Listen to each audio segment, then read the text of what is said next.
Chapter 1, Graduation and Breakup? Nanchang University. A large crowd had gathered downstairs in the boys' dormitory on the East Campus, seemingly engaged in some kind of lively activity. In the crowd, Mo Shuawei arrogantly raised her chin, her arm linked with that of a man of average appearance, about the same height as her, and with a bit of a beer belly. She looked down at him and said, "Ning Zhe, let me introduce you, this is my boyfriend." Ning Zhe looked the man up and down. He was decked out in designer brands. He immediately understood what Mo Shuawei meant. He knew that Mo Shuawei was vain, and he was doing his best to give her the best. He was a little angry. "What do you mean by that? He's your boyfriend, so what am I?" Mo Shuawei sneered, "Ex-boyfriend." Seeing her arm around the man so intimately, Ning Zhe continued to ask, "So, you were lying to me about getting married after graduation?" Mo Shuawei interrupted him, "Marriage? Ning Zhe, what do you have to offer me for marriage? See that BMW over there?" Ning Zhe looked in the direction Mo Shuawei pointed and saw a BMW X5 parked on the side of the road. Then she looked at the man beside her and said, "This is his, young Master Gu from Nanchang.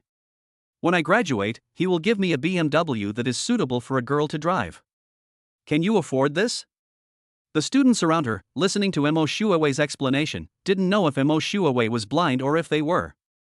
A man who was about 165 centimeters tall, with a beer belly, and even a bit bald. Is his name young Master Gu? Calling him Uncle Gu would be more appropriate.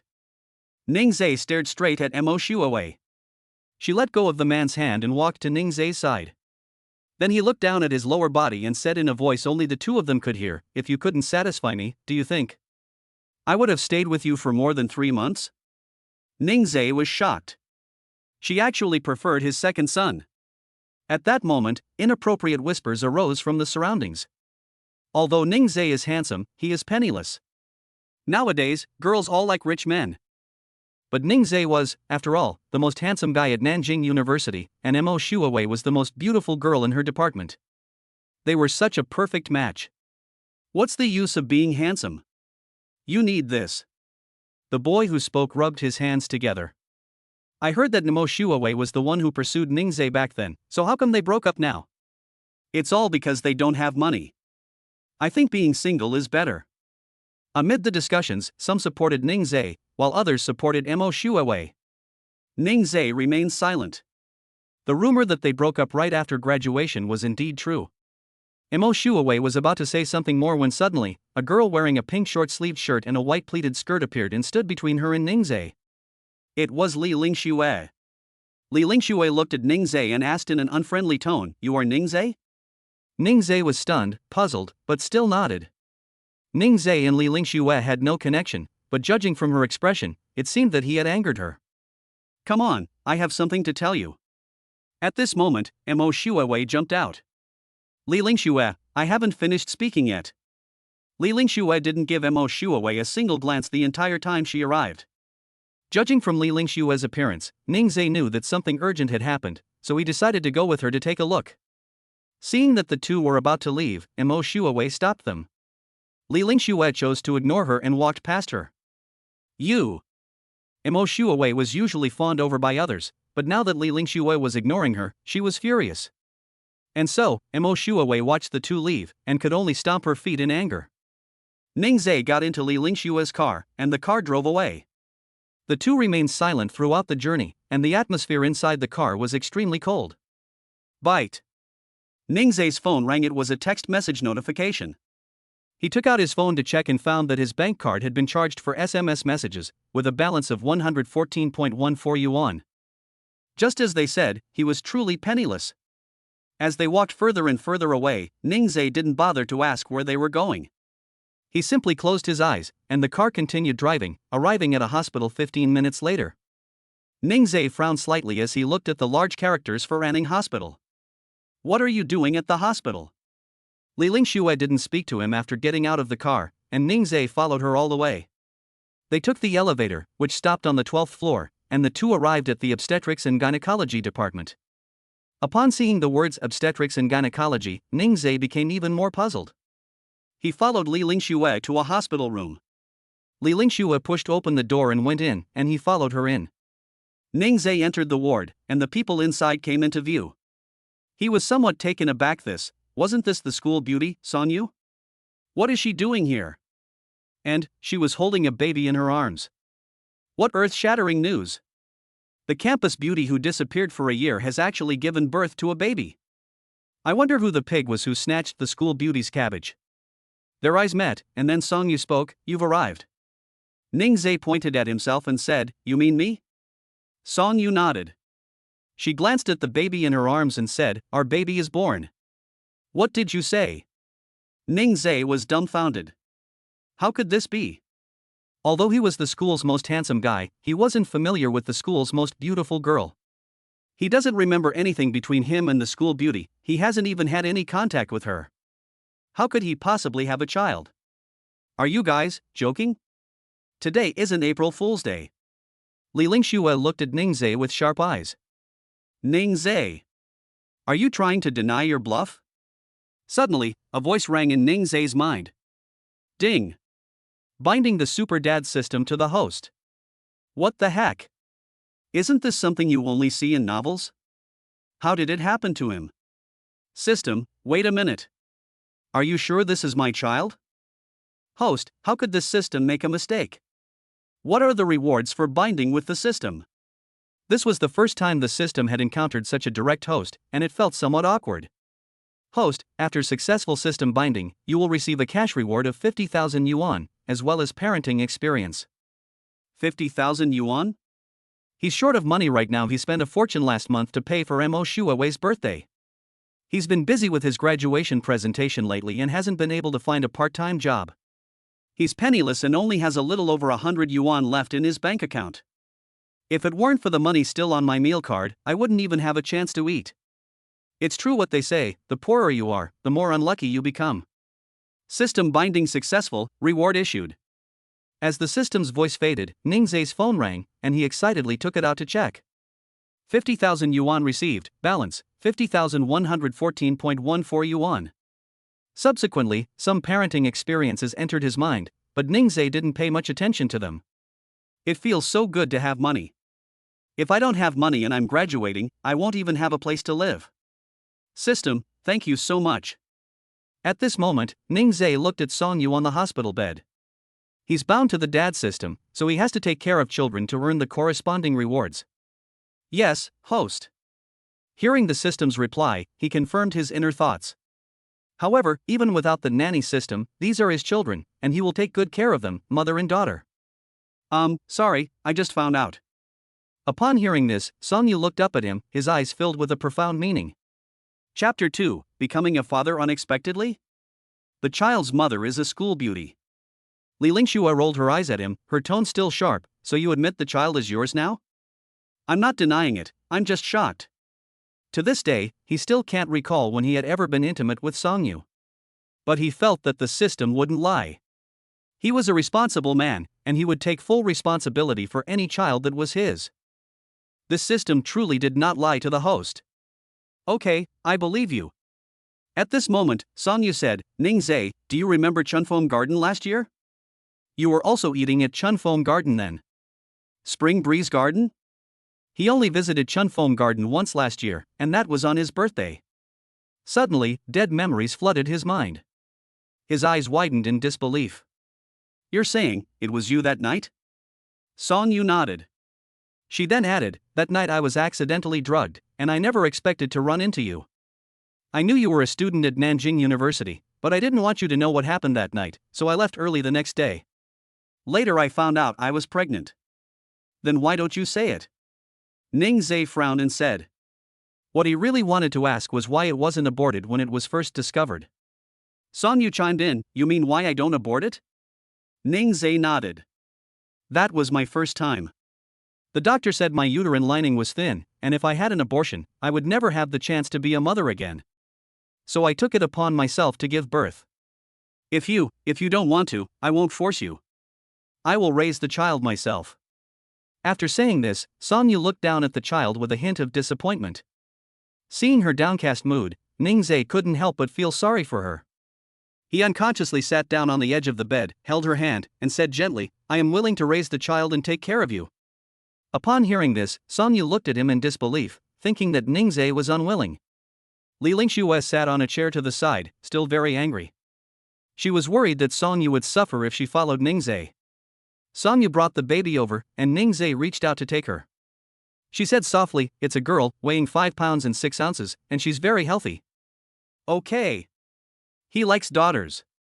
He has a sweet little girl now. Ningzhe's smile was like a warm, sunny spring breeze. He looked at the baby with obvious affection, his eyes radiating love. It was clear he truly adored him. The baby looks red and is sleeping with his eyes closed. You can still see a bit of Ningzhe's features in his eyes and brows. Just then, the nurse walked in, frowned, and said, "You're the child's father, right? Why are you so late?" Ningzhe said apologetically, "I was delayed by something." "Thank you for taking care of the mother and daughter, nurse." The nurse carefully examined Ningzhe and found that he was very handsome, had a pleasant voice, and gave off a very sincere feeling. Seeing how skillfully Ningzhe held the baby, the nurse exclaimed in surprise, "You don't look like a new dad at all, you hold the baby so expertly." Ningzhe laughed and said, "I'm a newbie, but I've lived alone since I was a child, so I'm pretty good at taking care of people." Ningzhe smiled gently and spoke gently, and the nurse liked him more and more. She then explained the purpose of her trip. "I'm here to tell you that the baby needs some checkups. Dad, bring the baby and come with me." "Okay, thank you, nurse." Ningzhe followed, carrying the child. Halfway there, he turned around and walked back to Song Yu's side.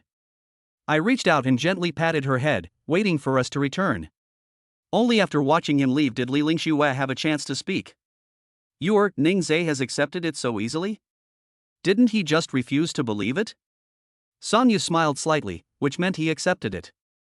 "Look how much he likes the baby." He holds the baby so gently, his eyes full of love. "What are you planning to do? Get a marriage certificate with Ningzhe?" Song Yu thought for a moment and said, "Probably. After all, he is the baby's father, and the baby needs a complete family. You know my family situation. My parents divorced and remarried. Every month they give me nothing but money. I don't want my children to follow the path I've taken." Li Lingxue was worried, but he was an orphan and didn't own a house in Nanchang. What would they do in the future? "Lingxue, have you forgotten that I own an apartment? It's enough for the 3 of us. There are still many years until the child grows up, and Ningzhe will definitely work hard." Song Yu was full of confidence in Ningzhe. Judging from the love he showed the baby just now, it didn't seem fake. He definitely wouldn't let the baby suffer. "You're just stubborn, so I won't say more. Just remember to tell me if there's anything I can help you with. Even if I can't help with anything else, I can still help you with money." "Okay, thank you, Lingxue." "No need to thank me, we're best friends. Saying thank you would be too formal." Suddenly remembering something, Li Lingxue excitedly said, "Oh right, I'm going to be the baby's godmother." "You'll definitely be the baby's godmother. Don't worry." Song Yu pinched her cheek and laughed. The two had a very pleasant conversation. On the other side, in the infant examination room, Ningzhe was holding the baby when suddenly some relevant knowledge came to his mind, and he remembered that he had experience in raising children. Based on his memory, he cooperated with the doctor's procedures, leaving the doctor stunned. Ningzhe placed the baby on the table, and the medical staff first performed a physical examination on her. The baby's height, weight, head circumference, eyes, mouth area, umbilical cord, palms, soles, forearms, thighs, and trunk were measured. The heart and lungs were checked for abnormalities, and the liver and spleen were examined for enlargement. The doctor smiled and said, "The baby's physical examination is normal. The head and tail are within the normal range of 33-35 centimeters, and the bone density is also normal. Everything is normal." Then, a neurological examination was conducted to check the baby's mental state, response to sound and light stimulation, muscle tone, sucking ability, behavioral reflexes, and motor development. The baby is very quiet, doesn't cry or fuss, and is very lovable. The doctors and nurses had never seen such a well-behaved baby before, and they praised Ningzhe as a blessed person. Isn't that a blessing? One moment he was dumped by the most beautiful girl in the department, the next he became the father of the most beautiful girl's child. What incredible luck! With such a handsome dad and a beautiful mom, the baby is sure to be loved by everyone when he grows up. The nurse really adores Ningzhe's baby. Ningzhe looked at the baby in his arms and said softly and gently, "The nurse really likes our baby." Then she turned to the nurse, smiling warmly, and said, "Come visit the baby more often when you have time." The nurse's eyes narrowed with laughter. This young man was truly likable. The check was completed an hour later. The doctor explained, the baby is perfectly normal. The second checkup was 28 days after birth, and the third was 42 days after birth. Here is the baby's information. Take the booklet. Okay, thank you, doctor and nurse. I will definitely bring my child on time. Ningzhe was all smiles. He took the notebook, glanced at it, and found that there were no names in the name column yet. He immediately decided that he must decide on a name for his baby before returning to the ward. On the way back to the ward with the baby in his arms, he thought of many names, both formal and nickname, no less than 10, but he was not very satisfied with any of them. The moment he stepped into the ward and saw Songyu, he suddenly remembered. Chapter 3: Naming Your Baby. As I stepped into the ward, the system's voice sounded. Ding! Host has accompanied the baby through the first checkup reward, a luxury stroller. He had noticed there were no strollers in the ward and was planning to buy one later, so the stroller came just in time.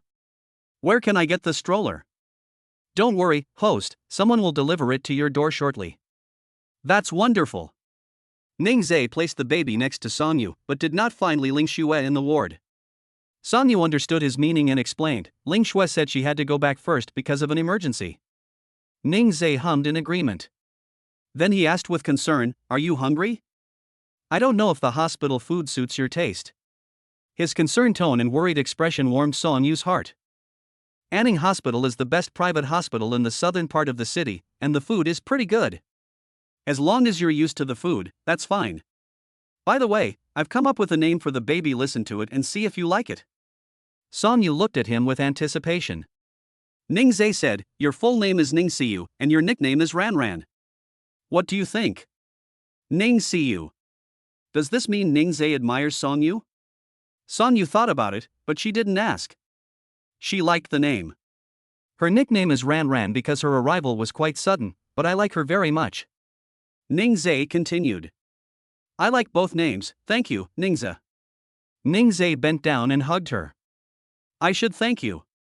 Thank you for being willing to have my baby. I'm so happy. He was truly happy at that moment, and had completely forgotten about the breakup. Now, all I can think about are the two of them, mother and daughter. Ding! Host has successfully named the baby. Reward, a top-tier postpartum care center package and a BMW. A BMW? So exciting? But which postpartum care center is it? Where can I pick up my BMW? Host, the postpartum care center is across from Anning Hospital, it's Baomei Postpartum Care Center. When you arrive at the center, give them your name, and someone will greet you. Oh shit. As expected of the system, it's really reliable. That absolutely has to be reliable. Where's my car? Where's my BMW? The BMW will be here soon, stay tuned. Ningzhe was so excited. When he talked about BMW, he remembered the humiliation Mo Shuawei had caused him today. Is the system rewarding him with a BMW now so he can show off in front of Mo Shuawei? As he was lost in thought, a knock came at the door. Ningzhe and Songyu looked over and saw a deliveryman. The deliveryman asked, "Excuse me, is Mr. Ningzhe here?" Ningzhe walked over, and that was me. The delivery person brought out the stroller. This is the stroller you ordered from Jimbury. Please sign for it. Ningzhe was worried about formaldehyde and asked, "How long do we need to air out this stroller before we can use it?" The deliveryman explained, "Mr. Ning, Jimbury strollers are a top domestic brand. The materials used are of a safety level suitable for infants and have passed national testing standards. You don't need to worry about harmful substances in the stroller, you can use it immediately." Wangpa selling melons is just praising her own wares. Ningzhe was still worried, so he took out his phone to check relevant information online. Only after confirming that it was safe did he sign for it with peace of mind. At this moment, the deliveryman took out a car key. "Mr. Ning, when you purchase a stroller at Jimbury Mall, you will have a chance to win a prize in a random draw. Our system shows that you have won a BMW X7. Here are your car keys. Please keep them safe. The relevant documents are in the back seat of the car." Ningzhe took the car keys. Today had been full of surprises. After the deliveryman left, Ningzhe closed the door and sat down by the hospital bed. Look, Ranran is truly our lucky star." When Songyu heard Ningzhe call her Yuer, she was stunned. That "you're" sounded so gentle. Then she smiled and said, "Ningze, you're awesome. Our Ran Ran is amazing. My "you're" is amazing too." As soon as Ran Ran was mentioned, she burst into tears. Ningze immediately picked her up. "Ran Ran, why are you crying? Come here, Daddy will give you a hug." Ningze held Ran Ran in his arms and gently coaxed her, and Song Yu felt a surge of warmth in her heart. He will definitely be a good father and a good husband. In just a short while, Ran Ran fell asleep, sleeping peacefully beside her mother. Ding! The host has successfully put the baby to sleep for the first time. Reward: 10 packs of baby diapers. Where can I get these diapers? Why don't you just tell me next time? I'm tired of asking. System. In the host's car trunk. Ningze told Song Yu to rest well, and he went downstairs to bring up the diapers. Upon arriving at the parking lot, I immediately recognized his new car. He took out his key and pressed it. Sure enough, he wasn't mistaken. He opened the back door, checked the vehicle's documents, and then put them away. He opened the trunk, took out 2 packs of diapers, and returned to the ward. Song Yu had a natural birth and could be discharged from the hospital in 3 days, so she didn't need to wear all the diapers. After being discharged from the hospital, I will go to the Baomei Maternity Center across the street, and then I will bring the diapers with me. As soon as we got back to the ward, the baby started crying. Ningze immediately put down what he was holding, quickly went to the bathroom to wash his hands and dry them before coming over to pick up the baby. Song Yu said, "I think Ran Ran must be hungry, and I want to breastfeed her, but I don't seem to have any milk." After speaking, Song Yu looked worried. "Do you have a breast pump?" Ningze asked. After pondering for a moment, Song Yu shook his head and said no. Ran Ran is crying now, and he can't let go of her. She cries as soon as he puts her down, so he can't go downstairs to buy her anything. Suddenly, Ningze thought of something extremely embarrassing. He hesitated before speaking. "How about I help you?" As soon as he said it, Song Yu blushed deeply. Her face and neck were bright red. But seeing Ran Ran crying, both of them felt very sorry for her. Song Yu nodded. You come." Ningze locked the ward door. Although it was a single room, he was afraid someone might suddenly come in, so it was safer to lock the door. After locking the door, he put the baby in the stroller. He went to the bedside and did something that is inconvenient to describe. Song Yu didn't dare to look at him and turned her head to the side. A few minutes later, the milk finally came in. Ningze immediately picked up Ran Ran, and Song Yu held her and breastfed her. Try to avoid letting your baby lie down while breastfeeding, as this can easily cause milk to reflux and lead to spitting up. Ran Ran ate her fill and stopped crying. After she finished eating and spat out her food, Ningze picked her up, patted her to help her burp, and then teased her, saying, "Ran Ran, you're full. You need to eat a lot to grow tall." Song Yu looked at Ningze and was completely forgetting the embarrassment from before. Suddenly, Song Yu felt a wetness in her lower body, which was very uncomfortable. She looked unwell, and Ningze asked, "What's wrong?" I think I've let it slip." Ningze put the baby in the stroller, opened the bedside cabinet, and took out the lokia pad. "Lie down, I'll help you change." "But Song Yu was very shy. "It's okay, don't be shy. They have no other family members, only the 2 of them, so they are bound to be completely honest with each other." Song Yu could only bite the bullet and say, "Okay." Ningze helped her change, then cleaned her up, and put on a clean lokia pad. Throughout the process, Song Yu's face turned as red as a monkey's bottom. Chapter 4, Vaccination. She smiled on her first day of life. 4 o'clock in the afternoon. The nurse came to the 2 patients' room and asked about their condition. "Has the mother passed gas or bloat?" Song Yu said, "It has leaked out, but it hasn't released the gas yet." "How's the color? How's the quantity?" When Ningze changed her clothes, she was too shy to look and kept her eyes closed the whole time. Unable to answer right now, she looked at Ningze. Ningze smiled indulgently and said, "Nurse, it's red, the amount is normal." The nurse smiled too. The 2 of them were really sweet. The discharge will go through 3 stages, changing from red to light red, and then to white. During this period, pay attention to personal hygiene and supplement your diet with more nutrients. Ningze nodded, indicating that he understood. The nurse walked to the stroller, looked at the baby sleeping peacefully, and couldn't bear to say anything more. "However, you still need to get vaccinated. The baby needs to receive the BCG and hepatitis B vaccines. Dad, please take the baby to get them today. After explaining all this, Ningzhe picked up his notebook, carried the baby, and went to the injection room. There were many people waiting in the injection room, mostly the children's grandparents. It's rare to see fathers bringing their children to get vaccinated, only a small percentage do. An older woman said, "Young man, why did you bring your child to get vaccinated by yourself? Where are your family members?" Ningzhe held the baby and said gently with a smile, "Auntie, I don't have parents." The aunt's expression froze. No parents? Or are they deceased? The aunt then comforted her, saying, "You must be working so hard. My daughter-in-law is in room 1210. If you have any questions, you can come and ask me." "Okay, thank you, Auntie." Ningzhe casually agreed, then played with the daughter in his arms. The baby is so good, so quiet, not making a fuss at all. Is it a boy or a girl? Auntie and Ningzhe chatted. It's a girl. What a sweet little darling. Ningzhe looked at Ranran in his arms, so soft and cuddly, and loved her dearly. Your baby is so well behaved, you're so lucky. Life will definitely get better and better. Keep it up, young man. Thank you, Auntie. I will try my best. As Ningzhe finished speaking, Ranran in his arms laughed. Wow, Ranran is smiling. Our Ranran is so amazing, she can smile on the very first day she was born. Suddenly, the nurse standing next to him said, "Sir, this is the baby's facial muscle movement, not a real smile." At this moment, another aunt couldn't help but praise, "This child is so smart." "Thank you, your baby is very cute too."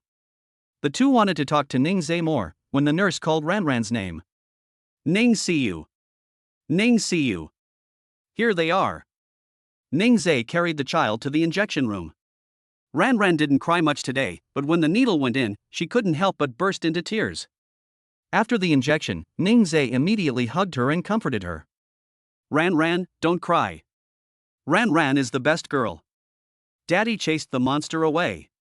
The monster will never bite Ranran again. Ranran is the best child." Ningzhe held Ranran and gently rocked her. Ranran stopped crying as soon as they left the injection room. Those watching were quite envious. That young man is really good at taking care of kids. I really wish my son could learn from him. Me too. As the discussions continued, Ningzhe walked further and further away. Back in the ward, Song Yu asked, "Are you tired? Let me hug you for a while." "Not tired." Then I put Ranran in the stroller. You should get out of bed and walk around." "Let me help you," Ningzhe reminded her. Song Yu thought about it and realized that it made sense. Moving around was beneficial for recovery. "Okay, thank you for your hard work, Ningzhe. Let's not stand on ceremony between us. You're the mother of my child, and this is what I should do." After Ningzhe finished speaking, he helped Song Yu walk around the ward. They didn't dare go far, afraid that Ranran would cry and make a fuss without them knowing, so they simply walked around in the ward. After walking for a long time, Song Yu broke out in a light sweat. She can't take a bath yet, so Ningzhe wets a towel and helps her wipe her body. Then I gently cleaned her with a wet wipe specifically for her private parts. When faced with this situation, Song Yu couldn't help but feel shy, but there was nothing he could do. Ningzhe smiled and said, "Everything's all taken care of." Song Yu felt a warm glow in her heart. Ningzhe was so good to her. After tidying up, I glanced at Ranran and saw that she was sleeping peacefully. Ningzhe sat down next to Song Yu and said, "Now that we have a child, are you willing to get married with me? Although I have nothing now and am still an orphan, I will work hard to give you and Ranran a happy life." Seeing the sincerity in his eyes, Song Yu believed him. She nodded. "If I didn't think that way, I wouldn't have asked Ling Shui to bring you here. I'm capable of raising the child on my own, but I feel I shouldn't deprive the child of the fatherly love he deserves, and I hope you can forgive me for deciding to have the child without your permission." Ningzhe stroked her cheek. "Silly girl, Ranran is so cute, I love her so much." Puff. What should have been a tender moment was interrupted by an awkward voice. Song Yu wished he could find a hole to crawl into. However, Ningzhe just smiled and said, "Our Yuer has passed gas, that's a good thing." Hearing him say it made Song Yu really shy. She lay on the bed and pulled the sheet over her face. Ningzhe went to check on the baby and was surprised to find that the baby was smiling again. The baby smiled again. You know what? She smiled when I took her to get her vaccinations earlier. People around us were envious of our baby, who was already smiling less than a day after birth. Hearing the sound, Song Yu pulled back the blanket and looked at the stroller. She didn't see it, got out of bed and went over. As she approached the baby suddenly smiled again. The two felt their hearts melt. This adorable baby was theirs. Ningzhe leaned closer and gently rubbed his face against Ranran's. Suddenly, he smelled a foul odor and leaned close to Ranran's buttocks. The odor was coming from there. Ranran pooped. Daddy will change Ranran's diaper right away. My baby didn't cry when he pooped, which is definitely different from other babies. Ningzhe, our Ranran is so well behaved. That's right, don't you even know whose child it is? Song Yu chuckled. Go back to bed and lie down. I can handle this little thing. But this is your first time being a father, do you know what to do? Song Yu couldn't help but worry. Ningzhe didn't care whether she believed him or not, and started attacking her in no time. He placed Ranran on the sofa to the side, untied her soiled diaper, spread out a mat, and put Ranran on the mat. He lifted Ranran's legs with one hand, took out a baby wipe with the other, cleaned her bottom, and then put on a diaper given as a system reward. Song Yu was astonished to see his movements as practiced as if he had done them 1,000 times. Ningzhe, to be honest, why do you know all this? She was really curious. I was just cramming at the last minute and looked it up online. Song Yu didn't believe it, but you look really skilled at it. Ningzhe said earnestly, I will take good care of you and the baby from now on. Chapter 5, After a day apart, I've been taken care of? While the two were chatting and laughing, the diaper was changed. Ningzhe put Ranran on the bed so that she could lie down with Song Yu. It was dinner time by then, and the hospital delivered food, including meals for family members. Anning Hospital is really good. The meal included steamed yellow croaker, loofah and egg soup, golden corn kernels, stir-fried greens, and white rice. Wow, yours dinner is delicious. Song Yu looked at Ningzhe with envy in her eyes. She really wanted to eat spicy food. Ningzhe, how about we switch? Ningzhe shook his head, protecting his food. No, you can't eat spicy food. Spicy food will affect your breast milk. What if Ranran drinks spicy breast milk? Ningzhe looked serious, while Song Yu looked disappointed. Oh well. However, her postpartum meals were quite good. She just really wanted to eat spicy food. The thought of having the same postpartum meals for the next month made her frown. Okay, once you're out of your postpartum period, I'll let you have it once, okay? Ningzhe couldn't bear to see her sad, so he made the biggest concession possible. Song Yu nodded happily. You can't go back on your word. I don't know how. Dinner was pleasant, and after the meal, someone came to the ward to clean up the dishes. Ningzhe tidied up the things on the sofa and took out a blanket. I'll sleep here tonight and take care of you and Ranran. Ningzhe looked to be at least 1.8 meters tall, and the sofa was simply not big enough for him to sleep on. Song Yu said, why don't you come to the bed with me? The sofa is too short, and it will be uncomfortable for you to bend your legs. No, I'll sleep on the sofa. That way, if Ranran cries in the middle of the night, it will be easier for me to take care of her. Seeing his serious expression, Song Yu had no choice but to agree. Thanks a lot. Being able to take care of you and Ranran is the happiest thing in my life. How could it be hard? Ningzhe helped her get out of bed and walk around for a while to aid digestion and recovery. Then he picked up Ranran and played with her. He came in a hurry today and didn't bring any clothes. After putting Ranran to sleep, he asked Song Yu to take Ranran back to school to get some clean clothes. They'll be graduating next month, and they don't have many classes left, so it's fine for them to stay at school. I'm going back to school to get a change of clothes.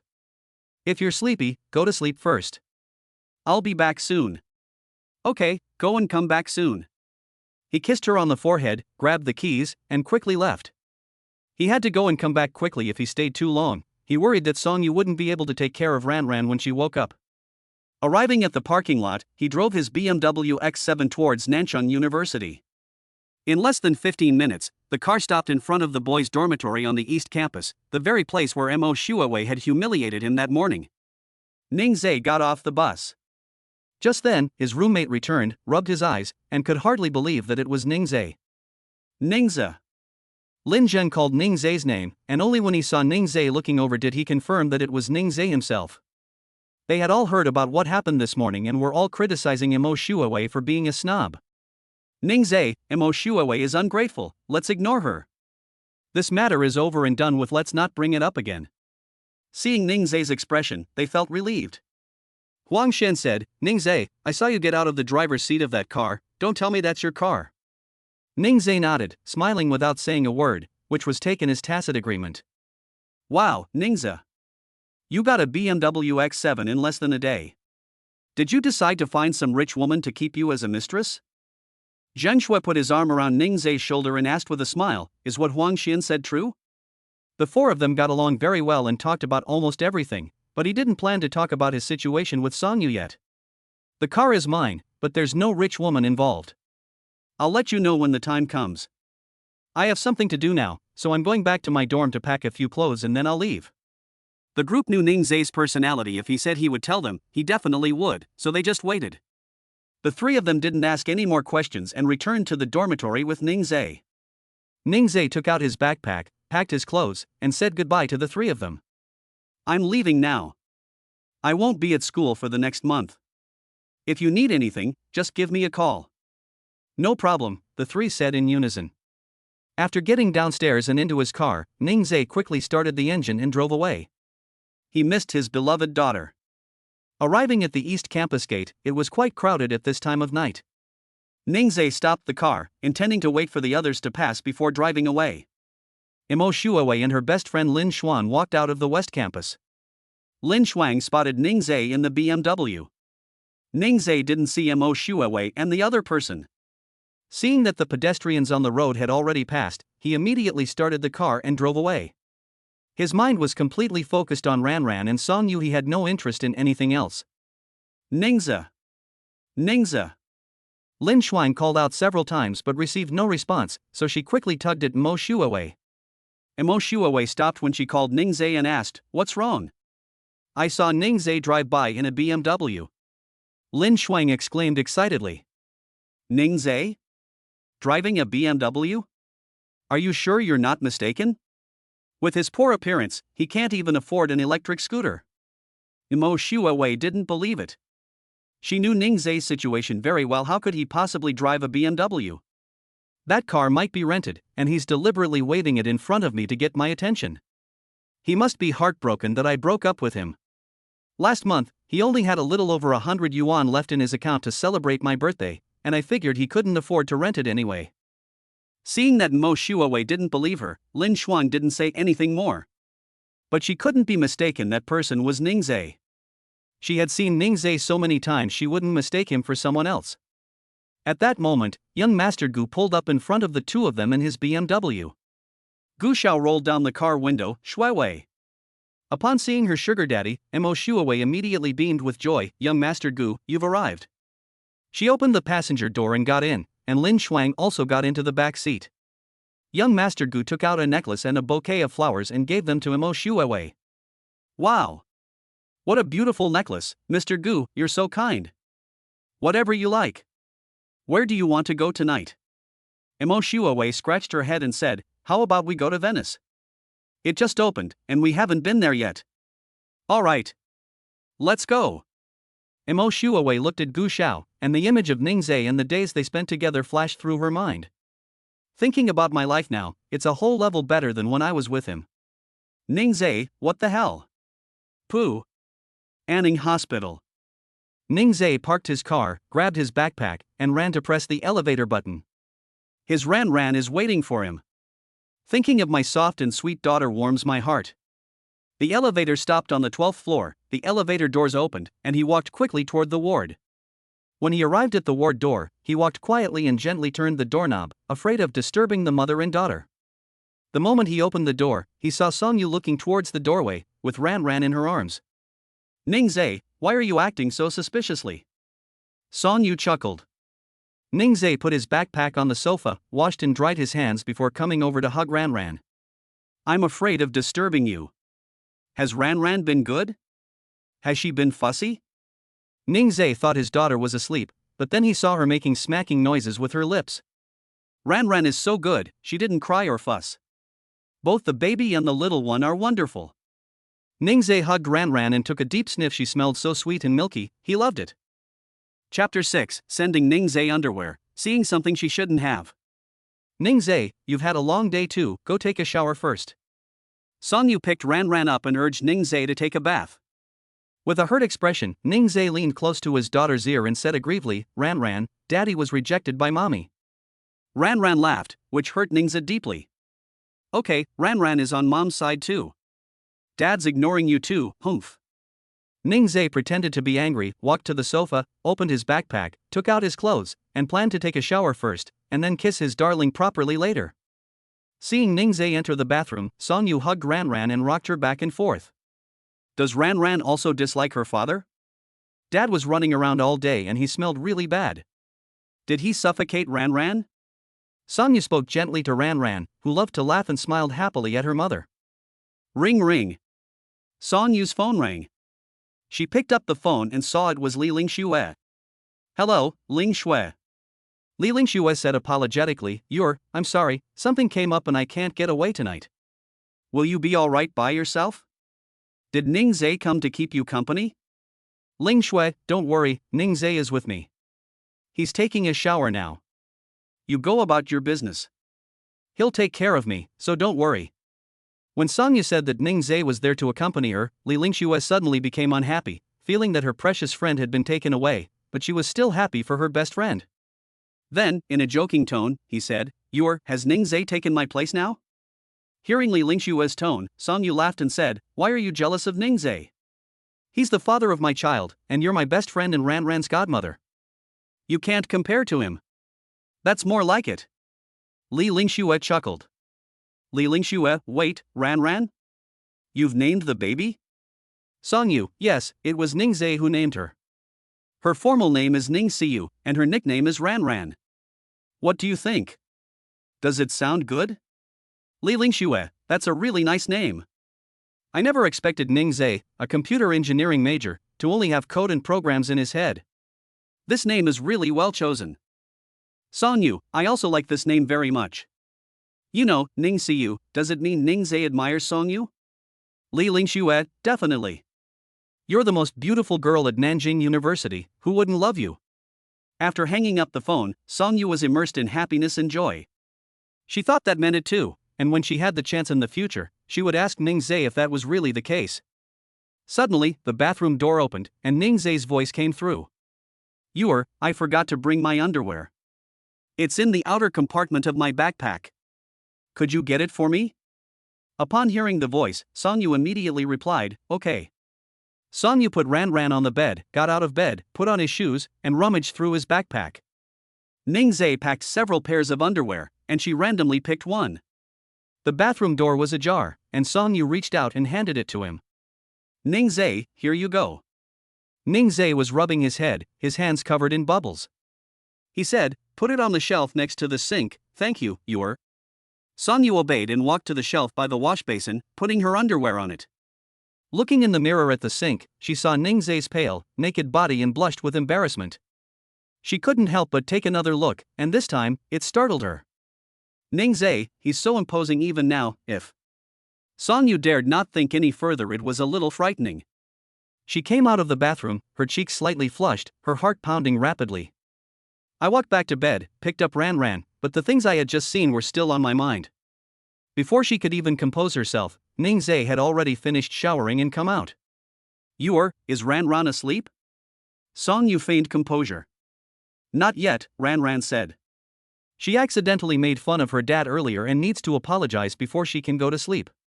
Ningzai dried his hair until it was no longer dripping before walking over to the mother and daughter. He hugged Ran and said, You stinky Ran, is what mommy said true? Yes, I'm sorry, daddy. Ran shouldn't have made fun of daddy. Can daddy forgive Ran? Song Yu said in a soft, childlike voice. Ningzai looked at Song Yu, who was acting like a child, and joined in her fussing. Let's forgive him since he's been so well behaved. Yay! Daddy's the best. Mommy's the best too. The two adults played around like children, creating a very heartwarming scene. If others saw such an adorable family of three, they would definitely be very envious. Tonight is Ran's first night in the world. After Ningzai lulled her to sleep, he put her in the stroller. Then I pushed the stroller next to the sofa, away from the hospital bed. Song Yu couldn't help but laugh. Ningzai, did you and your daughter really need to stay so far away from me? I'm worried that Ranran's crying will disturb you at night, so I'll take care of her tonight. Ningzai's words and eyes were full of care for Sonyu. Seeing his insistence, Sonyu said no more. The two of them, one lying on the hospital bed and the other on the sofa, fell asleep peacefully. 1 o'clock in the morning. The sound of crying came from the stroller. Ningzai woke up immediately and went to check on him. Ningzai sniffed it if it wasn't pooping, then it was hungry. He didn't want to wake Sonyu, so he planned to make formula for the baby. Before he could even start, Sonyu's voice came from behind him. Ningzai, is Ranran hungry? I woke you up. Sonyu shook her head. It's my first time being a mother, and I can't sleep well either. Give Ranran to me. Ningzai handed Ranran to Sonyu, sat on the edge of the bed, and let Sonyu lean against him. With the baby holding its food, Sonyu squinted and leaned against Ningzai's chest. I never knew having a baby was such a hard thing. No matter when the baby wakes up, I have to get up to take care of the baby. Ranran ate for a while, then spat out her food, presumably because she was full. Ningzai carried Ranran over and helped Sonyu lie down. I patted Ranran's back to burp and soothed her for a while before she finally fell asleep. Ningzai put her in the stroller before lying down on the sofa to continue sleeping. 3 o'clock in the morning. The sound of crying came again. Ningzai immediately sat up and held the baby in his arms. It turned out he had pooped. He brought a mat and put it on the sofa. After changing the diaper, I lifted Ranran's bottom to clean it, took out a new diaper, softened it by kneading it, and then put it on Ranran. This time, Sonyu wasn't woken up. Ningzai held Ranran and tried to coax her in various ways. Ranran threw a tantrum for a long time this time, and Ningzai held her and continued to coax her. Ranran finally fell asleep at 4:30 a.m. Ningzai put her in the stroller and watched over her for a while. When she didn't wake up, he lay down. This time, I slept until 6:30 in the morning. The baby woke up early and cried as soon as she woke up. Ningzai frowned, picked up Ranran, and wondered if Ranran was doing it on purpose. Just yesterday, her father praised Ranran. Ranran immediately stopped crying and smiled gently. Oh, you stinky brat, you really did it on purpose. Daddy will spank you. Although he called it a slap, Ningzai just patted it lightly. I touched the diaper, it was already bulging, completely full of urine. Ningzai skillfully changed Ranran's diaper before carrying her to Sonyu's side and feeding her. Chapter 7, Doctor's Rounds, Forced to Eat Dog Food, a Chinese slang term for witnessing public displays of affection. While the baby was eating, Ningzai lay on the sofa, intending to take a nap. Being a father for the first time, I was indeed a bit tired last night. At this moment. Ding! Host has taken care of the baby's first nighttime awakening, reward 50,000 yuan. Ding! Host has taken care of the baby's second nighttime wake-up call, reward 100 types of baby food. Ningzai had just squinted his eyes when the system's voice rang out. Ningzai, you really know how to pick your timing. This system didn't bother you last night, which is pretty good, isn't it? Ningzai, now is not the time to argue. He was so sleepy that the system knew he was tired, so it stopped talking. Ningzai took out his phone and checked the text message that his account had been credited with 100,114.14 yuan. That's far from enough. Considering he's about to graduate, I need to make some careful plans. Looking at the mother and daughter lying on the hospital bed, his eyes were filled with tenderness. He can't let his woman and children suffer. The recipes for baby food are so clear in my mind, it's as if I could just give him the ingredients and he could make them. Babies can start eating complementary foods when they are 4-6 months old. Are you rewarding him for this skill now so that he can practice it first? He closed his eyes and smiled gently, just as Sonyu looked over. The sunlight from the window shone on his face, and his wispy hair was gently blown by the breeze. Sonyu silently admired Ningzai's handsome face, not even noticing that Ranran had finished eating and spat out her food. The food rations were still flowing when Ranran suddenly started crying. The crying brought Sonyu back to her senses and startled Ningzai awake, who had just fallen asleep. Sonyu then noticed that the breast milk had flowed onto Ranran's face, and she immediately put her clothes back on. Ningzai also walked to the bedside and took out baby wipes to wipe the milk stains off his face. Ningzai, I didn't take good care of Ranran. It's okay, I'll hold her. Ningzai held her in his arms and patted her back to help her burp. Seeing that Ningzai was taking good care of the baby, Sonyu felt that she was failing as a mother. Ningzhe noticed her emotions and comforted her, saying, "Don't blame yourself. We are both new parents. Take it slow, things will get better." Ningzhe knew that many women suffer from postpartum depression, which is caused by many factors.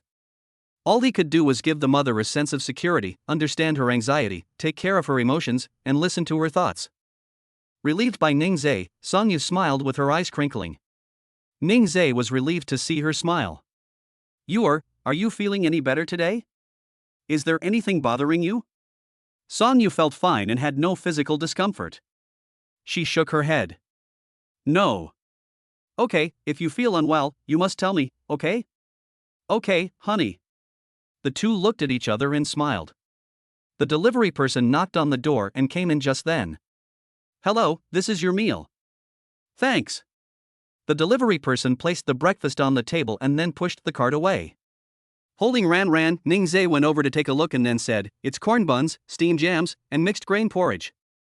The food at Anning Hospital is absolutely amazing. By the way, I booked a room at Baomei Maternity Center across from Anning Hospital. We'll go there directly after I'm discharged tomorrow." Baomei Maternity Center? Songyu and Li Lingxue had previously discussed that Baomei Maternity Center was the best in the southern part of the city. They had previously inquired about the 28-day package at Baomei Confinement Center, which cost at least 49,800 yuan. The lowest grade room is about 38 square meters, and there are nurses and postpartum nannies to take care of the patient. If you stay in a hotel, it costs 49,800 yuan. If you stay in a detached villa, it costs 108,888 yuan. Even at the lowest level, it would still put a lot of financial pressure on Ningzhe. Songyu hesitated for a moment and said, "Ningzhe, I've looked into Baomei Maternity Center, but it's too expensive." Of course I want the best for you. Don't worry about the money, I've already ordered it." Ningzhe didn't know how much it would cost, but since it was arranged by the system, it couldn't be too bad. It has to be good. The system suddenly chimed in, which reassured Ningzhe even more. Songyu was still worried. She herself had money but couldn't bear to order such a nice thing, but as her child grew up, she would need a lot more money. She wanted to save money and spend it all on her children.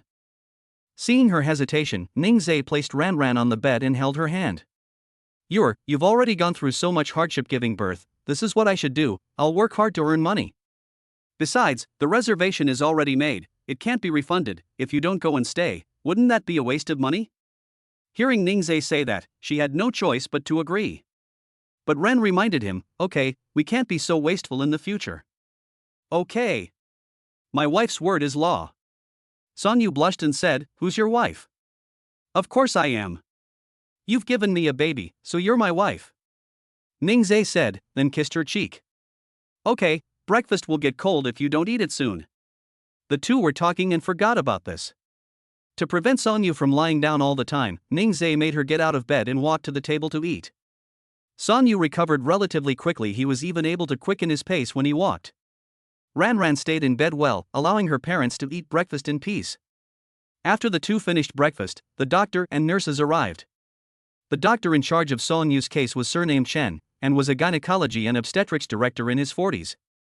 "Dr. Chen, Nurse Su is here." The two entered the ward, looked at Songyu, and said, "Let's find out about the mother's condition." Songyu sat upright, waiting for Dr. Chen to ask her questions. "How are the uterine contractions? Are you experiencing a lot of pain?" Dr. Chen asked. "Songyu, it's just a slight pain, I don't even feel it when I'm not paying attention." Dr. Chen nodded. "You're recovering very well.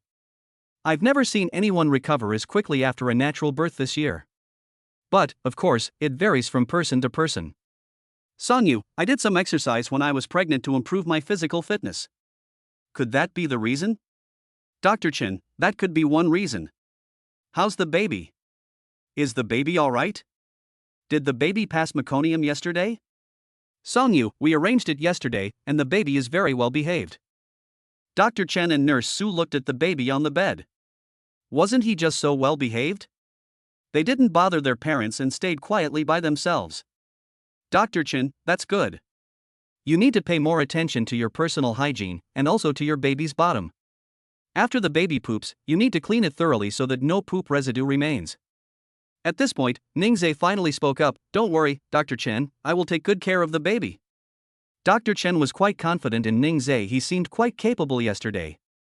Good dad of the year. Dr. Chen gave a thumbs up in praise, but also emphasized the importance of taking good care of the new mother and her emotional well-being. When Dr. Chen mentioned her, Song Yu spoke up for Ning Zhe, saying, "Dr. Chen, my husband is very good to me and takes great care of me and the baby." After saying that, the two looked at each other and then showered Dr. Chen and Nurse Su with a dose of PDA. Chapter 8: The First Bath for the Baby. It must be really upsetting for Dr. Chen and Nurse Su, who are both quite old, to have to endure people showing off their affection. "Okay, we're leaving now." Out of sight, out of mind, the two quickly left. Wow. Wow. Suddenly, Ran Ran on the bed started crying. Ning Zhe quickly went over and picked Ran Ran up, worried that she might have pooped. Ning Zhe sniffed her and found that she hadn't. "I just ate, so I shouldn't be hungry." Ning Zhe held her and comforted her. "What's wrong with Ran Ran? Are mom and dad so busy talking that they didn't pay attention to Ran Ran? Ran Ran, be good. Mommy and daddy aren't ignoring you." Aunt Chen and Aunt Su came to ask about mom's situation, which is why they overlooked Ran Ran. "Ran Ran, be good, don't cry." Ning Zhe gently lifted her up and patted her bottom lightly. Ran Ran stopped crying very quickly. She even opened her eyes and smiled gently. Ning Zhe immediately brought Ran Ran to Song Yu and said, Look, the baby has opened her eyes and is smiling." Ran Ran seemed to know that her father was carrying her to her mother, and she smiled again. Ning Zhe, Ran Ran will definitely be a cheerful child when she grows up. That's a must. After all, Ran Ran loves to smile so much because her mother's smile is so beautiful. Ning Zhe is really good at talking. He knows how to make the baby happy and the mother happy too. Song Yu felt very lucky. She didn't know much about Ning Zhe, only that he was in which department. "I haven't seen him since that time, and I have no impression of him." The 2 days they spent together made her realize that Ning Zhe was a very good person. People reveal their true feelings unintentionally. If he didn't like Ran Ran, he wouldn't have taken such good care of her. The thought that this person will be her husband in the future is really wonderful. What are you laughing at?" Song Yu shook her head. She didn't want to tell Ning Zhe. "Let me guess." "Okay, if you guessed right, I'll reward you with a kiss." Ning Zhe did kiss her these past 2 days, but it was either on the cheek or the corner of the mouth. Song Yu guessed that Ning Zhe was testing her, afraid that she wouldn't like it, so he kissed her cheek and the corner of her mouth. Ning Zhe thought the reward was good. He weighed Ran Ran in his hand and thought for a moment. "Don't you think it's great to have a husband like me?" "What the heck? You guessed it right on the first try." Judging from Song Yu's expression, Ning Zhe knew he had guessed correctly. Did I guess right?" Although Ning Zhe had already guessed, he wanted to hear what Song Yu had to say. Song Yu stretched out her finger and beckoned, "Ning Zhe, come here." Ning Zhe was very obedient and walked over with some doubt. Ning Zhe is 1.8 meters tall, and Song Yu, sitting on the bed, only reached his armpits. "Bow your head." Ning Zhe bent down slightly, lowered his head, and was still holding Ran Ran in his arms. Suddenly, Song Yu wrapped her arms around his neck and kissed him. This time, Song Yu took the initiative to kiss her, and on the lips. "Ning Zhe, mark yourself with my mark, and you'll be mine from now on." Ning Zhe was stunned. Had the school beauty confessed her feelings to him? Ran Ran made a sound in Song Yu's arms, so Song Yu pulled Ran Ran closer and tried to amuse her. "Ran Ran, daddy belongs to mommy from now on. Are you happy, Ran Ran?" Ran Ran made babbling sounds to show her approval. "Ning Zhe, why aren't you reacting? Are you having second thoughts?" Ning Zhe only came to his senses at this moment. "Regret? What is regret? Does that exist?" Is overthinking it. "I'm overjoyed. I never imagined I'd be with the school beauty. And she even had my baby." Seeing his stunned expression, Song Yu couldn't help but chuckle. "You're not bad, so why is it impossible?" In her eyes, Ning Zhe is the best. Ning Zhe suddenly thought of his ex-girlfriend Mo Shuewei. Should he tell Song Yu about it? After thinking about it, I decided against it. She just gave birth, so it wouldn't be good for her to get emotional. Let's talk about it later. Ning Zhe went to the bathroom and found that the bathroom door handle was a little cold. Song Yu had just given birth and couldn't touch anything cold, so he found some cotton cloth and wrapped the doorknob. "Ning Zhe, what are you doing? You just had a baby, and this doorknob is so cold, so I wrapped it up." I saw you wrap it with the corner of your clothes last night. By doing this, you won't be able to touch it because it's cold. What a heartwarming little gesture. Ningzai remembered this small gesture. Ningzai, how did you remember something I didn't even notice? You're the child's mother. If I don't remember your deeds, whose deeds should I remember? Ningzai picked up Ran Ran and said, I'm going to give Ran Ran a bath. You can lie on the bed or walk around. Do you still bathe your baby? Of course I will. I'll do all the washing from now on, Ningzai said indulgently. I carried the child to the bathroom and touched the water I had just turned on. The temperature was just right. Newborn babies have very delicate skin, so the ideal bath water temperature is between 38 and 40 degrees Celsius. If the water temperature is too high, it can easily scald the baby's skin.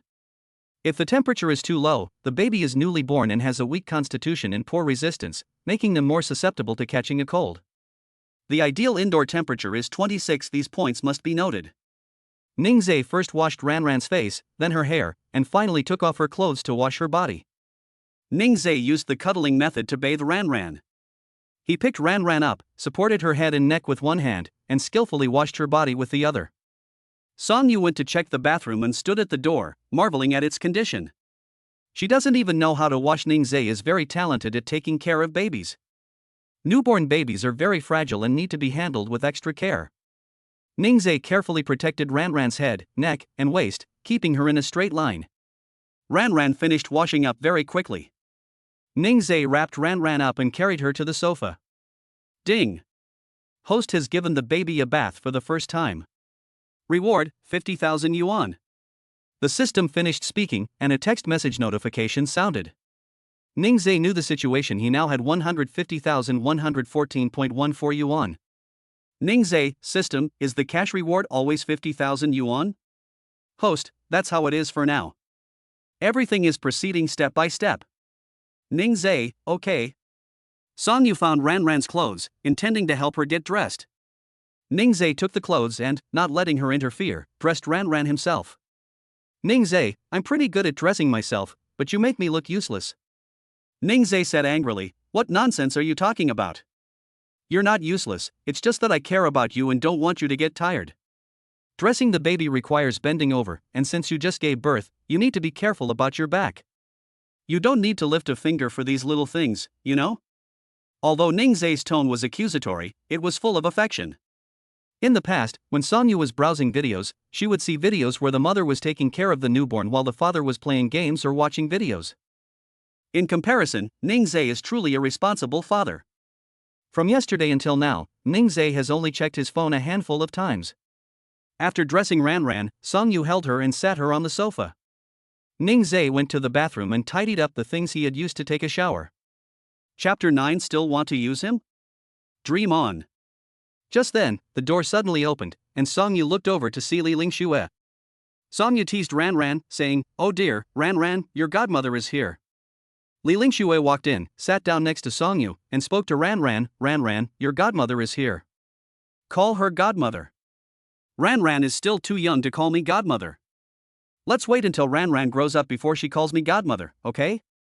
Songyu spoke in a child's voice. Li Lingxue followed her example, okay, Ran Ran should call me mom first, then godmother, and finally dad. Ran Ran immediately became unhappy, and Songyu smiled and said, call him dad and then call him godmother.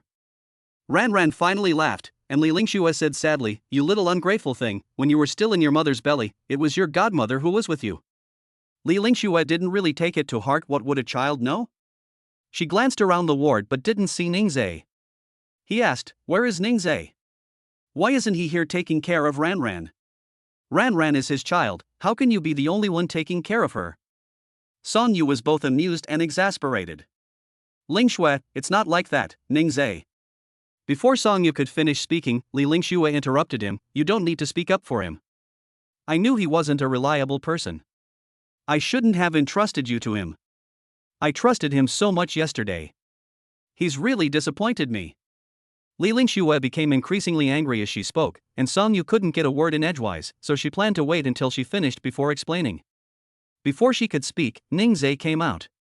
Li Lingxue was startled when she saw Ningzai suddenly appear. Seeing that he still had freshly washed baby clothes in his hands, Li Lingxue felt embarrassed. She seems to have misunderstood.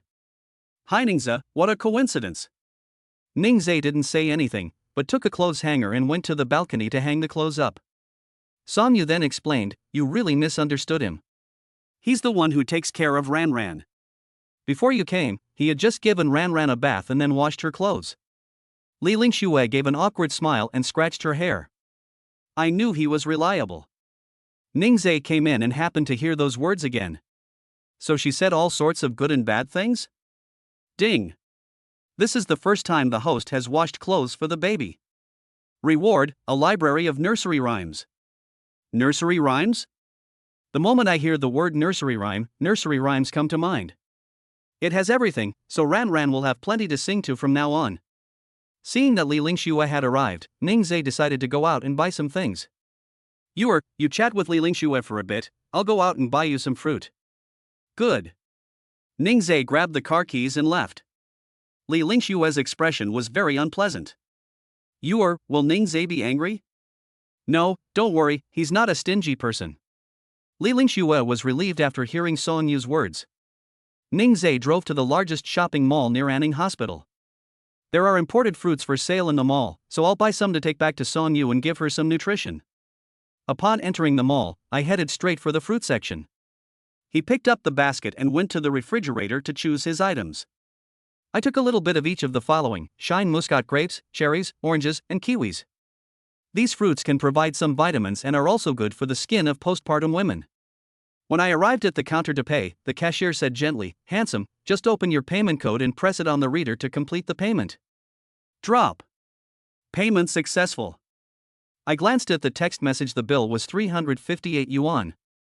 The fruit here is indeed more expensive than outside, but it looks fresh, and as long as it's good for postpartum women, that's fine. The shop even kindly provided a basket to hold the food, which was very classy. Carrying a basket, Ningze walked to the front of a health product store. The new mother was weak after childbirth, and Ningze planned to see if there was anything he could do to help her recover. This store is very famous and also sells imported products. As soon as he walked in, a shop assistant greeted him warmly. Hello sir, what do you need? Is it for yourself or as a gift? Is it for an elderly person or an adult? Hello, my wife just gave birth, and I'd like to ask if there are any foods suitable for postpartum women to eat. The shop assistant immediately understood. He led Ningze to a counter, picked up a box, and introduced it. This is a probiotic protein powder solid beverage containing imported whey protein and soybean protein from black soil. The two high-quality nutrients complement each other, which is why many new mothers buy this one. Most importantly, it contains both animal and plant proteins. The shop assistant mentioned some other benefits, and Ningze agreed. How long will one box last? This box contains 12 strips. If you take one strip a day, it will last for 12 days. Give me a month's supply first. Sir, we have a promotion now, buy 5 get 3 free, or buy 3 get 1 free. Would you like to stock up? Ningze didn't know if Song Yu would like it or not, and was worried that buying too much would be a waste. Let's take 3 boxes, just in case my wife doesn't like them, it'll be a waste. Ningze smiled, his smile was very sunny. The shop assistants were very envious of Ningze's wife, who had such a caring husband and was also handsome. Okay, if you like it, I'll buy it again next time. The shop assistant quickly packed the items, Ningze paid, and left with the goods. As soon as I got into the car after arriving at the parking lot, I saw a familiar figure. Mo Shuawei and the young Master Gu from last time got out of the car across the street. Mo Shuawei was holding young Master Gu's hand, and their actions were very intimate. However, this was none of Ningze's business. He planned to start the car after the two had gone some distance. However, Mo Shuawei saw him. Seeing Ningze sitting in the BMW, Mo Shuawei let go of the bespectacled man's hand, walked to the car window, and said incredulously, Ningze. It really is you. Rented a BMW again? You're struggling to make ends meet, there's no need to go into debt just to save face. Mo Shuawei was very pleased with herself. She didn't believe that Ningze could afford a BMW. Ningze didn't bother arguing with her and immediately started the car. Mo Shuawei ran to the car and blocked his way. With his hands in his pockets, Gu Xiao stood aside watching the show. He felt extremely pleased to have snatched the woman of the handsome campus heartthrob of Nanjing University. Seeing the amused smile on his lips, Ningzai could tell at a glance that Gu Xiao and Mo Shuawei were just playing around. These rich men just like to play around with young women. Seeing Ningzai stop the car, Mo Shuawei walked to the car window. Seeing that there was some distance between the car and Gu Xiao, she spoke without restraint. Ningzai, are you feeling bad about being dumped by me? Ningzai laughed. Are you out of your mind? You. Mo Shuawei was about to get angry, but then she changed the subject and said, Ningzai, how about you stay with me tonight? As Mo Shuawei spoke, she glanced at Ningzai's lower body. Ningzai immediately understood. He sneered. So, that man can't satisfy you anymore? You want his money, and then you want my body? Mo Shuawei smiled without saying a word. Are you sick? Ningzai feels nauseous whenever he sees Mo Shuawei. Taking advantage of Mo Shuawei's inattention, he started the car and drove away. Mo Shuawei gritted her teeth in anger, but before turning around, she composed herself, walked back to young Master Gu's side, and smiled. Young Master Gu, let's go. It was just saying hello. Actually, Gu Xiao doesn't care at all, he'll just find someone else when he gets tired of playing around. Chapter 10 Husband, let me feed you. Ningzai returned to the hospital, where Li Lingxue was still there. Li Lingxue apologized for what had just happened and said, Ningzai, I misunderstood you just now. I'm sorry. Ningzai didn't care in the first place. I'm not angry. You're Yuer's best friend, so it's only right that you think about her. Not wanting to dwell on the matter any longer, Ningzai changed the subject. I bought some fruit and washed it for you. Thank you, honey. Song Yu smiled. Ningzai put down what he was holding and took a little of each item. After washing each shine muscat cherry, I put them in a dish with the cherries. I also peeled an orange and a kiwi, cut them into small pieces, and then ate them with fruit skewers. The fruit vendor even thoughtfully gave him fruit tags, which he didn't even notice when he paid. The service was really excellent. I turned the fruit over to the bottom and found a packet of fruit skewers lying in the basket. Ningzai brought out the fruit platter and placed it on the table. Yuer, I don't know what you like to eat, so I'll buy you some things that are good for new mothers. This sunshine rose is very sweet, you should try it. As Ningzai spoke, he used a fruit skewer to pick up a fruit and fed it to Song Yu. Wow, it's so sweet. Ningzai, you really know how to buy things. I love it. Song Yu's eyes narrowed from the sweetness. Actually, Ningzai buys fruits that she usually likes to eat, especially cherries. She ate quite a lot when she was pregnant. It would be great if she could have it all year round. Ningzai was happy to see that she enjoyed the food. He picked Ran up and she nestled quietly in his arms without crying or fussing. Song Yu also gave Ningzai a sunshine rose to eat. Ningzai, I'll feed you. Ningzai opened his mouth and accepted Song Yu's feeding. Li Lingxue sat to the side, feeling that she was superfluous. Looking at the fruit in front of me, I had no appetite at all. You three can stay here by yourselves, I'm leaving. Song Yu chuckled lightly and did not try to stop him. Li Lingxue turned around and saw the family of three chatting and laughing, completely ignoring her, and left without looking back. Aren't you afraid Li Lingxue will be angry? Song Yu shook his head. She wouldn't do that. We've known each other for many years, and I know her personality. I thought Ran was being good, but a little while later she started crying. Why is my baby crying? Did you poop? Let Daddy take a look. Whenever Ran cries, Ningzai immediately picks her up and comforts her. Song Yu rarely takes care of the child she thinks she wouldn't be able to manage without Ningzai. Ningzai touched the diaper, it was already bulging. Oh dear, Ran only protested after her diaper was full. Daddy will definitely change her earlier next time. Iya. Ran expressed her emotions. It's because she's too bloated and uncomfortable, no wonder she's crying. After Ningzai changed Ran's diaper, Ran smiled. Ningzai teased Ran, feeling good now, huh, you smug Ran? Song Yu felt her breasts were swollen. A's, bring Ran over. My breasts are engorged. See if Ran is hungry. He picked up Ran and handed her to Song Yu. Song Yu unbuttoned his clothes and started feeding Ran. Ran drank for a while, then spat out her food and even vomited milk. This startled Song Yu. She asked anxiously, Ningzai, Ran has spit up milk, what should we do? Don't worry, she just ate too much. Ningzai picked up Ran and patted her back to help her burp. Since Ran Ran wouldn't eat, Song Yu had no choice but to suck out the milk. Ningze, could you please bring me the breast pump? Good. Ningze put Ran Ran in the stroller and found the breast pump. This breast pump is made of high-quality latex material, which is heat-resistant, odorless, and does not produce harmful substances. It also has 3 modes: massage, milk expression, and vibration. Song Yu finds it very easy to use. Soon, a 60 milliliters bottle was filled. Song Yu felt that the other side was still swollen, and it would be uncomfortable if she didn't suck. Ningze, take a look and see if there are any empty bottles left. What's wrong? Not enough to show off? We might need one more. Ningze rummaged through the cabinet and found an empty bottle. Suddenly, he had an idea, so he put the bottle back in and covered it with something. We're out of bottles. Oh no, what should I do? My breasts are so engorged and uncomfortable. Of course he knows it's painful. And so, he came to solve it for her. Ningze walked to the bedside, his face full of worry. If you is in pain, only I can help you. This. Like the last time I started breastfeeding? Seeing Ningze's considerate expression, Song Yu had no choice but to agree, otherwise, she had no better option. She's feeling very uncomfortable right now because if she goes out to buy more, she'll have to wait a long time. With Song Yu's permission, Ningze prepared to get started. Looking up, I saw the ward door was wide open, so I quickly went over and closed it. Then Ningze walked back to the bedside and patiently helped Song Yu. Song Yu felt that this was a completely different experience from using a breast pump. She felt a warm sensation as Ningze held it in his mouth.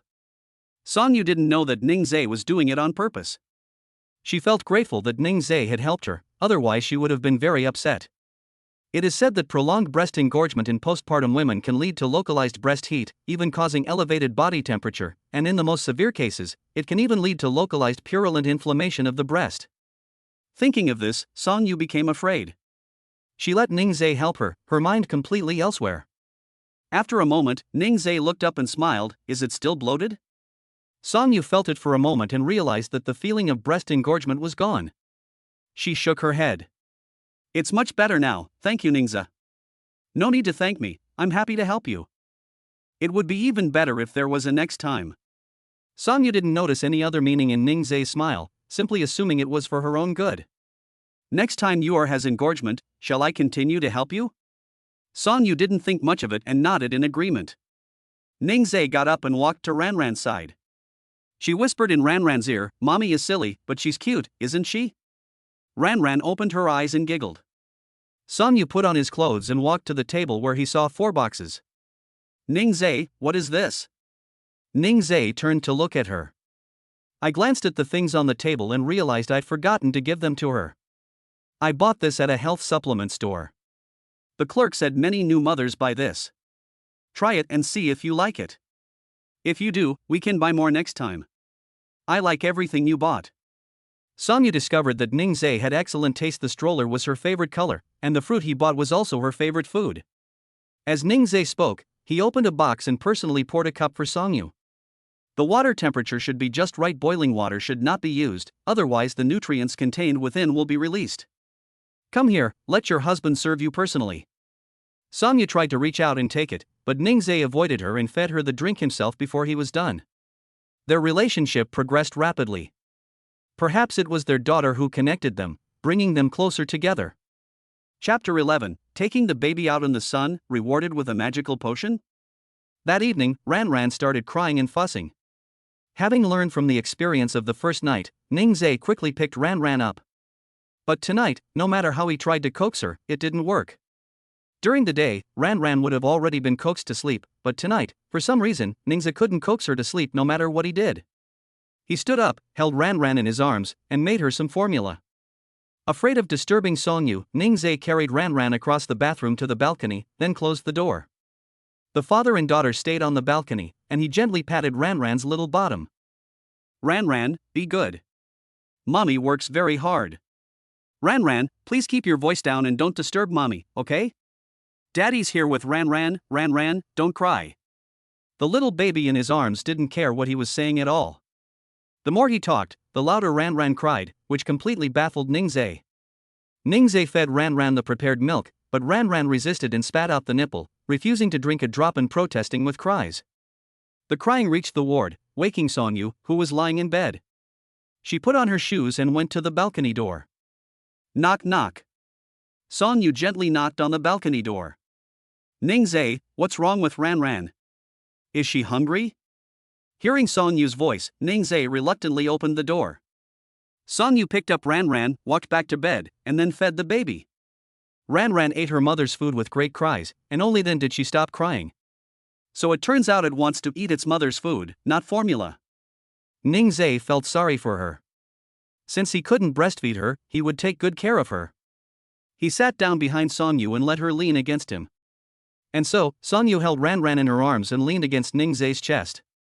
Ningzai hugged the mother and daughter, and the three of them snuggled together, creating a very warm scene. After Ran Ran finished eating, Ningzai picked her up and let Song Yu lie down to sleep first. He carried the baby around the ward, patted Ran Ran's back to burp, and then coaxed her to sleep. A nursery rhyme suddenly popped into Ningzai's mind, and he sang it aloud, following the sound in his head. Little swallow, wearing a flowery dress, comes here every spring. I asked the swallow why it came, and the swallow said, "Spring is the most beautiful here." Ningzai hummed a song softly. After a long time of coaxing and soothing, Ran Ran finally calmed down in my arms. After finally coaxing Ran Ran to sleep, Ningzai lay down and closed his eyes wearily. Tonight is only the second night, and Ningzai already feels extremely tired. He fell into a deep sleep. After an unknown amount of time, in a daze, Ran Ran heard noises again. Ningzai quickly picked up Ran Ran and handed her to Song Yu. Neither of them slept well that night, as they kept feeding her. When Song Yu breastfeeds Ran Ran, Ningzai massages her to help relieve her lower back pain. Having a child isn't just her responsibility. As the father, instead of saying more, it's better to do more and share the burden. So after each feeding, Ningzai would pick up Ran Ran, pat her to burp, and lull her to sleep. If Ran Ran pees or poops, change her diaper. He does everything he can. Ningzai touched the diaper, took a new one and changed Ran Ran's diaper, then held her in his arms and comforted her. Mom and Dad are here, Ran Ran, don't cry. My darling, be a good girl. Ran Ran is the best girl.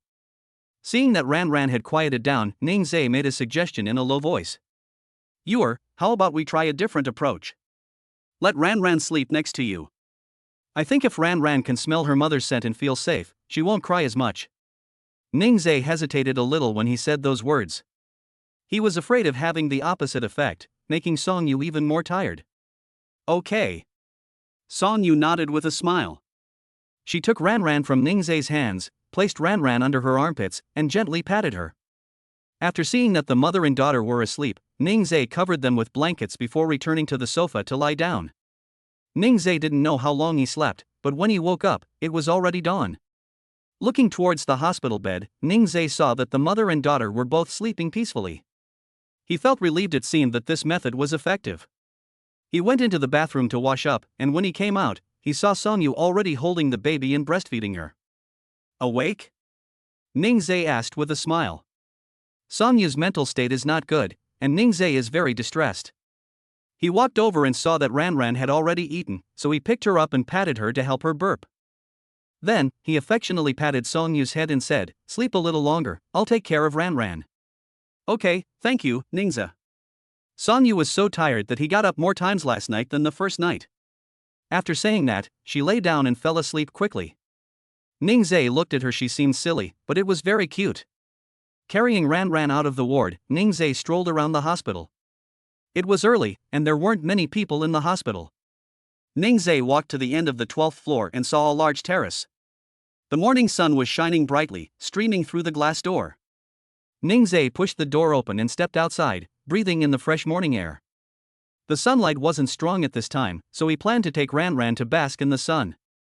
Appropriate sun exposure is beneficial for babies, as it can effectively prevent jaundice and calcium deficiency.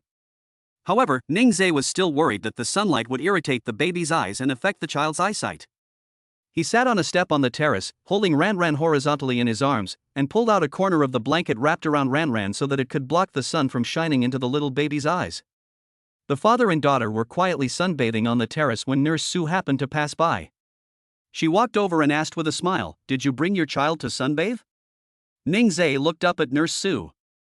I heard that sunbathing is good for babies, so I brought my baby here to sunbathe and let my wife rest too. What brings you here, Nurse Sue? Nurse Sue, I came to check on you and saw you on the balcony, so I came to see you. You're so thoughtful. Your wife is so lucky to have such a considerate husband. All the suffering of childbirth is worth it. Giving birth is much more painful than anything else. Such a big baby must have been born in excruciating pain. Thinking of this, he felt sorry for Songyu. Nurse Sue looked at the baby in Ningzai's arms and said, "Your baby is so well behaved." Ningzai smiled and said, "That's because you didn't see how she cried and made a fuss last night. I have to go now. Sunbathing is good for newborns, but they shouldn't be exposed for too long. 10-15 minutes at a time is enough, in small amounts and frequently." Nurse Sue reminded her before leaving. "Okay, thank you, Nurse Sue." Ningzai calculated the time and figured it was about time. It's June now, and only the morning sun isn't too hot. After basking in the sun enough, he carried Ranran back to the ward. Ding! Host, you've spent time with your baby in the sun. Reward, a bottle of magic potion. A miracle potion? What's it for? Given how tiring it has been for the host to care for the baby these past 2 nights, this miraculous potion will help the host recover their energy. It will also alleviate physical fatigue. Can postpartum women use it? Will it affect breastfeeding? It works. It won't cause any problems. This is a product of our system, absolutely unique. The potion is colorless and odorless. Just drop it into water and drink it. Awesome. This is fantastic. Chapter 12, Discharge from the hospital and going to the postpartum care center. Ningzai was pleased. After the system finished speaking, he felt a weight in his pocket. He reached in and touched it, finding a small bottle inside. He smiled slightly. The father and daughter walked back to the ward. As soon as they pushed the door open, Ningzai saw Songyu tidying up the blanket he used to sleep on the sofa. He quickly walked over and took her hand, saying, "Don't do these things, I'll take care of it." "It's alright, it's not heavy work." Songyu smiled faintly. "Listen to me, you don't need to do these things when you're with me. No matter what happens, I'm here," Ningzai said, putting Ranran in the stroller, taking the blanket from her hand, and folding it up himself. Songyu felt happy. Ningzai was really considerate, unlike most men who would just tell you to drink more hot water. She looked at the baby in the stroller and exclaimed in surprise, "Ningzai, this is the first time I've noticed that Ranran's baby hair is very black." Ningzai had already discovered this. With such baby hair, he doesn't need to worry about his little girl having little hair later in life. Not only is it black, but it's also very thick. Yura can style Ranran with any cute hairstyle she wants in the future. Ningzai walked over to Songyu's side, and the two admired the baby in the stroller. "Should I shave my baby hair? I looked it up online before, and some people said to shave it, while others said not to." Songyu asked curiously. Ningzai immediately explained to her that baby hair doesn't necessarily need to be shaved. Some parents think their baby's hair is sparse and will shave it to let it grow back thicker, but this has no medical basis. Besides, the baby's skin is so delicate right after birth, and I was worried that the razor would damage the baby's skin. However, our Ranran was born with thick baby hair, so there's no need to shave it. When Songyu heard that the razor would harm the baby's skin, she refused to agree to shave the baby's hair no matter what. "Ningzai, we shouldn't shave Ranran's baby hair." "Okay, we'll do whatever the mother says." Having such a thick head of baby hair is something many people envy.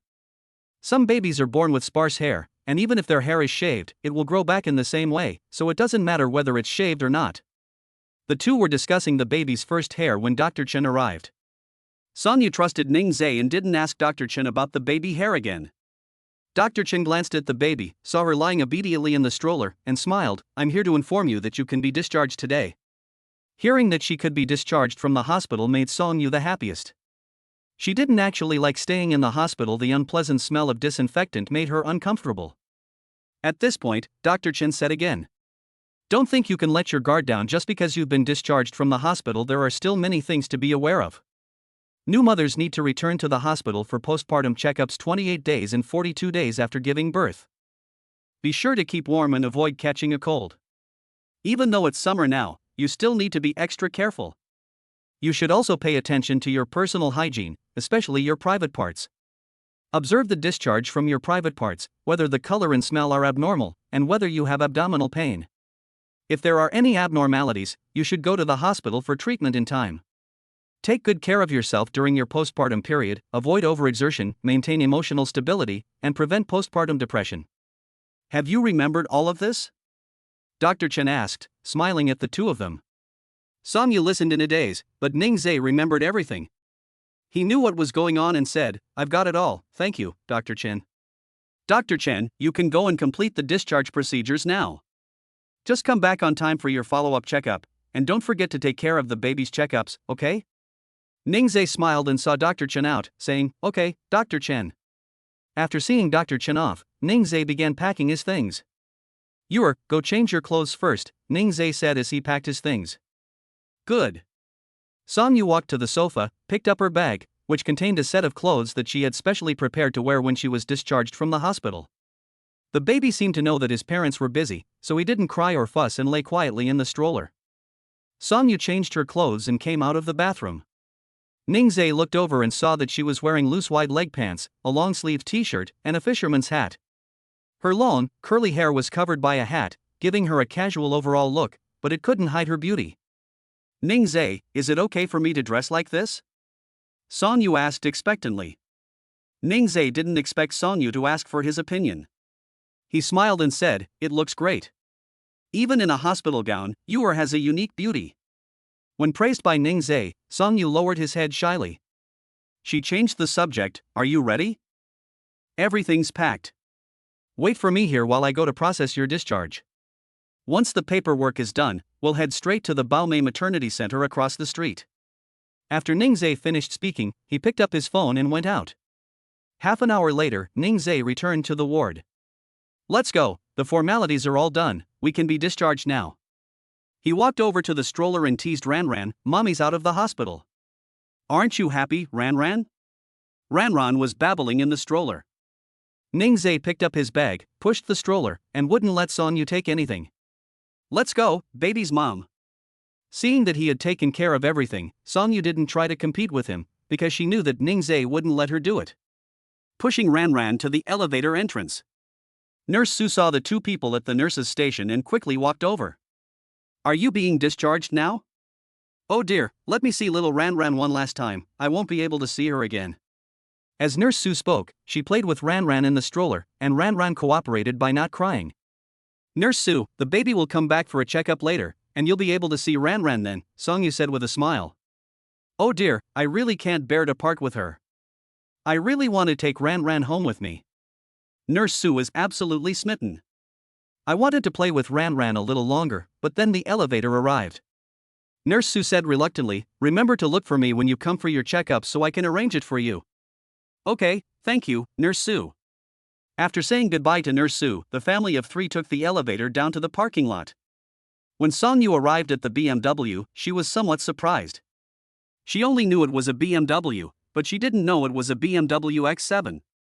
"Ningzhe, you're so lucky. It's a BMW X7. Ningzhe smiled gently and opened the passenger door for Songyu. "You and your daughter are my lucky stars." Songyu sat down. The car seat was very comfortable. Ningzhe then carried Ranran into her arms. He completely forgot to buy a car seat. Once he's settled in at the postpartum care center, he'll need to buy a car seat to put in the car. The stroller is automatic. Press the button and it will fold up automatically. Press it again and it will open automatically. It's very convenient, so even if you're taking care of the child alone, you don't have to worry. Ningzhe put the stroller in the trunk and the bags and other items in the back seat. He only got into the car after putting his things away. He pulled over the seatbelt, fastened it for Songyu, and then fastened it for himself. The two smiled at each other. "Buckle up. Let's go." P.S. Guys, if you like this, please give me a free reminder to update. Love you all. Your lovely lemons, Muah. Chapter 13. The most luxurious package at the postpartum care center. The car arrived at Baomei Confinement Center in less than 5 minutes. Upon arriving at the main gate, you can see the landscape within the community. There are high-rise buildings, detached villas, and gardens. The community is exclusively owned by Baomei Maternity Center. After driving to the reception area of the postpartum care center, Ningzhe got out of the car and took the stroller out of the trunk. The stroller opens in a second, which is very convenient. He went to the passenger seat, took Ranran from Songyu's arms and put her into the stroller, and then helped Songyu out of the car. As soon as the two entered the reception area, staff members warmly greeted them. "Hello, sir, madam. I'm Xiao Zhao, the receptionist at the reception center. Could you please provide the name of your appointment so we can check it for you? Only people with appointments come here, so the receptionist won't ask if you have an appointment." Ningzhe. He spoke calmly. The receptionist opened the tablet in her hand and confirmed Ningzhe's identity. She smiled sweetly and said, "Mr. Ning, your villa is ready.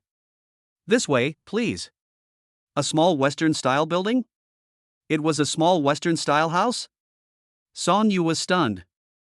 Small villas generally start at 88,000 yuan, with the most expensive being 108,000 yuan.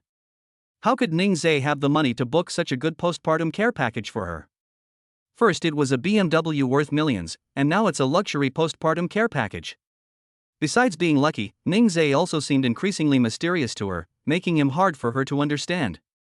Ningzhe took a couple of steps and then noticed that Songyu hadn't followed. He turned around and asked with a smile, "What's wrong?" "No. It's nothing." Songyu couldn't understand, but she didn't dare to ask him. Unable to figure it out, she simply stopped thinking about it and obediently followed Ningzhe's side. They arrived in front of a small Western-style house, where a row of people were standing at the entrance. An older woman came out and said, "Hello, sir and madam. I am the housekeeper of the number 10 villa. You can call me Aunt Lee." After Aunt Lee finished introducing herself, she began introducing the other people. There is a retired pediatrics director from Anning Hospital, as well as 4 experienced nurses and infant care specialists. Even the meals are handled by 2 people, and there is also a dedicated person in charge of hygiene. There are also some staff members who haven't been mentioned. Looking at this lineup, Ningzhe sighed inwardly, it really is a deluxe package. After Aunt Lee finished her introduction, she led Ningzhe and Songyu inside for a tour. As they went in, the receptionist thought to herself, this guy looks so handsome and young, yet he managed to book their most luxurious package at the postpartum care center. You can't judge a book by its cover. Ningzhe and Songyu followed Aunt Lee into the small Western-style house. The small villa has 2 floors. The first floor is the living room, and there are 3 rooms.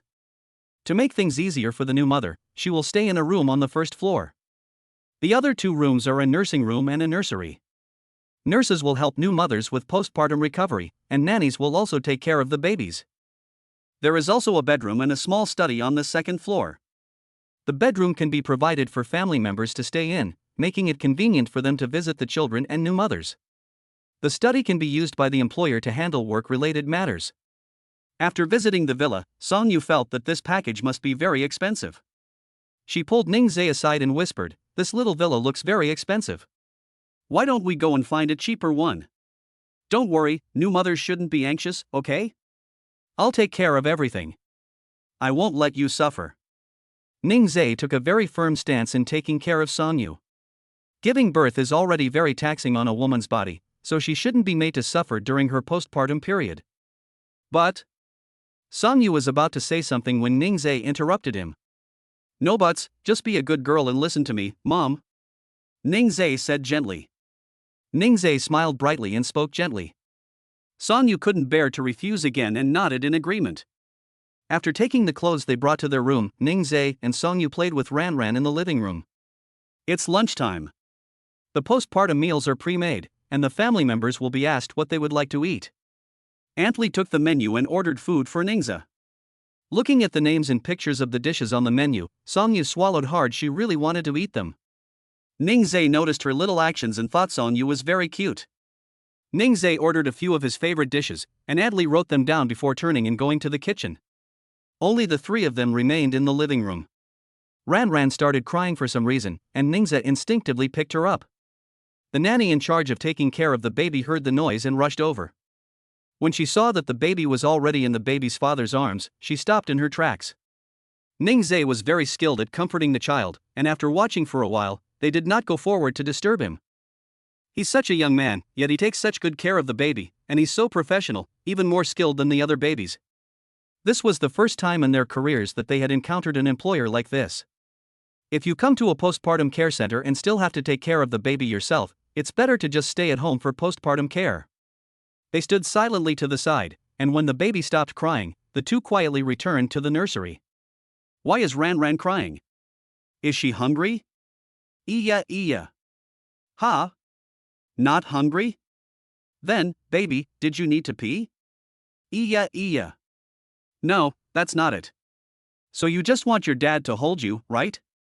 Ningzhe muttered to himself, heaving Ran around in his arms, while Songyu watched from the side, laughing heartily. Look, baby, mommy's smiling. Ran was wrapped in a small blue blanket, with only her little head showing. The hat on her head had an elephant pattern on it, making her incredibly cute. Remembering that the diapers in the trunk hadn't been brought in yet, Ningzhe handed Ran to Songyu to hold. What's wrong? Songyu asked with a smile. It's nothing.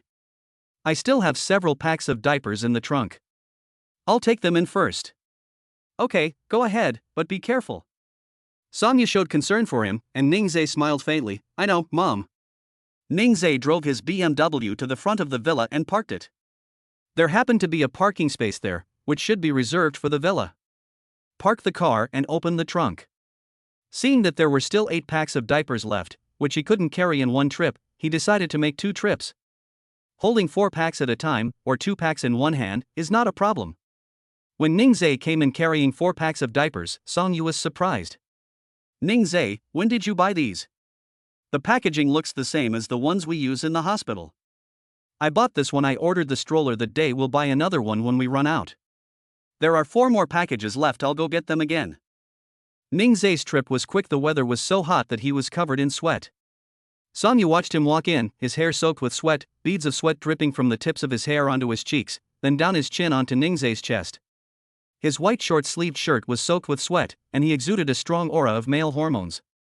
This made Songyu blush and her heart race. Ningzhe looked so strong and robust, it was exhilarating. So embarrassing. Omega. Chapter 14. The mother's thoughts are impure. Ningzhe carried the diapers twice, and his clothes were soaked. He opened his backpack, took out a clean t-shirt, and changed into it. It was so hot that my mouth was so dry, so I went to the kitchen and poured myself a glass of water. Suddenly remembering the magical potion in his pocket, he touched it, thankfully not spilling it. He poured 2 more glasses and dripped the magic potion into each one. He drank it down in one gulp, then took another cup and walked over to Songyu. It's hot, have some water. You should drink plenty of water after giving birth, as postpartum sweating is common due to hormonal fluctuations and other factors. Your body also needs a lot of water to produce breast milk while breastfeeding. Insufficient water intake can affect milk production. Songyu had no idea about these things, but since Ningzhe poured her water, she would definitely drink it. After placing Ran on the sofa, she took the water glass that Ningzhe handed her and gulped it down. She wondered if it was because Ningzhe had poured her the water, but she found the water to be magical. After drinking it, she felt comfortable all over. It must be because Ningzhe collapsed. Carrot. Ningzhe had already sensed the changes in his body and had to admit that what the system gave him was indeed a good thing. Host, this system is trustworthy. That's right. The nanny standing outside the living room listened to Ningzhe's words and felt that Ningzhe knew a lot. With such a caring husband, why would I need to stay in a postpartum care center? While people may wish for it, no one would complain about having too much money when it comes to making money. Mr. Ning, Mrs. Ning, it's time to eat. Aunt Lee came into the living room and called the 2 of them to eat. The nanny thought, now that the parents are out eating, it's our chance to take care of the child. One of the nannies said, Mr. Ning, Mrs. Ning, we'll take care of the baby. You 2 go and have your meal. Okay, that works too. Ningzhe nodded. The nanny picked Ran up and carried her to the nursery. Ningzhe and Songyu sat down at the table. The postpartum meal consisted of stir-fried baby bok choy, stir-fried beef with celery, scrambled eggs with tomatoes, oxtail soup, and a bowl of white rice. These are all specially formulated by nutritionists. Sufficient nutrition is needed during the postpartum period to help new mothers recover their bodies, so that breastfeeding can proceed smoothly and also help the body recover. A balanced diet with a mix of meat and vegetables, increasing the intake of various nutrients, especially high-quality protein, is very helpful for new mothers. It looks delicious, you should eat more. Yours is the most delicious. Spicy lotus root, clam stuffed with shrimp paste, and honey glazed chicken wings. These are all my favorites. Song Yu's mouth watered more and more as he looked at it. Ning Zai, look at that. Song Yu suddenly pointed to the window. Ning Zai turned around and looked back, but there was nothing there. He turned around and saw Song Yu holding the honey glazed chicken wings in front of him. The distance was a bit far, and no matter how she tried to pick up the chicken wings, they kept slipping off her chopsticks. Ning Zai couldn't help but laugh at her, calling her a glutton who wouldn't behave and that she should be spanked like Ran Ran. Spanking? She's an adult, how can you spank her? Or perhaps. Song Yu's thoughts wandered further and further, her cheeks flushed instantly, and her mind became impure.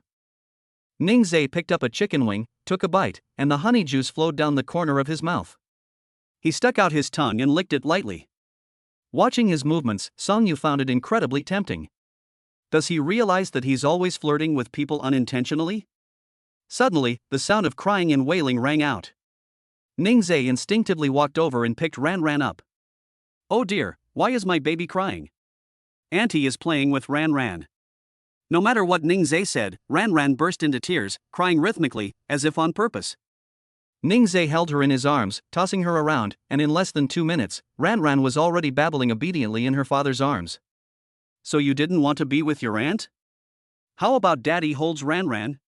Ran Ran whimpered, and knowing her as Ning Zai did, she simply didn't want to go with the nanny and wanted him to hold her. Who can blame him when Ran Ran is his little darling? Okay, sweetie, Daddy's holding you, don't cry or fuss. Be a good little baby, Ning Zai said, carrying Ran Ran to the dining table. He placed one foot on the footrest of another stool, using his leg as a support, held Ran Ran in one arm, and was able to pick up chopsticks with the other hand, eating and taking care of Ran Ran at the same time. Seeing how capable he was, Song Yu couldn't help but praise him. Ning Zai, you're really amazing. You've got a real knack for taking care of kids. Ning Zai smiled gently, without saying a word. After lunch, Ning Zai and Song Yu took Ran Ran for a nap, the family of 3 lying on the 2-meter-wide bed. Ran Ran slept between the two, with Ning Zai and Song Yu each on one side. After Ran Ran fell asleep, Ning Zai carried her directly to the crib, then returned to his own bed and lay down next to Song Yu. May I kiss you? Ning Zai asked abruptly. Song Yu was surprised. She nodded shyly. Ning Zai held her in his arms. She smelled nice, and Ning Zai thought it smelled good. He kissed her soft, sweet pink lips. Ning Zai's hand was on her waist, and Song Yu thought he wanted to. She held Ning Zai's hand. Ning Zai, not yet. I just wanted to pull your clothes down, or, what are you expecting? Ning Zai grinned mischievously, and Song Yu was too embarrassed to look at her. Ning Zai leaned close to her ear and whispered, when you were old enough, I will cherish you. Song Yu's heart was pounding. What was she thinking? With his back to Ning Zai, Song Yu pretended to be asleep. 2 o'clock in the afternoon. Ning Zai played with Ran Ran in the living room, while Song Yu went with the nurse for postpartum care. The nanny came over and said, Mr. Ning, this afternoon's schedule is for visual training for your baby. Please leave your child with us. Ning Zai wanted to be more involved in taking care of the child, so he didn't let the nanny take Ran Ran away. Instead, he carried Ran Ran to the nursery. He placed Ran Ran on the bed, and the nanny took out black and white cards. A newborn baby's vision is not fully developed. After birth, her vision will be like that of a nearsighted adult without glasses. Everything will be blurry, and she can only identify objects by their outlines. Babies aged 0-6 months are in the black and white vision stage, and their vision is blurry. Therefore, black and white cards can be used to stimulate their vision, thereby stimulating their visual potential and brain activity. Ning Zai took the black and white card from the nanny and started playing with Ran Ran himself. Come on, Ran Ran, learn from Daddy. Ran Ran lay on the bed, making cooing sounds, perfectly matching Ning Zai's movements. The nannies are so envious the baby is so well behaved, and the father is so gentle. They wish they had husbands like that. Ding! Host has assisted your baby with visual training reward, 50,000 yuan. Ning Zai's phone beeped. He took out his phone to check and thought, if only I had a little more, this amount wouldn't be enough for a down payment on a house in Nanchang. After Song Yu finishes her postpartum confinement, he will first rent a house. If you tidy it up, it can be a very cozy home. P.S. Lemon was so happy to see a new older brother reading her books today. 3. If you guys ask for more updates or add it to your bookshelf, Lemon will be even happier. Brothers, please give Lemon points to urge for more updates and add it to your bookshelves, okay? Chapter 15 An Unexpected Joy, 5 times the return? When he has free time, he browses the internet. Find a suitable house, and then decorate it to your liking. Ningzhe continued to tease Ranran, looking through all the black and white cards, and Ranran began to resist. Ranran looked sleepy. Ningzhe held her and coaxed her to sleep. Newborn babies usually sleep or are in a semi-sleep state all day long, sleeping for 22 hours a day. However, some energetic babies only sleep for a dozen hours or so. I carried Ranran around the nursery. Ranran fell asleep quickly. Ningzhe put her in the stroller in the room. Seeing that the curtains were drawn, Ningzhe pulled them open. The baby sleeps most of the time to prevent the baby from having a reverse day-night cycle later on.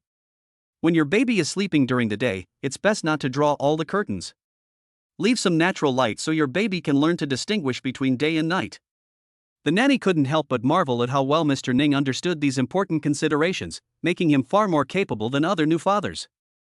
Ningzhe turned around and saw the nanny staring at him. The nanny was embarrassed for a moment. "Sir, you have a lot of experience in childcare. Is this your and Mrs. Ning's second child?" Ningzhe shook his head. "This is our first child." Ningzhe walked to the door of the nursing room. Knock knock. Songyu and the nurse both looked over, and Ningzhe smiled at Songyu. Ranran has fallen asleep. I'm going out to buy her a car seat to put in the car. Be a good girl and wait for me, okay? Be a good girl and wait for me. Even the nurses found it cheesy. The young couple was really sweet. Okay, go ahead. Songyu smiled gently. Ningzhe went out and drove to the same shopping mall as last time. When he arrived at a store that specializes in car seats, a young woman in business attire came up to greet him. Ningzhe walked up to the young lady, who was captivated by his handsome looks. What a sunny and charming guy. I wonder if he has a girlfriend. However, most of the people who come to the baby product store are married men, which is a real pity. She stepped forward enthusiastically. Handsome, what do you need? I'd like to buy a car seat for my baby. Any recommendations? The young woman asked with a smile, How old is your baby? It hasn't even been a month.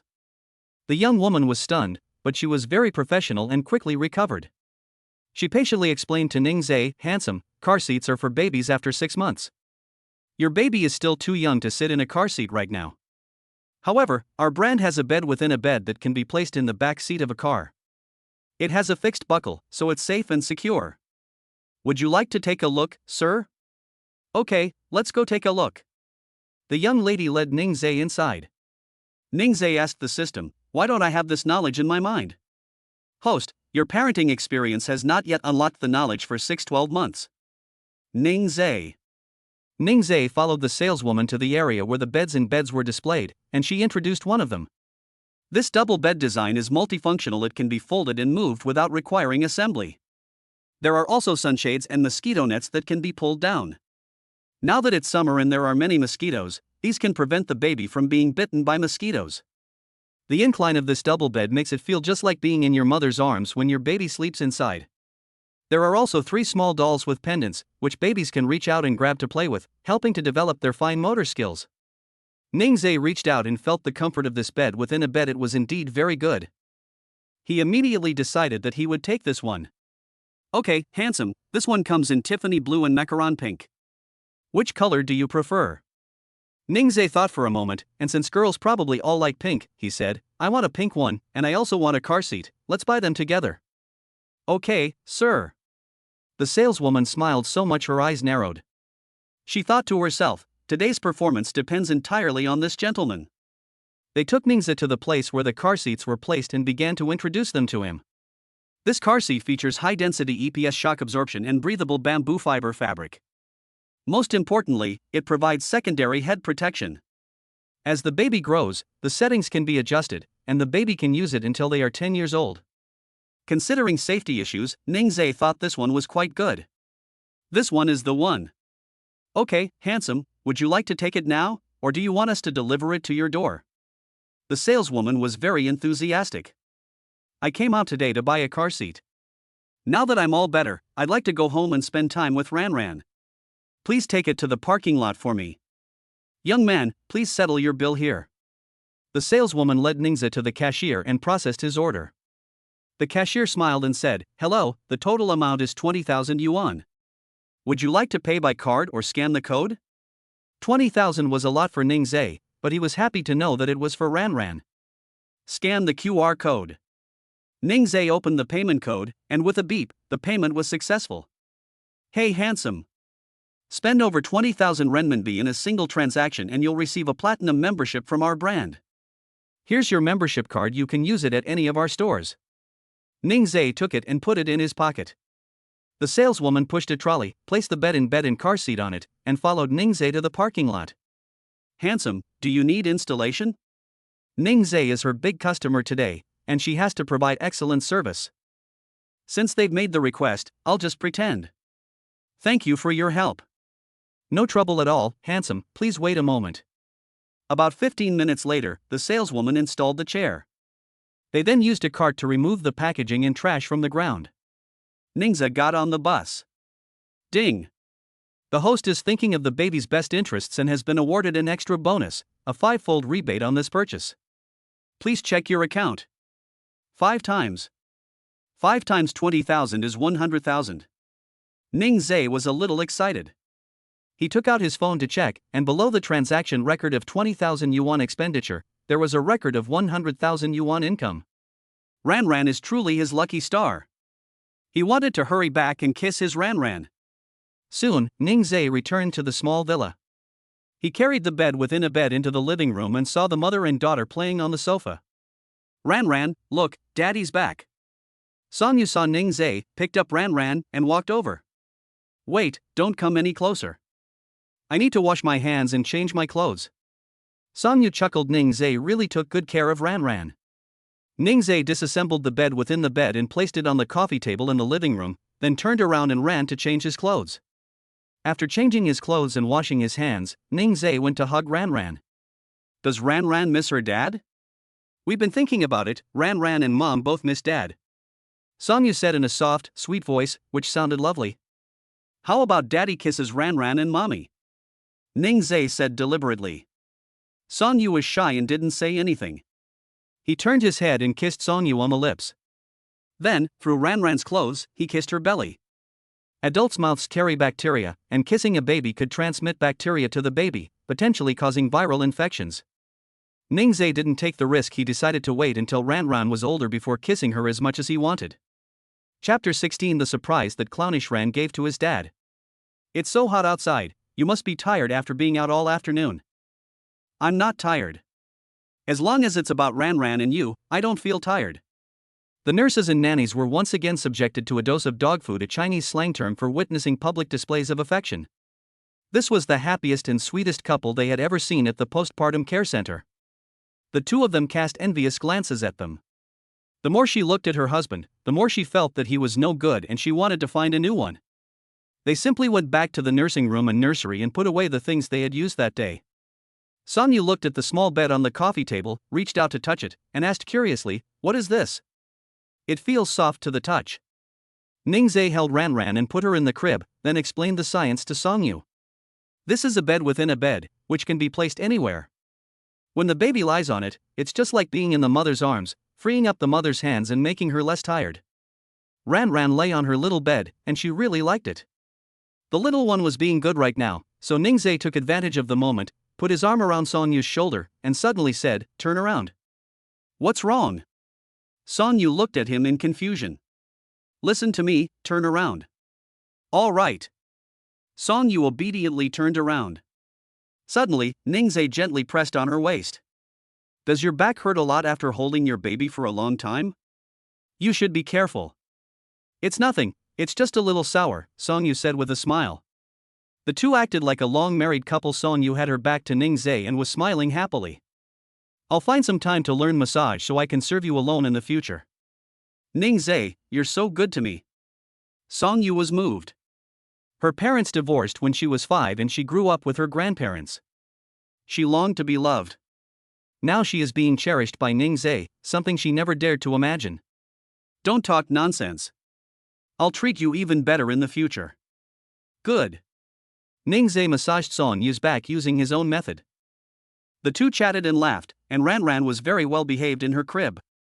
Her parents were being affectionate, and she wisely didn't disturb them. In the evening, it was time for dinner. Song Yu's postpartum meals were as good as ever. Tonight's meal includes stir-fried broccoli with shrimp, hand-shredded cabbage, steamed pomfret, and mixed grain rice. Looking at the bland food again, Song Yu felt that the next 20-odd days would be hard to endure.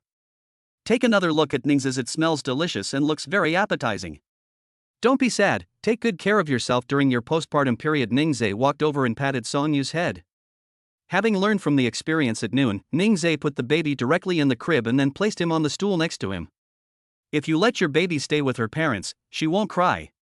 Just as Ningzhe was thinking this, the baby started crying. Judging from Ran's cries, she must be hungry. Song Yu also noticed this, picked her up, and immediately breastfed her. Oh dear, Ran isn't getting any milk, so she's not letting her parents eat either, is she? Spanking my stinky bottom. Song Yu fed her, gently patting Ran's little bottom. Ningzhe quickly finished eating, and by the time he was full, Ran had also finished eating. He wiped his mouth with a tissue, picked up Ran, patted her to help her burp, and told Song Yu to eat in peace.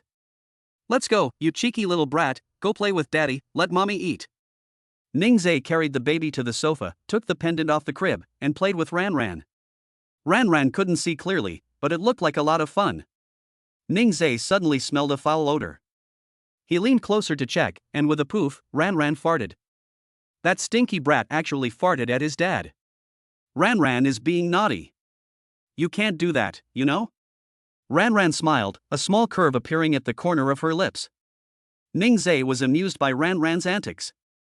Oh, you stinky fart, you fart at the baby and then laugh at dad. As Ningzhe spoke, he changed Ran's diaper. Looking over, Song Yu saw that the father and daughter got along very well. The nanny felt that the two of them weren't needed in this little house. The child's father could take good care of the child. That evening, Ningzhe prepared the bathwater, intending to give Ran a bath. His actions once again left the nanny speechless. Judging from Ningzhe's movements, he didn't seem like someone who was bathing a baby for the first time.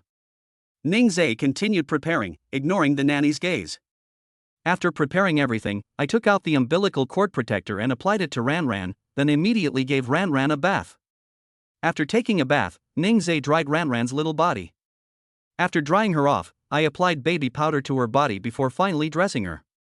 The little clothes that Song Yu bought for Ran were all pink, blue, and lemon yellow. It's very fresh and cute. Babies change every day and grow so fast that after a while, we can buy clothes a size bigger. Thinking about this, Ningzhe felt a little excited. He hadn't bought any clothes for his baby yet, which made him a really bad father. I dressed Ran and put her on the bed. Song Yu had just finished washing her hair and came out. Seeing that she had washed her hair today, Ningzhe quickly brought a hairdryer to dry Song Yu's hair. If you don't dry your clothes in time, you might catch a cold. Ningzhe, yours hair is so thick and black, and the curls are so pretty. Song Yu, my hair is naturally curly, I haven't permed it. Ningzhe, wow, when Ran grows up, will she inherit her mother's naturally curly hair? Song Yu, I don't know either. We should be able to tell when she gets a little older. Both of them were a little excited. The curly-haired, cocky Ran must be adorable. Ningzhe dried Song Yu's hair until it was no longer dripping wet, then let Song Yu lie on the bed with her head resting on his lap. Lying down is better than sitting. Song Yu's back will hurt if she sits for too long. Ningzhe's actions were very heartwarming. After blowing on Song Yu's hair for more than 10 minutes, it was dry. Seeing her lying on his lap, Ningzhe turned off the hairdryer, lowered his head, and gently kissed Song Yu's forehead. My eyes suddenly caught sight of her peach. It looked so soft. I couldn't help but swallow. Okay, you and Ran lie down first, I'm going to take a shower. Ningzhe snapped out of his thoughts and put the hairdryer away. Okay. Song Yu smiled faintly. Song Yu was completely unaware that she had just become prey for Ningzhe, the wolf in sheep's clothing. Song Yu was teasing Ran on the bed while waiting for Ningzhe. Ningzhe took a quick shower, finishing in just over 10 minutes. Ningzhe came in, saw Song Yu leaning against the bed, and said with a smile, Are you waiting for me? Suddenly exposed, Song Yu turned her head away in embarrassment. No, I wasn't. I was just playing with Ran. I'd be a fool to believe you. Ran Ran lives so far away, how could I possibly play with her? Ningzai didn't say anything more to her. He dried his hair before lying down on the bed. Judging from Ningzai's expression, does he want to sleep with her? Song Yu was shy. Ningzai said, "Don't be shy. We just slept together this afternoon, and we'll sleep together from now on. You need to get used to my presence." After saying that, Ningzai put Ran Ran on the small bed and then placed her on one side of the bed. The bed has railings, so there's no need to worry about the baby falling off. After settling Ran Ran in, Ningzai hugged Song Yu and showered her with kisses. Song Yu's skin is very soft, just like a baby's skin, bouncy and smooth, the kind that bounces back when you kiss it. Chapter 17. Dad, you look so handsome just now. Baomei Maternity Center can arrange for a nanny to take care of the baby at night. Ningzai refused their arrangements. He wanted to take care of his child himself, and he was capable of doing so. He wasn't entirely comfortable in trusting it to someone else. Ningzai and Song Yu were intimate for a while when a sound suddenly came from the small bed. The two looked over and saw Ran Ran whimpering and squirming. This worried Song Yu. Should she have a nanny come and take a look? Ningzai told her to relax. It's okay. This is because the baby's nervous and digestive systems are not fully developed yet. Since she is not crying and kicking her legs, we don't need to interfere with her.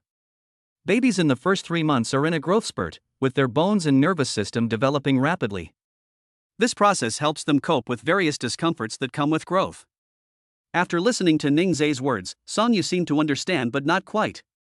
Ningzai thought Song Yu was a typical naive beauty, clueless about many things. However, it's normal that she doesn't know these things since it's her first time becoming a mother. Go to sleep, Mom. Okay, honey. The two looked at each other and smiled slightly. I had just lain down to sleep when I heard noises coming from the crib again. The little baby was a bit restless, kicking her legs. Ningzai quickly picked her up, unable to immediately determine what was causing Ran Ran's unease. He held Ran Ran against his left chest, allowing the baby to hear his heartbeat. This reminded the baby of the environment in the womb and also soothed the baby. Clearly, this method is useful. Once she calmed down, Ningzai put her on the small bed. The next day. Today marks the 5th day since Ran Ran was born. Baby's hearing usually reaches a good level 3 to 7 days after birth. Today, the nanny suggested that you do auditory training for your baby. Parents can speak softly in their baby's ear or use some tools to make noises to attract the baby's attention. The nanny explained the things that needed to be noted and assisted them. Ningzai and Song Yu were training the baby when his phone suddenly rang. I glanced at it and saw it was Lin Zheng calling. I'm going to answer a phone call. Okay. Song Yu told him to answer the phone while she and the nanny did some training for Ran Ran. Ningzai was afraid that his voice would disturb Ran Ran, so he left the nursery and went to the living room. I pressed the answer button. Hello, Lin Zheng, what's wrong? Ningzai, you haven't forgotten that graduation presentation before graduation, have you? The instructor said everyone has to participate. Remember to come back next Monday when you have some free time. Okay, got it, thanks bro. Don't be so polite, we're brothers. You get back to work. If Lin Zhang hadn't mentioned it, he would have truly forgotten. After hanging up the phone, Ningzai checked the time. Today was Thursday, and there were still 3 days left. However, he had already prepared the report, so he didn't need to spend extra time on it. He could just check it at a later time. He returned to the nursery and continued to accompany Song Yu as she trained the baby. Is there something you need? Song Yu asked with a smile. It's nothing, I need to go back to school next Monday. Go back to school? Are these two still students? The nanny was stunned. This can't be. How could students afford to book luxury packages at postpartum care centers? Judging from Ningzai's clothes, they weren't from any big brands, which makes one really curious about his identity. I'm going back to school next Monday for my graduation presentation. You'll be here alone then. Are you okay with that? Ningzai was worried about her. Song Yu found it amusing. Ningzai, I'm not a child anymore. I'm a mother now, and I can take good care of myself and Ran Ran. Besides, there are so many people here taking care of us, so don't worry. Song Yu said with a smile, but Ningzai was worried about her. It's really hard not to worry about her because she seems to understand nothing. He didn't say anything more, he just needed to go and come back as soon as possible. Ningzai continued training Ranran with Songyu. He was prone to sweating, and the back of his short-sleeved shirt was already wet, making him feel sticky and uncomfortable. Just then, the little one finished training and went back to his room to take a shower. As he walked to the wardrobe and rummaged through the clothes, Ningzai noticed that Songyu had brought very few. "Did you not bring it? Anyway, when he goes back to school next week, I'll go to the mall again before he comes back and buy him a few outfits." Step out into the living room. As soon as Ningzai sat down on the sofa, the nurse brought up some cut fruit. Ranran had finished her training and had already taken a nap. Ningzai held the plate in his hand and fed Songyu fruit stuck on it. Seeing that there were other people present, Songyu felt embarrassed. "There are still people around. You're a mother now, why are you still shy?" Ningzai gently stroked Songyu's nose. "Come on, open your mouth." Unable to resist Ningzai's feeding, Songyu had no choice but to obediently open his mouth. The nurses were incredibly envious of this action. Seeing that Ranran was still sleeping, Ningzai decided to check on his graduation presentation. "I recall that during my visit, there were laptops in the study on the second floor." Ningzai looked at Aunt Lee and said, "Aunt Lee, could you bring me my computer?" "Okay, sir, please wait a moment." Aunt Lee went up to the study on the second floor and brought down the notebook. Ningzai placed the computer on the coffee table and turned it on. While waiting for the machine to boot up, he reached out and ruffled Songyu's hair, saying, "I'm busy for a bit." Ningzai smiled gently and rubbed her little head. That move was so seductive. Ningzai was too tall, so he could only rest his elbows on his knees. His well-defined knuckles tapped on the computer keyboard. Songyu sat on one side of the sofa, watching Ningzai's serious and focused expression, and thought Ningzai was very charming. Ningzai was focused on what he was doing and didn't notice that Songyu was staring at him. After he finished dealing with it, he turned around. Noticing that Songyu was staring intently at him, he shifted his position and sat down next to Songyu. "Why is you are staring at me?" What did you say?" Songyu looked so cute in her daze that Ningzai couldn't help but give her a kiss. "I said, you is so cute." Why did Ningzai suddenly praise her? It's kind of embarrassing. "Have you taken care of your business?" Songyu stammered. "Okay, it's all taken care of." Ningzai closed the laptop lid. Then he looked at Songyu, wondering if Yor had anything else to say. What did I say? I didn't. Ningzai discovered that Songyu was easily amused, which he found quite funny. Ningzai took out his phone and called Lin Zhang. "Hey, I've sent my report to your email. It's not convenient for me to print it out right now, could you print it out for me? See you at school on Monday." "No problem. We'll be waiting for you to come back." Songyu looked at Ningzai, hesitating to speak. "Yor, just say what you want to say, I'll listen to everything." Ningzai smiled at her again, which Songyu felt was unfair. His smile is truly captivating. "The way you looked just now. So handsome." After finishing speaking, Songyu quickly walked back to her room, leaving the father and daughter in the living room. Chapter 18, the video of him and the school beauty got discovered? Monday has arrived. The graduation presentation was scheduled for 10 a.m. I glanced at the time and saw that I had 2 hours left, so I had plenty of time. After Ningzai got up, he changed Ranran's diaper and then had Songyu breastfeed her. Thinking about leaving his little darling soon, Ningzai suddenly felt a little reluctant. He only felt a sense of belonging after Songyu and Ranran came into his life. No matter where he went, he always thought that someone was waiting for him to come back, and this feeling made Ningzai happy. He never knew what home felt like growing up, but now that he has his own little family, he will definitely cherish it. After the baby finished feeding, Ningzai picked her up and patted her back to help her burp. "Ranran is with mommy today. Be a good girl and wait for daddy to come home, okay? You can't bother your mom, you stinky brat, you know that?" Ranran made a cooing sound. "It means she knows." Dad just smugly agreed. Breakfast was ready, and Ningzai carried Ranran to the table, unwilling to put her down for even a moment. Breakfast consisted of meat buns, red bean buns, fried dough sticks, and soy milk. I picked up a steamed bun and ate it. The meat filling inside was very fresh. Ranran made a smacking sound. Ningzai smiled and said, "Ranran wants to eat it." Ranran is still too young to drink milk. She can eat other foods when she grows up. After washing up, Songyu came out and sat down next to Ningzai, reminding him. Ningze, do you want to go earlier? It's Monday morning rush hour, and I'm worried about traffic on your way back to school. It's okay, I'll stay with Ranran a little longer. I'm afraid that if I take too long today, I won't be able to come back to Ranran sooner. Seeing how much Ningze doted on his daughter, Songyu chuckled. It's often said that a daughter is her father's lover from a past life, and that's absolutely true. She picked up her breakfast and started eating. Songyu glanced at the time. If he didn't leave now, it would really be too late. Ningze, you go first. Seeing that it was almost time, he really had to leave. Okay, you and your daughter wait for me to come back. After saying that, he grabbed his car keys and walked out. At this moment, Ranran suddenly started making whimpering noises, and Ningze instinctively turned around, picked her up, and comforted her. Little baby, are you going to miss Daddy? Daddy will miss my baby too. Daddy will be back soon.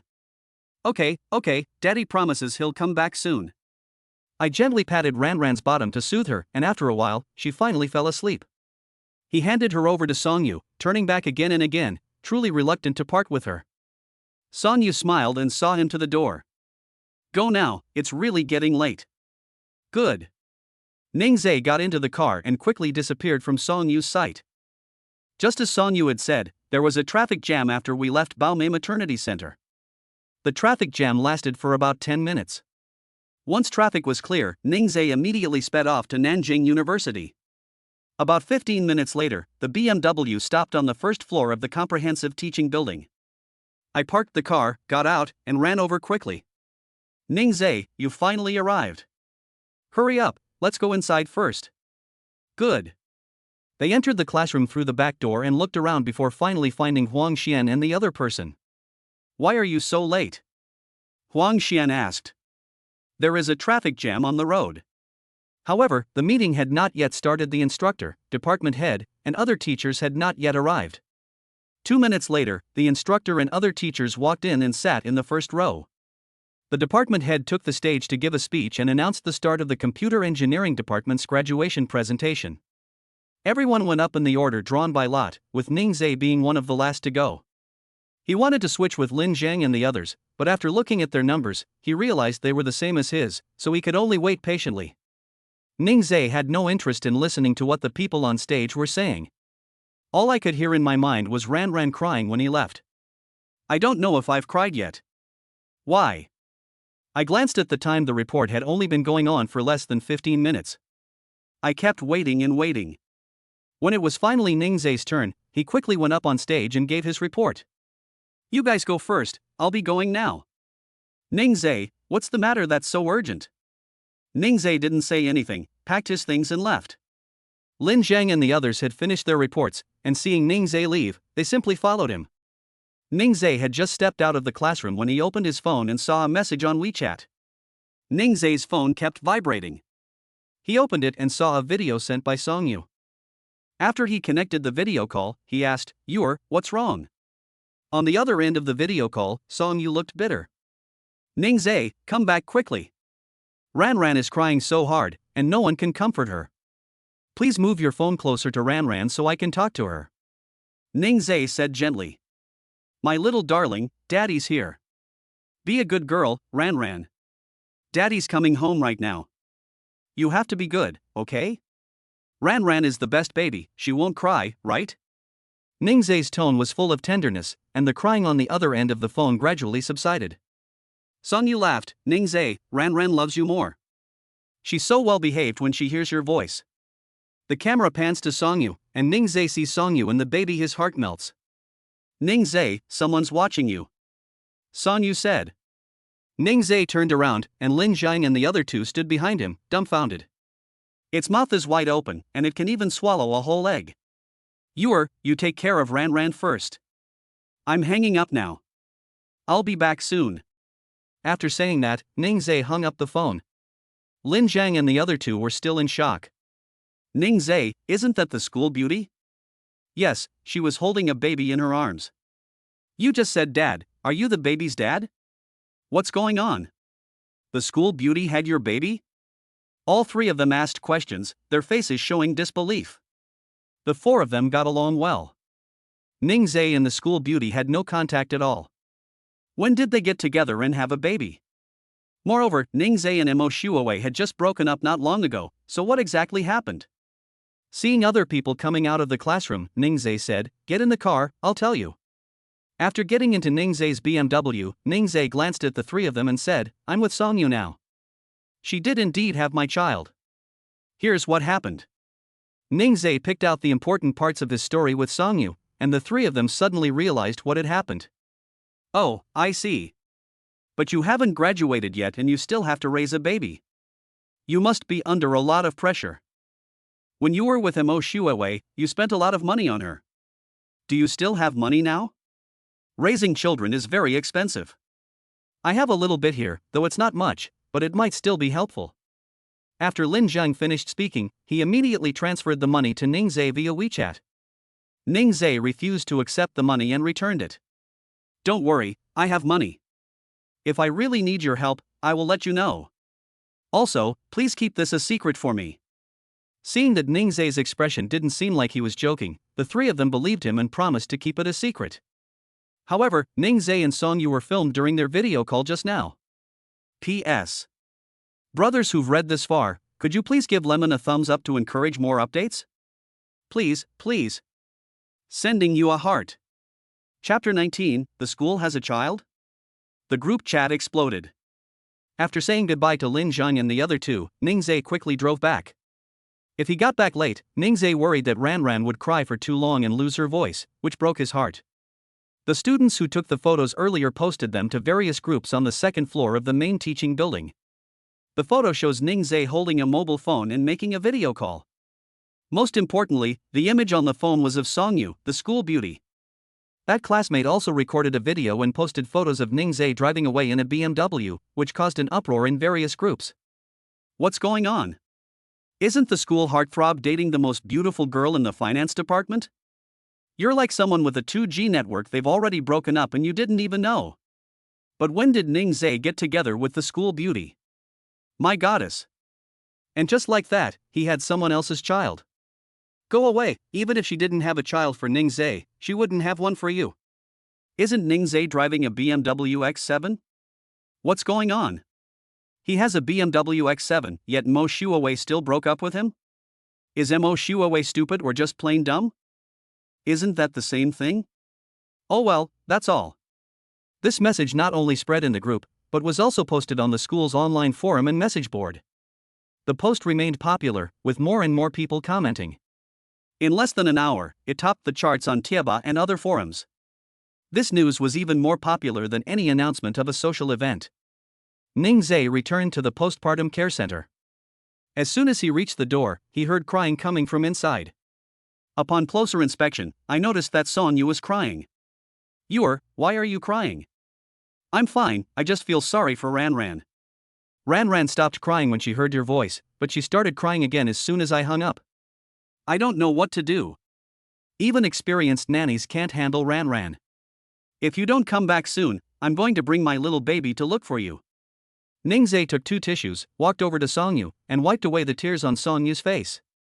You can't cry, okay? Women in postpartum confinement shouldn't cry. Promise me you won't cry anymore. Ranran is my little baby, and you are my big baby. Neither of you should cry. Songyu looked up at Ningzhe and burst into laughter through his tears. Ningzhe showed concern for her before asking about Ranran, and she was so happy, which meant that she was very important to Ningzhe. Ningzhe, come and hold the baby. Ranran was whimpering. Although Ningzhe felt sorry for her, he still said, wait a minute. I went to a crowded place today. I'll go change my clothes and wash my hands before I come and hold her. Ningzhe put down his car keys, quickly went back to his room to change his clothes, and washed his hands with hand sanitizer before coming over to hug Ranran. The little baby squirmed in his arms, and he could only hold her and walk around to soothe her. Ranran, be good. Daddy's back. Daddy's with you. Good girl. It took a long time to calm the little one down. Looking at Ranran, her little face was covered in tears. After she fell asleep, Ningzhe put her in her crib. Then I went into the room, filled a small basin that Ranran uses with hot water, and carried it over. Take out a new baby-specific washcloth, wet it, and gently wipe Ranran's face. Just then, Song Yu's phone vibrated. It was Li Lingxue calling. Song Yu, hey, Lingxue, what's wrong? Li Lingxue, how can you be so calm? Don't you know about what's going on in the school's online forums and message boards? Song Yu, what is it? I don't care about those things. Li Lingxue, the whole school knows that you and Ning Zhe have a child. Song Yu, so what if you know? Anyway, it's a fact. Li Lingxue, okay, you worried for nothing. But there's one thing you need to know. Li Lingxue told Song Yu about Mo Shuewei's situation, and Song Yu understood. After hanging up the phone, Song Yu looked at Ning Zhe. Just as she was about to speak, Ning Zhe received a phone call. He was wiping Ranran's face while answering the phone, speaking very softly. Is there anything wrong? On the other end of the phone, Lin Zhang also told Ning Zhe about the school's online forum and message board. Ning Zhe's calm reaction surprised him. Ning Zhe asked them to keep it a secret, and he thought it was because he didn't want others to know. However, Ning Zhe's current reaction is clearly not the case. It's okay, we'd find out sooner or later, it's just that things happen so suddenly. As long as you know what's going on, I won't bother you in the school beauty anymore. Be sure to let us know when the baby is a month old. Lin Zhang hung up the phone. Ning Zhe looked apologetically at Song Yu. I never expected that people would find out about this situation. I originally planned that after you finished your postpartum confinement, we would get our marriage certificate and I would make sure you had a grand and glorious wedding. Ning Zhe always put her first, which touched Song Yu deeply. Song Yu chuckled, we're not shameful. Ning Zhe was relieved to see that Song Yu was not unhappy. Then I thought of Mo Shuewei. The whole school knew about it, so there was no way Mo Shuewei wouldn't know. Knowing Mo Shuewei as he does, he'll definitely want to settle scores with her. Just as Ning Zhe had thought. In the girls' dormitory of Nanjing University's West Campus, Mo Shuewei was angrily smashing things on the table. Damn Ning Zhe. When did he get together with Song Yu? Now Song Yu has even given birth to his child. What kind of situation is this? Mo Shuewei always thought she was good looking, and her relationship with the school heartthrob made many people envious of her. Moreover, she was very confident that Ning Zhe couldn't forget her, and she wanted to be with Gu Xiao while also being with Ning Zhe. No wonder Ning Zhe rejected him so decisively before. So it turns out Song Yu was involved. Ugh, hi. I'm so angry. When she went to the cafeteria for lunch, she was pointed at and whispered about, with people saying that she wasn't even a tenth as pretty as the school beauty. She was so angry that she didn't eat and stormed back to her dorm. Do you think Ning Zhe is too timing? With the school beauty on one hand, and with you on the other? Lin Xuan was very puzzled. This is so annoying, I don't know either. I think so. It seems Ning Zhe is a scumbag. Lin Shuang said a lot of bad things about Ning Zhe. Do you think Song Yu bought Ning Zhe's BMW? Otherwise, why didn't he react at all when you broke up with him? When Song Yu was in school, she always wore designer brands, so buying a BMW for Ning Zhe wouldn't have been difficult for her. The more Lin Shuang spoke, the angrier Mo Shuewei became. Ning Zhe was dumped by her, and now he's not only dating the school beauty, but he also drives a BMW. Most importantly, Song Yu is far superior to her. No, she has to go find Ning Zhe and ask him. Seeing her pick up her bag, Lin Shuang asked, "Where are you going?" "Looking for Ning Zhe." "I'm going too." Lin Shuang quickly slung her bag over her shoulder and followed. Mo Shuewei took out her phone and glanced at it. She and Ning Zhe had previously installed location sharing software on their phones. I zoomed in and saw that Ning Zhe's location is at Baomei Maternity Center. Even though she had never given birth, she knew that Baomei Maternity Center was the best in Nanchang. She didn't believe Ning Zhe had ordered it. When she arrived at the school gate, Mo Shuewei hailed a taxi. The two rushed off to the postpartum care center, completely unaware of Ning Zhe's presence. Chapter 20, he called him a phoenix man, a man from a poor background who achieved success, and even asked. Mo Shuewei and Lin Shuang arrived at the postpartum care center soon. They said they were visiting a friend, and even showed Ning Zhe's photo. Ning Zhe booked the deluxe package, and many people at the postpartum care center knew him. The security guard told them to go to the reception center, where someone would take them. I glanced at the map, it's quite a distance to walk there. Someone at the reception desk should be able to take them there. Mo Shuewei and Lin Shuang arrived at the reception center first. Xiao Zhao, who received Ning Zhe last time, happens to be on duty today. The two beautiful women who came must have come to see someone. Xiao Zhao greeted them warmly. Ladies, what can I do for you? Mo Shuowei's expression was not good, and Lin Shuang was worried that others would mistakenly think that they had come to cause trouble. She smiled and said, We are Ning's cousins. We came to see the baby and wanted to give him a surprise. Can you take us there? When Xiao Zhao heard that they were relatives of Ningze, he immediately put down what he was doing and took them there. After getting on the car from the postpartum care center, we arrived at the entrance of the small villa a few minutes later. Even during her postpartum confinement period, Song Yu wants to stay in a small villa. Is she trying to show off how rich she is? Mo Shuowei thought to herself. Lin Shuang smiled and said to Xiao Zhao, You go ahead and do your work. We'll go in by ourselves. Thank you. Xiao Zhao didn't plan to go inside. He closed the car door and returned to the reception center. Shuowei, Song Yu's accommodations are so luxurious. Could it be that Ningze booked them for her? What are you talking about?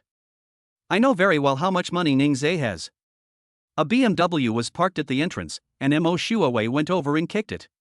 The iron gate of the small villa was open, and Mo Shuowei and Lin Xuan walked in on their own. As soon as I stepped into the yard, I heard the sounds of children being teased coming from inside. She quickened her pace and arrived at the door.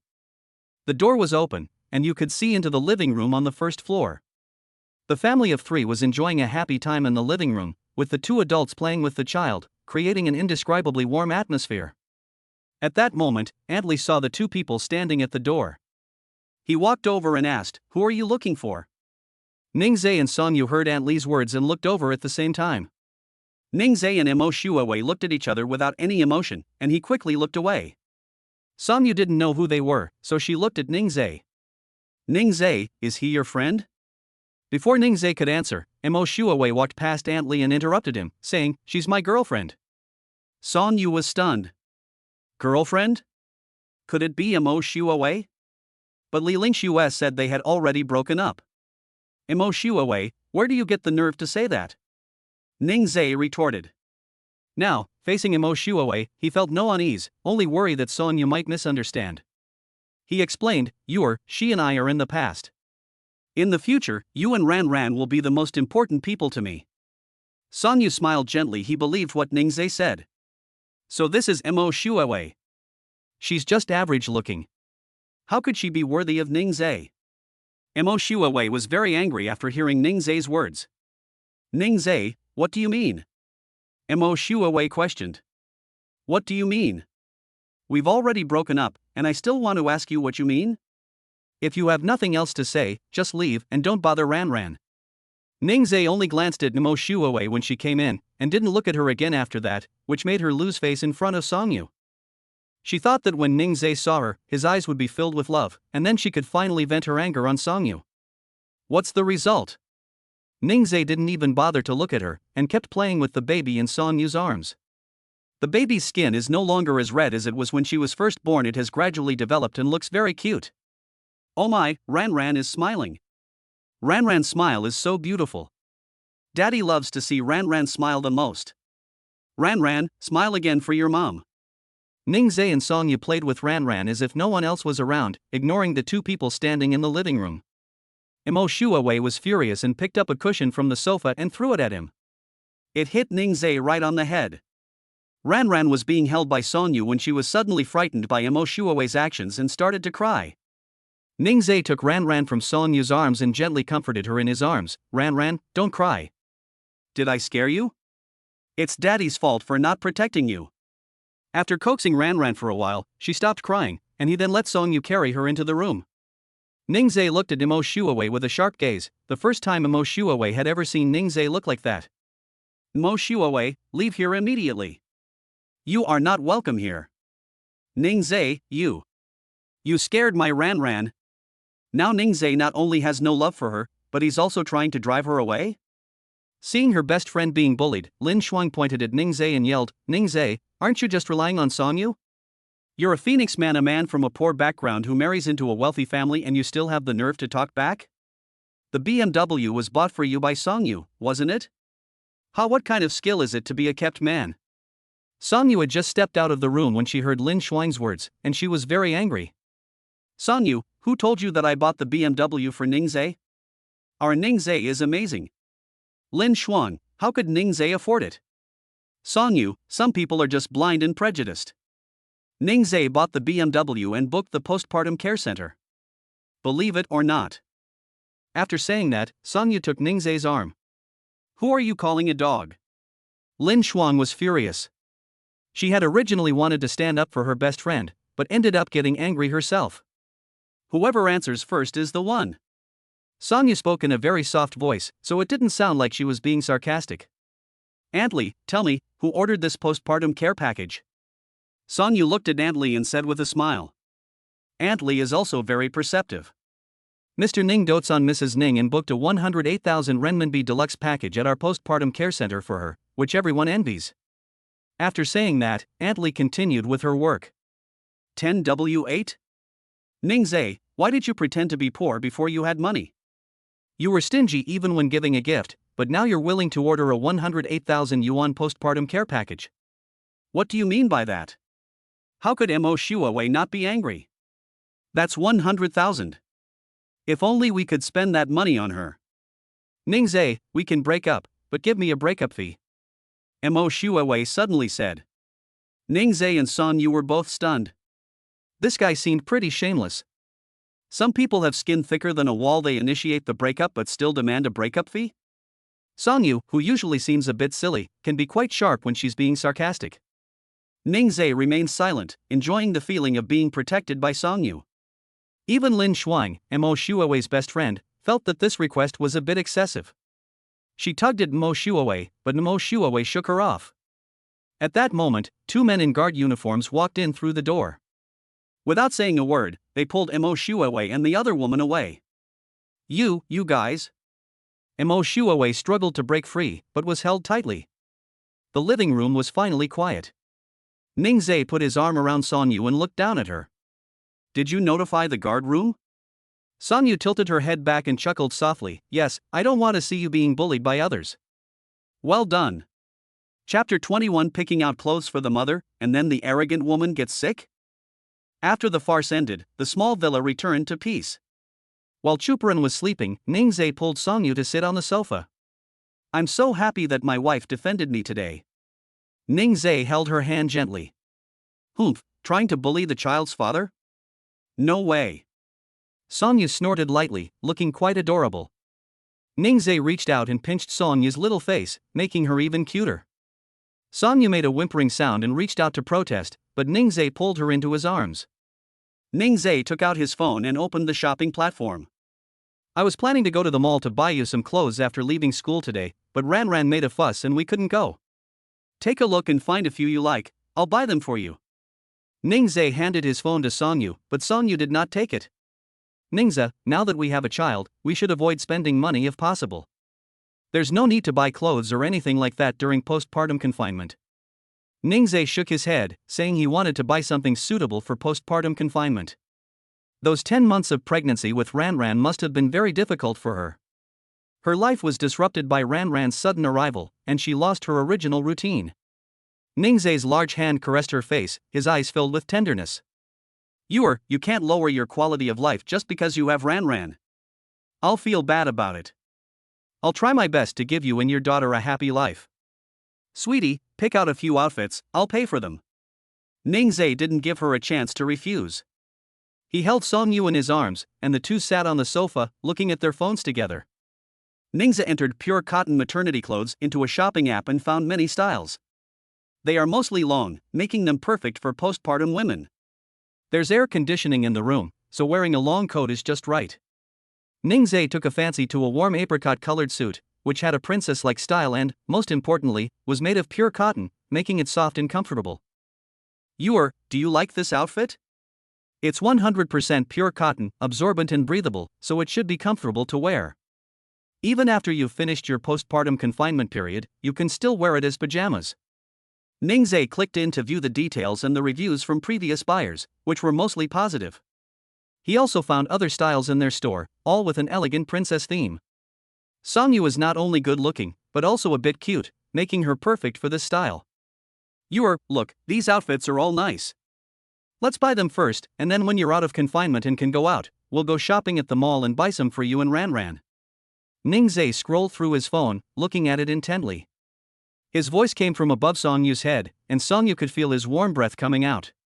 His breathing was even, and his warm breath lingered on her ears and neck. Song Yu felt itchy. Seeing that she didn't speak, Ningzhe looked at her and asked, "What's wrong? Don't you like any of them?" "It's okay, let's look around some more, we're sure we can find something Yu likes." She looked at the outfits Ningzhe chose and found they were her type.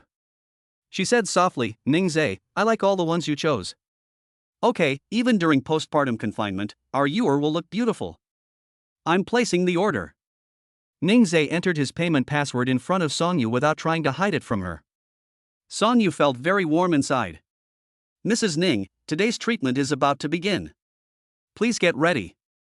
The nurse stood at the back for a while before finding a suitable opportunity to speak. The two were so sweet together that she couldn't bear to disturb them. "Good."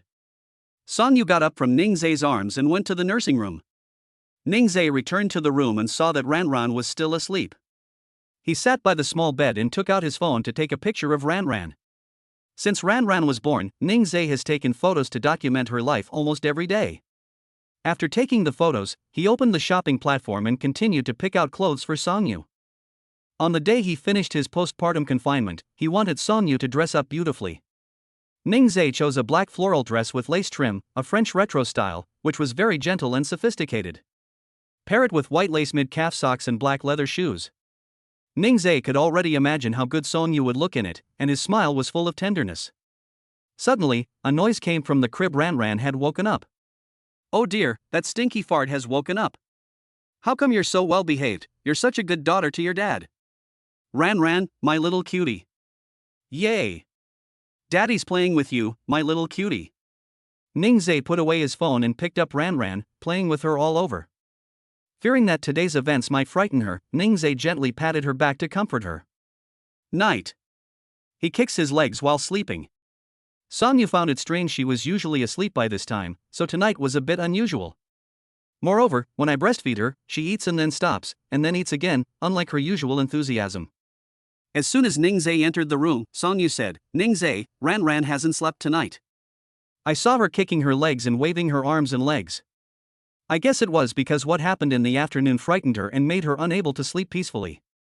Ningzhe wrapped her in a small blanket so that Ranran could feel the sensation of being enveloped, which would make her feel safer. Song Yu woke up in the middle of the night and found Ningzhe holding Ranran, asleep on the bed. She took Ranran from Ningzhe's arms and placed her on the crib. The next day. Early in the morning, Ranran started making whimpering noises, and the two of them went closer to the crib to check on her. Red spots appeared on Ranran's little face, which frightened Ningzhe and Song Yu. Ningzhe immediately picked up Ranran, with Song Yu following behind him. When the two arrived in the living room and saw the nanny, they quickly asked, "Have you seen Director Bai?" Upon hearing Ningzhe's anxious, intense voice, Director Bai immediately came out of the kitchen and asked, "What's wrong? What happened?" Ningzhe said nervously, "Director Bai, could you please take a look? Ranran has red spots on her face and body. Is she sick?" After glancing at it, Director Bai said, "This is common prickly heat, not a serious illness. Summer is hot, which is also the season when newborns are more likely to get prickly heat. In hot and humid weather, if the baby wears too many clothes, the skin will sweat too much and cannot evaporate quickly. This will block the skin vents for sweating and cause prickly heat. You're wrapping the baby up so tightly, no wonder they're getting heat rash. The weather is hot now, and the baby has been born for a while, so there's no need to wrap him in a blanket anymore." He was so concerned that he forgot all about these things. "What should we do then?" Song Yu asked nervously. Both being new parents, Director Bai reassured them, after cleaning the baby's skin with water, apply calamine lotion, which can help cool, dry, and relieve itching.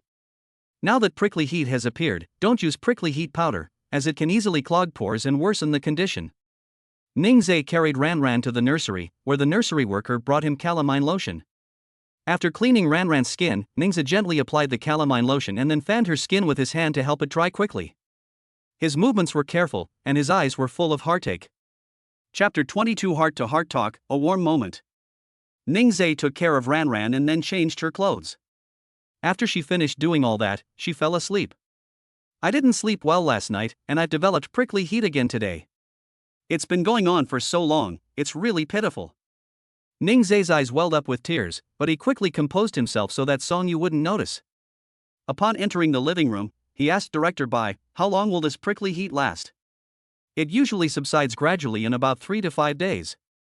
Keep your baby's skin clean and dry, and avoid using strongly alkaline bath products. Do not use water that is too hot. You can rinse and dry the affected area with warm water. Do not scratch the affected area to avoid infection." Ning Zai noted everything down. "Thank you, Director Bai. This is all we should do. Okay, you guys take care of the baby first. Feel free to ask me anything if you need anything." Director Bai left after he finished speaking. "I originally planned to have my baby checked out today, but it's not convenient given the current situation. I'll come back when the baby is better."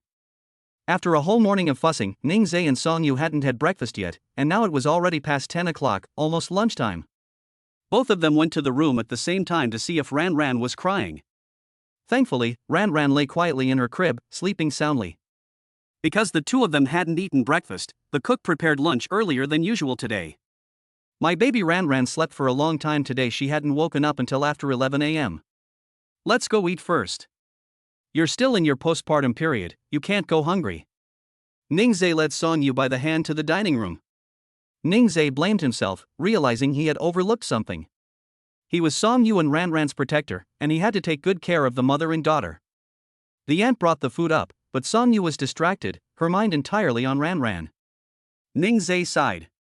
It's all his fault he didn't take good care of Ran Ran. He reassured Song Yu not to worry, that Ran Ran would recover soon. After finishing his meal, Ning Zai returned to his room. It's hot, and babies tend to sweat a lot while sleeping. Now that he has developed prickly heat, he has to turn Ran Ran over frequently to wipe away the sweat. He was worried that keeping his body stuffy would make his prickly heat worse. Then I adjusted the indoor temperature to 25 to make the room less hot. Such a small baby, with so many things growing on his head, neck, and other areas prone to sweating, all have red spots. Ning Zai took a soft baby towel and dabbed away the sweat that had just appeared on Ran Ran's face. Seeing that there was a foreign object in Ran Ran's nasal cavity, Ning Zai turned around and left. Upon arriving at the nursery, I asked, "Do you have saline solution?" "Yes, sir, please wait a moment, I'll go get it from the storeroom," the nanny said and immediately went to find it.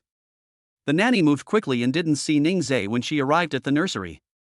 Turning around, I went to their room and knocked gently on the door. "Sir, here's your saline solution." Ning Zai took it, moistened a cotton swab, and applied it to the foreign object in Ran Ran's nasal cavity. "Ning Zai, what are you doing?" Song Yu asked, puzzled. Ran Ran had a foreign object in her nasal cavity. I softened it with saline solution before treating it. The nasal mucosa of a newborn is very fragile. If you use tweezers to remove it or use a cotton swab to remove it directly, it is easy to damage the baby's nasal mucosa. I see. Song Yu suddenly realized. The nanny was curious about what Ning Zai needed the saline solution for, so she stood at the door watching. After listening to Ning Zai's words, they realized that saline solution could be used in this way. This knowledge was unknown even to them. Mr. Ning really cares about his child. With Ning Zai's meticulous care, Ran Ran's prickly heat finally subsided after a few days. Ran Ran is better now, and both of them are very happy. That night, after putting Ran Ran to sleep, Ning Zai came to the living room and saw that Song Yu had prepared food on the coffee table. There are drinks, barbecue, and fruit. Ning Zai was quite frightened when he saw the barbecue.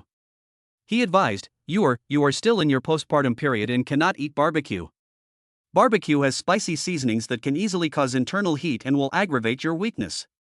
Sweetie, you can eat it after you finish your postpartum confinement." Song Yu chuckled, "This is for you.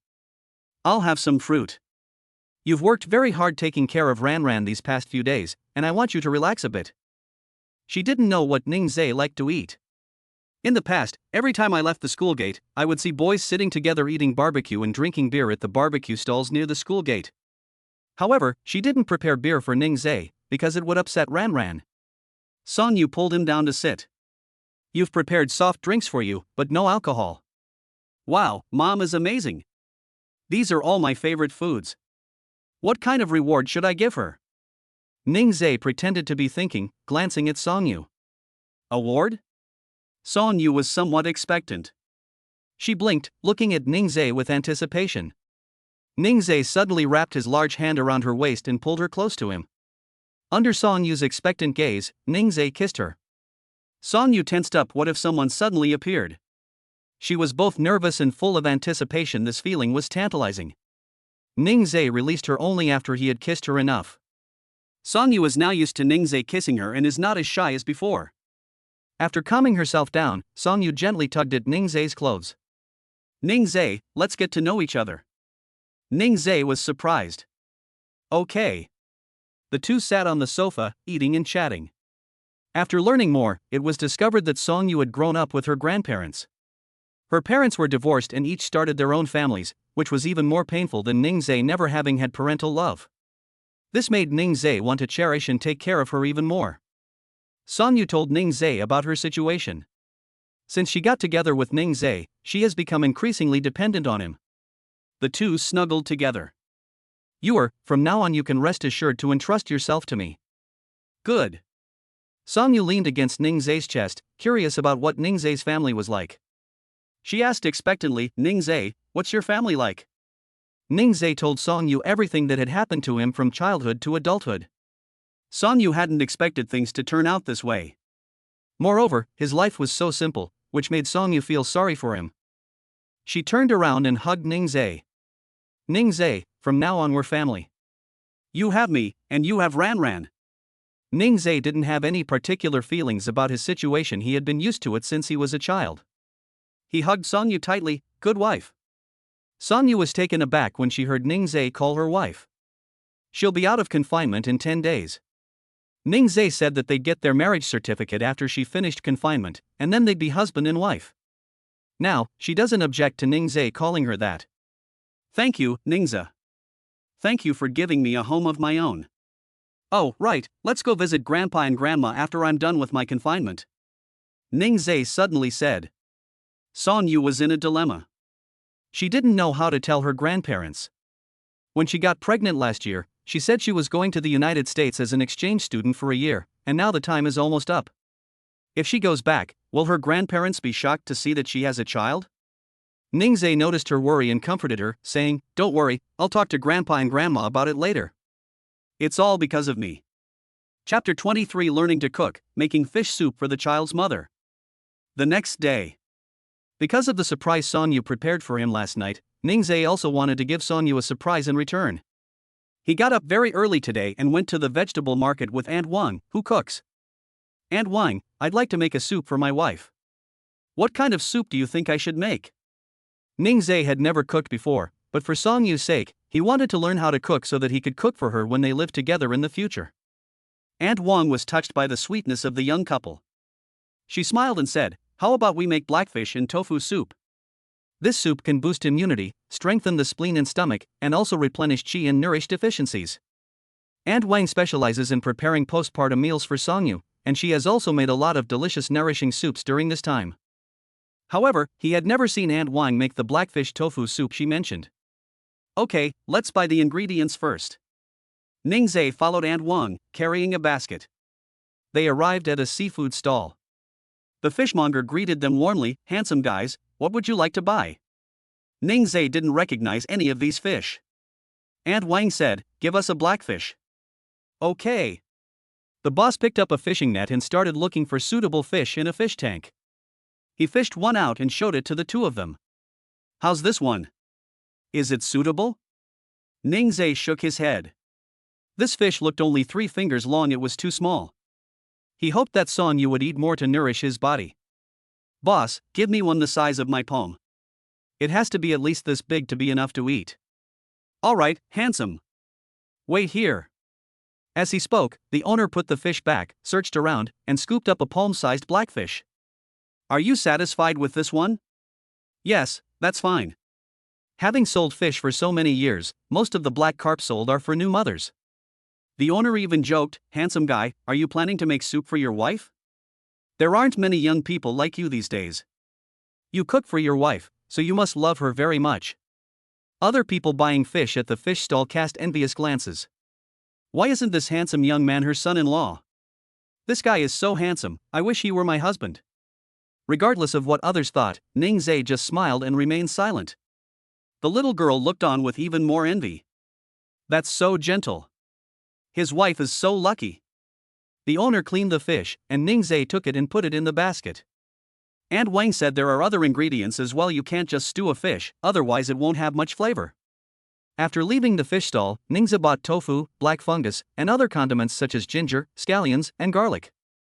And Wang has already bought all the ingredients for the fish soup, but she still needs to buy other vegetables. Ningzhe stayed with her. An hour later, after buying all the groceries, the two returned to the small villa. I went to the market early and got back just after 7 o'clock. Ningzhe put the things in the kitchen, then washed his hands and changed his clothes before going to the bedside to see Ranran. Ranran lay on her little bed, her little hands moving. Songyu had just come out of the bathroom after washing up when she saw Ningzhe and asked, "Where did you go? I haven't seen you since I woke up." Ningzhe wanted to give Songyu a surprise today, so he didn't tell the truth. He smiled and said he had to go out, and Songyu didn't think much of it and believed him. Ranran has already been breastfed, so you can play with her. A pendant with stars and the moon hangs on the crib. As it sways, the little boy stares at it, his little hands opening and closing, looking incredibly cute. Ningzhe felt a surge of tenderness in his heart. The happy times for the father and daughter are that simple. "Ningzhe, have you had breakfast?" Ningzhe turned to look at her and said gently, "I've already eaten." Go and eat. I'll play with Ranran for a while." Songyu had just finished breastfeeding, and Ningzhe brought over some vitamin D3 for Ranran to take. Babies generally need to take vitamin D3 supplements daily starting 15 days after birth to promote calcium absorption. These products are provided by the Postpartum Care Center and are guaranteed. The stinky little brat happily kicked its legs. Ningzhe took a sandhammer and gently shook it near Ranran's ear, making a rustling sound. Hearing the sound, Ranran reached out to grab it, and the father and daughter had a lot of fun. There was also a pedal piano in the small villa. Ningzhe put her on it, and the stinky girl would kick her little legs and make a crisp sound when she stepped on the keys. The more he listened to the stinky fart, the happier he became, and he was full of energy early in the morning. After finishing his meal, Songyu saw the father and daughter still playing, so he immediately joined the group chat and started playing with Cho Pai Ran as well. "I played all morning." Seeing that it was almost lunchtime, Ningzhe asked Songyu to stay in the room with Ranran. You stay with Ranran, I'm going to get something." "Okay, go ahead and get busy." We arrived at the kitchen. Seeing that Aunt Wang had already started preparing the meal, Ningzhe picked up an apron and wrapped it around his waist. "The fish has already been cleaned, just wash it." Aunt Wang wanted to help, but Ningzhe said he wanted to make the soup himself, doing every step himself. Aunt Wang had no choice but to let him do it himself. Being able to eat food cooked by someone you like is a very happy thing. Aunt Wang couldn't help but smile when she thought of her younger days. Ningzhe washed the fish, then cut the tofu into cubes, and chopped the ginger and scallions for later use. After completing these preparations, Ningzhe asked Aunt Wang, "I'm about to start, which one should I put in first?" "First, heat the oil in the pan, then rub the bottom of the pan with ginger slices before adding the fish pieces. After putting the fish pieces in, shake the bottom of the pan to prevent them from sticking. Fry both sides until they are slightly golden brown, then add boiling water. Make sure to add boiling water, only then will it simmer into a milky white broth. Finally, add tofu and black fungus." Ningzhe followed Aunt Wang's instructions step by step, and now the fish pieces are fried until both sides are slightly golden brown. He fetched hot water and poured it in. Then turn up the heat and simmer.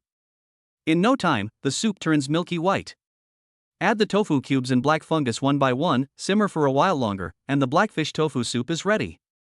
As Songyu carried Ranran out of the room, she smelled the aroma of fish soup. Upon entering the kitchen, they were surprised to find Ningzhe cooking. "Ningzhe."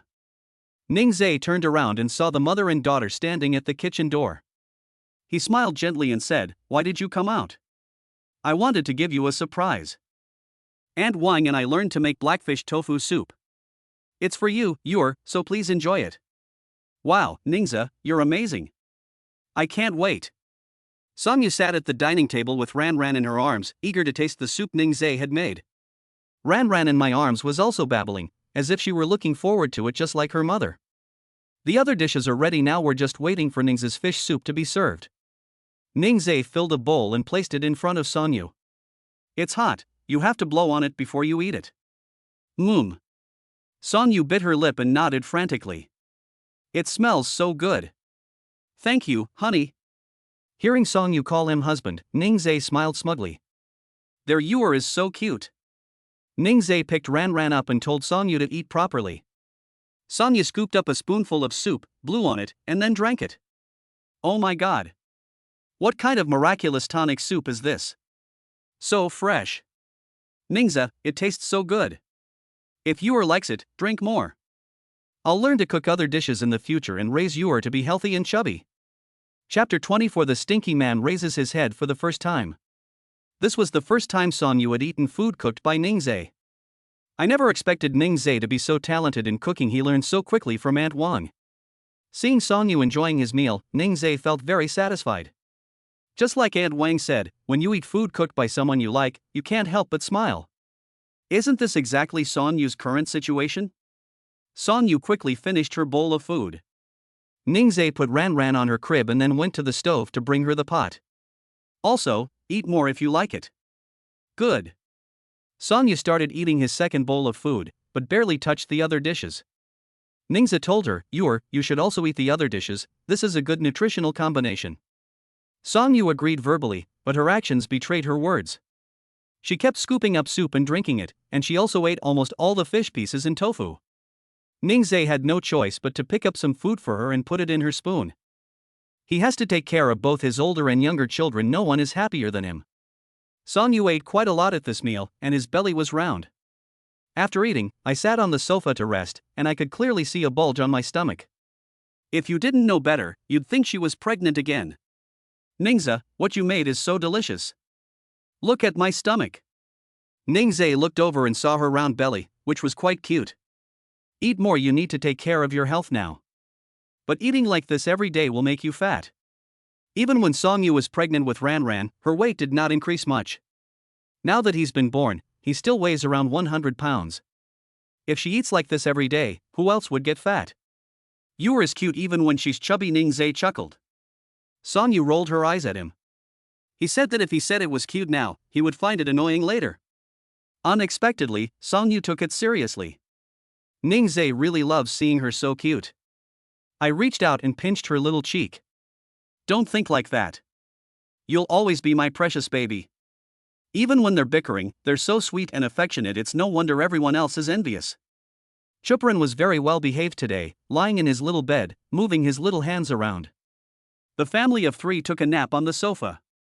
The cicadas chirped loudly in the afternoon, coming from the trees outside the courtyard.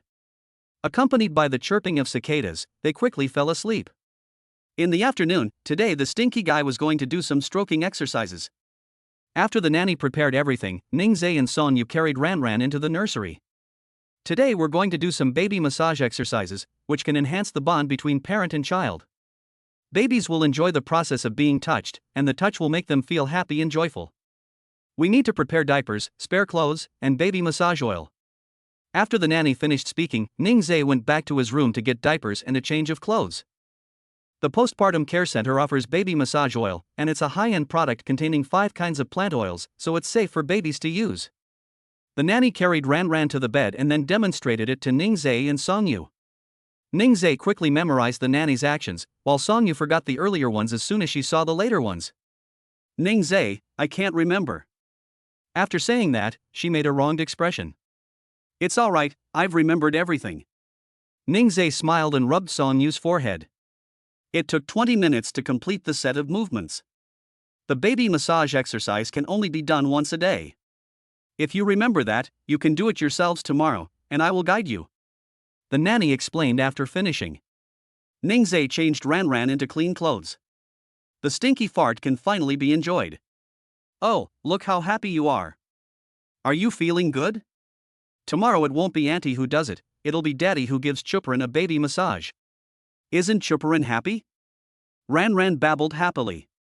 Now you can also start trying to get your baby to practice lying on their stomach and trying to lift their head.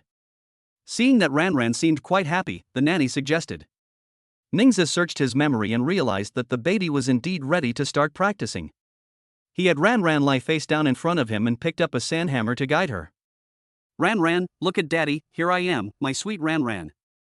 Ran Ran lay face down on the bed, trying to lift her head as Ning Zhe spoke. Wow, Ran Ran is amazing. Ran Ran looked up. After Chuparin tried to lift her head once, Ningzhe picked her up. Today's practice is complete, will continue tomorrow. Ding. Host has successfully trained your baby to lift their head for the first time. Reward, 50,000 renminbi cash and a set of divine-level traditional Chinese medicine massage techniques. Wow. Ning Zhe was even thinking of learning traditional Chinese massage techniques so he could massage Song Yu's back. The system's rewards are always timely. Host, that's a must. Ning Zhe took out his phone and glanced at the text messages. He now had quite a bit of savings. Buying a house isn't enough, he needs to find a place to rent as soon as possible. Song Yu will be out of confinement soon, and if she doesn't find a place to live soon, it will be too late. We also need to buy some things and clean, which will take several days. He would check again after Song Yu and Ran Ran fell asleep that night. At this moment, Song Yu's phone suddenly rang. It was Li Lingxue calling. What could have happened at this time? Song Yu, Lingxue, is there something you need? Li Lingxue, can't I call you if I have nothing to do? You've changed. Now that you have Ning Zhe, you don't want me anymore. Song Yu, no, it's Lingxue. Li Lingxue, just kidding. It's the instructor. He couldn't reach you, so he asked me to talk to you. Li Lingxue, we are about to graduate. You took a year off. The instructor said that you can repeat the senior year courses and graduate with the junior students. He will arrange for you to be in a new class. Song Yu, okay then. This was within Song Yu's expectation. She would graduate a year later, and then she would still have to attend classes. Who would take care of Ran Ran then? After hanging up the phone, Song Yu looked worried. What's wrong? Ning Zhe asked. What did Li Lingxue say? Song Yu sighed. The instructor told me to go back to school next semester, but what about Ran Ran? Don't worry, Ran Ran, I'll take care of you. You should go back to school and finish your studies first. Thinking that Ning Zhe is about to graduate, what will happen to his job if he takes care of Ran Ran? I heard he had excellent grades in school and received a full scholarship. But Ning Zhe, you have to work too. Don't worry, I have a plan and it won't be delayed. Besides, I want to take care of Ran Ran myself. I don't feel comfortable hiring a nanny or anything like that. There are many videos online of nannies hitting babies. If we hire a nanny and she turns out to be bad, Ran Ran won't even know how she's being treated. He'll be heartbroken when that happens. It's better to take care of yourself. During the days that Song Yu spent with Ning Zhe, she also gained some understanding of Ning Zhe. He doesn't easily change his mind once he's made a decision. Since he said he had a plan, she trusted him. Ning Zhe would definitely weigh everything carefully. P.S. This is my first time writing a male-oriented novel, and I'm worried I won't do a good job. I'm also quite unsure of myself. Could you guys give me some encouragement or other feedback? Oh. Chapter 25, 10 Miles of Spring Breeze, 1 Property. The clothes Ning Zhe ordered for Song Yu a couple of days ago have arrived. The aunt washed and dried the clothes, and then disinfected them. Song Yu changed into new clothes today, wanting to show them to Ning Zhe. I went to the living room but didn't see anyone, and the nursery wasn't there either. Where did they go? She searched around and came to the door. She heard a sound coming from outside. Song Yu looked over and saw the father and daughter playing in the garden in front of the villa. She quietly walked over, wanting to give Ning Zhe a surprise. As luck would have it, Ning Zhe turned around at that very moment, and the surprise was gone. When Song Yu walked over, Ning Zhe noticed that she was wearing the clothes he had bought for her. He felt a warmth in his heart judging from Song Yu's expression. She really liked it. The outfit made her look incredibly cute. You looks so beautiful. The clothes you chose are nice. Song Yu walked over and sat down next to him. Meanwhile, in the courtyard of another small villa separated by iron railings, several people were chatting in the garden, occasionally glancing over. Wow, look at that woman, she still has such a great figure after giving birth. Yes, and she has great fashion sense. It's the first time I've ever seen someone dressed so nicely during postpartum confinement. That's so pretty. Where did you buy that dress? I really want to know. Are you stupid? Take a picture of it secretly and then check it out on the shopping platform. All right, I'll take a picture right away. They were speaking quite loudly, and Ning Zhe and Song Yu both heard them. The two exchanged a smile, and Ningzai raised an eyebrow, as if to say, I have good taste, don't I? Song Yu chuckled. His judgment was truly excellent. The baby fell asleep, so Ningzai carried her back to the living room and had Song Yu stay with her. He went to the study on the second floor and printed out all the photos of Xiao Ranran from birth to the present, intending to make them into a photo album. With the internet so readily available, many software programs can record information. However, Ningzai felt that making it into a photo album would be more meaningful. Ningzai would laugh as he looked at each printed photo. The more I look at them, the cuter Ranran seems. He spent the entire afternoon buried in his study, and Song Yu had no idea what he was doing. She felt that everyone has their own space, so she didn't interfere. It was almost dinner time when Ningzai came down from the second floor, carrying a notebook in his hand. Song Yu was curious when she saw the large notebook he was holding. Before she could ask, Ningzai sat down next to her. Opening the photo album, Song Yu saw that it was full of photos of her and Ranran. Song Yu had no idea when Ningzai took these photos, but it looked like he did it when she wasn't paying attention. Ningzai, this photo. I don't look good in it, and my hair isn't done. No. These photos aren't good, I'll retake them later. Even Song Yu shook his head when he saw it was just too ugly. She wanted to take down her photo, but Ningzai grabbed her hand. Your looks beautiful no matter what. These are all meaningful moments, and I want to record them. Sweetie, we'll keep the photo album to ourselves and not let anyone else see it. We make a photo album for Ranran every year. When she turns 18, looking back at these albums will be a very meaningful experience. Hearing him say that, Song Yu suddenly felt hopeful and said, all right then. Ding! The host has recorded the baby's growth, which is of commemorative significance. A house in Shirley Chunfeng is awarded as a reward. A gentle spring breeze? A house? The system really understands his thoughts. He's been looking at houses for the past few days, but hasn't found a suitable one yet. Either the neighborhood is too old, or it's too expensive. The rent in upscale residential areas is 10,000 yuan a month, which adds up to more than 100,000 yuan a year, which is too much of a burden for him. He didn't want to find someone too bad he couldn't let Song Yu suffer. The system provided this house at just the right time. Ningzai, system, how do I process the paperwork for this house? Host, just go to the Shirley Chunfeng Sales Center and give your name. Awesome. He likes things to be straightforward like that. Ningzai was overjoyed and had already started planning how to renovate. If you're going to renovate, you can't move in right away, you'll have to find a place to rent first. However, Ningzai planned to go and see the house in Shirley Chunfeng first. He searched online and found that Shirley Chunfeng was one of the top 5 residential complexes in the southern part of the city. The complex had a beautiful environment, an artificial lake, gardens, fitness facilities, and so on. It was very well equipped in all aspects. He couldn't wait to go and see. The next day, Ningzai arrived at the Shirley Chunfeng Sales Center. When the sales staff saw that he was a handsome guy, they all rushed to greet him. A more experienced young woman rolled her eyes at the others, and they immediately sat obediently, not daring to compete for it. The young woman walked forward with a smile. Handsome, what kind of house are you looking for? My name is Ningzai. I've already made a reservation and I'm here today to check out the room.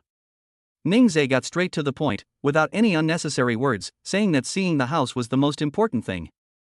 The system didn't tell him how many rooms the house had or how many square meters it was, making him feel a bit like opening a blind box, which made him both nervous and excited. Upon hearing Ningzai's name, the sales center manager quickly came over. Hello, Mr. Ning. I am the sales center manager, you can call me Xiao Yan. We received your message last night that you would be coming to see the property today, and I will take you there now. It's just looking at a house, does it really need to be this elaborate? Anyone who didn't know better would think he was some kind of leader, here to inspect the work. Xiao Yan immediately grabbed the keys and led Ningzai away. The saleswoman was curious, what was Ningzai's identity that the manager would personally take him to see the property? The 10-mile Spring Breeze area has both unfinished and fully furnished houses. The key the manager was holding belonged to a luxury apartment. It's hard not to love a handsome and wealthy young man like that. How can I get his contact information? Several young women were already daydreaming, imagining Ningzai as their boyfriend. Xiao Yan led Ningzai to the 22nd floor, opened the door, and the scene inside left Ningzai speechless. Wow, the renovation is amazing. It's all top of the line. Although he was shocked, he managed to hide his emotions well. Entering through the front door, the kitchen and dining room are on the left, and the living room is on the right, along with large floor-to-ceiling windows offering panoramic views of the neighborhood. Walking into the living room, there are 4 rooms, a master bedroom, 2 secondary bedrooms, and a study. Mr. Ning, this is our luxuriously furnished apartment in Shirley Chunfeng. We have regular cleaning services, so you can move in right away with just your bags. This building has 1 apartment per floor, making it comfortable to live in, and you don't have to worry about being bothered by difficult neighbors. Ning Zhe was very satisfied. The layout was great, at least 150 square meters. Except for the lack of sheets and duvet covers on the bed, there were kitchen utensils, tableware, and daily necessities. Everything else was provided. Find some time to buy the missing items, and then you can move in directly. It just so happens that Song Yu was about to finish her postpartum confinement period, so this is a good opportunity to give her a surprise.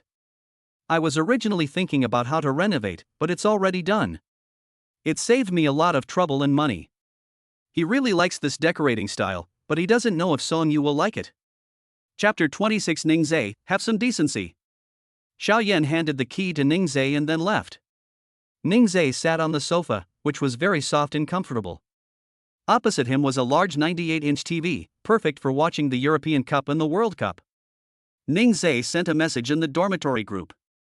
Ning Zhe, I need help with something important, is anyone free? Lin Zhang, Ning Zhe, if there's anything you need, I can come over this afternoon to help you. Huang Xian, me too. Me too. Zhang Shui, I'm free too. Send me your location, I'll be there right away. Since all 3 of them are available, we might as well take advantage of it. Ning Zhe posted his location in the group chat. Lin Zhang and the other 2 were curious about what Ning Zhe was doing here. Could he be buying a house? But then I thought it was unlikely, since the housing prices in Shirley Chunfeng are not low. Whatever it is, I'll go first and figure it out later. Half an hour later. Ding-a-ling. The doorbell rang. Ning Zhe walked over and opened the door. Come in. Looking at the luxuriously decorated house, Zhang Shui pinched his thigh, wondering if he was seeing things. This was the first time he had ever seen such a well-decorated house. The other 2 were also looking around the house, staring at Ning Zhe with puzzled expressions. Knowing they had many questions, Ning Zhe asked them to sit down first. The 3 sat opposite Ning Zhe, staring intently at him. Ning Zhe chuckled softly.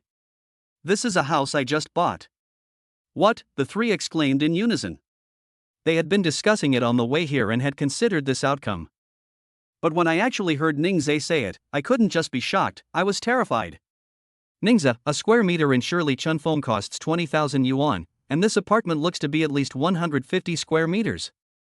Zhang Shui said, counting on his fingers, then suddenly his eyes widened. 3 million. Where did you get 3 million to buy this house? I'm so jealous. Zhang Shui's reaction was exactly what Ning Zhe expected. Of the 3, Lin Zhang and Zhang Shui were the least composed, and their true feelings were most easily revealed on their faces. Ning Zhe had already come up with an excuse. I won the lottery, he said calmly. The other 3 were far from calm. With such a low probability of winning the lottery and hundreds of millions of lottery players, how lucky would one have to be to win so much money? Zhang Shui shed tears of envy. Ning Zhe, how lucky you are. You had the school beauty give birth to your child, and now you've won the lottery. I'm so envious. Ning Zhe chuckled, perhaps Ran Ran is my lucky star. Wah, is it too late for me to find someone to have a baby with now? As Zhang Shui spoke, he hugged Huang Xian beside him and started sobbing, which Ning Zhe found amusing. Ning Zhe got down to business. I called you guys here today to ask you to help me go shopping and do some cleaning. You're my good brothers, you won't refuse. Even with regular cleaning, Ning Zhe was still worried. Since we're moving in, we should clean it all over again to feel at ease. Zhang Shui cried even harder. Ning Zhe, how could you be so cruel? You not only provoked us, but you also made us do hard labor. Song Yu is about to finish her postpartum confinement. I'll treat you all to a meal when Ran Ran turns 1 month old. Lin Zhang walked over and patted Ning Zhe on the shoulder, saying, Don't worry, the brothers will take care of it for you. The 4 agreed, and Ning Zhe drove them to the mall. Just as I entered the mall, Song Yu called. Ning Zhe, where have you been? It's almost lunchtime. Ning Zhe glanced at the time. It was already past 11, and there was no time to go back. You eat first. I have something to do. I'll go back as soon as I'm done. Is our little baby fussy? No fuss, then remember to eat. Ran Ran and I are waiting for you to come back. Okay, eat your food obediently. The three of them covered their chests with their hands as they listened to Ningzai on the phone. It breaks my heart. Today, not only do we have to do hard labor, but we also have to endure being showered with PDA. The more I think about it, the angrier I get. We're all human, so how can there be such a big difference? None of the three of them have girlfriends, but Ningzai not only has one, he also has a child. Comparing yourself to others is just infuriating. It was lunchtime, so Ningzai took them to eat first. Upon arriving at a restaurant, the waiter brought out the menu, and Ningzai told them to order whatever they wanted. Zhang Shui felt provoked today. Since Ningzai was treating, he was going to take advantage of him.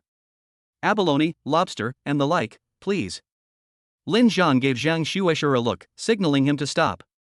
Ningzai didn't mind. It's fine. Order whatever you want to eat. I asked you for help, so it's only right that I treat you to a meal. After finishing his order, Ningzai ordered other dishes. They didn't usually eat anything good at school, and they were tired of the cafeteria food. Today, he wanted to give them a change of pace. After they finished eating, they went shopping in the mall. Ningzai went into a textile store, intending to look at bed sheets and duvet covers. Hey handsome guys, what would you like to see? A saleswoman approached enthusiastically. When called handsome, Zhang Shui even adjusted his hair. He styled his hair specially today, and he looked alright on his own, but he paled in comparison when standing next to Ningzai. Ning Ziguang is very attractive just by standing there. A clean white t-shirt gives off that sunny, youthful vibe. I want to buy bedding. My wife just gave birth, and the baby will also be sleeping with her. What are some good materials you would recommend? Ningzai clearly expressed his needs right away, and the saleswoman immediately started introducing the products to him. For those with babies, I recommend using pure cotton materials. This one is made of 140 count pure cotton satin, which feels very soft to the touch. Babies have delicate skin, so you don't have to worry about it being pricked. Moreover, the edges are trimmed with haute couture lace, and the lace feels very soft to the touch. Ningzai had absolutely no idea what 140 count pure cotton satin was. The best way is to feel it with your hands. He reached out and touched it. It was very soft and wouldn't prick his hand. How much does this cost? Hey handsome, this is on sale for 488 yuan right now. Lin Zhang and the others thought it was too expensive. They said, for 88 is like robbing someone. The ones we sleep in only cost a few dozen yuan. Ningzai, isn't this too expensive? Why don't we compare prices from different vendors? Lin Zhang advised. The saleswoman said, young man, this set is a great deal at this price. Our brand focuses on researching comfortable bedding. You'll know once you buy it and try it out. Ningzai thought it was good, and most importantly, it was princess style, which Song Yu would definitely like. Let's take this set. Ningzai, isn't this too expensive? Lin Zhang wanted to persuade him, since Ningzai needs to raise a child and should save money wherever possible. It's alright, I can handle being rough myself, but I want my wife and daughter to get a better night's sleep. Then, Ningzai looked at the saleswoman and asked, please wrap this up for me. Handsome guy. After buying the duvet cover, they went to the supermarket. There were many things to buy, so each person pushed a cart. Kitchenware, tableware, and daily necessities filled all four vehicles. While passing through a baby supplies section, Ningzai bought Ran a crib mobile, a pedal piano, colored cards, and other items she would need. As your baby grows older, the early education toys they need will change, so I'll buy them now and keep them in reserve. Back in Shirley Chunfeng, the four of them began cleaning. It wasn't until 6 p.m. that I finished packing everything up. Thank you all for your hard work today. I'll treat you to a meal later. I haven't seen Ran all day, so I have to hurry back. Once they're done, send them away. Zhang Shui, Ningzai, have some decency. P.S. Good evening, everyone. Sending love. Chapter 27, the end of the confinement period, giving the new mother a surprise. Back at the postpartum care center, Ningzai found Song Yu and Ran waiting for him at the door. Ningzai walked over, put his arm around Song Yu's waist, and said gently, why are you waiting at the door? It's hot, there are lots of mosquitoes, be careful not to get bitten. It felt so good to be cared for by Ning Zhe. Song Yu was very happy. She said sweetly, "You've been gone all day, and my little one has missed you so much." After Song Yu finished speaking, she looked at Ran Ran in her arms and said, "Isn't that right, little Ran Ran?" Ran Ran cooperated very well, moving her little hands around. "Little baby misses me, doesn't big baby miss me?" Ning Zhe stared at Song Yu with expectant eyes. Song Yu's ears turned slightly red. Too embarrassed to look at him, she lowered her head and whispered, "My darling also wanted to." "What? What did you say?" "I didn't hear it." "You say it again." Song Yu knew he was doing it on purpose, so she brushed aside the hand on her waist, ignored him, and carried Ran Ran back home. Ning Zhe quickly followed, put his arm around Song Yu's shoulder, and whispered in her ear, "I miss my darling too." Song Yu's lips curled up slightly. The family of three returned to the living room, where Song Yu sat on the sofa waiting. Whenever Ning Zhe came back from a crowded place, he would habitually change his clothes and wash his hands before hugging Ran Ran, and today was no exception. Ning Zhe changed his clothes and came out, immediately hugging his little darling and kissing him through his clothes, never getting enough of it. Aunt Wang prepared the meal and invited the two of them to eat. When Ning Zhe arrived at the restaurant, he saw Song Yu's postpartum meal on the table. It's already 7 p.m., and Song Yu still hasn't had dinner. Why didn't you eat dinner?" "I want to wait for you to come back so we can eat together. We didn't eat lunch together, so I want to wait for you to have dinner with me." Ning Zhe felt bad because he was late coming back. He hoped that Song Yu could eat on time, otherwise it would be bad for his stomach. From now on, whether I come back or not, just eat when it's time. You don't need to wait for me, okay?" Song Yu shook his head, "But I want to eat with you." Ning Zhe felt happy to be relied upon by Song Yu. He smiled gently and said, "No matter where I go in the future, I will come back on time to have dinner with you." "Great." Song Yu smiled happily. The two sat down, and Aunt Wang helped them the whole time. After they finished eating, she said, "Mrs. Ning, you'll be out of confinement tomorrow. Have you been satisfied with the dishes during this time?" Without hesitation, Song Yu replied, "Very satisfied, Aunt Wang's cooking is delicious." Song Yu really loves to eat. She was originally worried that she wouldn't be able to eat the postpartum meals, but Aunt Wang prepared different ones every day, and they were all delicious. "I'm glad you like it." Aunt Wang was happy to receive her employer's approval, which was a recognition of her work. The postpartum care center has an evaluation form for assessing the staff's performance. Aunt Wang put the evaluation form on the dining table and then left. Song Yu picked it up and looked at it. Everyone had given it to you, and she felt that they had taken good care of her. "I can't believe how fast time flies. It's almost time to finish my postpartum confinement.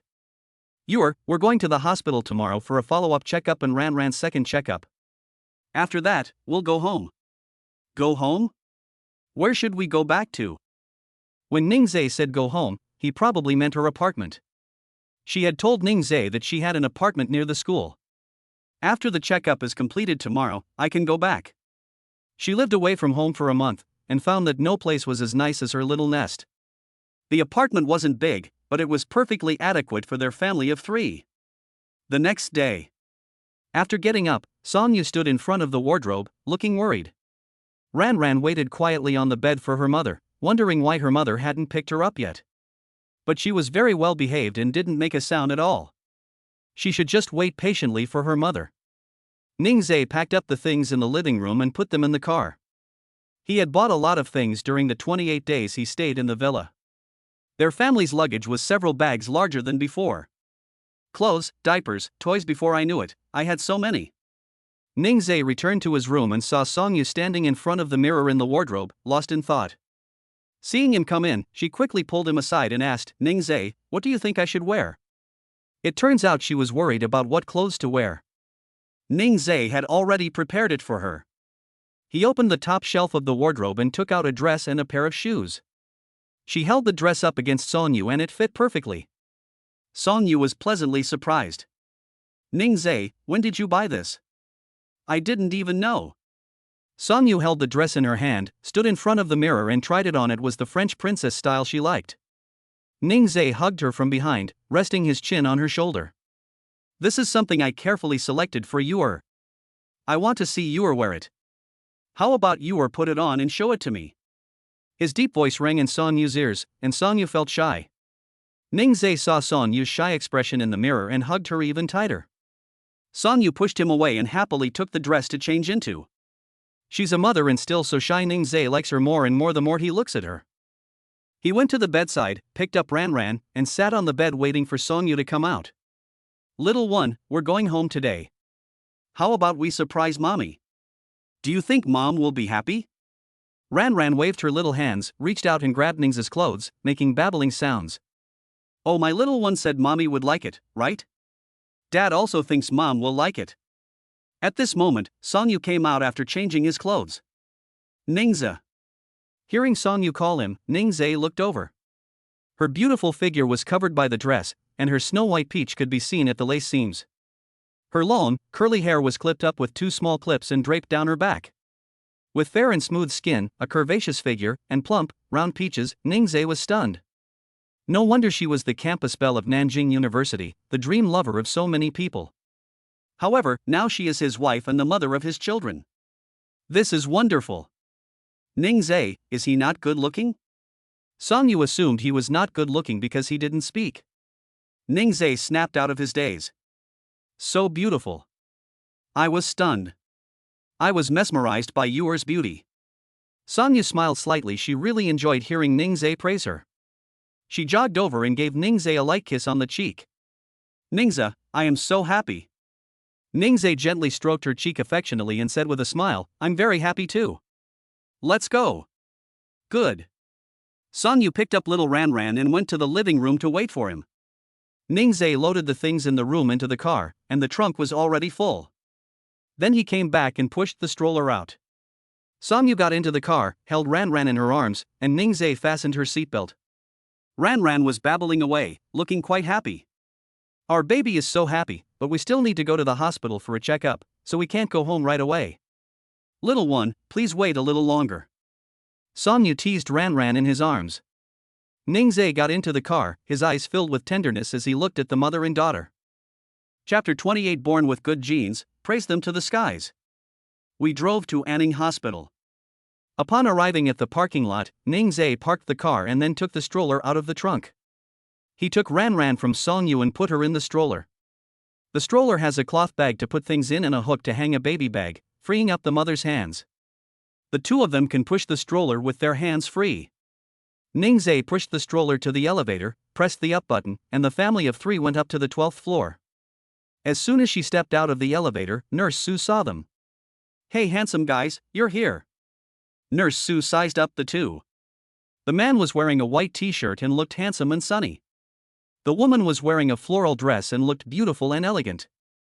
They are a very pleasing to the eye and well-matched young couple. The nurses at the nurses' station all looked over, captivated by the good looks of the family of three. Ningzhe was surprised to see Nurse Sue as soon as he arrived. He smiled gently and said, Yes, Nurse Sue, the mother is here for a follow-up appointment today, and Ran also has her second checkup. We've been waiting for you all. She really remembers Ran, our little cutie. Nurse Sue looked at the stroller. Ran was lying in the stroller, wearing a lemon yellow onesie with lemon patterns on it. Her little hands were moving around, and she was incredibly cute. Oh my little one has grown so much. It's only been a month since I last saw him, and he's changed so much. If she looks this good now, she'll be amazing in a few months. She'll definitely be the kind of girl everyone loves. Ningzhe and Song Yu were very happy to see their child so popular. They arrived early. There aren't many people getting checked yet.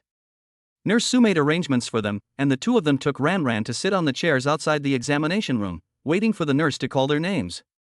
Ningzhe picked Ran up, and at that moment, the aunt next to him recognized him. Young man, it's you. Ningzhe looked over and saw that it was the same aunt from last time. Auntie, you brought your grandson for a checkup today too? Yes.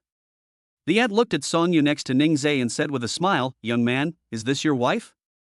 Yes, that's my wife. Song Yu felt quite embarrassed being watched by her aunt. The man is handsome, the woman is beautiful, and your baby has inherited all your good genes. The aunt praised the family of three endlessly. At this moment, many people came from the side and looked over curiously when they heard this. Even though Ran is only 1 month old, you can tell she's very cute. Even when surrounded by onlookers, Ran doesn't cry or make a fuss. Look at this auntie, look at that grandmother, I'm so curious. Oh my, this child is so cute. Not only are they cute, they're also very well behaved. This little one is so adorable, she's totally my sweetheart. I really wish my daughter-in-law would have another baby. Even if you were born, you wouldn't grow up to look like this. Sigh, I know, but I just like it. Hearing others praise Ran, Songyu couldn't stop smiling. Her baby is adorable and very popular. Ningzhe was very pleased with these compliments, because they were praising his precious child. When the nurse called out the name, Ningzhe carried Ran over. Little Ran was placed on the bed, and she kicked her little legs around. The doctor placed the stethoscope on her, and she grabbed it with her little hands, which made the doctor incredibly touched. Honey, you can't take this, Auntie needs to check you. As if she could understand her father's words, Ran let go of her little hand, and the doctor began to listen to her heart and lungs. After listening to her heart and lungs, the doctor checked her fontanelles. There are 2 fontanelles, one in front and one behind. The doctor measured them before moving on to the next step. You're such a good baby, even the doctor couldn't help but praise. Songyu had never seen Ran undergo her first medical examination before, so she asked Ningzhe curiously. Ningzhe, was Ran well behaved during her first checkup? Of course I'll be good. I'll definitely be good next time too. Huh? Is there a next time? Yes, the next time will be 42 days after birth. Songyu felt that she knew nothing, and that she really couldn't do it without Ningzhe. After the doctor finished the examination, he smiled broadly. The little baby was just too well behaved. The baby's tests are all normal, and the baby is growing well. It's time to take the baby to get the second hepatitis B vaccine. After the doctor finished speaking, he returned the notebook to Ningzhe. Okay, thank you, doctor. The two took Ran to the injection room and handed the notebook to the nurse. The nurse looked at the booklet, walked to the medicine shelf, and took down the vaccine injection. Then the vaccine injection was drawn into the syringe and the air was expelled. Songyu stood aside watching the needle about to go in when she suddenly shouted to stop. The nurse stopped what she was doing and asked, "What's wrong? Do you have a smaller needle? This needle is so big, it will hurt Ran." This was the first time the nurse had ever seen a mother so distressed for her child. Other mothers might feel sorry for their babies, but none of them had made such a request. This is the smallest needle available. The nurse smiled. Seeing her distressed expression, Ningzhe told her to wait outside. Songyu didn't move, wanting to stay with the little one while he got his shot. She gripped Ningzhe's shoulder with one hand, looking very nervous. When the needle went in, Ningzhe could feel Songyu hurting him. The nurse removed the needle, and Ran pouted, looking like she was about to cry.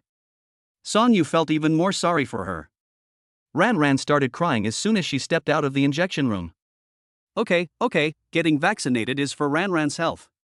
Only when your baby is healthy can they grow up quickly. My daughter is the best girl. Ningzhe patted her bottom and gently coaxed her. After a while, the little girl stopped crying. Ningzhe is the best at taking care of children. Songyu has to admire him. After comforting the little one, it's time to comfort the big one. Why is you secretly crying? Be good, you don't cry. Songyu felt sorry for Ran crying, and Ningzhe found it inexplicably cute. Nurse Su found them and asked Songyu to go for a follow-up examination. Upon arriving at the gynecology examination room, the doctor gave me a referral form. The 28-day postpartum checkup mainly involves breast and abdominal examinations, and an abdominal ultrasound is required to assess the recovery of the uterus. I took the form to the ultrasound room for an ultrasound.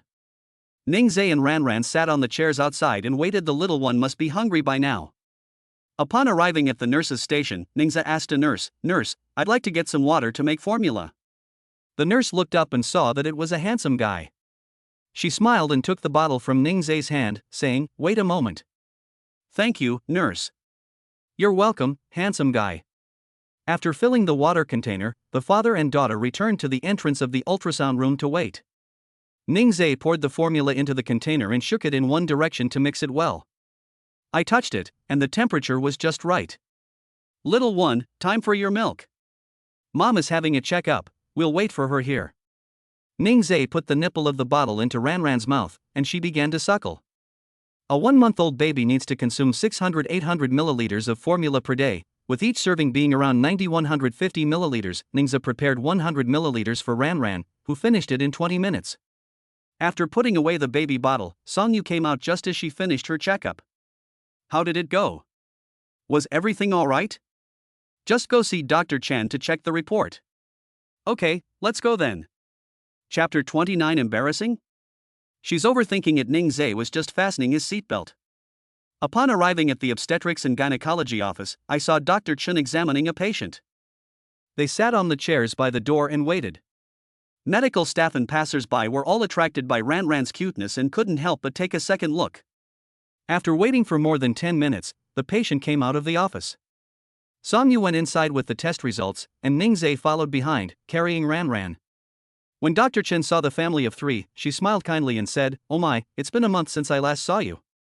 Your baby has grown so fast." Yes, doctor, Ranran eats her milk every day so she can grow tall." Ningze teased Ranran. Dr. Chen was charmed by the father and daughter. Then she looked at Songyu and asked, "Is the examination finished? Show me the results." Songyu sat down in the chair and handed the test results to Dr. Chen. Dr. Chen took it and glanced at it. There was nothing wrong with it. There are some things that need to be explained, though, since the two are young and probably don't know some of them. You're recovering very well. The lochia has almost stopped, right? Dr. Chen asked with a smile, looking at the test results. Songyu smiled brightly. The color has faded, and the amount has decreased. That's good. Everything else is fine.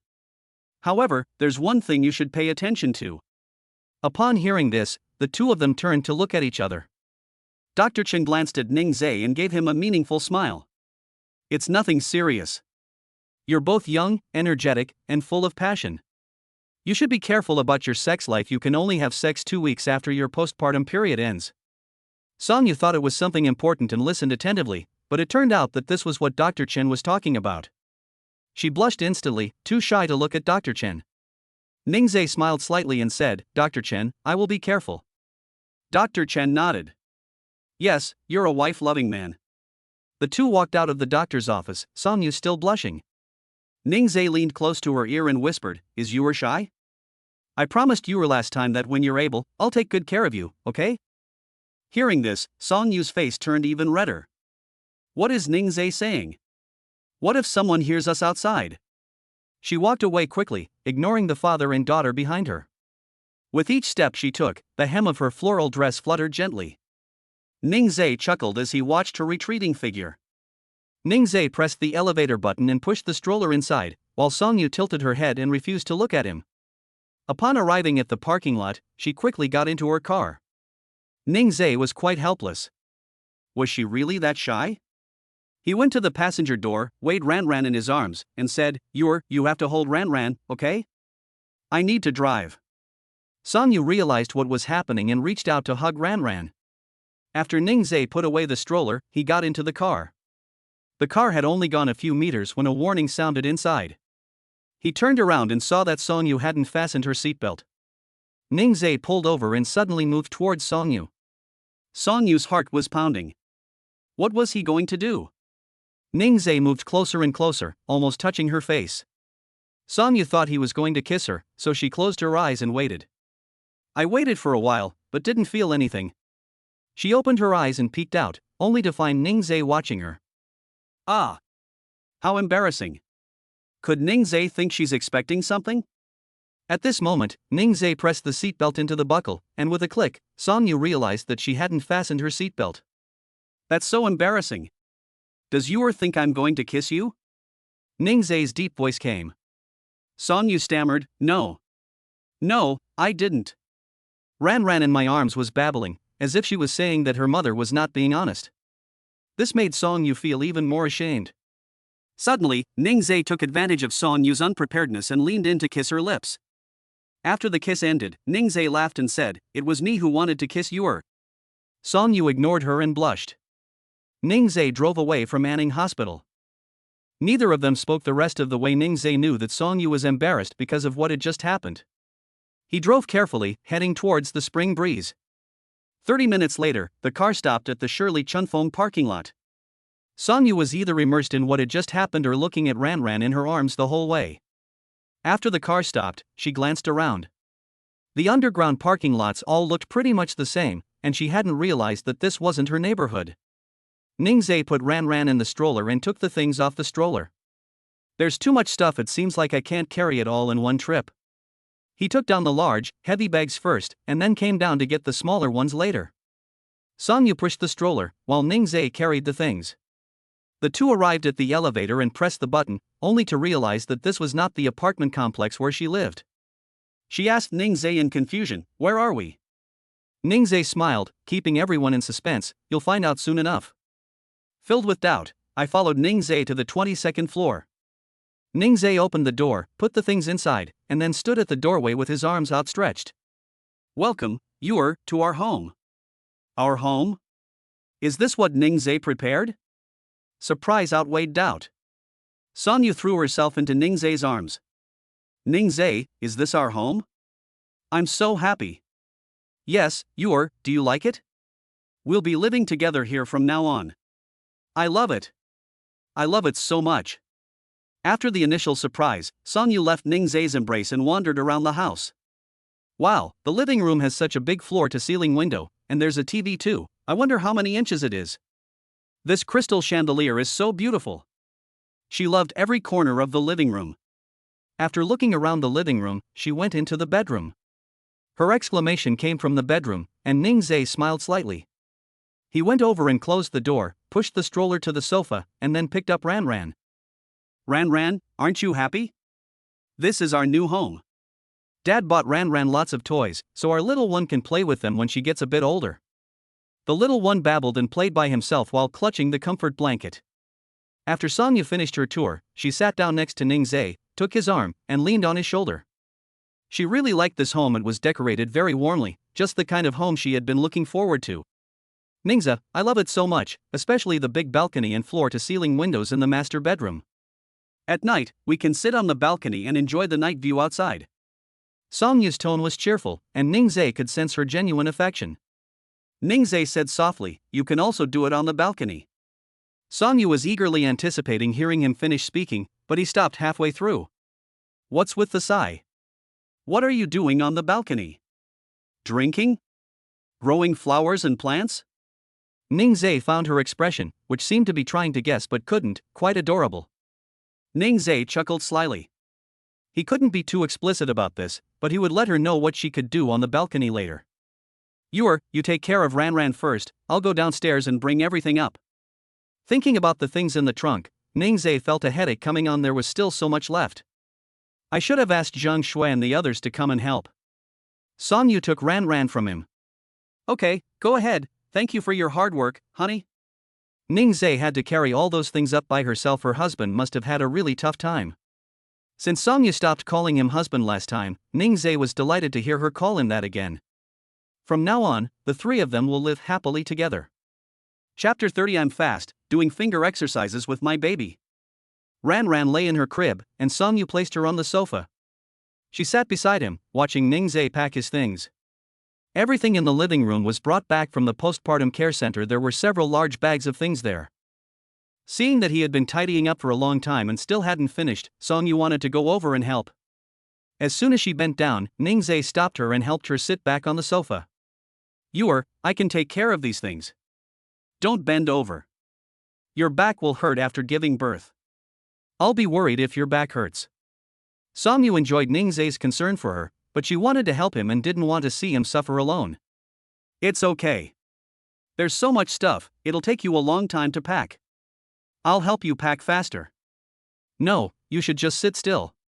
Ningzhe insisted. He didn't want her to get tired. Why couldn't the miraculous potion the system gave her cure her back pain? "Next time I have the chance, I'll ask the system for a bottle of medicine to cure my back pain." System.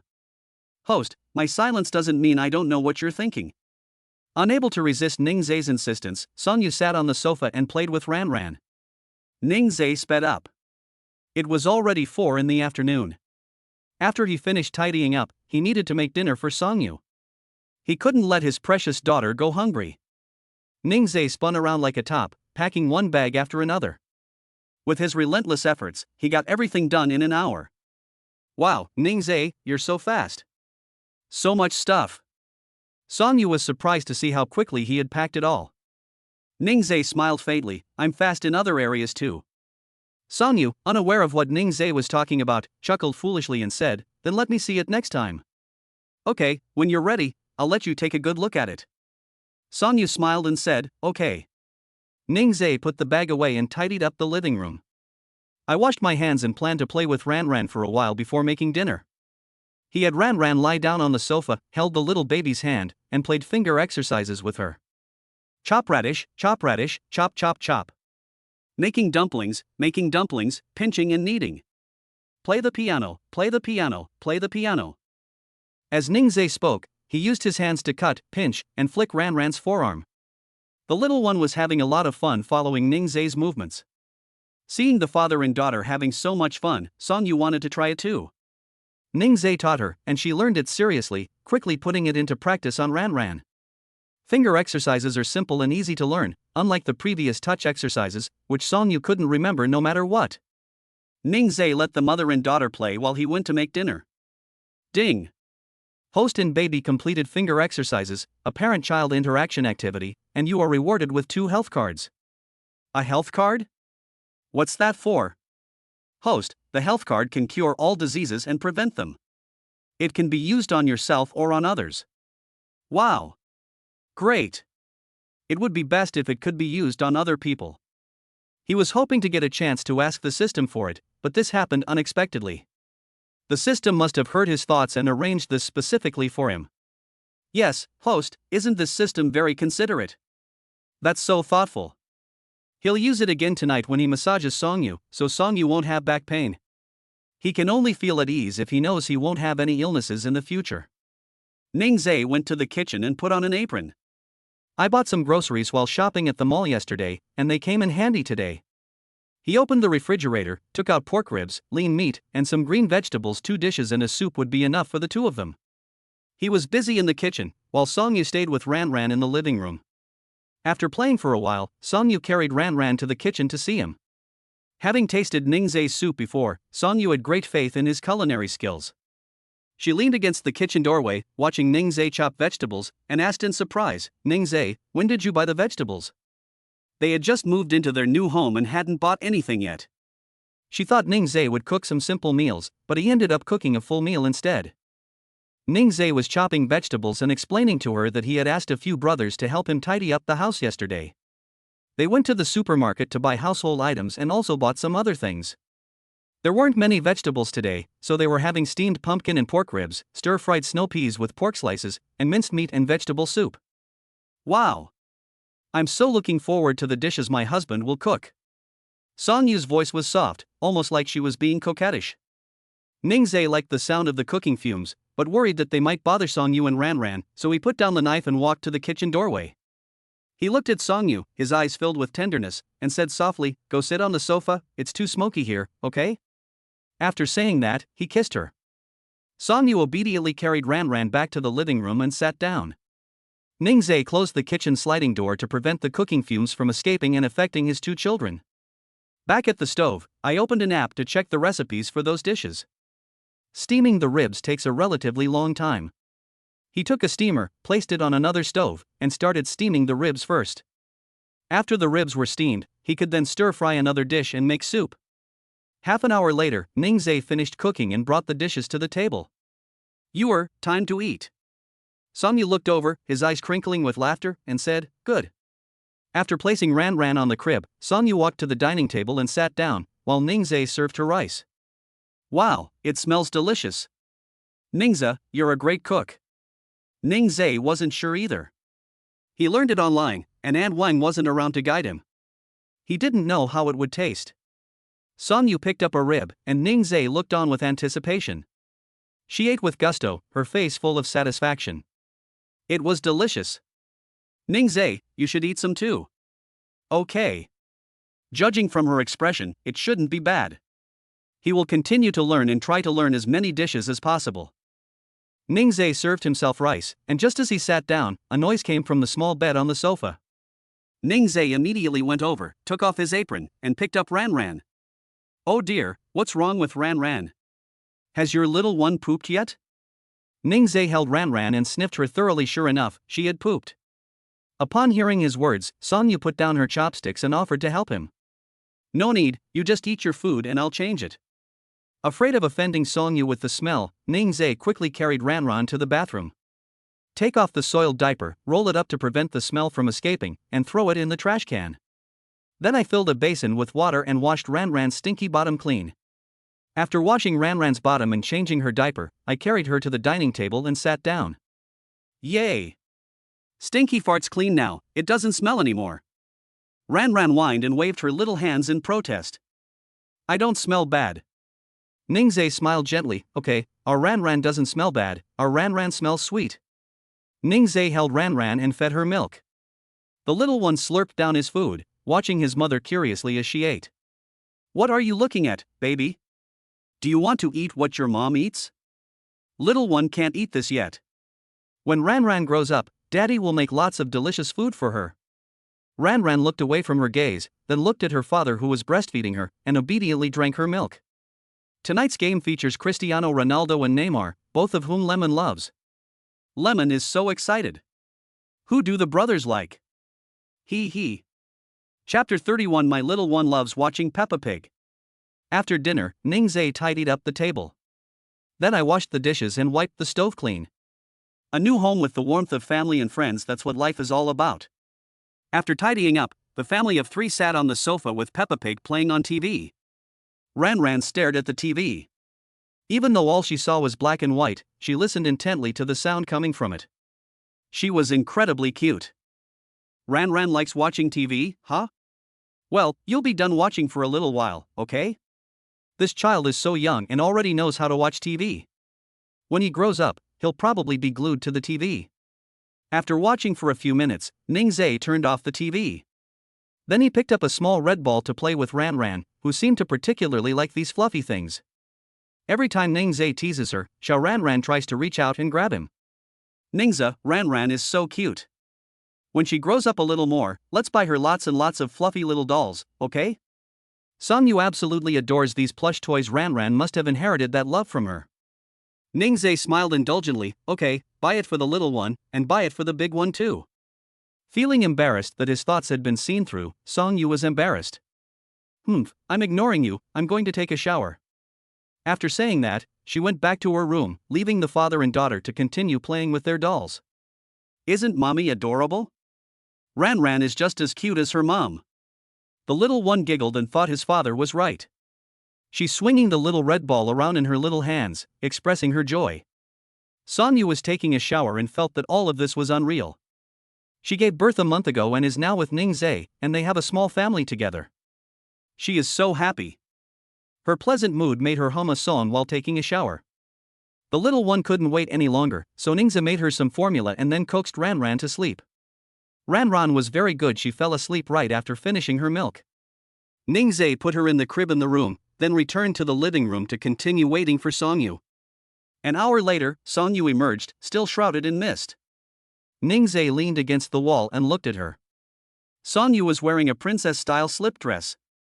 Her skin was smooth and delicate. Her hair was covered with a hairdryer cap, with 2 strands falling down and hanging over her shoulders. She looked at Ningzhe in surprise, like a startled fawn. Honey, were you waiting for me? Songyu ran over and grabbed the hem of his clothes with her small hand. He looked down at Songyu. There were still a few water droplets on her shoulder. Ningzhe reached out and wiped the water droplets off her shoulder. Why didn't you dry yourself before coming out? You just finished your postpartum period, you can't be careless. Songyu smiled slightly and said, okay, I'll be more careful next time. He pulled her to sit on the sofa, took off the hairdryer cap covering her hair, and then rubbed and dried the ends of her hair. Once the water stopped dripping, he found a hairdryer and started drying Songyu's hair. Songyu sat obediently. She loved it when Ningzhe dried her hair. Her hair is long and thick, and she gets very tired every time she washes it and uses a hairdryer to dry it. So she would blow dry her hair for a while, then rest for a while, and it would take her another 30 minutes to completely dry it. Now that Ningzhe is here, he just keeps blowing with a hairdryer, and it's done in about 10 minutes. Okay, baby, let's dry it. Ningzhe put the hairdryer away and then took a comb to comb her hair. Songyu enjoyed the process, and Ningzhe enjoyed it too. He liked to blow dry Songyu's hair, it felt very warm and cozy. Ningzai held her in his arms, inhaling the fragrance of her hair and body. She smelled nice and fragrant. Ningzai immediately sensed something. He held Songyu in his arms, and she could feel the change in him. She was very nervous. At that moment, Ningzai's deep voice rang in her ear. He said, he wants to be enveloped by you. Wrapped up? Is it what she thinks? Ningza, Dr. Chen said. I can only come 2 weeks after my postpartum period ends. Songyu spoke very softly, she was too nervous. Apart from that one time last year, she has never done it again. Just when Songyu thought Ningzai would give up, she heard him say, how about you wrap it in your little hands? Songyu's face turned red all the way to the back of her ears, and even her neck was red. 20 minutes later, the intimate moment ended, and Ningzai carried her back to the room. Ranran slept peacefully in her crib.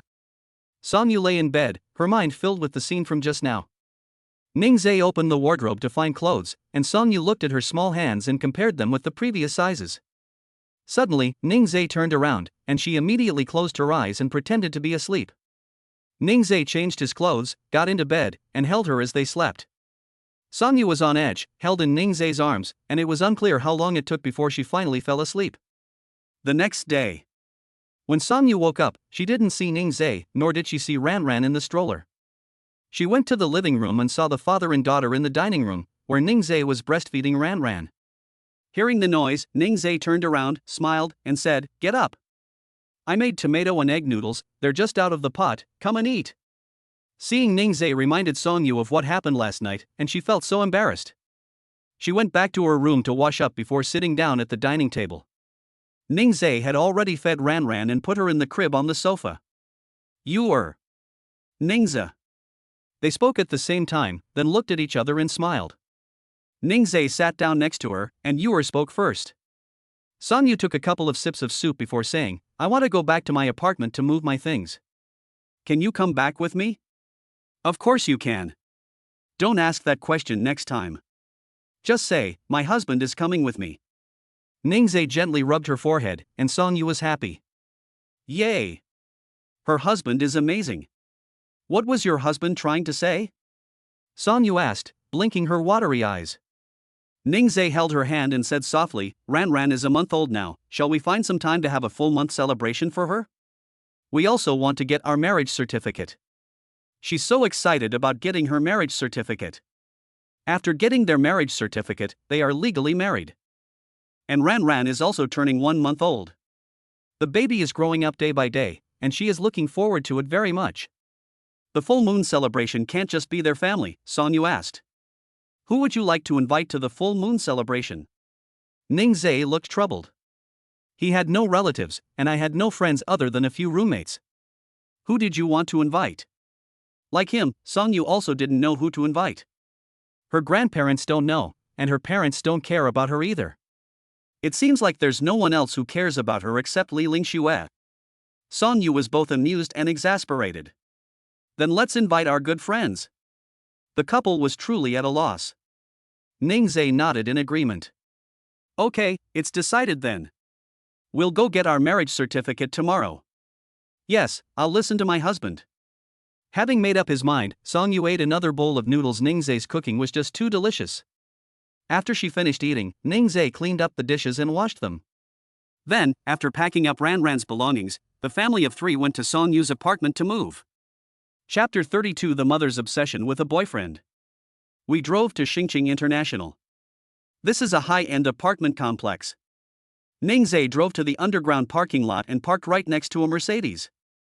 Songyu got out of the car, looked at her beloved vehicle and sighed, my God, it's covered in dust. Hearing her voice, Ningzai followed her gaze and asked, Is this your car? Yes, it's been almost a year since I last opened it, and I didn't expect it to be so dusty. Ningzai glanced at the Mercedes-Benz. Its red color perfectly matched yours personality. He laughed and said, It's okay, I'll drive it to the washing room for you after we finish moving our things. Okay, my husband is the best. My dearest husband. The two were all lovey-dovey, and even Ranran in the stroller wanted to join in the fun. She babbled softly, and Ningzai picked her up and nuzzled her. Let's give Ranran a kiss too. Isn't our baby the cutest? Ran Ran was amused by Ning Zai and moved her little hands around in her father's arms. It seems to know it has arrived in a new environment, and it will glance at the surrounding scenery from the side. The little girl was kicking her legs excitedly, and Ning Zai, watching her excitement, was also infected by her emotions. Wow, Ran Ran is so happy. Are you happy to come to your mom's house? Song Yu pushed the stroller in front, and Ning Zai followed with Ran Ran in his arms. They entered the elevator, which went up to the 25th floor. Arriving at his doorstep, Song Yu felt a little dazed, having only been away from home for a month. She opened the door, and a long-lost sense of familiarity washed over her. Ning Zai entered and looked around the room. It had a gentle princess style, just like Song Yu's. Ningza, this is your first time here, let me show you where I live. Okay. Ning Zai smiled gently. Song Yu looked over and saw that he had a smile on his lips, a shallow dimple on his right cheek, a delicate jawline, a three-dimensional face, and a well-defined profile. What a handsome man. This man is her husband. Song Yu continued reading and noticed that his Adam's apple was prominent. She couldn't resist walking over and gently stroking his Adam's apple, and Ning Zai smiled indulgently. Ran Ran, who was in his arms, watched her mother's actions and tried to reach out to grab her, but ended up grabbing Song Yu's hair instead. Song Yu winced in pain, and only then did she realize that she was infatuated with a boy. Ran Ran, you can't pull mommy's hair. Pulling mom's hair will hurt her. Ning Zai pulled Song Yu's hair out of Ran Ran's hand. Ran Ran still wanted to grab it, so Song Yu deliberately acted aggrieved in front of the little darling. My baby keeps pulling on my hair. What should I do if I lose all my hair? Mommy has no hair, so daddy doesn't want mommy anymore, boo-hoo. As Song Yu spoke, he himself began to believe it. Ran Ran grinned, no longer intending to pull her mother's hair, and started playing with her own little clothes. After Song Yu showed Ning Zai around her apartment, the three of them sat on the sofa. After resting for a while, Song Yu went into her room to start packing her clothes. Honey, I'm going to pack my things now. Their new home has everything they only need to bring their clothes. Upon hearing her words, Ning Zai immediately put Ran Ran in the stroller, and I went to help my wife get ready. No need, you don't know what I need to pack. You stay with Ran Ran, okay? Be good, honey. Song Yu even reached out and rubbed his forehead just like Ning Zai usually did. Ning Zai wanted to help because he had forgotten to give Song Yu her health card last night and was worried that she would get a backache from tidying up for too long. Since she refused, we'll just have to find another opportunity to give her the health card. Song Yu was packing clothes in the room, while Ning Zai and Ran Ran sat on the sofa. Ning Zai took out the black and white cards before looking at them, along with some small toys, including a hand rattle, a Manhattan ball, and a rattle drum. The little baby lay on the sofa, kicking his little legs, looking through the black and white cards, and was extremely happy. Ran Ran never gets tired of looking at the same set of patterns. She's happy every time she sees them. She's so easy to please. Ning Zai couldn't help but chuckle to himself. Whose baby is this? He's so well behaved. Oh, so it's our family's. Ning Zai put the card aside and flicked his finger on the little baby's body. Ran Ran laughed happily. He took out the Manhattan ball again and waved it lightly in front of Ran Ran. Ran Ran lay there watching the Manhattan ball, reaching out her little hand as if to grab it. Ning Zai prevented her from succeeding in order to train her vision. Tracking training is beneficial to a baby's visual development and can also improve observation and attention. After practicing tracking the baby's vision while lying flat for a while, Ning Zai laid the baby face down. Then I continued to train her to track objects while prone with the Manhattan ball. Ran Ran was attracted to the Manhattan ball and kept trying to reach out and grab it. Ning Zai gently shook the Manhattan ball. Ran Ran, look up at your dad. Ring ring ring, look here. The little one tried to lift his head as the Manhattan ball made a sound. Ning Zai held the ball from bottom to top and then from top to bottom, and Ran Ran practiced lifting her head more often. He grinned when he saw the Manhattan ball and reached out to grab it. Ning Zai then had Ran Ran try sitting down to practice her seated tracking. The little one wasn't impatient during training today, so it seems he really enjoys Manhattan ball. From lying down to prone, and then to sitting, I practiced tracking sights and hearing sounds. Today was great. Ning Zai handed her the ball, and Ran Ran reached out and grabbed it. My baby was wonderful today. Let's tell Mom the news, okay? Just as Ning Zai finished speaking, Song Yu appeared in the living room. She sat down next to the two of them, smiling as she asked her baby, "What do you want to tell Mommy?" Ran Ran was babbling away, trying to tell her mother that she had learned how to track objects with her eyes today. Baby, do you want to tell mommy? But you can't talk yet. Daddy, can you help Ran tell mommy? The little one shook the Manhattan ball in his hand and kicked his little legs to indicate agreement. Ningzai smiled and said, okay, Dad will help Ran tell Mom. Sonyu looked at Ningzai expectantly. He smiled gently. Ran just practiced tracking while lying down, and also tracking while prone and sitting. She even lifted her head a few times. Isn't our baby amazing? Wow! Their baby is really amazing. Ningzai, Ran is so lucky to have a father like you. Upon hearing this, the little one reached out and grabbed his father's clothes. Ningzai felt gratified that his darling had approved of him. Ding! Host, you have helped your baby practice visual tracking and head lifting. Reward, 50,000 renminbi. Ningzai was moved. I haven't received a cash reward in a long time.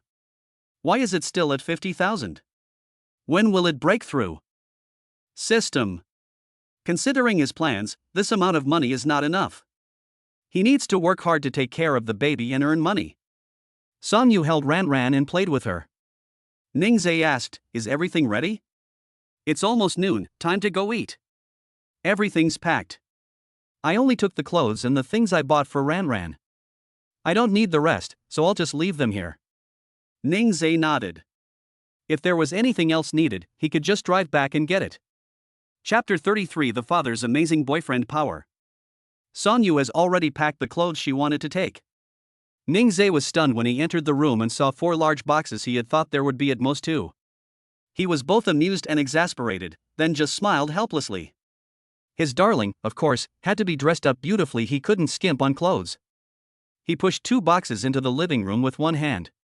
Sonyu said embarrassedly, I didn't think that much about it. We ended up with 4 big boxes. How about we call a moving company? Who does you look down on? I can easily lift your husband, you'll see. As Ningzai spoke, he pushed his suitcase around the living room, even lifting the suitcase in his hand to show off his amazing arm strength. Sonyu was stunned by his boyfriend-like qualities. Their husband is amazing. Moreover, the muscle definition in his arms is very beautiful. I wonder if Ningzai has abs. I was captivated by Ningzai's charm once again. She shook her head, clearing her mind of what she was thinking. However, when she has the chance, she wants to see if Ningzai has abs. Ningzai pushed 4 large suitcases out the door, and Sonyu put the baby in the stroller and followed. The door closed, and Sonyu showed no reluctance. Because, the spring breeze is their true home. Upon arriving at the parking lot, Ningzai placed 4 large boxes in the car. The boxes already took up space in the trunk, so the stroller had to be folded up and placed in the back seat. Soon, they returned to Shirley Chunfom. It was lunchtime, and Sonyu felt a little hungry. Honey, let's order takeout. No, you're already trying to indulge yourself right after giving birth? No way. I'll make you something. What would you like to eat, honey? Sonyu thought for a moment and said, sweet and sour pork ribs, and shredded potatoes. Okay, let me see if we have any potatoes. Ningzai put down the box and went to the kitchen. There were potatoes and ribs, but no sugar or vinegar. How about spicy pork ribs? We don't have sugar or vinegar, though. Let's go to the supermarket to buy them this afternoon. Sonyu smiled sweetly and said, okay, I'll eat whatever my husband cooks. Ningzai put on an apron and finished in 20 minutes. After finishing their meal, the two sat on the sofa to rest. Just then, the doorbell rang. Ningzai put Ran down, went to open the door and brought the things in. It was a large box.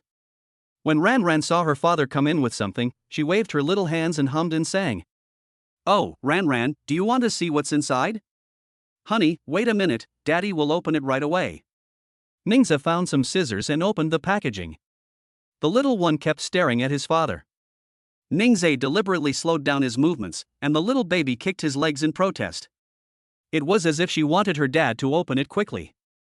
Ah, baby is so cute. Aren't you eager to open it? Daddy's opening it now. Ningzai stopped teasing her, opened the package, and found something that looked like a crib. Honey, what did you buy? When Sonyu first saw this thing that looked like a bed but wasn't quite a bed, he was very curious. Ningzai explained, this is a rocking chair. I noticed my baby was tired of her crib, so I let her lie in it for a little while before she started whimpering. This rocking chair is also from Gymboree. Their strollers are very good, so I bought this rocking chair. A noise came from the small bed on the sofa. Ran threw away the comfort blanket in her hand, wanting to see her new toy. Sonyu picked her up and let her watch her father assemble the machine. The little baby was so happy that he moved his little hands around. Ningzhe looked at the installation diagram, found the parts, and put them aside. Then follow the installation steps and install it one by one. Sonyu sat on the sofa, watching Ningzhe's focused and attentive expression, and remembered that he was the same way when she was at the postpartum care center. When he's serious, the charm he exudes is truly captivating. 15 minutes later, the rocking chair was installed. The little baby moved her little hands, indicating that she wanted to play, and Ningzhe put her inside. The rocking chair is electric and can be controlled by a remote. After putting Ran in, Ningzhe pressed the soothing mode on the rocking chair and it started rocking. The shaking is gentle and can soothe the baby well. The day I bought a toy at the mall, they gave me a helium balloon as a gift when I paid. Ningzhe tied it to his little one's leg. When Ran kicks her legs, the helium balloon sways with her movements. The little one in the rocking chair is very happy watching the helium balloon. With new toys to play with, the smug little brat suddenly doesn't want his mom and dad anymore. Ran is so happy to have a new toy. Can mom and dad be busy for a little while? The little baby smiled, and Ningzhe took it as a yes. He cleaned up the trash, washed his hands, and pushed the rocking chair into the room. Ningzhe helped Sonyu put her clothes in the closet, and only when Ran was in the room could he feel at ease. He was worried that the little one would cry if he couldn't see his parents in the living room. Fortunately, the wardrobe in the room is big enough, otherwise it wouldn't be enough to hold Sonyu's clothes. After eating, it's a good time to exercise to help with digestion. 3 p.m. The 4 large boxes of clothes had been packed, and Sonyu rubbed her waist. Seeing this, Ningzhe pulled her to sit on the bed. Lie down on the bed, I'll massage your back. Sonyu was in a lot of pain, so she obediently lay down. Ningzhe possessed god-level traditional Chinese medicine massage skills. His hands gently pressed on Sonyu's waist, and Sonyu felt quite comfortable. She was surprised. Ningzhe, how come you can do everything? Because Yuer needs it, Ningzhe said gently. Sonyu was deeply moved. Many new mothers experience back pain after giving birth and can only rub the painful areas with their hands. Ningzhe was very kind, he even learned massage specifically for her. Ningzhe, system, give the health card to Yuer. Good host. Used effects will be seen in 10 minutes. Ningzhe felt relieved and continued pressing for another 10 minutes. After the massage, Sonyu felt her back pain subside. Wow, my husband is amazing. My back doesn't hurt anymore. She twisted her waist and no longer felt any soreness. Ningzhe affectionately patted her head. It's good that it doesn't hurt anymore. Let's go to the supermarket to buy some groceries. Okay, husband. Sonyu got out of bed, went to the mirror to fix her hair, and changed her clothes. Ningzhe walked over to Ran and untied the helium balloon from her feet. The little darling hadn't had enough fun yet and grabbed Ningzhe's clothes tightly. Let's play some more tonight, baby. We're going to the supermarket to buy groceries first. Ran loves playing with it, so we'll let her play with it every day from now on. After tidying up, Sonyu slung her bag over her shoulder and said softly, let's go. Ningzhe turned to look at her. She had changed into a retro Chanel-style knit dress, and her hair was tied in a ponytail with a crystal hair clip, making her look very unique and chic. My wife is so beautiful. Ningzhe praised without reservation. Their eldest child is beautiful, and their youngest child is adorable. What incredible luck he had to have such a beautiful wife and such cute kids. He carried Ran to the living room and put her in the stroller. The couple changed their shoes and went out.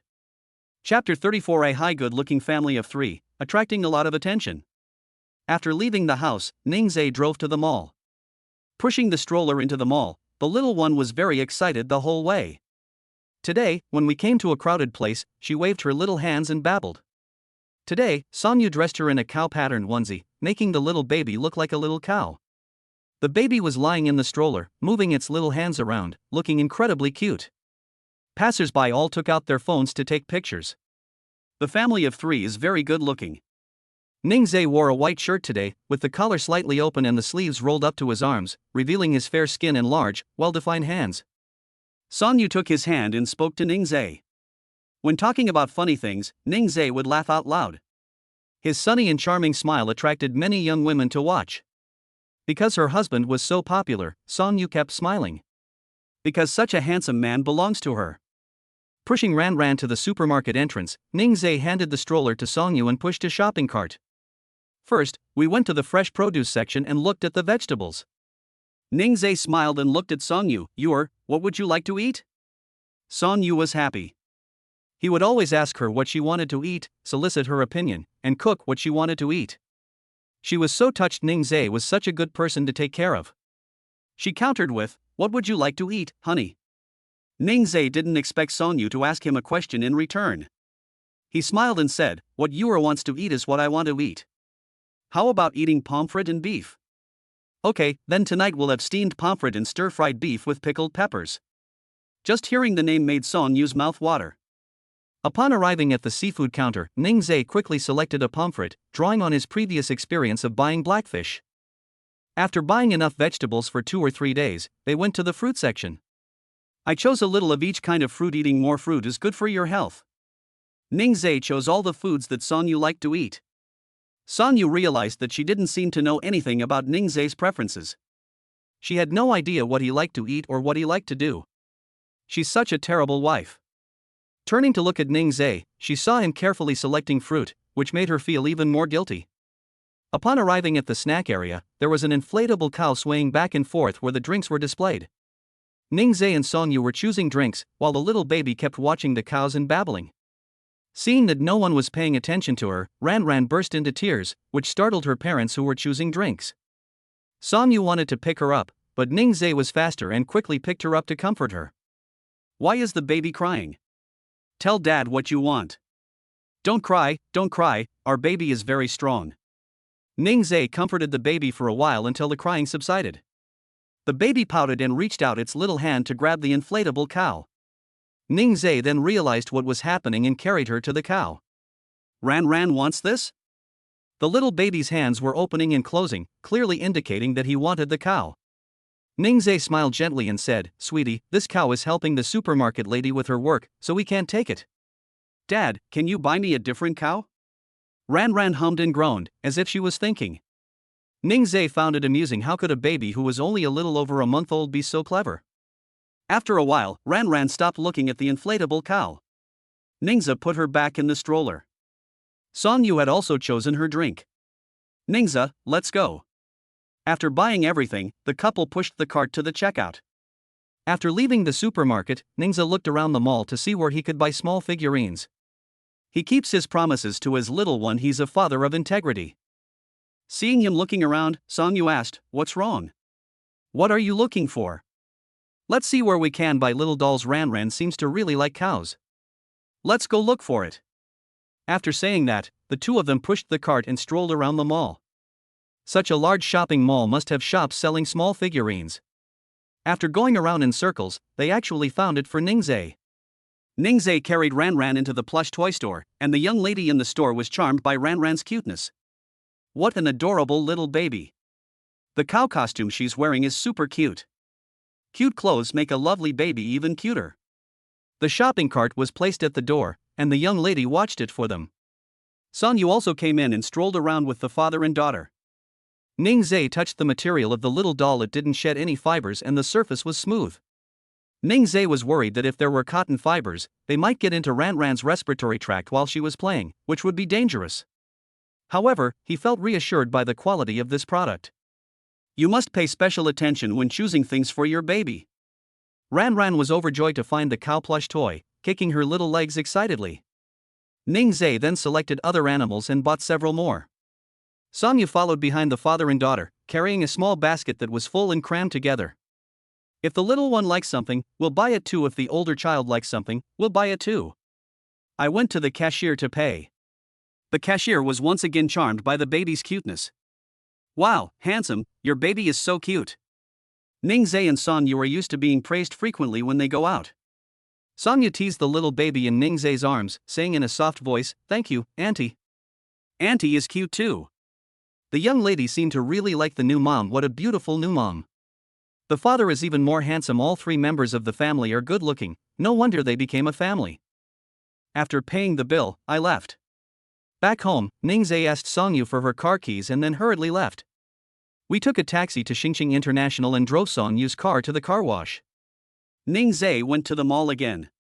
Tomorrow he and Songyu are going to the Civil Affairs Bureau to get their marriage certificate, and they need to prepare their wedding rings.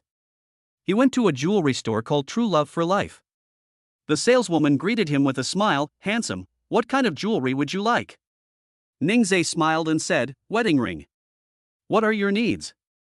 Is it a diamond ring or something else?" Ningzhe thought about it and decided that a diamond ring would be better. "Take a look at the diamond ring." "Okay, this way please." The saleswoman led Ningzhe to the diamond ring counter and explained it to him using her professional knowledge. Ningzhe took a fancy to a round diamond. He picked it up and looked at it. It would suit Songyu very well. He asked, "How much is this one?" "This 1.5 carat diamond ring costs 100,000 yuan. It is a product from our True Love series, symbolizing a lifetime of true love." Ningzhe thought this one was great at first glance, and without hesitation, he decided to buy it immediately. He'll give Songyu an even bigger diamond ring when he's richer in the future. "I want this one." "Yes, sir." The saleswoman packed it in a beautiful box, and Ningzhe paid and left. Ding! The host has selected a diamond ring for their beloved, a symbol of lifelong love, triggering a hidden quest and granting a chance to win a random prize. Holy crap! This actually works? Ningzhe, let's have a lottery. Congratulations, host, you have won a cash reward of 200,000 yuan. Ningzhe couldn't contain his joy. Ding! A text message notification sounded, indicating that 200,000 yuan had been deposited into your account. Little Tongzi, I love you. P.S. Lemon is so sad today. The brothers didn't give Lemon any encouragement to update. The weather's getting cold, and so is Lemon's heart. 555. After reading this chapter, how about giving Lemon a little nudge with your brother's hand? Okay? Nervous face, kisses. Chapter 35 Ningzhe's Worries. Ningzhe excitedly took the ring and left. I was overjoyed for a long time after seeing the deposit notification on my phone. I put my phone away after I calmed down. Leave the mall. Ningzhe arrived at the car wash, where Songyu's Mercedes-Benz had already been washed. He got into the car, but instead of going home, he went to the school. Tomorrow he and Songyu will get their marriage certificate, and he wants Lin Jiang and the others to help him decorate the house as a surprise for Songyu. Upon arriving at the boys' dormitory building, Ningzhe went back to his room. Lin Jiang and the others happened to be in the dormitory and were surprised to see Ningzhe return. How come you have time to come back? Don't you need to take care of the baby? Lin Jiang asked. I need to talk to you guys. Ningzhe walked to his seat and sat down. The three of them pulled up stools and surrounded him, looking at him curiously. Ningzhe suddenly said, Tomorrow Songyu and I are going to get our marriage certificate, and I would like you to help me decorate the house. Zhang Shui excitedly replied, Great. I must help my brother. The other two nodded in agreement. I just don't know what kind of decoration Ningzhe wants to make. Lin Jiang asked, So, what kind of person do you want to pretend to be? Ningzhe took out his phone and opened an app, which he had already found online. He posted the picture in the group chat. The other three clicked on the picture and glanced at it. Huang Xian said, Ningzhe, you actually believe we can do a good job with something so exquisite? Exactly, you might as well let us write the code for you. Zhang Shui thought so too. Ningzhe didn't really believe they could do a good job, but he had no other people to turn to. He helplessly spread his hands, I really can't find anyone. You all have to help me get this sorted out. At that moment, Lin Zheng thought of someone. He said, Why don't you talk to Li Lingxue? As the school beauty's best friend, Li Lingxue must know what the school beauty likes. Ningzhe slapped his thigh. How come he didn't think of that? He immediately called Li Lingxue. Li Lingxue looked at the unfamiliar number, pressed the answer button, and said, Hello, who is it? Li Lingxue, this is Ningzhe. I need your help with something. Help? What kind of help can Ningzhe ask her for? She asked, Just say what's on your mind. Here's the thing, you and I are going to get our marriage certificate tomorrow. Could you and a few of my friends help me decorate the house while we're out? I want to give you a surprise. You and Yu are best friends, so you should know what she likes. I don't have any other friends, so I can only ask you. Can you help me? There was a moment of silence on the other end of the phone. A sound came after a while. Li Lingxue said, "Okay, send me the address." "Okay, then don't tell Yu about this." Although Li Lingxue probably wouldn't say it, Ning Zhe still couldn't help but remind her. After all, we wanted to give Song Yu a surprise. Tomorrow, he wants Song Yu to wear his wedding ring in front of their friends. After hanging up the phone, Ning Zhe sent the address to Li Lingxue. Li Lingxue looked at the address and felt quite surprised. Li Lingxue felt something was off when Ning Zhe mentioned his family earlier. Ning Zhe is currently unlikely to be able to buy a house in Nanchang. Spring breezes for miles around, but they're not cheap. Did Song Yu buy this house? Li Lingxue was convinced that this must be the case, and she would have to ask Song Yu about it when she met him. Ning Zhe felt relieved after Li Lingxue agreed. Let Lin Zhang and the other two go with Li Lingxue tomorrow. Ning Zhe transferred 3,000 yuan to Lin Zhang, as the decorations needed to be bought and would cost a lot of money. See if 3,000 is enough. If not, give me a call and I'll transfer more to you. That's enough. If it's not enough, I'll get you more. They're just some decorations Lin Zhang thinks that should be enough. Okay, if it's not enough, you can pay the difference first, and I'll transfer the rest to you later. Then Ning Zhe took out a key and handed it to Lin Zhang, saying, "We'll leave at 8 o'clock tomorrow, you can go there after 8 o'clock. Don't worry, I'll take care of it for you." Once the decision was made, Ning Zhe went home. The Mercedes stopped next to his BMW, and Ning Zhe got out of the car happily. He was humming a song. He took out the ring and looked at it again, a feeling of happiness welling up inside him. Song Yu's hands are white and delicate, they would look beautiful wearing a diamond ring. When he got home, Ning Zhe took out his keys and opened the door. As soon as I stepped inside, I saw the mother and daughter sitting on the sofa. The little one heard the door open and glanced at Ning Zhe. The little hands moved around, babbling happily that Daddy was home. Oh, little one knows Daddy's home. Oh my, our Ran Ran is such a good girl. Ning Zhe took off his shoes while talking to Ran Ran. Song Yu looked at Ning Zhe. Why did it take him so long to wash the car? Did he go and do something bad? Ning Zhe is innocent. He smiled gently and said that he had to go back to school to find Lin Zhang and the others, which caused the delay. Does Yu miss me? Song Yu felt embarrassed that Ning Zhe always saw through her thoughts. It's your little one who misses you. Song Yu denied it. Ning Zhe didn't believe her nonsense. After spending time together, he knew that Song Yu liked him. He also likes their baby, who is cute but brainless and easy to bully. He couldn't wait any longer, knowing that it would take so long. He washed his hands in the bathroom before sitting down next to the mother and daughter. He kissed Song Yu, then picked up Ran Ran and showered her with kisses. He could never get enough of kissing her, he even wanted to steal his little darling's first kiss. Thinking about my little one's first kiss, I wonder which rascal will get it later. He began to worry about his elderly father. I can't bear to see Ran Ran get married in the future. Song Yu chuckled. My baby's only a little over a month old, and you're already thinking about things 20 years from now. You're already worried now? Let's see what you do when the time comes. I bet you'll cry when Ran Ran gets married. He feels upset whenever he thinks about Ning Zhe, he's genuinely worried. If Ran Ran gets a boyfriend in the future, will he take a knife and kill her boyfriend? The couple discussed their little baby, Ran Ran, who was happily kicking her little legs in the rocking chair. Ning Zhe said irritably, "Baby, are you making fun of Daddy? My baby doesn't care about me, I'm so sad." As Ning Zhe spoke, Ran Ran kicked her legs even more enthusiastically. Seeing that her father was unhappy, she even grinned, which really hurt Ning Zhe's feelings. Song Yu said sweetly from the side. Ran Ran is just happy playing with her new toy, she didn't laugh at her dad. Is that right, baby? Then the little baby grabbed at the objects with his little hands, indicating that his mother was right. Ning Zhe then deliberately said, "That's my little darling." After sitting for a while, it was almost dinner time. Ning Zhe got up and went to the kitchen. Song Yu was really looking forward to the dishes Ning Zhe would cook tonight, he was truly a gifted cook. You can make delicious food just by watching videos. A man who can cook is a huge plus. Where can you find such a good husband? Song Yu sat on the sofa, her eyes fixed on the kitchen. Chapter 36 Wife, this is the milk foot bath I prepared for you. After dinner. After nursing her baby to sleep, Songyu sat on the sofa and played on her phone. Ningzhe was doing something, and Songyu wanted to chat with him. Just as I was about to look for Ningzhe, he appeared. Ningzhe carried over a basin of hot water and placed it in front of Songyu. Before Songyu could even finish asking herself a question, Ningzhe had already put her feet into the hot water. Ningzhe had already tested the water temperature, but still asked with concern, was the water too hot? Was it suitable?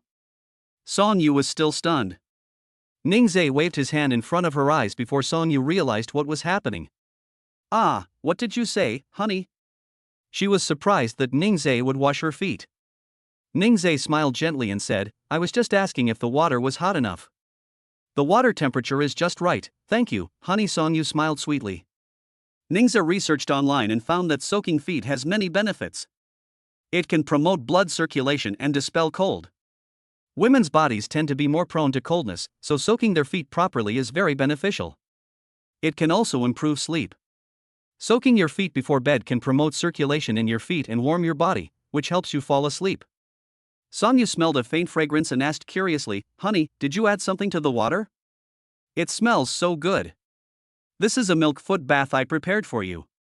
I added lavender, which can improve sleep and works very well. Ningzhe seems to know everything, there's nothing he doesn't know. Songyu knew none of this. Ningzhe was truly mysterious. Even if he doesn't know something, he can learn it in no time by watching videos. He's incredibly amazing. Soaking her feet, Songyu felt very comfortable. Ningzhe would also gently press the acupoints on the soles of her feet, making her feel comfortable all over. Songyu asked Ningzhe, husband, why are you so good to me? Ningzhe paused, unable to explain himself either. I just feel sorry for Songyu and want to be good to her. She lacked parental love from a young age, while he had no home. He was loved by Songyu, and Songyu gave him a home. The two of them were like each other's salvation. Ningzhe smiled and said, silly girl, there's no why. You're my wife, of course I want to be good to you, and I want to be good to you too. From now on, I will only be good to you. Ningzhe spoke in a very gentle voice, and his words were quite emotional. She was glad she chose to have the child, which brought her into contact with Ningzhe. After soaking for 20 minutes, the water temperature started to cool down. Ningzhe brought a towel to dry Songyu's feet and then helped her put her legs on the sofa. Play for a while, I'm going to take a shower first. Songyu nodded. Ningzhe carried the basin downstairs. Ningzhe grabbed his pajamas and went into the bathroom. Songyu was curious whether Ningzhe had abs. She was too shy to take a good look at him last time at the hospital. She didn't notice Ningzhe changing his clothes. She felt a little itchy inside. She put on her shoes and walked to the bathroom door. Ningzhe pressed the doorknob, but surprisingly, the door wasn't locked. She pushed open the door and peeked her little head into the bathroom.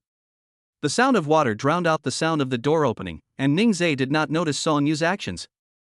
Songyu's little head hung on the door, watching Ningzhe take a bath. Her heart was pounding. Turn around. Why don't you turn around? She was annoyed Ningzhe wouldn't have seen her if he hadn't turned around. Just as she was about to give up, Ningzhe finally turned around, their eyes met, and Songyu quickly looked away. Ningzhe smiled slightly, walked quickly to the door, and pulled Songyu inside. He held Songyu in his arms and whispered in her ear, what do you want to see? No, I don't want to see anything, Songyu couldn't explain her behavior either. Ningzhe released her and turned around. Songyu kept her head down. After she turned around, she saw something she shouldn't have seen, and she immediately looked up. Meeting Ningzhe's eyes and seeing the smile on his lips, Songyu was about to lose her composure. If Yuer wants to see it, then let her see it openly. I don't mind, Ningzhe said with a smile. Songyu stared at his abdomen and, sure enough, he had abs. She tried to focus her gaze on Ningzhe's upper body and ignore his lower body. Looking at his abs, she reached out and pressed them with her finger. They were a bit bouncy. So she wanted to see abs? Ningzhe misunderstood. The water in the bathroom was still on, and to avoid getting Songyu wet, he pushed her out. Go back to bed and wait for me. I'll be there soon, and you'll get to see as much as you want. Songyu fled in disarray. How shameful. She wasn't like this before. How come she's so infatuated with Ningzhe now? She quickly left the bathroom. Stepping out of the bathroom and leaning against the wall, her cheeks felt hot, and she experienced a strange sensation in her body. He clutched his heart with his right hand, it was pounding wildly. She patted her cheeks with both hands. He tried to convince himself, "Wake up, Song Yu." Her pajamas got wet when Ningzai hugged her. She went back to her room and changed her clothes. She then went to the crib, and seeing that the baby was sleeping peacefully, she got into bed as well. After getting into bed, I couldn't help but think about what Ningzai had said earlier. Waiting for him in bed. Ah! Song Yu, wake up. After taking a shower, Ningzai looked at his abs in the mirror. They weren't very prominent, yet they were enough to captivate Song Yu. Thinking about Song Yu's expression just now, his wife is really too cute. During his 4 years at school, he was either studying or working part-time and never paid attention to the school beauty. Only now does he realize how adorable she is. He was very happy. Dry yourself off, put on your pajamas, and then blow dry your hair. Upon entering the room, they saw Song Yu lying on the bed. When Song Yu saw him come in, she closed her eyes, probably because she was shy. Being caught spying is a very shameful thing. What if Ningzai mistakenly thinks she's a voyeur? Ningzai first went to check on Ranran in the crib, and seeing that she was sleeping well, he then went to bed. The space next to her was sunken, and Song Yu felt a surge of tension. Should she say something? Or should I pretend to be asleep? But it would be really awkward to talk to someone like that, the scene would be so embarrassing. Then let's pretend to be asleep. Song Yu struggled with this decision for a long time. Ningzai watched her eyes move around, his eyes full of laughter. He lay down and held her in his arms. Then he whispered in her ear. Your shyness is really cute and charming. Didn't you want to see your husband's body? Look, I'm not wearing any clothes. Song Yu immediately opened his eyes and retorted. No, I was just curious if you have abs. I don't want to see your body. She defended herself. The two spoke very softly, afraid of waking the baby. Ningzai chuckled softly. Whatever Yu wants to see, I won't refuse. Ningzai held her hand and touched his abs. So, how does it feel? Song Yu said, it's very soft and elastic. You can experience it anywhere, Ningzai said, leading her hand to other places. Song Yu finally understood. Ningzai may appear sunny and gentle on the surface, but he's a big bad wolf in disguise. P.S. Brothers, could you please provide some data to support this? Sobs. Chapter 37, Preparing a Surprise, Obtaining the Marriage Certificate at the Civil Affairs Bureau. The next day. Ningzai woke up very early. After he woke up, he glanced at Song Yu beside him and found that Song Yu had already woken up.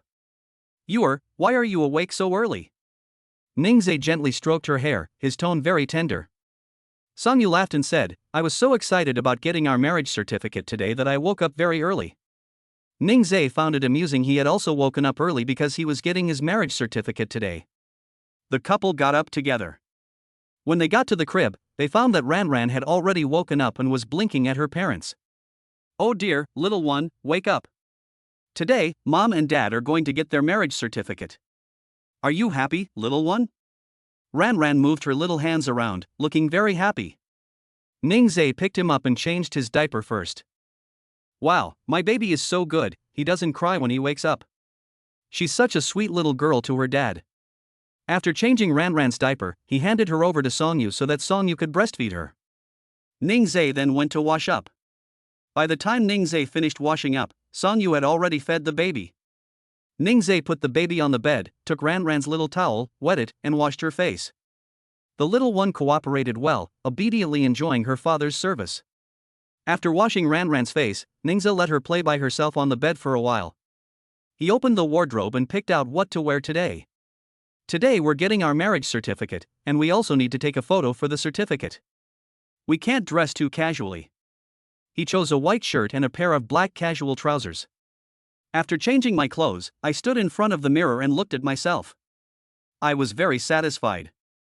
This outfit is perfect for today's occasion. It's not as formal as the suit I wore to my wedding, and the style is more casual. The little baby was waving his little hands and whimpering on the bed, wanting his dad to hold him. Hearing the sound, Ningzai turned around, walked to the bedside, and picked up his little baby. Ranran was so happy to be in her father's arms. Ningzai smiled gently. Does Dad look handsome in this outfit today? Ranran wonders if her mother will like her father's outfit today. The little baby smiled, her tiny hands gripping Ningzai's collar. Seeing Ranran's actions, Ningzai felt that the little baby must like it. I teased Ranran for a while. Ningzai started fixing his hair again, taking out hairspray to style it. Standing at 1.8 meters tall, dressed in a white shirt and casual trousers, he looks like a protagonist straight out of a comic book. Songyu came out of the bathroom and looked at Ningzai's back. Today was another day of being charmed by Ningzai's handsomeness. He walked up to Ningzai and looked Ningzai up and down. She absolutely loved this outfit, it really boosted her popularity. My husband looks very handsome today. Songyu smiled sweetly. Ningzai was very happy to receive praise from someone he liked. He is quite confident in his appearance, he just prefers to wear white t-shirts. Songyu also opened the wardrobe and began to choose clothes. She glanced at Ningzai again, wanting to choose an outfit to match Ningzai and create a couple's look. She took out a white dress, the upper body covered in lace, and the skirt open. She changed into a dress, and Ningzai was amazed by her outfit today, she looked very elegant. He smiled and said, "My wife is so beautiful." Songyu smiled slightly and took out the baby's clothes to change her. After tidying up, Ningzai packed the things Ranran would need. Formula, diapers, and baby clothes were all packed in the baby bag. They put the baby in the stroller, and then the couple pushed the stroller out. We arrived at the underground parking lot. Songyu got into the car first, holding Ranran in her arms, while Ningzai put the stroller away. He closed the trunk and took out his phone. I sent a message in the group. "You can come in now, we're going out now." The 3 people in the group all replied okay. Ningzai then sent a message to Li Lingxue, and only after seeing her reply that everything was okay did he get into the car with peace of mind. Ningzai drove to the Civil Affairs Bureau. On the other side, the 3 who received Ningzai's message have already set off quickly. They soon arrived at Shirley Chunfeng. We moved everything upstairs, laid everything out, and started by blowing up balloons. After blowing on them for a while, the 3 of them had a terrible pain in their cheeks. "Lin Zhang, you're so unreliable. You bought balloons but didn't even buy an air pump. It's blowing so hard it hurts my cheeks." Zhang Shui blew the hardest, and his cheek hurt the most. Lin Zhang was helpless, it was his fault, so he could only go out and buy an air pump. "Open the door." Li Lingxue happened to appear at the door. She held her hand up, as if knocking on the door. Lin Zhang smiled and said, "Li Lingxue, you've arrived." Are you going out?" Li Lingxue asked casually. "Yes, I forgot to buy an air pump." Li Lingxue nodded and went inside. Lin Zhang waited for her to come in before leaving. After Li Lingxue entered, she first toured the living room, and then the bedroom. The layout of Shirley Chunfeng is quite good, and the decoration is also nice. After the tour, she came to the living room to help. Looking at the living room full of decorations, she asked, "What kind of style do you want it to have?" Huang Xian took out his phone, opened the picture, and showed it to Li Lingxue. Li Lingxue knew what was going on. It seems that Ningzai is a very romantic person and knows how to prepare surprises for people. My previous prejudice against Ningzai has lessened a bit. However, this still needs to be examined. Looking at the picture, Li Lingxue began to glue the balloons she had already blown up together. The 3 of them finished gluing the balloons they had blown up, and Lin Zhang returned just then. Civil Affairs Bureau. Ningzai parked his car in front of the Civil Affairs Bureau. He took the stroller down, put Ranran in it, and pushed her inside. There were quite a few people getting their marriage certificates today, so Ningzai went to get a number first. They then brought over the documents, and the couple filled them out while waiting for their number to be called. Today, only married couples came to get their marriage certificates, only Ningzai and his family brought their baby.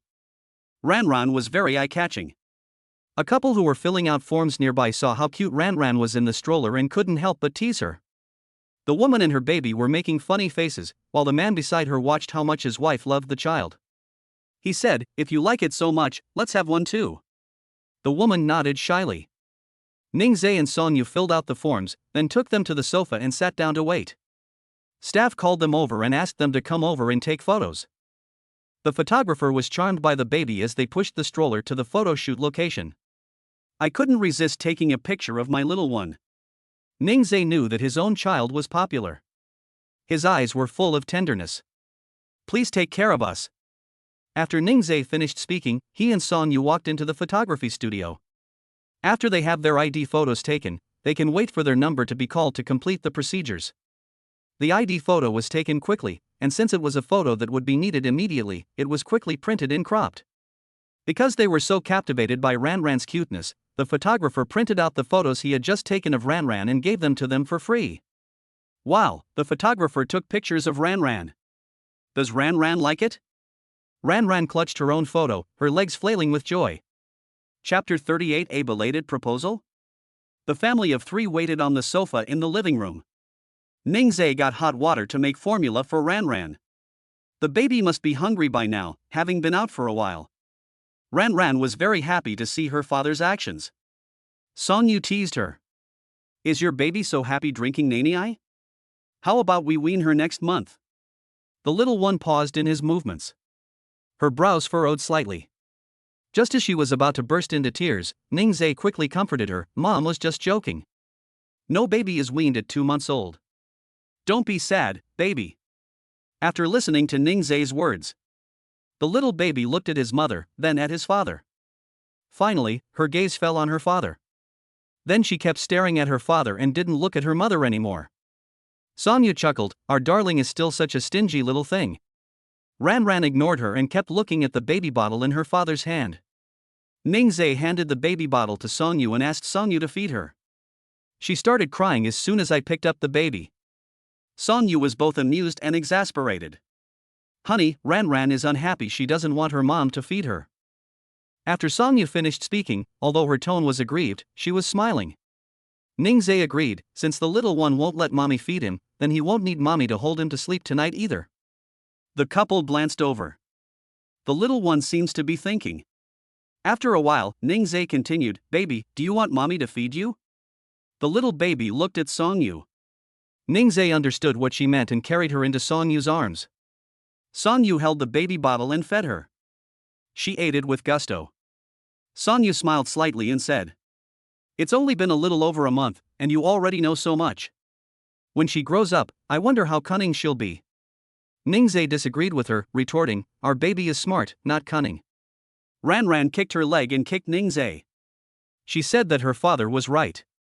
Ningzai grabbed her short legs. My baby is so smart he knows how to eavesdrop on his parents' conversation, doesn't he? After feeding her, Ningzai picked him up and patted him to help him burp. They had just finished burping when their number was called over the loudspeaker. Holding her baby, she arrived at the counter where she could apply for a marriage certificate. The staff member handling the paperwork was completely charmed by the baby in Ningzai's arms. The little one is wearing a white onesie today, and her little feet are wearing tiger-shaped shoes. She's so cute. Wow, whose little darling is this? So adorable. The staff member laughed and teased Ranran. Ranran stared at the staff member, curious about what this auntie did. Ranran, why are you staring at your aunt? Do you like your aunt? Ningzai teased her.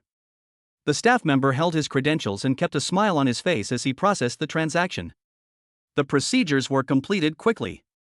The two of them felt it was all too real when they held their marriage certificate. They got their marriage certificate already? Songyu was very happy, holding the marriage certificate in her hand and looking at it, grinning foolishly. Walk out of the Civil Affairs Bureau. Songyu watched Ningzai's retreating figure and called out, husband. Ningzai turned around and looked at her with doting eyes, wife. From today onwards, they are a legally married couple with valid licenses.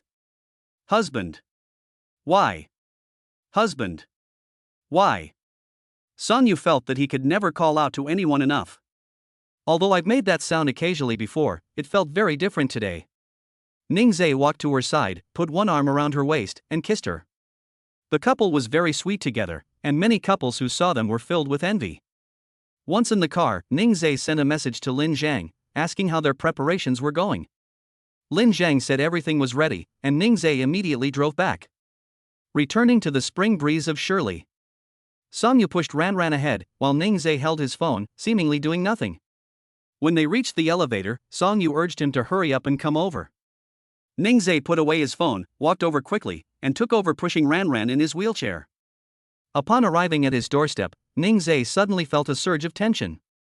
He didn't know how well their decorations looked. He was looking forward to it, but also worried that the results wouldn't be what he wanted. With a mix of trepidation and excitement, he opened the door. As the door opened, flower petals suddenly rained down to greet them.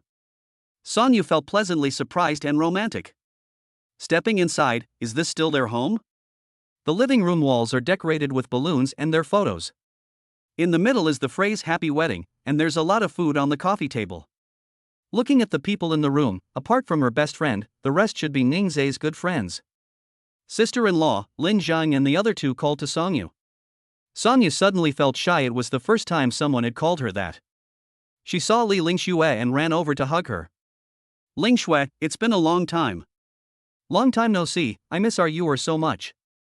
Li Lingxue missed her very much. They hadn't seen each other since that time at the hospital. Ningzai pushed the stroller in, and Lin Zhang and the other two finally saw the baby.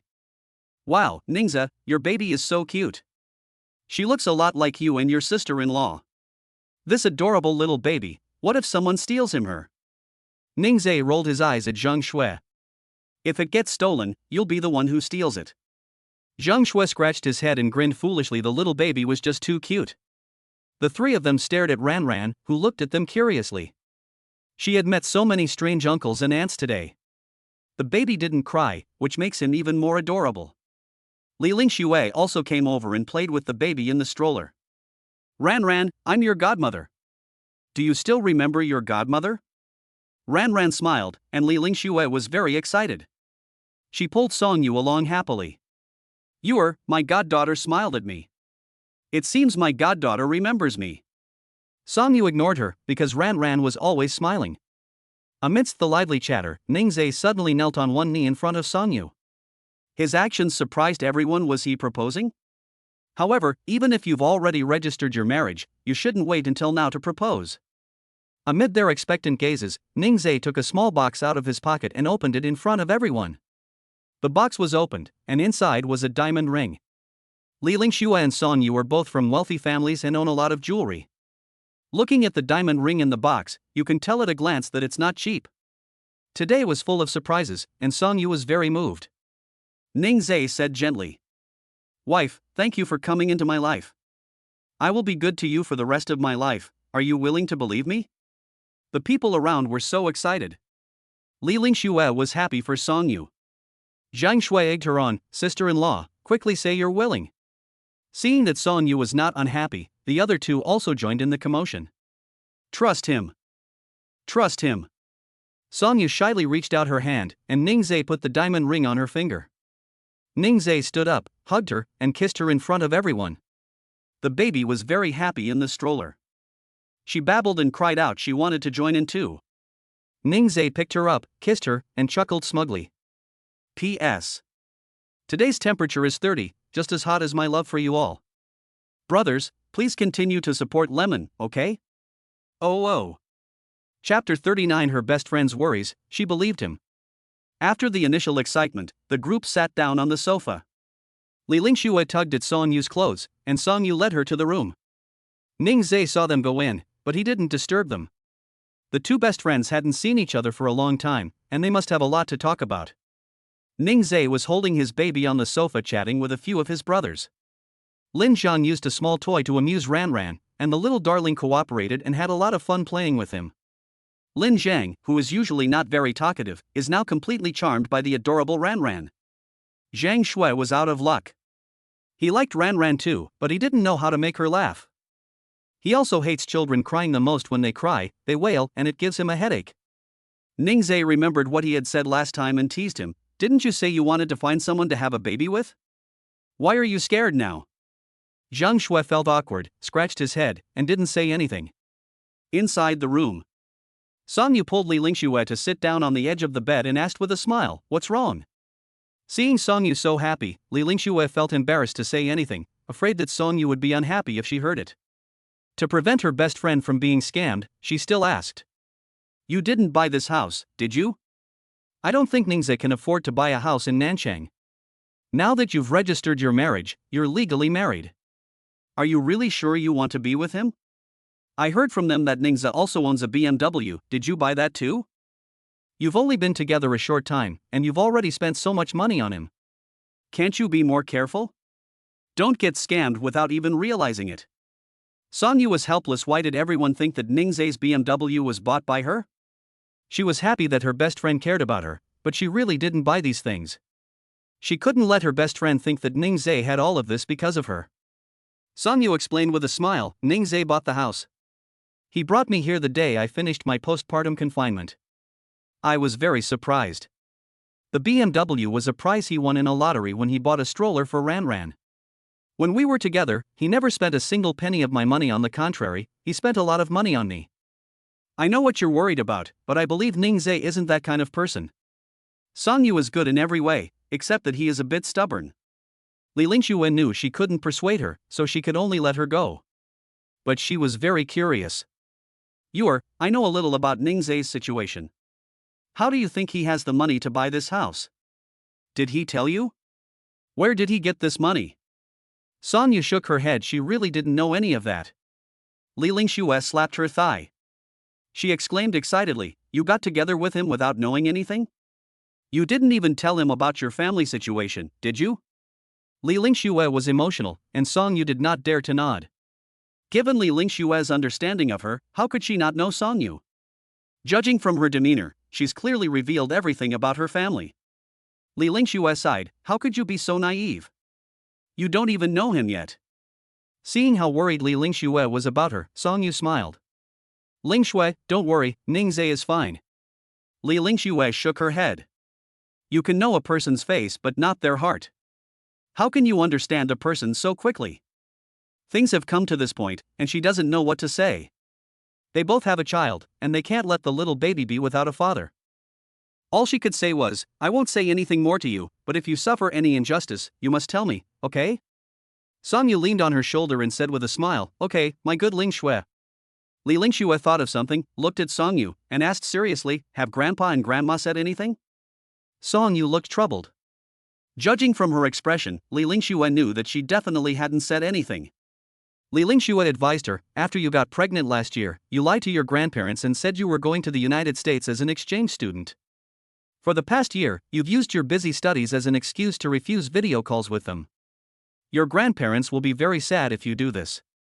Sometimes they ask me how you are doing in the United States, and I can only say that you are busy with your studies. Hearing Li Lingxue say this, Songyu felt very upset. Her grandparents loved her the most, and she made them sad. But she didn't know how to tell her grandparents, and she didn't know if they could accept it. She was very conflicted.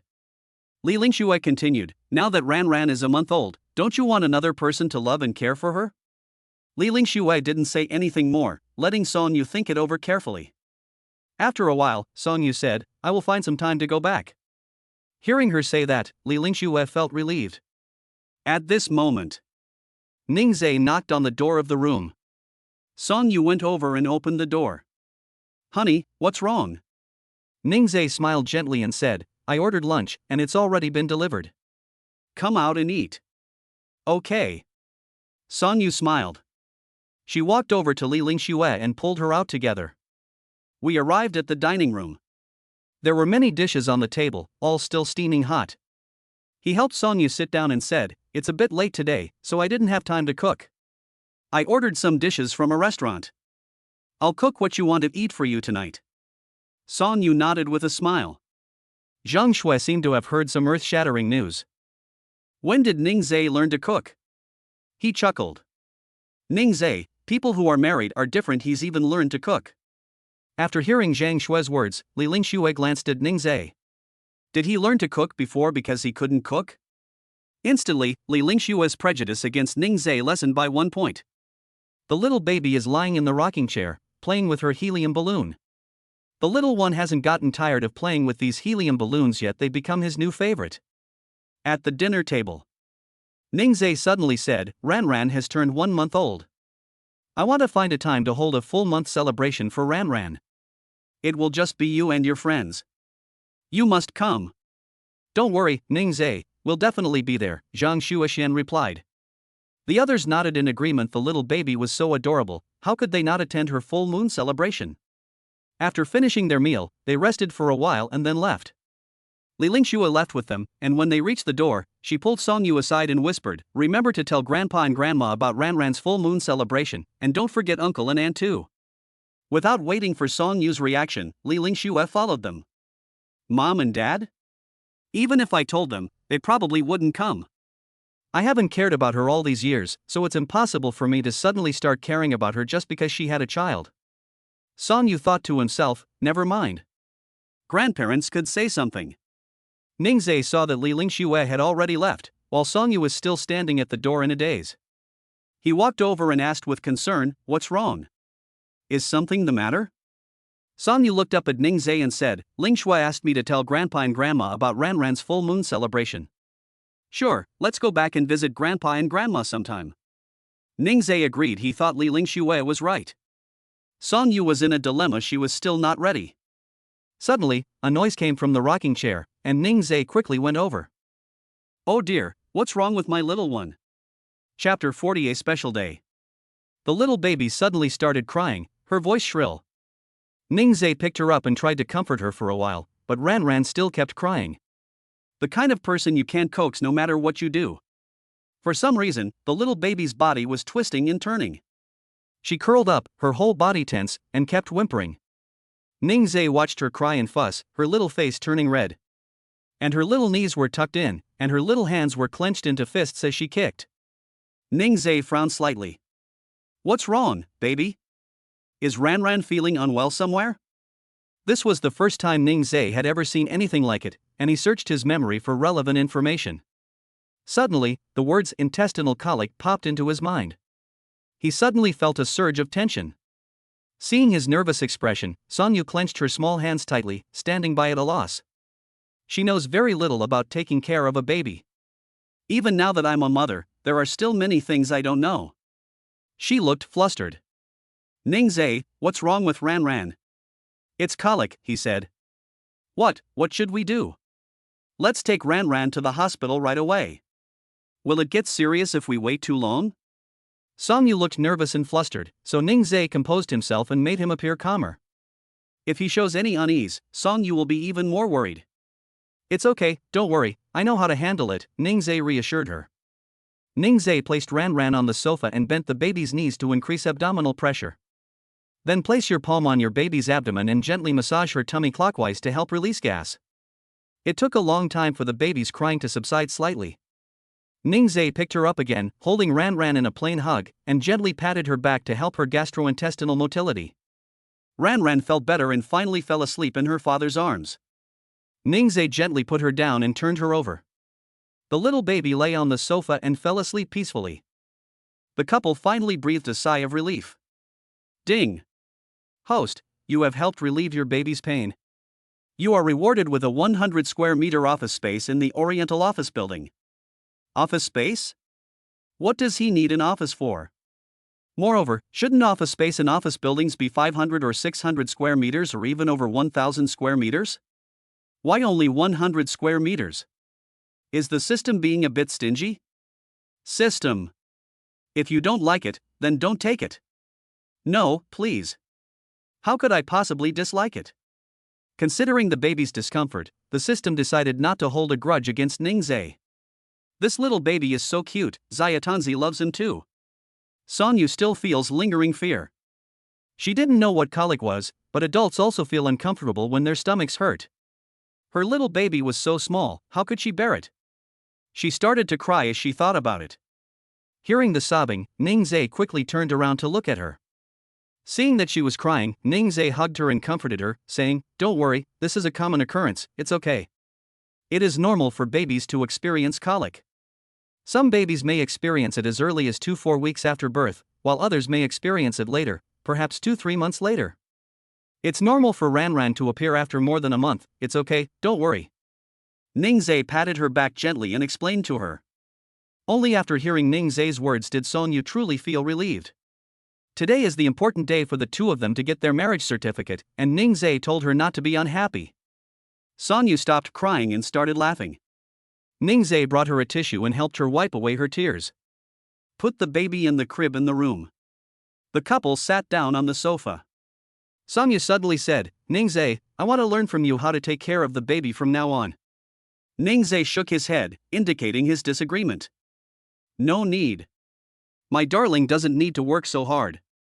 I want my darling to be happy. Leave the childcare to me." He then gently rubbed her forehead and kissed her lips. He didn't want Song Yu to be so tired. Giving birth was already hard enough for her. Making her take care of the child on top of that was unfair to Ningzai. This is not just her problem. Song Yu leaned on Ningzai's shoulder, and the two remained silent for a while. Ningzai suggested, "Honey, how about we watch a movie?" Song Yu sniffed and said with a smile, "Okay." Ningzai turned on the TV, and there were many movies in theaters, as well as classic masterpieces. He rarely watches movies and doesn't have much time for them. I found a classic movie, Lion, the Professional. The living room lights were turned off, leaving only a dim floor lamp, instantly creating a warm atmosphere. The two leaned back on the sofa, quietly watching a movie. Song Yu has watched this movie many times, and each time she has a different feeling after watching it. She suddenly asked Ningzai, "Honey, do you think Lion and Matilda have feelings for each other?" Ningzai was silent for a moment, then said, "I don't think so. I think they were more like each other's salvation. Just like us." Silence fell in the living room again as the two continued watching the movie quietly. When Leon died at the end of the movie, Song Yu couldn't help but cry. Ningzai hugged her and comforted her. "Why are you crying? My dear husband, the only warm light in Leon's life was given to Matilda, and yet this is how it ended. It's such a pity. I never imagined my lovely wife could be so sentimental." Ningzai found it somewhat cute. Seeing her like this, he wanted to bully her. He whispered, "Wife, can you help me like you did last time?" Song Yu was stunned for a moment, then nodded. His wife is so good, she agrees to everything he asks. Once she's able, he'll help her a lot. Having gained experience before, Song Yu was much more skilled this time. Ningzai was very satisfied. That wife is so easy to fool. Thankfully, she was the one who was fooled. We can't let others fool us now. The two are getting sweeter and sweeter. Song Yu went to the kitchen to pour herself a glass of water. She then returned to the living room, where Ningzai was still sitting on the sofa. She walked over and said, "Honey, let's go back to our room and rest." Ningzai pulled her to lie down on the sofa. "Let's lie here for a while. Today is a special day for us to get our marriage certificate, and I want my wife to be with me." Song Yu obediently complied. It was because of her that her husband felt aggrieved. She lay down next to Ningzai, who let her rest her head on his arm. The night view outside the window was dotted with stars, and the two of them just looked at the scenery outside the window. Song Yu fell asleep while lying down. Ningzai gently got up and carried her into the room. Then he checked on the baby to see if she was still feeling unwell. Seeing that she was sleeping peacefully, Ningzai felt relieved. He lay down on the bed, looking at Song Yu's profile, feeling very content. P.S. The review process is so tedious, it's exhausting. Lemon is unhappy tonight. If you guys like Lemon's storyline, please give her some data support. Yo. Thank you, brothers. I love you all. IL. Chapter 41 New Things, Little Ones Love Them. The next day. The first thing Ningzai did when he woke up was to check on his little cotton padded jacket. My little one wasn't feeling well last night, but woke up today full of energy again. Our little baby isn't in pain anymore, is she? Come here, Daddy will give you a hug. Our little one is so strong. Ningzai picked up Ran and tossed her around, teasing his little darling. Ran smiled happily. It seems they've already forgotten the pain of last night. Ningzai carried the baby to the living room and made her some formula.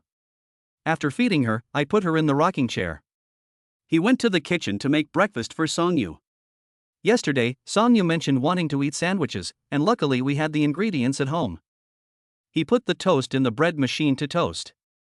Then I fried some eggs, sliced tomatoes thinly, and washed some lettuce. Stack the prepared ingredients together, then squeeze on some ketchup and salad dressing, and the sandwich is ready. After washing up, Song Yu came out and watched Ran for a while. The little darling was having fun by herself. Upon entering the kitchen, I saw Ningzai bringing out the sandwiches he had prepared. "Honey, wake up. This is a sandwich I made for you." Ningzai held it up and showed it off. Song Yu was touched. Ningzai could remember anything she said casually. The couple came to the dining table. Song Yu picked up the sandwich and started eating. It tasted amazing. With Ningzai's skills, he could easily open a shop. "How is it? Is it delicious?" Ningzai smiled gently, looking at her expectantly. Song Yu stared blankly at his smile. Ningza during the day and Ningza at night are very different. She snapped out of her daze, smiled, and said, "Of course it's delicious. My husband made it." The two had nothing to do. Sonyu and others have started school and need to go back to continue their studies. It's already July, and school starts in September, so there's still more than a month to go. Just stay home during this time. And he already had a plan in mind. The system rewarded him with an office building, and he already knew what he wanted to do with it.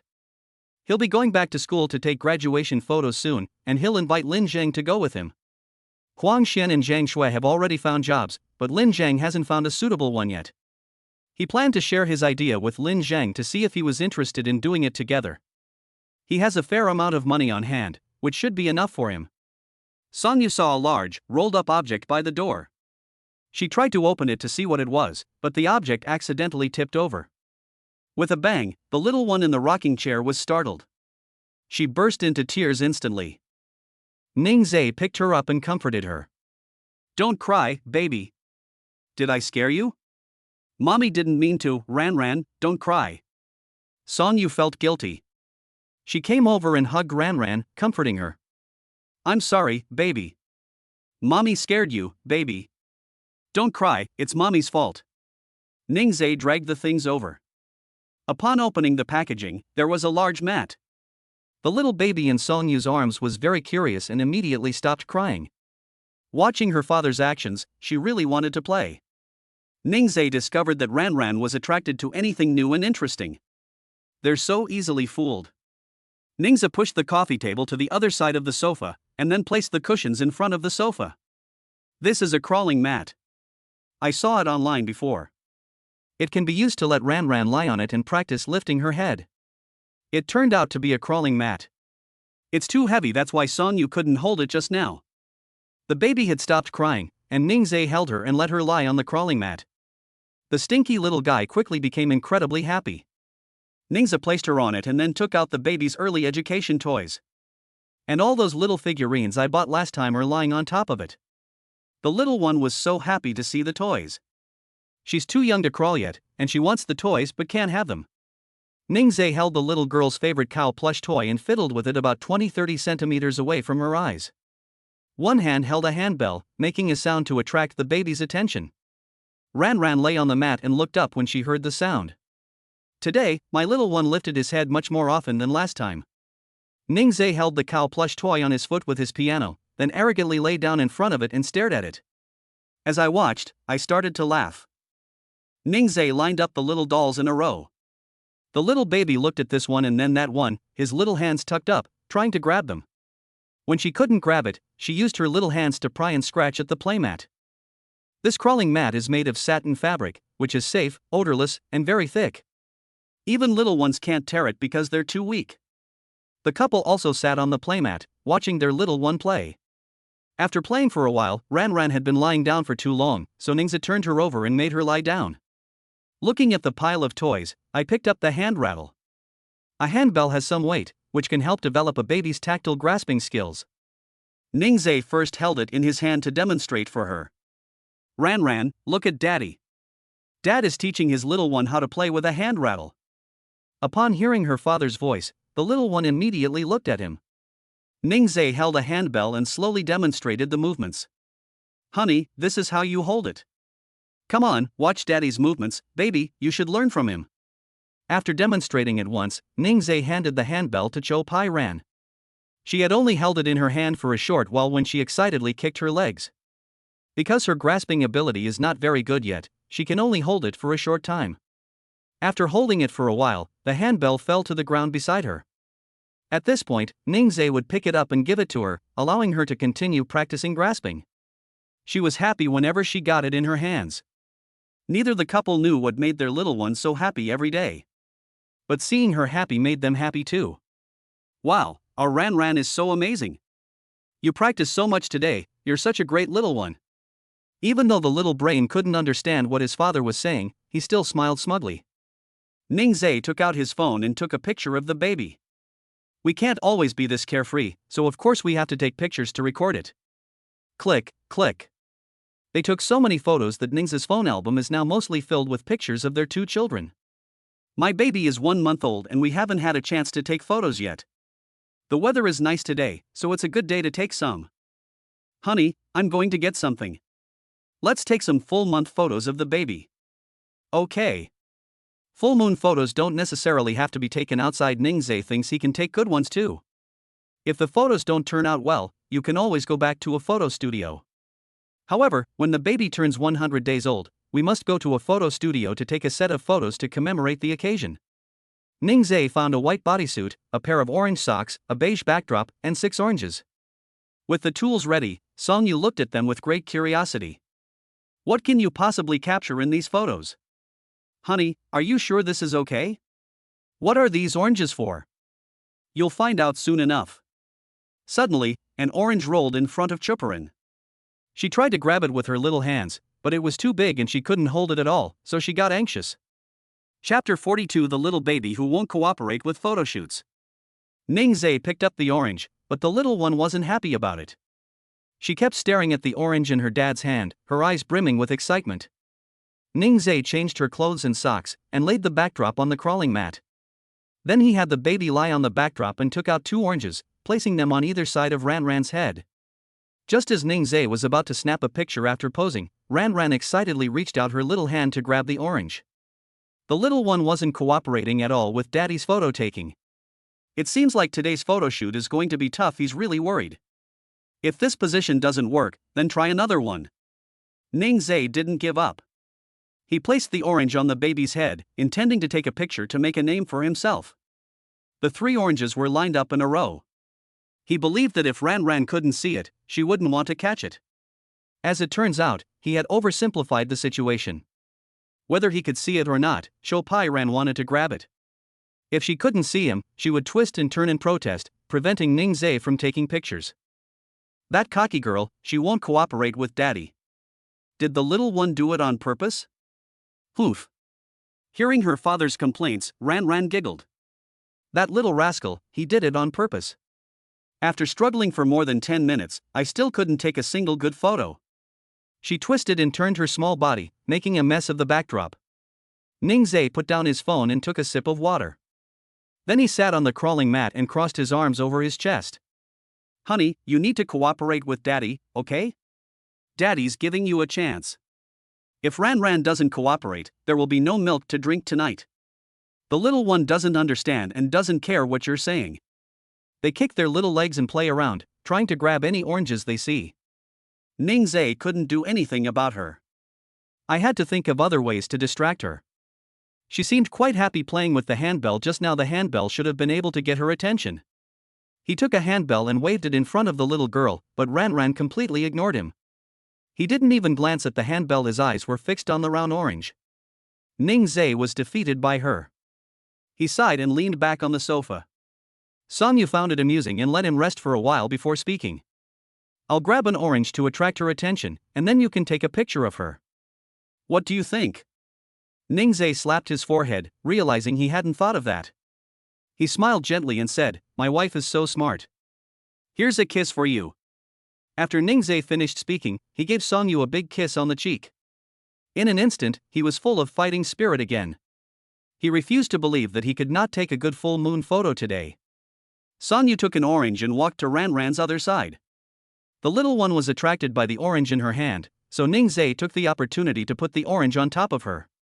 Finally, with the couple working together, the first photo was taken, and they achieved their goal of getting their name in the orange zone. Seeing that this method worked, Ningzhe continued. Place 2 oranges on either side of the baby's head, snap a second photo, and good things happen twice. Ningzhe was so exhausted. It's been an hour, and I've only taken 2 photos.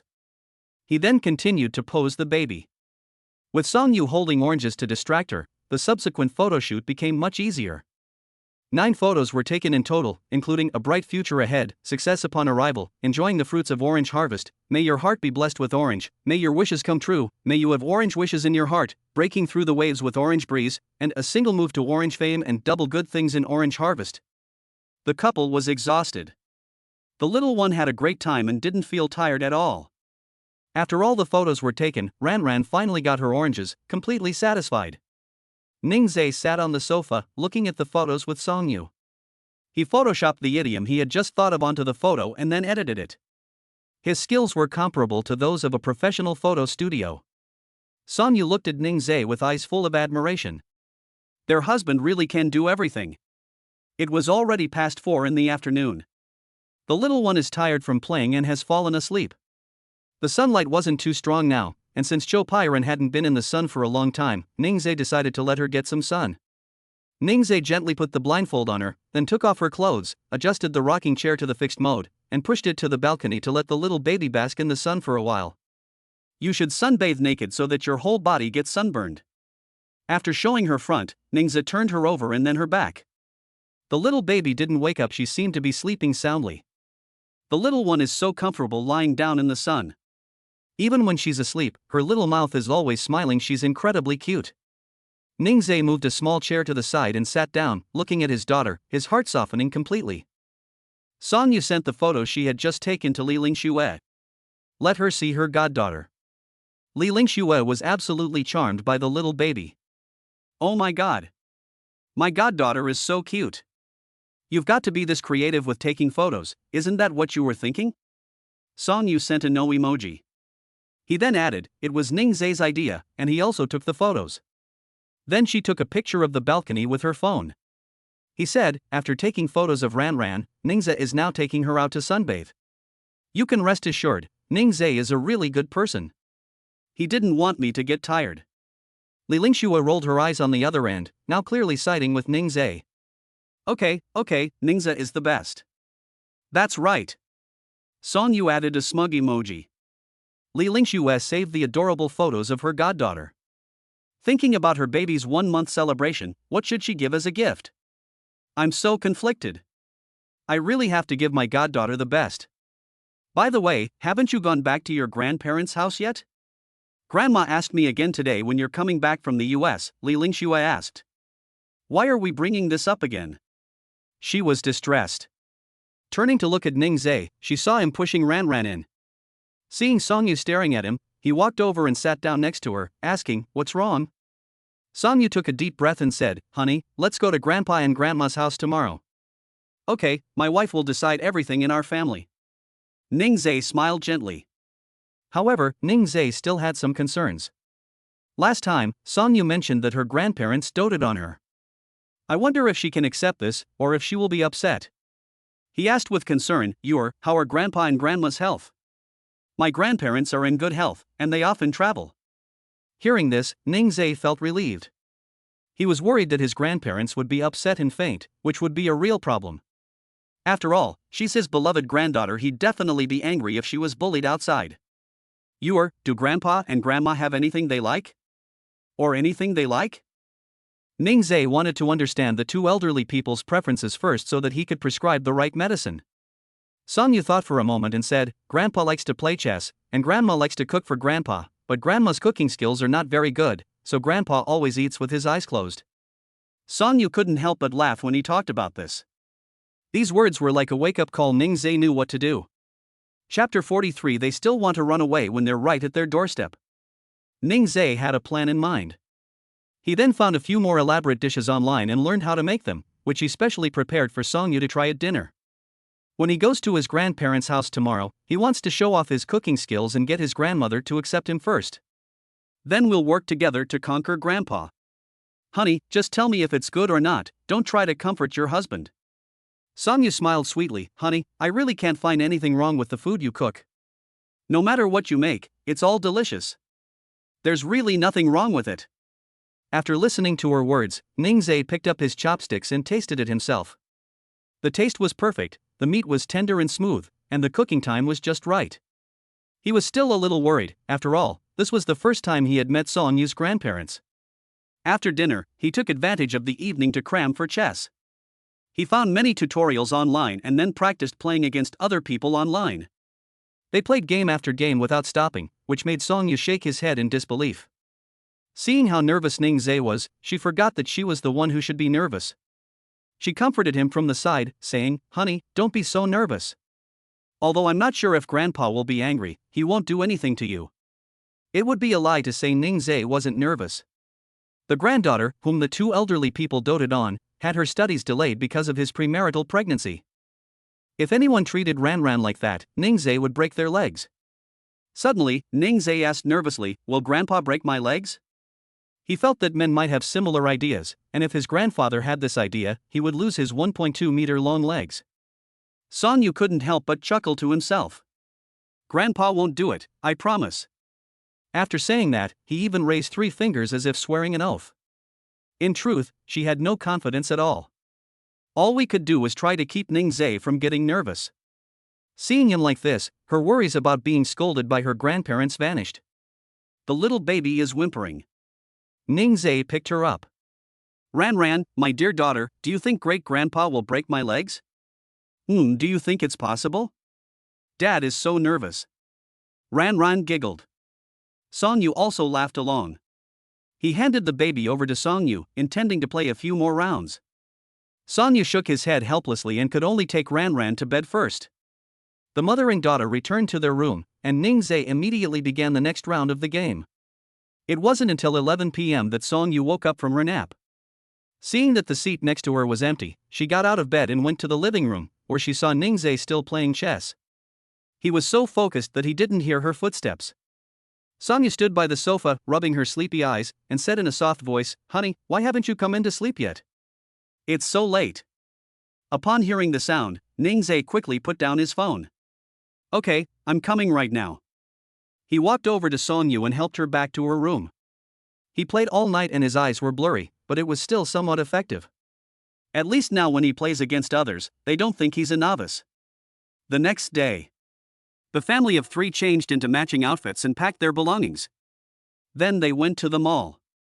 Ningzai couldn't go to his grandparents' house empty-handed, so he went to the mall and picked out a lot of nutritional supplements for the elderly. They have plenty of these things, but they can't lack the sentiment. After shopping, Song Yu told Ningzai the address, and he turned on the navigation. It would take an hour to drive there. When he arrived at his grandparents' house, it was lunchtime, and he could cook for them himself. My little one was quite happy to go out today. Song Yu held her in the passenger seat, looking ahead curiously the whole way. When the car is waiting at a traffic light, she will point at the traffic light with her little hand. She is very smart at such a young age. After walking for half an hour, the little baby started to get restless and began to whine and fuss in Song Yu's arms. Ningzai parked the car on the side of the road, got out, walked to the passenger side, opened the door, and picked Ranran up. "What's wrong with the little one? Did you get carsick from sitting in the car for too long?" I touched her diaper, it was a little bulging. He opened the back door and put the baby in the seat. "It's hot, and my little one is wearing diapers and feels stuffy, so his inner thighs are a bit red and swollen. He's heartbroken." He opened the thermos, poured out a little water, dampened a cotton cloth, and wiped the baby's inner thighs. Then he applied massage oil and massaged her for a while before taking out a clean diaper to change her into a new one. "Is Ranran still feeling unwell? Doesn't it feel much better now? We'll be at great-grandpa's house in another 30 minutes. Once the baby felt better, Ningzai picked her up and let her lean on his shoulder. She fell asleep almost immediately. Ningzai carefully placed her in Song Yu's arms, put away the used diaper and wipes, threw them in a trash can, and then returned to his car to continue driving. 30 minutes later, they arrived at a villa area. As the car continued driving, Ningzai became increasingly nervous as they approached their destination. His breathing was a little rapid. Song Yu looked at her familiar grandparents' house and felt happy. "Honey, we've arrived." "Okay, let's get out of the car, honey." There was no one in the villa courtyard, and no one had yet noticed their arrival. Ningzai took out the stroller and let the baby lie down inside. Then he took all the nutritional supplements out of the trunk, his hands full. There was also a dish that Ningzai specially bought to showcase his culinary skills. Song Yu pushed the stroller, while Ningzai carried the things. The two walked over nervously. The closer Song Yu got to the door, the slower she walked, and she even considered turning around and running away. She whispered, "Honey, I'm scared. Maybe we should go back." Ningzai pretended to be calm and said, "It's okay, I'm here. If Grandpa wants to scold someone, he'll scold me." As the two were talking, the door suddenly opened. When Zhang Ma saw Song Yu, she smiled happily. She turned her head and called into the house, "Master, Madam, Mrs. Back." Song Yu was stunned now. He couldn't escape even if he wanted to. Only after Zhang Ma finished speaking did she notice that there was another man next to Song Yu. When she saw the baby in the stroller again, her eyes widened in disbelief. Grandpa Song and Grandma Song had already arrived at the door. They were happy to see Song Yu, but when they saw Ning Zai and the baby, Grandpa Song looked not so good. You're back. And who is this? Grandma Song already had a guess in her mind, but she still wanted to hear Song Yu say it herself. Grandma. Song Yu clenched her small fists into her hands, which were hanging at her sides. Grandma Song could tell at a glance that she was nervous. This gesture was a habit she had developed since childhood. Come in, it's terribly hot outside. Grandma Song invited them in. The little one probably sensed that something was wrong. She squirmed in the stroller and then burst into tears. Ning Zai put down his things, wiped his hands on his clothes, and then picked up the baby. Ran, don't cry, don't cry. We are at your great-grandparents' house. We're going home with mommy today, little one, don't cry. Ran pouted. Seeing this scene, what else could the two elders not understand? Chapter 44. Grandma Song was so angry. Grandpa Song's heart softened when he saw the little baby crying so pitifully. Is this their little baby? She looks just like you when she was little. He glanced at Song Yu, then at Ning Zai. Grandpa Song sat on the sofa without saying a word. Song Yu knew that her grandfather was angry. She walked over, squatted down beside Grandpa Song's knees, and rested her head on his knees just like when she was a child. Grandpa, Yu misses you. Yu was naughty. She lied to her grandparents. Yu didn't go to the United States. Instead, she got married and had children. After hearing her words, Grandpa Song did not pat her head as he did when she was a child. Song Yu knew that her grandfather must be very angry. When she was little, whenever she got into trouble, her grandfather would pat her head and tell her not to do it again. However, this method doesn't work today. Ning Zai carried Ran to Song Yu's side and squatted down as well. Grandpa, I am Ning Zai, Yu's husband. Please rest assured that you will take good care of Yu and will not let her suffer any injustice. This is our daughter, Ning Siyu, nicknamed Ran. After Ning Zai finished speaking, he teased Ran in his arms. Ran, this is great-grandpa, and that's great-grandma. The little boy looked at Grandpa Song across from him and suddenly grinned. She even pointed her little finger at Grandpa Song. Grandma Song watched from the side, absolutely smitten with the little baby. Ran was their wingman. Taking advantage of the situation, Song Yu said, Grandpa, Ran wants you to hug her. Can you hug her? Grandpa Song felt conflicted. He was still angry. At this moment, Grandma Song picked Ran up from Ning Zai's arms and placed her in Grandpa Song's arms. The little baby kicked his legs back and forth, grabbed Grandpa Song's clothes with his little hands, and giggled. Grandpa Song's pent-up anger was dispelled by Ran's sweet smile. Song Yu hadn't seen her grandparents for a long time, so Ning Zai stood up and said, You chat with your grandparents, I'll go cook for you. Song Yu nodded and agreed. He then looked at Zhang Ma and asked, Could you take me to the kitchen? Aunt Zhang smiled and led him there. Only Song Yu, her grandparents, and the baby remained in the living room. Grandma Song was surprised that Ning Zai could cook, and she was quite satisfied with him. Ran didn't cry or fuss at all in Grandpa Song's arms, and kept staring at him. Grandma Song sighed, You didn't even consult us about such a big thing. Do you still consider us your family? She wasn't angry that Song Yu got married and had children, but that he didn't tell them anything. Song Yu said aggrievely, I was worried that you would object, thinking that once the child was born, the matter would be settled and you would agree. Grandma Song was so angry. She caught her breath and said, You didn't tell us anything, yet you knew we would disagree? Then Song Yu's eyes lit up. Did her grandparents agree? Grandma Song snorted coldly. Tell me what happened between you. Although Grandpa Song didn't say a word, Grandma Song knew that he still cared about these things. The questions she asked were also the questions he wanted to know. Song Yu first recounted their story before revealing Ning Zai's background. The two elders never imagined that his background was so pitiful. Song Yu was worried that Ning Zai's background would cause his grandparents to have concerns, so she continued. Ning Zai is a good person. He has been taking care of Ran since she was born. He didn't tire me out. When Ran cried at night, he was the first to get up and take care of her. He doesn't have much money, but he will book the best postpartum care center in the south of the city for me, and the most luxurious package. He cooks very well, and he always asks me what I want to eat and then cooks it for me. When Song Yu spoke of Ning Zai, his eyes were filled with joy. Love for someone cannot be hidden. Listening to her mother's words, the little baby happily kicked her legs. That's her dad, the best dad ever. Grandpa Son looked at the happy little baby in his arms, but the words he wanted to say were stuck in his throat. Then he simply asked, "You haven't graduated yet. What are your plans for the future, Ningzhe? Can he provide a stable life for you and your daughter?" Son Yu trusted Ningzhe. Just as she was about to speak, Ningzhe's voice suddenly rang out. "I can." Everyone in the living room looked over and saw Ningzhe standing to one side, still wearing an apron.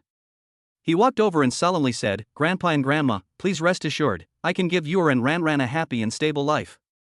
I already have plans for the future. I don't have much money in my account, but I will work hard for them, mother and daughter." Anyone can say nice things, but whether they can actually do them is still unknown. Grandpa Son did not believe Ningzhe. He could sense his grandfather's distrust of him, and he said, "I will do what I say. You guys chat first, the chicken soup will be ready in a bit, I'll go check on it." After saying that, he went back to the kitchen. Ningzhe's eyes shone with light, determination, and confidence. Grandpa Son hadn't seen such a look in his eyes for many years, especially from a young man. He planned to put aside his prejudices and observe further to see if Ningzhe could do it. He was playing with the little baby in his arms. Ran was very cooperative, and no matter how Grandpa Son played with her, she smiled happily. Son Yu was finally relieved. However, given Grandpa's condition, he should still observe Ningzhe. More than 10 minutes passed. Ningzhe took off his apron and washed his hands. "Grandpa and Grandma, the food is ready. Let's go eat," Ningzhe said gently. He had a smile on his face all day, which was very pleasant to see. Ningzhe picked up the baby and then said to Songyu, You go and have dinner with Grandpa and Grandma first. I'll breastfeed Ran. I only fed him once before leaving the house today, and now the little one is probably hungry." Songyu nodded, "Okay." The three of them went to the dining room. Shocked by the dishes on the table, Grandma Song looked at Zhang Ma and asked, "Did he make all of this by himself?" Aunt Zhang was all smiles. "It was my son-in-law who made it. I just helped out." Grandma Song was pleasantly surprised. She likes to cook, but her food is just awful. On the table were steamed fish, boiled shrimp, chicken stew with mushrooms, dry-fried green beans, stir-fried vegetables, and a chicken soup. There weren't many people, and Ningzhe's portion sizes were well controlled. There will be no waste due to not being able to finish the food. Songyu asked her grandparents to sit down first. They sat down but didn't touch their chopsticks. Instead, they waited for Ningzhe. After feeding Ran, Ningzhe went to the dining room and saw that they hadn't eaten, so they were obviously waiting for him. He said apologetically, "Ran is in a new environment and is eating a little slowly. Grandpa and Grandma can eat first, they don't need to wait for me." "No, that won't do. You've worked so hard. Sit down and eat." Grandma Song smiled kindly. Ningzhe sat down, still holding Ran in one arm. Zhang Ma said, "Son-in-law, let me take care of the baby first." Ningzhe smiled and declined, saying, "Thank you, Aunt Zhang. I can take care of her. Ran just finished feeding and needs me to hold her so she won't fuss." "Okay, call me if you need anything. P.S. Today, Lemon checked the author's backend and found that some readers had left encouraging messages for Lemon. And to all the readers who sent me gifts and left book reviews before, I'm so happy to receive these lemons. Your encouragement is Lemon's motivation. To thank you guys for your support, Lemon is releasing 4 chapters today. I hope you will like my story. If you like it, please provide some data support if it's convenient. Love you all, sending you love. Chapter 45. Whatever you like, your great-grandfather will give you. The family began to eat. Grandma Song tasted the fish first. The steamed fish was very tender. Moreover, the sauce poured over the steamed fish suited her taste perfectly. Ningzhe secretly observed his grandparents' expressions. His grandmother's delight was obvious, while his grandfather would hide his true feelings. However, he did not lose heart. He believed that one day his grandfather would accept him. After finishing the meal, Ningzhe handed the baby to Songyu and then took the initiative to clean up the dishes. Grandma Song told him to stop doing these things, but he wouldn't listen. He insisted on finishing everything before stopping. This made Grandma Song feel more at ease. So it seems that Ningzhe did all these things when the young couple was at home. Ningzhe is truly a caring person. Ningzhe was unaware that Grandma Song's opinion of him was quietly changing. Tidy up. Ningzhe went to the living room and chatted with a few people. Grandpa Song would ask Ningzhe some tricky questions to make things difficult, but he answered them all with ease.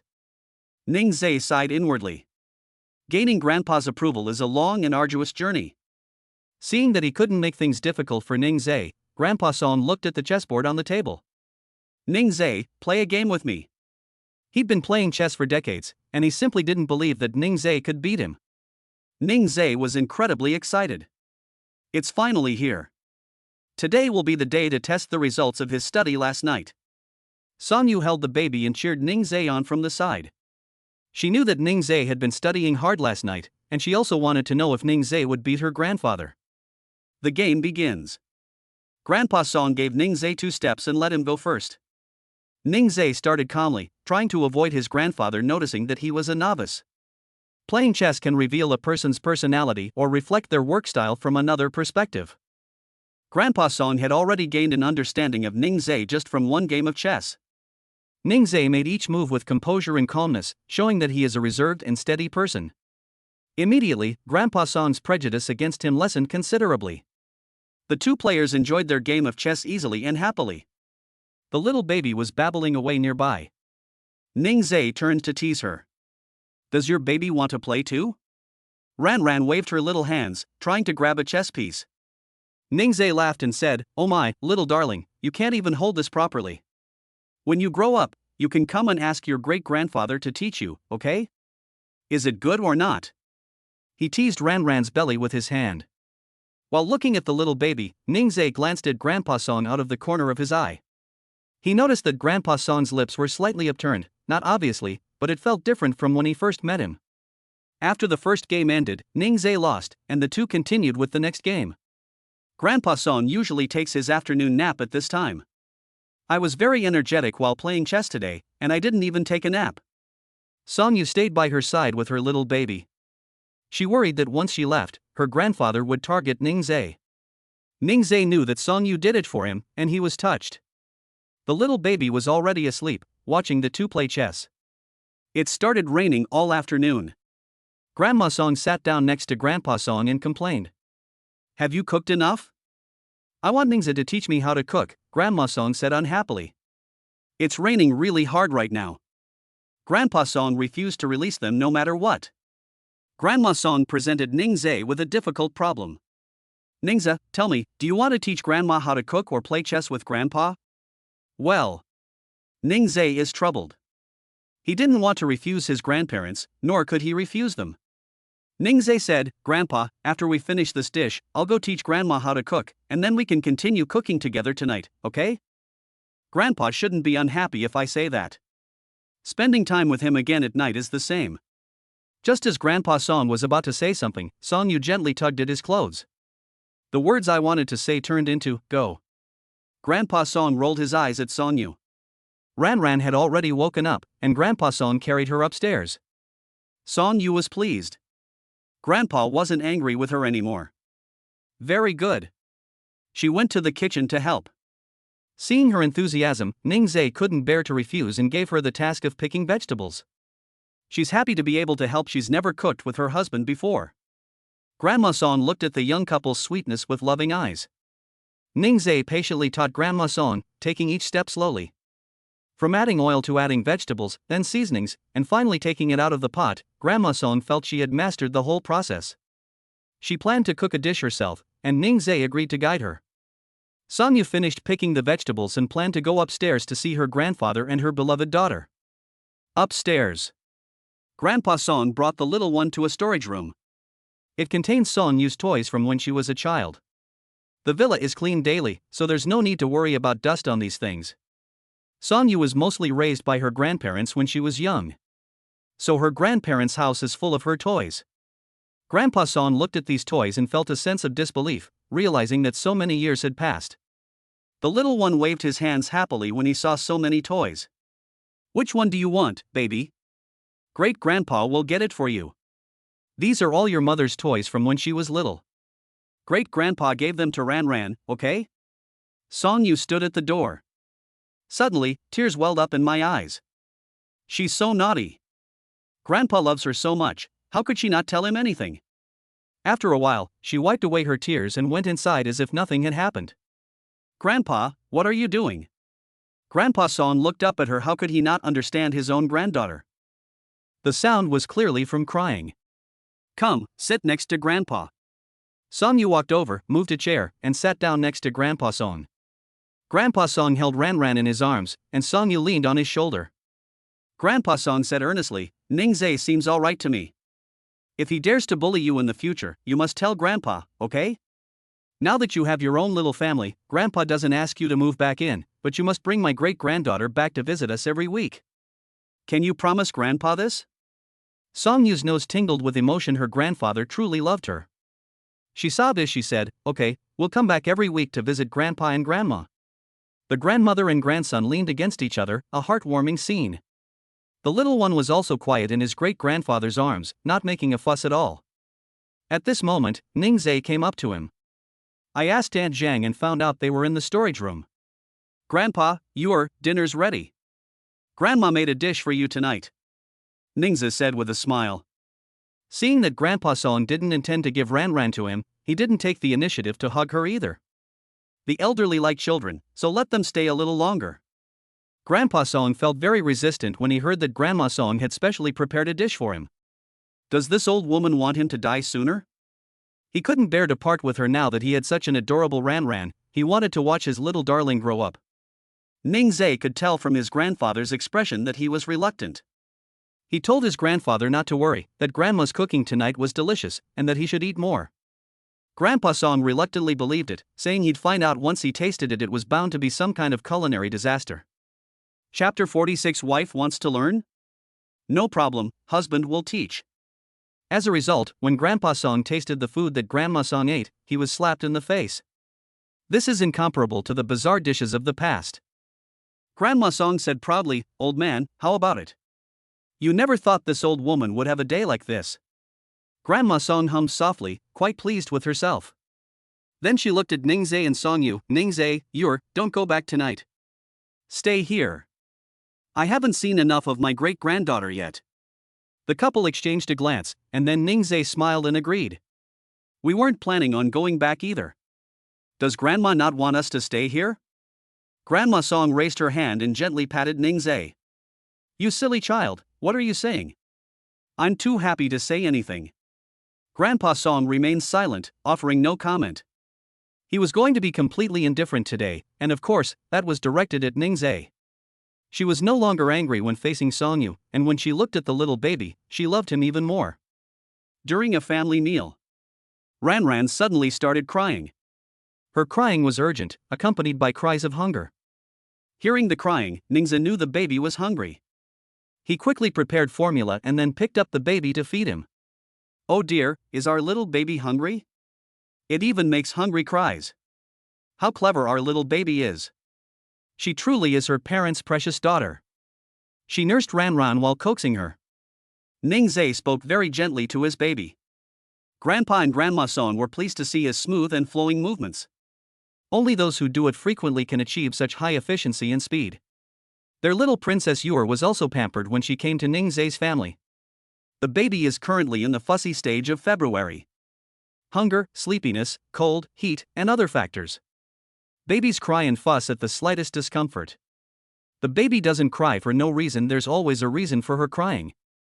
Therefore, parents should carefully observe any abnormalities in their baby when taking care of the baby. Ran Ran stopped crying immediately after finishing her meal. Our baby is full. Who does the baby want to hold? Shall we go lie down in bed? The little one kicked his legs in protest. Ning Zai carried her and walked up to Song Yu, but Ran Ran didn't look at her. Don't want mommy to hug you. Then they went to Grandma Song's side, but the little one didn't want Grandma Song either. Grandpa Song suddenly looked at Ran Ran expectantly. Does the little cutie want to be held by his great-grandfather? Before he could finish thinking, Ning Zai had already come to his side. Ning Zai asked Ran Ran in his arms, Baby, do you want your great-grandfather to hold you? The little baby looked at his great-grandfather and grinned. Oh dear, Ran Ran wants to be held by her great-grandfather, but he hasn't finished eating yet. Can our little darling wait a bit longer? Grandpa Song waved his hand. No need, I'm already full. Then he took Ran from Ningzai's arms. Let's go, baby, let's go play with great-grandpa. The three people at the dinner table smiled. This little one is so young and already knows how to make choices. They finished eating quickly and then went to the living room. The whole family revolved around the little baby. The little baby is so fair-skinned and has such black hair, how could she not be adorable? She was lying on the sofa. He seemed to be laughing heartily at everyone. She would also stick out her little tongue and lick her little mouth. I don't know how she learned this move, but she looks incredibly cute when she does it.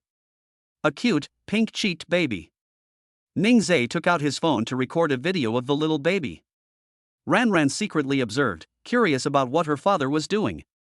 The little hands are clenched into fists, and the eyes are fixed on the father. Suddenly it started making babbling sounds. What are you doing, little darling? So happy. Ran kept making sounds, as if she was chatting with her father. Her little mouth kept making babbling noises. The four of them could only take turns talking to her and chatting with her. Although they couldn't understand her baby talk, the adults were all very happy to see how cute she was. I played for a while. The little one is dozing off. My little one is sweating a lot today, so Ningzai needs to take her to take a bath before he can put her to sleep. The couple returned to their room. This was the first time Ningzai had seen Sonyu in his grandparents' room. It's a gentle princess style, just like her, the princess.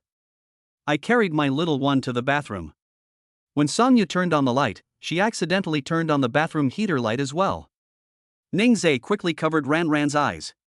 Then, in a gentle tone, she told Sonyu, "Honey, the light from the bathroom heater is too strong and will irritate Ran's eyes.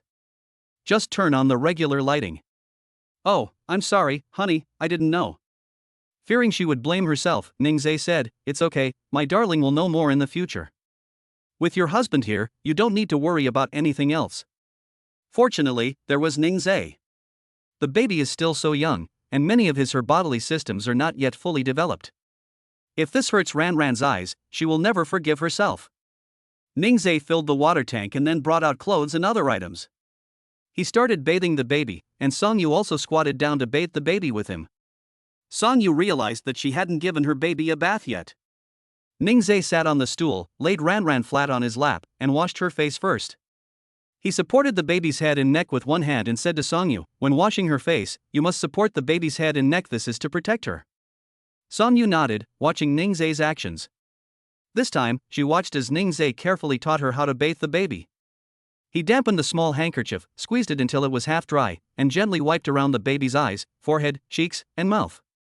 Next came the hair washing. Ningzai used his thumb and middle finger to fold Ran's ears up to prevent water from getting in. Gently wet your baby's hair, then squeeze shampoo and body wash onto your baby's hair in circular motions. When rinsing, gently wipe away the foam with a towel. Finally, I took a shower. Before getting into the water, Ningzai first covered Ran's little belly with a hot, wet towel. This will prevent your baby from getting cold and will also help her get used to it. When getting into the water, let your little one's feet touch the water first to help her get used to the water temperature before putting her in the water. When showering, pay attention to cleaning the folds, underarms, and groin areas thoroughly. When babies sweat, and if the cotton fibers that fall off their clothes get stuck in the folds, they can form a black line that will smell if not cleaned up promptly. For the baby's hygiene, make sure to clean her thoroughly when giving her a bath. The entire bathing process should not exceed 10 minutes to avoid the baby catching a cold. After washing, dry your baby's body thoroughly, then massage the chest, arms, thighs, and calves with baby massage oil. How's it going? Has your wife learned it yet? Ningzai asked with a smile. Sonyu was mesmerized. Her husband was so captivating when he explained things. I didn't learn it. The way you explained it so earnestly was so cool, I watched you the whole time. How could I possibly learn it? Sobs. Ningzai smiled gently. It's okay if you can't learn it. I've said before that you can leave the childcare to me. But they want to participate too. How could I not participate? Feeding Ran is also part of the effort. The couple chatted and laughed as they carried their baby to the bed. P.S. The weather has suddenly turned cold these past 2 days. Dear readers, please remember to keep warm.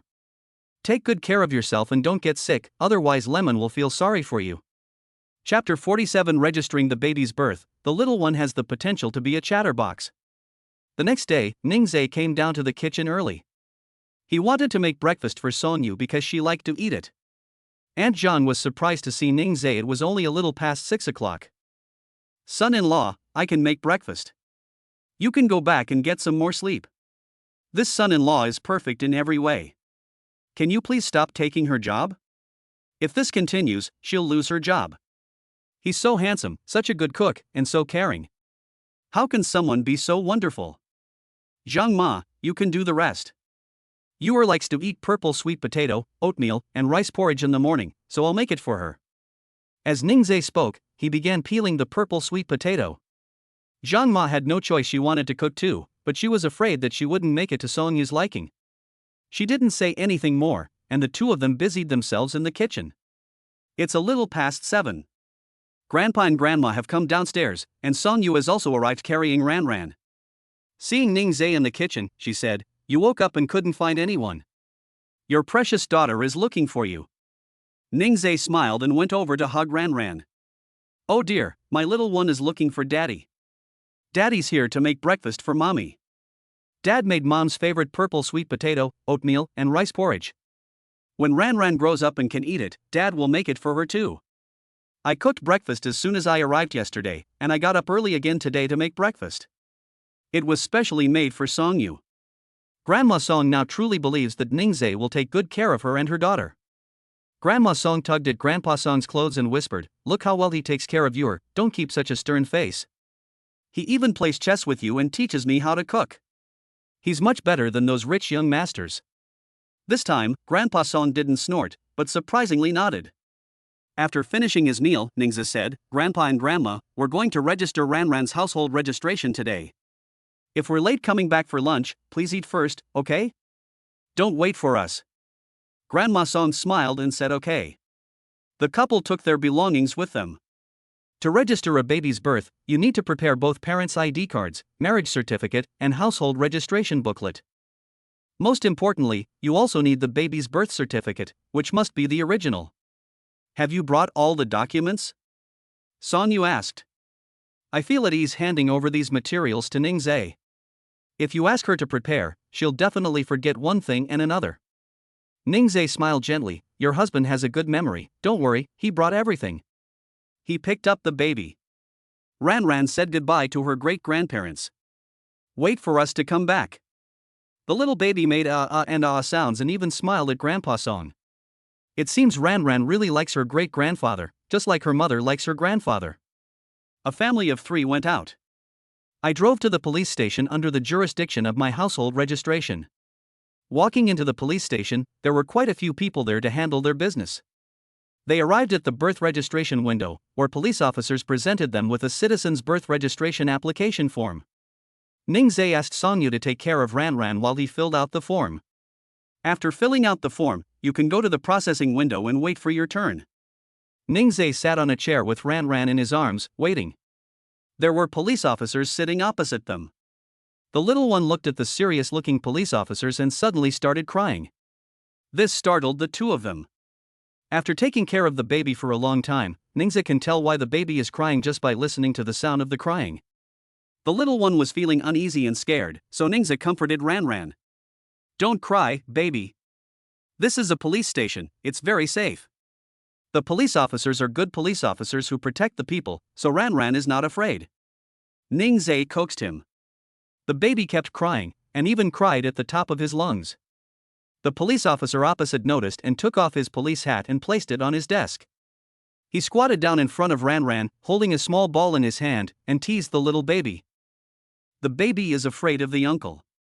Uncle was dealing with something just now, he might have been a little serious.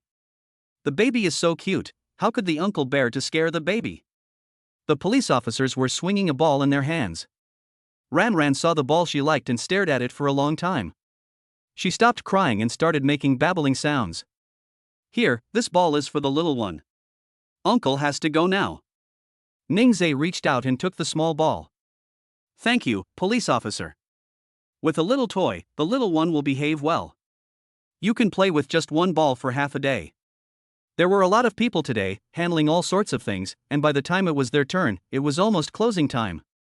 Looking at the adorable little baby, the police officers couldn't bear to let her make another trip in the afternoon, so they took the documents from Ningzai's hands. Ningzai teased Ran, saying, "Thank you, policewoman. You're so kind." The police officers were all smiles, and the little baby was giggling. After registering the household registration, it was already past the end of the workday.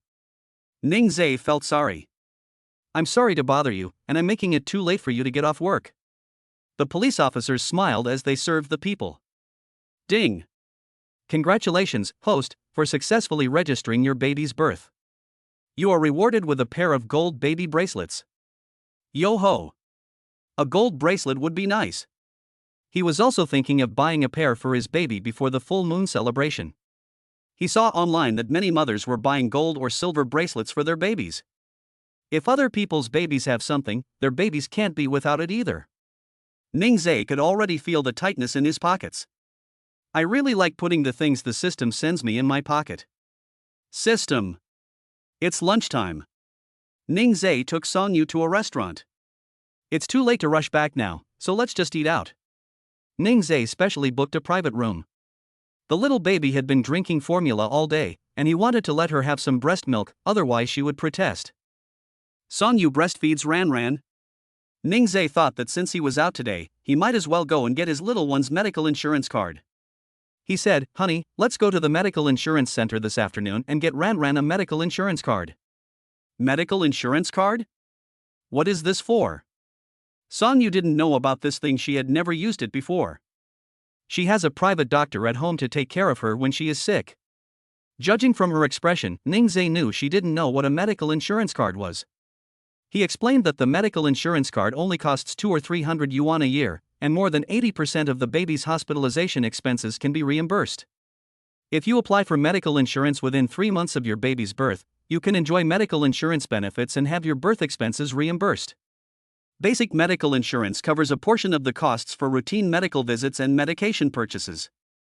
Songyu thought it sounded pretty good. She had never heard of such a thing as a health insurance card. She pursed her lips slightly and said, "Sure, let's go and get it done this afternoon." "That's great, our baby now has medical insurance." The little baby is full and spits out the food. It seemed to know it would have medical insurance, and it was kicking its little legs happily. Ningzai discovered that whenever she was happy, she would kick her legs, which was really adorable. Songyu handed Ran to Ningzai and then straightened her clothes. Ran is full and wants to play, she's not sleepy yet. She hasn't slept at all today, she's incredibly energetic. She's so energetic. When she gets a little older and loves to chat, she'll probably wake up in the middle of the night looking for someone to talk to. However, ever since I drank the magical potion rewarded by the system, I don't feel uncomfortable even if I'm sleep deprived because of taking care of the baby, and I'm full of energy every day. Will that cocky Ran be a chatterbox when she grows up? She's so young and already talks so much, she'll be amazing when she grows up. Songyu chuckled softly to himself. My daughter seems to have the potential to be a chatterbox. Now it's just babbling and making noises when it can actually talk, it probably won't have anyone to talk to. Chapter 48: An unexpected encounter with the mother-in-law? It's not what I imagined. The couple finished their meal. Ningzai realized that his baby's formula was gone. He planned to go to the mall to buy Ran a few cans of milk powder. The baby formula we used before was all bought by Songyu. Ningzai hasn't bought any for the little one yet. He asked Songyu what kind of things he wanted to buy, and Songyu hesitated and said he didn't know. She said shyly, "Honey, the formula I bought before was recommended by someone at the baby store." I didn't know. Ningzai was terrified, he thought it was some kind of counterfeit or substandard product. Ningzai was relieved to hear that it was recommended to her by the store's salesperson. Okay, then we'll choose carefully later. Ningzai affectionately stroked her head. His wife is a bit silly, but she's really cute. They arrived at a maternity and baby store called Ale, and upon entering the store, they saw shelves full of milk powder. Someone came up to greet them. The salesperson looked to be in his 30s and seemed very experienced. "Hello, handsome men and beautiful women, feel free to browse." The older sister greeted them warmly. Ningzai doesn't know much about milk powder either. However, with such a large shopping mall, the milk powder sold there shouldn't be any problems. The key is to consider the child's age group to choose the right formula. The older sister noticed that they didn't seem to know how to choose. She said, "Handsome, your baby looks to be a little over a month old. Why don't you take a look at this one?" After the older sister finished speaking, she took out a brand of milk powder and introduced it to them. This formula is a product developed by the largest formula brand in China, and is specially formulated for newborns. It is primarily lactose-based, high in fat and energy, and can provide sufficient energy for newborns. Moreover, it has fewer minerals and proteins, making it very suitable for a baby's digestive system to absorb at just over 1 month old. They seemed hesitant. The older sister guessed that they were probably worried that the milk powder did not meet safety inspection standards. She took out her phone and opened the photo album. "This is our little one. He drinks this formula and is 5 months old now. Doesn't he look bigger than other babies? He drinks more of this formula than breast milk every time he drinks it." Song Yu thought it was pretty good. The salesperson's own baby drinks it. If it weren't good, they wouldn't recommend it to them. She sought Ning Zai's opinion. "Honey, what do you think?" Ning Zai also thought it was good. He had just checked it on his phone. This milk powder ranks first in domestic sales, so it is trustworthy. "Then I'll take it." "6 cans, please," Ning Zai said. "Oh, honey, isn't 6 cans too much?" The older sister smiled and said, "Beautiful lady, babies need to eat formula every day, so it's convenient to stock up. The expiration dates are all the latest, so it'll be fine for several months. This formula uses fresh milk as its primary ingredient, with a DHA content greater than 0.2% and ARA content greater than DHA, and it also contains OPO. Trust me, you'll want to buy it again after you finish this one." My sister is so confident. She wouldn't tell everyone about the bad things she did. This is the product that sells the most among all the customers who come to their Il Maternal and Infant store to buy baby formula. My sister has become the top seller. I packed them up for them. 6 cans made up a box. My sister gave me a small cart as a gift. A can of milk powder is quite heavy. It hurts to hold it in your hand. Ning Zai smiled and thanked his sister, who told them to come back again next time. With some time before the medical insurance center opened, Ning Zai wanted to look at other things. The two continued strolling around. Upon reaching the 3rd floor, Song Yu suddenly stopped in his tracks. She stared blankly ahead. Ning Zai followed her gaze and saw a middle-aged woman and a boy who looked to be about 10 years old. He asked, "Honey, what's wrong?" Song Yu didn't speak, but stared straight at the mother and child. Ning Zai wondered to himself, could it be Song Yu's mother? He wasn't sure. Just then, the middle-aged woman happened to look over. She was slightly taken aback when she saw Song Yu. Then she walked over and greeted Song Yu with a smile. You're shopping too?" After she finished speaking, her gaze fell on Ning Zai and the baby. "Are you married? Why didn't you tell your mother?" "But then I realized something wasn't right. You haven't even graduated yet? How come you're already married and have kids?" Song Yu sneered. What's the point of caring about her now? Even when she said things to show concern for her, her eyes were fixed on the little boy. She composed herself. She said in a flat tone, "Mom, let me introduce you. This is my husband, Ning Zai, and this is my child." Ning Zai smiled and called out, "Mom." Jiang Feng was now certain that Song Yu had indeed gotten married and had children. "You silly child, why didn't you tell us about something so important? Does your dad know? And what about your grandparents?" Jiang Feng wanted to say something more, but the little boy pulled her away. On one side is her youngest son, and on the other is her daughter.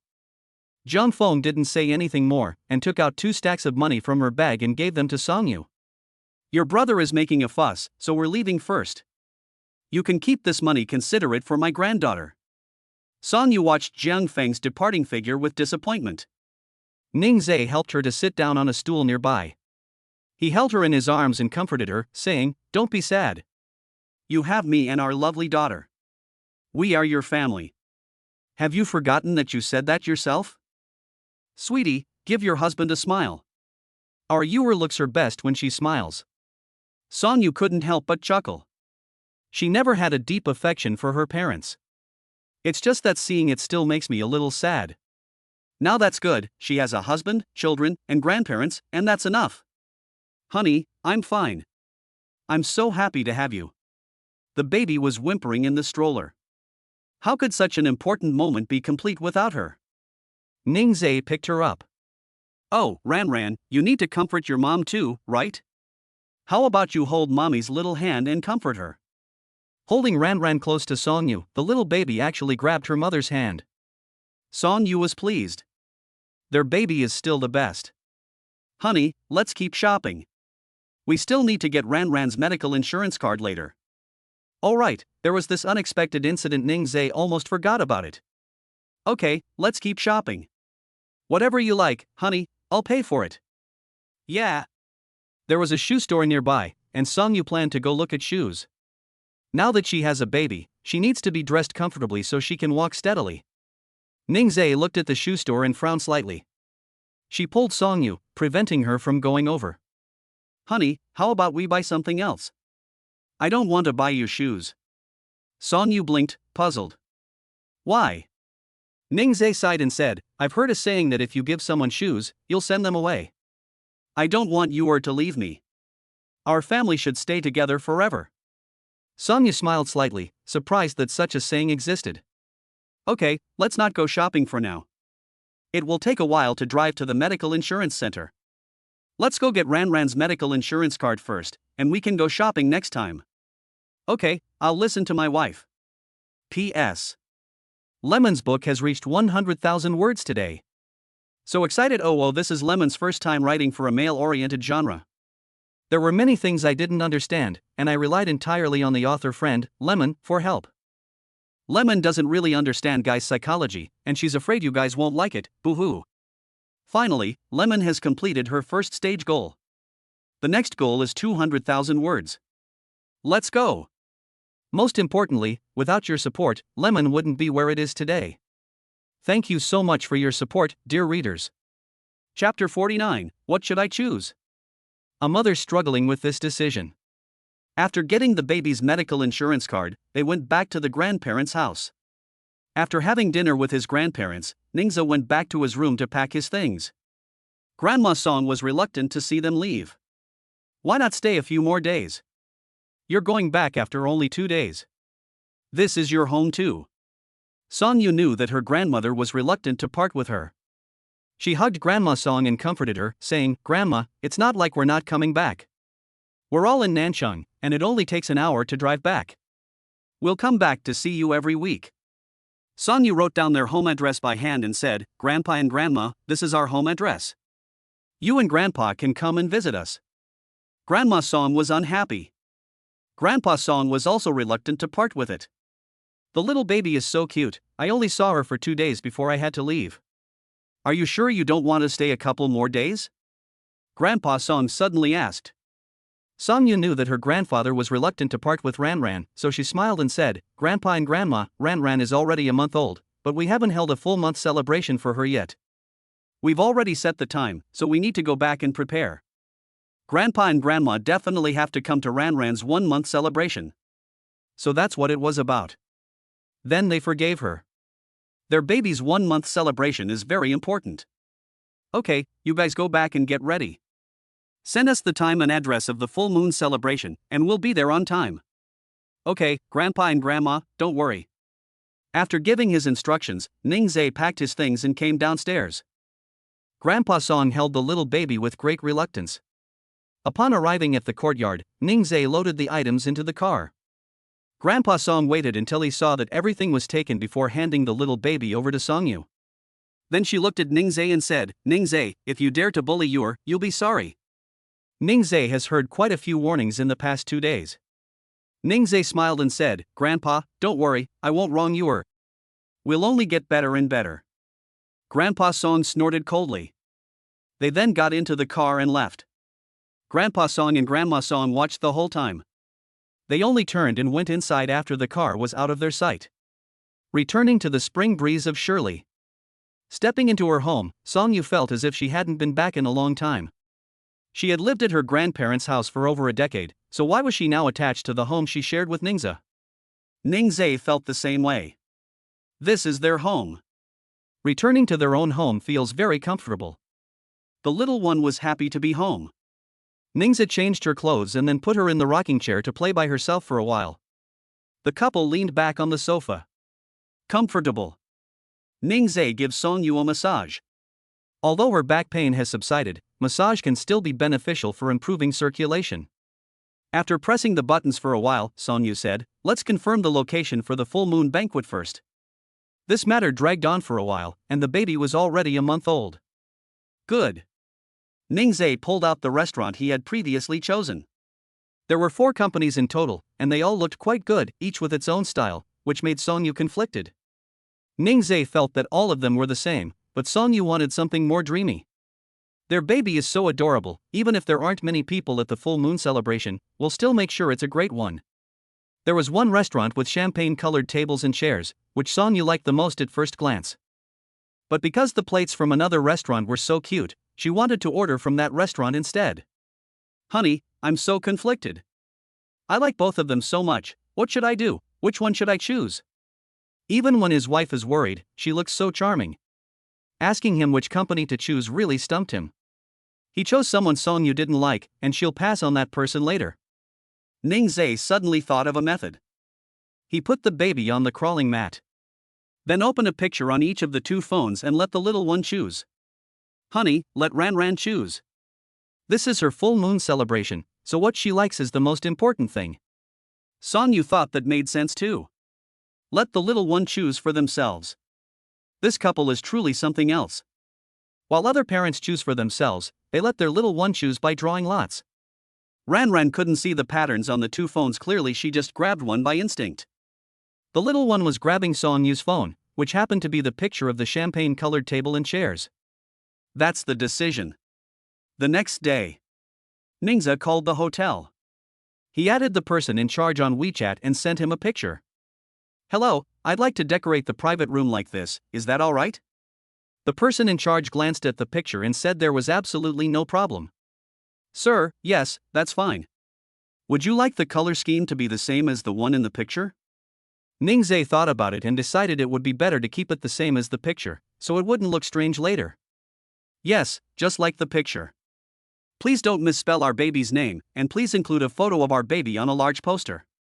Ningzhe was relieved after explaining his requirements. "There's one more thing I almost forgot, a souvenir gift is a must." He also looked at customized souvenirs online, but there weren't many people doing it, so he wanted to make something of good quality. Song Yu carried Ran out and held the little baby in his arms. Then I showed the phone to Song Yu. "Honey, what kind of gift do you want? I think these are all good options." He saved several pictures and showed them to Song Yu. Song Yu was not very satisfied. "Honey, how about we choose a bag with Ran's zodiac animal on it and fill it with some candy? What do you think?" As expected of his wife, she's much more attentive than him. "Okay, I'll do as you say." "Okay, we'll buy the bags online, and the candy at the supermarket." "I'm not entirely comfortable with buying it online," Song Yu said worriedly. "After all, it's going to be given as a gift, so it wouldn't do if someone got sick from eating it." "Okay, my dear wife." Having made the decision, Ningzhe called his brothers to inform them. "Ningzhe, Lin Zhang, next Wednesday is Ran's 1-month celebration. You, Huang Xian, and Zhang Shui, please tell them to come at 4 p.m. Lin Zhang, don't worry, we will definitely go. Ningzhe, okay." After saying that, he prepared to hang up the phone. Lin Zhang hurriedly said, "The graduation ceremony is next Friday, and we'll be taking graduation photos. Remember to come back." "So fast?" "He takes care of the child every day, and he doesn't even know which day is which, he's really forgotten." "Okay, I understand." Ningzhe hung up the phone, and Song Yu also sent a message to Li Lingxue. She was so excited when her goddaughter's 1-month celebration finally arrived. I've never seen parents like them. They only held a full month celebration for their baby long after she was a month old. The full month celebration gift for her goddaughter has been prepared, and Li Lingxue can't wait to give it to her. Afterwards, Song Yu also sent a message to her grandparents. They replied that they would come when the time came. She held her phone, debating whether or not to send a message to her parents. Ningzhe understood what she meant and said, "Send it." The little baby must also want his grandparents to come. Song Yu was actually very worried. She thought her parents wouldn't come. After hesitating for a while, she sent it anyway. After waiting for a long time without receiving a reply, she threw her phone aside. This outcome was within her expectations.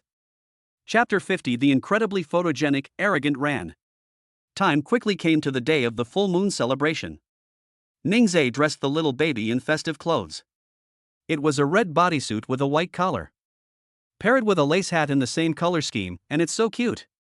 Wow, our little baby is so beautiful. You look good in everything you wear.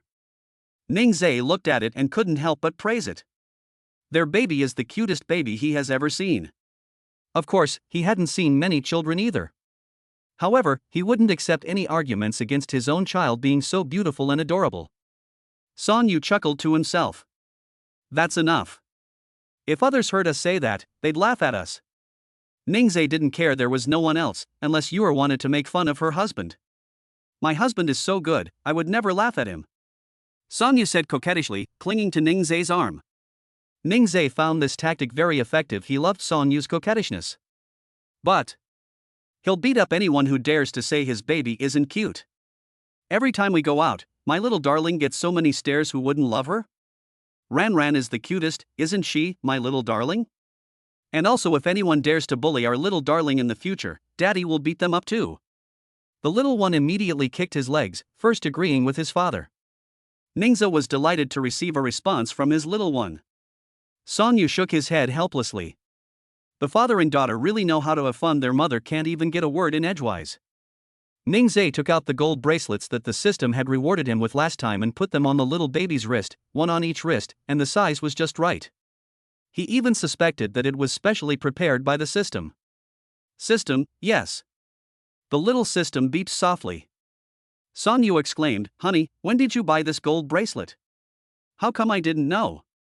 He said gently, "I bought it a long time ago as a full moon gift for our little baby. Of course, my wife also received a gift." Son Yu blinked her grape-like black eyes, eagerly awaiting Ningzhe's appearance. Before she could react, Ningzhe hugged her and kissed her. "This is a gift for my wife," Ningzhe said with a smile.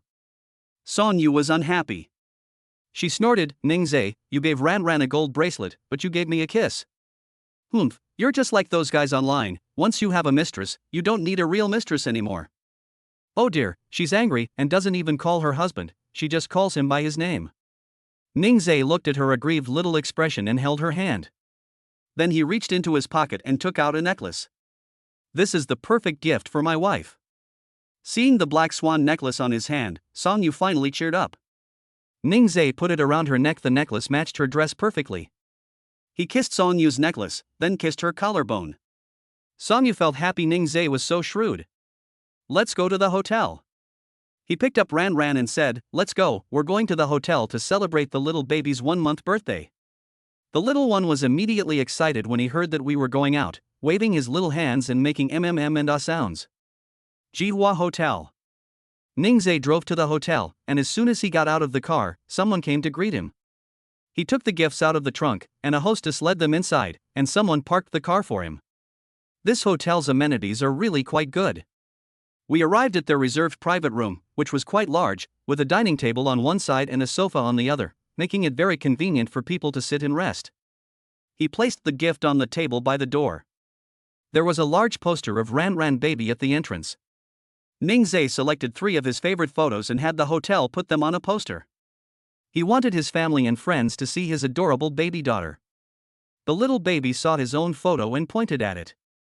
She was babbling incoherently, and even though she couldn't see clearly yet, it was as if she knew that the person was her. Ningzhe carried her closer. "Look, baby, who is this?" She kicked her legs happily as soon as Ningzhe spoke. Kicking her legs was her most direct way of expressing her emotions, and Ningzhe immediately understood what she meant.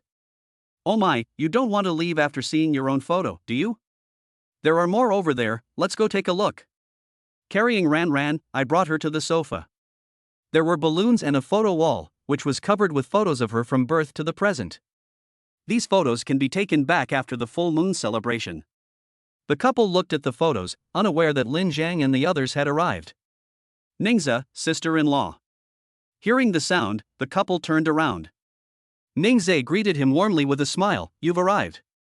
Approaching them, Lin Zhang took out a box and said apologetically, "This is a full-month celebration gift that the 3 of us prepared for Ran. We hope you and your sister-in-law won't find it offensive." Ningzhe was holding Ran, so it was inconvenient for him to take her. Son Yu took it, a smile playing on her lips. "What are you saying? Ran Ran is just happy that you all came. Then she turned to look at Ran Ran and asked, isn't mommy right? The little one is happy when the uncles come.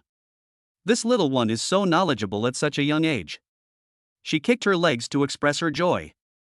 See, the little one is so happy. Please sit for a while. Once everyone has arrived, we can begin. Song Yu greeted them. The three of them were not reserved at all, they were all friends. They sat on the sofa, and Huang Xian and Zhang Shui were discussing their workplaces. They have already started their internships at the company, and once the internship ends, they will become full-time employees. Lin Zhang was not involved, presumably because a suitable company has not yet been found. He handed the baby to Song Yu and sat down next to Lin Zhang to chat with him. So, have you found a job yet? Lin Zhang shook his head. There were two suitable options, but the ones with closer commutes had very low salaries. After paying rent, living expenses, utilities, and so on, he probably wouldn't be able to save much money. The higher the salary for a longer commute, the more tiring it is to commute for 2 hours every day. So I haven't decided which place to go to yet. Lin Zhang frowned, looking very conflicted. This was the first time Ning Zhe had ever seen him so conflicted. He asked, have you found a place to live?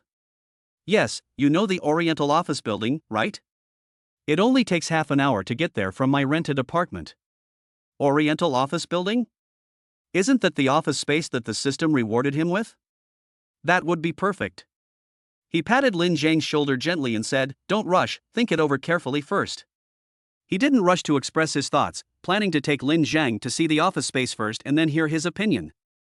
After all, this is his first time starting a business, so he needs to be cautious. It's good for both him and Lin Zhang. The little baby suddenly made a cheerful sound. Ning Zhe walked over out of curiosity and found Ran Ran looking at Song Yu's phone camera. Oh, little one, do you want to take a picture? Dad took pictures of our baby. After saying that, he took out his phone to take a picture. The little baby is very photogenic. He's only a little over a month old, but he's already great at finding the camera. Wherever Ning Zhe's phone moved, her eyes followed. Human babies are so cute. Chapter 51. The full moon banquet was too lackluster? Look at great-grandpa's. At that moment, the door to the private room was pushed open. The group looked over and saw Li Lingxue walk in from outside, holding a bouquet of flowers in her hands. Seeing that everyone was there, she apologized and said, I'm late, there was a bit of traffic on the way. Song Yu walked over, smiled, and took her hand. It wasn't late, Grandpa and Grandma hadn't arrived yet. That's right. She had forgotten. Then she asked, what about your uncle and aunt? When this matter was mentioned, Song Yu's expression clearly turned sour. Li Lingxue didn't ask any further questions. Song Yu suddenly spoke up, my dad is away on a business trip, and my mom has to take care of her youngest son, so she's busy. Her tone was indifferent, and Li Lingxue wanted to slap herself. Why did she ask something she shouldn't have? Song Yu smiled and said, my grandparents have forgiven me. They will come to Ran Ran's full moon celebration. I will be very happy to have my grandparents there. It's okay, I'm here for you. After Li Lingxue finished speaking, she handed the flowers to Song Yu and then went over to hug her goddaughter. Song Yu stopped her, angrily saying, Li Lingxue, you only sent a bouquet of flowers to your goddaughter's 1-month celebration? Are we still sisters? Oh dear, you don't trust your sisters, what's coming next? Seeing that she didn't seem to be joking, Song Yu reluctantly believed her. Ning Zhe gently placed the baby in her hand. You need to support your head. Hug at an angle. Ning Zhe gave him some words of advice, still worried. Li Lingxue couldn't help but get angry. Look at your husband. He's afraid I'll break his little lover. I even learned how to hold a baby properly, Ning Zhe is just too worried about me. He even snorted after saying that. She sat down on the sofa with her baby in her arms. Ran Ran, I'm your godmother. Your godmother has prepared a very generous full moon gift for you. Aren't our little darlings happy? Song Yu sighed as she looked at the flowers in her hand. She sat down next to Li Lingxue and teased Ran Ran. Godmother is talking nonsense. They didn't bring anything, yet they promised a generous full-month gift. Our baby, don't believe your godmother. Li Lingxue immediately became unhappy. How could that be? This is my goddaughter. That bouquet of flowers is for you, a gift from my goddaughter. I'll let you know later. The little baby giggled as he watched his mother and godmother bickering. Amidst the lively chatter, Grandpa and Grandma arrived. Ningzhe and Song Yu walked over, and Song Yu smiled sweetly, Grandpa and Grandma. When the elders arrived, the others also came over to greet them. Hello, Grandpa and Grandma. Grandma Song smiled and said, Hello everyone. Grandpa Song frowned slightly as he looked at the people inside the room. His beloved great-granddaughter's 1-month celebration only had a few people. What kind of mess is this? He asked, Is everyone here? Ningzhe sensed that Grandpa Song was angry. Just as he was about to explain, Song Yu said first, Grandpa, they are all my and Ningzhe's friends. We didn't invite anyone else. Grandpa Song dotes on his granddaughter. Ningzhe has no family, not even in-laws. Now, only the two of them have close friends at their great-granddaughter's 1-month celebration. If they didn't come either, would that be acceptable? Grandpa Song immediately took out his phone and made a call. Jihua Hotel, it's my great-granddaughter's 1-month celebration, come quickly. Song Yu didn't want to trouble others. Grandpa, I'm already happy that you and Grandma can come. There's no need. Grandpa Song interrupted her. No, my great-granddaughter's 1-month celebration can't be so quiet. He did not give Song Yu a chance to refuse. Song Yu didn't dare to say anything more. Her grandfather had just forgiven her, and she didn't want to upset him again. Lin Zhang and the other two were stunned by Grandpa Song's loud voice. Li Lingxue had seen it all before and didn't find it novel. The little baby heard his great-grandfather's voice and started babbling. She kicked her legs in Li Lingxue's arms. The movement was so sudden that Li Lingxue almost lost her grip and was startled. Grandpa Song looked at the little baby. Ran, do you want to come to your great-grandfather's arms? The little baby whimpered and looked at Grandpa Song. Li Lingxue handed her over to Grandpa Song, and Ran was so happy to be in her great-grandfather's arms, she danced with joy. We originally planned to start when my grandparents arrived. But Grandpa Song made another phone call, and Song Yu didn't know who he was calling. She was worried that there wouldn't be enough seats when the guests arrived, and she wasn't sure if there would be any available private rooms if she made a reservation now. She gets a headache just thinking about this problem. Ningzhe told her not to worry, he would go and ask first. Just as I reached the door of the private room, a lot of people suddenly walked in. Ningzhe was dumbfounded. He reached out to stop them, asking, Excuse me, have you come to the wrong private room? The man in front glanced at the location on his phone. It was correct. Hearing the noise, Song Yu looked over. She couldn't believe it. She was very surprised.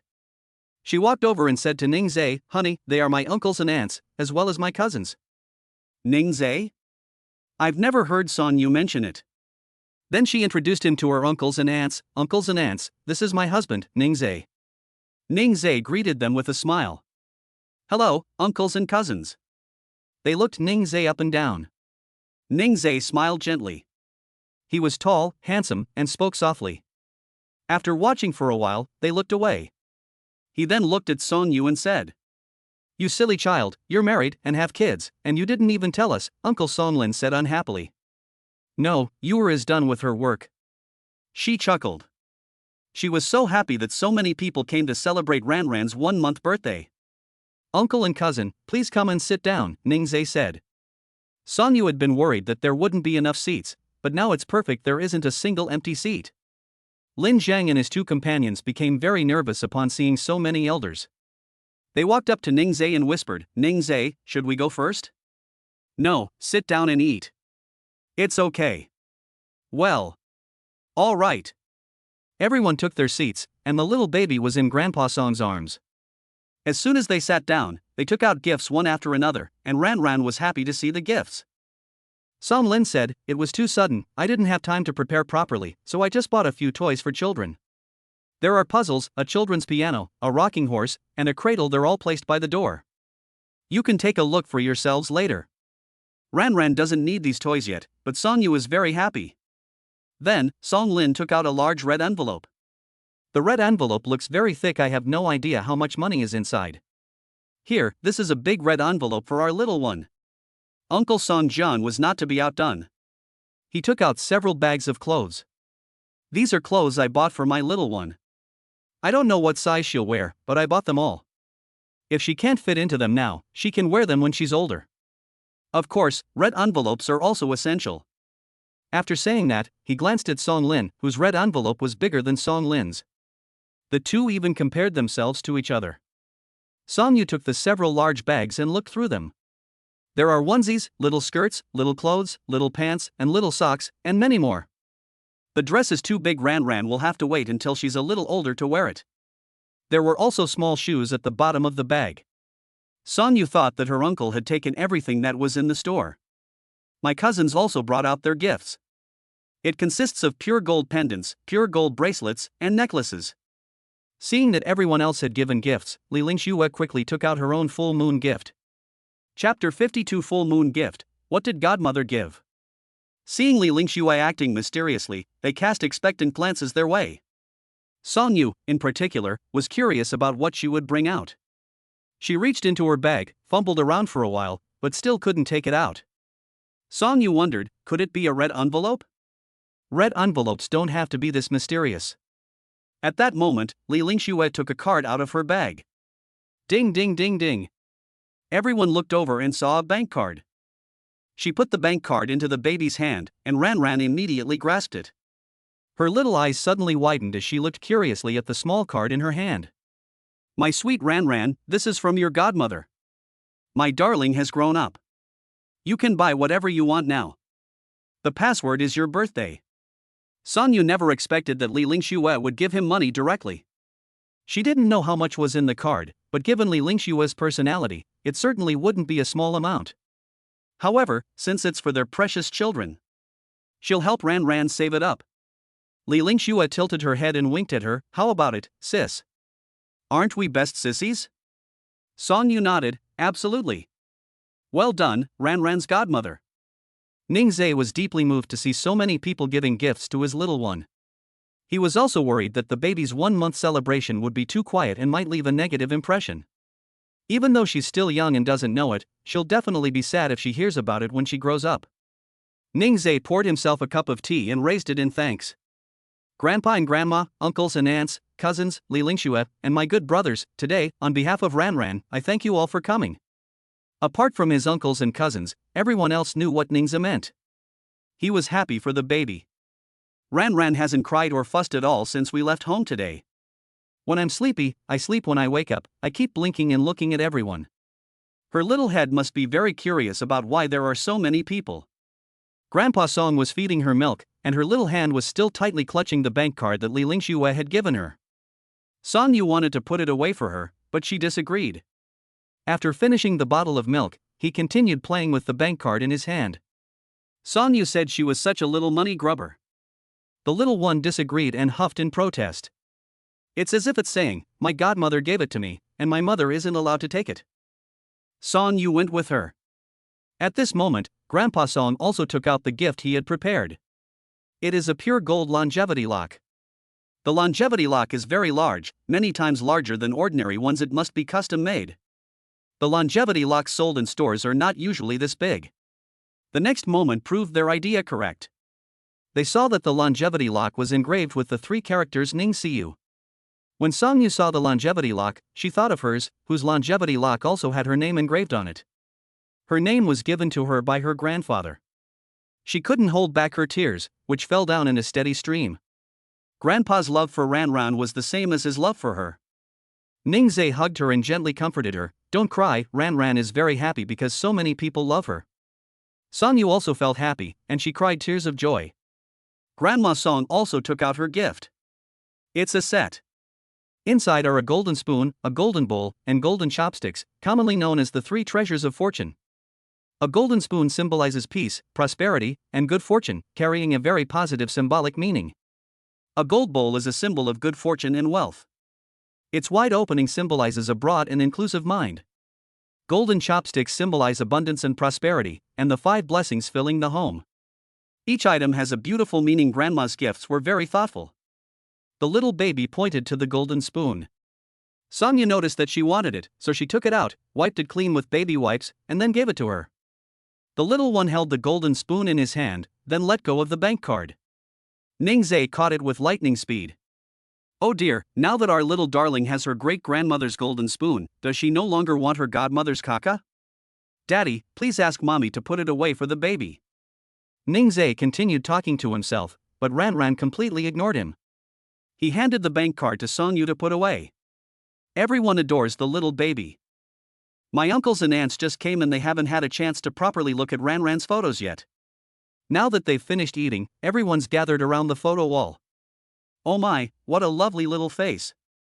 So rosy and cute. Those little feet weren't even as big as two of my fingers. The speaker was Song Lin, and the more he looked at the photo, the more he liked it. He wished it were his granddaughter. Our little one is so good at choosing mom and dad. A group of people were chatting around the photo, having a great time. If Grandpa Song hadn't refused to let them hold Ranran, they would have all wanted to take turns holding her, and they wouldn't be stuck with just photos now. Seeing that it was almost time, they went back first. Ningzai escorted them downstairs. The driver had already driven the car to the hotel entrance and was waiting. Ningzai stood at the hotel entrance, smiling as he said goodbye to them. He then returned to the private room, where only his grandparents and their two friends remained. The area by the door was covered with toys, as were the sofas. Everyone had given a lot of gifts. Even though there weren't many people, there were still plenty of gifts. For other people's babies' 1-month celebration banquets, each person sends one gift, but for Ranran's 1-month celebration banquet, each person sends several gifts. Ningzai put the toys away and piled them up. I counted them carefully now, and there were actually more than a dozen kinds of toys. Can that arrogant guy handle it all? Songyu carried Ranran to Ningzai's side. The little darling couldn't resist the toys. He stared at the toy, looking at it with great curiosity. Do you want it, baby? You can't play with it now. We'll let Ranran play with it when we get home. Dad will get ready first, and you and Mom will wait for Dad over there. After Ningzai finished speaking, he continued to tidy up the toys on the floor. All of these need to be moved back. I don't know if I'll be able to finish transporting them all. Huang Xian and Zhang Shui had to leave early because of work commitments at their internship company, but Lin Zhang stayed behind to help. Ningzai called over the hotel staff, and together they carried the things downstairs. Then he drove to the hotel entrance, and he and Lin Zhang loaded the things into the car, but unfortunately the car wasn't big enough to hold them all. At this moment, Grandpa and Grandma came downstairs. Grandma said, "Let's park our car here. We'll go and see where you live." "Okay, thank you, Grandpa and Grandma," Ningzai said with a gentle smile. He and Lin Zhan loaded their things into their grandfather's car, a minivan that could fit everything. Seeing so much stuff, and knowing there was no one to help Ningzai move it, Lin Zhang said, "I'll go back with you and help you move your things upstairs later." "Thanks, bro." Everyone got on the bus. Ningzai drove ahead, with his grandfather's driver following behind. Upon entering the Shirley Chunfeng residential community, Grandpa Song began to survey the surroundings. The community is quite nice, with good landscaping and recreational facilities. Although it's not as nice as their villa area, Shirley Chunfeng is still one of the top 5 real estate developments in the southern part of the city. When the car arrived at the underground parking lot, the little one saw the familiar place and happily babbled. "We're going home. P.S. Lemon's book has been featured in the mini recommendations section. All sorts of data are important, so please support it, everyone. I'm asking for updates and all sorts of data. Moa. Oh. Chapter 53. The kid next door saw it and cried with envy? You take Grandpa and Grandma upstairs first. Lin Zhang and I will carry the things in the back, Ningzai said with a smile. The little one looked over when he heard his father's voice. Ningzai teased Ranran while moving things. "Baby and Mommy, go up first." Dad finished moving everything very quickly. Ranran made a ha and ah sounds, waving her little hands and feet excitedly. Then, instead of looking at Ningzai, she looked at her great-grandfather. This means she wants her great-grandfather to hug her. Songyu said softly to her, "Baby, you've been naughty. Great-grandpa has been holding you for so long today. He must be tired." The same applies when Mom holds Ranran. The baby kicked her legs in protest. She didn't want her mother to hold her. Seeing that she was about to cry, Grandpa Song immediately picked her up. "Who said Great-grandpa was tired? Great-grandpa can still carry our Ranran. I could hug you all day without any problem." Songyu shook her head and made a face at the little baby. Then he pushed the stroller and walked with his grandmother and Li Lingxue. They pressed the elevator button and went up first. Ningzai and Lin Zhang carried all the things downstairs. Ningzhe found a board and put everything on it.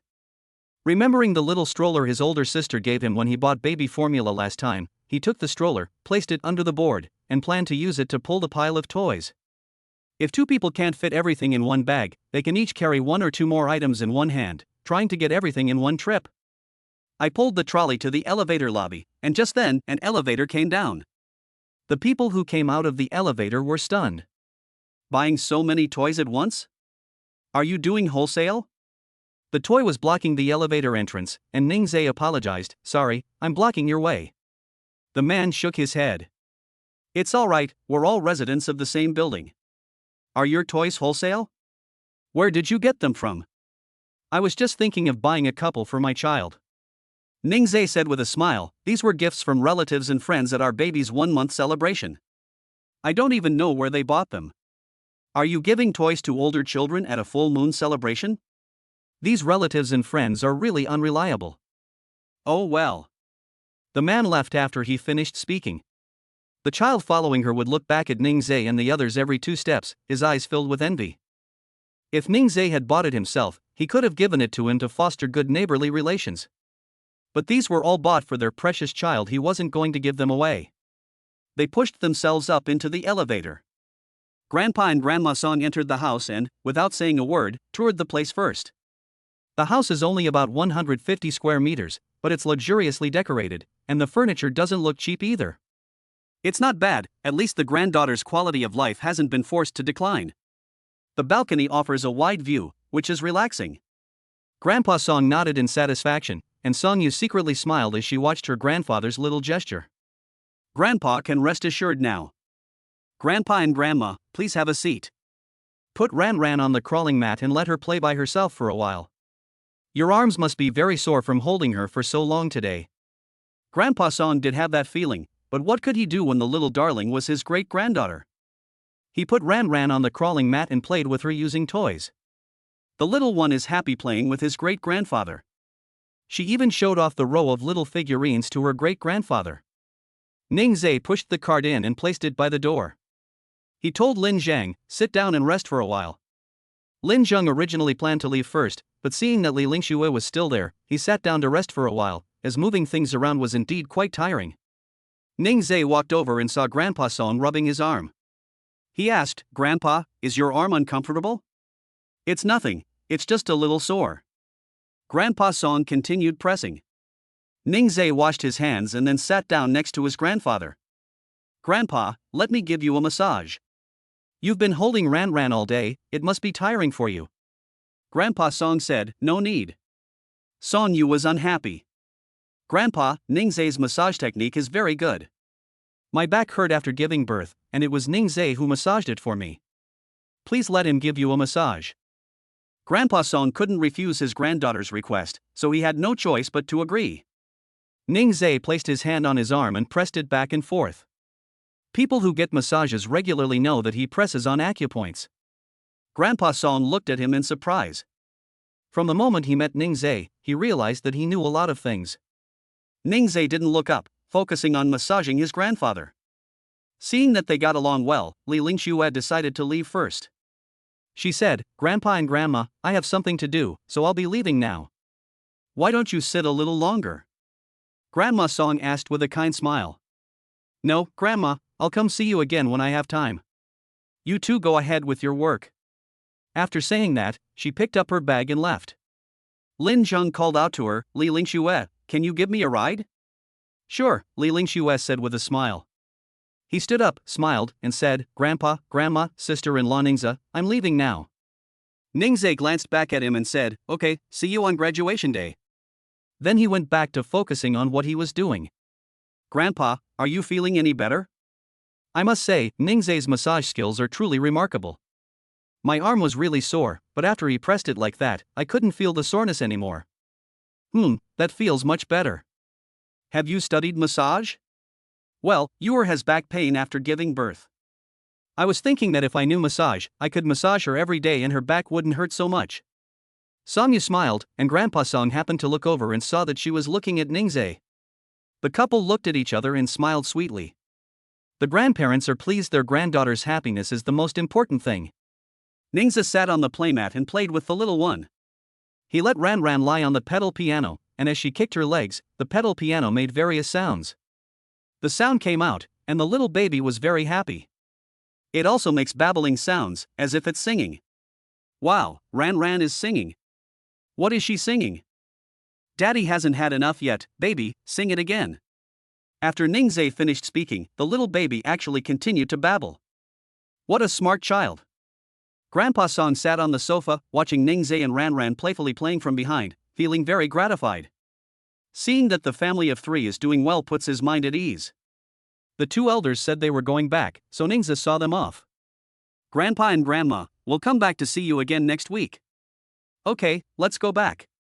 Okay, goodbye Grandpa and Grandma. Watching the car leave, Ningze went upstairs. Upon entering the house and seeing the pile of toys, he first put the toys into the storage room. Then I went to sit in the living room. Sonya sat on the crawling mat and took out the red envelopes given to her by relatives and friends to count. Each red envelope was the largest size. If you took them out, there were at least 2 stacks. As he counted, Sonya's lips curled into a smile. Ningze asked her, "Is my wife so happy?" "Honey, guess how much money Ran Ran received in red envelopes?" Sonya smiled, her eyes crinkling. He looked at the banknotes on the mat. Some were loose. He casually said a number, 100,000? 200,000. Our Ran Ran is a little rich girl now. I wonder how much is in the card Ling Shui gave her. We'll have to go to the bank to check it out when we go out sometime. Good. Seeing Song Yu happy made him happy too. He decided to save all the money for his little darling to use as pocket money later. Chapter 54, Taking Graduation Photos, Poor and Unloved? 2 days passed just like that. Today is the day Ningze went back to school to take graduation photos. Song Yu was supposed to stay home and take care of the baby, but the instructor asked her to come to the school to find him, saying that there was something he needed to tell her. She felt helpless. Why did it have to be today of all days? The instructor did this on purpose, preventing her from going yesterday and the day after tomorrow. Ningze said with a smile, "Go find the instructor, I'll take care of Ran Ran." But who brings their baby to take graduation photos? Of course there are. Some couples get married in college and their children are already grown up by the time they graduate. This is quite common. After saying that, he rubbed her forehead. Sonya's hairstyle was messed up by Ningze, and she said unhappily, "Honey, you messed up my hairstyle that I just got done." My wife is adorable no matter what, she's always my favorite wife. Ningze is right, he's enjoying this kind of life more and more now. The little one seized the opportunity and quickly started babbling. She plays on the playmat as soon as she wakes up in the morning, and Ningze doesn't know what to say to her. The toys now take up a third of the playmat, and if you're not careful, your little one can get lost in the pile of toys and be hard to find. The toys placed on the crawling mat are all fluffy or silicone. Don't worry about cutting Ran Ran's delicate skin, otherwise Ningze wouldn't feel at ease. He picked up the baby. "You cocky jerk, have you had your fun yet? You started playing as soon as you woke up today? You're only a little over a month old, that won't do. We can't play like this starting tomorrow." The little baby suddenly stretched out her little leg and kicked Ningze in the chest. She's protesting. "If you don't let me play, I'll kick you." Ningze's father was immediately devastated. He grabbed the baby's leg to keep her still. "Wah, baby kicks daddy, daddy's in pain. My father's heart is broken." The little baby giggled. Her little feet were restrained by her father, but her hands could move. Ran Ran grabbed Ningze's collar with her little hand to comfort him. Okay. Their little darling gets a slap first, then a treat. Ningze was even more injured. Sonyu watched the father and daughter playing around and felt happy. Seeing that Ningze wanted to tease Ran Ran again, she reminded him, "Honey, you can go out now." Good. He gently patted the baby's bottom. "I'll deal with you when we get home." The couple then pushed the stroller out the door. Upon arriving at the school, Ningze first escorted Sonyu to her instructor's office. Upon arriving at the teacher's office building, Sonyu got out of the car. She walked to the driver's side door. Ningze rolled down the car window. "Wife, what's wrong?" Sonyu reached out and beckoned, and Ningze leaned closer. She gave Ningze a quick kiss on the cheek. "Honey, I'll come find you guys in a bit." After saying that, he ran away. I accidentally stepped on a pebble and almost fell. Ningzhe watched her retreating figure and shouted at her, "Be careful, don't fall." Song Yu turned around and glanced at him, then waved goodbye. He didn't drive to their department until Song Yu was out of sight. The car stopped in front of the teaching building, where many people were already standing on the photo stand in front of the building. They were all students from their department. Lin Zhang saw his car and immediately walked over. Ningzhe got out of the car, opened the trunk and took out the stroller first, and then took Ranran out of the back seat. Lin Zhang approached and asked Ningzhe, "Are you taking care of the child today?" "Yes, Yuer's instructor needed to see her, and it happened to be on the same day, so I came to take care of Ranran." Lin Zhang patted his shoulder and said, "If you need any help, remember to tell me. I can hold your little baby for you." "Okay." He smiled gently. As she spoke, she had already placed the baby in the stroller. Then she took out the baby care bag to avoid having to run back to the car to get anything the baby might need later. The students in front of the teaching building all looked at Ningzhe. "Wow, is that Ningzhe, the school heartthrob? It seems like he's gotten even more handsome since I last saw him. He even brought his baby. The little one is so cute. Look at her little outfit, so pink and sweet, she looks so adorable. Yes, this is the most beautiful baby I've ever seen. Huh, where's the school beauty? Looking at the school heartthrob is enough. I've got material for my dreams tonight." A group of people were discussing it, mostly praising Ningzhe for being handsome and the baby for being cute. When it was Ningzhe's class's turn, Ningzhe immediately hugged Ranran in his arms. The classmates even made him stand in the bottom row, afraid that the little one would be scared if he stood too high. Ningzhe smiled and thanked them. The teachers sitting on the benches in the first row were also drawn to Ranran in Ningzhe's arms. "Isn't it so cute? With her curly hair and delicate face, who wouldn't say they love her?" Click. Their class photos have already been taken. Ningzhe put the baby in the stroller and then pushed it around. They also wanted to take separate photos of their dorm rooms. Upon arriving at the school motto stone, Zhang Shui made some strange and unusual poses for photos. The little baby in Ningzhe's arms was smiling so happily. Seeing that this trick could amuse the little one, Zhang Shui tried his best to do other things, and Ranran giggled. Several people took turns holding the baby for photos. Ranran was very considerate of the three of them. She didn't cry, nor did she kick them with her little feet. They are very happy today, having graduated and taken photos with such a cute little baby. Ningzhe's phone suddenly rang. He picked it up. It was a call from Song Yu. "Yuer, are you done on your end?" "Okay, it's over. I'm coming to find you and the baby now." "Where are you?" "We'll be waiting for you here at the school motto stone." "Okay, honey, Mua." Ningzhe hung up the phone with a smile on his lips. His wife is so cute. Seeing him smiling so happily, Zhang Shui leaned over and said, "Was that a call from your sister-in-law? Oh my, what a sweet smile. Go away, get out of here." Ningzhe ignored him. Zhang Shui liked that, but it was actually a good personality trait. He teased Ranran and said, "Our little one must not be like Uncle Zhang. Uncle Zhang is a funny guy, and our baby should be a quiet and beautiful girl." Zhang Shui was not happy to hear this. Quickly explained to the little one, "Ranran, Uncle Zhang is just being cute. Is he pitiful and unloved?" Ningzhe added insult to injury. Zhang Shui felt as if a knife was stabbing into his chest. His heart ached terribly. "For Ranran's sake, I won't argue with you." As the two were chatting and laughing, Song Yu arrived. "What are you talking about? You seem so happy." Without saying anything to his sister-in-law, he said, "I'm going to take pictures, you guys chat." Zhang Shui quickly slipped away. The little baby saw his mother coming and wanted her to hug him. Ningzhe let her go into her mother's arms, and Ranran was happy, babbling happily. "Judging from this, I'll really have to chat with her from now on. Honey, let's take a picture together. This year you're with me, next year I'll be with you, and our precious Ranran too." "Okay. Let's take a picture together." Chapter 55? She's really blind. Song Yu is holding the baby. Ningzhe borrowed Lin Zhang's clothes, then gave his own to Song Yu to wear, while Song Yu wore Lin Zhang's. The couple were wearing graduation gowns and caps. I took a picture in front of the school motto stone while holding my baby. The school motto stone is a must-visit spot for graduation photos.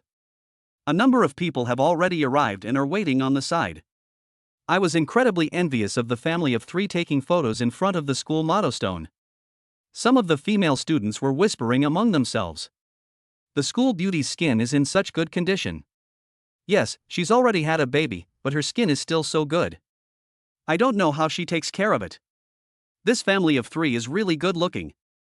Look at Ningze, he can even be compared to male celebrities. The school beauty is another one, isn't she practically a female celebrity? Imo Shuawei is really blind. Do you know that she's been dumped by that Gushao guy, but she still goes to see him every day? She didn't even come to take graduation photos today. She deserved it. She didn't want Ningze, who was perfectly fine. Seeing that Ningze and the others had finished taking photos, the person who was talking quickly shut up. It wouldn't be good if someone overheard us. They thought they were speaking very quietly, but Ningze and Songyu both heard them. The couple made no comment. In through the left ear, out through the right. They sat down in the nearby pavilion, and Ningze poured hot water from his thermos to make formula for Ranran. Those who were interested in the couple looked over again. Ningze looks so handsome when he's seriously preparing baby formula. Ayawa. The imagery is so vivid. I wish they were the ones sitting across from me, holding a child. Unfortunately, it can only be a fantasy. They also want to find a husband like that. He is sunny and handsome, gentle and kind, and knows how to take care of others. Ignoring the scrutinizing gazes around them, the couple sat calmly in the pavilion. Some people wanted to go inside to cool off, but they were too embarrassed to disturb them, so they simply stood under the tree. Ningze inquired about Songyu. What does the instructor want with you? It's about next semester. He picked out a few classes for me to choose from, but I felt it didn't matter which class I went to, so I let him decide. That's right, my wife is so smart, she's always number 1 in any class. Songyu lowered her head shyly. I'm not that amazing. My wife is amazing. Songyu is a wealthy heiress, but unlike others, she doesn't just eat, drink, and have fun. She had excellent grades and came from a wealthy family, which made many people envious of her. When she used to live in the dormitory, she was ostracized by others because they envied her, so she moved out. As they were talking, Li Lingxue came over. Oh my goddaughter is here to take graduation photos today too. Baby should take a picture with godmother too. The baby was still drinking milk when he saw his godmother and grabbed her with his little hand. This made Li Lingxue extremely happy. After she finished drinking, Li Lingxue held her and took pictures in the pavilion. Ningze has excellent photography skills. Every photo looks like a professional shot. People around her were envious. They also want to be best friends with the school beauty so they can take photos with the cute little baby. After taking the photos, Li Lingxue left. She had been very busy lately, and Songyu didn't know what she was busy with. Huang Xian and Zhang Shui came over to say goodbye to Ningze. We only have half a day off today, and we have to go back to our grueling work. Let's get together again when we have time. Okay, go ahead and do your job well. After the two left, Ningze looked at Lin Zhang and said, You'll come with me to a place later. Lin Zhang nodded in agreement. The weather is getting hotter, and there are more mosquitoes under the shade of trees. After taking the photos, there was nothing else to do, so Ningze decided to take the mother and daughter home first. Songyu had already been bitten by mosquitoes. Her long, straight, white legs were red from the bites. Ningze squatted down, dipped his finger in saliva, and applied it to her skin. This is a folk remedy. When I was a child, I would use my saliva to stop the itching when I was bitten by mosquitoes. Please don't find it offensive. I wouldn't mind at all. After saying that, she quickly picked up her baby and left. Ningze put the baby bag into the stroller and pushed it behind. Lin Zhang got into the car with them. I'll take you home first. Lin Zhang and I are going somewhere. Huh? Where are you going? Can I come along? We're going to check out the office space inside the Oriental office building. I'm worried that the dust might choke Ranran. Okay, we'll wait for you to come home. Yes, my 2 babies are both very well behaved. Lin Zhang, sitting in the back seat, was bombarded with displays of affection. However, he recovered quickly. Oriental office building? Office space? What did Ningze want to talk to him about? After dropping the mother and daughter off at their doorstep, he kissed Songyu on the lips. Honey, I'm going. Okay, drive slowly and be careful, okay?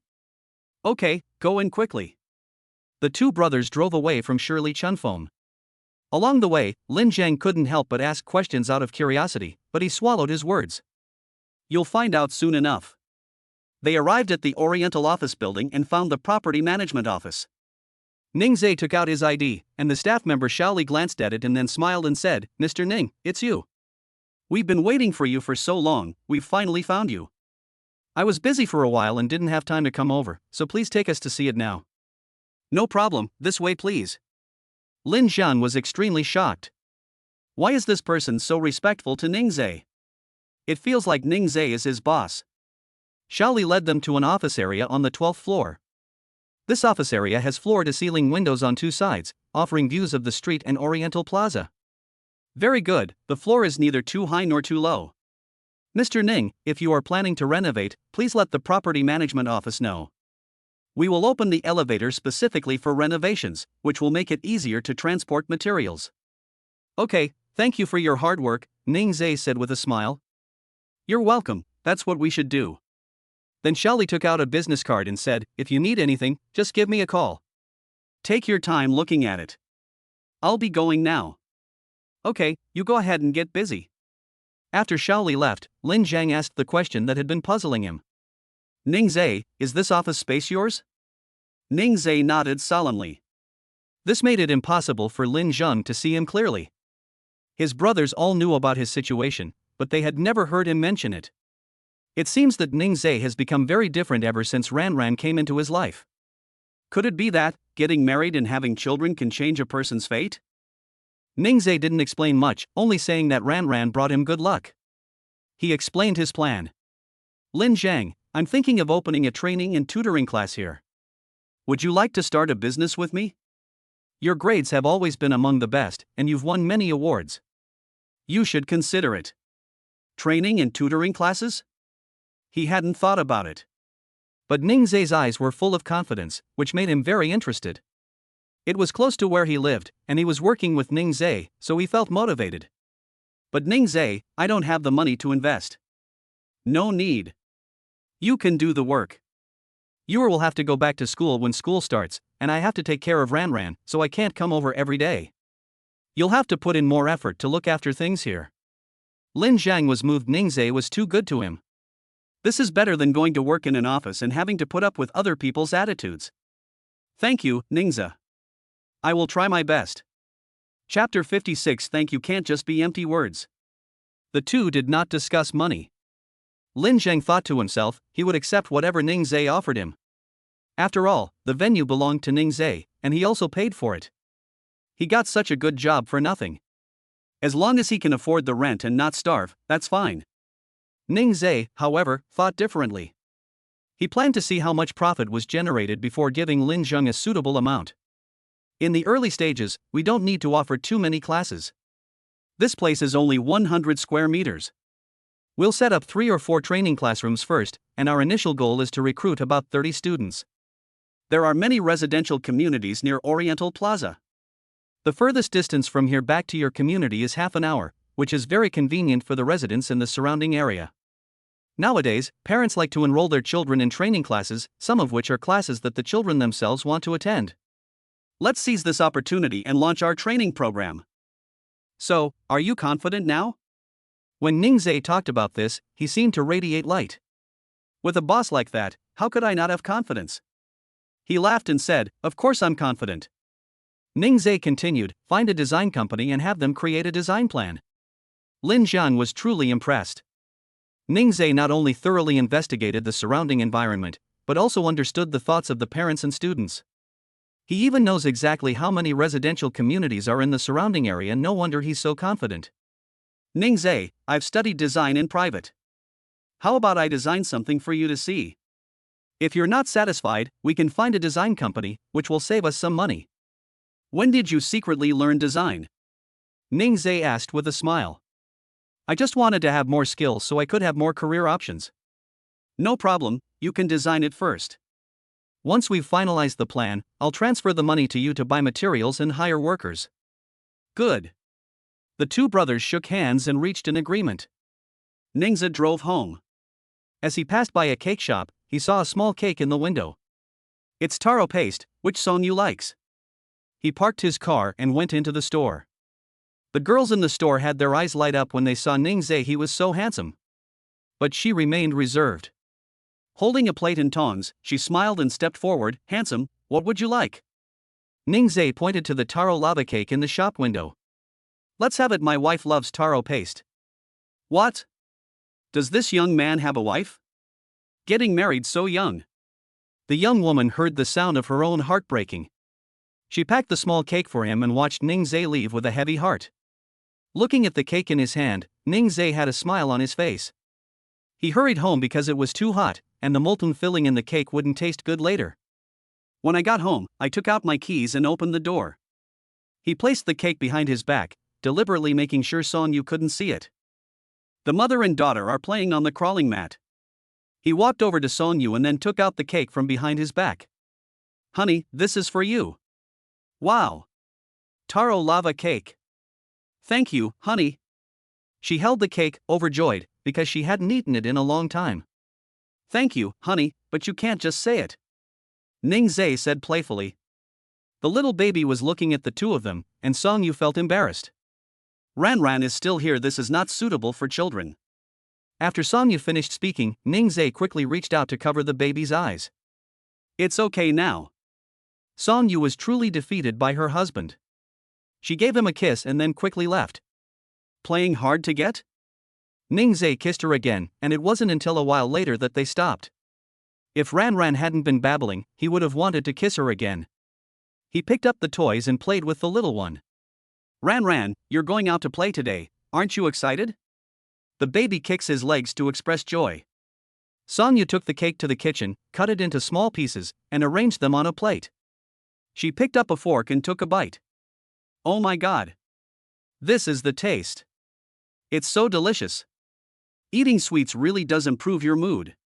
She took the small cake back to the father and daughter, sat down, and fed Ning Zhe a bite. Try it, it's delicious. Judging from Song Yu's expression, he looked like he was so happy he was about to cry. He didn't make a mistake. Luckily, his wife likes it. He opened his mouth and took a bite. There was cake, taro paste, and molten filling, all mixed together for a unique flavor. It's really delicious. Honey, isn't it delicious? Of course, the food my wife likes is delicious. I'll buy it for you again in the future. Song Yu ate the cake with satisfaction. The little one spotted what was in her mother's hand. She smacked her lips and actually drooled. She babbled and cried, wanting to eat the cake in her mother's hand. Ning Zhe turned her around, holding her in his arms so she wouldn't see. Babies can eat this when they're older. Dad will buy it for Ran later. After saying that, he used toys to attract her attention, and she quickly became immersed in the world of toys, forgetting what had just happened. Song Yu finished the small piece of cake and patted his stomach. I'm so full. Ning Zhe sighed helplessly. How could he be full from such a small piece? Song Yu looked at him and suddenly remembered what Li Lingxue had said last time. She hesitated for a moment, then asked, Ning Zhe, can I ask you a question? Of course you can. You're my wife, what can't I ask? He smiled gently. So, should I really ask? Go ahead and ask, it's okay. Song Yu took a deep breath. Where did you get the money to buy this house? Today you mentioned going to look at office spaces again. What do you mean by that? After asking the question, she looked at Ning Zhe expectantly. I thought Ning Zhe would be angry, but I saw him smiling. He said, I bought the house, and as for the money, I won the lottery. Song Yu was stunned. Winning the lottery? That's incredibly lucky. Ning Zhe let Ran play with toys, then faced Song Yu and continued, that day in the BMW at the hospital, I felt very lucky, so I bought a lottery ticket. To my surprise, I won the third prize. Thinking of giving you and your daughter a home, I secretly bought a house without telling you. I hope you won't be angry. Song Yu was touched. He wanted to give the mother and daughter a home. She is so lucky to have met such a wonderful husband. I'm not angry at all. With such a wonderful husband like you, I can wake up smiling even in my sleep. I was just asking out of curiosity, please don't mind. Ning Zhe also talked about the office building and his plans. Song Yu expressed her full support, saying that her husband would definitely do a great job. She even offered to give Ning Zhe money, but he refused. I have enough money. You can keep your money for yourself. Your husband will earn money for you to spend in the future.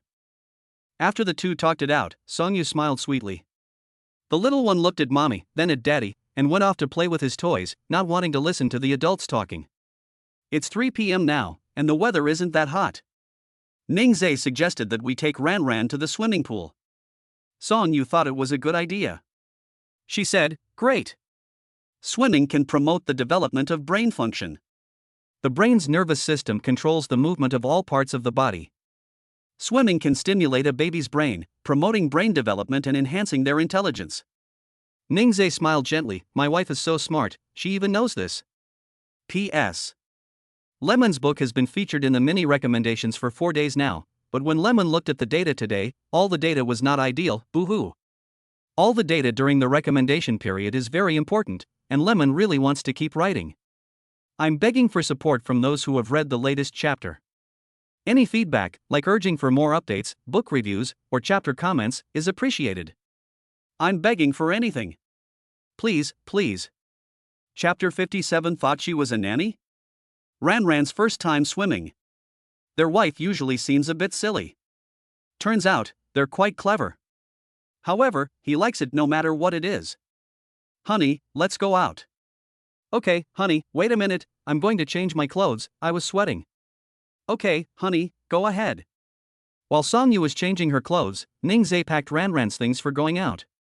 After he finished collecting the items, Songyu also changed and came out. His eyes lit up when he saw his wife. Songyu changed into a lemon yellow dress, tied her hair up with a hairband, braided it, and let it hang down on her right shoulder. My wife looks so beautiful, I feel so proud. No, I need to change my clothes too, so that when I go out later, people won't think I'm a nanny. Upon hearing Ningzhe's words, Songyu couldn't help but chuckle. Where can you find a male nanny who's that handsome? Ningzhe quickly changed and came out. Songyu thought he looked handsome in anything he wore, and even without clothes, he was still very charming. Thinking about this, I suddenly felt shy. What is she thinking in broad daylight? She took Ningzhe's arm and said, "Let's go, husband." Good. I grabbed everything and pushed the stinky little thing out the door. The swimming pool is at the entrance of the residential area, but they chose to walk there today. Every time Ningzhe drove by, he could see many people in the swimming pool. Upon entering the swimming center, one finds a large area with numerous swimming pools. Some pools are private pools for one baby only, while others are large pools where many babies can use them together, but only older babies go to the large pools. The swimming pool is transparent, allowing parents to observe their baby's movements underwater. At this moment, a shop assistant came up to greet them. Seeing that they were unfamiliar faces, the clerk said, "Sir, madam, is this your first time here? You can come over here to learn about our set meals." The shop assistant led them to the counter, where a price list was displayed on the wall behind it. There are monthly cards for $298, quarterly cards for $798, half-year cards for $1598, and annual cards for $28.98.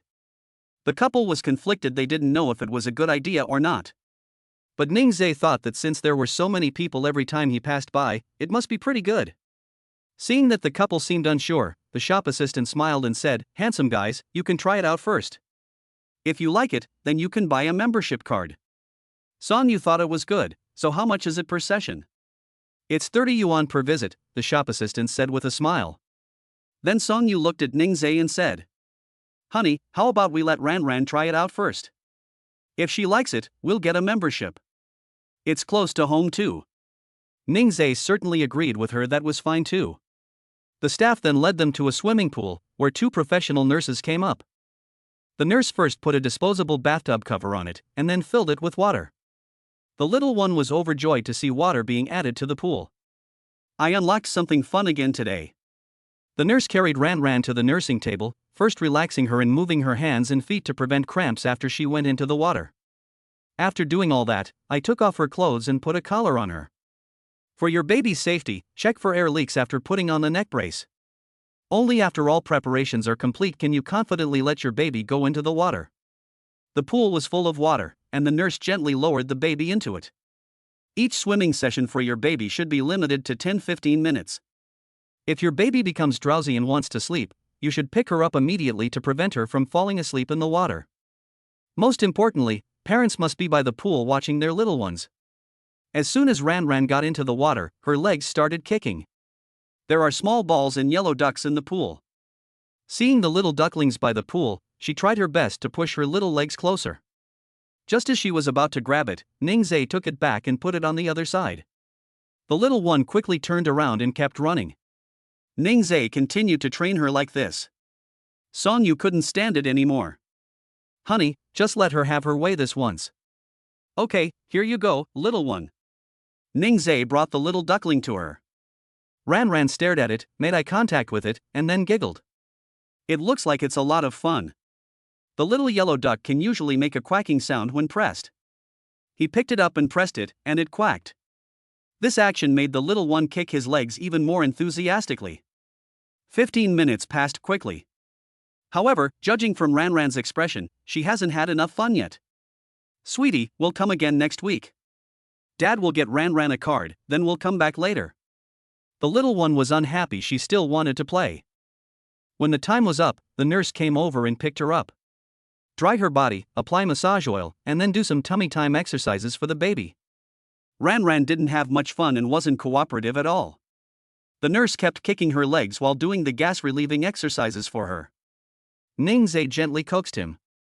Daddy promised to come again next week, but doesn't the baby believe him? Daddy would never lie to Ranran. After he finished speaking, he saw Ranran's legs obediently placed, cooperating with the nurse to do the gas-relieving exercises. After finishing all that, Ningzhe packed up his things. He then said, Honey, let's get Ranran a swimming card. She seems to really like it, and we'll bring her here every week. What do you think? Song Yu felt it was great because the three of them were together, and they were very happy and warm. She smiled and said, Okay. Let's get an annual pass. No problem, my wife has the final say. Song Yu was happy. No matter what, Ningzhe let her have the final say. That was great. Pushing the stinky little thing to the counter. The shop assistant asked enthusiastically, Handsome, how was the experience? Our child loves it, let's get a yearly membership. Okay, just a moment. The shop assistant was delighted. She had worked there for 6 months and this was the first time she had seen someone sign up for an annual membership after just one experience.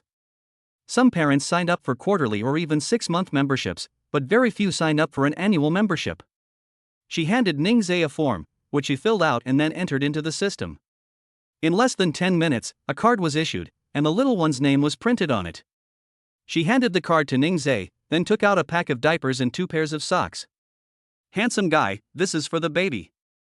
Since they've already given it to me, I might as well take it, I've already spent the money anyway. He took it and hung the diaper on the stroller hook.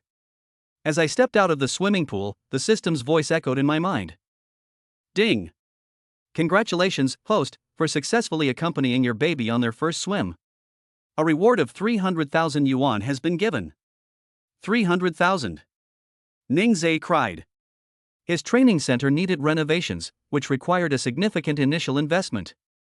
Then he can use this money for renovations without touching his original money. He wanted to save enough money to give his wife an unforgettable wedding.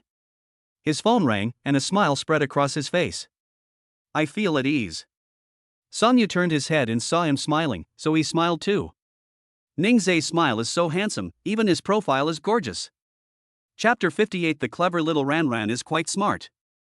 The couple pushed Ranran home slowly. Since moving to Shirley Chunfeng, they haven't taken a stroll around the neighborhood. As Ningzhe entered the residential area, he chose to walk along a small path lined with greenery on both sides. He lowered the mosquito netting on the stroller, otherwise his little one would get bitten by mosquitoes. Even when placed down, it wouldn't block Ranran's view. She still looked around curiously. There are green trees and red flowers. Now is the perfect stage for her to appreciate color, so looking at big red flowers would be nice. The further you go in, the more flowers you see. The little baby was whimpering in the stroller, grabbing at things with his little hands. Ningzhe picked her up. She saw the flowers and wanted to grab them. Ningzhe didn't allow it, and he didn't know if these flowers were poisonous. He had previously seen a news report about someone who picked flowers planted in their neighborhood and got sap on their hands, resulting in them being hospitalized. It's terrifying to think about. For my baby's safety, I have to stay away from them. Honey, you can only look at these flowers, you can't take them. If Ranran likes them, Daddy will buy her a few potted plants tomorrow to grow on the balcony, okay? Well. That's not impossible either. Ran Ran is incredibly clever and shrewd. She then stopped trying to grab the flowers and stayed quietly in her father's arms. Just then, a couple walked by from the opposite direction, strolling around with their baby in their arms. The two little ones saw each other and started babbling. The adults didn't know what they were saying, their baby talk was only understood by themselves. Seeing my friend, I don't even look at the flowers anymore. Two chubby pink rice balls babbled and seemed to want to play with each other. The couple greeted them. You're out for a walk too? The baby is so cute. Ningzhe replied with a smile, I came back from outside and took a walk around. Your baby is very cute too. What are your baby's names? Is it a boy or a girl? They seem to be about the same age, so they can play together in the future, the woman said. Her name is Ran Ran, she's a girl, and she's a little over a month old. Then Ningzhe played with the little baby, and Ran Ran greeted her auntie. Ran Ran kicked her leg and chuckled, which was her way of greeting her. Wow, Ran Ran is so smart. She's only a little over a month old and she's already so amazing. Yuan is over 2 months old and she still only knows how to sleep. Parents are always happy to hear others praise their children. They chatted for a while, sharing some parenting experiences. Ningzhe talked a lot, and the woman listened intently. Songyu stood beside him, watching him. He was simply too charming. From the moment the woman saw the couple, Ningzhe was holding the baby, and she gave her husband a reproachful look. But her husband seemed not to understand and asked his wife in confusion. Why are you looking at me like that? The woman was furious. She has been holding the child since she left the house. Her husband was standing nearby, playing on his phone. I didn't think much of it at first. After all, having children and taking care of them are things women should do. But after seeing Ningzhe and Songyu, she felt unhappy. They're both women, so why is there such a big difference? Her husband is so gentle. She stormed off, and her husband grumbled unhappily, such a temper. I'm so unlucky to have married you. Then he followed after her, cursing and complaining that the woman had given him a hard time. Songyu looked at the woman and felt a little sorry for her. Honey, thank goodness you're not like that. My husband is the best husband in the world. After they got together, Ningzhe never said a harsh word to her. It's impossible to criticize her, she's much luckier than that woman. Silly baby, let's just live our own lives. He looked at her with a doting smile, his eyes full of tenderness. Come home, honey, I'll cook you some food. Okay, honey. What does my wife want to eat? I love everything my husband makes. He's the best cook. Thank you for everything, my husband. No, what matters most is that my wife likes it. As long as you enjoy it, I don't feel like I'm working hard. The couple talked as they walked away. As the sun slowly set, the shadows of the family of three were stretched long. This moment of warmth belongs exclusively to their family. After dinner, Songyu sat down on the sofa and rubbed her stomach.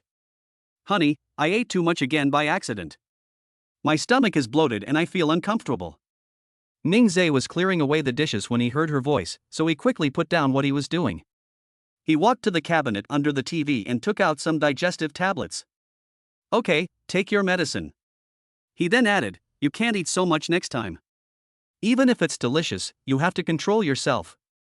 If your stomach is upset and you feel uncomfortable, it will break my heart, you know? Songyu chuckled and said, I know, honey. Thank you, honey.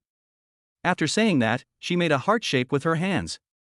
Ningzhe reached out and took the heart she was holding, then placed it on his chest. The stinky little dog was forced to eat dog food, and it cried out incoherently. Ningzhe continued clearing the table. Songyu held the baby and said softly, Are you envious, Ran Ran? In the future, my darling should find someone like daddy, you know? Ran Ran, may you be as happy as your mother. The little one kicked his legs in protest. She doesn't want to. She wants her dad. Ran Ran was born to Songyu, and she knew all about Ran Ran's little thoughts. No, dad belongs to mom. Ran Ran should find a husband herself. You're not allowed to fight with mom over dad. Songyu smiled broadly. Ran Ran suddenly started crying. Hearing the sound, Ningzhe poked his head out of the kitchen. Honey, what's wrong with Ran Ran? Songyu was startled and looked at him with a smile. Honey, Ran Ran is fine. I was just joking with her. You naughty girl, I'll continue washing the dishes.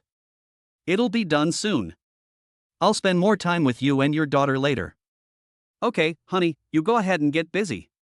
Seeing Ningzhe pull his head back, she made the little baby face her. Baby, you mustn't cry. Okay, daddy belongs to Ranran. She smiled and coaxed Ranran. However, what I was thinking was, when you grow up, we'll let you move out, and your dad and I will live on our own. The little one stopped crying only after hearing her mother's promise. Little did she know, her dear mother already had other plans.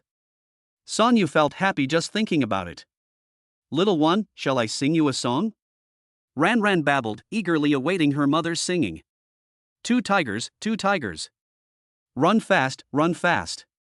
One has no mouth, and the other has no nose. So cute, so cute. Ranran? She kicked and made a fuss. Her father sang something different to her. She was unhappy and burst into tears. Ningzhe had just finished washing the dishes and wiping his hands when he heard her crying. He rushed over. What's wrong? What's wrong with my baby? The little baby stopped crying when she was in her father's arms, and then looked at her dear mother with a strange look in her eyes. Songyo explained, I was just singing for her, I don't know why she cried. Chapter 59, Funny Moments About the Child's Mother. Ningzhe asked her, what song does your wife sing to Ranran? Sonyu chuckled, they're like two tigers. After saying that, he sang it again. Ningzhe couldn't help but laugh after hearing this. My wife has a beautiful singing voice, it's absolutely gorgeous. That's right, the lyrics are different from the original. He corrected it. Wife, this is how the song Two Tigers goes. Two tigers, two tigers. Run fast, run fast. One has no ears, and the other has no tail. That's strange, that's strange. After Ningzhe finished singing, the little baby in his arms smiled happily. That's right, that's how you should sing it. What the hell is mom singing? Sonyu herself couldn't help but laugh and said, honey, I remembered the lyrics wrong. No wonder the little baby was crying. It turned out that the song she sang was different from her father's, and she didn't accept it. Oh dear, mom will definitely memorize the lyrics properly from now on. Ningzhe thought she was cute even like this. He smiled gently and said, my wife is busy studying, so it's no big deal if she misremembers the lyrics. Ranran agreed, waving her little hand. When her hand touched Sonyu's fair arm, a red mark immediately appeared. Oops, Ranran accidentally hurt her mother. Come here, daddy, let me see if your nails are too long. After saying that, Ningzhe picked up her little hand and looked at it. Indeed, some fingernails had grown out. He stepped onto the playmat and walked to the coffee table. I opened the coffee table drawer and found the nail clippers. Come on, let daddy trim Ranran's nails. Ranran looked curiously at the tools in her father's hands. He reached out to grab it. You can't take this, Ningzhe said, immediately removing it. The little one protested, his little brows furrowing. This is dangerous. Little ones should not touch dangerous things. Did you know? Ningzhe explained to her earnestly. Her little mouth was pouting. Ningzhe thought she had listened to him, so he started trimming her nails. The moment the nail clipper touched her small hand, she immediately flinched away. Fortunately, Ningzhe didn't act too quickly, otherwise he would have cut her flesh. Seeing how disobedient she was, I put away the nail trimmer. Then put her on the crawling mat, let her lie on her stomach, and look at her toys. She was having a great time. Ningzhe brought out alcohol and iodine to disinfect Songyu's wound. It's okay, honey.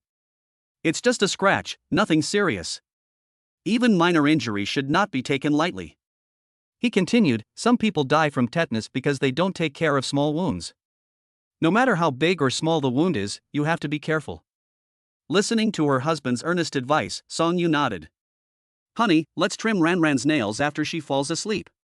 Yes, my wife is really smart, she thinks the same way I do. The couple looked at their baby. She was starting to feel sleepy. I took a shower at the swimming pool today, so I don't need to shower tonight. Ningzhe let her fall asleep on her own, and then carried her to bed after she fell asleep. You shouldn't hold a 2-month-old baby all the time, as it can affect her bone development. Try to reduce the habit of nursing to sleep or holding someone to sleep. After a while, Ranran fell asleep. Ningzhe took out nail clippers and continued to trim her nails. Although there was some noise while they were trimming her nails, she didn't wake up. Ningzhe took a deep breath.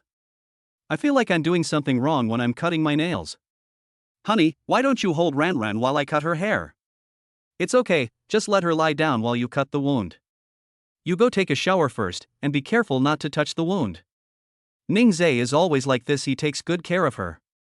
Okay, then she'll go take a shower first. Okay, I'm going now. Okay, go ahead. He then kissed her. Songyu left the living room, and Ningzhe continued to trim Ran's nails. Her nails, like her, were soft. Adults make a clicking sound when they cut their nails. The nail clippers click when you press them down. And a baby's nails make no sound when cut. The nails on all 10 fingers were trimmed in no time. Ningzhe looked at her little feet again. They were growing a bit too long, so he simply cut them off as well. After he finished cutting everything, he put Ran in the crib in the room. Then he quietly left the room. At this moment, Lin Zhang sent him a message. The design drawings are ready, let him see the effect. He brought his laptop and sat on the sofa.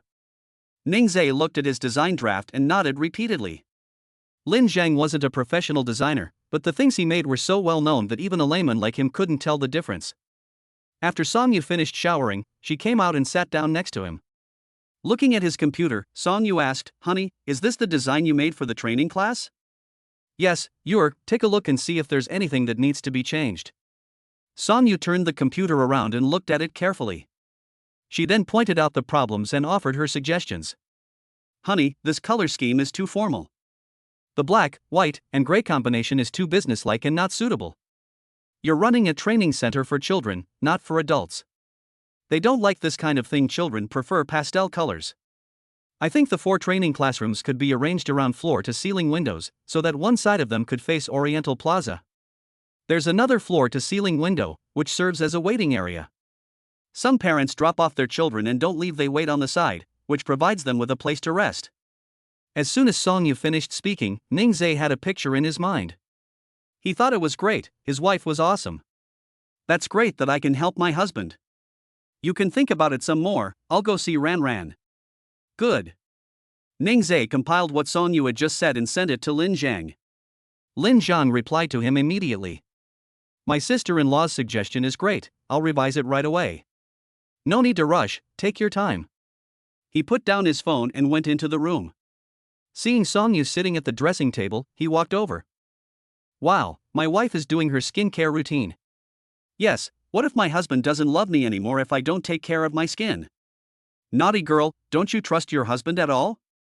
He bent down and hugged her, telling her to trust her husband because his darling was the best girl. Songyu loved hearing him say sweet nothings. Every time she heard it, she felt a sweet warmth in her heart. She picked up the lip balm, ready to apply it to her lips. Ningzhe told her to turn around. "I'll apply it later, let my husband kiss me first. I want to kiss my wife's sweet lips." Songyu suddenly blushed. This person is becoming more and more straightforward. Before she could react, Ningzhe kissed her.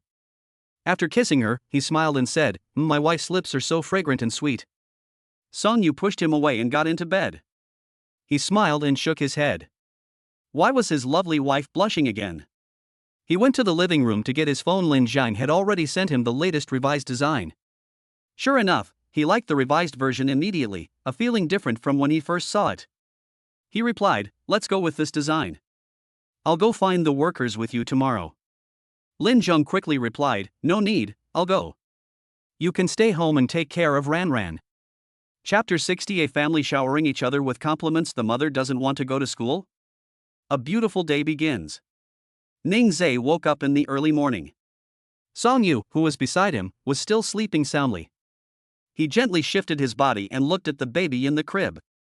Ran has woken up and is playing by herself in bed. The weather outside was nice, so he picked up Ran and the father and daughter quietly left the room. When I got to the living room, I changed the baby's diaper first, and then made her formula. Wow, Ran has grown up so much, and she's so well behaved. How about we play some light music? The little baby is babbling. Ningzhe took out his phone and randomly played a song. The house is well soundproofed, so it won't disturb Songyu in the room. Moreover, the soft music isn't noisy, making it perfect for babies. Ran listened to music while drinking milk. Her little feet dangled back and forth. He looked like he was really enjoying himself. Carrying her to the kitchen, Ningze put the pizza into the air fryer to heat it up. This is packaged, it can be eaten after heating. 15 minutes later, the pizza was heated up. The baby had already finished drinking the milk. Ningze patted her to help her burp before picking up a slice of pizza to eat. It was the classic ham flavor. He ate while teasing Ranran. Look at him smacking his lips, the little baby's mouth slightly open, drooling. Ningze ate bite by bite, and Ranran just watched him eat. The little baby looked so pitiful that Ningze quickly finished his meal. Dad's full, let's go play in the living room. The father and daughter went to the living room. Ningze picked out a book from the pile of toys. I plan to read it to Ranran. This was a gift from my uncle during the baby's full moon celebration. He randomly flipped to a page, then laid the baby on the playmat and began to read it aloud with great expression. The puppy's father had a high fever, and his mother wasn't home. So, the puppy found some fever-reducing medicine and, just like his mother had given him medicine, gave it to his father. Half an hour passed, and Dad's high fever still hadn't subsided. Wang hurriedly brought over some cool water, soaked a towel, and gently placed it on Dad's forehead. Ranran listened attentively to her father telling her story. The little head tilted to one side. What is woof woof? Dad? Mom? Her little face was full of curiosity. When Ningze was studying, he would imitate the voices of other children. Ranran was so happy to hear that. After finishing reading a story, Songyu came out of the room. Good morning, honey. Good morning, honey. Songyu picked up the baby and gave him a loving hug. Seeing the book in Ningze's hand, she smiled and said, Is my husband telling Ranran a story? Yes, she listened very attentively. She'll definitely be a top student like her mother in the future. Hee, Dad is a top student too, so our whole family will be top students in the future. The couple showered each other with compliments. Music is still playing. Our Ranran really knows how to enjoy life. Songyu teased Ranran in his arms. Ningze said to her, Wife, go have breakfast first. Good husband. She went to the table, saw it was pizza, and exclaimed, Wow. Honey, how do you understand me so well? I even dreamed about eating pizza last night. I secretly entered your dream, Ningze said with a smile. He looked at them with an air of superiority. The interactions between mom and dad are so sweet every day. Don't they really intend to consider their little baby's feelings? After watching his wife finish breakfast, Ningze picked up his phone and changed to a more upbeat song. Less than a minute after the music started, the little one was already waving his little hands and kicking his legs to the rhythm of the music. Ningze was pleasantly surprised his child has such a strong musical sense. After that song finished playing, he switched to a faster-paced song. Ranran's calves are like those of someone pedaling a bicycle. Honey, come quick. Upon hearing the sound, Songyu immediately dropped the pizza she was holding and ran over. She thought something had happened, but it turned out the little baby was just kicking his legs very fast. Wow, honey, our little one has such a great ear for music. She might even be a singer when she grows up. Whatever she does is fine, as long as Ranran is happy and wants to learn whatever she wants, I will support her. The baby felt happy. When the song ended and the next one started playing, she immediately became unhappy. Ningze changed to the song he had just played, and she became happy again. After the song finished playing, another song was randomly played, but she didn't listen to it, she only wanted to listen to that one. Ningze had no choice but to play the song on repeat. After a while, he put his phone away. You can't listen to it all the time, even if you like it. Okay, that's all for today's music listening time. We'll continue tomorrow. Knowing she was about to protest, Ningze quickly said, If you don't listen, you can't listen tomorrow. How to choose a baby product. Do you want to listen to it today and then never listen again, or do you want to listen to it every day? Only children make choices. Okay, she's still a child. Carrot. Dad is annoying. If you won't let me listen, I'll play something else. I'll listen to it tomorrow. Immediately, little Ranran buried herself in the pile of toys. Songyu admired him. The husband in their family is really well organized in taking care of the children. Noticing her gaze, Ningze looked at her. Was she captivated by her husband again? Narcissistic, I'm ignoring you, I haven't finished my pizza yet. After saying that, she went back to eating her half-eaten pizza. Even if that's true, don't say it out loud, it's embarrassing. It's already past 9 in the morning, time flies when I'm with Ranran. Ningzhe leaned back on the sofa to rest. Songyu sighed and said, "Honey, school is about to start, I'm so worried." "What's troubling my wife?" "I don't want to go to school, I want to stay home with you and our daughter." "That won't do, you need to finish your studies." "She knows that too." On the day Ningzhe took her graduation photos, she asked her instructor if she could study at home and return to school if there were any exams. The instructor bluntly said no.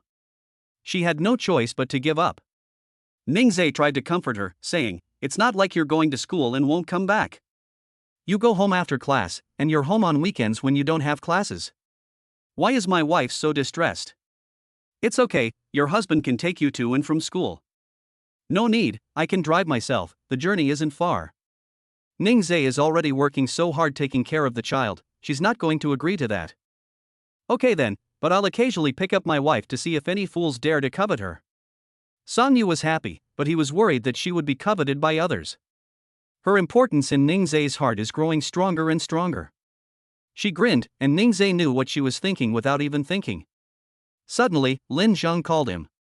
"Ningzhe, I've already found the workers, and we can start work this afternoon." "So fast?" "That's reliable, bro." Ningzhe was surprised Lin Zhang was indeed very reliable. This guy is a good friend, he'll really step up when something happens.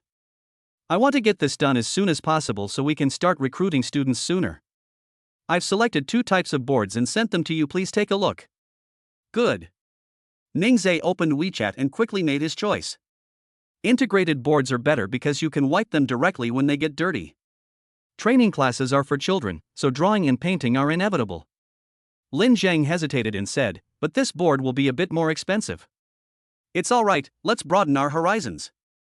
After saying that, he immediately transferred 200,000 yuan to Lin Zhang. Chapter 61 Oral Thrush, the sensible and arrogant Ran. Lin Zhang stared wide-eyed at the amount that had been deposited into his account. He immediately called Ningzhe. "Hey, it doesn't cost that much. You can take it for now.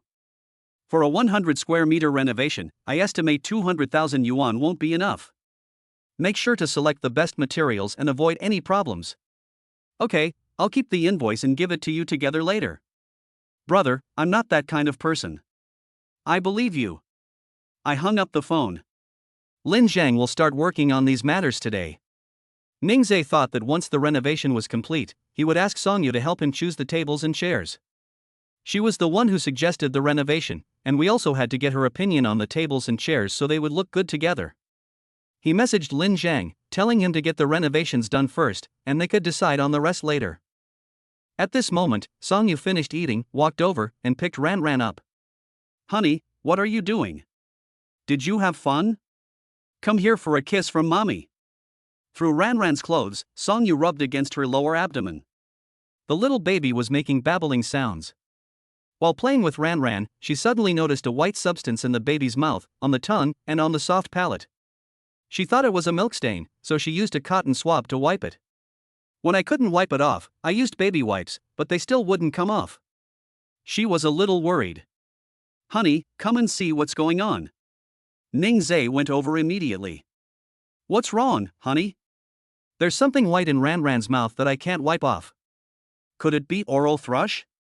Songyu wasn't quite sure this was the first time he'd encountered this situation. She's been learning about childcare lately, and she just happened to learn about oral thrush these past couple of days. Ningzhe agreed. "We don't have any medicine at home, so let's take Ran to the hospital to get checked out first." "Okay, honey." The two hurriedly went out. Anning Hospital, Neonatal Department. Songyu held Ran in her arms, while Ningzhe took the household registration booklet to register. There are so many people registering for pediatric appointments. Are there really that many sick babies? After waiting for about 10 minutes, he finally got a number. He returned to Songyu's side and waited for a while longer before his number was called. The couple brought their baby into the doctor's office. Songyu held Ran and sat on the stool. The pediatrician examined the baby's mouth with a tongue depressor and already had a good idea of what was going on. He said, "This is oral thrush, an oral disease caused by Candida albicans infection. The cause is usually a fungal infection in the mother's private parts or a postpartum contact infection, such as inadequate sterilization of feeding equipment, or dysbiosis caused by prolonged use of antibiotics. Do you usually just rinse your baby's bottles with water and that's it? The doctor asked. Ningzhe shook his head. No, I wash the baby's bottles with hot water and then sterilize them. Well, it could also be due to other reasons. It's impossible for baby bottles to be not thoroughly sterilized. He sterilizes his baby's feeding utensils twice a day. Logically speaking, this situation shouldn't occur. Seeing their worried expressions, the doctor continued, You came to the hospital in time. The baby's condition is mild and not serious. There's no need to worry.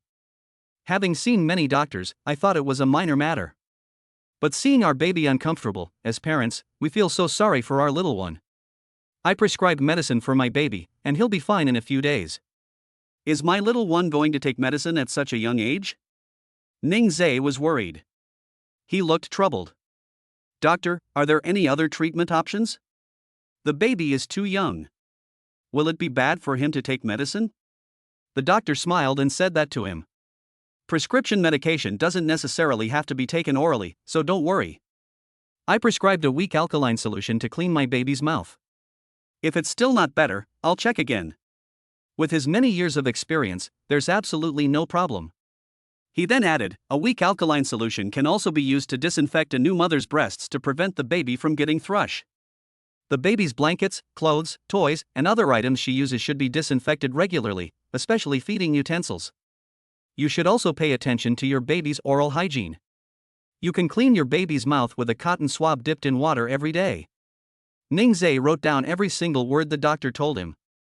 After leaving the doctor's office, Ningzhe asked Songyu to wait for him on a chair in the hospital corridor while he went to the pharmacy to get his medicine. When Ranran arrived at the hospital, it felt like she had returned to a familiar place. Not only did she not cry, but she also looked around and even smiled when she saw a doctor in a white coat. Songyu teased her. She's so happy even though she's sick. Are you Ning Jianxiang? Aren't you very strong? But Mom loves Ranran dearly. Mom hopes that Ranran will grow up healthy and free from illness and disaster. Songyu held her and talked to himself. The little baby seemed to sense her mother's emotions. She held her mother's index finger tightly with her little hand. When Songyu realized what was happening, she was deeply moved. Their child is so sensible and knows how to take care of his mother's feelings. The little mouth can also make sounds. It was like comforting a mother. Songyu's eyes suddenly welled up with tears. When Ningzhe came over after getting the medicine, he saw Songyu wiping away tears. He stepped forward with a pained expression. He pulled Ranran into his arms, then put one arm around Songyu. What's wrong, honey? Ranran, it's okay, don't worry. Your husband is here, I'll take good care of our little one. Honey, I was so touched.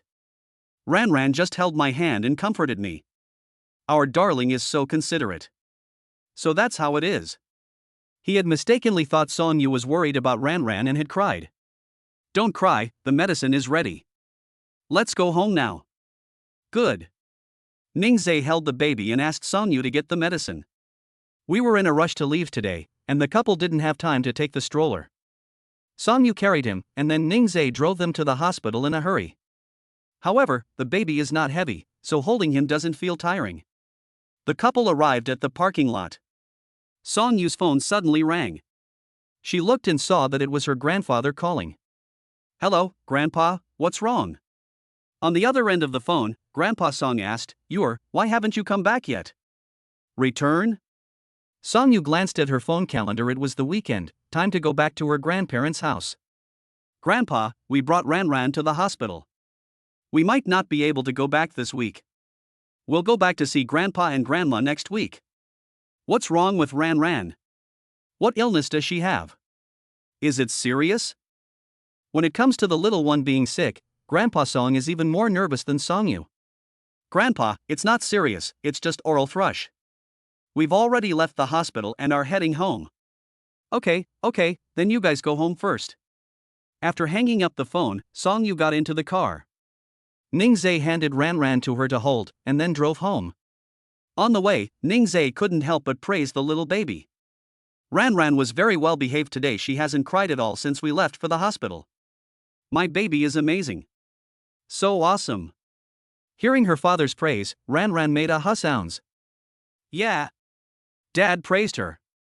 Chapter 62 Too many toys, seems like I can't play with them all. The couple returned home. Ningzhe immediately brought a weak alkaline solution to clean the baby's mouth. The solution had no taste, so the little one thought it was water. Her little mouth was making smacking noises. After taking care of her, he handed the baby over to Songyu. Ningzhe prepared a simple lunch. After finishing his meal, he planned to do a thorough cleaning of the house. He bought disinfectant on the delivery platform.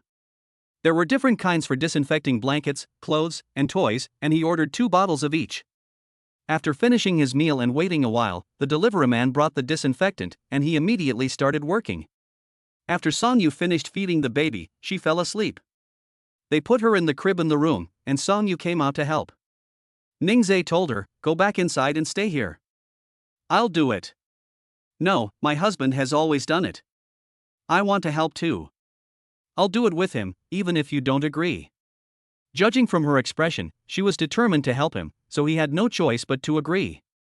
"Okay, you change the sofa cover, and I'll disinfect Ranran's toys." "Okay, I'll let my husband decide." After saying that, the couple started to work. Using a sofa cover makes it easy to clean when it gets dirty. Just take off the sofa cover and put on a clean one. Ningzhe put all of the baby's toys in a large basin, then adjusted the disinfectant solution to the correct ratio and let the toys soak in the basin to disinfect them. "Those big toys, we have to get them one by one." He then took out a large basin, put the large toys in it, and used a ladle to scoop water and pour it over the toys. Repeating this action, after disinfecting all the large toys, I took them to the balcony to dry. Then I washed the pile of small toys that I had just soaked. You won't believe how many toys your little one has until you wash them. Songyu changed the sofa cover and threw it into the washing machine to wash it. The toys have already been washed and dried, but Ningzhe hasn't finished rinsing them yet. She went to the bathroom. "Honey, give me the rinsed clothes so I can take them to dry." "Okay, honey, here you go." After saying that, he handed the toy to Songyu. Songyu ran to the balcony. It was noon, the hottest time of the day, perfect for sunbathing all afternoon. She ran back and forth countless times from the bathroom to the balcony, finally managing to get all the toys out to dry in the sun. Luckily, their balcony is big enough, otherwise it wouldn't be enough to dry all these toys. These are just the toys that have been disassembled. There are still some undisassembled ones in the storage room. There are so many it seems like I can't possibly play with them all. After tidying up the living room, it was time to move on to the bedrooms. The couple didn't feel tired at all. The more they worked, the more energetic they became. Ningzhe gently picked up the baby and placed him on the crawling mat. Ranran slept soundly today. They had been tidying up for over an hour, and the little one was still asleep. Songyu started taking apart the crib sheets and blankets, while Ningzhe took apart the big bed they slept in. He changes the sheets and blankets every week, but the little one still couldn't escape it. Perhaps this is something every baby has to go through as they grow. Songyu felt very satisfied and happy working with her husband. She had never had such a life experience before. It was Ningzhe who showed her that life could be lived this way. When Ningzhe grabbed the pillow, something got stuck in it. He pulled hard, tearing Songyu's plush pillow and sending fluff flying everywhere, covering the entire room. "It's like snowflakes falling from the sky. Oh my god, it's so beautiful. Wow. Honey, you look so beautiful. This wife of mine can make me so happy even over the smallest things. But honey, I broke your favorite plush pillow." "It's okay, there's another one in the closet." After Songyu finished speaking, she put down the bed sheet in her hand. He cupped the fallen fluff in his hands on the large bed and then tossed it upwards. The fluffy down fell onto her hair, making her look adorable. Sudden. Achoo! Songyu sneezed. "You were playing around, did some fluff get into your nose and make it itchy?" Ningzhe smiled gently. He sneezed as soon as he finished speaking.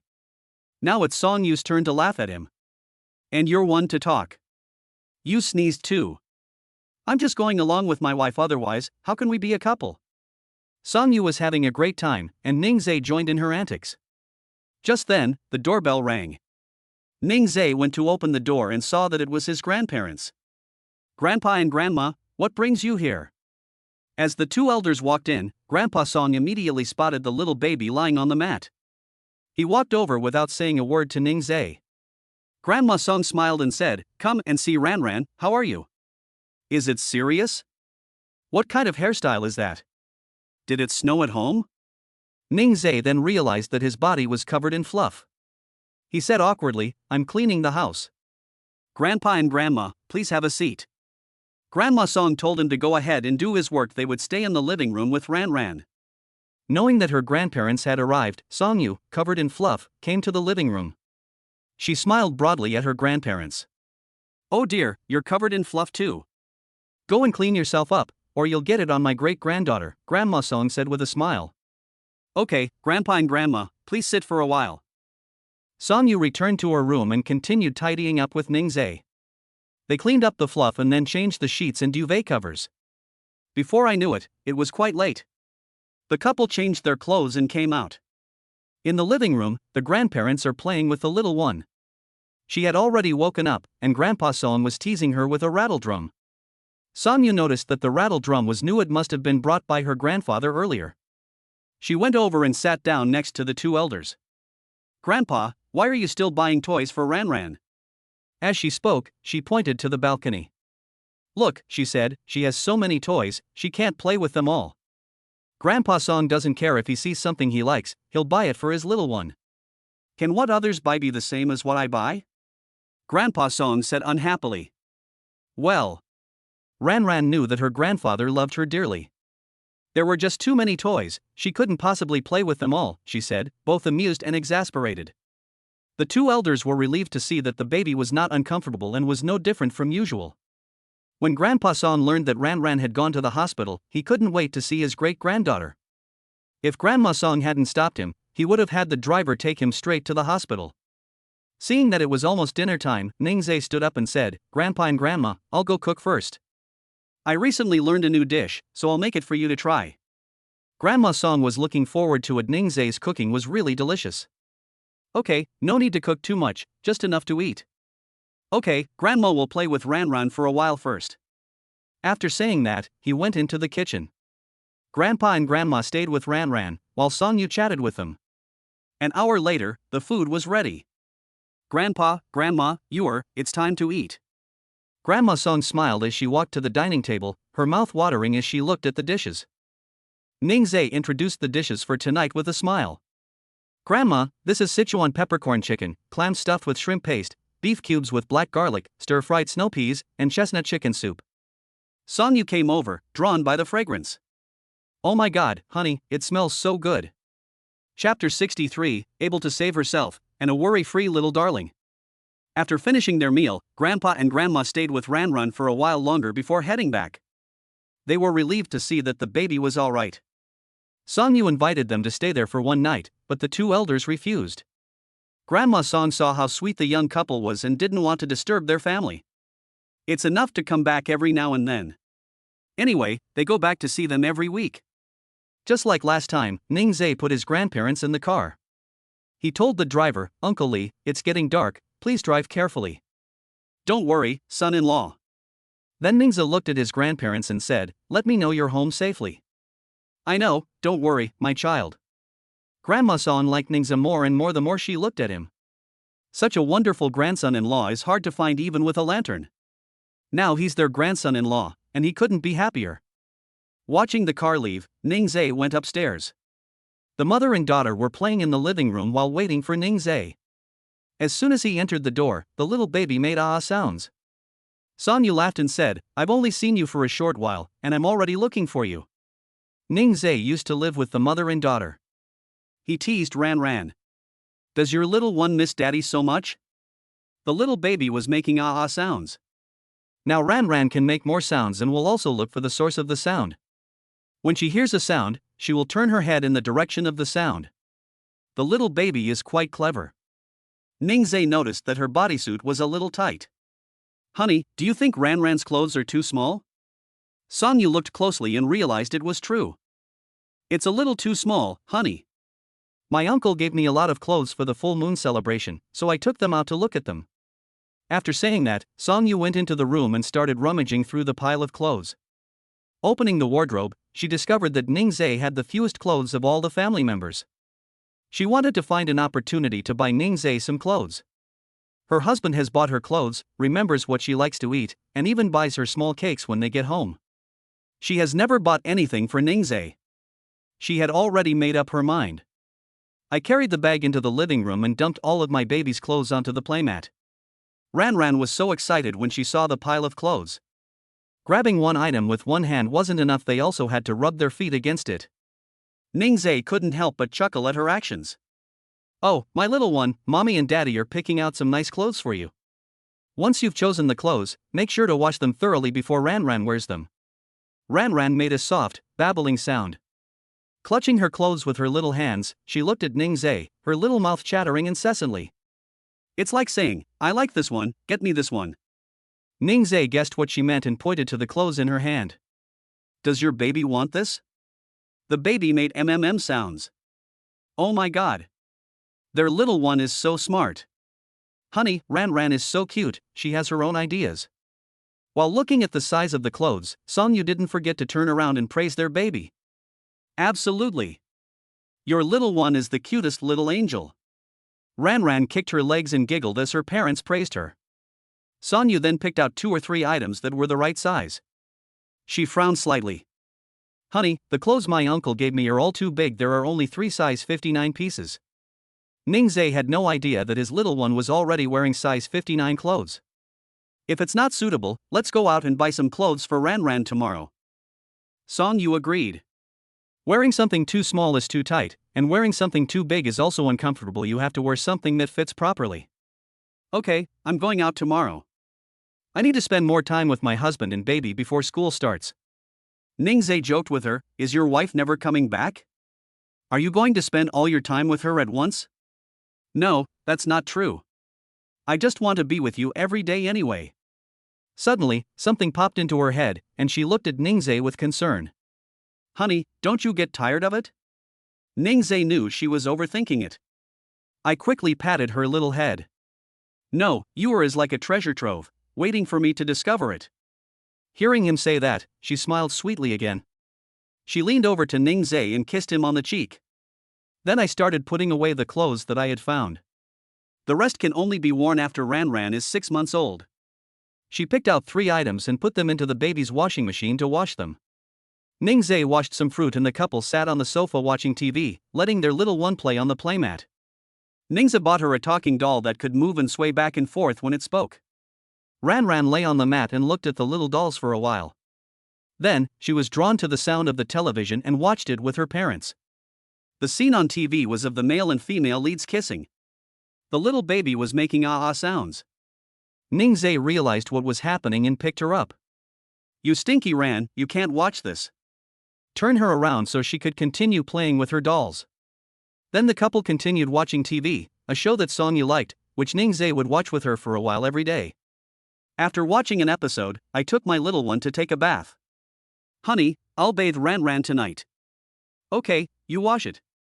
Even though that's what he said, Ningzhe would still be watching from the sidelines. Seeing his wife giving Ran a bath in such a professional manner, he praised her, "My wife is amazing. That's because my husband taught me well." After washing Ran, Ningzhe told Songyu to take a shower first. He carried the baby to the bed, dried her off, and dressed her. He suddenly had a brilliant idea, to train Ran's self-rescue skills. The little one just finished a bath and is in high spirits. He took a corner of a thin blanket and covered the baby's face, then guided her. Ran, she used her hands to pry it open. When the baby heard his father's voice, he struggled to open his little hands. But she hadn't brought the thin blanket yet, Ningzhe said again. "Baby, put your feet together too. Keep going, you can do it." Ningzhe guided her well, and the little one kicked off the thin blanket in no time under his guidance. "Wow, Ran is amazing. Our little darling is amazing. Remember what Daddy said, if you accidentally get your head covered by the blanket while sleeping at night, kick it off using Daddy's method." The baby made sounds. Now that he has a child, Ningzhe often pays attention to the news. Some babies suffocate and die when they are covered with a blanket while sleeping at night. Mom and Dad were sleeping so soundly that by the time they were discovered, it was too late to save them. That's why he wanted to train Ran's self-rescue ability. Their child is amazing. He certainly didn't disappoint them, learning it in just one try. The little one was very excited, waving his arms and legs. Ningzhe fed her milk, and she played for a while before falling asleep on her own. What an easy little darling. Seeing that her head was tilted to one side, Ningzhe adjusted her sleeping position. A 2-month-old baby's skull is not fully developed. If the baby sleeps on one side for a long time, the skull will be deformed due to the pressure. It's best to let your baby alternate between lying on their left and right sides and lying on their back. Chapter 64. The mother of the child is lazy in bed, and she really is a stinker. The next day. It was almost noon and Song Yu still hadn't gotten up. He discovered that his wife had recently taken to sleeping in late. The little one is already up playing, but the big one isn't up yet. He had already prepared lunch. Seeing that Song Yu had not yet gotten up, he went to the bedside. A kiss to wake the mother who was still asleep. Kissing sounds. Song Yu's face was kissed all over. She slowly woke up and tried very hard to open her eyes. Husband. Wake up, honey. Seeing that she still wanted to sleep, Ningzhe quickly pulled her up and let her lean against him. It's already noon, why aren't you up yet? Why has my little one taken to sleeping in lately? My wife can sleep even more than our baby. Song Yu squinted, listening to her husband's gentle words, and a smile appeared on her lips. Suddenly feeling full of energy, she abruptly opened her eyes. Wake up! Today is another day full of energy. Honey, aren't we going to buy clothes for Ran today? I need to get up quickly. This wife. So cute. One moment they were lazing in bed, the next they're wide awake. Ningzhe watched her go into the bathroom to wash up with doting eyes, then returned to the living room to continue keeping Ran company. It was an hour later when she finished washing up and getting ready. I changed into a beautiful outfit and even put on light makeup today. It's definitely a must-have for going out. My wife is so beautiful, what should I do if I get jealous when other men see her? Song Yu giggled, honey, I belong to you alone, don't be jealous. She went to the baby and picked her up. Come on, little one, mommy will take you to change your clothes. We'll go out in a bit. Ran waved her little hands and made sounds. Song Yu thought she agreed and happily nodded. The next moment, a foul odor filled the air. It turned out to be pooping. Ah! My little one, mommy just changed her clothes. Why did you poop at this time? The little baby giggled. Even with diapers on, the smell still wafts out. Ningzhe took Ran from her arms. She said gently, little baby, you just need to poop when you want to. You can't control it. It's okay, I'll wash Ran's bottom. Okay, honey, I'll go change my clothes first. Go ahead. Then Ningzhe carried Cho Pai ran to the bathroom and washed her smelly bottom. Stinky fart, you poop and fart at the same time. Dad is going to be suffocated by your stench. Ran prepared a surprise for her parents today. Were you surprised? When Ningzhe was washing her bottom, she kicked the basin with her feet, splashing water all over the floor. After giving her a bath, Ningzhe's clothes were already wet. He wrapped the baby's body in a cotton towel and carried her into the room. Ran is so happy to know she can go out to buy clothes today. Even if you're happy, you can't do this. Look, Dad's clothes are all wet. What if Dad gets sick? The little baby babbled and giggled. She's happy as long as it's fun. Song Yu had already changed his clothes. Honey, go change your clothes, I'll dress her. Okay, I'll go take a quick shower. Wait for me for 5 minutes. Okay, sure. Song Yu found some small clothes for her to change into, and then took out small socks of the same color and put them on her. Ningzhe took a quick shower. It was probably just a quick rinse. By the time she finished dressing Ran, he had already come out of the bathroom. Song Yu looked over. He actually did it. They actually came out naked. Fortunately, the little one was focused on playing with the little ball in his hand and didn't see it. However, Song Yu quickly covered Ran's eyes with her hands. Honey, why did you come out like this? I was in such a rush that I forgot to bring my clothes. It's just the two of us at home, so it's okay. But Ran is still here. Isn't that because his wife is there to protect him? Ningzhe opened the door but didn't come out immediately. He saw Song Yu reach out to block Ran before he went to the wardrobe, found some clothes, and put them on. Actually, it was because Song Yu was shy. She had no other choice but to use the baby as an excuse. Because the baby's field of vision is very small, they can't see it at all. After he finished dressing, Song Yu released his hand from Ran's eyes. She picked up Ran, and the couple went to the dining room. Ningzhe glanced at the food on the table. It was already cold. He put it in the microwave to heat it up. It was already 1 o'clock in the afternoon. While the food was heating up, Songyu breastfed Ranran. The little one ate voraciously. It seems that playing with mom and dad just now used up a lot of energy. Songyu couldn't help but laugh at her. Eat slowly, no one's going to take it from you. Ranran didn't care, she just wanted to eat voraciously. After she finished eating, the couple also started eating. After finishing lunch and cleaning up, Chopairan took another nap and left at 2:30, just in time. This time they came to the shopping mall near the neighborhood. The mall isn't big, only 2 floors, but it has a fairly complete selection of goods. It has everything you need. Ningzhe pushed Xiao Ranran in a wheelchair. The little one is happy to go out and play. Even though she didn't understand anything and couldn't play, she was still incredibly excited.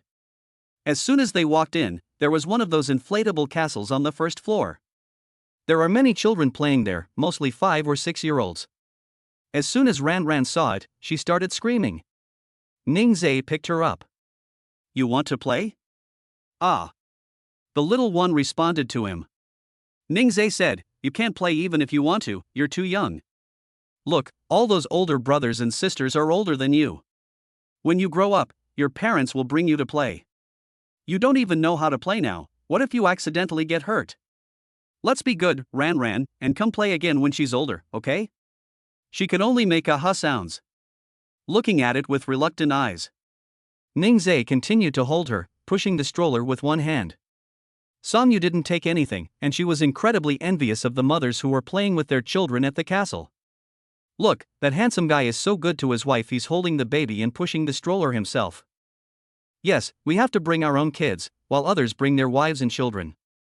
This is what other people's husbands are like. After saying that, she shook her head repeatedly as she thought of her husband. Their child is already a few years old, and their married life is becoming increasingly mundane. Ningzhe and Songyu gradually walked away and started shopping in the mall. They arrived at the entrance of a baby supply store called Little Ding Dang. There were quite a few people browsing in the store, and a sign was hanging at the entrance. The sign reads, buy 3, get 1 free. What should I give as a gift? Songyu was curious. Honey, should we go in and take a look? All right. As she spoke, she put Ranran in the stroller. It would be more convenient to let her lie in the stroller later, since it would be inconvenient to hold her while she was choosing clothes. The couple walked into the store and immediately saw milk powder, diapers, and baby clothes for different age groups. This store can provide everything a baby might need. Wow, honey, this store has such a complete selection, and it's so close to our neighborhood. How come we never discovered it before? Let's buy everything here from now on. It's probably newly opened. When we came in, some shops weren't fully furnished yet. We'll take a look first, and if the quality is good, we'll buy from this shop later. Okay. Chapter 65, A Mother Who Wants to Buy Everything Just Can't Stop. The couple walked into the store while talking. There were quite a few people browsing in the store, but there were only a few staff members, and they didn't have time to serve them. A shop assistant hurried over and said apologetically, handsome guys and beautiful ladies, please feel free to look around. It's a new store opening, and all items at the same price are buy 3 get 1 free. Sizes are all available. What size do you need? I'll find it for you. The shop is a bit busy today, so please call me if you need anything. After saying that, she went to get clothes for another customer. Ningzhe didn't like having anyone follow him, he preferred to watch things by himself. Songyu felt the same way, she wasn't used to being so enthusiastic. Near the entrance, diapers were displayed on the shelves, with a sign that read buy 3, get 1 free. There are several brands of diapers here, and one of each brand is displayed outside so customers can check the quality.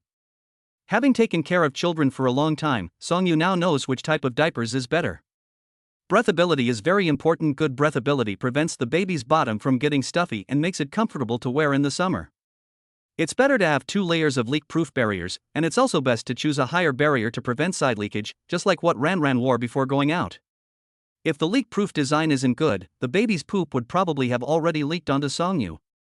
Absorbency is also important. Good absorbency prevents backflow, reducing the chances of diaper rash and diaper dermatitis, decreasing the frequency of diaper changes, and allowing the baby to sleep peacefully.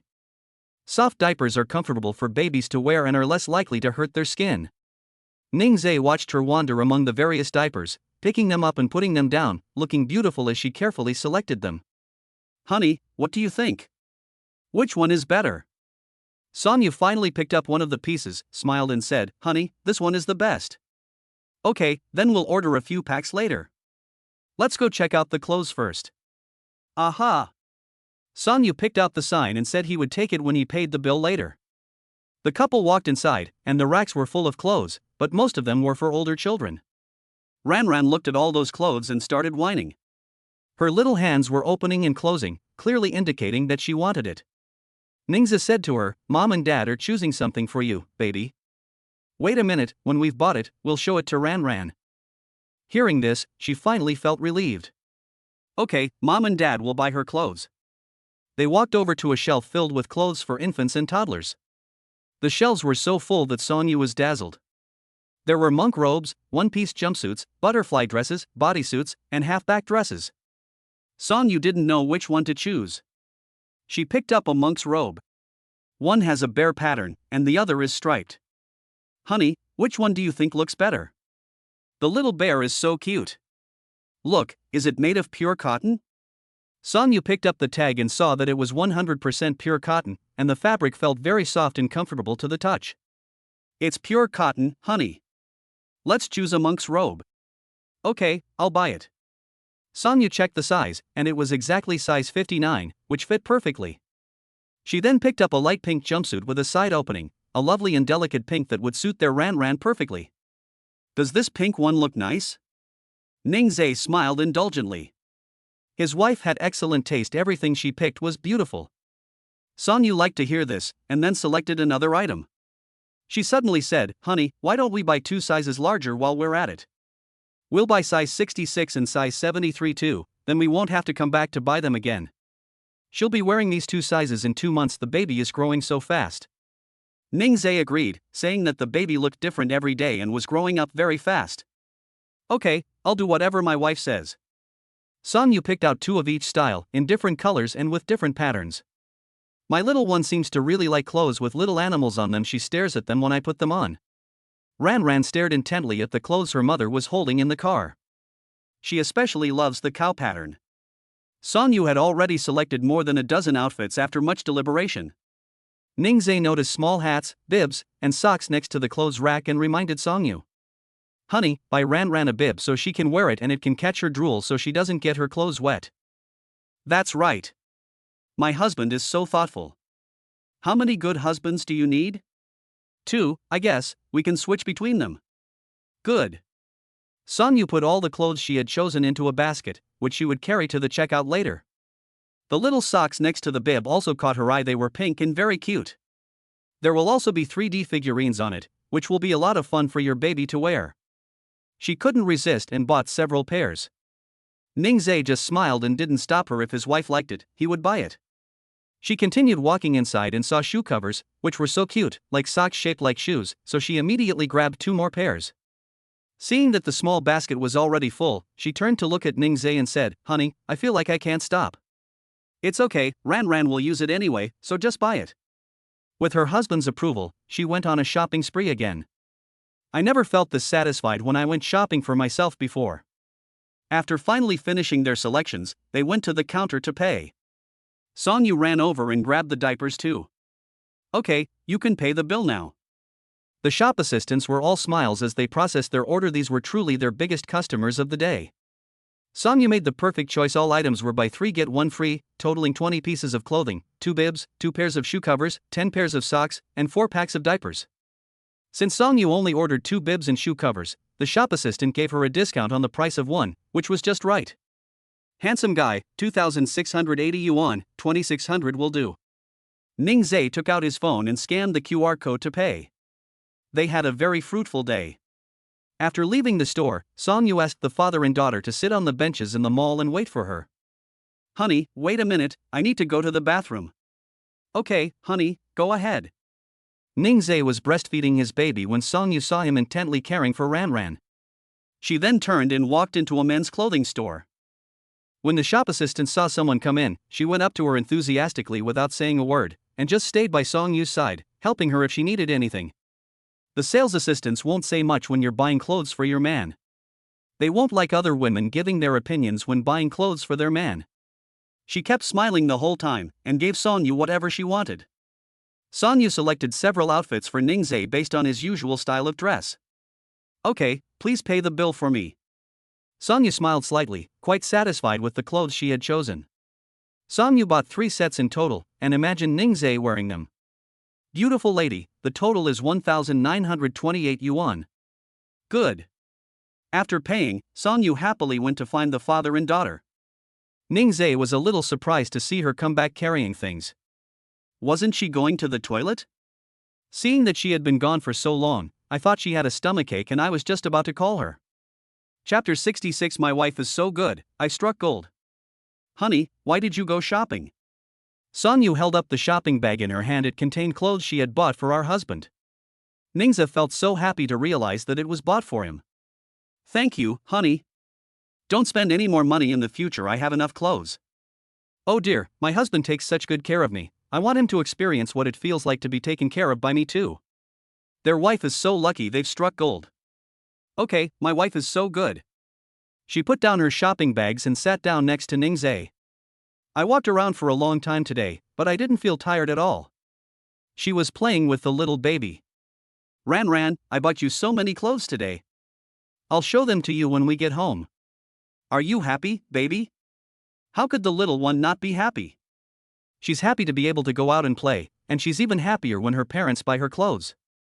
She made sounds and grinned. Sonyu picked her up and played with the little baby. Ningzai's WeChat beeped with a notification. It was a picture sent by Lin Zhang. The training course has already started, and Ningzai asked him to hire 5 workers. In just one day, the water and electricity were already in place. Next comes the renovation, which will require hiring additional workers. Seeing that it was almost dinner time, he asked Sonyu. Honey, how about we go to a restaurant for dinner? I have something I want to talk to Lin Zheng about. Sonyu thought it was a good idea. Her husband cooked every day, and she felt sorry for him. Okay, honey, I'll send Ling Xue a message, and the 4 of us will have dinner together. Good. Ningzai replied to Lin Zhang, telling him to come to the mall to find them. Lin Zhang agreed. Sonyu also sent a message to Li Lingxue, who happened to be nearby. She knew that the couple had brought their little one out shopping, so they absolutely had to come and see her beloved goddaughter. Lin Zhang came from the office building and arrived in just over 10 minutes. They found Ningzai and went to look for a restaurant together. Lin Zhang even helped carry things, while Sonyu still arrived empty-handed. When Sonyu passed a hot pot restaurant, she couldn't walk any further. Ningzai saw through her thoughts and said, Wife, let's have hot pot. Good. Sonyu was pleasantly surprised. She was just about to say something. The 3 of them went into the store and found a booth for 4 people to sit down. This location is less crowded and relatively quiet. Ordering is self-service. You can simply scan a QR code to place your order. Ningzai scanned the QR code, and Sonyu sent Li Lingxue her location. He handed the phone to Sonyu, saying, Wife, order whatever you want to eat. You can eat your fill today. Wow, my husband is so good. She then kissed Ningzai on the cheek, completely ignoring Lin Zhang sitting opposite her. Lin Zhang felt embarrassed. Ningzai asked Sonyu to order food, and he talked to Lin Zhang about the training course. The pictures you sent me look good. Where did you find the workers? This was recommended by a relative. They charge low fees for their work, so I wanted to save some money. Worried that Ningzai might think the cheap option was bad, he quickly added, Don't worry, we have many customers who use our services, and there are never any problems afterward. Ningzai was naturally relieved, otherwise, he wouldn't have let Lin Zhang handle the matter. How are the renovation workers? Have you found some yet? Judging from his attitude towards handling matters, he has most likely already found someone in charge of forestry. As expected, Lin Zhang nodded. I found one, and I was planning to tell you about it tomorrow. They've done a lot of this kind of renovation work. I watched their video recording, and it's the same as the rendering. Moreover, they offer a free 1 square meter for every 10 square meters of handmade work, and many people choose to have their work done by them. Lin Zhang arranged everything in an orderly manner, which put Ningzai at ease. He didn't give any specific instructions, he just wanted to ask about the progress. He's relieved that things are progressing at the current pace. Okay, let's do it that way. How many people are in the team? How long will it take? Lin Zhang said, they have 10 people, so it should only take them half a month. Don't worry, I will follow up every day. Ning Zhe was not worried. He laughed and said, of course I'm relieved. You don't need to send me pictures every day to report back. That would make it seem like we brothers don't trust each other. Lin Zhang scratched his head, embarrassed, and said, okay then. Song Yu ordered the dishes, and Li Lingxue arrived just then. She consciously sat down next to Lin Zhang, since Ning Zhe and his wife were already sitting on one side, and she could only sit with Lin Zhang. She put down her bag and hugged her goddaughter first. Oh, I miss my godmother so much. My godmother has been incredibly busy lately, please feel sorry for her, little one. After Li Lingxue finished speaking, Ran Ran offered a token word of comfort, her little hand gripping her thumb. The godmother was so pleased. Song Yu asked her, what are you busy with? I've seen you busy even before you've graduated, and you're still not done. Li Lingxue lowered her head and teased Ran Ran in her arms. Sighed. Then he launched into a tirade of complaints to Song Yu. Take my independent designer studio, for example. We had already found people, but you know what? They were poached by someone else. I'm just an unknown designer. Others offered me higher salaries, and they ran away immediately. Can you believe how angry I am? Song Yu found it amusing. This was the first time I'd seen her so frustrated. Miss Li, you have moments of such frustration? That's not like you at all. Li Lingxue immediately sat up straight. You think this can stop me? I found someone else, also a recent college graduate. They are driven and don't complain about the low pay, mainly because they love design. Listening to her talk endlessly about her story, Song Yu felt that it had been a long time since the two of them had spoken like this. Lin Zhang glanced at the dazzling Li Lingxue from the side, his eyes dazzled. She's so amazing. While they were talking, the dishes were served. Ning Zhe said to Li Lingxue, give me the child, you can't eat while holding him. She handed the child over to Ning Zhe, and since she hadn't had hot pot in a long time, she was going to eat as much as she wanted. Song Yu invited her to make seasonings together. Honey, I'll make it for you. Li Lingxue turned to look at Lin Zhang and said, Lin Zhang, I'll make it for you. Lin Zhang was flattered and overwhelmed. Okay, thank you. Ning Zhe called over a waiter. I gave her some boiled water to drink. It's time to feed the baby milk. He was rummaging through his bag for formula and bottles with one hand. Seeing this, Lin Jing took the bag from his hand and took them out for him. The water is still hot, it needs to cool down for a while. The ideal water temperature for preparing formula is 40 degrees Celsius. Lin Zheng admired Ning Zhe very much. He smiled and said, you know so many things now. You can take care of the baby all by yourself. I never thought you would be the first to get married and have children. Ning Zhe never expected that when fate brings you together, nothing can stop it. You keep going too. Song Yu returned with 2 small dishes of condiments. Honey, I mixed these according to my own taste. Try them. I'll definitely like what my wife likes. Li Lingxue rolled her eyes at the two of them. They were showing off their affection again. She handed the prepared dipping sauce to Lin Zhang, smiling as she said, this was made to my taste, so please don't mind it. Ning Zhe and Song Yu exchanged a smile. Chapter 67. At such a young age, she already knows how to win people's hearts with her good looks. Song Yu sat opposite them, thinking the two looked quite well matched. However, based on her understanding of Li Lingxue, she probably wouldn't like Lin Zhang. Put those thoughts aside and continue eating. Ning Zhe ate for a while, then prepared formula for the baby. Ran Ran kept watching him eat, so she must be hungry. He thought that when his daughter Ran Ran grew up, she would definitely like to eat hot pot just like her mother. Ningza prepared the formula and fed her first. Perhaps because she was caught up in the atmosphere of the hot pot restaurant, she was babbling away while nursing. They treat milk powder like hot pot, eating it in big mouthfuls. She choked because she ate too quickly. Ning Zhe immediately patted her back. Slow down, baby, no one's going to take your food away. Why are you eating so fast? Ning Zhe patted her for a while before Ran Ran recovered. It's rare that she didn't cry when she choked on milk. Her little hands reached for the slices of beef in her father's bowl. Ning Zhe quickly pushed the bowl away, preventing her from succeeding. Ran Ran, you're so naughty.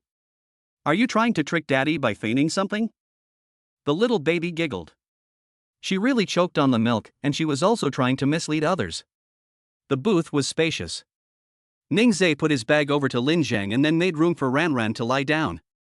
He then took out a small ball from his bag and let her play with it for a while. Ranran protested.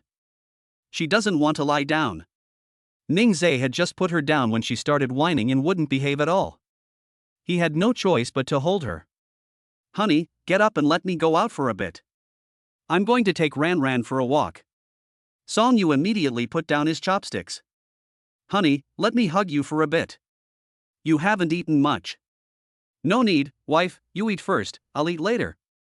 Seeing Ningzai's insistence, she had no choice but to let the father and daughter leave. Ningzai held his baby and strolled around the hot pot restaurant. When the baby sees something new or interesting, she will babble and make noises. People dining at the hot pot restaurant couldn't help but take a second look at such an adorable baby. One of the girls couldn't resist coming up to greet Ranran. Wow, baby, you're so cute. Then she looked at Ningzai and asked, brother, can I tease her? Judging from her appearance, Ningzai saw that she was wearing a school uniform and was still a student. He's quite cute, and he's happy that the little one is popular. The student took out a keychain from her backpack. It was a velvet kuromi. She held it in her hand, teasing Ranran. Honey, do you like it? How about I give this to you? The little girl had barely finished speaking when she reached out to ask for it.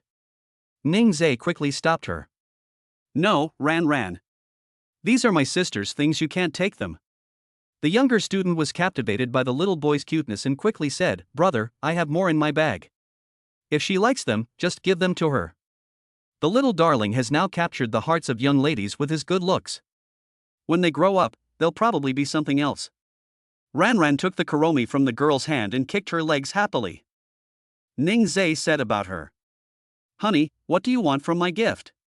She turned her little head and suddenly giggled. The girl was completely charmed by her. They had been outside for a while, and Ningzai decided to carry her back. He said to the female student, you guys eat first, I'm going back to eat too. Okay, brother.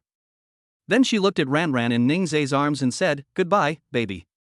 The little baby grinned. The younger student watched the father and daughter leave with reluctant eyes. Ningzai carried her back. Song Yu had already eaten. She reached out and took Ranran from him. Honey, come and eat. Good wife. There were still many dishes on the table, clearly left for him on purpose. After he finished eating and paid the bill, they left.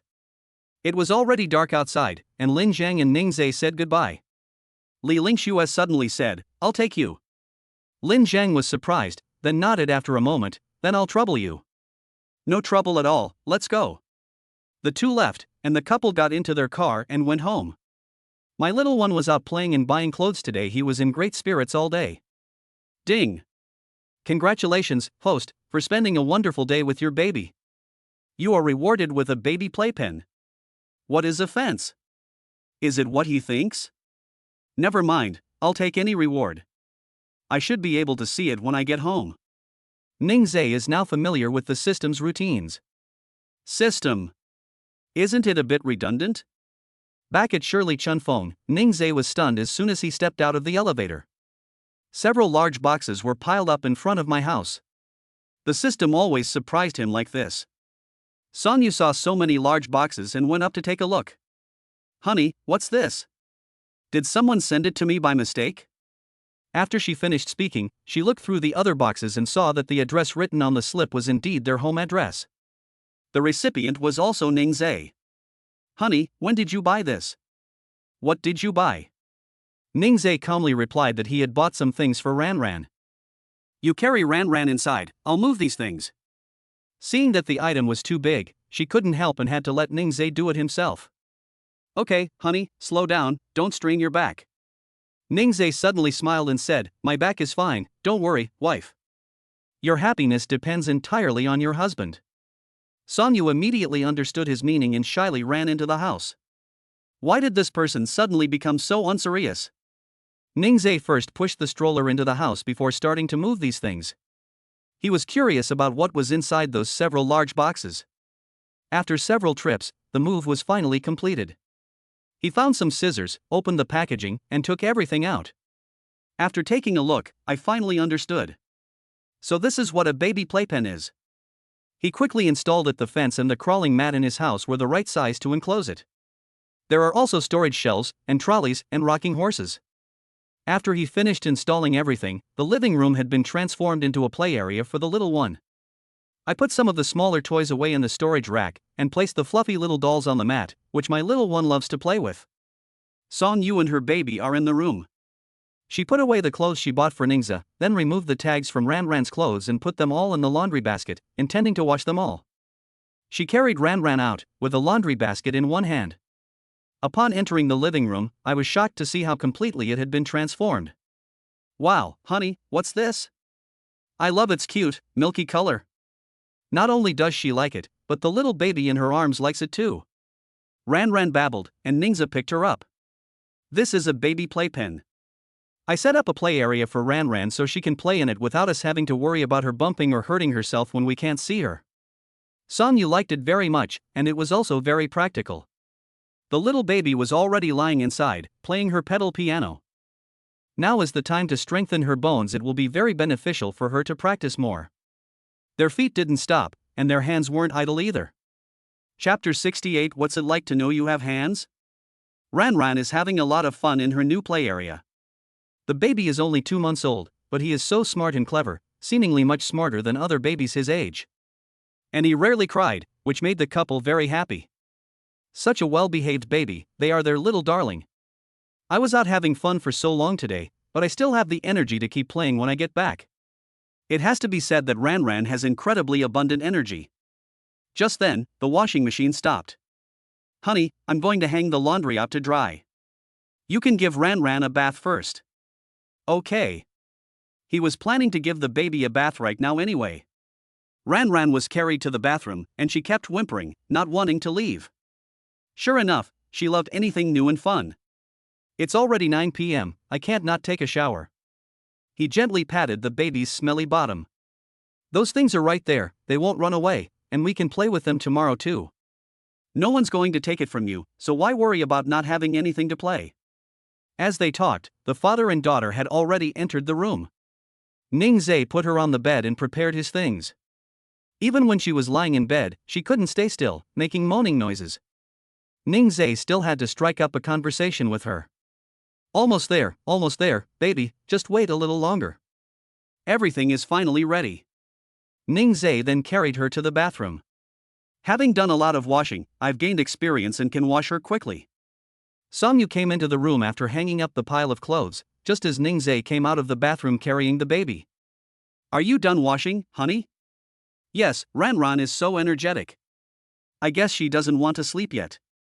Let her play a little longer, and she'll fall asleep when she's tired. That's true, but it's time to sleep at this hour. Does anyone else have a little one like her, so energetic this late at night? However, Ningxia would not refute Song Yu's words. He smiled gently and said, Okay, we'll put her to sleep after we've all showered. Honey, help Ranran get dressed. I'll tidy up the bathroom first.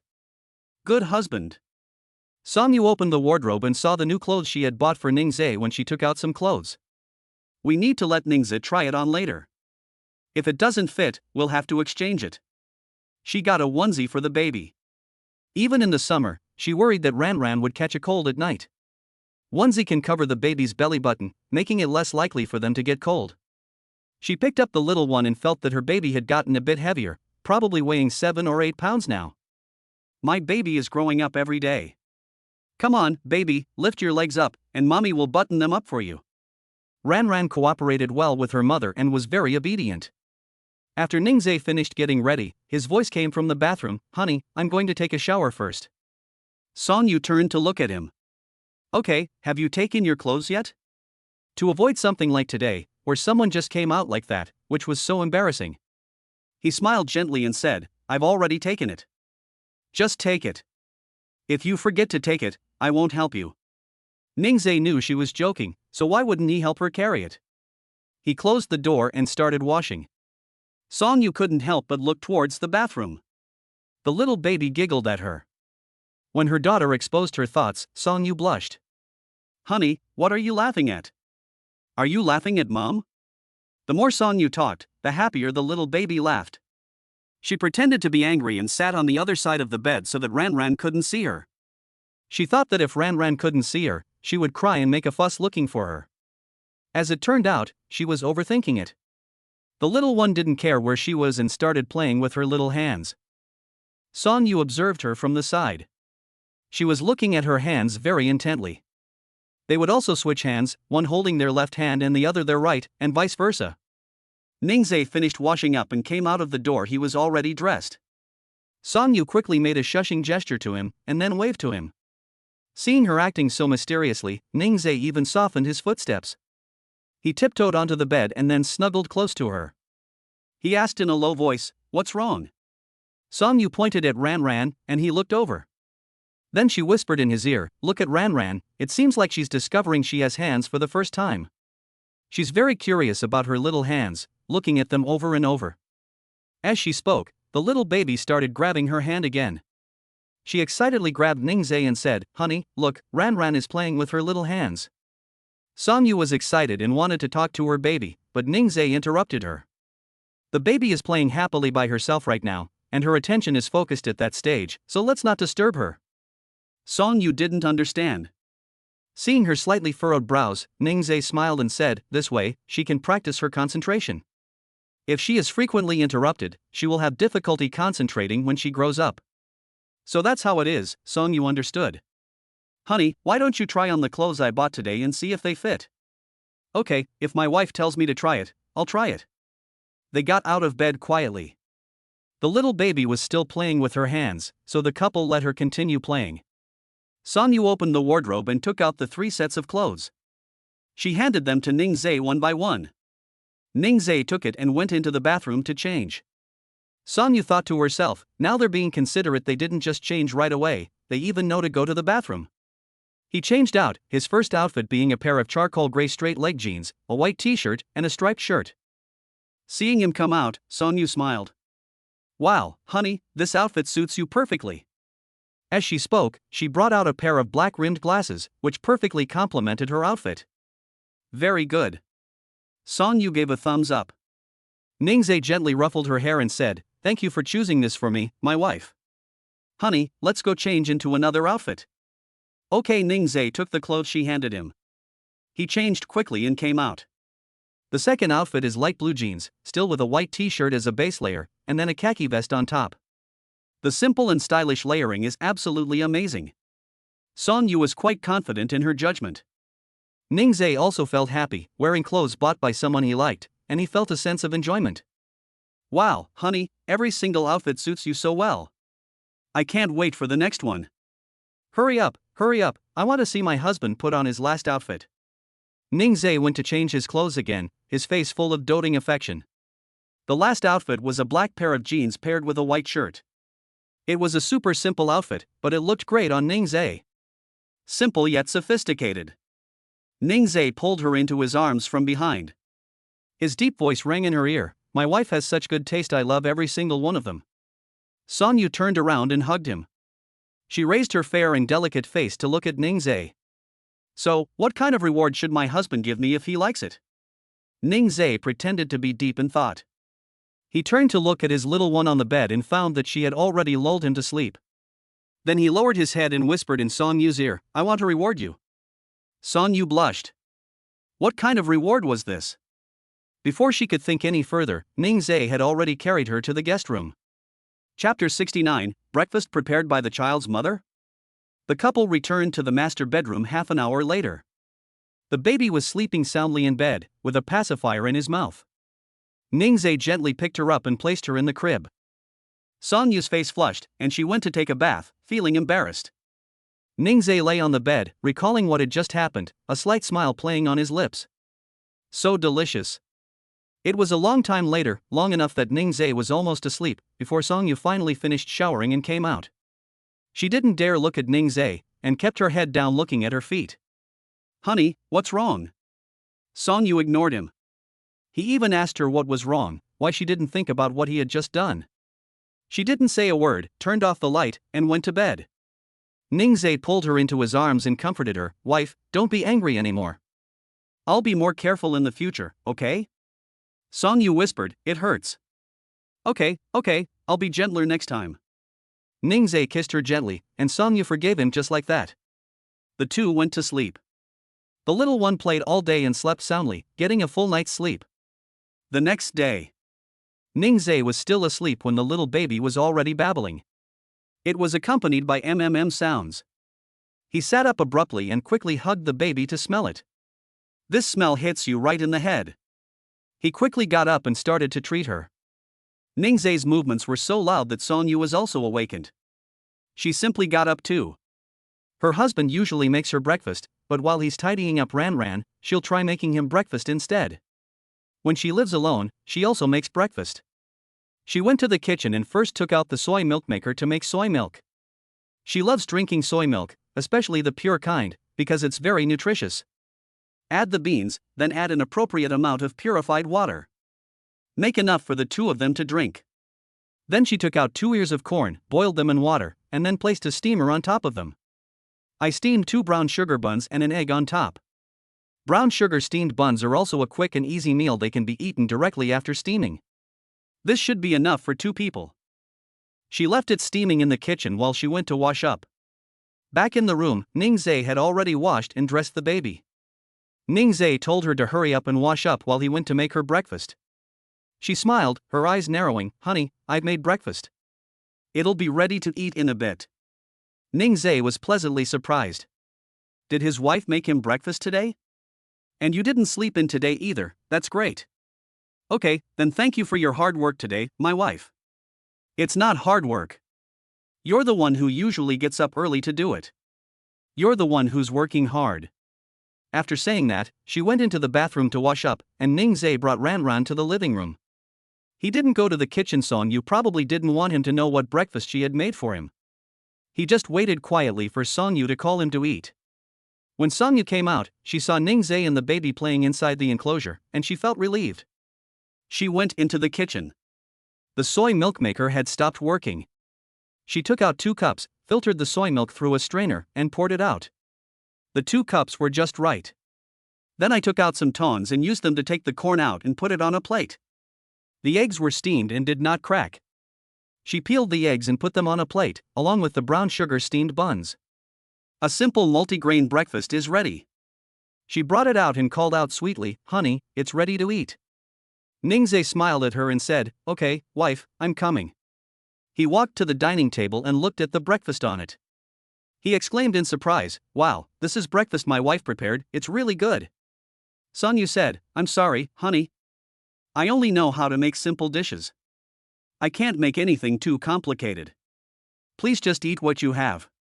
How could it be settling? It's not settling at all. As Ningzai spoke, he picked up the soy milk and took a sip. It's a light, pure soy milk, which is quite nice. He doesn't like it too sweet. Song Yu awaited his evaluation. How could he not know what his wife was thinking? The soy milk is thick and delicious, much better than what you get at breakfast shops outside. She was overjoyed to receive Ningzai's approval. She can be happy all day long. She sat down, picked up a brown sugar steamed bun, broke off a small piece, and put it in her mouth. It's still so delicious, with the aroma of brown sugar, but not cloying at all. The couple was eating when their little baby in the playpen started whimpering. This is because they're unhappy about being alone. Ningzai ate quickly, finishing his meal in a few bites, and then hurried over. Oh dear, our little darling can't even be left alone for a short while. It's necessary for mom and dad to be with you, isn't it? Ran made an sound. Of course you'll come with me. I'm your little cutie. After finishing, he played by himself. Ningzai made her lie face down so she could practice lifting her head more. When Ningzai picked her up, he noticed that Ran's double eyelids were very obvious. Moreover, her hair is getting darker and curlier. Curly hair. Are you curly-haired? Ran grinned. Ningzai lay down opposite her and smiled at her. The father and daughter played around like that. After playing for a while, Ningzai wanted to train his little one's spatial awareness. At this moment, Song Yu also arrived. He went back to his room and got a small blanket. Back in the living room, Ningzai said, "Honey, let's play with Ran and help her develop her spatial awareness." "Okay, honey, how do we do it?" We sat facing each other, then placed Ran in the middle, and pulled the small blanket around us, moving it up, down, left, and right. Ningzhe said this, guiding Songyu to do it with her. Honey, while we're doing this, we should also chat with the baby a lot and cheer appropriately so she can feel the joy. This kind of game can cultivate a baby's spatial awareness. Using the body to feel changes in space is the most direct and effective way to understand spatial relationships. Songyu was really looking forward to it. Their little baby is very smart and cooperates well with her parents. The two began to move the small blanket, and as the blanket approached Ranran, her hands and feet would move around. Her little mouth was also constantly giggling. This game is simple and can be played with your baby anytime, allowing them to feel the wind blowing on their face. You can feel your fingers, toes, and every part of your body. The little one can't get enough of playing, and is so happy that he dances around with his arms and legs kicking back and forth. Ningzhe then changed her position, having her lie on a small blanket. He and Songyu held the four corners of the blanket and gently rocked her back and forth, which was also a form of vestibular training. You can also rock it left and right, or move it up and down, but all movements must be gentle. The descent should be slow, not too fast, and the baby's head should not be shaken alone, as this can easily cause brain injury. However, Ningzhe had experience in raising children, so he knew how to control the speed. The little one was unhappy because the speed was too slow. When I'm unhappy, I kick my legs. When I'm happy, I kick my legs too. However, by observing her facial expressions, you can tell whether she is angry or happy. And so, space games in front of house training kept her entertained all morning. She was tired now, so Ningzhe told her to lie down and rest for a while. Chapter 70. This family's child is extraordinary. Ding-a-ling.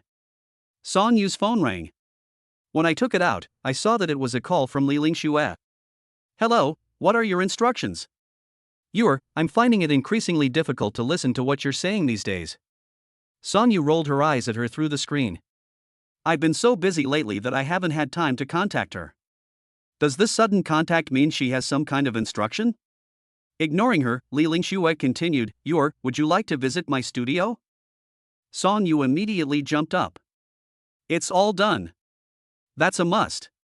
I wouldn't dare ask you to come if it wasn't done properly. They both studied design and even said they would open an independent designer studio together after graduation. She became pregnant unexpectedly and later gave birth to another child.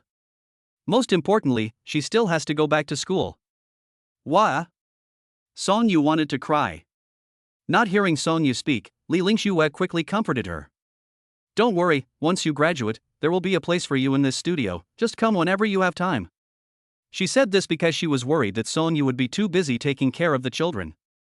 Songyu smiled and said, Lingxue, you're so kind. I'll go this afternoon. Send me the address. Okay, no problem. After hanging up the phone, Ningzhe saw that she had a smile on her face and asked, What's making you so happy? Songyu immediately shared her past dreams with Ningzhe. Songyu hadn't mentioned this before, but he would support her if she wanted to. Once she graduates, we'll let her work with Li Lingxue. Anyway, he'll take care of the child. Honey, let's go check out Lingxue's studio this afternoon. She wanted to go with Ningzhe. She was becoming more and more dependent on him. Ningzhe was naturally willing to accompany her. Okay, of course I'll go with my wife. The little baby was eavesdropping on their conversation, blinking his eyes. I wonder what that little head of his is thinking. She made sounds. Ningzhe speculated. Baby, do you know that mommy and daddy are going out, and are you happy to be able to go out too? After Ningzhe finished speaking, the little baby giggled. They were right every time they guessed. This little guy is always thinking about going out to play. Ningzhe is troubled. Honey, look at Ranran. She's so happy to be able to go out.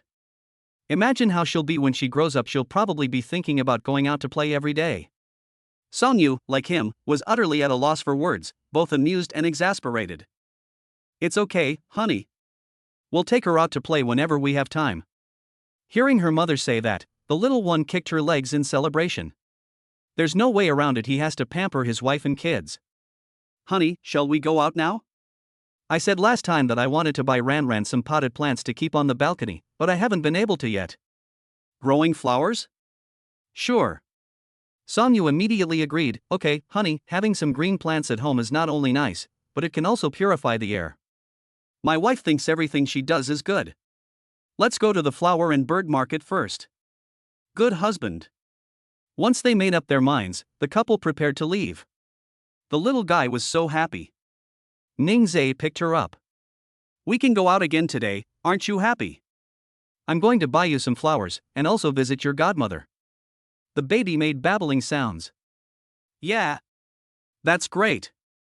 We can go out and have fun again. She looks even happier than the two adults.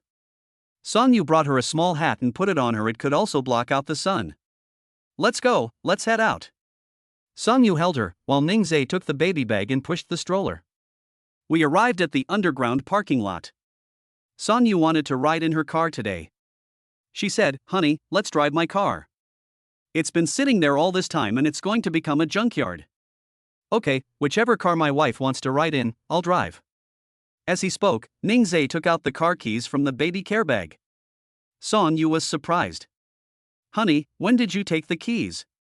And I didn't say I wanted to ride in my car before we left. Sorry, Ningzhe is in charge this time. We kept our keys on top of the shoe cabinet. I accidentally took the wrong one just now. Even if my wife doesn't say anything, I still have to drive your car today. Songyu and Ranran both giggled. She teased Ranran, saying that even dads make mistakes sometimes. Ningzhe quickly stopped her, preventing her from continuing. Honey, get in the car. Good husband.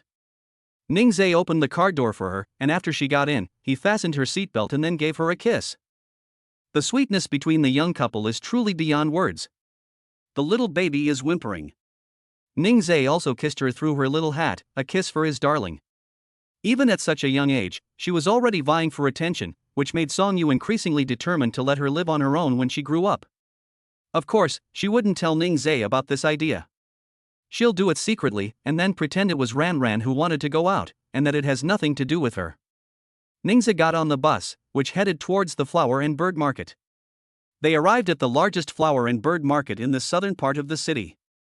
This place sells bonsai, root carvings, ornamental stones, flowers, ornamental fish, pets, and more.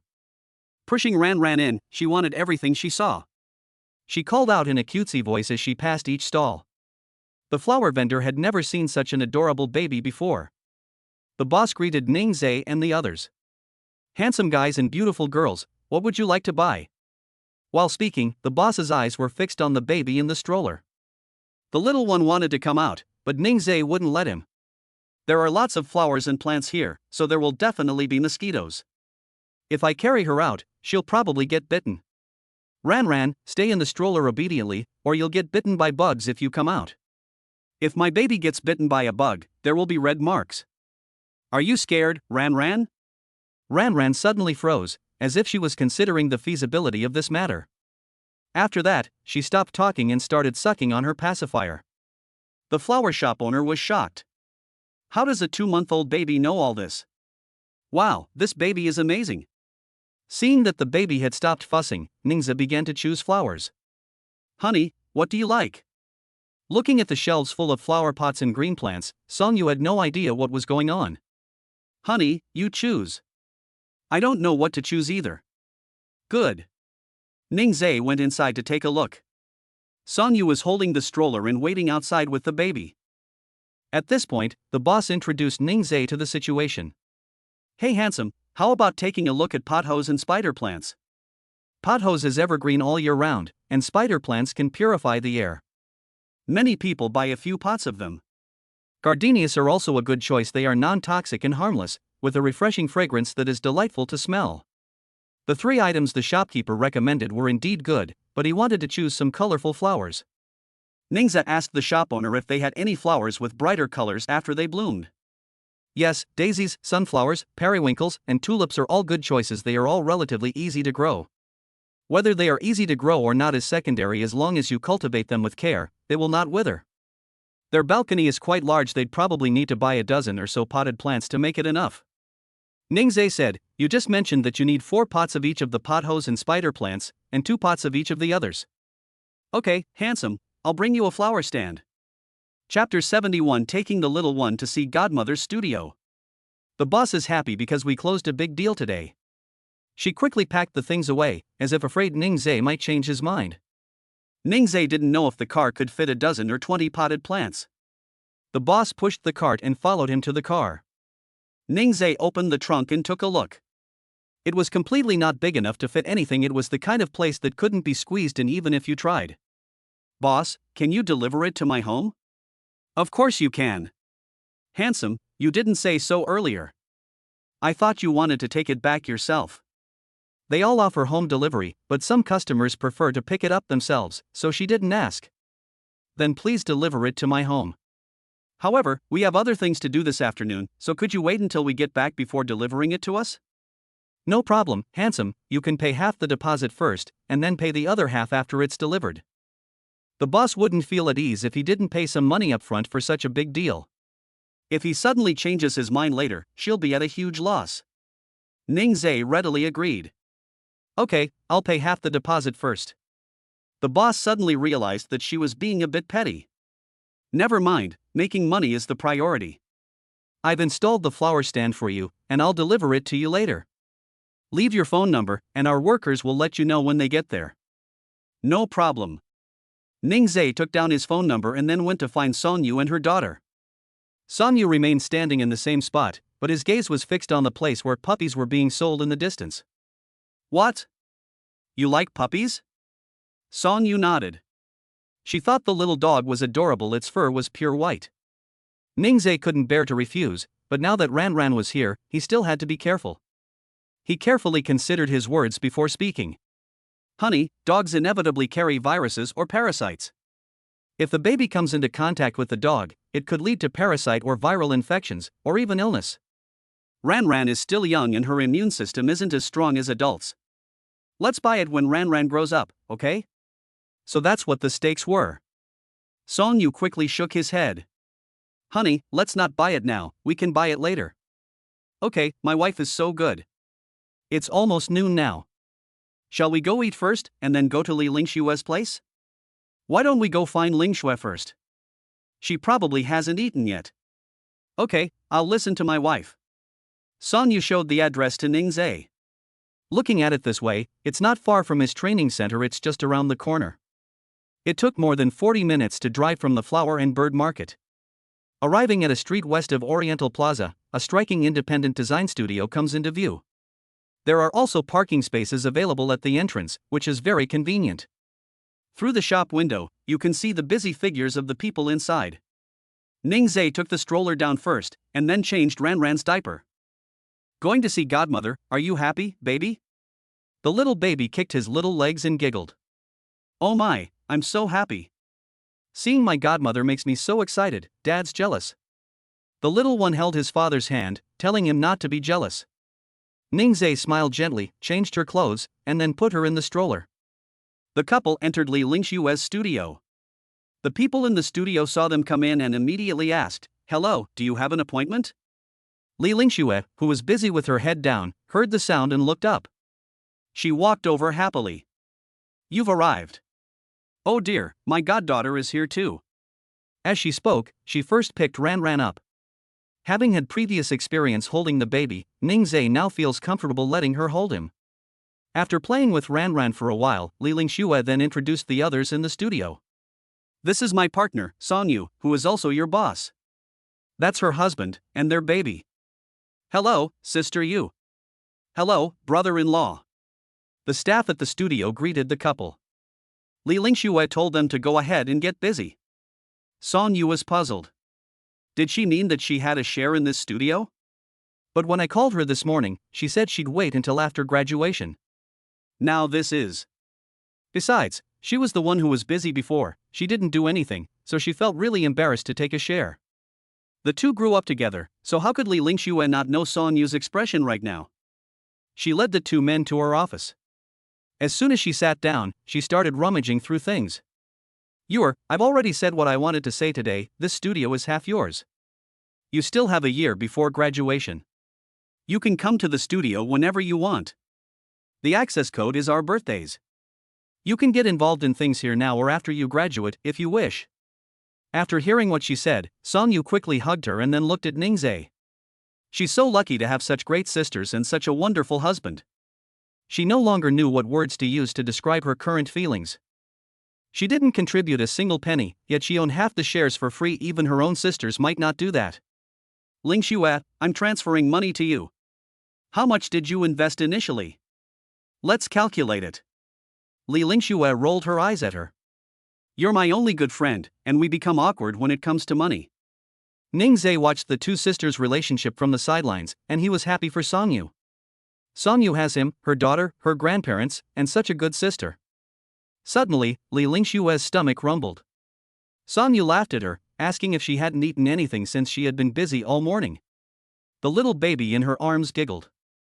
Li Lingxue said unhappily, "Oh dear, my goddaughter doesn't care about me and even makes fun of me, boo-hoo." Ran Ran grinned.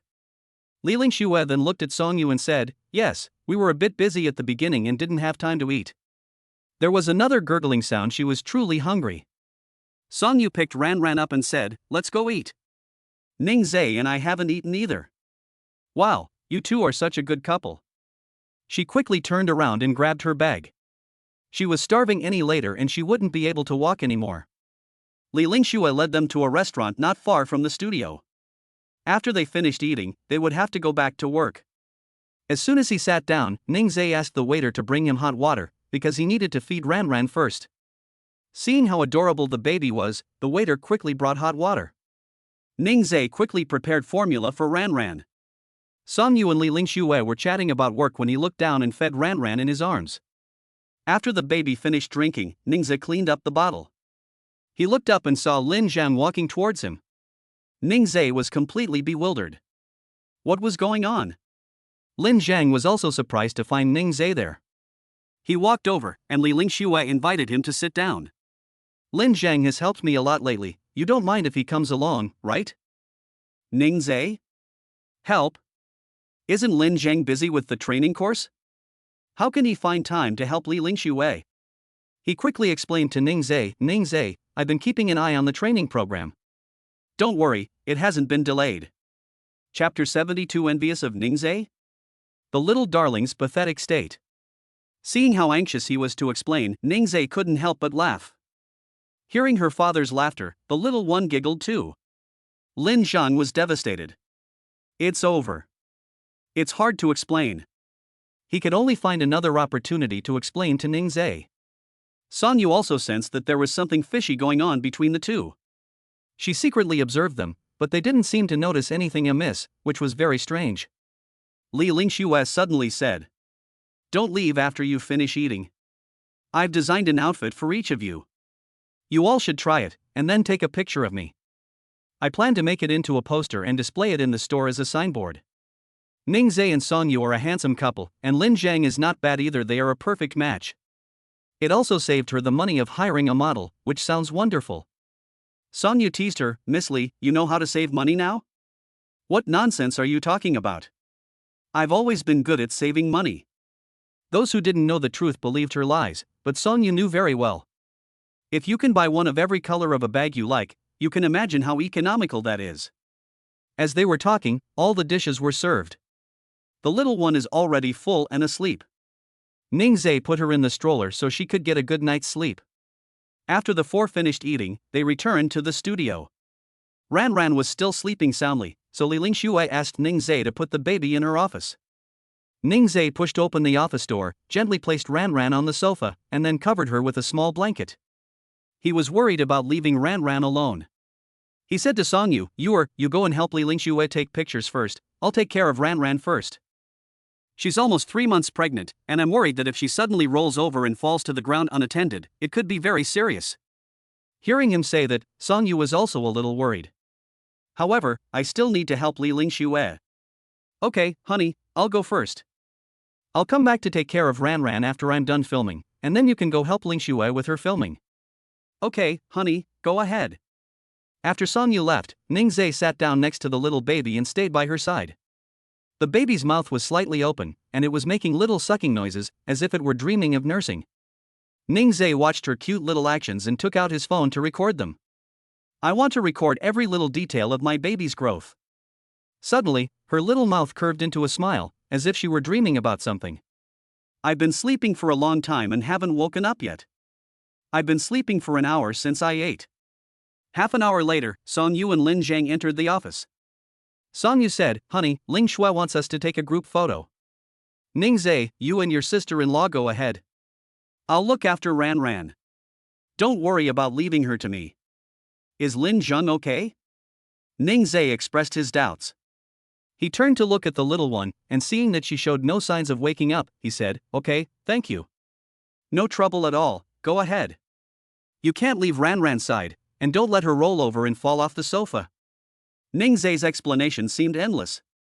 Song Yu said to him, "By the time you finish explaining, everything will have been filmed." After saying that, the couple left the office. Lin Zhang looked at how much Ningze doted on his daughter and suddenly felt quite envious. Ningze was thinking about his daughter so much that he went back to his office to check on her without even changing his clothes after taking the photos. "How is it? Ran Ran hasn't woken up yet, has she?" "No, I'm sleeping soundly." Ningze gently touched her little face. "My darling is so good." Song Yu and Li Lingxue also came in. Li Lingxue was very grateful to the three of them. "Thank you all for today. I'll treat you to dinner again once my studio gets a big order." It's as if they helped her just for that one meal. Li Lingxue added, "The clothes are yours for the taking. This is my first design, aren't you surprised? If you wear this out and people ask about it, be sure to say you ordered it from me." "Okay, Miss Li." It was already afternoon, and the workers in the training course were preparing to start work. Lin Zhang said he had to go back to supervise the work. Ningze and Song Yu also went home first. Halfway there in the car, Song Yu saw a bank ahead. She asked Ningze to stop the car, saying, "Honey, I'm going to check how much money is in the bank card Lingxue gave to Ran Ran." He pulled over and parked the car. Song Yu got out and ran over. Ningze glanced at the little baby still sleeping in the back seat, and felt a warmth in his heart. Song Yu returned 10 minutes later. Ningze had been staring at her ever since she walked out of the bank. Her face was beaming with joy. How happy must she be? Song Yu excitedly got into the car. "Honey, guess how much money is in the card?" "I have no idea, wife, just tell me directly." Ningze smiled gently, waiting for Song Yu to speak. She held up one finger and then gestured to Ningze to guess. Ningze had no choice but to cooperate with her. He mentioned 100,000, but Song Yu shook his head. 100,000 is not right? Could it be 1 million? No way. Even if she's a goddaughter, you don't need to give her so much at her full moon celebration, do you? He spoke hesitantly. 1 million? Song Yu nodded slightly. Ningze said he also wanted a godmother like that. However, despite his thoughts, he felt very happy with Song Yu and Ran Ran. He will work hard to get what he wants. The couple returned home, and as soon as they stepped inside, the owner of the flower and bird market called them to ask if they were home yet. Ningze laughed and said, "Did the boss install surveillance cameras in our house? We just stepped into the house and you called. I figured it was about time, so I asked." "Okay, I'll have the workers deliver it to you now." "Okay." The baby woke up as soon as we got home. Song Yu immediately breastfed her. She hadn't had any breast milk since going out today. Ningze put his things down and went back to his room to change his clothes. The bonsai trees will be delivered soon, and I'll have to tidy them up. This outfit was a gift from Li Lingxue, and it doesn't seem appropriate to wear it while tidying up the bonsai trees. He changed into home clothes, which were much more comfortable and convenient. An hour later, the flower delivery workers arrived. The workers moved it to the balcony for Ningze, and also brought him a flower stand. A lot of dirt was scattered from the front door to the balcony. After the workers left, Ningze immediately cleaned up the house, making sure there wasn't a trace of dirt or mess. He brought a small stool and sat on the balcony, pruning and watering the bonsai before placing it on the flower stand. Song Yu also brought a small stool and sat down next to Ningze, holding Ran Ran and watching. Ningze would also explain to his two children what kind of bonsai it was. "This is a periwinkle. Do you like it, baby? It's pink and as cute as Ran Ran, isn't it?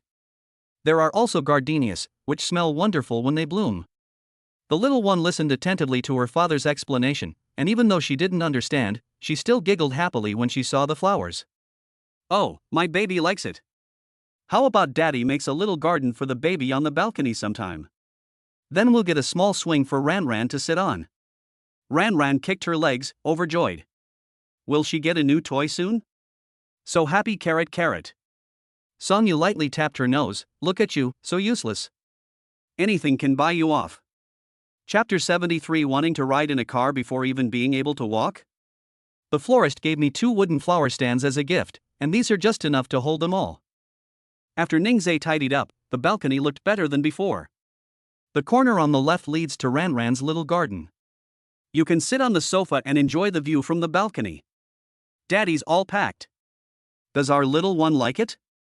Ranran smiled, indicating that she liked it very much and wanted her dad to hold her. Ningzhe nuzzled her little face. Daddy's hands are dirty, he'll hold our baby later. Sonyu moved a small stool and sat down facing the flower stand. Sweetie, come here, let's look at the flowers. Let Daddy wash his hands first. Then Sonyu looked at Ningzhe and said, Honey, go wash your hands first. They're all muddy, and your clothes are dirty too. Ningzhe looked down at himself and realized it was true. Okay, honey, I'm going to take a shower first.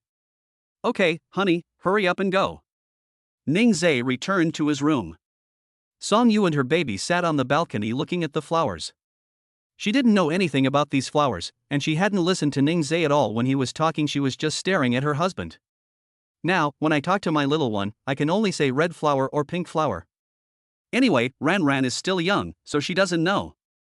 After watching for a while, the little baby started whimpering. She carried Ranran back to the living room and placed her in the enclosure. We'll play while we wait for Daddy. The little one looked at the rocking horse and stroller in the corner of the fence and pointed at them, wanting them. He kept making sounds. That toy isn't ready to play yet, let's play something else first. You can only play with cars after your baby turns 1 year old. You can't even sit up yet, and you're already thinking about riding in a car. You have such big ambitions. Come on, let's play with balls and little ones. As he spoke, Sonyu brought out balls and plush toys to amuse her. The little one seems to have her own ideas right now, all she wants to do is play with that car. Having no other option, Sonyu had to push the car over. Ranran is only 2 months old and not yet suitable for being held upright. She just lay on the mat, looking at the stroller on the side. Even though she could only look but not sit, she was still happy. She even tried to roll over to grab it, and Sonyu was thrilled. Little babies trying to roll over. At this moment, Ningzhe came out after taking a shower. Seeing the mother and daughter playing, he stepped out into the enclosure with his long legs. The little baby gets really excited when he sees his dad, his little mouth grinning from ear to ear. Ningzhe picked her up. My darling, my sweet daughter. Sonyu quickly said to Ningzhe, Honey, Ranran tried to turn over just now. Wow, our baby is so amazing. She wants to try rolling over by herself? Let's give her some training, honey. After saying that, Ningzhe took a small blanket from the sofa. Sonyu watched him from the side. He laid the small blanket on the mat and then placed Ranran on the blanket. Honey, you take those 2 corners over there. I'll pull them up, then you can pull them up. We'll take turns. Sonyu did as Ningzhe said. Wow, honey, so that's how you help the baby roll over. Yes, this way we can first help Ranran feel how to roll over, and then assist her in learning how to roll over. Ningzhe chuckled and teased Ranran. Honey, remember how you felt just now? That's rolling over. Baby, try it yourself next time, okay? The little baby is making sounds. For her, it wasn't training, it was just playing. We had so much fun. Honey, let's play hide and seek with Ranran. Sonyu was pleased. I don't know if she's happy because her daughter is having fun, or if she's having fun herself. Honey, what should we do? Just like before, we grabbed the 4 corners of the blanket, then moved closer, separated, moved closer again, and separated again. The baby froze when the blanket came close. Huh, what are they playing? Where did Mom and Dad go? When the blankets are separated, Ranran sees her parents and smiles happily. It turned out that her parents were just playing a prank on her. She jumped around happily, kicking her legs to the sides. Meow, little baby. Oh no, my baby is gone. Oh my, I see our baby again. Oh dear, the baby is playing hide and seek with Mom and Dad. Their baby loves to laugh so much. Her eyes narrowed as she laughed, revealing her gums. Both of them were sweating. Ningzhe just took a shower, and his back is now completely soaked. He really sweats a lot. Beads of sweat slid down his chin, and his neck was covered in sweat as well. Honey, you're sweating a lot, turn the air conditioning down a bit. It's okay. I was worried that Ran would catch a cold if I turned the screen down too low. She can take a shower later. My husband has been wronged. What's this? Honey, do you want to take a shower first? Songyu also broke out in a sweat and felt sticky all over. She couldn't stand this feeling the most. Okay, I'm going to take a shower now. Go quickly, and make sure you wash yourself thoroughly. Songyu was stunned. She felt that Ningzai's words had a hidden meaning. She glanced back and saw him smiling at her, so she quickly ran back to her room. Ningzai took the little baby to another bathroom to take a bath and tidied her up, while Songyu was still not done washing. He simply put the baby on the mat and then quickly took a shower himself. After he finished washing, Songyu still didn't come out. Did she really listen to him and wash herself clean? He smiled slightly as he leaned back on the sofa and breastfed his baby. After eating and drinking her fill, Ran nestled against her father's chest and fell asleep peacefully. Ningzai gently placed her in the crib in the room. Songyu opened the door and asked softly, "Honey, is Ran asleep?" "Yes, you were very well behaved tonight." Songyu went over to take a look, and indeed it was a well-behaved little baby. She then went to the dressing table and took out a face mask. "I haven't been taking care of my skin lately, and it's very dry." Ningzai took the face mask from her hand and led her to the living room. "Wife is lying down, husband is putting a face mask on you." Songyu was both surprised and doubtful. "Honey, are you sure this will work?" "Why not? A man can't say no." After saying that, he turned around and went back to his room to get Songyu's skincare products. Songyu was even more surprised he even knew what to bring. Ningzai explained, "If I can't even remember how to take care of my wife's skin, how can I be your husband?" "Honey, lie down properly." Songyu obediently lay down. She confidently entrusted her face to Ningzai. After applying the face mask, Ningzai would also follow her example and use a beauty device to infuse the essence into her skin. Watching videos used to be something only other people's boyfriends did. Now her dear husband makes it for her too. Enjoying the services her husband provided, she lay on the sofa and chatted with Ningzai. When two people have been together for a long time, they won't feel awkward because they have nothing to talk about. Ningzai would always find topics to talk about with her, and she would also find topics to talk about with Ningzai. The face mask was applied in 15 minutes. Ningzai filled her special wash basin with warm water and washed her face. Then apply skincare products to your face. After doing all that, Ningzai kissed her on the lips and then picked her up. "Honey, let's go to sleep." Chapter 74. My wife has good taste, let her choose. Time flies. The renovation of the Ningzai Training Center is nearing completion. That day, Lin Zheng sent a message to Ningzai, asking him to come and check out the training course. "Honey, I'm going to check out the training class. You and Ran wait for me at home." "Honey, I don't want to stay home. Can you let me come with you?" Ningzai shook his head, disagreeing. "No, honey, I'm worried about formaldehyde. You stay home and be a good girl. I'll come back after I'm done looking at the furniture store and take you there. I'd like my wife to help me choose a table and chairs, is that okay?" It turns out they didn't want her to go because they were worried about her. Then she should just wait for him at home. "Of course, I'll wait for you to pick me up." Good wife. Ningzai drove to the Oriental office building. Lin Zhang came downstairs to wait for him. Ningzai joked, "Brother, we're partners, not superiors and subordinates. You don't need to come and wait for me." "No, I just came down to buy water and was waiting for you." Lin Zhang said this, but he didn't really think so. Ningzai paid for all the training courses, so Ningzai was his boss. Ningzai saw that he was indeed holding 2 bottles of mineral water, so he assumed he was telling the truth. The two took the elevator upstairs, and their training class was right outside the elevator. The glass door is automatic, and there is an activity area right inside the door. There are 4 classrooms opposite, a rest area on the left, and a water station on the right for the children to drink water. The wall is also fitted with custom-made cabinets with individual compartments, which children can use to store their school bags and water bottles. A semicircular sofa with a table in the middle in the rest area makes it convenient for parents to wait for their children after class. The space is small and there are no offices. There is a cabinet at the back of each classroom to hold the materials. After looking around, the two stood by the window, and Lin Zheng asked, "Ningzai, are the 2 of us not enough right now? Should we hire a few more people?" Ningzai had already thought about this problem. He suggested that you post your signboard information online, and you could also post it on the forum of the School of Humanities at the university. Since they are all graduates in education, it would be a good fit. We'll recruit 2 or 3 students first, and then we'll see how many students we can recruit. If we can fill all the positions but still don't have enough teachers, we'll hire more. Lin Zhang thought of Huang Xin and Zhang Shui, and asked one more question: should we ask Huang Xin and Zhang Shui? Ningzhe shook his head, not because they were bad, but because he felt that girls would be better. We should hire female teachers. Women tend to be more patient.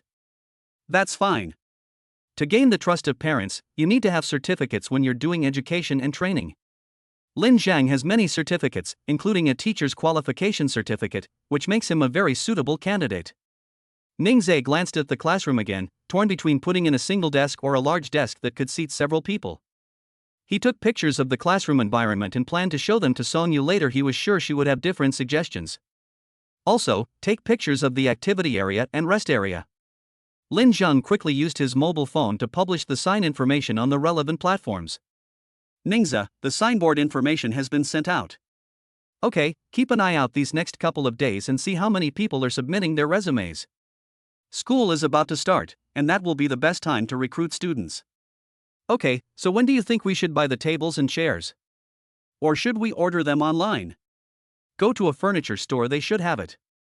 As the two went downstairs, Ningzhe suddenly spoke up: I need to go home and pick up Song Yu first. She has good taste. If she chooses something, the kids will probably like it. Lin Zhang nodded. I also think my sister-in-law has good taste. Ningzhe drove the car over, and Lin Zhang got into the back seat without asking.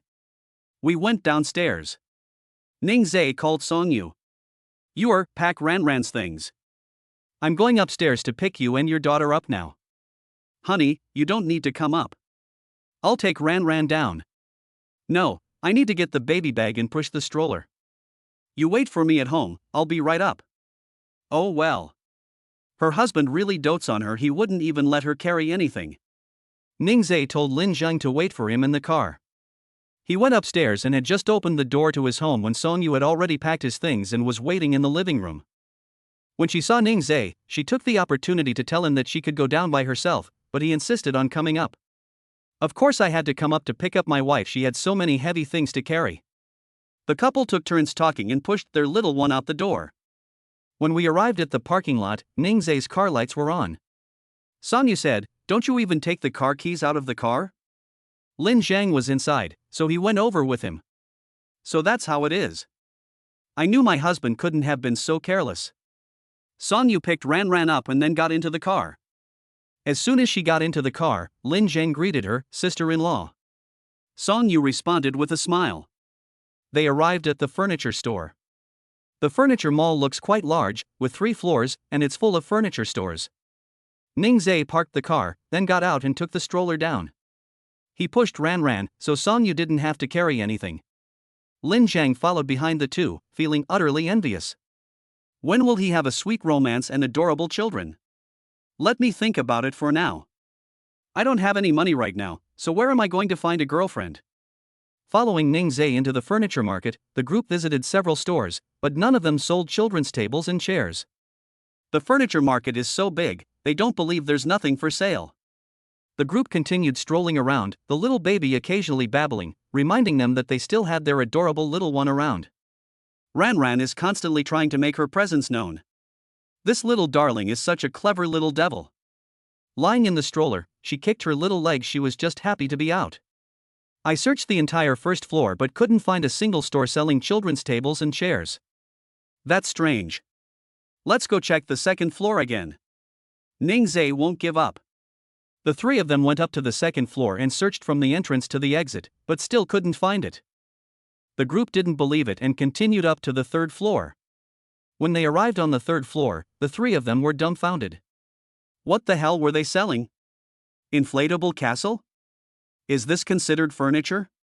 This is the same inflatable castle that Ningzhe saw in the mall last time. The 3 felt disheartened, the furniture store didn't even have any for sale. The baby is giggling in the stroller. They're laughing at the adults. After going down to the 1st floor, Ningzhe asked a furniture store owner. Hey bro, don't you sell children's tables and chairs here? Like the kind used in kindergartens or primary schools? The boss has been watching them ever since they came in. Unexpectedly, they wanted to buy children's tables and chairs, so I couldn't help but laugh and say, "Young men, you've come to the wrong place, we don't sell these here." Surprisingly, there wasn't one. "Brother, do you know where I can buy it?" The man was quite helpful and told Ningzhe, "You need to go to Qingyun Market, that's where you can buy tables and chairs for children." "Oh, I see. I thought furniture stores sold them. It seems like I made a wasted trip." "Okay, thank you, brother." "You're welcome. Would you like to look at some furniture?" the shopkeeper said with a smile. Chapter 75. Aren't you envious? After leaving the furniture market, they went to Qingyun Market. This place also sells furniture, but there are quite a few children's tables and chairs for sale. Ningzhe found a processing shop that specializes in making children's tables and chairs. The shop was very large, with all kinds of styles on display. The boss stepped forward and greeted the group. "Feel free to browse the handsome men and beautiful women." Ningzhe took care of Ranran and asked Songyu to go see her. Lin Zhang also went over to take a casual look. The baby was asleep in the stroller. Ningzhe pulled back the mosquito netting to look at his adorable daughter. Her little face was rosy, her long eyelashes trembled slightly like fan blades, and her little mouth was slightly open. The boss stood behind Ningzhe, stunned. Songyu called him several times, but he didn't respond. He stared intently at the baby in the stroller. Did he not want to do business anymore? Songyu smiled and called out again, "Boss." Only then did the boss realize what was happening and look over. "Hey, what's going on?" Songyu smiled gently and said, "I'd like to ask you what material this table and chair are made of." She pointed to a set of pale yellow 4-person table and chairs. The shop owner walked over and said with a smile, "This is made of rubber. Our company uses rounded corner technology and hand polishing to reduce friction and prevent bumps and knocks. Many tutoring centers have come to me to place orders." "Are you a tutoring center?" "Pretty much." "Is this a set of 1 table and 4 chairs?" Songyu asked again. The boss smiled and shook his head. "No, beautiful lady. 1 table comes with 2 chairs. If you want 2 more chairs, it's extra at a different price." "Okay then." Songyu walked to Ningzhe's side. "Honey, that table and chairs look great. They're very sturdy, and there are no sharp edges, so they won't hurt the kids. Moreover, the color scheme matches your training course very well." Speaking of this, Ningzhe took out his phone and opened the video he had just recorded. He said, "Honey, this training center is already renovated. Take a look and see which tables and chairs are more suitable." Songyu took the phone and glanced at it. The renovation was quite nice. She didn't expect that Ningzhe would adopt the suggestion she made last time. It was the type she liked, a very fresh and clean style. "Honey, that set of table and chairs was perfect. If 2 children can sit in 1 classroom, how many children would you like to have in 1 classroom?" Ningzhe didn't know how many students he could recruit. However, it's best to buy more. It won't look good if you buy too little. The tentative plan is 10 to 12 people. How about 6 tables in 1 classroom for 12 people? What does my wife think? Songyu thought it was possible, since it was impossible to take care of every student if there were too many people. They are training in tutoring classes, not schools. If conditions permit, she would also like to propose the idea of one-on-one tutoring. However, Ningzhe's training program has just started, so everything has to be done slowly and cannot be rushed. "I think it's good. If there are more students later, we can order it then." Seeing that he kept asking for his opinion, Songyu leaned closer to Ningzhe and whispered, "Honey, you should ask Lin Zhang for his opinion too. You two are partners. If you only ask me, won't he be unhappy?" Ningzhe chuckled. His wife was just too adorable. "Don't worry, honey, Lin Zhang isn't that kind of person. He really agreed with the revisions you suggested last time. You have excellent taste." Only after Ningzhe said this did Songyu feel relieved. She was worried that people would think Ningzhe was someone who listened to his wife and had no opinions of his own. "Oh, and honey, could you please take a look at the tables and chairs in the activity area too? There are other video sections in the phone's photo album. You can swipe over to view them." Songyu felt a great sense of accomplishment in being able to help Ningzhe, because she felt needed. She smiled, her eyes crinkling. "How could helping my husband be a trouble?" "Honey, I'll go take another look," Ningzhe said gently. "Go." Lin Zhang looked at the two of them and felt a pang of heartache. He shouldn't have come out with them today. The boss suddenly stood beside him, a smile playing on his lips. Young man, I'm envious. If you're envious, why don't you find one? Lin Zhang was speechless. Was it really that obvious? Never mind him, he'll go look at the furniture again. Just then, a whimpering sound came from the stroller. The baby had woken up. Ningzhe didn't pick her up, but instead talked to her. Is the little one awake? Did you sleep well? Are you hungry? The baby will smile when he hears his father's voice. She was still yawning and looking around, trying to figure out where she was. Honey, what's wrong? After a while, Ranran's little mouth began to purse.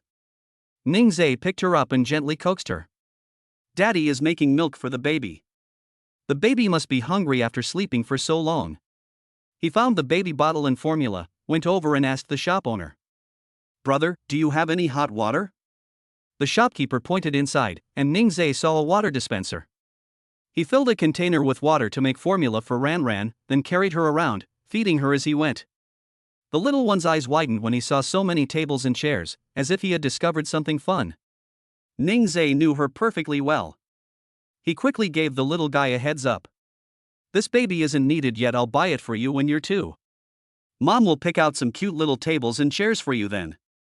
The little one's eyes darted around, carefully considering what Daddy said. Seeing her obediently nursing, Ningzhe found a stool and sat down. Opposite him was a chair shaped like a sheep, and the little boy pointed at the chair, opening and closing his little hands. Seeing that she had finished drinking her milk, Ningzhe put the bottle on the table and then pulled over a chair. Does your baby like lambs? Ranran made aha noises. Ningzhe knew that his little one absolutely adored small animals. Sonyu walked over at this moment and said, Honey, you've made your choice. So fast? Have you made all the choices? That's right, your wife is really something. Ningzhe smiled broadly, my wife has to be amazing. Sonyu plopped down on the little sheep chair opposite Ningzhe, and Ranran started babbling, trying to stop her from sitting. Oh dear, what's wrong, baby? Come here, mommy will give you a hug. The little one pushed her hand away, and Ningzhe laughed and said, Wife, you're blocking her view of the little sheep. Sonyu turned around, but where were the little lambs? His wife can be adorably silly at times. He pulled Sonyu over and gestured for her to look over. Sonyu then realized that the little darling wanted to see the chair with the little sheep on it. Mommy is blocking your way, I'm so sorry, baby. Do you like it? Mom will buy it for you. The baby's eyes lit up, and he immediately wanted his mother to hold him. Ningzhe let her hold him while he went over to calculate the money with the boss. The 20-odd sets of tables and chairs cost over 10,000 yuan, and with the activity area included, the total cost was just over 20,000 yuan. The rest area needs to be custom made, which will cost extra. I'll get the tables and chairs sorted out today, and the boss will deliver them to them. Lin Zhang rode back in their truck, while Ningzhe and Sonyu took the baby home. Chapter 76. The first time I said I love you. The couple had just returned home. Sonyu's phone rang, and she answered it with surprise. Hello. I'm bringing my granddaughter back tomorrow. Do. The other party has already hung up the phone. Song Hai's tone was unreadable. What was he trying to do by suddenly calling them back? Ningzhe sensed something was wrong and asked, Wife, what's wrong? It's my dad. He told us to go back tomorrow. We'll go back tomorrow, it's okay, even if the sky falls, my husband will protect us. Sonyu wasn't afraid at first, but it felt really good to have her husband protecting her. Thinking back, it had been a year and a half since the last time they went back, and the father and daughter had ended up arguing. Now that she has a baby, Sonyu is worried. She sent a message to Grandma Song, explaining that she was going back tomorrow. Grandma Song immediately told her that they would also come tomorrow. Sonyu was relieved. Honey, my dad probably won't give us a friendly look. Don't worry, I'm not afraid. Seeing that he really wasn't worried, Sonyu didn't say anything more. After a day out, including a crowded place, I need to give my baby a bath first to prevent bringing back any germs from outside. Ranran lay comfortably in the small basin, enjoying her father's bath. Sonyu stood at the door, looking at the baby's face, which was a little red and a little dark, probably from being in the sun today. She went back to her room, unsure of what to get. 2 minutes later, she reappeared at the bathroom door. She squatted down next to Ningzhe and took out a face mask that she had cut from a soft cotton towel to the size of Ranran's face. She then took some purified water, soaked the face mask in it, and applied it to the baby's face. Ningzhe asked curiously, "Wife, Ranran is still young, can she wear a face mask?" "Honey, this is purified water. Have you noticed that Ranran's face is red? I'm worried she got sunburned today." Ningzhe thought the baby was too hot, but he didn't expect his wife to be so thoughtful. "After hearing what my wife said, I agree." The little baby had something stuck to her face, and she was so happy that she kicked her little legs in the water. She didn't even use her hands to wipe it off her face. Song Yu was just worried that she wouldn't like it. It seems she'll grow up to be a little princess who loves beauty. After taking a shower, the family of 3 played in the living room. The living room is where they play. When children's songs are playing on TV, Ningzhe will sing along to the little one. Ranran's favorite song is Little Swallow. Of all the songs in Ningzhe's mental repertoire, only Little Swallow and 2 Tigers were truly useful. She didn't like listening to the others. Seeing that the baby seemed to have grown a little taller, he brought out a soft measuring tape. "Honey, hold Ranran's leg. I feel like she's grown taller. Let me measure her." "Good husband." Song Yu held the baby's leg still, while Ningzhe quickly pulled open the measuring tape. Wow! Their baby is 59.2 centimeters tall, which is a little bit tall. He then ran to get the scale, secured the baby in the crib, and weighed him. After weighing the baby and subtracting the weight of the crib, the little one weighs 4.8 kilograms, which is 9.6 pounds. "Honey, Ranran has indeed grown a little taller and gained a little weight. My wife works so hard breastfeeding, that's why she has such a great body." Song Yu was happy when her little baby grew taller and heavier. "That's wonderful, our Ranran is growing up healthy and strong. Drink more milk in the future, so you can grow taller." The little baby responded to his mother with a smile. Ningzhe wrote down Ranran's height and weight. Then he lay down on the mat. "Ranran, come and learn how to roll over with Daddy." Song Yu smiled and sat down to the side, giving the father and daughter more room to work. Ningzhe first lay back on the mat, then looked at the little baby. "Baby, look at Daddy, Daddy is going to teach you how to roll over today." After saying that, Ningzhe clenched his fists, just like the little baby was doing, and then he rolled over. Ranran kept staring at him. After he finished flipping through the pages, he reached out to the little guy. "Come here, baby. Let's roll over, just like Dad did. Turn over, Ranran. Don't be afraid, Daddy is here waiting for you." The little baby smiled, gathering strength in his legs, ready to pounce. She then imitated her father's earlier move and rolled over.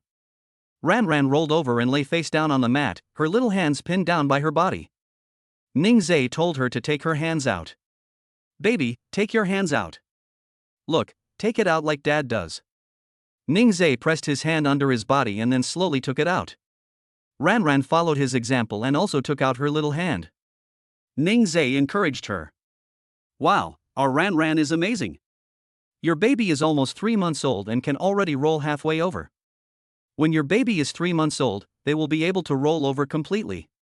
Song Yu watched from the sidelines, feeling very gratified. Their little one is so smart. Ranran laughed happily, then rolled over halfway and is now lying flat on the mat.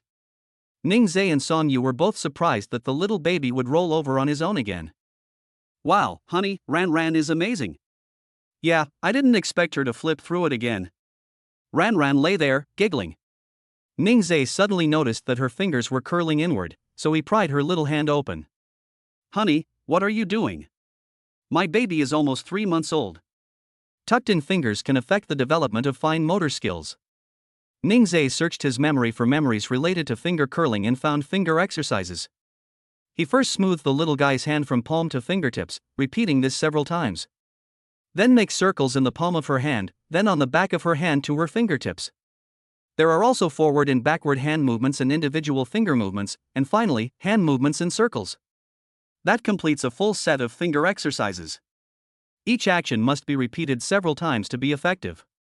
After doing finger exercises, you should also massage the thenar eminence of your little one, starting from the thenar eminence muscles and pushing towards the fingertips. Ranran kept staring at her little hands, wondering why her father was doing that. Song Yu was also watching Ningzhe intently. She hadn't learned this part yet. After doing all that, Ningzhe had the little guy lie on his stomach again. When babies lie on their stomachs, they spread their thumbs to maintain balance.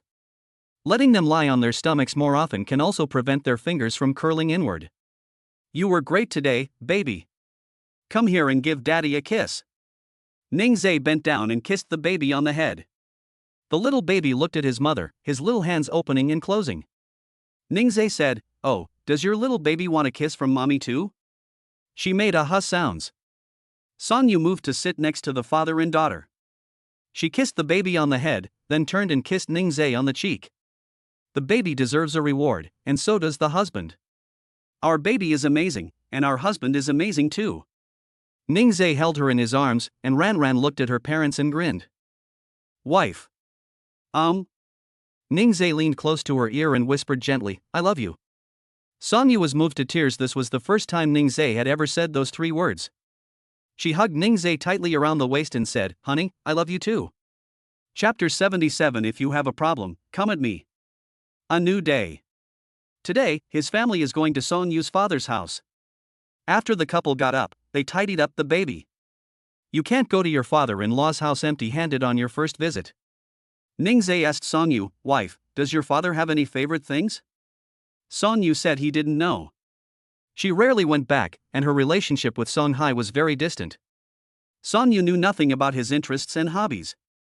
Since his wife didn't know, he decided to just copy the gift-giving instructions he found online for his elders. Suddenly, Sonyu said to him, "Honey, don't buy it. He might not even like it anyway." Ningzhe just smiled. Bringing gifts to visit is what he, as a junior, should do. Whether they like it or not is their business. If they should buy it, they should still buy it. After packing the things the little one needed, the couple took their baby out.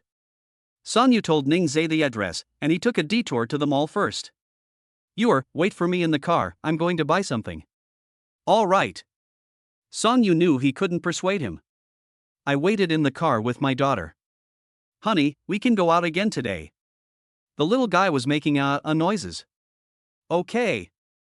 We can go out again." At this moment, Grandma Song sent a message to Sonyu, saying that she and Grandpa had already gone out. Sonyu was relieved. If anyone went crazy, his grandfather could cure them. A dozen minutes later, Ningzhe returned carrying his things. Sonyu saw that he was carrying 2 bottles of wine and a box of tea. She didn't say anything, but just smiled and looked at Ningzhe. "Honey, Grandpa and Grandma have already set off, let's go over there soon." "Okay, right away." After saying that, he put the things in the back seat and drove away. Sonyu was holding the baby. Ranran was facing Ningzhe, and she was making aha noises. It's obvious he's chatting with Ningzhe. Your little one loves to chatter, so you can't ignore her, or she'll start crying. "Honey, Daddy's driving. When our little one grows up, should we teach him her to drive a car?" The little guy kicked his legs and babbled. "You want to learn? Okay, Daddy's taking you to school now." The little one was so happy. Ranran hummed softly. Ningzhe sensed that she was singing and immediately responded. "Wow, our baby sings so well. Daddy, can you sing along too?" As he spoke, Ningzhe began to hum a song. Not to be outdone, Sonyu joined the father and daughter in humming along. Nursery rhymes played in the car, and the family of 3 was very happy with the music. We drove to a seaside villa area. Sonyu spotted her grandparents' car with her sharp eyes. As soon as their car arrived, Grandma Song got out of the car. Sonyu carried the baby over. "Grandma, were you waiting for you on purpose?" "We just arrived too." Grandma Song said this because she didn't want Sonyu to feel guilty. She looked at the baby in Sonyu's arms. "Oh my, great-grandma has finally met our little darling. Do you miss your great-grandmother? Come and give her a hug." The little baby obediently let his great-grandmother hold him. Grandpa Song saw this and was envious. He stared intently at the little guy. Ranran seemed to remember her great-grandfather, and started babbling when she saw him. Grandpa Song was overjoyed. "Ranran, do you want your great-grandfather to hold you?" The little baby is making mmm sounds. Grandpa Song immediately took her from Grandma Song's arms. At this point, Ningzhe got out of the car and carried his things down. "Hello, Grandpa and Grandma." Both elders responded to Ningzhe. Ningzhe was surprised to receive a response from Grandpa Song, and he was thrilled. The couple followed behind the elderly couple and walked together toward the Song family villa. Sonyu opened the door and went inside. They saw Song Hai and a woman waiting for them in the living room. When the woman saw that the two elders had also arrived, she quickly sat up straight. Song Hai was also surprised that his parents would come. Grandpa Song looked at the two of them and snorted coldly. Then he played with the little one in his arms, his attitude completely different from how he treated the two of them. "Dad, Mom, what brings you here?" Grandpa Song snorted, "Can't we even come back to this house?" Song Hai was stunned she hadn't forgiven him yet. "Lin Yan, go to the kitchen and see if lunch is ready." "Okay." Lin Yan quickly turned around and went into the kitchen. Only a few of them remained in the living room. Ning Zhe hasn't had a chance to speak since he came in. He placed the things he had brought on the table. "Dad, I'm Ning Zhe, yours husband. This is a small token of my appreciation, I hope you like it." Song Hai looked him over without saying a word or looking at the things on the table. Ning Zhe could clearly feel that this feeling was the same as when Grandpa Song had looked him up and down back then. Song Hai sat on the sofa, legs crossed. "You got my daughter pregnant and made her have your child?" His tone was stern, like a father seeking justice for his daughter. Before Ning Zhe could speak, he continued, "A recent college graduate, partnering with your roommate to open a training center, your abilities." Song Yu immediately interrupted, "Dad." She knew what Song Hai was about to say. "Dad, if you don't like us, then don't call us back. Ning Zhe is fine. We didn't come back to humiliate you." "You." Song Hai pointed at her. "I'm just helping you make a selection. How can you talk to your father like that?" Hearing the noise, Lin Yan came to the living room. When Song Yu saw her, she said angrily, "No matter what Ning Zhe is like, he will not betray me. He will treat me well and love my daughter and me, unlike you." Song Hai was angered by Song Yu's words. Worried that his father-in-law might take action, Ning Zhe immediately shielded her behind him. "Dad, if you have a problem, come at me." Song Yu looked at the person who was shielding her from behind. Ning Zhe, who was usually so gentle to her, was now standing up against his father-in-law for her sake. The situation became somewhat awkward, but Grandpa Song immediately spoke up to stop it. "What do you want? Are you pretending I don't exist?" The noise of the argument frightened the little one. Ran Ran cried pitifully in Grandpa Song's arms. Song Hai looked at his granddaughter with no emotion, as if she were a complete stranger. Song Yu was disappointed in Song Hai once again. Ning Zhe immediately picked up the baby and comforted her. "Don't cry, baby, Daddy will give you a hug. I scared the baby, it's Daddy's fault. Shall we play with a rattle drum together?" He took out a rattle drum and gently shook it in front of the little baby. With her father's comforting words, Ran Ran finally stopped crying.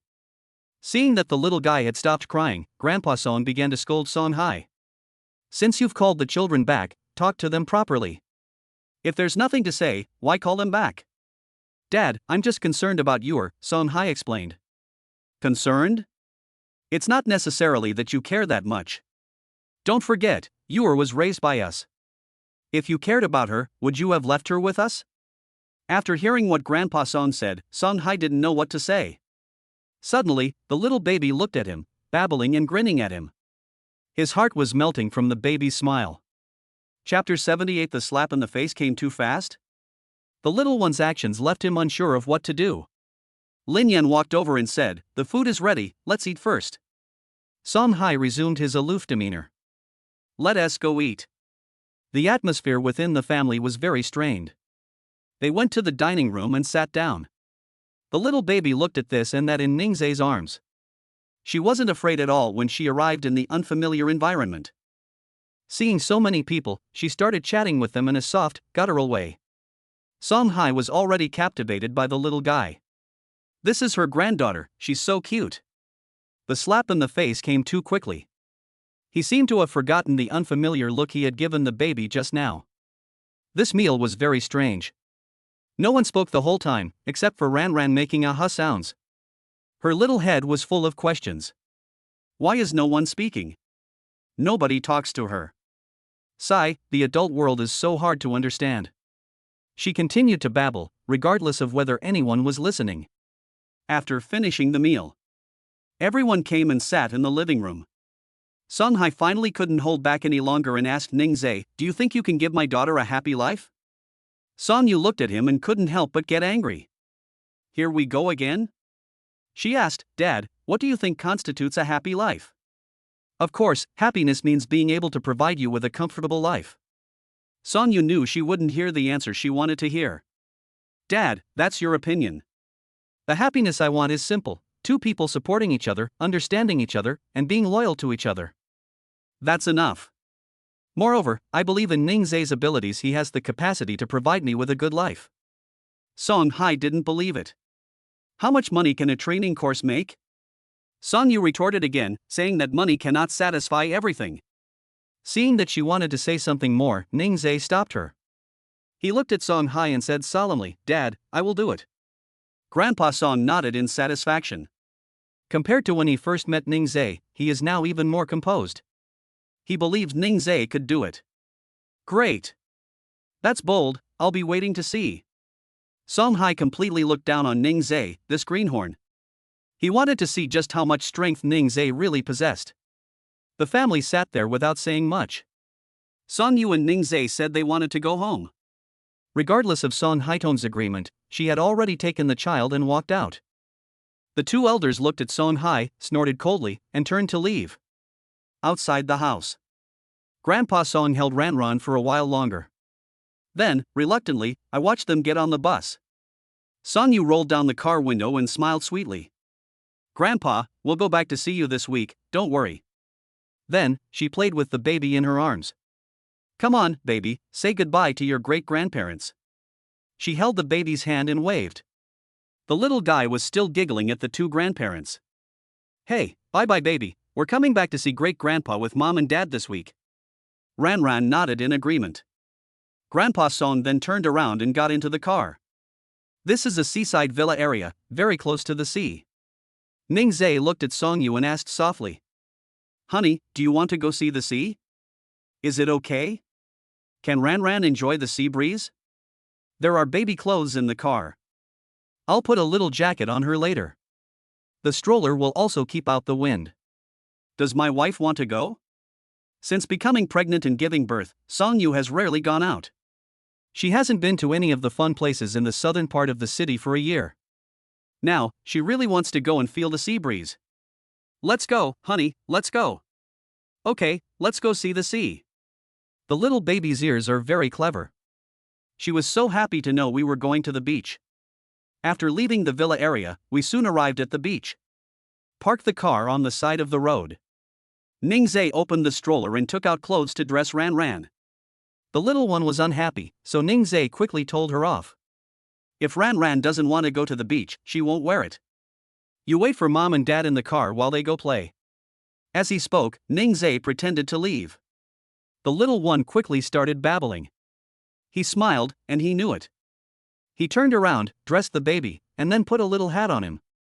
After dressing her, I put her in the stroller and pushed her around. Wife, let us go.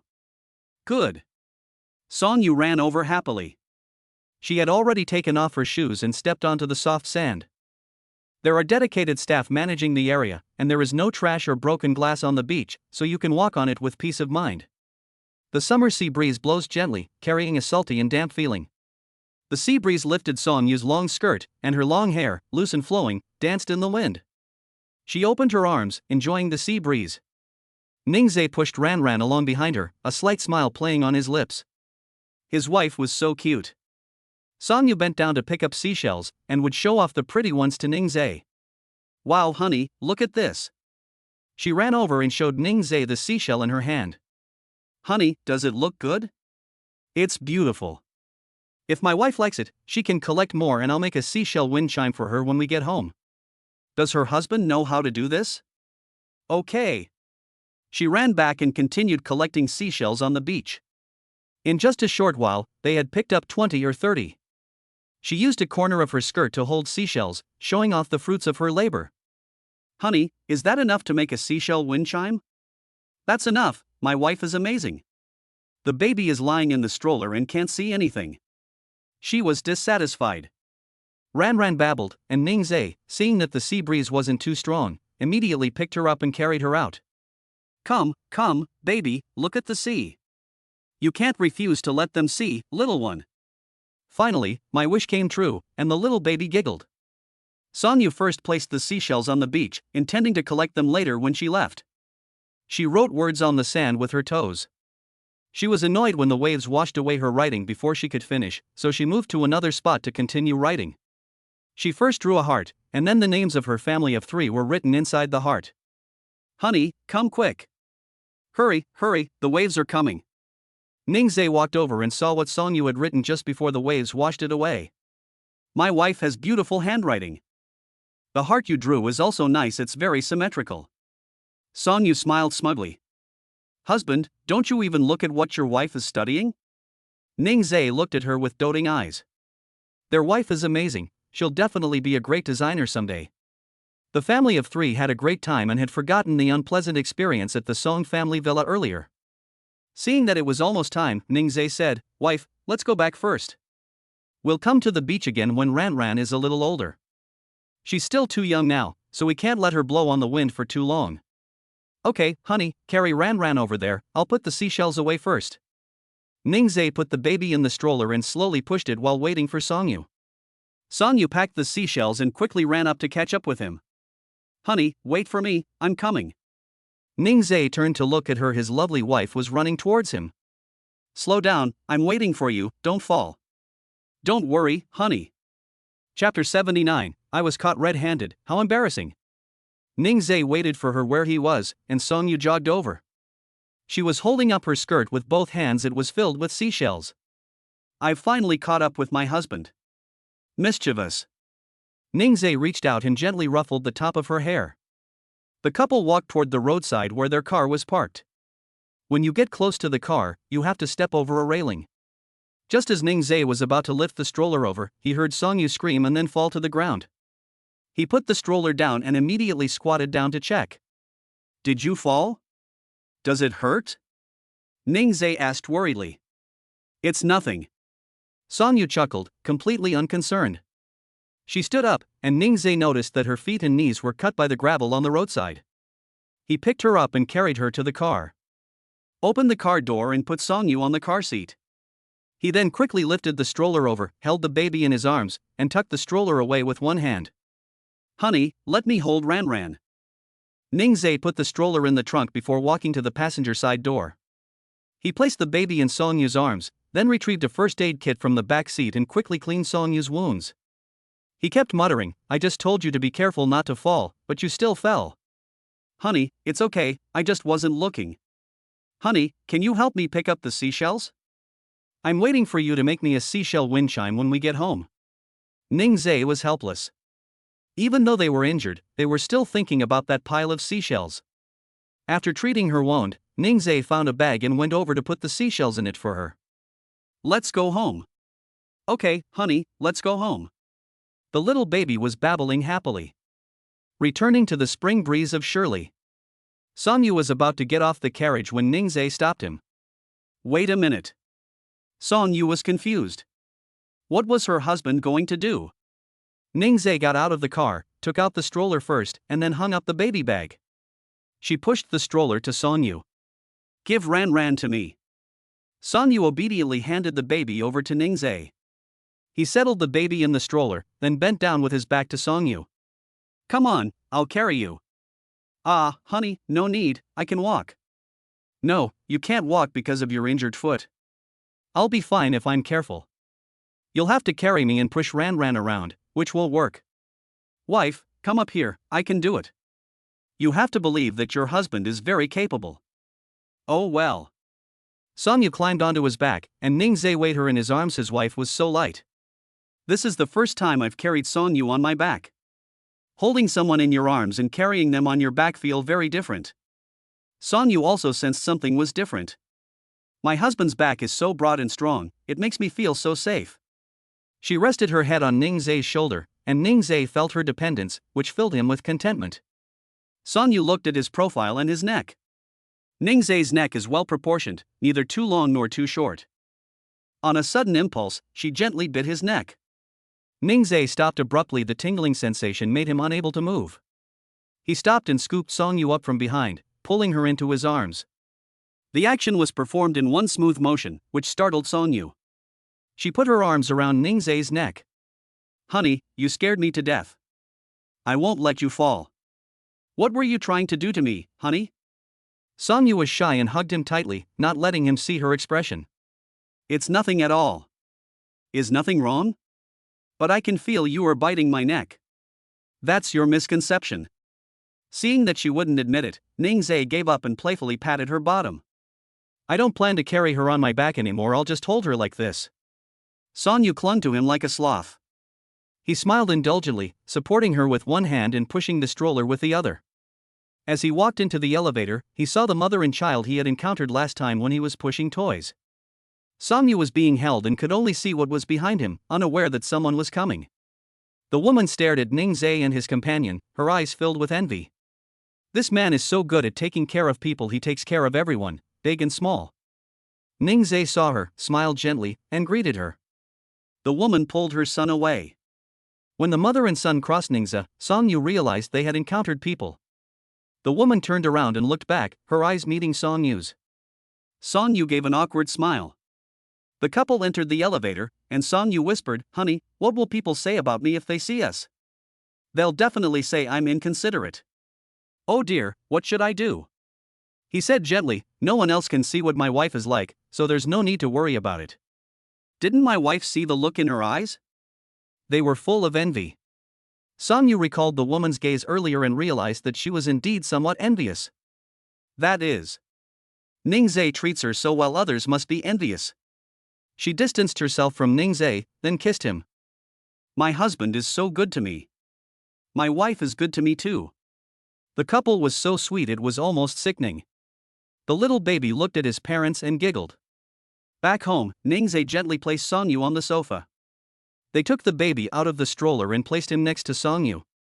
He found the first aid kit and cleaned her wound again. The little baby blinked as he watched his father's movements. Ningzai would also explain to her. Honey, this is iodine.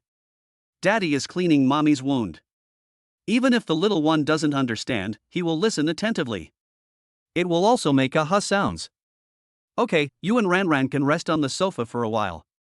I'll wash the seashells first, and then I'll make you a wind chime. Okay, thank you for your hard work, honey. Carrying the bag of seashells, Ningzai went to the bathroom and poured the seashells into a basin. There were not only seashells, but also a lot of sand. He brought over a small stool and a brush. He had to clean the dirty seashells so that the wind chimes would look nice. I washed and scrubbed it for over 10 minutes, and then I had to dry it. Once everything was ready, he took out his tools, sat down in the living room, and began making the craft. He used an electric drill to make a hole in the seashell.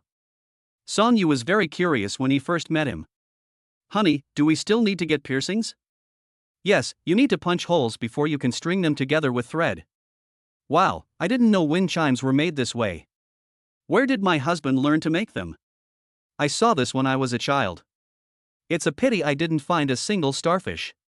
It would definitely look better if I used a starfish as a roofing shelf. Oh, that's such a pity.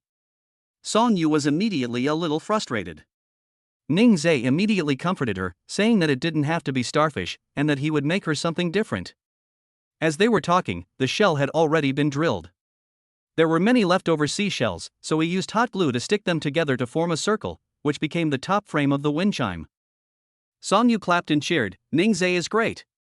Finally, he strung the seashells together with white thread, leaving a little space between each seashell, which looked very nice. 6 strips were strung together, and then it was connected to the top frame. Honey, do you like it?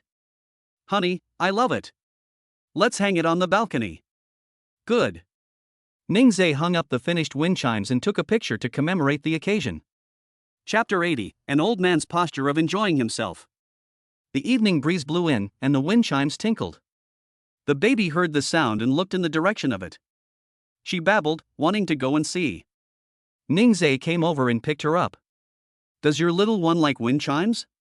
Come on, Daddy will take you to see it.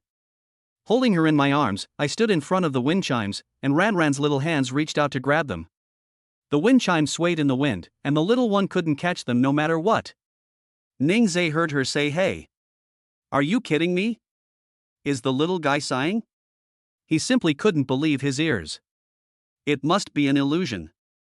Just when he thought he was hallucinating, he heard it again. This time it's for real, he exclaimed excitedly. Little one, are you sighing? Sighing at such a young age? That won't do. As he spoke, he grabbed the seashell and let the little guy touch it. She became happy as soon as she touched the little seashell. Sonya sat on the sofa, feeling happy just looking at the father and daughter. Just then, her phone rang. She picked it up and saw that it was Song Hai transferring money to her with the note, "For my granddaughter. During the day, you were such a stranger to Ran Ran. What does it mean to give her money now? So, it doesn't matter if it's a daughter or a granddaughter, as long as money is given?" She didn't reply and tossed her phone aside. Regardless of who it's for, she's gotten used to this kind of life where she's given money. Watching the father and daughter playing with the wind chimes, this was the life she wanted. While playing, the little baby opened his mouth and tried to lick the seashell. Ningzhe quickly let go, carried her back to the living room and sat her down. My little darling wants to play with and eat everything. Holding the seashell in my hand, I wasn't satisfied with just playing with it, I wanted to eat it too. Sonya smiled sweetly, the little baby is so cute. Honey, Ran Ran is such a foodie. My wife is right, you little foodie. The couple talked about their little baby, and she didn't deny it, which meant she admitted that she was a little foodie. Little foodie, come and have some milk. Mommy will feed you. Sonya picked her up and fed the baby. She would gulp down the food as soon as it was stuffed into her mouth. After eating for a while, she looked at her parents and then continued eating. She was so lucky to be born into such a small family. She was suckling at her milk, kicking her little legs, looking like an old man enjoying himself. The couple couldn't help but laugh at her little gestures. Just then, Ningzhe's phone rang. It was Lin Zheng calling. He asked, "What's wrong?" "Ningzhe, I've had the training room cleaned up and the tables and chairs are all set up. Would you like to come and take a look sometime? I'll go check it out tomorrow, and then we'll make a sign. Elementary school starts in a few days, so it'll be just the right time to enroll students." "Yes, no problem." When Songyu heard him mention that school was about to start, she immediately felt unhappy. Oh my god, school starts so soon, she's not ready yet. When elementary school starts, she'll have to go to school too. Why, I don't want to go. Suddenly, she thought of something and immediately picked up her phone to send a message to her instructor. "Dear instructor, is it possible to graduate smoothly if I complete the required credits at home?" The instructor replied to her instantly, "Stop having those thoughts.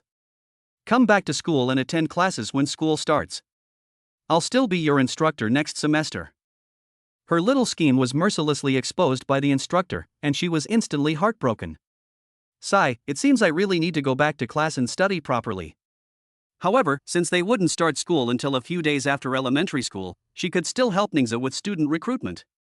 That's good, she's already made her own decision. Ningzhe watched her fluctuate between sadness and happiness, wondering what she was thinking. Time came to the next day. Ningzhe was going to a training course, and Songyu said she wanted to go too. He looked at the injury on Songyu's leg and asked, "Is your leg alright?" "Oh honey, I'm not that delicate. It's just a scrape. You can see for yourself." After she finished speaking, she stood up and started jumping around. Seeing that she was really alright, Ningzhe agreed. "Okay, wife, let's go together." "Yes, my husband is so good." The baby's moaning sounds make her feel good. Ningzhe looked at Ran Ran, wondering what the little darling was so happy about. "Today I took Ran Ran to her great-grandfather's house to play with him." The little guy immediately started crying. That's some serious intelligence. Ningzhe quickly reassured her that they wouldn't go to her great-grandfather's house, and that Ran Ran would go with her parents. She stopped crying immediately after she finished speaking. She actually cried? Ningzhe then realized that she hadn't shed any tears when she cried. She was faking it. This little guy is really something else. The family of three went out and arrived at the training class, where Lin Zheng was already waiting. "Ningzhe, sister-in-law, you've arrived." Songyu greeted him with a smile, and the little baby babbled in response. She pushed the stroller and toured the training center. She really liked the decor. The tables and chairs looked great together. "That's great. If I were a parent, I'd also like to send my child here for training." Ningzhe couldn't find any fault with it. It was excellent. Lin Zheng didn't care what the two of them thought. He was very satisfied with the renovation. He pointed to the sofa in the rest area and said to Ningzhe, "Take a look at that custom-made sofa." Ningzhe walked over, sat down, and tried it out. It's very soft, so your butt won't hurt even if you sit for a long time. That's a reliable choice, bro. You've made a good pick. Thinking that the parents could sit more comfortably. Partnering with Lin Zheng really puts his mind at ease. He took out his phone and took pictures of the training center environment. Then he instructed Lin Zheng to take pictures of your certificates and print them along with the promotional posters. When the business opens, bring the originals to the training center to display. Okay, I'll take the photos when I get home, and bring them over when the business opens. Thinking about the teacher training, Ningzhe asked, how's the recruitment going? A dozen or so people have submitted their resumes. Some of them have work experience, and a few are graduates from the School of Humanities. Would you like to schedule a time to meet them? Since we've already gone out today, let's just meet up directly, so we don't have to go out again. Okay, let them come here and see the work environment. Okay, I'll inform them right away. Seeing that Ningzhe was busy, Songyu sat in the rest area with her baby in her arms. The little guy giggled, and Ningzhe walked over. What are you playing that's so fun? Honey, Ran is happy as long as she can go out, no matter what she does. Ningzhe smiled indulgently. Ding! Congratulations, host, on completing the first stage of your business. Rewards include a business license and various educational skills certificates. Holy crap! There's such a reward? He'd even forgotten about the business license. Not bad, this little system is really reliable. System, I've gone to great lengths for you. The certificate is in a file folder in the back seat of the car. Just as Ningzhe was about to ask, the system said, how thoughtful. At that moment, Lin Zheng came in after finishing his phone call. Ningzhe, I've already informed them, they should arrive in about an hour. Okay, let's take this opportunity to buy a water dispenser. Lin Zheng said apologetically, it's my fault. I had already bought it, but I forgot to take it out. After saying that, he quickly moved the items out and then called someone to deliver water. Chapter 81, she actually had designs on her husband? An hour later. Lin Zheng received a call saying that some people were already downstairs. He immediately went down to fetch the person. Songyu took her little one to one of the classrooms, where the mother and daughter played with toys. The little baby was so happy that he babbled and cried. Ningzhe waited for his interview in the next classroom. He looked at all the interviewees' information, and they all seemed pretty good. Lin Zheng led his men to the classroom door. He took one person in first, and told the others to wait outside. They consciously found seats to ease their nervousness. Lin Zheng sat down in the chair next to Ningzhe. The interview began, and Ningzhe asked her to introduce herself first. There were two young girls outside the door. They saw Ningzhe when the classroom door opened, and they were absolutely blown away by how handsome he was. Especially when he sat in the classroom, looking down at the materials in his hands, his serious expression was indescribable. Simply put, he's so handsome. Two girls were whispering to each other at the door. Hey sis, that guy who did the interview was so handsome, I heard he's the boss. Yes, and the environment here is great, plus the boss is so handsome. Even if the salary is low, I'd still want to stay. I really want to be the boss's wife. Do I have a chance? I also want a chance, sisters, let's compete fairly. I wonder if she has a girlfriend. Or, we could ask about it during the interview later? I think it's okay. Songyu is breastfeeding her baby in the classroom. The classroom door wasn't closed properly, and she was sitting near the door, so she heard their entire conversation. She actually had designs on her husband? Does this mean they don't respect her? She fed the baby and then coaxed her to sleep. After seeing that Ran had fallen asleep, she straightened her clothes. She then took out her lipstick from her bag and touched up her makeup. She casually opened the door and went out, pretending to get some water. Songyu came out and observed the people waiting in the activity area. Some people sat quietly on the benches waiting, without talking to the people next to them. Some people just play on their phones or listen to music.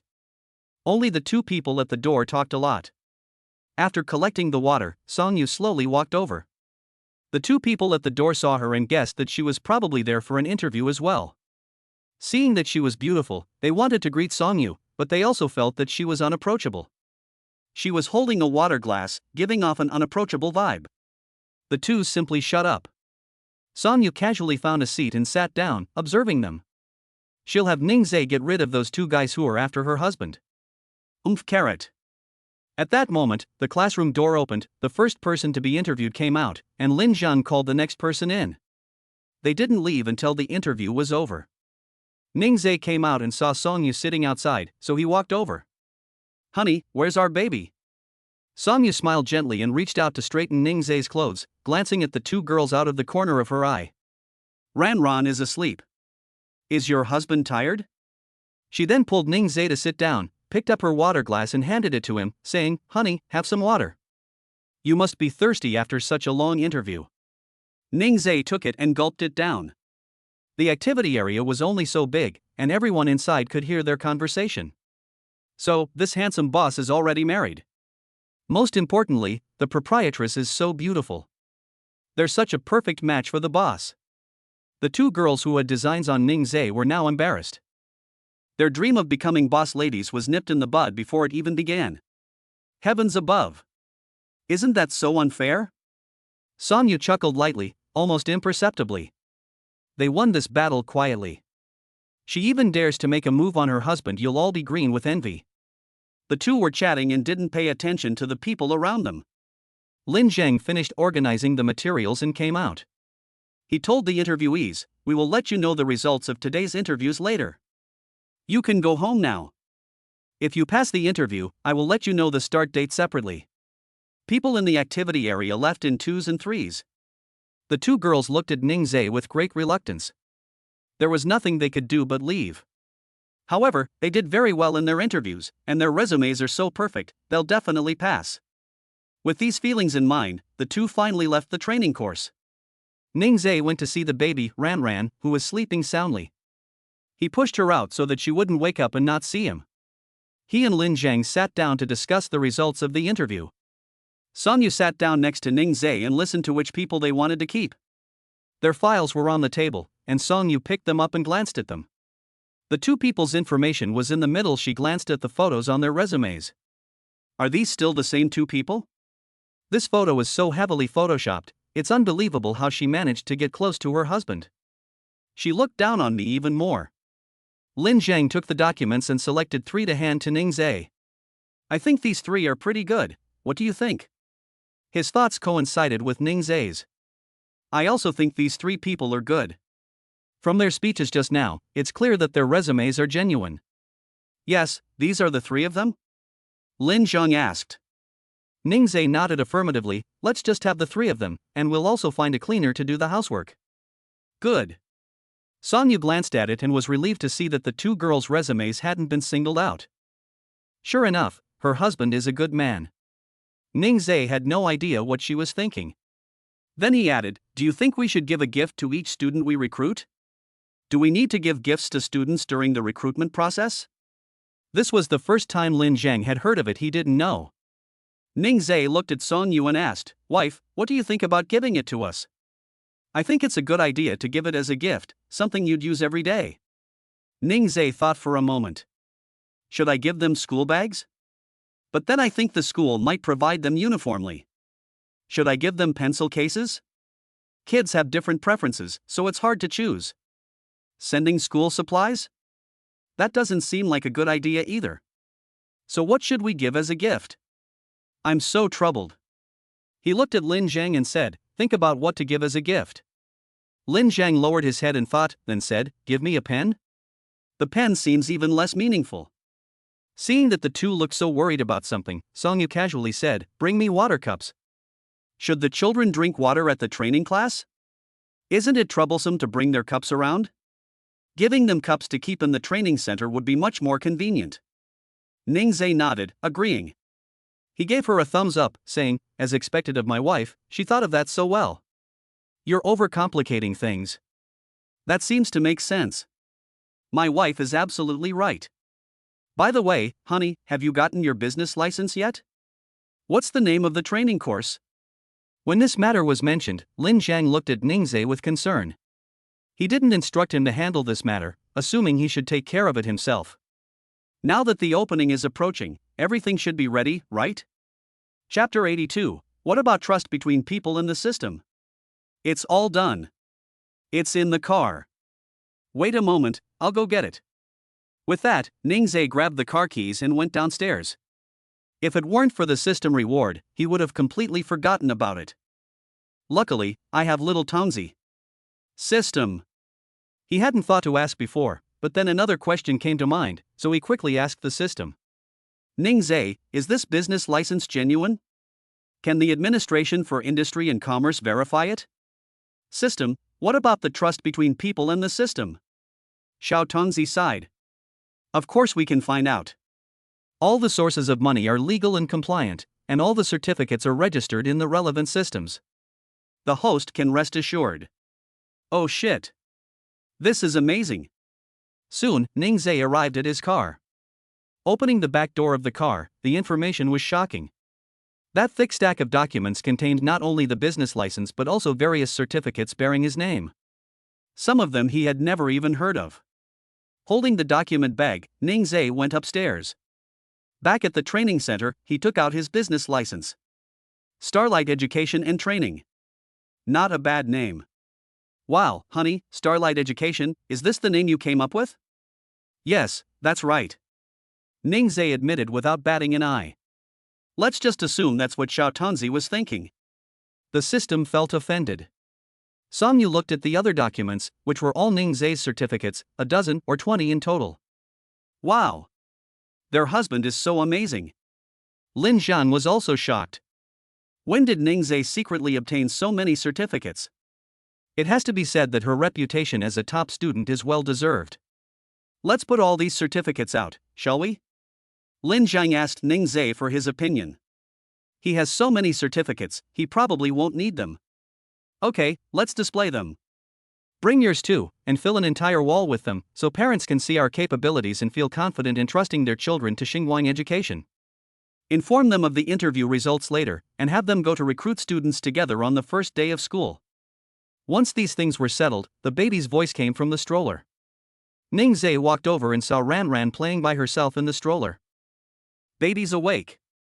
She knew her parents were talking, and she played by herself without crying or making a fuss. Our baby is so good, come here and let daddy give him a hug. Ningzhe reached out and picked her up. The little baby kicked her little legs happily and grinned.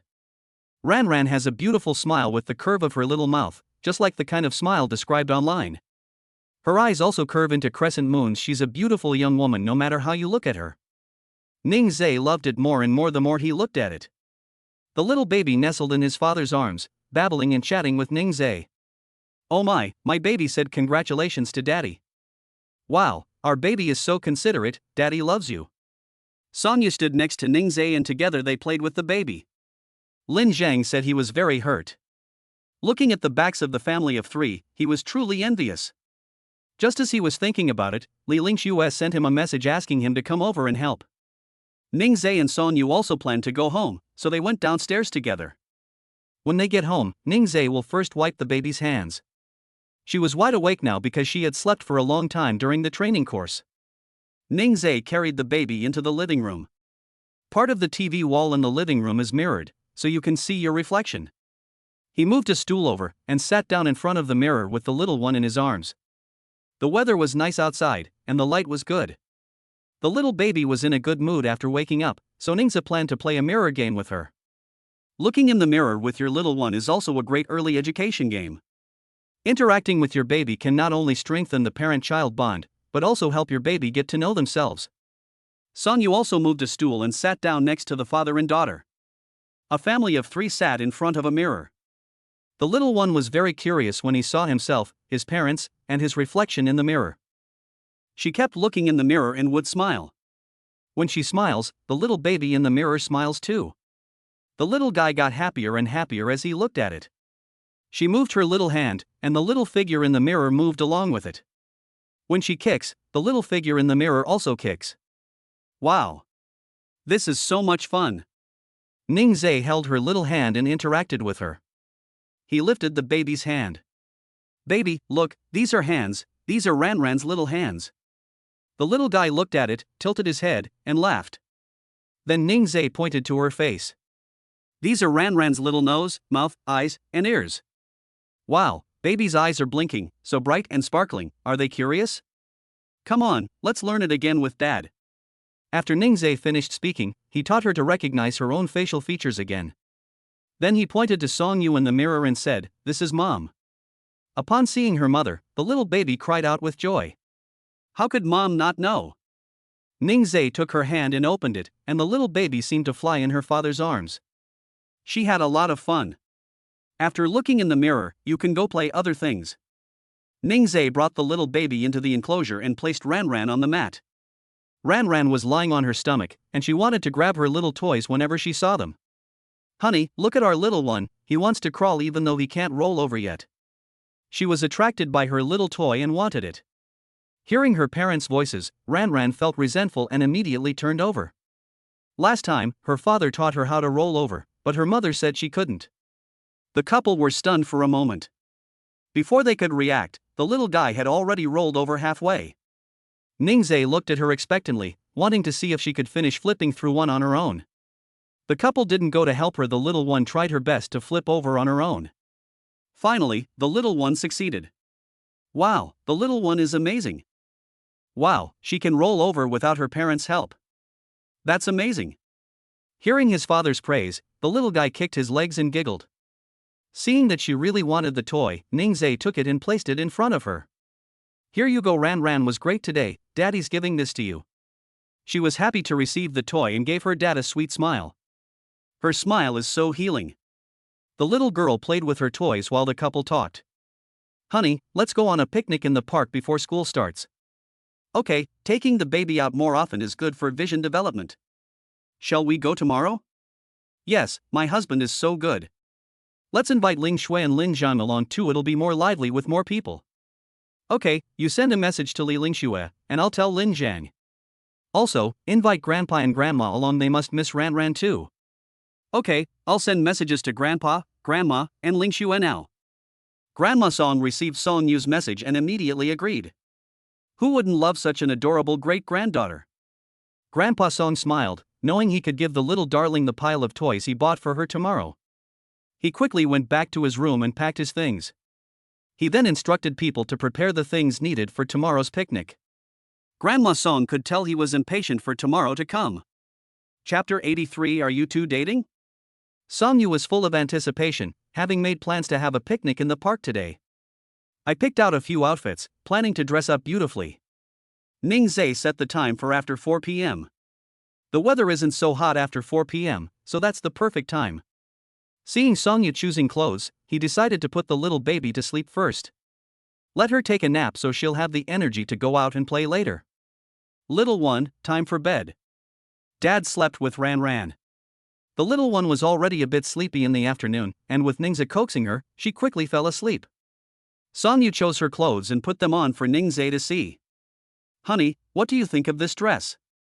"My wife really loves wearing dresses no matter what she wears, she always looks the most beautiful." "My wife looks good in everything, this outfit suits her perfectly. But there are still a few items you haven't seen yet. My wife has such good taste, she looks good in everything she wears." "Really, I'm not lying to you." "Okay then, I'll wear this one." Song Yu sat down on the sofa, and the couple rested for a while. Seeing that it was almost time, Ningze got up and went to the kitchen, intending to make some food suitable for a picnic. Rice balls, steak, chicken wings, bread, egg tarts, and a cake that my wife likes. Afterwards, I washed a lot of fruit, and of course, watermelon, which is the perfect summer fruit, was a must. He cut a plate of watermelon and brought it to the living room for Song Yu to eat. "Honey, have some watermelon to quench your thirst. The food will be ready soon, and we can head out in a little while." "Honey, thank you for your hard work. Ran is still asleep. Let me help you." "No need, my wife can stay with the baby." Ningze always does everything himself and never lets her lift a finger.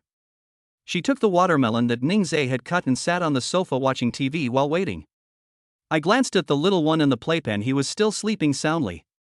She quietly went to the kitchen, and seeing Ningze's busy figure, she walked over and hugged him from behind. Ningze chuckled. "Wife, what's wrong?" Song Yu shook her head and said softly, "It's nothing, I just wanted to hug my husband." "Husband?" Ningze chatted with her while doing what he was doing. "Honey, I feel like a child right now, so dependent on you." Ningze washed his hands, held her hand and said, "Silly girl, your husband is your haven. Do what you want to do, and leave everything else to me. I'm willing to spoil you." Song Yu thought of what she had read online: a good marriage can make a person feel like a child again. She didn't believe it when she first saw it, but ever since she got together with Ning Zhe, this has been her state of mind. So happy. Oh. Honey, you can go out first. I'll finish making the cake. I made your favorite taro lava cake. Wow, she really loves to eat. Okay, then I'll go and keep an eye on Ran.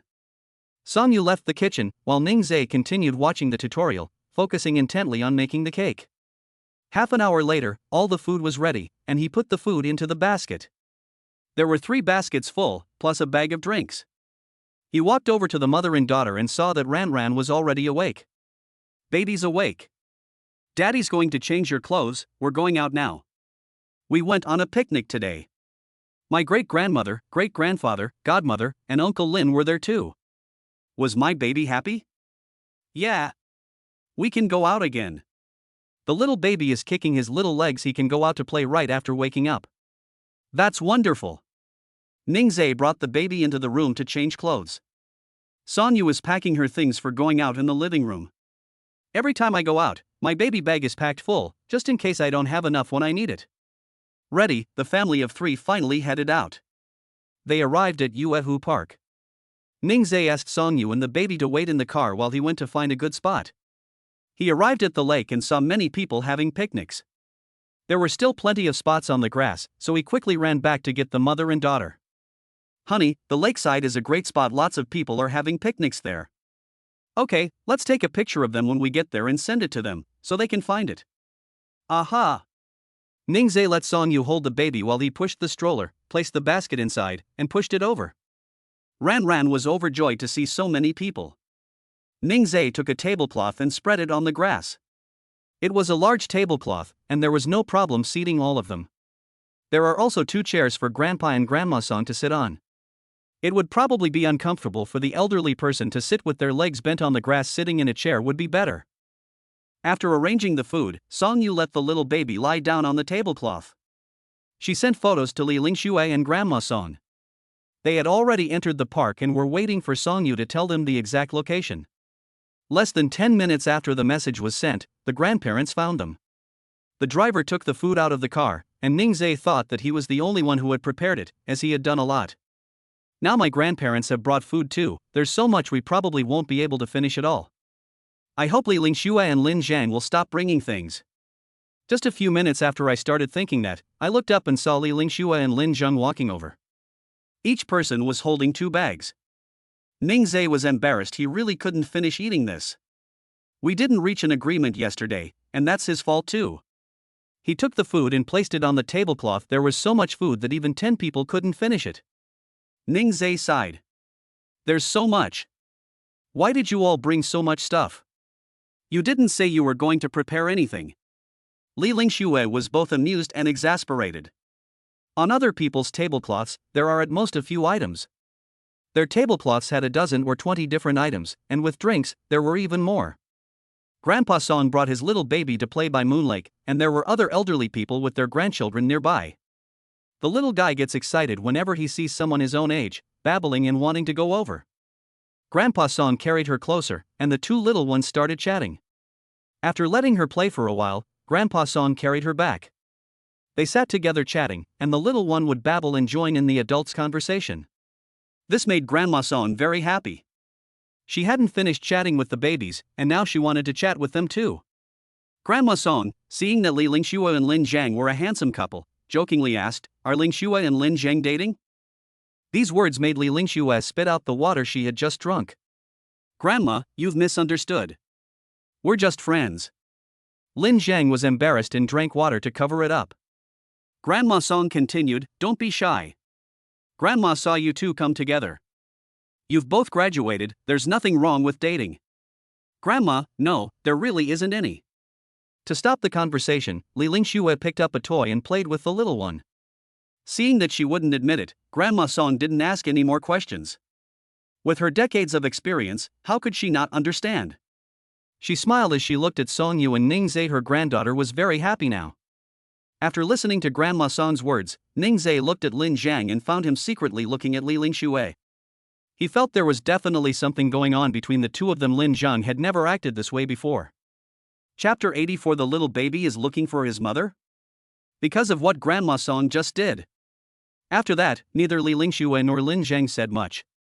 Seeing how embarrassed they were, Ning Zhe took out the cards he had prepared. Do you guys want to play Uno? I brought some cards. Ning Zhe tossed the cards to them and then turned to play with the little one. Song Yu laughed and said to him, Honey, Uno usually requires 4 people to play. But he wanted to play with his little baby. Grandma Song said with a kind smile, Ningza, you go and have fun too. Grandpa and I will take care of Ran Ran. We haven't seen her in a long time and we miss her so much. Ning Zhe had no choice. His grandparents loved Ran Ran, and he couldn't keep the little darling to himself forever. Okay, I'll play with them for a while. If Grandpa and Grandma get tired, please tell me. Go ahead, taking care of the kids is so tiring, relax a bit. Grandpa and Grandma Song aren't interested in playing cards, a game that young people usually play. They only want to play with their great-granddaughter now. We gave them the space, and the 2 elderly people put the baby in the stroller and pushed it for a walk. Happy times always pass quickly, and it was already evening. Grandpa and Grandma have brought Ran Ran back. The little darling had been strolling around for a long time, and when she returned to her parents, she was making little noises. It was as if she was saying where she had just gone and what fun things she had seen. Oh my baby had so much fun playing with his great-grandparents. Is the baby sharing with Daddy? Daddy should take Ran Ran to see it next time. The little guy grinned and reached out to grab his dad's clothes. Ning Zhe picked her up and said, Baby, you've had enough fun, let's go home. Ran Ran didn't make a fuss. She was already very happy to have been able to play for so long. Ningza put the baby back in the stroller and tidied up the things on the tablecloth. Take the leftovers home and throw the rest away. Grandparents said goodbye to the little one. Grandpa Song then had the driver bring out a box of toys for Ran Ran. Upon seeing this, Song Yu quickly said, Grandpa, why did you buy toys again? Grandpa Song told the driver to drive away quickly, leaving Song Yu helpless. Ning Zhe loaded the toys into the car, and he wanted to ask Lin Zhang if he wanted to ride back in his car.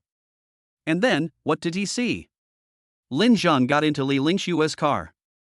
Song Yu also saw it, and she said to Ning Zhe, Honey, Ling Shui and Lin Zhang are acting strangely. Honey, you've noticed too.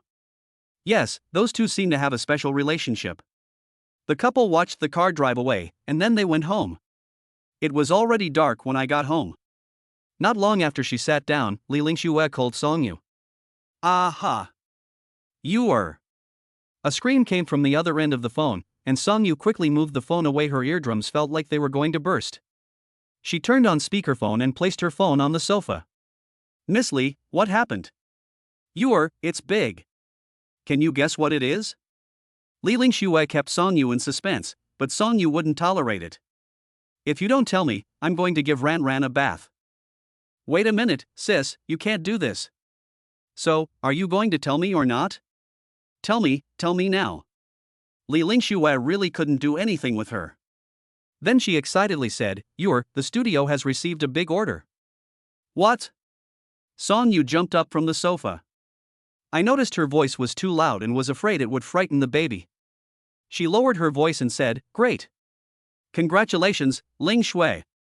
Congratulations to me? Congratulations to us. This is our studio. Song Yu was both happy and excited. Li Lingxue continued, I've booked a private room tonight for the studio staff to celebrate. You should come too. Lingxue, I need to take care of Ran Ran. Oh dear, let Ningza take care of me for one night, let me play for a bit and then go back. But before Song Yu could say anything more, Li Lingxue had already hung up the phone. Because Song Yu had the phone on speakerphone, Ning Zhe heard both of their conversations. He said gently, Honey, this is the first order your studio has received. It's very important. Go and celebrate with them. Honey, I want to be with you and Ran Ran. Honey, we're together every day, so what's a little longer? You're about to start school, so take this opportunity to relax. Since having a child, Song Yu's thoughts have been entirely focused on the child and him. Ning Zhe thought it would be good for her to go out and have some fun with her best friend. Go ahead, honey. You and Li Lingxue haven't hung out together in a long time. Song Yu thought about it and realized that she hadn't had any since she got pregnant. She seems to have really neglected her best friends a lot. Honey, shall I go? Okay, I'll walk you downstairs. Call me when you're done, and Ran and I will pick you up. No need, I'll drive there, and I don't drink. You should tell me when it's over. Good. Ningzhe carried Ran and saw Song Yu out. Song Yu kissed him on the cheek and said, "Honey, I'm leaving." The father and daughter watched as Song Yu walked into the elevator. Ningzhe held the baby's hand and said goodbye to his mother. Ningzhe turned and went inside after the elevator doors closed. He let the little baby play in the playpen, and put Ran's little clothes and blankets on the sofa, which Ningzhe tidied up. I played with my little one for a while before taking her to take a bath.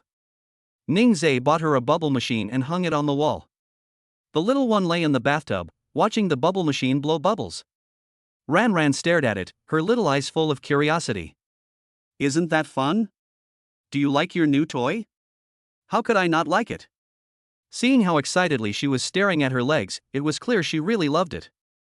He kept humming to himself. After I finished bathing her, I wrapped her up, but her eyes were still glued to the bubble machine. Honey, you can watch it again tomorrow during your bath. After dressing the little one, the father and daughter got into bed. The little guy was quite well behaved as soon as I lay down on him. Ningzhe thought she was about to fall asleep, so he prepared to take a shower. As soon as I got up, Ran started crying. I thought she had peed or pooped, but neither of those happened. The crying wasn't from hunger. What's wrong? He picked up the baby and tried to comfort him, but the baby kept crying for a long time. Is he looking for his mother? Ningzhe glanced at the time. Song Yu should still be here. He found the clothes Song Yu had changed out of that day, put them on the doll, and then had Ran lie down next to it. The baby stopped crying when he smelled his mother's scent. Ningzhe felt relieved and picked up his clothes to take a shower.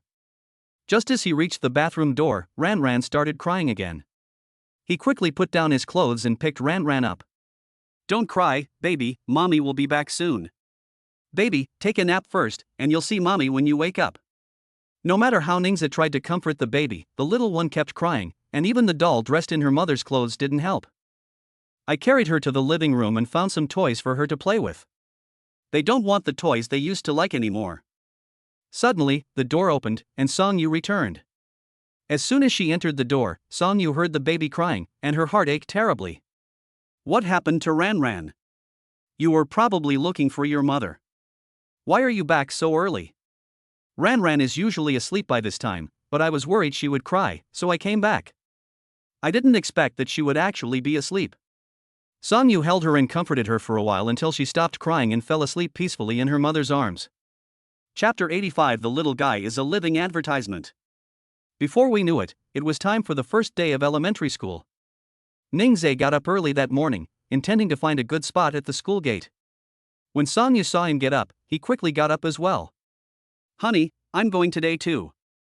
Honey, you and Ran stay home, right? Song Yu had already planned to go recruit students with Ningzhe, so why would she stay at home obediently? She pleaded with Ningzhe, No, I want to help my husband. Ningzhe stood by the bed, while Song Yu sat on the bed, clutching his clothes with both hands, looking up at him with a pitiful expression. How could I bear to refuse such a lovely wife? I really can't do anything with you, so get up now. Yay, my husband is so good, I'll get up right away. Ningzhe told her to go wash up first, as girls usually take a little longer to get ready before going out. He first changed the baby's diaper and then fed him. Then I washed her face and dressed her. After tidying up the baby, Ningzhe started packing his things.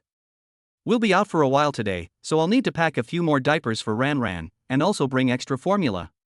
You can't leave out the toys your little one likes, and you also need to bring 1 or 2 pieces of clothing. He carried Ran into the playpen and asked, Baby, what toys do you want to take out today? As Ningzhe spoke, he laid out the toys she usually liked to play with in front of her and let her choose. The little one is very clever. Knowing we were going out today, he quickly picked out 2 toys. One is a rattle drum that Grandpa Song bought for her, and the other is a little talking doll. Have you chosen your baby yet? Dad has packed it for you. Ran made sounds. Ningzhe told her to play by herself for a while, as he hadn't washed up yet. Song Yu wasn't ready yet, so he went to another bathroom and changed his clothes in a few minutes. He called Lin Zhang and asked him to find a car to move the signs and other items over first. Lin Zhang has already taken care of everything needed for student recruitment. You take the things and go there first. There are 3 primary schools nearby, and we need to visit each one. Have the people we hired go with us to recruit students. Don't worry, I've already informed them, and we'll set off now. Okay, I'm getting ready to go out too. Ningzhe said, then saw Songyu come out of the bathroom. He asked, "Wife, are you ready?" "Honey, you can just change your clothes." "Good." While he was at it, Ningzhe heated up his breakfast. "You must eat breakfast, otherwise it will be bad for your stomach." After finishing breakfast, the couple took Ran out. Upon arriving at Nanchang No. 1 Primary School, Ning Zishan met up with Lin Zhang. At the school gate, Lin Zhang was setting up a sign.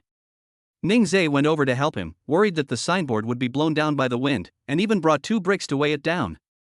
After setting up the signboard, Lin Zhang brought over a folding table. Then they took out some materials and flyers for their training course, and gave one to any parent who passed by.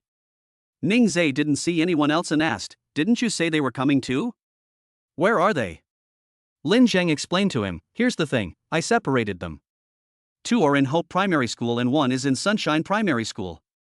Now that you're here, you and your sister-in-law will be in charge of the first primary school, and I'll go to Sunshine Primary School to help out. Is that all right? This arrangement is good. If everyone is crowded together, I'll probably miss a lot of people when I go to another school in the afternoon. Each school has someone in charge, and they might be able to recruit a few more students at the end of the day. The arrangements are excellent. If you have any questions, please discuss them in the group chat. Okay, then I'll head over to Sunshine Elementary School." Lin Zhang left, leaving only the couple. Parents have already started bringing their children to school to register. Seeing a handsome young man and a beautiful young woman at the school gate, I couldn't help but be curious. A mother walked over with her child and asked, "What are you doing here?" Ning Zhe picked up the documents on the table and introduced them to the mother. "Hello, we are an after-school tutoring center. This is the information about our training course, as well as some of the courses we offer. You can take a look." The woman took it and examined it carefully for a while. Such outstanding students, with all sorts of certificates, my goodness, this is the first time she's ever seen such a great teaching staff in a training program. The little boy next to her was looking at Ran in the stroller. The little one is so cute, the child is clinging to the stroller, playing with Ran. The little baby in the stroller was being amused and giggling. Hearing the baby's voice, the boy's mother glanced over. "Wow! What an adorable little baby!" She casually asked, "Is this your baby?" Sonia smiled gently and said sweetly, "Yes." Ran, greet your aunt." The little one grinned immediately upon hearing his mother's words. The boy's mother couldn't stop smiling, she adored her little baby. "You guys are working so hard, bringing your kids along to do all this. I'll go register my child first, and then I'll register for classes with you later." Sonia smiled happily and said, "Okay, you can go ahead and get busy." The mother and son walked towards the school. The little boy kept looking back at the stroller. When he met Ning Zhe's gaze, he turned his head away again. The baby was whimpering in the stroller. Everyone who passes by looks over Ran has practically become a living advertisement. People come out of curiosity, are charmed by the cute little baby, and are then attracted by Ning Zhe's certificates. Those who had seen the materials didn't immediately enroll in the classes. Getting to school was the priority. They had already collected the materials, which included contact numbers, so if they didn't see anyone after they came out, they could just call. After an hour, we still haven't recruited a single person. At this moment, other tutoring centers nearby also moved their tables over. Ning Zhe called to inquire about the situation at Linjing Sunshine Primary School. "How are things on your end?" Before they've even recruited any children, parents have already taken their kids to register after seeing the notice, saying they'll come back to check it out after registration. I don't know if they're really coming or just trying to fool us. Same situation as mine, let's wait and see. Yeah, I guess the Hope Primary School is about the same. Let me ask and I'll let you know. No problem. Put down your phone. Ning Zhe picked up a flyer and walked to the school gate, handing one out to everyone who passed by. He noticed that most of the people who brought their children to register were mothers, and he hardly saw any fathers. Even if you do encounter one, it's only once in a long while. The mothers passing by couldn't help but glance at Ning Zhe, such a sunny and handsome young man. Even if you're not interested in the training course, you still have to go over and get a flyer to take a closer look at this handsome young man. Sonya sat at the table, taking care of the baby. Whenever someone walks over out of curiosity, she patiently explains. She is quite familiar with the training program and can answer parents' questions fluently.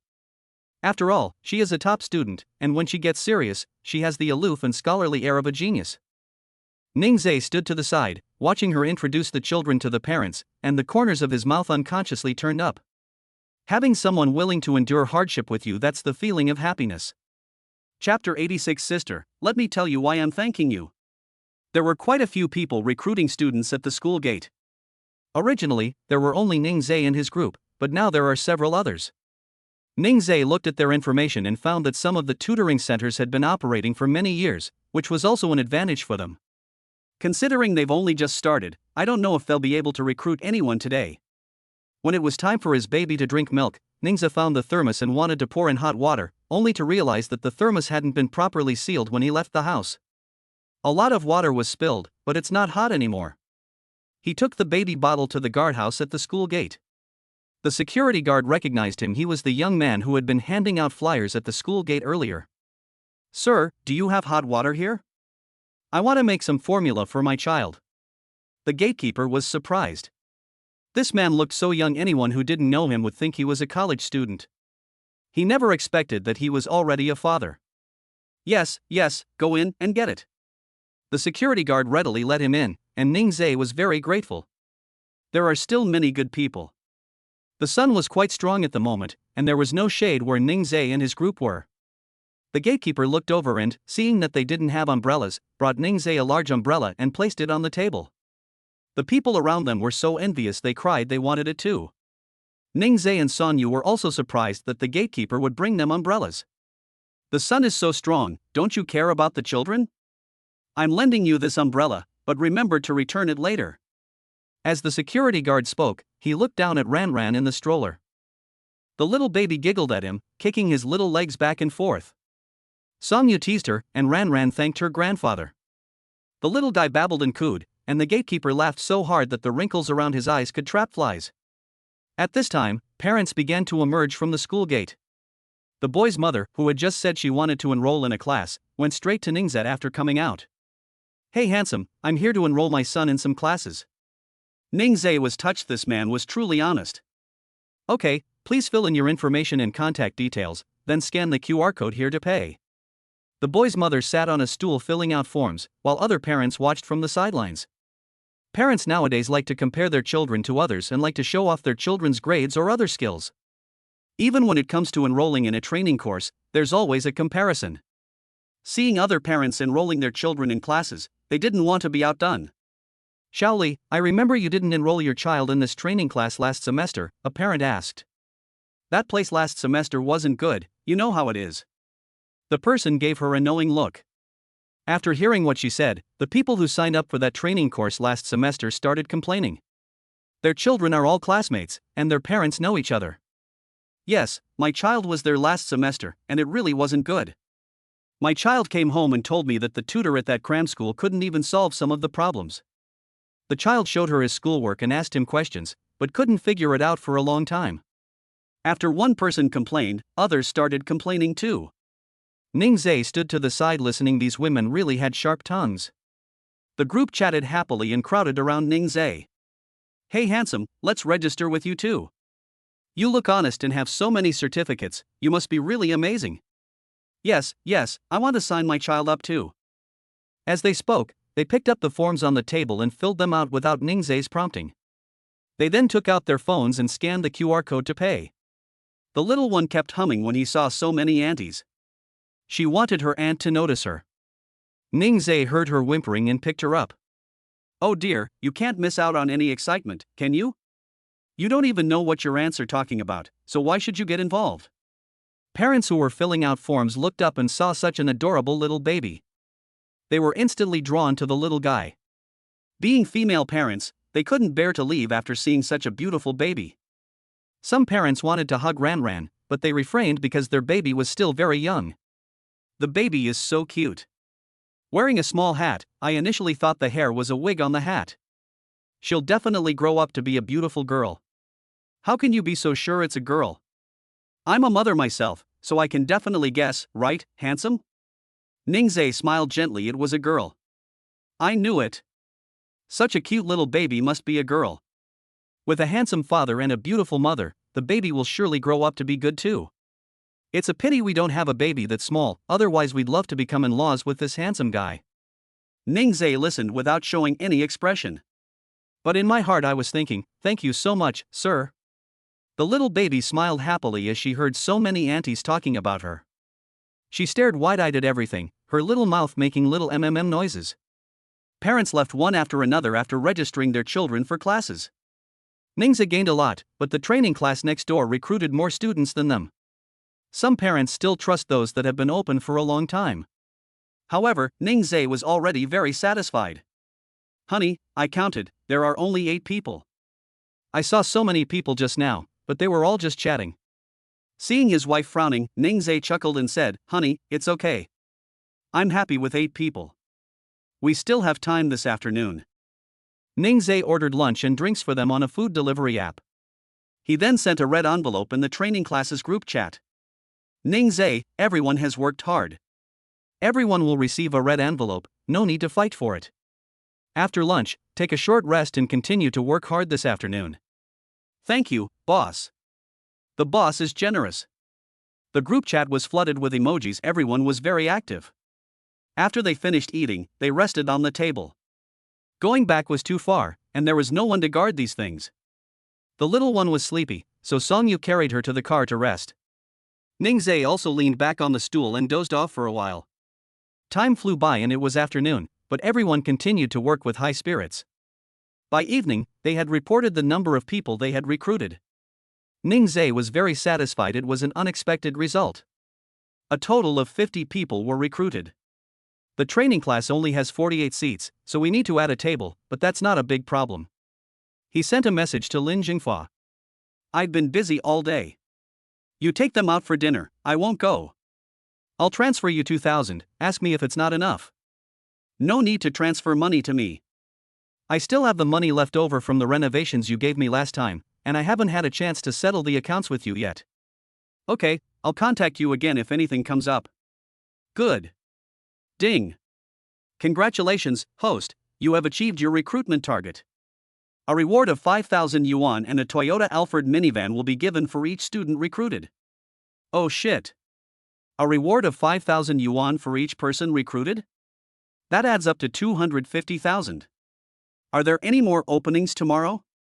System. After waiting for a while, the system did not respond. Ningzhe knew it was definitely not going to work. Chapter 87, Almost Blew Up the Kitchen? No problem, just tell me where to pick up the car. Ningzhe awaited Xiao Tongzi's reply. After a while, the system's arrogant voice came through. Someone will deliver it to the Oriental office building tomorrow, just wait to receive it. After saying that, he disappeared again, acting all mysterious. With the commercial vehicle, we can use it at the training center. Since Lin Zheng also has a driver's license, we'll give it to him. The couple took their baby home. Ningzhe was out all day today, and the sun was blazing. He walked around handing out flyers, and his arms got sunburned. Songyu looked on, feeling extremely distressed. Honey, your arm is sunburned. Ningzhe looked down and saw that it wasn't so obvious before, but now it was indeed true. However, this was not a big deal for him. He smiled gently and said, It's all right, honey. You'll recover in a few days. He himself may not feel the pain, but Songyu does. Ningzhe works hard to earn money to support his family and take care of the children. She has never seen a man as tired as him. She must be a good wife and support her husband. Looking at the baby in her arms, she felt incredibly happy. Back home, Songyu put down her baby and then turned to go to the kitchen. Ningzhe looked at her strangely. Wife, what are you doing?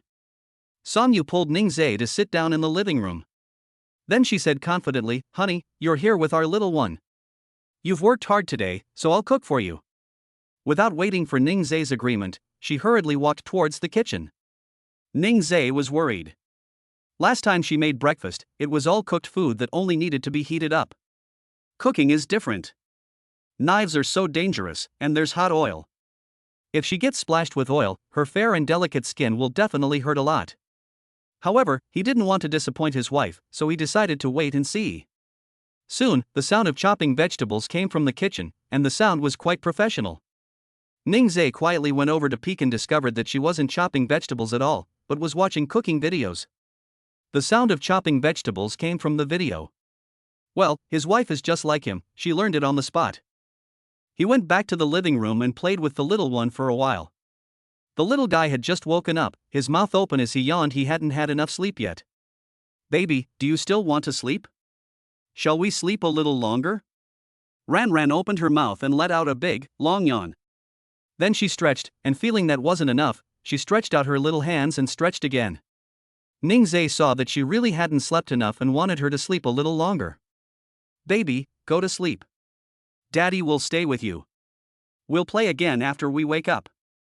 Upon hearing the word play, she immediately woke up and stopped yawning.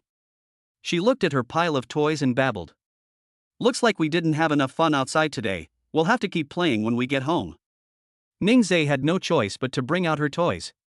She has so many toys now. After a picnic, her great-grandfather gave her another box.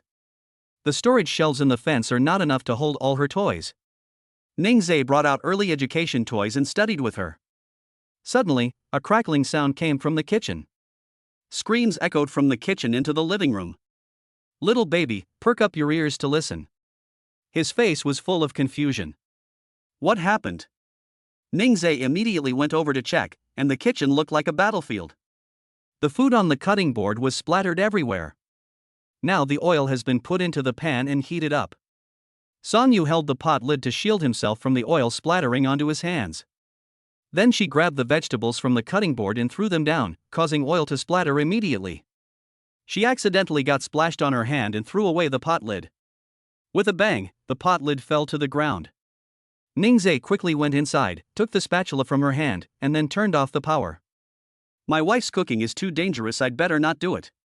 If you didn't know better, you'd think she was going to blow up the kitchen. You go out and keep Ran company, I'll cook. Sonyu felt frustrated. Husband, is it because I did something wrong? No, it's because I'm too hungry. I'll cook, okay? Well, okay then. Ningzhe took out a wet wipe to wipe her hands. After Sonyu left, he cleaned up the mess in the kitchen. Then he took out the vegetables from the refrigerator and casually cooked 2 home-style dishes. 1 stir-fried green pepper with pork, 1 dry-fried green beans, and a vegetable soup will do. Less than half an hour later, the two were eating. Sonyu looked at him with admiration. Husband, you're amazing. Eat up, don't let our wife go hungry. Sonyu's stomach rumbled as if on cue, and the couple quickly ate their meal. Ningzhe also felt hungry. He had taken out for lunch, but the portion was too small, and he wasn't full. He finished a bowl of rice in no time and then ate a second one. Sonyu now believed that Ningzhe was truly hungry. She put some food on Ningzhe's plate and said, "Honey, eat more." Yeah, my wife eats too. Ningzhe was full, but Sonyu was still eating. She ate slowly on purpose, waiting to be the last one to wash the dishes. Her husband cooks, and she helps with the dishes so he doesn't get too tired. She usually eats very little and finishes her meal before Ningzhe does, so her husband always washes the dishes. After Ningzhe finished eating today, she immediately urged him to go play with Ran. Then I cleared the table, took the bowls to the kitchen, and saw that the kitchen was already tidied up. They really didn't give her a chance to clean up. Helpless, Sonyu washed the dishes and then went to the living room to keep the father and daughter company. Seeing Ningzhe's sunburned arms, she went back to her room to get aloe vera gel and applied it to him. Aloe vera gel works quite well for post-sun exposure repair. She always uses it for post-sun care. It was evening. The couple were sleeping soundly when suddenly a whimpering sound came from the crib. The little guy stared at the ceiling with his round eyes. Ningzhe got up to check on her and found that she was in good spirits. Baby, go to sleep quickly. It's not light yet, so you can't get up and play. Go to sleep, Daddy wants to sleep. When Ran heard that her father wanted to go to sleep, she protested with a huss. She didn't want to sleep, so she pointed her little finger at her father and asked him to pick her up. Ningzhe sighed. Are you saying you won't sleep yourself and won't let your dad sleep either? She grinned. That's the idea. Don't sleep, come and play with me. Honey, you can go back to sleep. Staying up late is bad for your skin. I'll stay with Ran. He kissed Song Yu on the forehead, then carried Ran Ran to the living room. I glanced at the time, it was 2 a.m. Whose kid gets up to play at 2 in the morning? Only this little brat is different. He put her in the enclosure and let her take whatever she wanted to play with, while Ningzhe stayed by her side. At first she was willing, but after a while she insisted that Ningzhe accompany her. There was nothing else the elderly father could do but lie on the mat and play with her. After playing for an hour, the little one finally got sleepy. Ningzhe first coaxed her to sleep before carrying her back to the room. He gently put her down, then tiptoed into bed. Chapter 88 Ran Ran, is this something a father should say? The next day. The little guy was playing until midnight last night and hasn't gotten up yet. Ningzhe gets up early every day, but today his little one hasn't woken up yet, which makes him feel a little uneasy. After getting up, he went to the living room to exercise and easily completed 50 push-ups and sit-ups. Then he prepared breakfast before returning to the room to check on the mother and daughter. The baby is already nursing in its mother's arms. Get up! I thought Ran Ran was going to sleep a little longer. She probably woke up because she was hungry. Kids need a lot of sleep, she'll fall back asleep when she gets sleepy again. Sonya smiled and gently patted her little bottom. The little one even kicks her legs, trying to stop her mom from patting her bottom. Honey, look, he's not happy about being patted on the bottom. Our baby is a big girl, she doesn't want her bottom patted.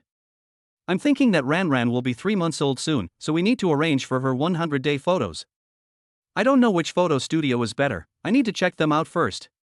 He asked Song Yu for her opinion. Wife, do you have any thoughts on Ran Ran's 100-day photos? Song Yu thought about it for a while, but didn't have any ideas. Honey, you took great photos of the baby's full moon last time, why don't you take them again? Honey, let's go to a photo studio this time. They're more professional, so they can take great photos of our baby's 100-day celebration. Then it's up to my husband. I usually listen to Song Yu, but this time I'll listen to Ningzhe. After Ran Ran finished eating, Ningzhe patted her back to help her burp. Go wash up. I've already prepared breakfast. Okay, honey. After tidying up, I came to the living room. Ningzhe had already eaten, and took the little one to the balcony to look at the flowers. These flowers are doing quite well, Ningzhe carried a watering can to water them. The little one was incredibly curious about the spraying water. She actually let out a wow sound. Ran Ran always surprised Ningzhe, who was always slow to react. Seeing that she liked it, Ningzhe sat on the stool and hugged her so that she could see more of the view. She enjoys watering flowers so much she's really different from other people's babies. Ningzhe's phone rang. It's an unfamiliar number, I don't know who it belongs to. Hello. Hello, is this Mr. Ningzhe? Your Alfred has been delivered to the first floor of the Oriental office building.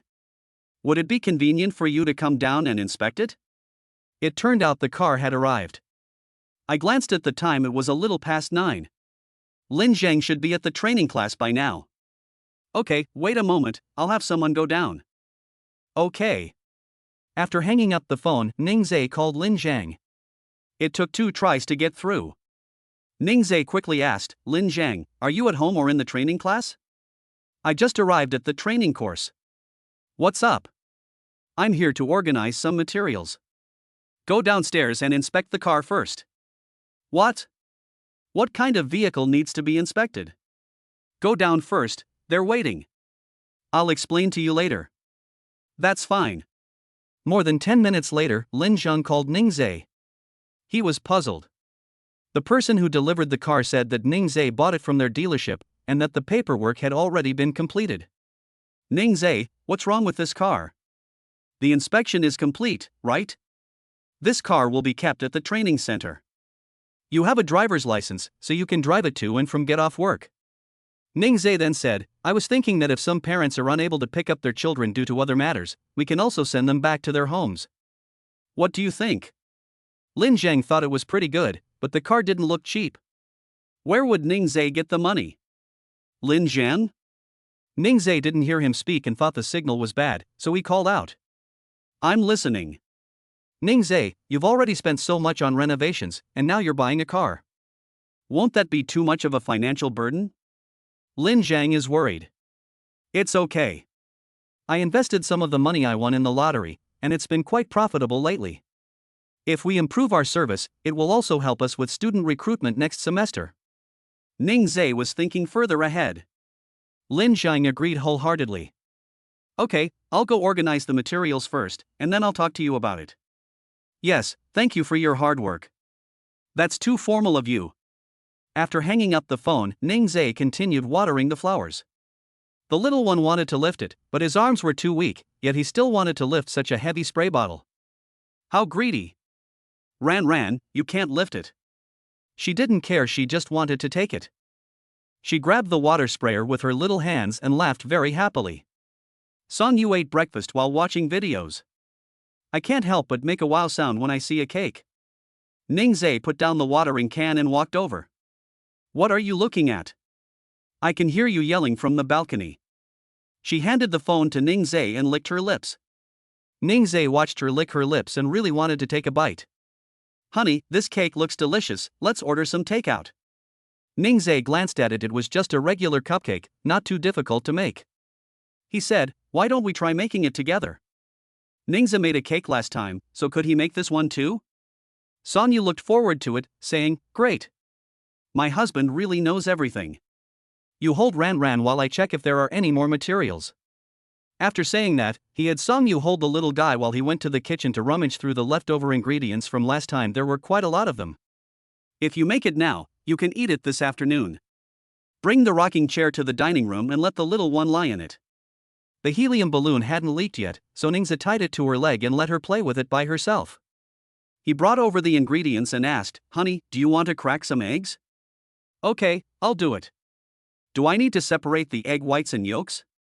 My wife is amazing. Separate the egg whites and yolks, and make 6 eggs. While Song Yu was cracking eggs, Ning Zhe quickly checked the tutorial, not wanting to mess up in front of his wife. After quickly reviewing it for a while, I've already noted down the main steps. After Song Yu finished cracking the eggs, he asked Ning Zhe what to do next. First, beat the egg yolks, add the salad oil and mix well, then add the milk and mix well, and finally sift in the cake flour. Add a few drops of lemon juice to the egg whites and start beating until large bubbles form, then add the sugar. Song Yu was eager to try. Honey, how about I beat the egg yolks and you beat the egg whites? Of course, it's great.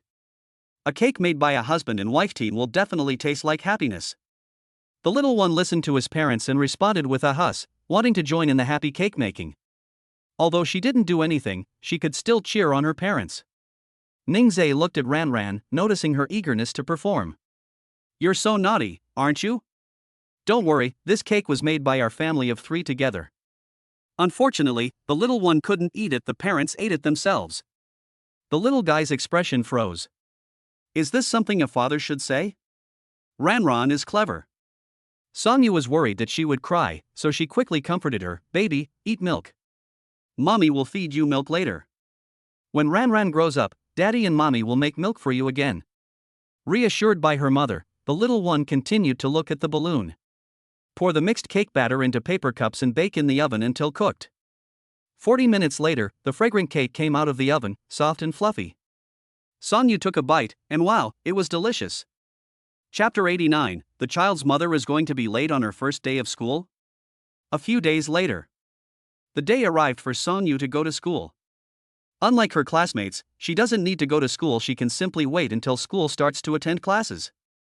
Song Yu had been sleeping in late lately, and now that it was time for class, he couldn't get up. Ning Zhe looked at her and shook his head. Wife. Song Yu did not react. Honey, it's time to get up. After calling his name several times, Song Yu showed no signs of waking up. Ning Zhe propped his head up with one hand and just looked at her. Ning Zhe glanced at the baby in the crib and saw that she was still asleep, so he got out of bed and gently picked her up. We went into the living room and let the little one continue sleeping there. Ning Zhe then returned to the room and looked at Song Yu, who was still unconscious. He smiled and got into bed. Song Yu was woken up by him in her daze. She opened her eyes and saw Ning Zhe's enlarged face in front of her.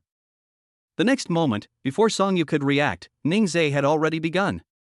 She knew what was going to happen next. She glanced at the crib in surprise. What if the baby saw this?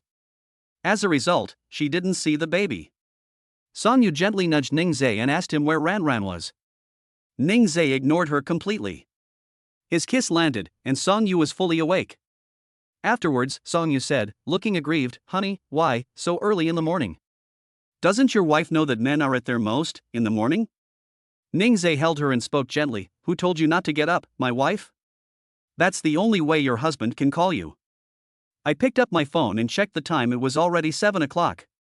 "Honey, get up, you have to go to class today." "What? Class is starting?" I completely forgot. After speaking, Song Yu quickly got up. She still needs to put on makeup, and she doesn't know if she'll have enough time. "Honey, why didn't you wake me up sooner?" Ningzhe lay on the bed, helplessly spreading his hands. "Wife, I've been calling you for so long. You knew I had to go to class, and you still." Song Yu stamped his foot, turned around, and went into the bathroom. Ningzhe entered the living room, where the baby was already awake. When she saw her father, she pouted, looking pitiful. She couldn't understand why she woke up today and saw things differently than usual. She immediately burst into tears, feeling wronged. Ningzhe coaxed her. Ran, don't cry, don't feel wronged.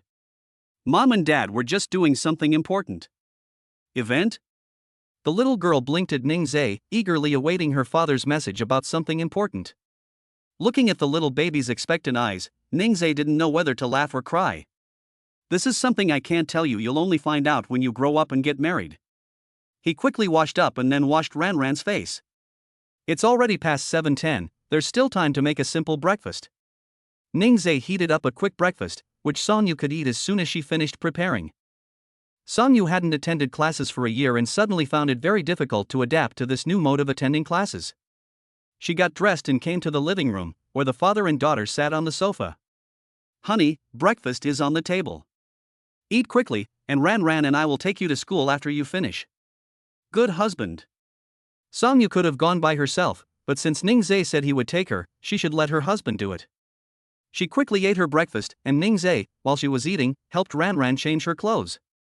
After dropping his wife off at school, he'll go check out the training center. "I'll pick her up after school." After Song Yu finished breakfast, Ningzhe had just finished packing up the little one's things. Song Yu asked him, "Where are you going later, honey?"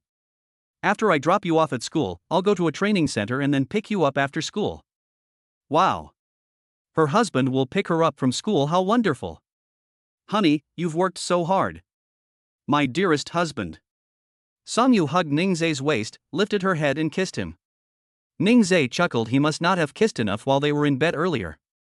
The little one looked at his parents and was overwhelmed with sweetness again this morning. The couple changed their shoes and took their baby out in a stroller. I arrived at Nanjing University before class started. The couple got out of the car and sat on a stone bench to chat for a while. Song Yu was playing with the little baby, and the little guy looked at his beautiful mother and pointed to the crystal hair clip on her head. Song Yu took it down and held it in front of Ran so she could see it more closely. "Does your baby like hair clips? When Ran grows up a little older, mommy will buy her lots and lots of pretty hair clips. We also need to give our baby a beautiful haircut." The little one stared intently at the hair clip, listened to his mother's words, and then giggled. Yay! Her parents are so good to her. A sweet scene of the family of three was captured on camera, and in no time, the school's forums and online communities were once again filled with news about the school's most beautiful girl and most handsome boy. The last time news was this popular was when I learned that the school had a child. The couple is so good looking that some people who see the baby in the photos clamor to come and see her. In front of the teaching building, students passing by couldn't help but stop in their tracks. Some freshmen who have just enrolled have already heard about the school's most beautiful and handsome students, which is truly enviable. Wow, so this is the legendary school beauty and school hunk. Oh my god, the school beauty is so pretty, and the school hunk is so handsome. Look at their baby, how adorable. I wish I had such a cute baby. Their eyes are round, black, and very bright. Sigh, I can only be envious. Every time the two appear together, it causes a sensation. However, they don't care what others say about them, they just want to live their own lives well. The school bell rang, and Song Yu left reluctantly. She kept turning back to look at the classroom, which was not far away, but she hadn't arrived yet even after walking for a long time. Ningzhe stood there, smiling gently at her. Song Yu wanted to stall for a while, but coincidentally, the instructor appeared in front of her. The instructor had also heard about their deeds. He coughed lightly. They've gone into the classroom. We'll see each other again when we get back. Why are you making it sound like a life or death separation? Song-yu felt awkward and followed him into the classroom, pursing her lips. Seeing his wife go inside, Ningzhe carried the baby into the car. He reclined the passenger seat and placed the crib on it, letting the little one lie in it so that the baby would stay still when he saw him. I need to find some time to buy a reclining car seat, otherwise it's too inconvenient. Honey, let's go to the training class with Daddy first, and then we'll pick Mommy up after school, okay? Ran babbled and kept making little noises. My baby said yes, our Ran is so good and wonderful. This well-behaved and wonderful little baby is named Ningxiu. She is our little darling and little angel. After settling the baby in, Ningzhe got into the car. Along the way, Ran kept making sounds, but Ningzhe had no idea what she was saying. She can only say what she wants, and he can listen to what she wants. The father and daughter couldn't speak the same language, but they were still able to have a good conversation. The little one would giggle in response to his father. Ningzhe could also guess Ran's thoughts and tease her. Chapter 90. The little baby has so many expressions. The father and daughter arrived at the training class. It was still early, and Lin Zhang hadn't arrived yet. The training course had been going on for a few days. After each training session, Lin Zhang would give a summary, and Ningzhe would take out the materials to look at. He carried the little baby to the sofa in the rest area, took out her toys for her to play with, and then looked at the documents with peace of mind. The teachers they hired are not bad, at least their qualifications are acceptable. He pulled up the surveillance video and watched the interaction between the teacher and the children, as well as the way they taught. It was very unique, it must have been their own method. After looking at the documents for a while, Ran lay on the sofa and started moaning. Ningzhe guessed that they were probably tired of playing it. He picked up the little one. The little baby was in his arms, looking at his father, making little aha sounds, and smiling at him. Oh my, Ran loves chatting so much. Her voice is so sweet and innocent, and her laughter is so healing. She hummed in agreement. Ningzhe responded with aha. Ran looked at the pattern on Ningzhe's clothes and pointed at it. Then he grabbed her clothes.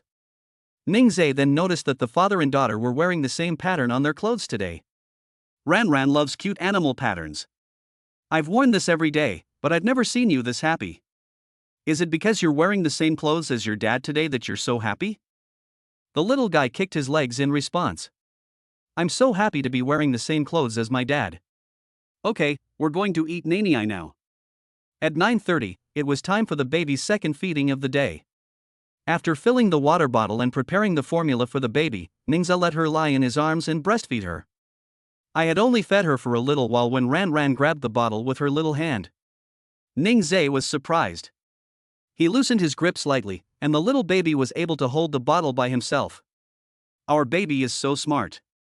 Your hands-on skills are fantastic. The little one was nursing, his eyes fixed on his father. At that moment, Lin Zheng arrived. He was quite surprised to see Ningzhe and Ran. Ningzhe, what brings you here today? Hearing the sound, Ningzhe looked over. I came over to check on things after dropping my wife off at class today. I had nothing to do at home. How have you been feeling these past few days? Lin Zheng sat down next to him. When the little baby saw Uncle Lin, he spat out his pacifier and then greeted Uncle Lin with a ha. Wow, the little one remembers Uncle Lin. Uncle Lin is so touched. Baby, you haven't finished drinking yet, please finish your drink first. The little one continued sucking on the pacifier, making little noises as he ate. Lin Zheng smiled and then said to Ningzhe, these teachers are amazing. How so? Ningzhe already had this feeling when he watched the surveillance footage. Now that Lin Zheng is saying the same thing, it has piqued his curiosity. Their teaching methods are different from the traditional education received in schools. They always manage to pique the children's interest. You should listen to them for yourself if you have the chance. Moreover, in just a few days, some children's grades have already improved significantly. This was something Ningzhe hadn't expected. Since these teachers are good, we can consider signing long-term contracts with them.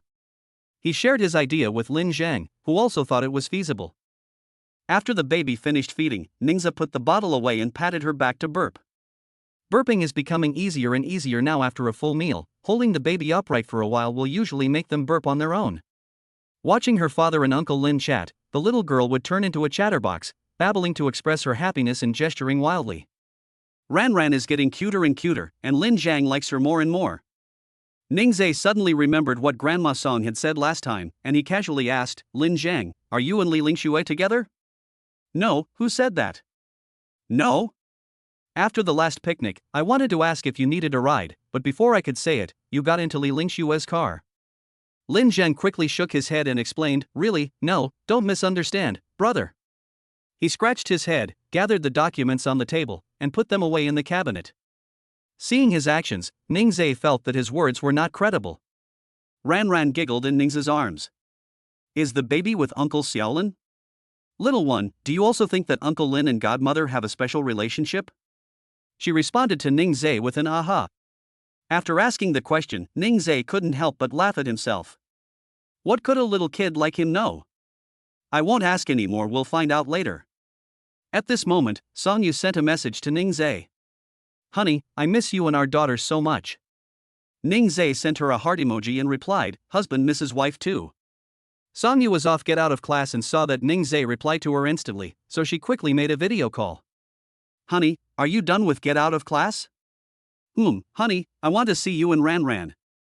Ningzhe pointed the camera at him and then at the baby. Song Yu was talking to the little guy. Ran Ran, mommy's here. Do you miss your mom? Mom misses you so much. The little baby didn't cry when he saw his mother. Instead, he talked to his mother on the phone. After chatting for a while, she started sucking her thumb, switching from her left hand to her right. Ningzhe guessed that she had probably reached the oral stage, and that she was drooling more and more. Honey, why is Ran Ran sucking her fingers? She likes to do this once she reaches the oral stage. I'll go buy her a teething toy later. Honey, wait for me after school so we can go together. We only have one more class before we go home. Okay, then I'll wait for my wife to go shopping together. Okay, honey, I'm going to class now. Go ahead. After hanging up the phone, Ningzhe and Lin Jiang chatted for a long time, mostly about work. Seeing that it was almost time, he took Ran Ran to pick up Song Yu. Upon arriving at the Art and Design Department's teaching building, Ningzhe and Ran Ran waited for them on the playground outside the building. As soon as Song Yu stepped out of the classroom, she saw her beloved husband. She ran over and threw herself into Ningzhe's arms, crying, Husband! I missed you. Then he looked at the baby in the stroller. Baby, mommy misses you too. Let's go home. Let's go, honey. The students who came out of the classroom one after another looked at the couple and cried with envy. Ningzhe drove away, and they arrived at a maternity and baby store. As soon as I entered, I saw teething toys placed by the door. The shop assistant introduced to Ningzhe, handsome, this is a 2-in-1 teething toy. It can be used for teething during the day and for soothing at night. Plus, it fits perfectly around your little hands so they won't fall out and you won't be able to suck your fingers. Your baby looks to be about 3 months old. This material is very soft and suitable for young babies. Looking at it this way, it seems pretty good. I'll take this one. The entire purchase process took no more than 5 minutes. The little one knew this was something bought for her and whined, wanting to take it. Ningzhe told her, Baby, you can't play with it now. You can play with it after we get home and it's washed. Oh well. Her slightly furrowed brows were incredibly cute. Such a young age, yet so many expressive faces. The couple looked at her and were also charmed by their daughter's cuteness. Chapter 91 100-Day Photos, A Soft Little Cow. Before we knew it, the little one was already 3 months old. We've already found a photo studio today. We're taking our little one to have his 100-day photos taken. It happened to be the weekend, and Song Yu didn't have any classes. A while ago, Song Yu bought several outfits for her little one to take photos. There are delicate princess styles, cute animal styles, and minimalist styles. Every outfit looked beautiful. She turned the clothes inside out and smoothed them out. The photo studio also had clothes, but Song Yu was worried that the material might be too rough and irritate her baby's skin, so she decided to buy them herself for peace of mind. The little guy's skin is fair and tender, and it gets red easily from being pricked. Moreover, so many babies have worn those clothes, I don't know if they were ever properly washed. Ran Ran watched her mother's actions and danced with joy. She has new clothes to wear again. Song Yu said that she has so many clothes, yet she is so happy to see new clothes. Ran Ran has so many clothes bought by her parents, godmother, and great-grandparents, how can she possibly wear them all? How about we sell it and get some money? Song Yu looked at the little guy and said with a smile. The little one disagrees. Those are her princess clothes, how can she sell them? She looked at Ningzai and hummed in agreement. Ningzai smiled gently and picked her up. Mom was just joking. If she were going to sell them, why would she buy so many clothes for Ranran? This little darling gets angry so easily. Isn't Ranran a little stingy? She kicked her legs and groaned, clearly unhappy. She's not stingy, she's a little princess. The couple were just teasing her on purpose. It was so funny to see her get angry. Song Yu put the items into the baby care bag. Honey, all packed and ready to go. Let's go. Ningzai held the little baby in his airplane-shaped arms and let her take off, and the little one giggled. After leaving the house, I drove to Little Light Studio. Ningzai had made an appointment in advance. When he entered the photo studio, the photographer who had made the appointment came to greet him. The photography assistant poured them water, and the couple sat on the sofa. The photographer asked, "You didn't choose a style before, have you decided on one now?" Ningzai held Ranran in his arms and let Song Yu talk to the photographer about taking pictures. Do it according to the style the child's mother likes. Here's the thing, I prepared 3 sets of clothes for the baby. I want to shoot 3 different styles, a delicate princess style, a cute animal style, and a minimalist style. The photographer nodded, indicating that he understood. You can take photos in any of them, but the price might be a little higher than before because there are 3 different styles. Money is not a problem, as long as the filming is good. Such a meaningful 100-day photo shoot should definitely be taken and kept as a memento. After communicating with the photographer, they went to prepare the set. The little one, upon arriving in the new environment, looked around curiously. Her little head is full of curiosity about everything. There are also many toys in the photo studio to attract children. However, since all the toys were piled on the floor, Ningzai was worried about hygiene and didn't let the little guy play with them. He just held her and looked her over. Ranran, look, what's that? It's a horse, riding a horse. But the baby can't ride it yet. We have a stroller and a rocking horse at home. Once the baby can sit in one, Dad will play with Ranran. Ningzai introduced her to the toys in the photo studio, which were almost identical to the toys at home. The little one didn't seem very interested in the familiar toys. After watching for a while, the photography assistant came to call them over. The set design is complete, featuring similar decorations to the clothes provided by Song Yu. Handsome guys and beautiful girls, you can change your baby's clothes first, and then you can take pictures. Good. Ningzai is changing the baby's clothes. The little guy got incredibly excited when he saw the unfamiliar plush toys on the ground. It babbled, wanting to go over. Oh, baby, wait a minute, you can go after you change your clothes. If you're in such a hurry, come on, raise your hand and put your hand through. Ranran was very cooperative so that they could play sooner. The first outfit consisted of a black bodysuit, paired with white lace stockings that reached just to her knees, and a matching lace hat. Song Yu brought her a pair of small sunglasses, giving her the look of a little princess. The little baby was reclining on a fluffy little sofa, being incredibly well behaved. The photographer seized the opportunity and snapped a picture. Ningzai came over to the photographer and teased Ranran from behind him. Ranran, look at Daddy. Daddy's here. Look, Daddy's here. The little guy heard his father's voice and quickly looked for him. She smiled at her father when she saw him standing behind the photographer. The photographer took many more snapshots. It was the first time he had ever seen such an adorable baby, and the baby was very cooperative when taking pictures. Such a smart baby. If it weren't for the fact that it was a 100-day photo shoot, he wouldn't even know the little guy was only 3 months old. They shot quite a few photos in the first style, and then the photographer asked them to change the baby into the next outfit. He looked at the photos in the camera and couldn't help but smile, they were so cute. After changing into the second outfit, which was a cow-themed dress and hat. The little one loves cows. As soon as we changed her into the cow shoes, she pointed at them and started making noises. Her skin was so fair that she looked like a little cow. While she was changing clothes, the photography assistant had already changed the scene, and the little one was very excited and wanted to go over. Completely disregarding her parents' feelings, she had a great time playing by herself. The photo shoot went so smoothly that even the photographer wasn't used to it. There was a large cow plush toy on the backdrop, making sounds. Ningzai understood her meaning and moved the cow plush toy next to her so that the little one could lean against it. She was overjoyed to receive her favorite doll. After taking pictures of the plush toy, there was also a baby bottle-shaped pillow. Ningzhe let her lie on top of him. The little baby was now an incredibly cute little cow, so soft and cuddly. Songyu took out her phone and recorded Ranran's adorable pose for the photo, then posted it to her WeChat moments. In no time, the post on social media was flooded with likes and comments. Everyone was charmed by the little darling. The last outfit was also photographed very quickly. The photographer praised, "The little baby is so cute. I've been a photographer for so long and have photographed no less than 100 babies, but your baby is so well behaved and smart." The little guy, nestled in his father's arms, grinned at the photographer as he heard him being praised. Oh my god. The photographer also longs to find someone to marry and have children. He connected the camera to the LCD screen and then handed the remote control to Ningzhe. Use the left and right arrow keys to swipe, and press the confirmation button to select the one you like. Take your time choosing here. Okay, thank you.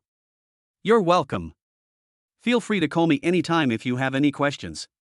Ningzhe handed the remote control to Songyu, deciding to leave the photo selection to his wife. His wife has a better eye for these kinds of things than he does. Chapter 92. What if he runs away while carrying me? Looking at the photos, Songyu felt she liked every single one of them. Honey, what should I do? I can't choose. I love every single one of them. Honey, I like it too. Choose your favorite, and have the photographer send us the negatives of the rest. That seems like a good idea too. Songyu turned her head and continued looking at the photos. The little baby was in her father's arms, looking at herself on the LCD screen, making sounds. This person looks like her. She was overjoyed someone looked just like her. She blinked and looked at it, then giggled. After finally selecting the photos, the photography assistant called the photographer over. You've made your selections, right? I'll let you know when the photo album is ready to pick it up in a few days. Okay, can you send us the negatives? The photographer readily agreed, saying, "Sure, I'll send it to you once it's ready." Okay, thanks. Ningzhe was very careful when choosing a photo studio, as some studios wouldn't give you the negatives. This place is pretty good. He plans to have all his baby's photos taken here from now on. Ningzhe began packing Ranran's things. The photographer took the camera away and disconnected it from the LCD screen. The little one started whimpering when he saw that the little figure on the LCD screen was gone. Where are they? Where did the people go? She couldn't understand it with her little head. Ningzhe used toys to attract her attention. Sweetie, play with your ball, take some pictures, and then we're going home. Upon seeing the ball she liked, she was instantly captivated and stopped looking at the LCD screen. Ding! Congratulations, host, on successfully taking your baby's 100-day photos. Reward, a 2-day trip to a seaside resort. Cash reward, 300,000. 300,000, the system's cash reward is finally a bit higher. When will it go any higher? Epsilon equals Omicron psi. A seaside resort sounds pretty good. How far is it? Can I drive there? Host, you can choose to drive for 2 hours or take public transportation. 2 hours is acceptable, let's drive there then. The little one is 3 months old now, so going out more often has its benefits. Looking at the scenery outside can stimulate a baby's brain development, promote language development, enhance immunity, and improve the baby's adaptability. Most importantly, parents are also very happy while spending time with their baby. Songyu hadn't gone out to play in a long time, and he wanted to take her out more often. This reward is great. The system felt like it had been bombarded with PDA again. What a mess it had made. The couple took their baby home. After dinner, Ningzhe planned to take the little guy out for a walk. My baby has never gone out at night since birth. Ningzhe ate a bit too much tonight, and his stomach is quite full, so he can go for a walk to help him digest. Honey, let's take Ranran out for a walk. Okay, honey. There are more mosquitoes when you go out at night.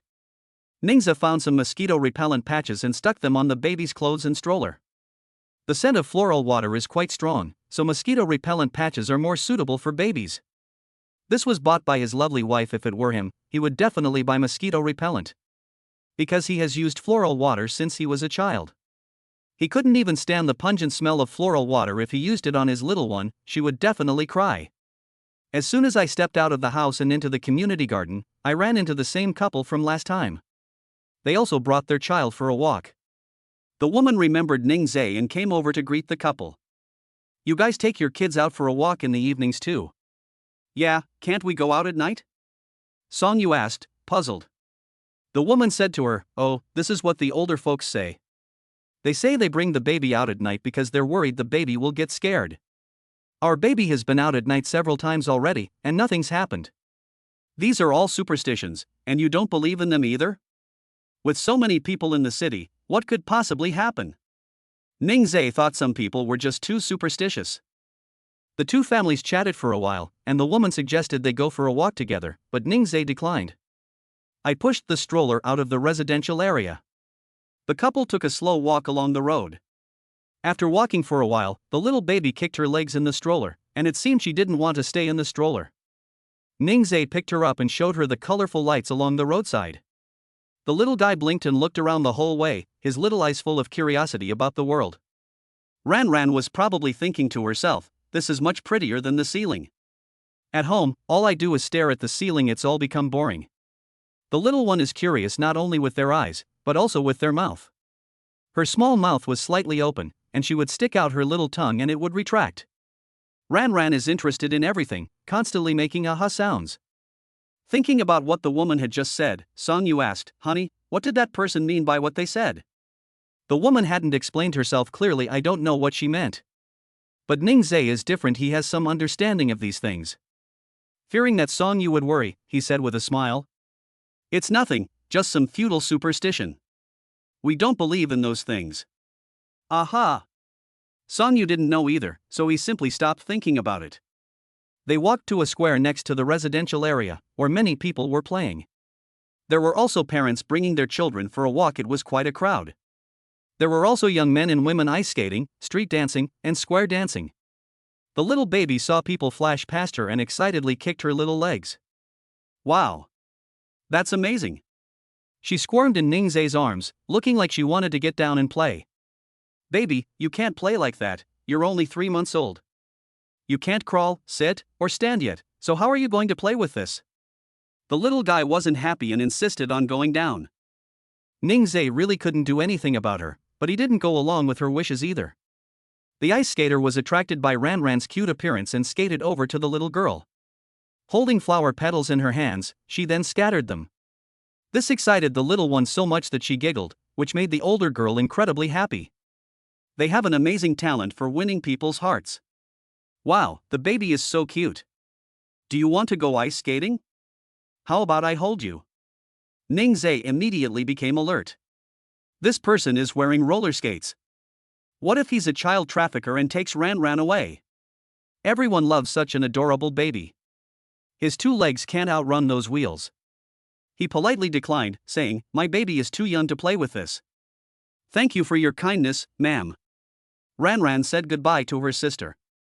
Ning Zhe lowered his head and spoke to the little baby in his arms, who obediently made babbling sounds. The family of 3 then headed off to another location. After strolling around for a while, I slowly pushed Ran Ran home. When I got home, I gave my little one a bath. She's full of energy, she's probably a bit excited after going out tonight. They continued playing inside the enclosure until after 11 p.m. before finally going to sleep. She was out and about, having played and was tired, but she didn't fuss or cry.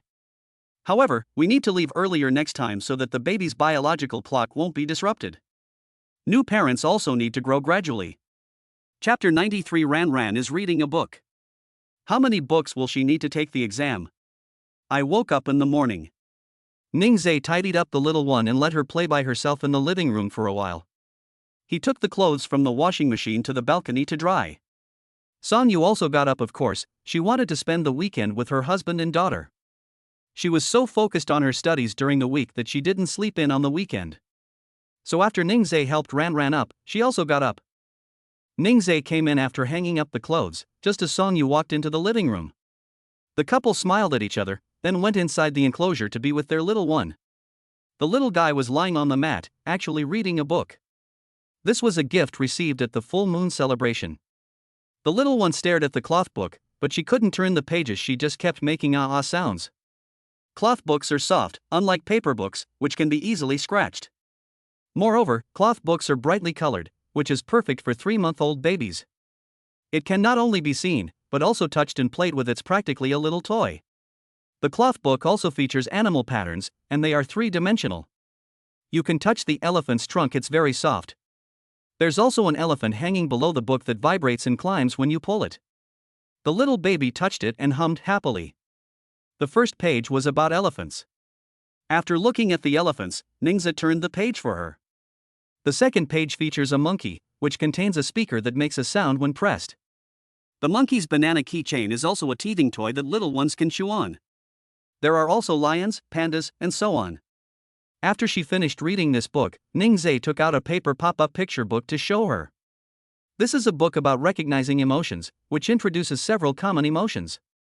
Moreover, each page is brightly colored and is in the form of 3D drawings, with simple and interesting content.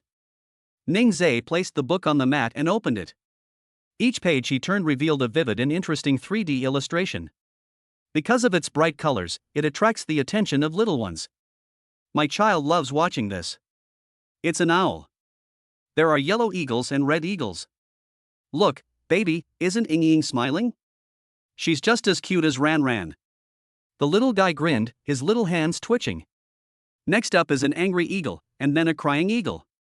Baby, look, isn't this crying eagle just like Ran Ran? Ningze was turning the pages of a picture book when the little guy patted his hand. This is to prevent us from talking about her. She would argue back as soon as you tried to talk to her, and if you couldn't speak, she would just resort to physical violence. The little guy is so clever. Okay, Ran Ran, that's not how it is. Let's continue reading. What's that eagle thinking about with its eyes closed? After Ningze finished speaking, Ran Ran imitated the owl in the picture book and closed her eyes. The couple never expected their little one to have such a creative idea. After lying in one position for a long time, Ran Ran rolled over and lay down on her own. Honey, our baby rolled over and lay down all by herself. My daughter is amazing, she's memorized everything her dad taught her. Ningze was pleased his little one had a strong learning ability and would often surprise them. After playing for a while, it was already past 8 o'clock. Ningze said, thinking that there wasn't much food left in the refrigerator. Honey, there's no food left in the fridge. I'm going out to buy some. You guys wait for me at home. Honey, I want to come too. It's been so long since I've gone grocery shopping with you. I don't even know how long ago it was before we went grocery shopping together. Ningze has always been the one taking care of these things. She hasn't made any contribution to the family. Ningze smiled gently, saying that if she wanted to go, they could go together. He originally planned to go to the farmer's market to buy groceries, but since his wife wanted to come along, it would be better to go to the supermarket instead. After all, the little one should come along too, and the market is too crowded and the food isn't particularly good. Now, when I go out, the supermarket will be open just in time. Groceries bought in the morning are better, as the supermarket has just opened and the vegetables are fresher. The couple took their little one out. Upon arriving at the supermarket parking lot, Ningze took out the stroller and put Ran Ran inside. The little one started crying as soon as I put him in the stroller and refused to sit in it. Honey, don't you want to ride in the car? How about Dad carries Ran Ran on his back? She smiled, revealing her gums, and grabbed her father's clothes with her little hands. Fortunately, Ningze was prepared. He took out the suspenders. Honey, I'll carry Ran Ran on my back. She's starting to not want to lie in the stroller anymore. You hold her for now, and I'll get the baby carrier. Holding the baby while choosing groceries is inconvenient, but carrying the baby on your back frees up your hands and allows you to take care of your child more freely. Ningze adjusted the suspenders and put them on, then adjusted the buckles at the waist. He then picked Ran Ran up, positioned the baby facing him with her back to him, and fastened the buckle on the shoulder strap to prevent it from slipping off. The baby carrier is easy to put on and take off, and the waist seat has a widened design, so the baby's bottom is very stable. This baby carrier allows the baby to sit in a natural M shape, which is very beneficial for hip joint development. Ningze carried the little one on his back and held her little feet. Let's go grocery shopping. The little baby's tiny hands are clenched into fists, resting against his father's chest. Songyu felt happy and content. When they went out, Ningze would try not to let her carry him, as he was the one who got tired. The supermarket had just opened, and many older women had already arrived early to wait. It's quite rare to see a young couple buying groceries in the morning. After watching for a while, the aunties quickly left. They had come to take the vegetables from them. The aunties hurried along, or they wouldn't be able to grab any good dishes.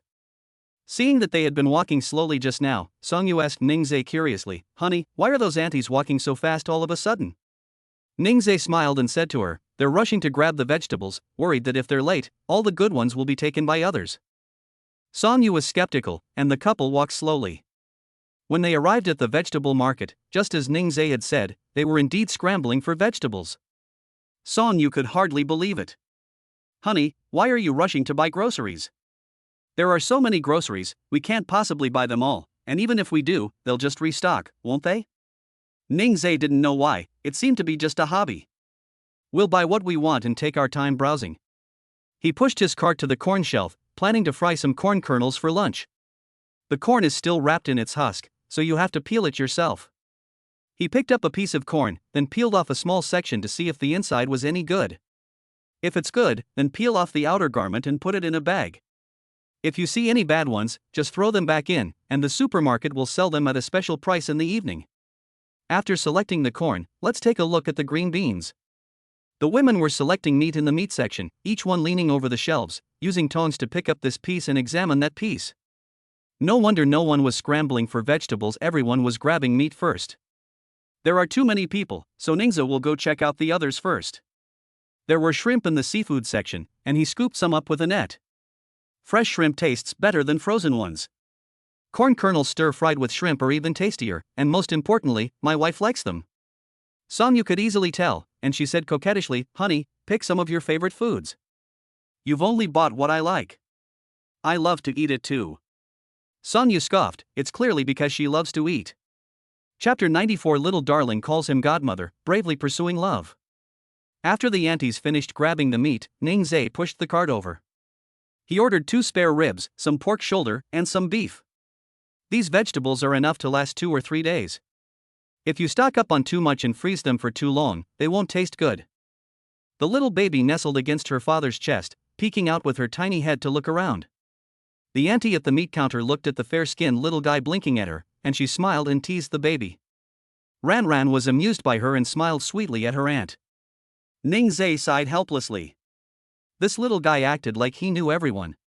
Li Lingxue texted Songyu, asking if she was awake yet.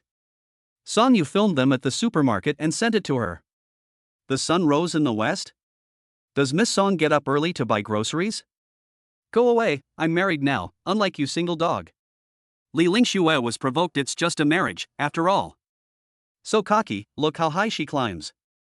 Since you've gone grocery shopping, you'll definitely be cooking something delicious for lunch. I'll come over and freeload. No problem, what would you like to eat? We'll go buy the groceries now. Let's get some Boston lobster, abalone, and stuff like that. Sister, that's enough. This is a supermarket, where am I supposed to buy you a Boston lobster? Oh, just kidding. I eat everything, I'm not picky. Songyu gave her an okay emoji and then put her phone away. She walked up to Ningzhe and said to him, "Honey, Lingxue said she's coming over for lunch." "Okay, then I'll pick some other ones." "Honey, just cook something simple." "Just cook something simple?" If Li Lingxue heard this, she would probably be heartbroken. This is her best friend. When she goes to their house for a meal, she can only eat whatever she wants. Ningzhe laughed and said to her, "Li Lingxue hasn't been to our house in a long time. She's your best friend and Ran's godmother, after all. How can you just come here casually?" Songyu chuckled, because Ningzhe's cooking was always delicious, no matter how casually he cooked it. Ningzhe learns how to cook every day from the recipes on the app, and after doing it for a while, he has accumulated some experience. You can easily make home-style dishes without looking at a tutorial. Let's buy a chicken and make soy sauce chicken. He had just seen the recipe for soy sauce chicken not long ago. Let's try it today, and I'll give Li Lingxue a chance to test the poison. Li Lingxue, you two are truly heartless. Walking into the fruit section, Ningzhe saw papayas and smiled at Songyu. "Honey, I'll buy you a papaya and make you papaya stewed milk. Papaya is good for beauty and skin health, and also has the benefits of breast enhancement and lactation promotion." What does Ningzhe mean by this? Does he want her to get breast augmentation? Isn't 38B big enough for her? She thinks it's quite big. Songyu was already lost in her fantasies, and Ningzhe smiled indulgently at her little expression. He picked up 2 papayas and put them in the shopping cart. Honey, let's go pay the bill. Song Yu snapped out of his daze and said, all right. There were many people queuing to pay. Ningzai carried the little guy in line, and people on both sides looked over. The little guy was just too cute. The little one looks to the left 1 minute and to the right the next. No matter which way she looks, she'll be smiling. Hearing her giggle, Ningzai looked down at her. What are you looking at that makes you so happy, baby? Ningzai noticed that she was staring at someone else. It turned out she was playing with her uncle and aunt. My baby was so excited to see so many uncles and aunts today. Of course I'm excited. At home I only see my mom and dad, but today I can see so many uncles and aunts. I'm so happy. When it was their turn to pay, the little guy grabbed a lollipop as he passed the counter, and no one noticed. It wasn't until they arrived at the parking lot and Ningzai unbuckled his suspenders that he saw it. Why did my child take the candy from the supermarket without paying? Don't do that next time. No matter where you buy something, you have to pay for it, understand? Although she can't understand now, Ningzai still has to educate her. The little one responded to her father with a ha, indicating that she understood. It's so clever of it to take something and then hide it, but this habit isn't good. I'm home. Ningzai took the vegetables to the kitchen and put them away. He glanced at the time and realized it was almost time to prepare lunch. Honey, you take care of Ran, okay? I'm starting to cook. Good. Song Yu brought the little one into the living room and took the candy from the baby's hand. She's too young to eat these things, she can only drink milk. Holding her and feeding her, Ran ate her food and didn't notice that her mother had taken away her candy. I had just fed the little guy when the doorbell rang. Song Yu went to open the door, and Li Lingxue had arrived. She was carrying something in her hand. Song Yu said, "You're here, why bring anything? It makes it seem like we're not very close." Bah! What do you mean, just a casual relationship? It's only when we're close that I bring gifts. Others might not even have what they want. This is for my goddaughter. Song Yu knew this was how it was. Li Lingxue changed her shoes and walked briskly into the living room. Ran, your godmother is here. Do you miss your godmother? You haven't forgotten your godmother, have you? The little one looked at her and laughed, which made Li Lingxue happy.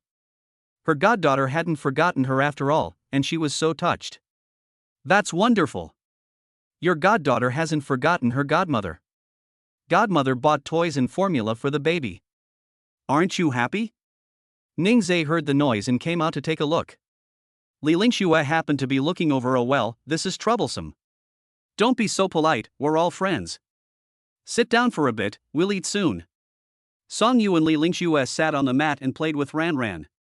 Li Lingxue would occasionally pick up her phone to send messages, a smile playing on her lips. Song Yu was shocked. That laugh is so idiotic, could they be in a relationship? She asked with a smile, what are you laughing at? Are you in a relationship? With Lin Zhang? Depend on. As expected of sisters, they hit the nail on the head. Unfortunately, I didn't date. No, I don't even know if they like me or not. Song Yu asked excitedly, so, you like Lin Zhang? There was nothing she couldn't admit in front of her sisters, she nodded. Keep your voice down, don't let Ningzai hear. I keep asking Lin Zhang for help, and after a while, I think I've started to like him. I don't know if he will like me, after all, our family backgrounds are different. I don't mind, but I'm worried that he will feel that he is not good enough for me. Song Yu then asked, have you asked him? Li Lingxue shook her head. She didn't ask, he didn't know. If you like someone, go for it bravely. He and Ningzai run a training class together, and I know him a little bit. He's someone you can rely on. Ningzai is so reliable, and his brother is no less so. Through these interactions, and from Ningzai's usual praise of Lin Zhang, it's clear he's a very positive person. Moreover, Li Lingxue has good judgment and must have sensed it too. How about I have Ningzai ask Lin Zhang what he thinks? Song Yu was very excited. Li Lingxue quickly refused, saying, no, please. I was worried he might have reservations, so I didn't tell him my feelings. Let's just let things take their course. The little baby held Li Lingxue's hand and babbled. Song Yu laughed and said, Ran is telling you to bravely pursue your love. Chapter 95. This is really heartbreaking for the old father. Ningzai brought the dishes out and looked towards the living room. Honey, you can come over for dinner now. Song Yu nodded with a smile. Li Lingxue quickly grabbed her. Don't tell Ning Zhe. I don't want Lin Zheng to know yet. Don't worry, you don't even trust me anymore? Song Yu said to her irritably. Li Lingxue is indeed not entirely at ease with Song Yu right now. In the past, besides her grandparents, Song Yu was at least ranked first. Now that Ning Zhe and Ran Ran are together, her position in Song Yu's heart is definitely no longer number one. You can't say it now anyway. After saying that, Li Lingxue went to the bathroom to wash her hands. Song Yu carried Ran Ran over. Ning Zhe asked them what they were talking about. She smiled and didn't tell him. Honey, you'll find out later. She promised her best friend, so she definitely couldn't tell. When Li Lingxue came out of the bathroom, she saw the two talking together. She thought they were talking about her, so she quickly went over to interrupt. Time to eat. I'm so hungry. Okay, let's eat. Song Yu placed Ran Ran in the dining chair to lie down. Ran Ran used to enjoy lying in the rocking chair, but she gradually became less willing, so Ningxia had to find her a different tool. So I bought a dining chair. You don't have to wait until your baby starts eating solid foods to buy a high chair. Since dining chairs have other uses, they can be used now as well. For example, you can let your baby lie on it and push it to the balcony to sunbathe. It also has adjustable height settings, allowing for sitting, semi-reclining, and lying flat positions, making it suitable for use until the child is 1 year old. The three adults were sitting at the dining table eating, while the little one lay on top of them, looking at his parents and godmother with great joy. She put her hand in her mouth and gnawed on it for a while, then she gnawed on her arm. Her little hands and arms were red from being sucked, and there was a smell of saliva on them. Ning Zhe quickly found the teething toy he had bought last time. Baby, bite this, but don't bite your hands. Look at your hands, they're all red from biting them. Since it doesn't hurt, she just likes to nibble on it. Ning Zhe put the teething toy on the baby's hand, and Ran Ran was stunned. Ha! What's this? It looks delicious. She took a big bite, tasted it, and found it didn't have much flavor, but the texture was nice. Before long, she was enjoying her meal. Wow, Ran Ran is so cute. Li Lingxue was eating when she was charmed by the little guy's cuteness. Ran Ran nibbled on it for a while, then took it out to look at it again, and then continued to bite into it. I saw her drool flowing down her chin, onto her neck, and onto her clothes, soaking them. Fortunately, Ningxia had bought bibs last time and went to find them again. After changing the little guy's clothes and putting on his bib, he continued eating. Wow, Ningxia, you're such a great dad now, taking such good care of Ran Ran. If you envy me for having such a good husband, then hurry up and confess your feelings, Song Yu teased her. Ning Zhe looked at Li Lingxue in surprise. You have someone you like? What will Lin Zhang do if he has someone he likes? He sensed that Lin Zhang liked her. When Ning Zhe asked her that question, Li Lingxue quickly denied it. No, you is just talking nonsense. She reached under the table and pinched Song Yu's waist. Song Yu reached out her hand, and neither of the sisters gave in. The little baby giggled as he watched his mother and godmother playfully fighting. After finishing her meal, Li Lingxue planned to go back to her studio to work. We finally landed a big order, so we have to work hard on it. I'm leaving now. I'll come back for a free meal next time. Before leaving, she pulled Song Yu aside and told her not to tell Ning Zhe yet. The two were acting mysteriously, and although Ning Zhe was curious, he didn't ask any further questions. The little one was chewing on a teething toy in the high chair and fell asleep sometime during the night. Ning Zhe pushed the dining chair into the living room, ate his fill, and rested for a while. Thinking of the 2-day trip to the seaside resort that the system rewarded him with last time, he pulled Song Yu into his arms. Wife. Song Yu was sitting comfortably when Ning Zhe suddenly pulled him away. She looked up at him. Honey, what's wrong? Honey, let's go to the beach for vacation next weekend. Vacation? Song Yu was overjoyed. Why the sudden urge to go on vacation? Because my wife has worked hard, I want to take her out for a walk. Wow, that's great. But why next weekend? Thinking about the week of classes she still had, she wished it were next weekend already. Why, honey, you should have told me on Friday. Now that you're telling me, I don't even want to go to class. Ning Zhe lightly flicked her forehead and smiled. You can't skip class. You have to study hard. The weekend will be here soon. Ran Ran is 3 months old now, and I need to find some time this week to take her for a checkup. I took my little one for a checkup, and she really wants to go too. She looked at the course schedule and then said, "Honey, I don't have class tomorrow afternoon, can I go with you?" "Okay, wife," together. Holding her as they lay down on the sofa, Songyu fell asleep in no time. Ningzhe looked at the sleeping mother and daughter, a smile playing on his lips. The little one likes to suck his fingers now, so we need to keep his hands clean. Seeing that her nails were a bit long, Ningzhe trimmed them for her. Then I brought water over to wipe her hands and mouth to prevent drool rash and to moisturize her skin. Ningzhe moved very gently, and the little guy was not woken up. After tidying her up, he also put away the toys in the playpen. At this moment, the little one in the high chair woke up. She hummed and lifted her leg to the side of the dining chair. Ningzhe went over to look at her, acting like a big shot. "Baby's awake. Mom is still sleeping, let's not disturb her." Ningzhe carried her to the room, fed the little one, and the father and daughter played in the room for a while. Ranran lay on the bed, and Ningzhe used a cloth to tease the little baby. Upon seeing the bright red cloth, she grabbed it and played with it. The cloth wasn't very appealing. The little guy lost interest after playing with it for only a short while. Ningzhe tried a different way to be with her. He sat on the bed, put his legs together, let the little baby lie on his lap, and used his hands to protect her head. He then slowly raised his legs and then slowly lowered them. Let your little one experience the feeling of up and down movement. Ranran was facing her father, babbling and talking to him. The little guy is easily satisfied. He's happy no matter what game he plays with his dad. Your baby is so well behaved. She's been so good in just 3 months, daddy's so proud. Come here, daddy's giving you a kiss. Ningzhe lowered his head to kiss Ranran's hand, but she pushed him away. This broke his father's heart. The baby won't let daddy kiss him, and daddy is sad. He closed his eyes and pretended to cry. Ranran suddenly grabbed his hand and giggled. "I'm just kidding. I'll let you kiss me, I'll let you kiss me." Ningzhe kissed her again, and this time the little one didn't push him away.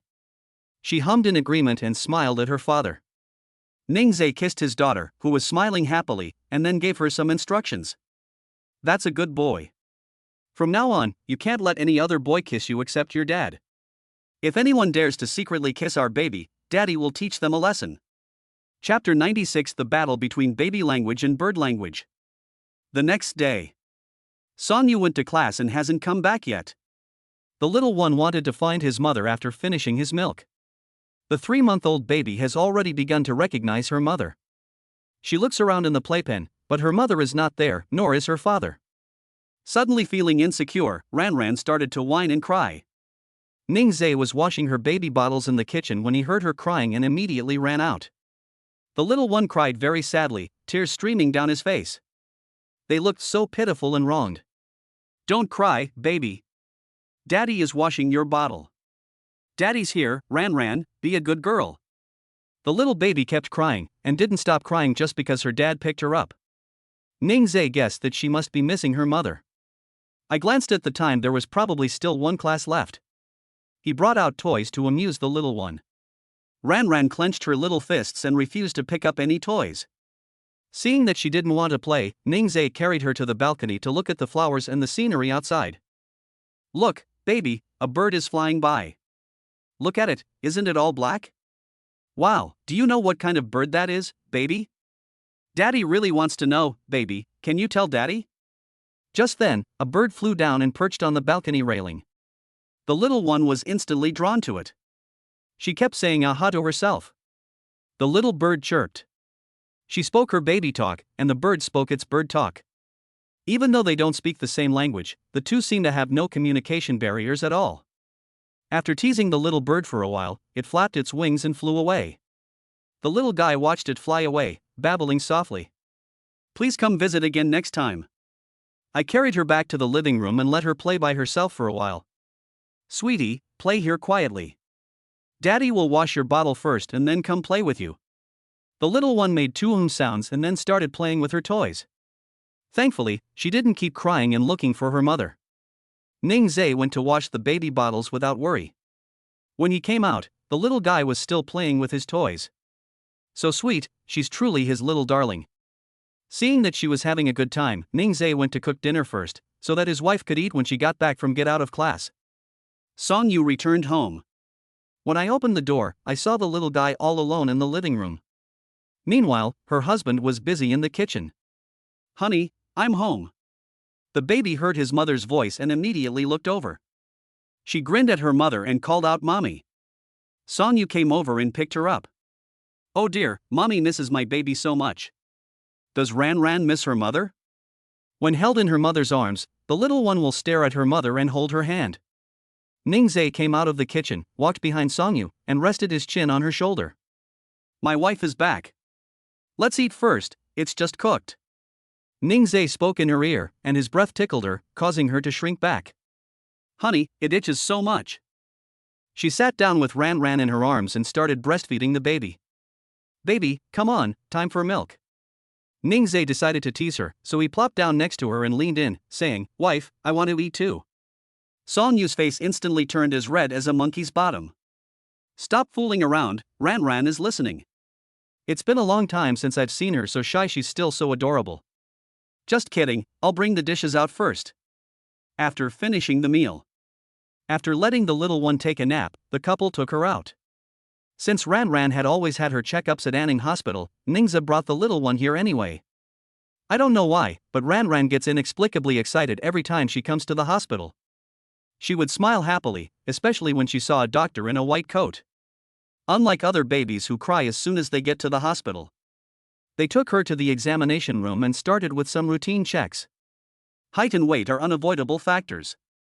The baby is growing fast, he's a little taller and heavier than when Ningzhe measured him last time.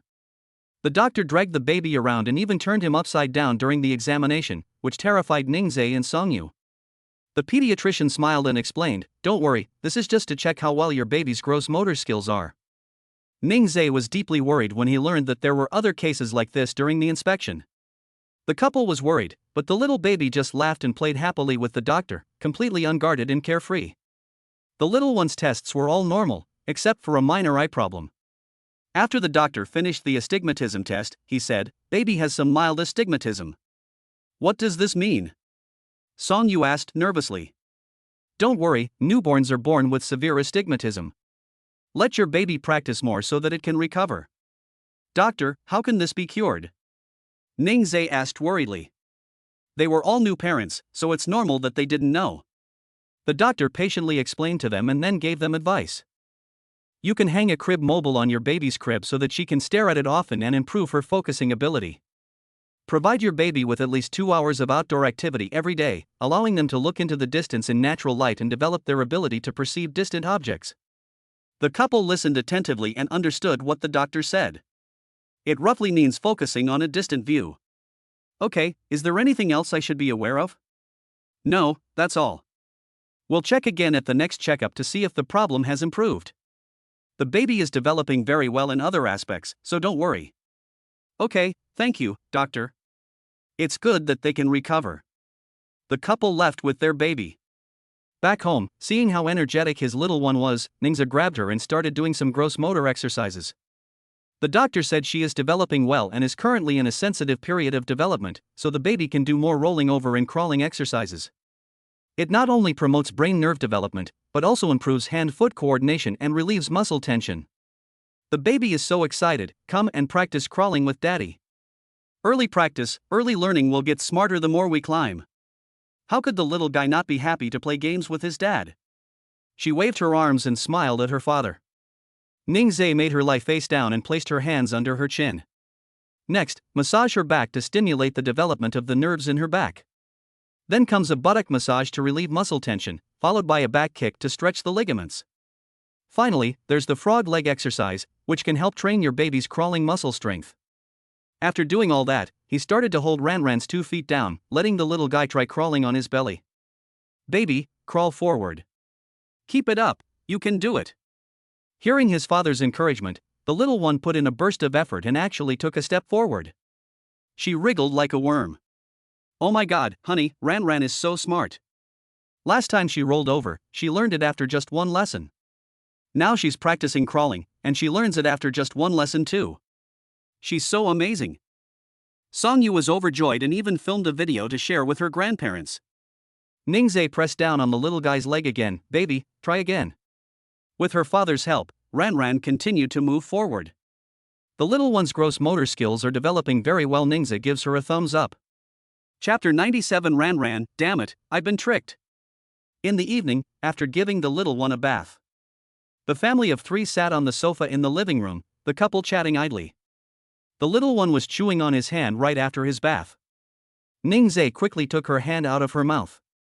Baby, you can't suck your hands, we'll bite this instead. Put the teething ring on her hand and then put it in her mouth. That's right, you should bite this. If you suck your fingers, your hands will taste like saliva when you go to sleep. Dad really disliked the taste of that saliva. The little guy kicked Ningze with his little leg. You're the one who smells drool. She just took a shower and smells wonderful. Ningze smiled gently. Okay, Daddy was just joking. Our baby smells sweet and is smooth. Ran was biting on her teething toy and even making sucking noises. She was so good at it. Ningze looked through the photos and videos he had taken of Ran on his phone. Songyu also came over, and the couple watched together, laughing as they watched. The baby was tiny and red when he was first born. Now, without us even realizing it, she has grown into a fair-skinned and adorable little princess. Her eyes were bright and sparkling, and her eyelashes were long. Honey, look at this picture. How come you didn't notice the little guy staring at you? Ningze took a closer look and it was indeed true. Even glaring at someone is adorable. He turned the phone towards Ran and asked, Baby, look, you're glaring at Daddy. Daddy's sad. The little baby giggled. She was just looking at her father, she didn't glare at him. Even after I put the phone away, the little guy still wanted to watch it. He grabbed his dad with one hand and threw away his teething toy with the other. If you want to watch it, Daddy will put it on TV for you. We lay face down on the mat and practiced lifting our heads while looking at the photos. Ningze turned on the TV and connected it to his phone, while Songyu carried the little one to the mat. The little guy's photos were displayed one by one. Ran would stare intently at the TV and even talk to the little baby on the screen. Honey, that's you, not someone else. These are all photos of our baby. Our baby is growing up day by day. Keep watching, there are more videos. Ningze usually records the little guy's playtime on his phone. Whether at home or outside, it's a good habit to record your baby's growth at any time. Looking back now, my little one really does change every day, growing up so much. When the baby hears babbling sounds coming from the TV, they will prick up their ears to listen. How strange, the voice on the TV sounds the same as hers. Ningze gently patted her bottom and told her. Honey, it's you talking. Ran is making those babbling sounds. Does she want to talk? When the baby gets a little older, she will be able to talk. The little guy seemed to understand, but not quite, staring at the TV and making noises. She patted her little hand on the mat, gently turned her head to look at her parents, and then patted the mat again. Does your baby want to lie on their stomach with mommy and daddy? Ningze was unsure. He looked at Songyu and said, Wife, since our darling wants us to lie down, let's lie down and keep her company. Okay, honey. The couple each lay on one side of their baby. After seeing his parents lie down, the little one turned and smiled at them. Honey, you guessed right. Ran wants us to lie down with her. I saw her pat the mat, then look at us, and guessed that this was probably it. Ran can't talk yet. If she could talk, she would definitely have a lot to say. One video after another played on the TV. Ningze's phone, with 512 gigabytes of storage, is filled with photos and videos of Ran and Songyu. The little one got more and more excited as they watched, and they watched very attentively. She's still too young to stare at the TV all the time, so Ningze disconnected the connection after showing her the video. Ran frowned and made babbling sounds. Sweetie, we'll watch it again tomorrow. The little one protested loudly, she still wanted to watch. Honey, you've been watching for a while now. How about Daddy plays a game with you? Play? Game? Upon hearing those two words, she was instantly captivated. She rolled over and snuggled into her father's arms. Ningze put his hand on her waist and teased her. He then turned off the main light in the living room, leaving only a small lamp on. Ningze brought over a phone stand and put the phone on it. Honey, let Ran lean against you, I'll show her how to play the shadow puppet game. Good. Songyu has never played shadow puppet games before. The mother and daughter sat on the mat, waiting expectantly. Since he didn't have a flashlight, Ningze turned on his phone's flashlight and shone it on the wall behind the sofa. He held his hand in front of the flashlight, and the light shone his hand onto the wall. Ningzai asked Song Yu to guess what this was, saying, "Look, wife, what is this? A puppy? Oh right, honey, let's look at the next one." Ningzai changed his gesture again, and Song Yu blurted out, "Honey, this is a little white rabbit. What an adorable little bunny. Yes, my wife is amazing." The little one, nestled in his mother's arms, giggled as he watched. "So much fun." She made sounds to urge her father to continue. Ningzai then continued to perform other actions. "Baby, guess what this is?" Ran really wanted to speak, but she just couldn't bring herself to say it. She could only make more ee sounds. "Honey, tell daddy that's an eagle." Song Yu grabbed her hand and imitated Ningzai's gesture. The little one had a lot of fun. Ningzai made no less than a dozen kinds of animals. If Song Yu were to make them, he would probably only be able to make puppies and eagles. These two animals are the simplest and easiest to learn from. She had Ran lie face down on the mat and walked over to Ningzai. "Honey, I want to be like that little rabbit." "Okay, I'll teach you. With your left hand like this, hook your thumb and forefinger together, and then hold your right hand underneath to form a bunny's leg." Ningzai taught him once, and then Song Yu tried it himself. "I didn't expect to make it on the first try. It really is a little bunny. My wife is amazing, she learns everything in no time." The little one watched her mother do it and smiled happily. She no longer cared about her parents showing off their affection, since they were just teasing her. Ningzai taught her a few other animals, and she learned them all after being taught them only once. Let her play for a while. Ningzai came to the little one's side. "Did you have fun today, baby?" She happily rolled over, expressing her joy. "I'm so happy.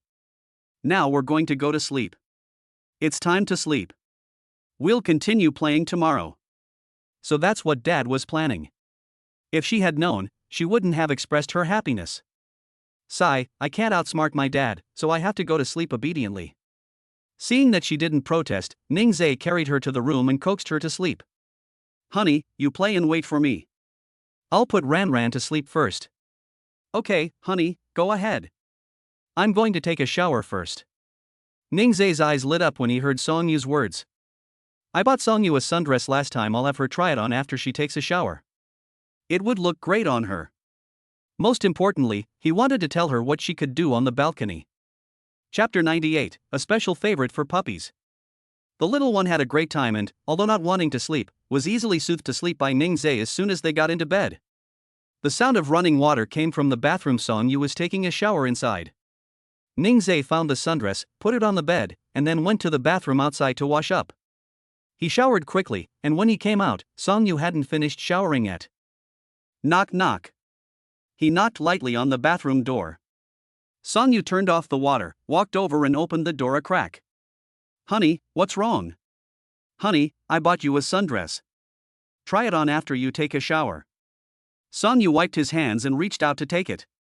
"Okay, honey, I'm almost better." Ningzai smiled slightly and went to the living room to wait. After taking a shower, Song Yu changed into the slip dress her husband had prepared for her. The effect on her body was quite good. Ningzai even remembered her size very clearly.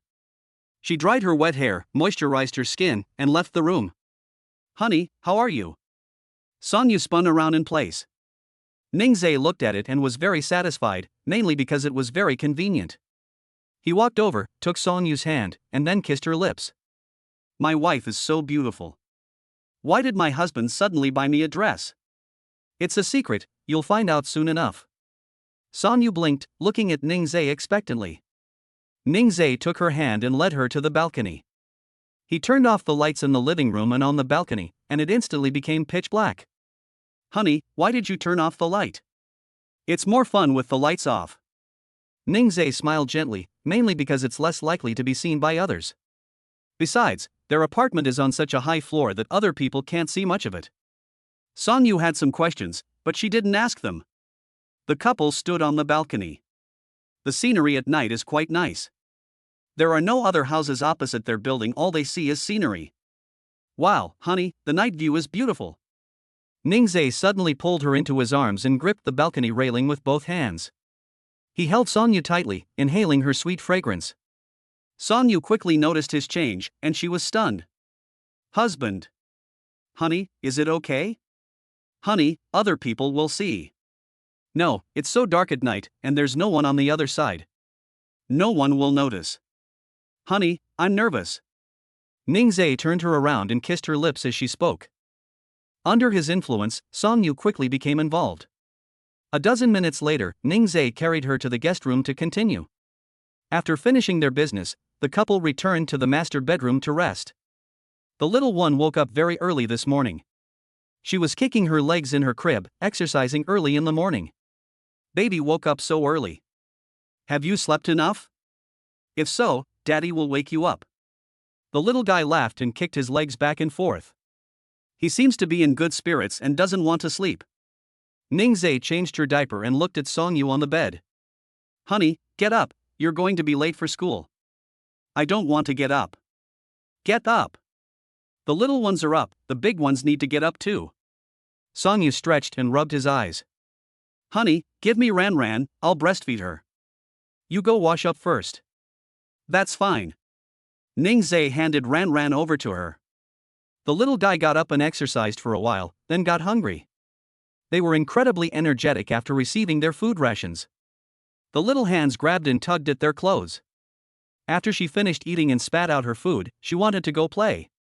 Ningzai came out after washing up and grabbed her chubby little leg. You need to wash your face before you play. Then she told Songyu, wife, get up quickly, don't be late. Good. Songyu threw off the covers and got out of bed. She glanced at the time, it was still early. After washing the little one's face, Ningzai prepared breakfast. Today was another day of school. Songyu ate her breakfast, not wanting to leave home at all. Honey, it's almost the weekend, why do you look so listless?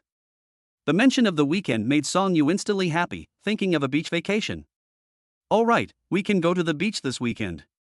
My dear wife, you need to study hard these next couple of days. Okay, honey, I'm full. I'm going to school now. After going back to her room to get her bag, Songyu held the little one for a while. The little baby grinned, showing no sign of being reluctant to part with his mother. Songyu said unhappily, fine, baby, you're not even sad that mommy's leaving, you don't even want to pretend to be upset, humph carrot. The mother and daughter had exactly the same expression when they snorted. Ran grabbed her mother's clothes and made two sounds. I'm really going to miss it. Songyu laughed, sounding annoyed. This little guy is really clever. Be good and stay home with daddy. Mommy will be back soon. Ningzai picked Ran up and told her to hurry up, or she would be late, and to drive carefully. Okay, honey, I'm leaving. The father and daughter escorted her to the elevator and watched it descend before returning to their room. Ran's socks were a bit tight, so Ningzai put her on the mat and went to find a pair of larger socks. He opened the drawer and saw two bells.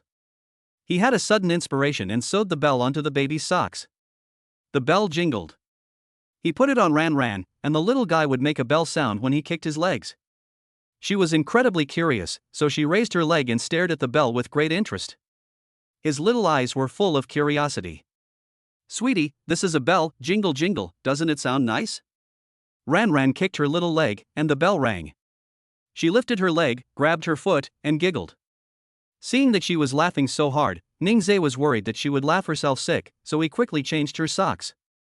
I never thought we could have so much fun, but we can't keep laughing like this forever. We need to get started on today's early childhood education content as soon as possible. Honey, let's play something else. Daddy will sing you a song, okay? The little guy responded to his dad with aha sounds. It's rare to see no protests today. Ran, listen carefully. Ningzai had her lie on her stomach and began singing nursery rhymes to her. It's raining, pouring rain. Thunder rumbled. As he spoke, he would make corresponding sounds to amuse the little guy. Ran was amused by him again. However, this is not a continuous process, otherwise he would have to find another way to play with her. The stream flows gently, gurgling and splashing. The baby is laughing, ha ha ha. As soon as I finished speaking, the little baby laughed. Ningzai then had her lie down on the mat, held her hands, and teased her while talking to her. How does a kitten meow? Meow meow meow. Ran stared at her father, watching him demonstrate for her. She would also respond appropriately to her father, so that his performance wouldn't seem so lonely. She's such a sweet and caring girl. The little baby is laughing happily. Ningzai continues, "Why is the puppy barking? Woof woof woof." Ranran's expression froze when the puppy was mentioned. Ningzai mentioned it to her again. She really has a special fondness for puppies. "Do you like dogs, sweetheart? Daddy will buy you one when you're a little older. Let's buy the same kind that you and Mom looked at last time. Does Ranran like it?" The little one had no idea what to say. All she did was agree with whatever was said. Chapter 99. I've never seen anything like this before. My little darling has exposed my true colors. Puppies are still very attractive. Ningzai found the puppy doll in the pile of dolls and gave it to the little guy to play with. This is a plush toy that makes sounds. It barks. The little baby was lying on the mat, and the puppy plush toy was placed in front of her. It makes a barking sound from time to time. Ranran stared at it as if she were looking at a real puppy. Ningzai recorded a video and sent it to Songyu to share. Ranran loves dogs. What do you think, wife, about buying her one as a birthday present when she turns one? Of course. The little one will definitely love it. Yes, by the time she turns one, she'll be able to walk on her own and understand what adults are saying. At that time, we can choose a gentle dog to raise, which can also keep her company. Okay, we'll go buy it then. Ningzai was just about to reply to the next message when he heard the door open. My wife is back. I glanced at the time and realized it was already so late. I hadn't even noticed the time while playing with my little one. He smiled gently at Songyu and said, "I haven't had time to make lunch yet." Songyu took out a bag from behind him. "Honey, look what this is." Ningzai didn't expect that his wife would bring back lunch when she came back. "Honey, if I cook this rice, won't it be a waste?" No waste, no waste. We can just heat it up and eat it tonight." Songyu put lunch on the table. She saw it on her way back. "I used to love this restaurant. I never expected it to open here." Ningzai was curious and went to see what it was that his wife liked so much. This barbecue delivery? It even has snowflake beef slices, and each slice is quite thick. There was also white rice, side dishes, and salad. A single serving is just right. Songyu, as if seeking credit, said, "How about that? Barbecue can also be delivered, and it even comes with fruitwood charcoal, a rack, and matches. Looks great, at least I get to eat meat with my wife." Ningzai gently rubbed her forehead, showing great affection. "I'm going to feed Ranran first, honey, wait a bit." "Okay, thank you for your hard work, honey." While Songyu was breastfeeding the baby, he prepared the things first. Leaving home early in the morning, only to return home to find her husband and children waiting for her, Songyu felt as sweet as if she had eaten honey. After the little one has finished eating, let her continue playing with the dog plush toy. Songyu arrived at the dining table and saw that Ningzai had just finished grilling the Wagyu beef. "I used to always eat at restaurants where the servers would grill the food. I've never tried grilling it myself before. Honey, I also want to experience what it's like to have barbecue. There are others that wives can try. I tried ordering barbecue delivery, and it was just so-so. It's not as satisfying as eating out. I must find some time to go and have some barbecue." At 4 o'clock in the afternoon, the child's mother had already gone to class. Ningzai has kept in mind the eye problem the doctor mentioned during the last checkup.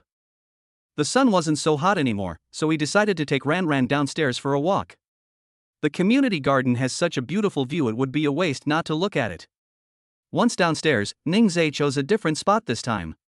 Pushing the stroller, we arrived at the artificial lake, where swans were kept. An old man was playing chess in the pavilion. Ningzai held the little one and looked at the scenery. After a while, Ranran was attracted by the sound of the old men playing chess. She nodded, wanting to go over. "Do you know what that is? I've always wanted to see it. Is my baby a chess prodigy? Invincible while still wearing diapers?" Ningzai was amused by his own thoughts. "Look at the flowers and green trees again. Do you know how important it is for your baby's eyes? Dad will take you there to see it in a little while." Ranran had no choice but to listen to her father, since she couldn't walk or talk yet. The obedient child followed his father to look at the trees and flowers.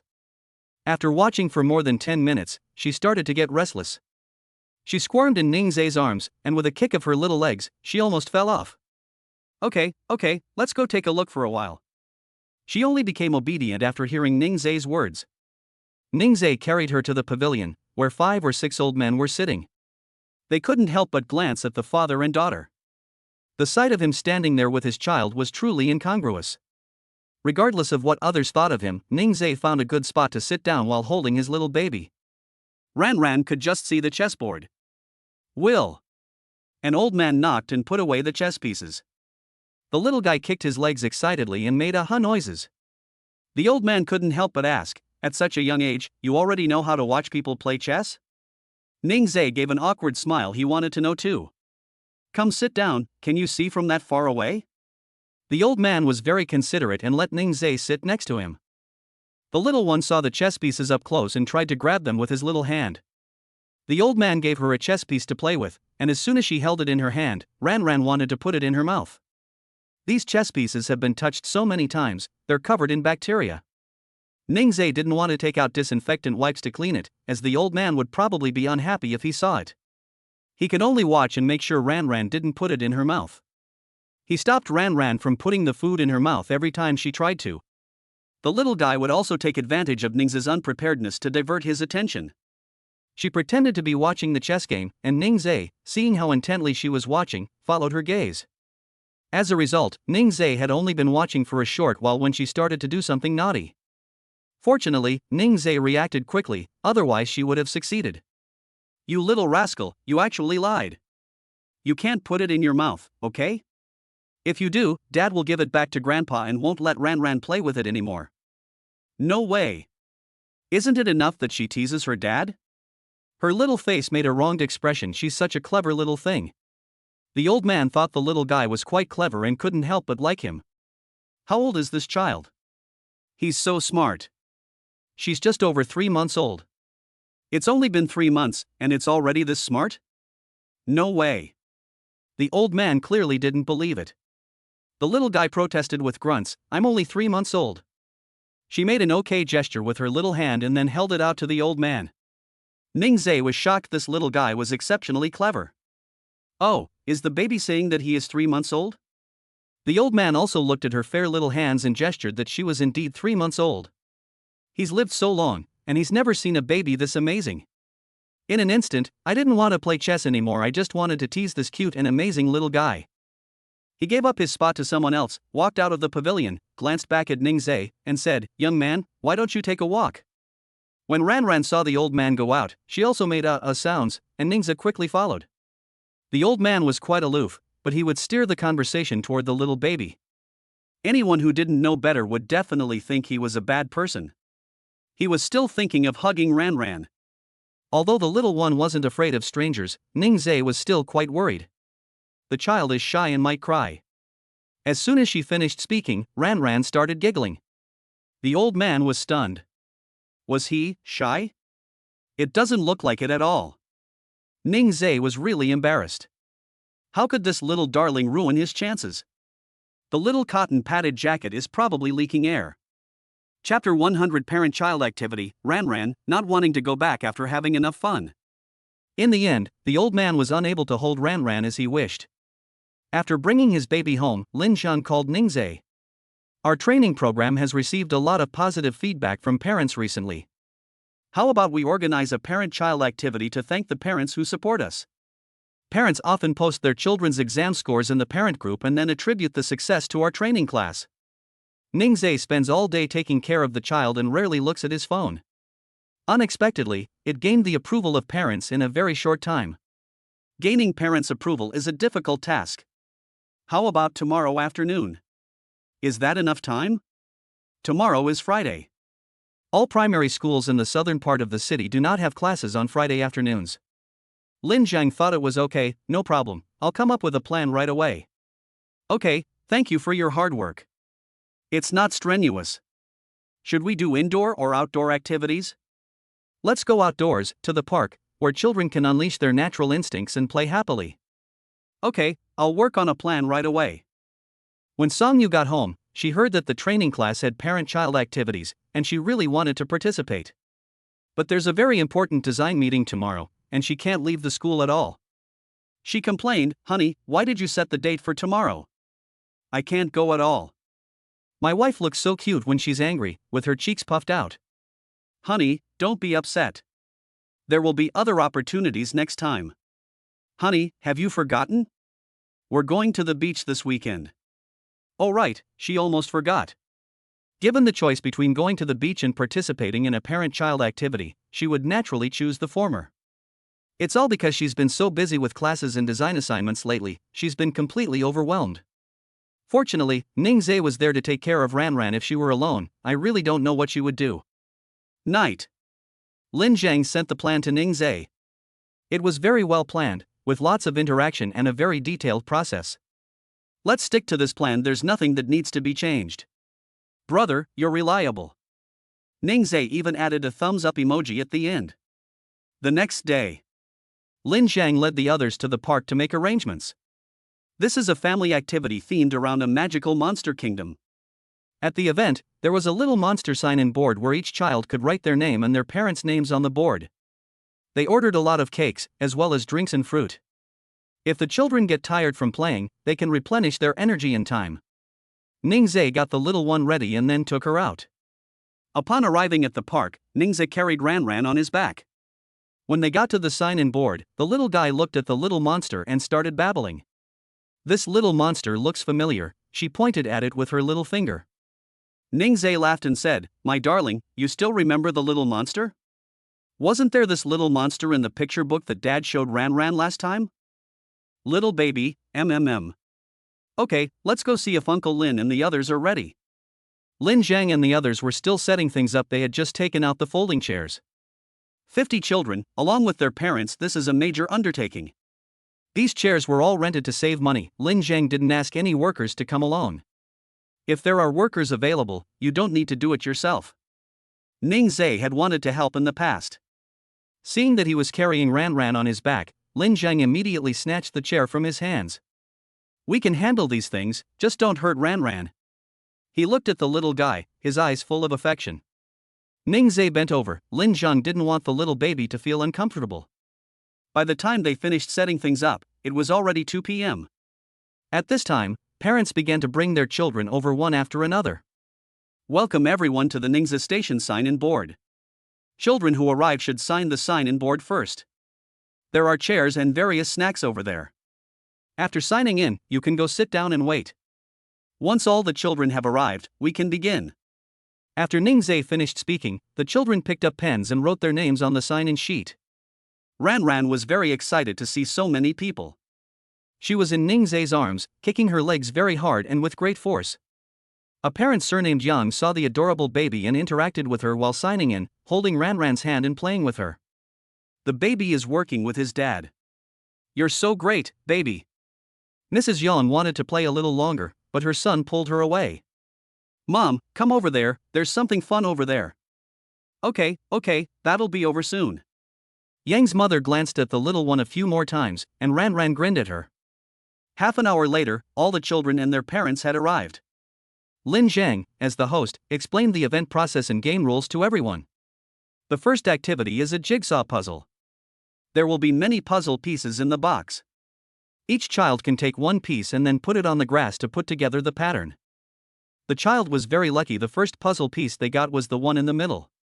It's obviously the monster pattern on the sign-in card. Ranran watched from the side, wanting to join in as well. Ningzhe had no choice but to bring out the tablecloth and lay it in front of the puzzle. That way, she can see each child bringing a puzzle piece. Ningzhe also sat down cross-legged. The parents also sat on the grass, watching their children do the puzzle. Each person takes one card and works together to create a pattern, which helps develop their teamwork skills. The little baby is lying on the tablecloth, with his little hands on the floor. Every time a child comes over, she takes a pat and has a great time playing by herself. The child puts the puzzle pieces together and then returns to her parents. "Mom, that little girl is so cute. I think it's adorable too, such a cute little baby." At this point, one of the parents spoke up. "This training program is great. It's only been a short time since the start of the semester, and they already have parent-child activities. The other program I enrolled my child in lasted 2 semesters, and they didn't have a single parent-child activity. Yes, they've done a really good job in this regard, and the children's grades have improved as well. Speaking of the children's grades, I have to give them a thumbs up. This is the first time I've seen a child improve so much in such a short period of time. The children had a great time, and the parents enjoyed chatting. The puzzle was completed thanks to the children's efforts, and Ran even wanted to climb over it. She's not skilled enough yet, and she can't climb over it without her dad's help. Ningzai helped her, and when she was about to climb out of the tablecloth, he picked her up and brought her back. This went on for a while, and after a few rounds, the little one got annoyed. While the parents and children went to play other games, Ningzai picked her up and let her lie on a puzzle piece. As soon as Ran got to the puzzle, she was very happy, poking at the little monster's eyes with her little hands. When you're out having fun, you're so energetic, even if you don't know how to play, you still want to participate, right? The little one babbled and ignored his father, focusing on playing by himself. The parent-child activity lasted until evening, and the children all had a great time. Ran didn't want to go back because she hadn't had enough fun, so Ningzai held her while she struggled. Chapter 101: Getting Angry, Refusing to Drink Nani. Before we knew it, it was the weekend. Since they still needed to drive, the family of 3 got up and started packing. It's already September and autumn has arrived, but we still need to take precautions against sun exposure. Especially for babies, whose skin is so delicate, they are very easy to get sunburned. Ningzai saw that Songyu had packed a lot of clothes and asked, "Wife, we're only going for 2 days. Will we be able to wear all these clothes?" "Honey, you don't know this, do you? We can wear one outfit in the morning and another in the afternoon." Ningzai didn't understand. He only needs to bring one set of clothes. Looking at Songyu's suitcase, I saw that she had already stuffed several dresses inside. Girls tend to care about their appearance, so Ningzai let her be. She packed her own things, and then packed her baby's things too. The little one's clothes get dirty easily, so bring a few extra pieces so they can change. Especially now, I drool a lot, and sometimes I have to change my clothes once or twice in one morning. The bib I bought last time was pretty useless after using it a few times. I found it wasn't very effective. Later, Ningzai bought bibs and tied them to his baby's clothes so he could wipe his drool anytime, which was much more convenient than bibs. Ran watched her mother packing her clothes, babbling incoherently. "Mommy is getting her baby dressed in pretty princess clothes. Our little one wants to look beautiful.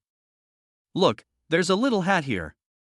Isn't this little hat prettier than your old hat?" The little guy stared at the hat in Songyu's hand. The little hat has sparkly parts on it, just like the hair clip she saw her mother wear before. There are sparkly things that twinkle, and the little one loves them. She made a soft sound and reached her little hand toward Songyu. "Honey, we'll wear it when we get to the beach. Now Mom will get you all packed, and we'll be leaving soon." Then Songyu looked at Ningzai and said, "Honey, take Ran to the living room to play for a while. We'll get ready soon." "That's fine."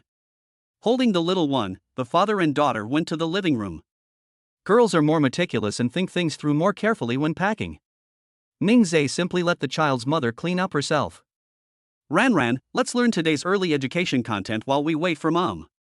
Once inside the enclosure, how could the little one possibly want to learn? She lay on the mat and picked up her little toy to play with. Ningzai didn't snatch the toy away. He let her play with it for a while before she studied. Her current routine consists of eating, sleeping, and playing. Carefree, it's something to be envied. After letting her play for a while, Ningzai accompanied her to do some vigorous exercises. After the little guy finished training, Songyu also packed up his things. "My husband can go out now." Ningzai looked at her. She was pushing 2 suitcases. "I'll be back tomorrow." I don't know what my wife brought, but she asked for 2 suitcases. "Honey, is this all there is?" Honey, let's go to the duty-free shop to buy some things before we come back tomorrow." So that's what they were planning.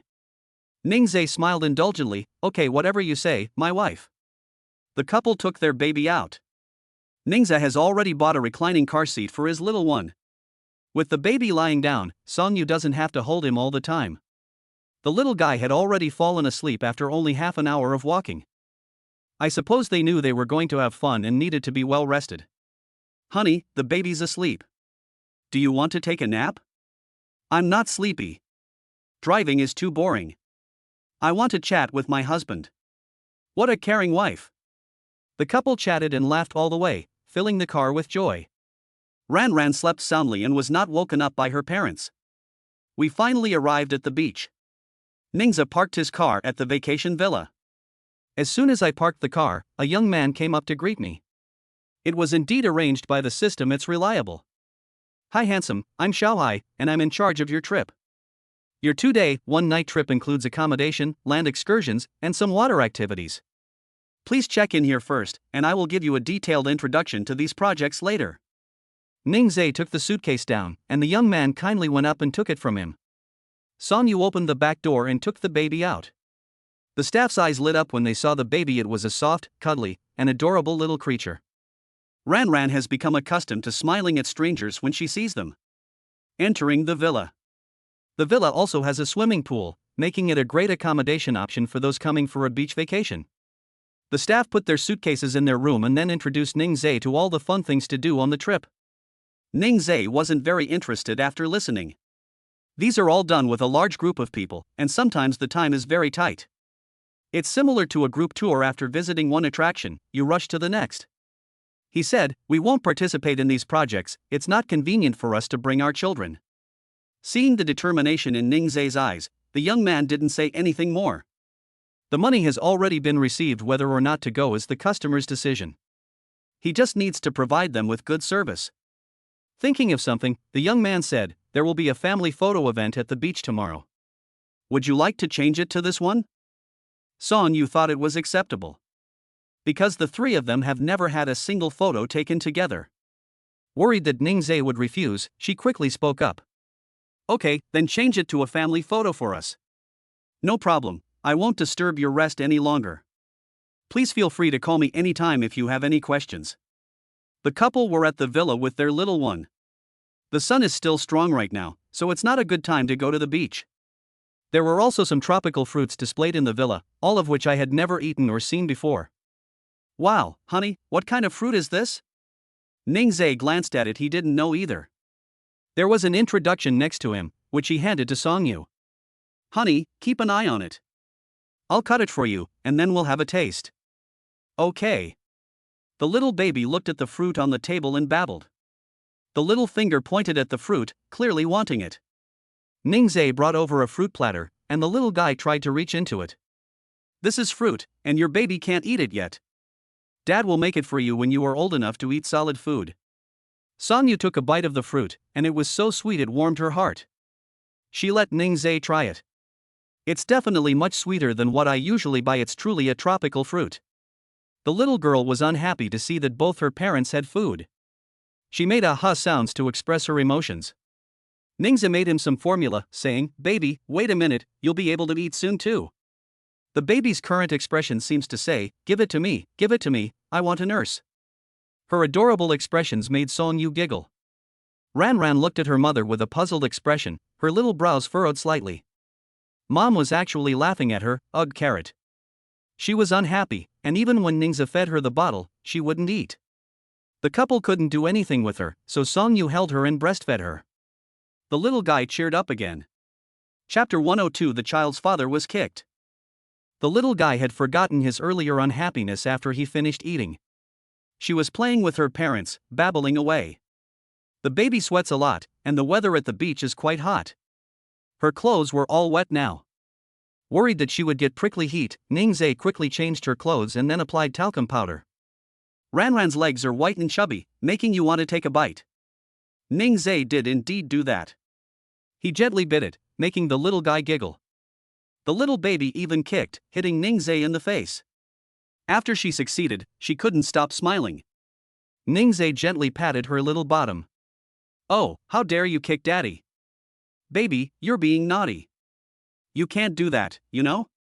The little one ignored her and looked at Song Yu, reaching out her little hand, wanting her mother to hold her. Ningzhe grabbed his leg, telling him to go find his mother if he did anything wrong. "Baby, you need to apologize to daddy, or mommy won't hug you." The little guy is quite clever. He immediately apologized to Ningzhe with aha. Ningzhe then dressed her. Song Yu picked her up and teased her. It was afternoon. When the sun wasn't so strong, Ningzhe said we could go out and play. Song Yu excitedly ran back to her room. This startled Ningzhe, who panicked, thinking something had happened. After a while, he saw Song Yu come out wearing a different dress. "Honey, how about wearing this dress to the beach?" Song Yu turned around, and Ningzhe saw that it was a backless dress. He frowned slightly. What if someone saw his wife's great figure? Maybe it's better to just leave it alone. He shook his head. Wife, change into something else. This one might be too sunny. Sonyu had no idea what he was thinking, she just thought the dress was very pretty. But Ningzai told her to change, so she did. She obediently listened and went back to her room to change into another outfit. After changing into another dress, Ningzai felt that the skirt was too short. He carried the little one into the room, intending to pick out an outfit for her. Sonyu laid out all the dresses on the bed, and Ningzai glanced at them and picked out a sheer long-sleeved one. Honey, this dress looks great and it even provides sun protection. Sonyu expressed his doubts. My husband usually has great taste, so why did he choose this outfit today that she least wanted to wear? She just grabbed this dress while tidying up. But she still changed into it because she bought all these dresses because she liked them, she just didn't really want to wear one today. Ningzai's little scheme succeeded, and he came out to wait with his little baby in his arms. Is it true that my baby doesn't like the one I chose? The one Dad chose looks better, doesn't it? The little guy snorted and didn't even glance at Ningzai. Ningzai was distressed. What will I do when my child grows up? It's not easy to figure them out. Sonyu came out carrying the little baby's hat. Come here, baby. Mommy will put your little hat on you, and then we can go out. The little one really liked the hat. Sonyu put it on her and then praised her. Wow, whose little baby is this? They're so cute. She's wearing the same hat as her mom. The little one pointed to his mother's hat, then pointed to his own hat. Although her movements were not very skillful, Ningzai could understand what she meant. The baby is saying that mommy's hat and the baby's hat are the same, right? The little guy was kicking his legs and making aha sounds. The couple pushed their baby out the door. There were many people at the beach. Some were couples, and some were families. Some children even built sandcastles on the beach. Ningzai could empathize with others who were having fun. You will feel very relaxed and happy.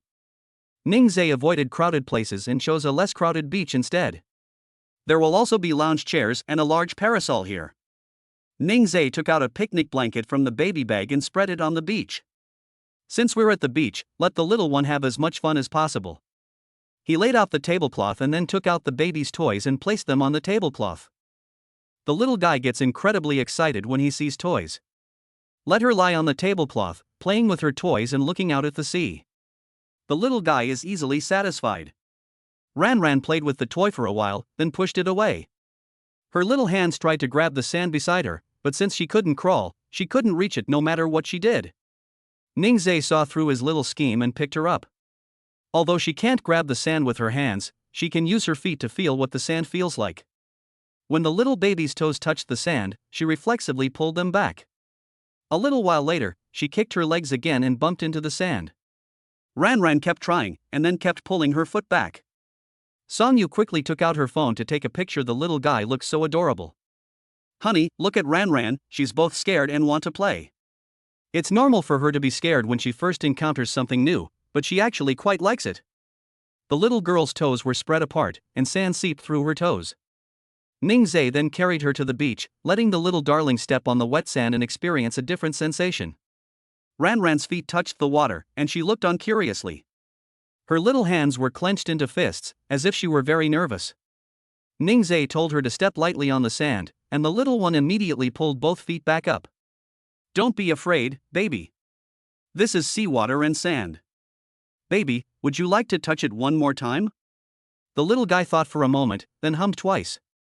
Ningzai then let her experience it again, and this time she wasn't so afraid. She looked at her little feet with curiosity, and kicked her legs happily when the seawater lapped at her. Ningzai didn't expect her to do that, and he plopped down on the beach. The little one giggled when his father made a fool of himself. Ningzai held her tightly and gently scolded her. Honey, it would have been dangerous if Daddy hadn't held you. Don't do that next time. The pants were wet and heavy, which was very uncomfortable. Sonyu carried Ran over and told Ningzai to go back and change his clothes. Honey, go back and change your pants. Ran and I will wait for you here. Okay, wait for me here. You can't go anywhere else. Okay, go ahead. After Ningzai left, Sonyu held the little one and lay down on the recliner. She filmed a video of the ocean and sent it to Li Lingxue, who was incredibly envious. You three actually went on a trip, how heartless. I really want to go too. You can come now, it's very close. No, I don't want to be a third wheel. You can invite Lin Zheng along. Li Lingxue replied after a while, never mind, I've been a bit busy lately. Orders keep coming in, we're almost busy for a month. Song Yu felt apologetic. As soon as she sent an emoji, Li Lingxue knew what she wanted to say and quickly stopped her. Okay, you guys have fun, I'm going to get back to work. All right. Song Yu put down her phone and played with the little baby. Chapter 103. Was that a fake baby? When Ning Zhe returned after changing his clothes, he saw the mother and daughter lying on the recliner. The little one fell asleep in his mother's arms. Song Yu also squinted, it was unclear whether he was asleep. Ning Zhe walked over. The sun was setting, and the parasol could no longer provide any protection. The sunlight shone directly into Song Yu's eyes. He stood there and blocked the sun. Song Yu was not asleep, she could clearly feel the sunlight shining directly on her. Because the sun isn't as hot as it is in the afternoon, it's quite beneficial to soak up some sun. The little one should also get some sunshine to supplement vitamin D, promote calcium absorption, and effectively prevent rickets. Ning Zhe suddenly blocked the sun, and Song Yu slightly opened her eyes. She smiled sweetly when she saw her husband trying to shield himself from the sun. Honey, I'm sunbathing here. Ning Zhe walked over and sat down next to her, reaching out to pat Song Yu's head. I thought my wife was asleep, so I was just trying to shield you from the sun. Thank you, honey, I love you. After she finished speaking, she picked up the water glass on the table to drink some water, only to find that she had already drunk all the water in the glass. Ning Zhe was about to go get her some water when she stopped him. Honey, I want to drink coconut juice, the all-natural kind. What's so difficult about wanting coconut juice? We're by the sea, we can drink as much as we want. Okay honey, wait for me a minute. After saying that, Ning Zhe turned and left. More than 10 minutes later, he returned carrying 2 coconuts and some snacks. The little one is sleeping soundly. Just then, Ning Zhe returned, and she suddenly woke up. The little one rubbed his eyes, looked at his father, and then at his mother.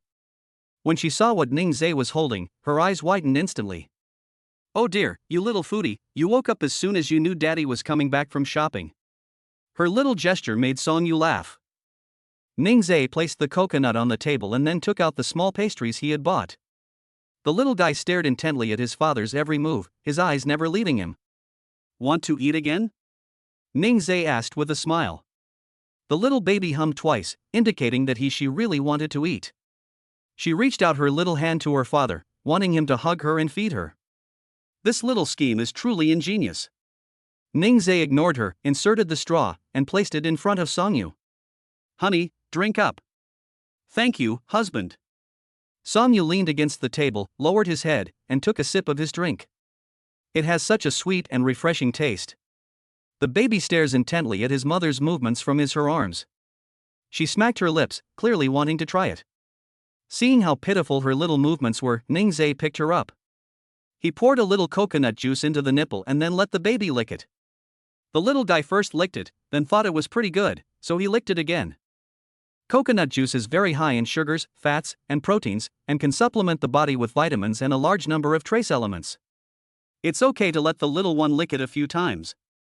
The little guy seemed to have tasted something delicious after licking it a few times. He giggled and smiled at his father. Are you so happy after eating? Of course I'm happy. I'm so happy.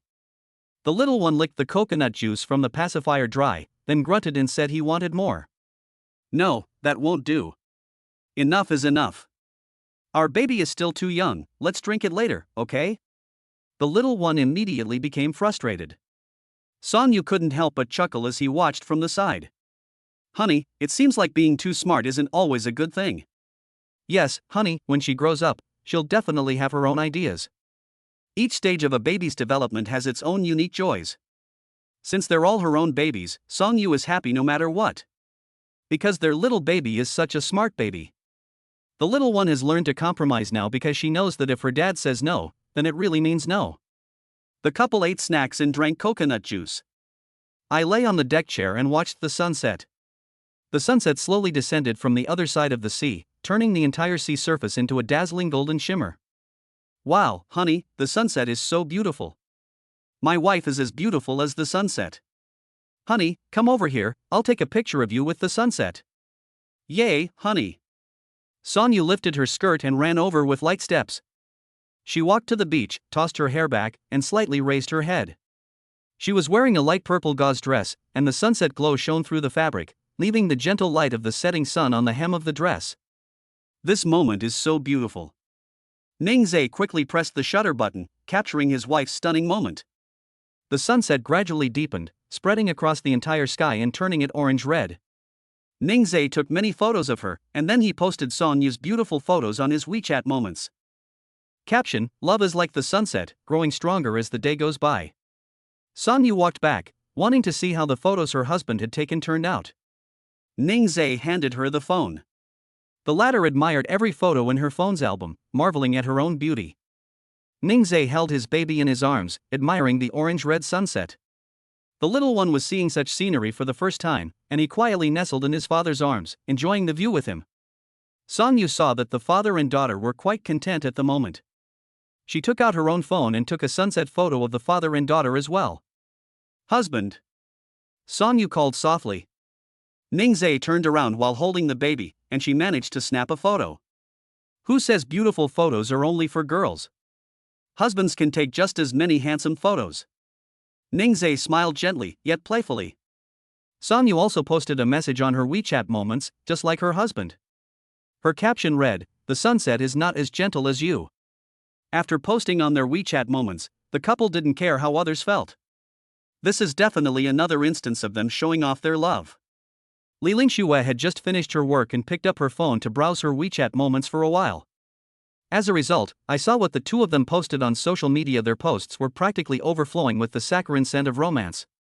Don't they consider the feelings of these single women at all? She wanted to text Sonya, but they were enjoying their time together and she didn't want to disturb them. She simply stopped looking at it, threw her phone away, and continued working. Seaside. Ningzhe held his baby, and the couple strolled hand in hand on the beach. Because the two were so good-looking, passers-by mistook them for models and took out their phones to take pictures. They accidentally walked into a photographer's lens. The photographer was so struck by the stunning scene that he immediately took a picture. As the sun sets, they blend into the sunset, and everything around them becomes so gentle at this moment. Suddenly, an untimely voice rang out. Are they models? Was that a fake baby? When the little one heard someone talking about her, she quickly turned her head. She wanted to see who was saying she was a fake baby. Her actions startled the person who had just spoken. Then I was drawn to the little baby. Oh my god, I thought she was a fake baby, but she actually looked at me. Aren't they adorable? She has curly hair and big eyes. Aren't they models? Could they be from the same company? Ningzhe looked at his wife beside him and said gently, "Wife, let's go eat seafood." Okay, honey. The two people who had just made their guesses were stunned. They really were a family. My god, this face is so good looking, it's unbelievable. Chapter 104. Do I lack charm? After the couple left, the two people who had been discussing earlier were still standing there, staring at their retreating figures. Isn't this a male celebrity and a female celebrity? If they are celebrities, with such high looks, they definitely wouldn't not know who they are. It's outrageous that an ordinary person can look like this. Regardless of what others think, the couple has already arrived at the restaurant. This is a seaside restaurant. After dinner, a band will play music on the beach. The waiter gestured for them to sit down. Seeing such an adorable baby, the waiter's face was full of smiles. Handsome guys and beautiful girls, take a look at the menu. The waiter stood to one side, waiting for them to place their order. He looked at the little baby in Ningzhe's arms and made funny faces to amuse her. The little girl blinked her big eyes at him, and the waiter was already captivated. Any dishes you'd recommend? Ningzhe asked. The waiter immediately became serious. Sir, our signature dish is. The waiter told him about several of the restaurant's famous signature dishes. Ningzhe noticed that the portions on the menu weren't very large, so he ordered all the signature dishes. Honey, can we finish this? The portion isn't large, it should be fine. The waiter told them not to worry, the two of them could easily finish the meal. Ningzhe ordered Sonya a glass of juice, as she was still breastfeeding and couldn't drink alcohol. He didn't order any alcohol himself, but instead asked for a glass of sparkling water. Oh, and please give me some hot water first, I need to make formula for my baby. Okay, handsome, please wait a moment. The waiter placed the order on the tablet, then turned around and went to the bar to pour Ningzhe some hot water. The little baby is so cute, of course we can't let her go hungry. Really? Good looks make you popular everywhere. Ningzhe took out a baby bottle and formula from the baby bag. After preparing formula many times, he can tell whether the water temperature is right or not just by touching it. Songyu didn't need to worry about these things at all. She watched her husband take good care of Ranran. She rested her elbows on the table, supported her chin with both hands, and stared intently at Ningzhe. Honey, you're the one taking care of the kids all the time. Don't you feel tired? How could that be? I'm overjoyed. Others want to help but don't have kids yet. Don't have any weird ideas. My husband isn't tired, you know? Prepare the formula and hold your baby in your arms. Ningzhe fed her milk, and the little one ate with loud gurgling sounds, smacking her lips. Then he looked at Songyu and said, just focus on your studies and leave the childcare to me. Don't worry about it. Besides, Lin Zheng is overseeing the training program, so I don't need to worry about it either. I'll just give him a bigger share of the profits. After you graduate, if you want to be a designer, then go for it. I fully support your studio with Li Lingxue and I have high hopes for you both. With her husband's support, Songyu was very happy. But when she thought about Ningzhe staying at home for the sake of the children, she felt guilty. But honey, this is too much of a sacrifice for you. You stay home to take care of the kids, and I. Ningzhe interrupted her, don't say such things, we are husband and wife. Moreover, there's nothing wrong with being a stay-at-home dad. You can personally participate in your child's growth. If we both go out to work and can only hire a nanny to take care of the child, I would never feel at ease. There are too many incidents of nannies getting into trouble with children these days, and I don't feel comfortable in trusting Ranran to a stranger. No matter how high the reward, if it's not her own child, she won't treat it sincerely. Songyu also knew these things. Especially after becoming a mother, her child became her Achilles heel. Then I'll have to trouble my husband. I will also share more of the household chores so that my husband won't be so tired. Ningzhe laughed and called her a fool. The couple chatted while their baby finished his milk. Ranran fell asleep without realizing it, and Ningzhe gently placed her on the booth. Just then, the waiter served them their food. When the little one falls asleep, they can easily eat their meal. Ningzhe picked up a shrimp, peeled it for her, and put it in her bowl. He peeled the crabs for her, and he would take care of all the other things that needed to be processed before giving them to Songyu. The waiter served them their food, and they were filled with envy. Not only is he handsome, but he's also so caring. He deserves to have such a beautiful wife and such adorable children. Honey, this snail is so delicious. Songyu picked up a skewer, took a bite of snail meat, and put it in his mouth. Ningzhe happened to peel a mantis shrimp for her, and the couple fed each other. The scene was so sweet that even the waiter felt embarrassed to watch any longer. Ding! The host has fed too much dog food to passers-by today, triggering a hidden bonus, 3 chances to spin the lucky wheel. Ningzhe said he was completely innocent. He wasn't showing off their relationship, this is just their everyday life as a couple. System, ah. This system also wants a sweet romance. Host, shall we switch or not? Spin it, why don't you spin it? Do I have to complete the spin in 3 times, or can I save it for later? Because this is a hidden perk, you must share it completely. Alright. Share this. Ding. Congratulations, host, you have obtained Charm Enhancement Potion 1, Youth Potion 1, and Constitution Enhancement Potion 1. What the heck? 1 spin gets you 1 potion? This means it was prepared for their family of 3. Bingo, you got it right.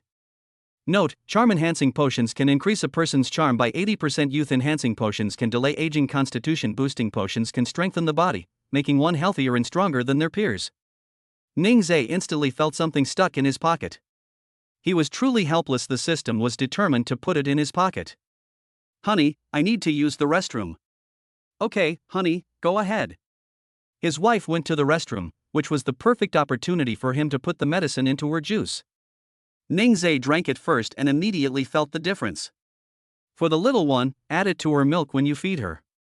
When Songyu returned from the restroom, she looked at Ningzhe and felt that there was something different about him. She couldn't quite put her finger on it, but she felt her husband's charm was skyrocketing. Honey, this is so strange.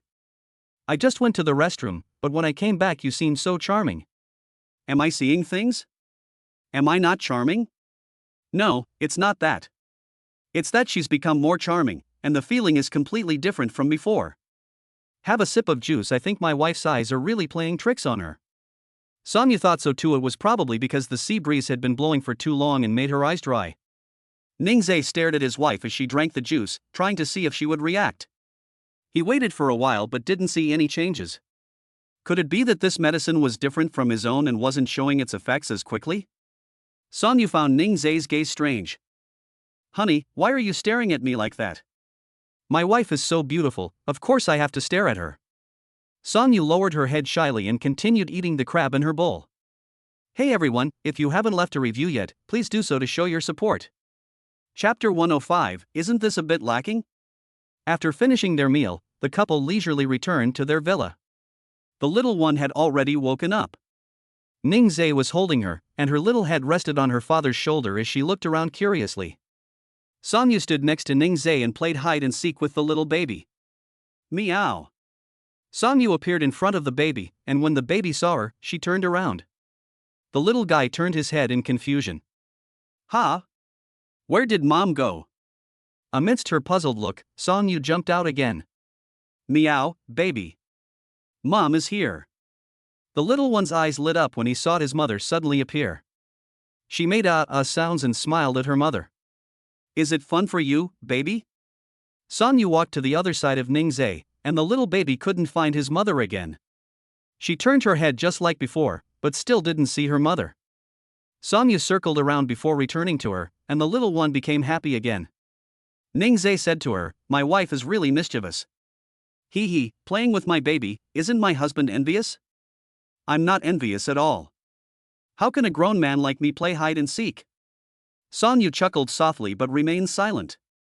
I wonder who brought the blanket and played hide and seek with her child before.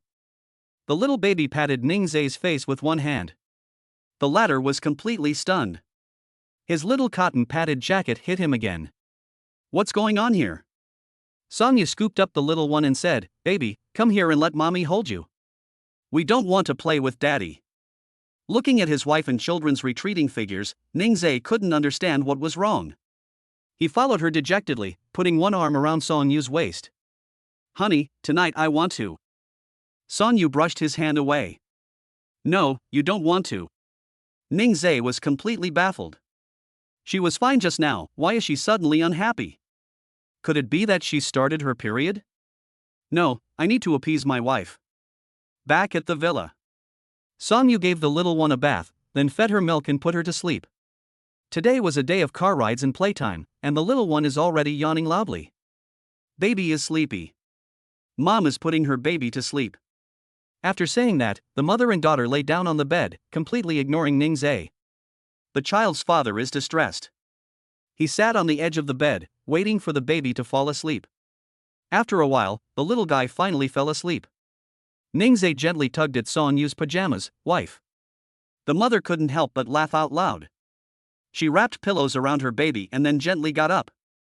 Honey, I was just kidding, you're taking it seriously. My wife has gone astray.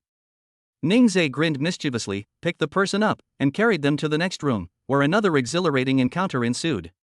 The baby slept soundly, and the couple went to bed as well, enjoying a peaceful night. The next day. The couple were having breakfast when the doorbell rang. Ningzhe went to open the door, and it was the staff member from yesterday. Good morning, handsome. I'm here to pick you up so we can take our family photos. Come in and sit for a while, we haven't finished tidying up yet. Xiao Hai followed Ningzhe in, looking somewhat reserved. After all, there's only a family of 3 inside. Won't he disturb them? As it turns out, he was overthinking it. Worried about keeping them waiting too long, Ningzhe quickly changed the little guy's clothes. Luckily, Songyu had brought matching family outfits. My wife was right, after all the clothes she brought came in handy. Nobody knew there would be such a parent-child photo event. I changed my clothes and went out. When they arrived at the beach, they found that quite a few people were already waiting there. This is supposed to be a family photo event? It seems a bit lacking. There were only 2 photographers, and no stylist or lighting technician. Many people were queuing up, and the photographers were very casual in taking pictures, with each family's photo session lasting less than 20 minutes before they were taken down. Ning Zhe thought it would be better to film it himself, and suddenly he didn't want to film it anymore. Xiao Hai walked over and met with the other staff members. Ning Zhe asked Song Yu for her opinion. "Wife, how about we stop filming? There are so many people waiting." "No, honey, we haven't taken any photos together yet. They're either photos of you and the baby, or photos of me and the baby, but there aren't any photos of the three of us as a family." "Alright, we'll wait patiently. Since my wife wants to take the photos, I'll take them even if they're not good." Ning Zhe found a spot and had Song Yu hold the baby while he went to check how many more people were waiting for them. After a while, Ning Zhe returned. "Honey, how's it going? How long do we have to wait? We arrived late, and my wife was last in line." "It's okay, we'll wait a bit." 2 hours later, it was finally their turn. The photos weren't edited after they were taken, they could be sent to them immediately. Ning Zhe looked at the photos sent to his phone and was utterly speechless. Sure enough, you can't have anything good for free. Song Yu glanced at it and also looked disgusted. "Honey, we should have known better than to take those photos, it was a waste of time." Ning Zhe smiled gently and said, "When Ran Ran is a little older, we'll find a photo studio to take family photos. What do you think, honey?" "Yeah, that works too." The little guy opened his round eyes and looked over as well. She made incoherent noises, as if expressing her dislike. Ning Zhe laughed and said, "Even my darling dislikes this photo?" He found a photo to show the little guy. "Look, baby, you've closed your eyes in this photo." The photographer uncle took the picture too. "He's really not professional at all." She responded to her father with "Aha." This whole ordeal took up the entire morning. Instead of eating at a restaurant, they ordered food to be served at the villa. After dinner, we drove to the duty-free shop, bought our things, and then had to return to Nanchang. While waiting for the food to be delivered, Ning Zhe first tidied up his things. Lunch was served quickly, and after eating, they took a short nap. It was afternoon. Ning Zhe loaded the luggage into the car, with the little baby and her mother on the side. She would even stretch out her little hand to direct her father. If he moves too slowly, the little one will babble she's such a good daughter to him. Finally, we set off and arrived at the duty-free shop, which was already packed with people. Song Yu was excited to go shopping, only to find that she couldn't go in at all. The two made a big mistake. They drove there, not by plane, and without tickets. They couldn't even get into the duty-free shop. Ning Zhe asked the people in line to buy it for him, but they politely declined. They are all personal shoppers, and duty-free shops have purchase limits, so they might not even have enough to buy for themselves. There was no other way, the two of them had to leave. Seeing that Song Yu was not happy, Ning Zhe checked on his phone to see if there was a shopping mall nearby, and there really was one. "Honey, buckle your seatbelt, I'm taking you somewhere." Song Yu didn't know where Ning Zhe was taking her, so she obediently fastened her seatbelt. Ning Zhe thought that since it was all shopping anyway, buying at a duty-free shop or a shopping mall was the same. In less than 30 minutes, they arrived at a huge shopping mall. Ning Zhe took out his bank card and said, "Here you go, honey. Since we can't get into the duty-free shop, let's go to the mall to buy it." Chapter 106, A Mother Who Wants to Play But Is Incompetent, Even Getting Pregnant While Riding a Carousel. Song Yu excitedly accepted his bank card. "Honey, can I buy you anything? Aren't you afraid I'll go broke spending money?" "Buy whatever your wife wants, the money I earn is for her to spend anyway. If she goes broke, I'll earn more." She smiled sweetly, she loved hearing those words.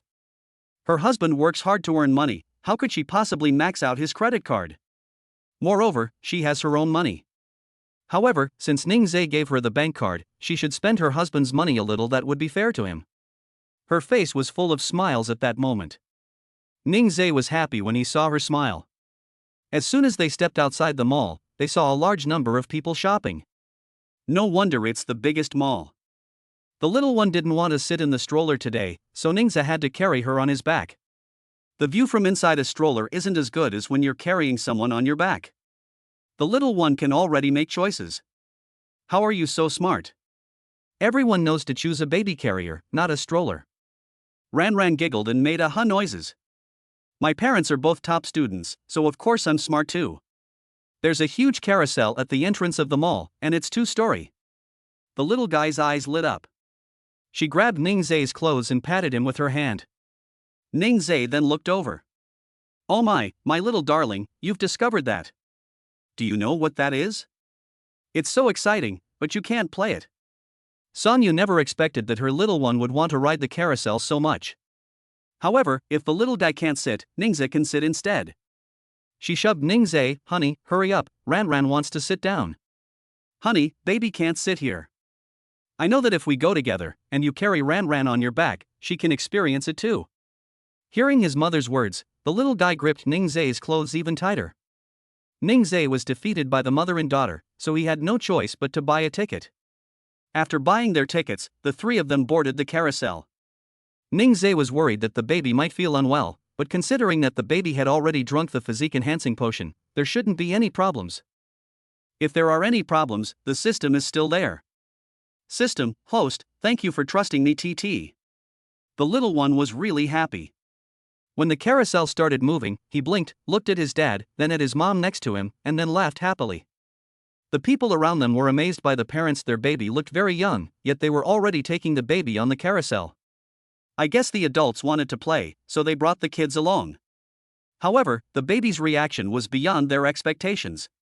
Did they guess wrong? Did the little one want to play? But does this little guy, who's so young, already have his own ideas? As expected of someone else's child. The carousel spun around several times, and Sonyu felt a little dizzy. But the little one in the carrier was smiling happily. This thing, Mom. Just as Sonyu was about to lose control of her thoughts, the carousel finally stopped. As soon as she got off, she quickly supported Ningze, saying, Honey, I can't take it anymore, I'm going to throw up. Sonyu quickly ran to the trash can and gagged for a while, but fortunately nothing came out. Ningze handed her water and then gently patted her back. Who was it that wanted to go just now? I thought he was a king, but he turned out to be a bronze.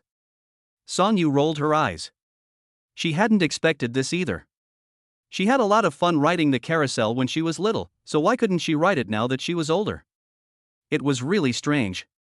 Are you feeling better? Sonyu patted his chest lightly, feeling a little better. Honey, I feel much better. Let's find a place to sit for a while, and then we can go shopping later. There's a coffee shop over there, let's go and rest for a bit. Ningze carried the baby on his back, held the baby bag in one hand, and supported Sonyu with the other.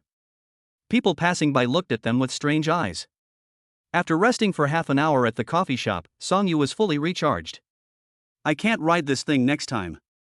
Ningze laughed at her, saying, Let's see if you'll be naughty again next time. Oh dear, no, honey, Sonyu said sweetly. Finally, we entered the mall. There were even more people inside the mall, and it seemed that most of them were tourists from other places, just like them. There are also many skincare product counters here. Songyu's main purpose was to buy skincare products, but unfortunately she couldn't go to the duty-free shop.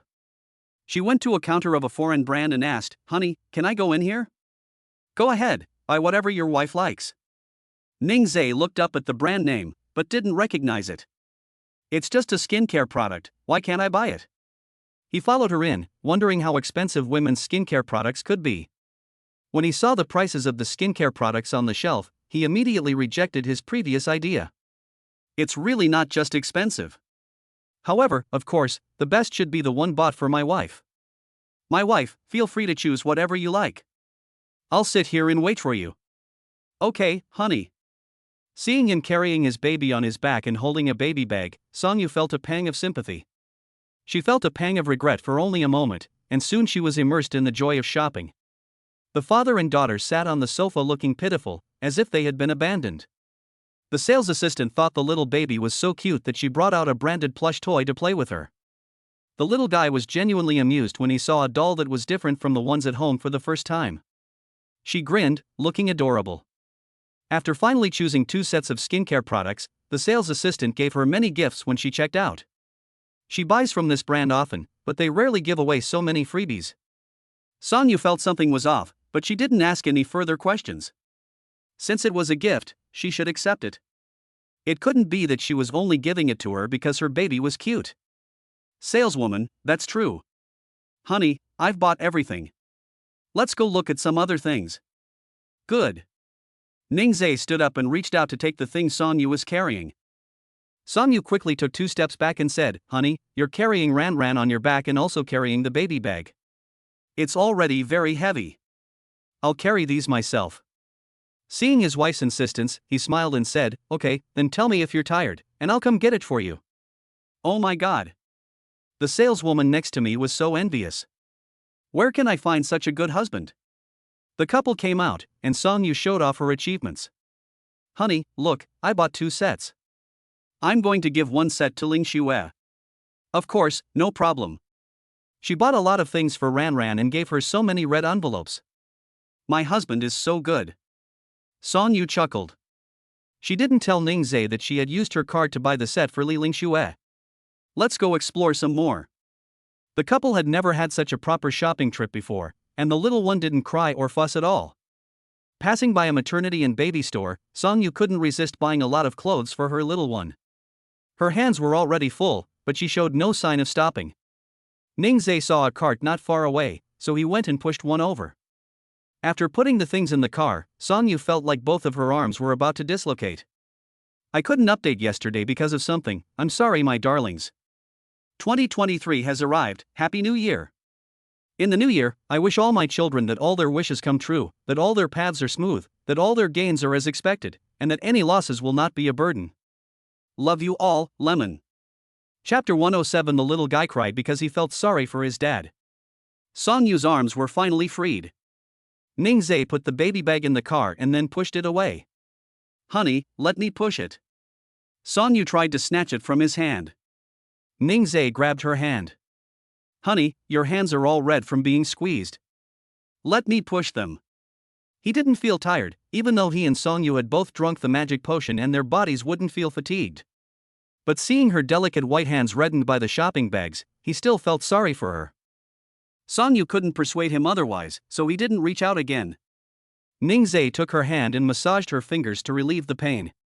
When the little baby saw her father's actions, she also grabbed her mother's hand. Song Yu was surprised by the little guy's actions, so she rubbed her forehead against the baby's forehead. My little one knows how to care for mommy, mommy is so touched. But mom is very happy. Mom bought lots of clothes for the little one, so we'll have new clothes to wear when we get home. The little guy might have a bit of a vanity complex. She loves everything, from little clothes and skirts to shoes, socks, and even hats. Sometimes when I dress her in the morning, she has her own ideas. If she doesn't want to wear something, she will struggle and refuse to wear it. But if I give her something she likes, she will obediently put it on. If it's clothes she doesn't like to wear, she'll never manage to put them on successfully, no matter what. Now, when she hears that her mother bought her new clothes, she smiles broadly at her mother. Ning Zhe rubbed for a while, then asked, Wife, does it feel any better? She moved her fingers and felt that she was not in so much pain anymore. Much better, thank you, honey. Ning Zhe lowered his head and kissed Song Yu's forehead, then kissed the little baby's forehead. The family of 3 continued their shopping spree at the mall. I don't usually have much time to go shopping, but since I did go today, I bought everything I wanted. Honey, is there anything else we need at home? Let's buy it here. It's not easy to go to the mall normally, so it's rare that I have free time today. Song Yu pondered for a long time. She doesn't lack anything, but she mainly wants to buy a baby. Honey, go check what Ran Ran needs. Good. The couple went up to the 3rd floor. As soon as I arrived, I saw a group of people gathered together, but I didn't know what they were doing. Song Yu walked over curiously to take a look. It turned out to be a childbirth simulation, and there were quite a few people waiting in line. They are either lovers or husband and wife, but they all have one thing in common, they look very affectionate. Song Yu withdrew. There was nothing worth experiencing. Honey, let's go. Honey, what are all those people doing around here? It's a childbirth experience, experiencing how painful childbirth can be. Song Yu had a natural birth, and she can still clearly recall the pain she experienced. It was torn open and stitched up without anesthesia. Even now, the thought of it still sends chills down my spine. Ning Zhe stopped in his tracks. He wanted to give it a try. Seeing Song Yu about to leave, he grabbed her hand and said, Wife, I want to try. Honey, it hurts a lot. Song Yu had experienced it and knew what kind of pain it was. She didn't want Ning Zhe to suffer like that. Ning Zhe looked over and saw that someone was experiencing it. He could imagine how painful it must be from the expressions on the faces of those who experienced it. However, he wanted to experience how much pain Song Yu felt when he gave birth to Ran Ran. He wasn't by her side at the time, and she must have felt very helpless. His eyes were firm, and he showed no intention of leaving, so Song Yu could only stay with him. Honey, don't push yourself too hard later. If you can't stand it, please stop right away, okay? Yeah, I know. He verbally agreed, but in his heart he was determined to experience the final level. They sat on chairs to the side, watching the people who were experiencing the pain. None of them persevered to the last level of pain. Most gave up when they reached level 7 or 8. Does this really hurt? Ning Zhe wondered to himself. He untied the straps and held the little one in his arms. Ran frowned slightly as she looked at the pain on her uncle's face. She stared intently, her face full of curiosity. What are those uncles doing? Why are they in so much pain? Her little head couldn't understand, and her little face showed some heartache. She babbled and pointed her little finger at the person lying on the sofa experiencing it. The little girl grabbed her father's hand, wanting him to explain to her. Honey, Daddy doesn't know what that feels like either. I'll tell you after I experience it. Gradually, fewer and fewer people experienced it. When it was Ning Zhe's turn, he handed Ran to Song Yu and then walked over. The young lady in charge of the operation was slightly stunned when she saw how handsome Ning Zhe was. She didn't come to her senses until Ning Zhe spoke. Handsome guy, the childbirth simulation device is not dangerous and will not cause damage to organs, skin, or muscles. However, if you have any pre-existing medical conditions, there may be certain risks involved, so please inform us truthfully. Ningzhe has no illnesses. He's already lying down. I don't have any other underlying medical conditions. Let's begin. Handsome, wait a minute. This is the pain level. Take a look first. The young lady handed him a form. The pain level is divided into 12 levels. Level 12 is unbearable pain, which is also accompanied by difficulty breathing. Ningzhe is ready, let's begin. The young woman attached the patch to Ningzhe's stomach and then handed the controller to Ningzhe. If you can't hold it in, press and hold to pause. The young woman began operating the equipment, and Song Yu, holding the baby, stood next to Ningzhe. Her face was tense, and the little one looked at his father with curiosity. The pain reached level 3, but Ningzhe's expression didn't change much. He only frowned slightly when he reached level 5. Seeing the change in his expression, Song Yu asked worriedly, "Husband, are you alright?" "Honey, I'm fine." Ningzhe came alone just now, and the young lady thought he was alone. She didn't expect that he was already married and had children. She looked at Song Yu. The two were a perfect match. It's already at level 8, and Ningzhe is starting to sweat. He's someone who sweats a lot, and now that he's enduring the pain, his clothes are soaked. He's already at level 8 and hasn't said a word, which makes the young lady worry. "Handsome guy, shall we continue?" Ningzhe responded with a low, resonant "mm." The young lady had no choice but to keep adding more. The little girl looked at her father's expression, and her little mouth twitched as if she was about to cry. Ran felt sorry for her father and soon burst into tears. Ningzhe was still able to comfort her, saying, "Baby, be good.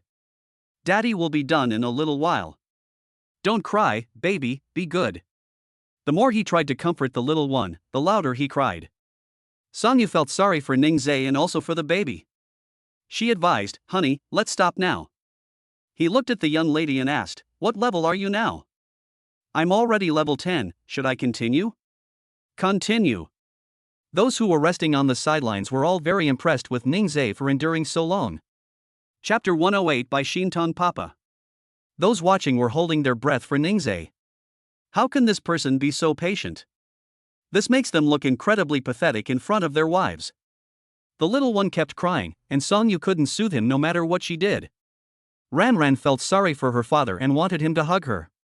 She couldn't speak, and seeing her father cry was truly heartbreaking. Finally reaching level 12, Ningzhe clenched his fist tightly. He clenched his teeth, feeling that he was about to give up.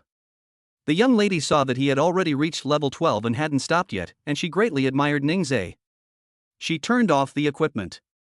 "Handsome guy, congratulations on your successful challenge." The people sitting next to Ningzhe unconsciously applauded. He staggered as he stood up because he had been holding on for so long. Song Yu walked over and let him put his arm around her shoulder. Her eyes were wet, and she cried just like the little baby. Ningzhe walked to the sofa next to him and sat down. "Wife, let me hold the baby." Song Yu didn't want to, but seeing Ran Ran crying, he had no choice but to hand it over to him. Does your sweetheart feel sorry for daddy? Don't cry, baby, daddy's okay. Ning Zhe let the little one lie in his arms, and Ran Ran's little hands gripped his clothes tightly on his shoulders. He felt gratified. Although his little girl sometimes let in drafts, he still felt sorry for her. Ran Ran was sobbing uncontrollably. It was heartbreaking. This is something everyone envies. This is what other people's children are like. It's rare to see someone so young who already knows how to care for others. Song Yu has lost all interest in shopping now. Ning Zhe recovered after a while. While others need a long time to recover after reaching level 7 or 8, he recovered quickly after reaching level 12. What kind of physical fitness is this? It's amazing. Other men cast hostile glances at him, but luckily the man was already married. With the time running out, it was time for them to head back to Nanchang. Honey, we should head back now. I'll drive later. No need, wife. It will take 2 hours to drive, you'll get very tired. I can still drive. No, listen to me. Song Yu would never feel comfortable letting him drive. Does my husband not trust my skills? I drive to school every day, so don't worry. Seeing that there was no room for negotiation, Ning Zhe had no choice but to back down. He said he would take over driving halfway through the trip, and if the other party agreed, they would go back. Okay, my dear husband, I know you don't want to tire me out, but I feel sorry for you too. The couple acted as if no one else was around, much to the envy of those around them. The little one cried himself to sleep and fell asleep in Ning Zhe's arms, so he had no choice but to hold him. Honey, Ran Ran is asleep, and it's inconvenient for me to carry her on my back. Can you push the stroller for me? I could have pushed him, honey, I'm not that weak. And so, Ning Zhe carried Ran Ran, Song Yu pushed the stroller, and the family of 3 left. Upon arriving at the parking lot, Ning Zhe first settled the little guy in. Then I tidied up the trunk and stuffed everything in. It was already evening when we got back to the south of the city. As soon as Song Yu stepped into her home, she received a call from Li Lingxue. Are you home? Song Yu put the things down and sat on the sofa. What's wrong? She asked as she returned. I'd like you to take a look at my design drafts and give me some feedback.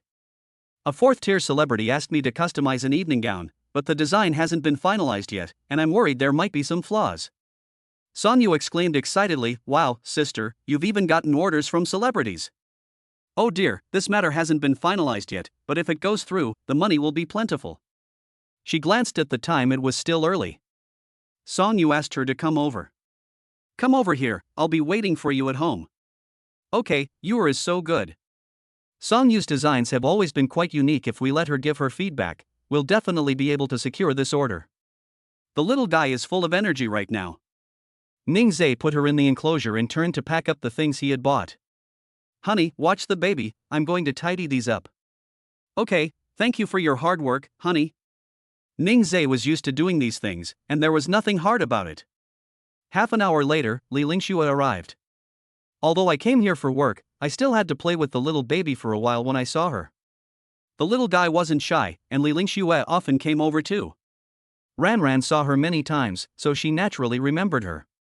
Before Li Lingxue could even hold her, the little one started giggling.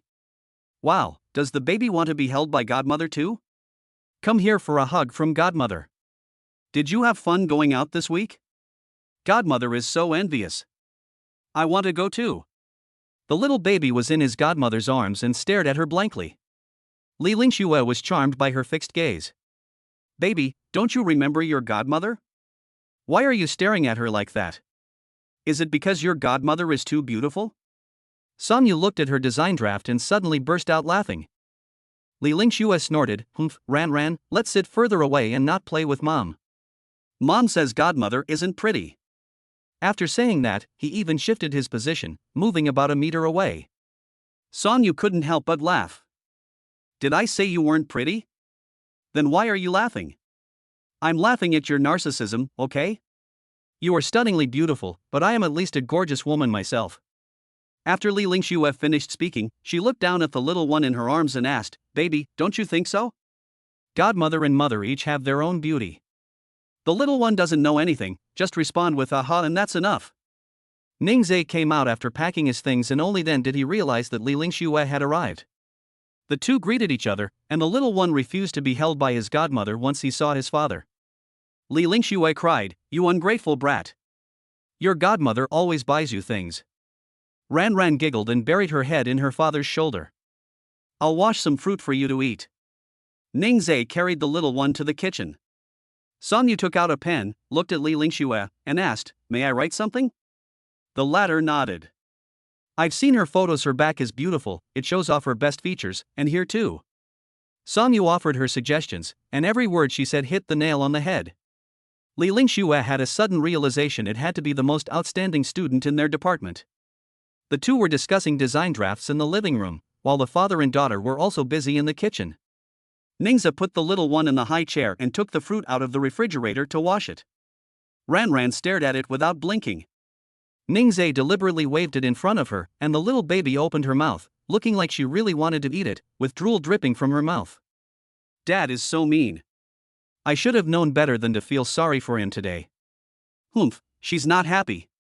Seeing her pouting lips, Ningzai immediately knew she was unhappy. I quickly comforted her, saying, "Baby, it's too cold.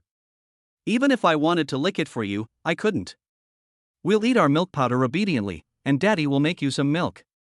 I put the fruit on a plate and took it to the living room for Song Yu and the others, and then I made formula for the little one. Ningzai adjusted the high chair so that Ran Ran could lie down and drink milk, and she fell asleep in no time. Wah, the rating dropped. My darlings, you haven't given Lemon a book review yet. Please use your lucky hands to give Lemon a review. Chapter 109. This house is unbearable. Song Yu has already given his suggestions for revising Li Lingxue's design. It just needs to be revised. Seeing that it was getting late, Li Lingxue said goodbye and left. As Song Yu reached the door, she remembered the gift she had brought for Ling Xue. She quickly called out to her, "Ling Xue, wait. I have something for you." Li Lingxue stood at the door, and Song Yu immediately ran back into the house. "Honey, where did you put all the things you brought back? What about the skincare products I brought for Ling Xue?" Ningzai heard her voice and came out carrying the baby. "Honey, I didn't expect Li Lingxue to come over tonight, so I put the things in the closet in the guest room." Song Yu went into the guest room, opened the cabinet, found the skincare products she had brought for Li Lingxue, and took them out. Li Lingxue was still waiting at the door. She had already overheard the couple's conversation. "This is a gift I brought for her. It's pretty good. She hasn't forgotten her best friend just because she's married." She was happy and waited for Song Yu to bring it. Song Yu walked over carrying things, a smile on her face. "This is a skincare product my best friend has always wanted to buy. Now that she's bought it for her, my best friend must be very touched. Here, look at the gift I brought you." Li Lingxue took it out and saw that it was the skincare set she had always wanted. The counters in Nanchang have been out of stock for a long time, and buying from overseas and having it shipped over takes a long time. It's been so long since this happened, I didn't expect Song Yu to still remember it. I'm so touched. Come here, let me give you a hug. Thank you for remembering me." The two embraced, and Song Yu became unhappy upon hearing her words. "So you mean I've already forgotten about you?" No, how could that be? Our Yuer is the best friend in the world." When Li Lingxue saw Ningzai carrying the baby out, she quickly said, "Alright, it's getting late, I won't disturb you any longer."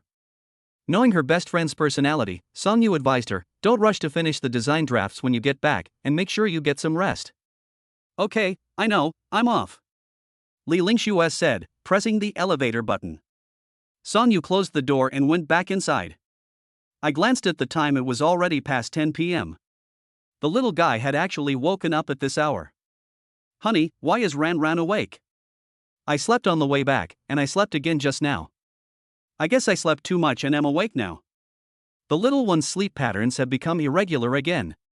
He wakes up more often in the middle of the night than before, and his sleep is not restful. Song Yu shared her concerns with Ningzai, who said, "I guess she's probably in a state of sleep regression right now. What should we do then?" Song Yu frowned slightly. His wife looked so cute when she frowned, so Ningzai gently stroked her brow. "Establish a regular sleep pattern for her. Let her play more during the day so she's tired and can sleep more soundly at night." Ningzai told Song Yu to take a shower first, and he would play with the little guy for a while. He tries to make the little one play until he's tired, which helps him sleep. Song Yu takes a long time to take a bath, and by the time she finished, the little guy was already asleep. Ningze found a sleeping bag for the little one. The sleeping bag not only increases her sense of security, but also prevents Ranran from scratching her face and hair. The idea was good, but in the middle of the night, Ranran started humming. Moreover, her body would twist and turn, and even though she was wrapped in a sleeping bag, her calves would kick very hard. Ningze picked her up and put a pacifier in her mouth to soothe her. He didn't feed Ranran milk every time she cried, because this wasn't the usual time for nighttime feedings, so he focused on comforting her. Just as he expected, the little baby fussed for a while, then quietly fell asleep in his father's arms. Ningze was worried that she would wake up again, so he simply kept her by his side. Ranran woke up twice more afterward, but with her father's comforting words, she didn't fuss for long. When I woke up in the morning, I looked at my little baby on the right and then at my wife on the left. Ningze sighed, happiness is nothing more than this. Looking at his wife, who was still sleeping soundly, he kissed Sonya's cheek. The little guy had woken up and untied his sleeping bag. After the father and daughter finished getting ready, Ningze carried her back to bed to lie down for a while. The little baby lay face down on his father's chest, and Ningze closed his eyes, enjoying this moment of tranquility. Ranran stared at her father's chin and suddenly took a bite. The little guy's actions startled Ningze. He hadn't expected Ranran to do such a thing. He moved his chin away, but after a while, Ranran continued to nibble at it. Ningze smiled helplessly. Baby, this is daddy's chin, I can't eat it. Didn't I just feed you? How come you're hungry now? Luckily, he shaved his beard when he got up. If he hadn't, the baby's delicate skin would definitely have been pricked and turned red. Ranran looked up at her father and then burst out laughing. Sonya woke up when she heard the father and daughter laughing. She rubbed her eyes. Honey, what are you doing? Seeing his wife wake up, Ningze smiled and said, Wife, you're awake. Ranran and I are playing. No sooner had I finished speaking than the little guy started nibbling at it again. Sonya looked over and was surprised to see that this was how it was done. Ranran usually sleeps in her crib when she wakes up, so why is she in their big bed today? She joined in, getting close to the father and daughter. The little baby nestled on her father's chest, while the mother rested her head on his arm.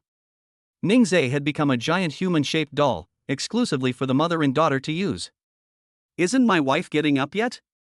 Sonya leaned on his shoulder and acted coquettishly, not wanting to get up. I've noticed that my wife likes to stay in bed when she's in class. But on weekends when she doesn't have class, why don't you stay in bed then?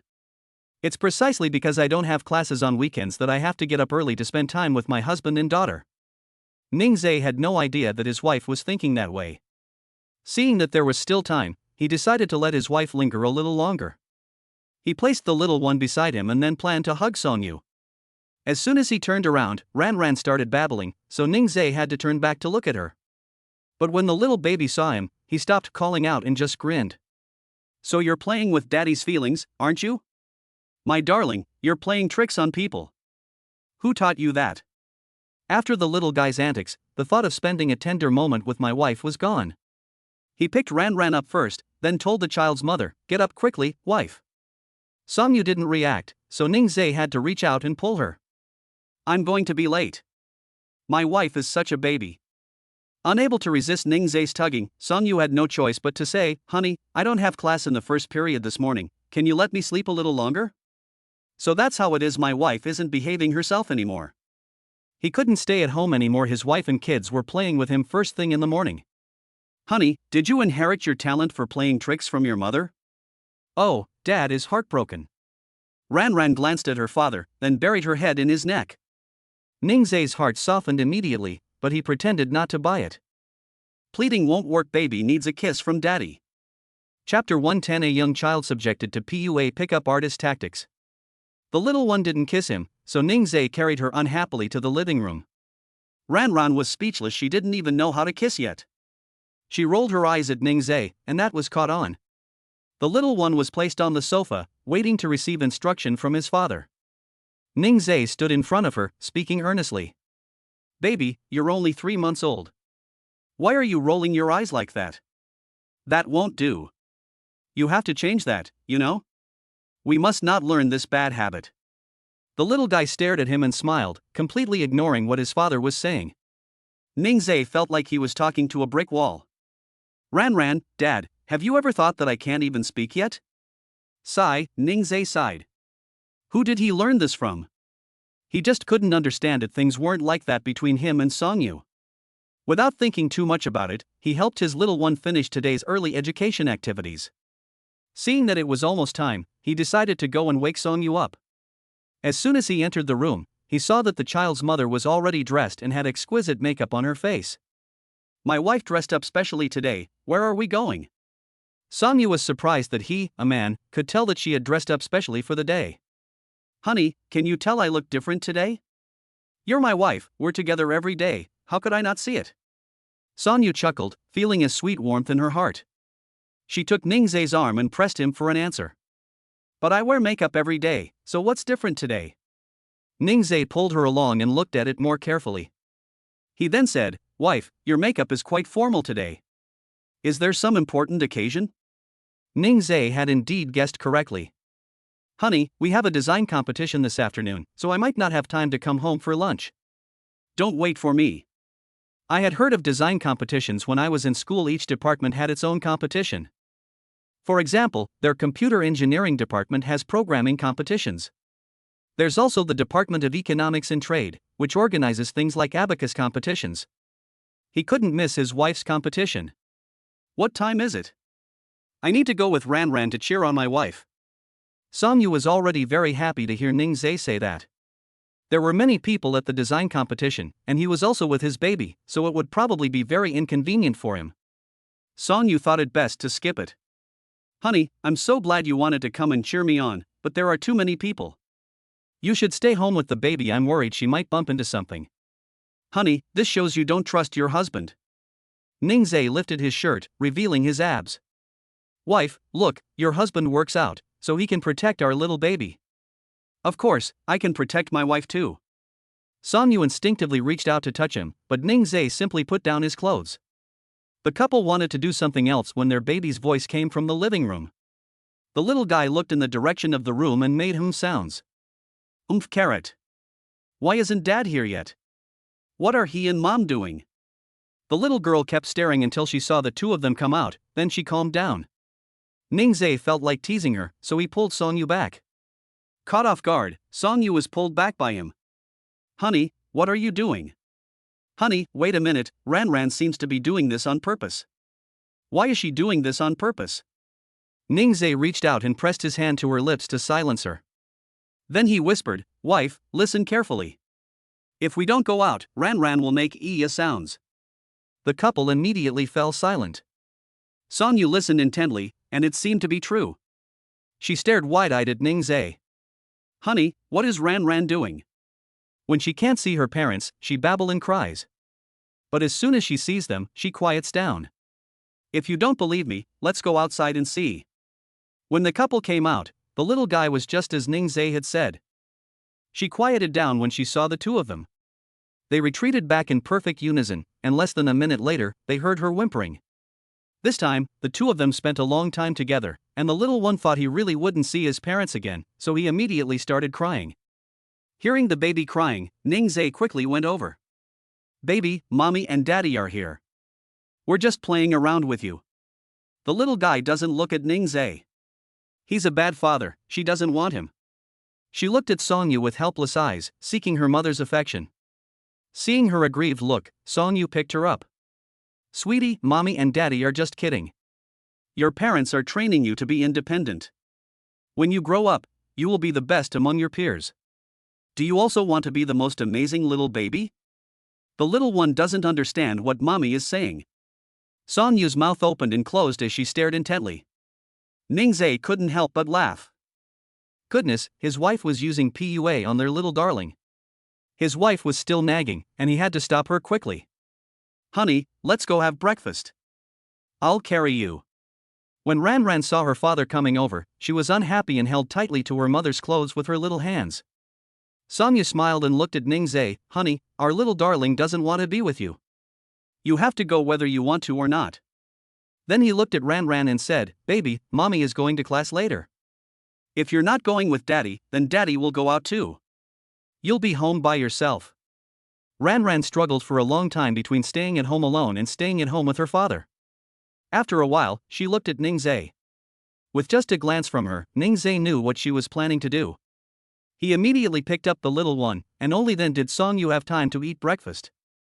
Honey, eat more. Honey, I've already eaten a lot. Songyu did eat a lot, but no matter how much he ate, she didn't gain weight. It was really his fault as a husband.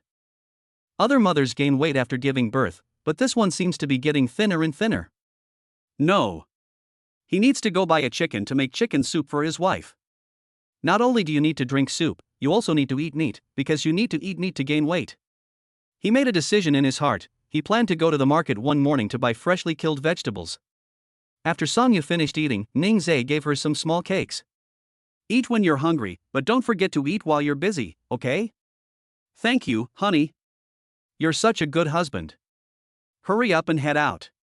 I'll take Ran there this afternoon. Is my husband really coming? Of course, as your husband, I have to be there to cheer you on since my wife is participating in a design competition. Then I'll have someone arrange seats for you, definitely the very front seats. The very front is fine, but the very middle won't work. However, the very center is impossible, that's the judge's seat. Honey, just give me a corner spot at the front, I'm worried it might bother other people. Songyu had guessed that Ningzai would think this way. Okay, don't worry, honey. Songyu bent down, put on her shoes, grabbed her bag, and went out. Chapter 111. Ran, bewitched by her own beauty. The little guy stared intently the moment the door closed. Ningzai carried her back to the living room, and as soon as he put her on the sofa, Ran started crying. She kept staring at the gate, her little mouth pursed, making sounds. Ningzai suddenly heard her call out Mom.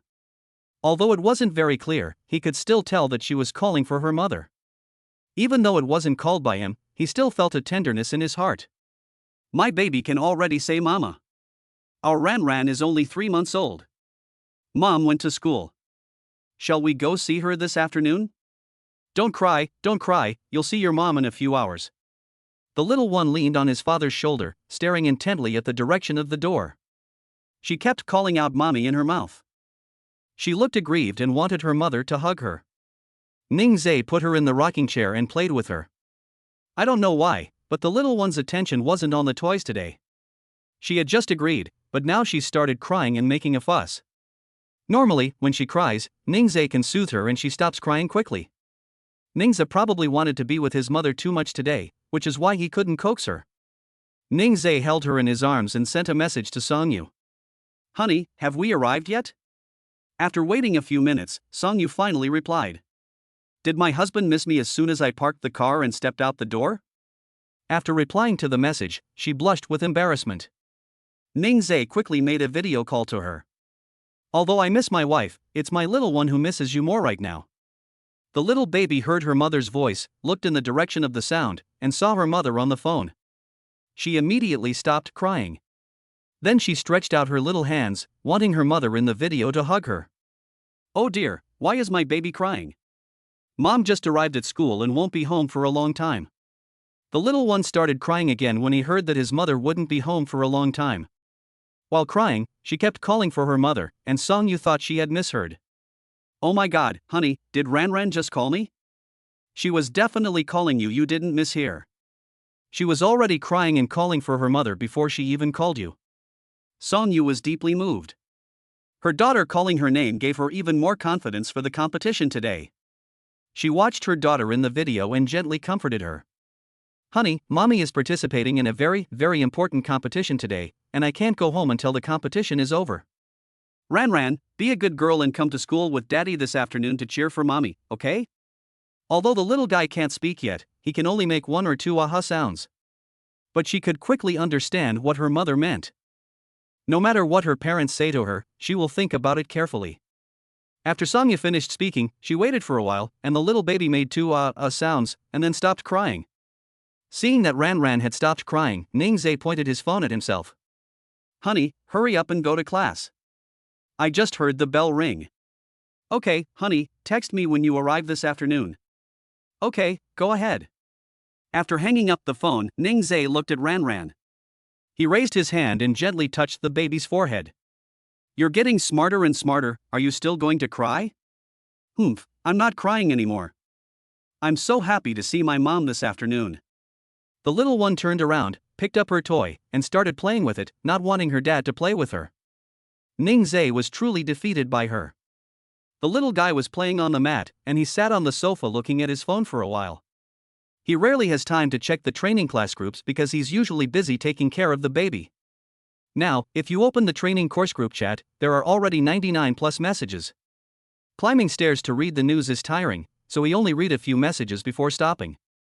Most of the group chats are casual, but you can take a look at the work groups.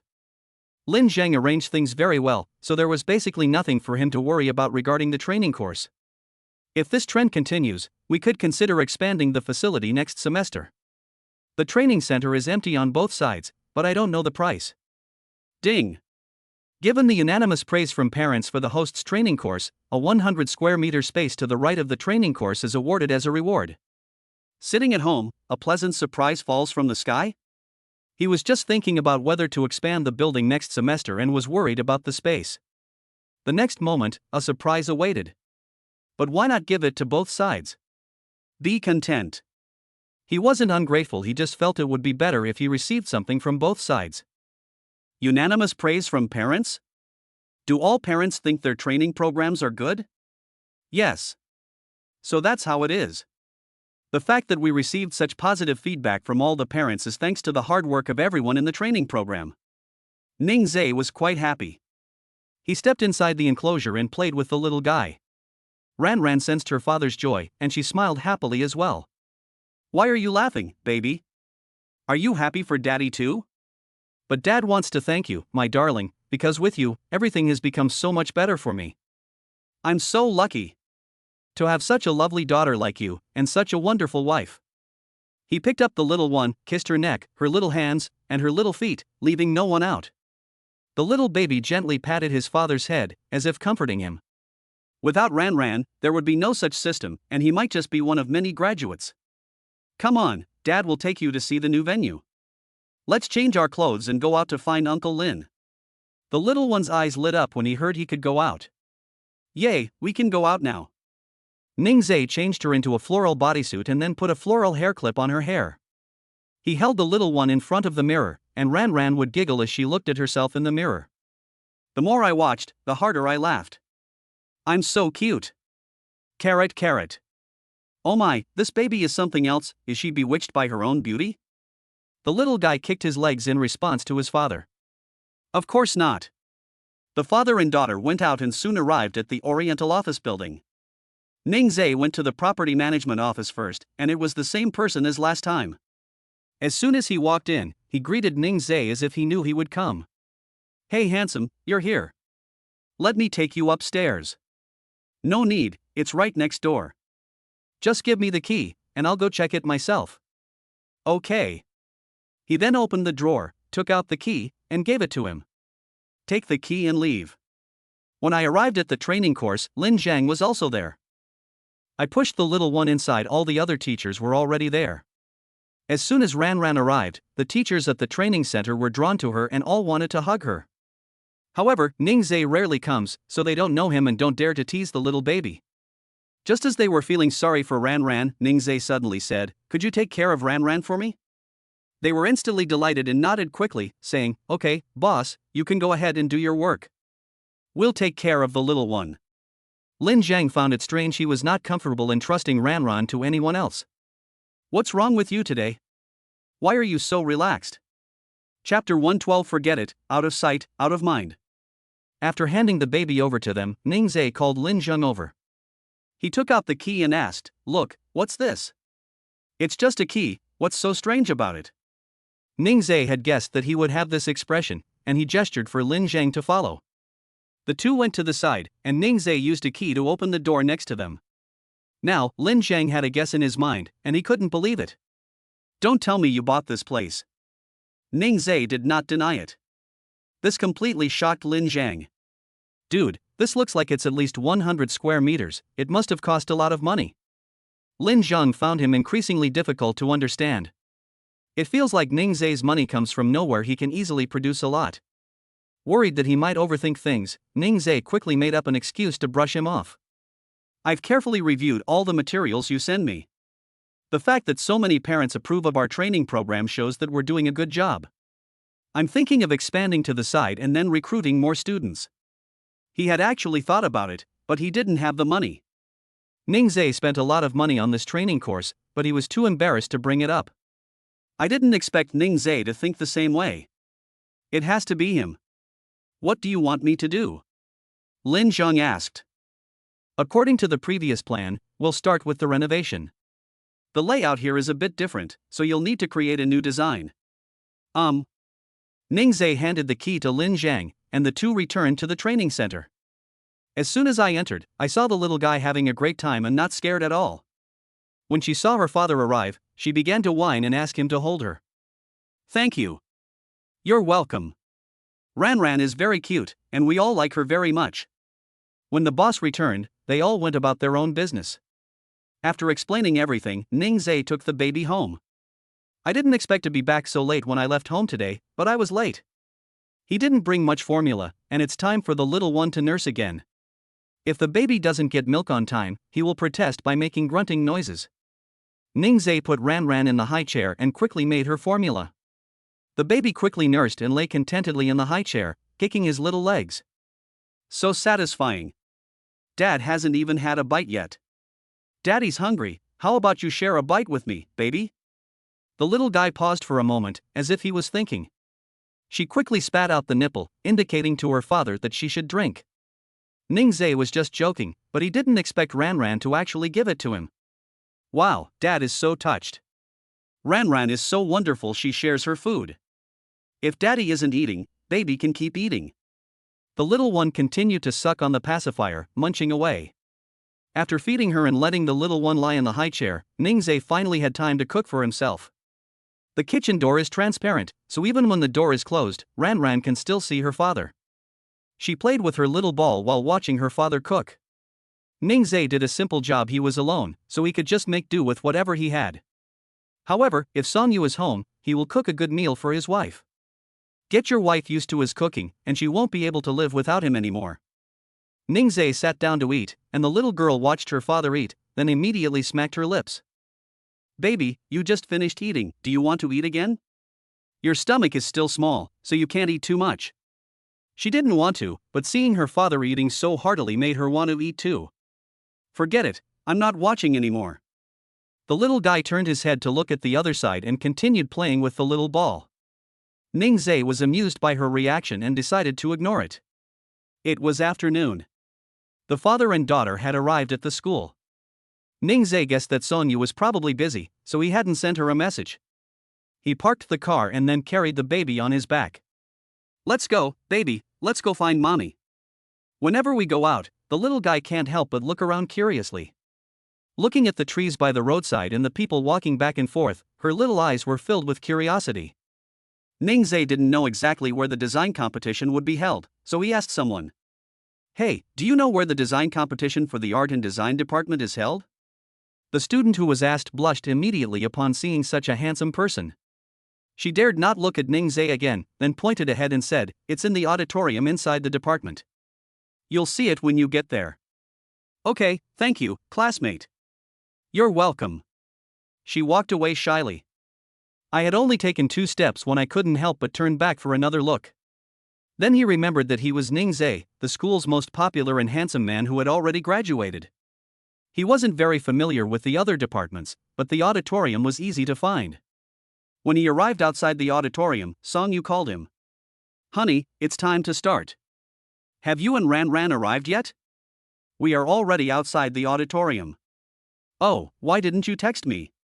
Wait for me outside, I'll be right out. A few minutes later, Songyu found the father and daughter. When Ranran saw her mother, she wanted her mother to hug her. Baby, I'll hug you later, okay? Come here, mommy will give you a kiss. We'll hug our little baby when we go inside. Songyu gave the little guy a quick kiss on the forehead. Ningzhe looked on, his heart itching. Wife, I want a kiss too. Stop fooling around, there are so many people around. Let's kiss when we get home. After saying that, Songyu led him inside. Fortunately, Ranran is not afraid of strangers, otherwise, she would probably have been scared to tears in such a crowded place. She wasn't afraid at all, on the contrary, she was overjoyed. No matter who it sees, it will babble and talk to them. The people in the auditorium looked on with envy when they saw this family of three. The school beauty participated in a design competition, and the school heartthrob brought his child to cheer her on. This news quickly dominated the forum's headlines. "Honey, I'll sit here with you and Ranran for a while. Don't we need to prepare anything? I'm the last one to go on stage, there's still plenty of time." So my wife was the grand finale. Whether it's the finale or the last performance, my wife's work is always the best. The design competition has begun, and the first student to participate is showcasing her work. Ningzhe asked curiously, "Do the contestants have to wear their own clothes to showcase their work?" "Not necessarily, it depends on the contestants' needs. I asked a junior from my school to help with the fashion show."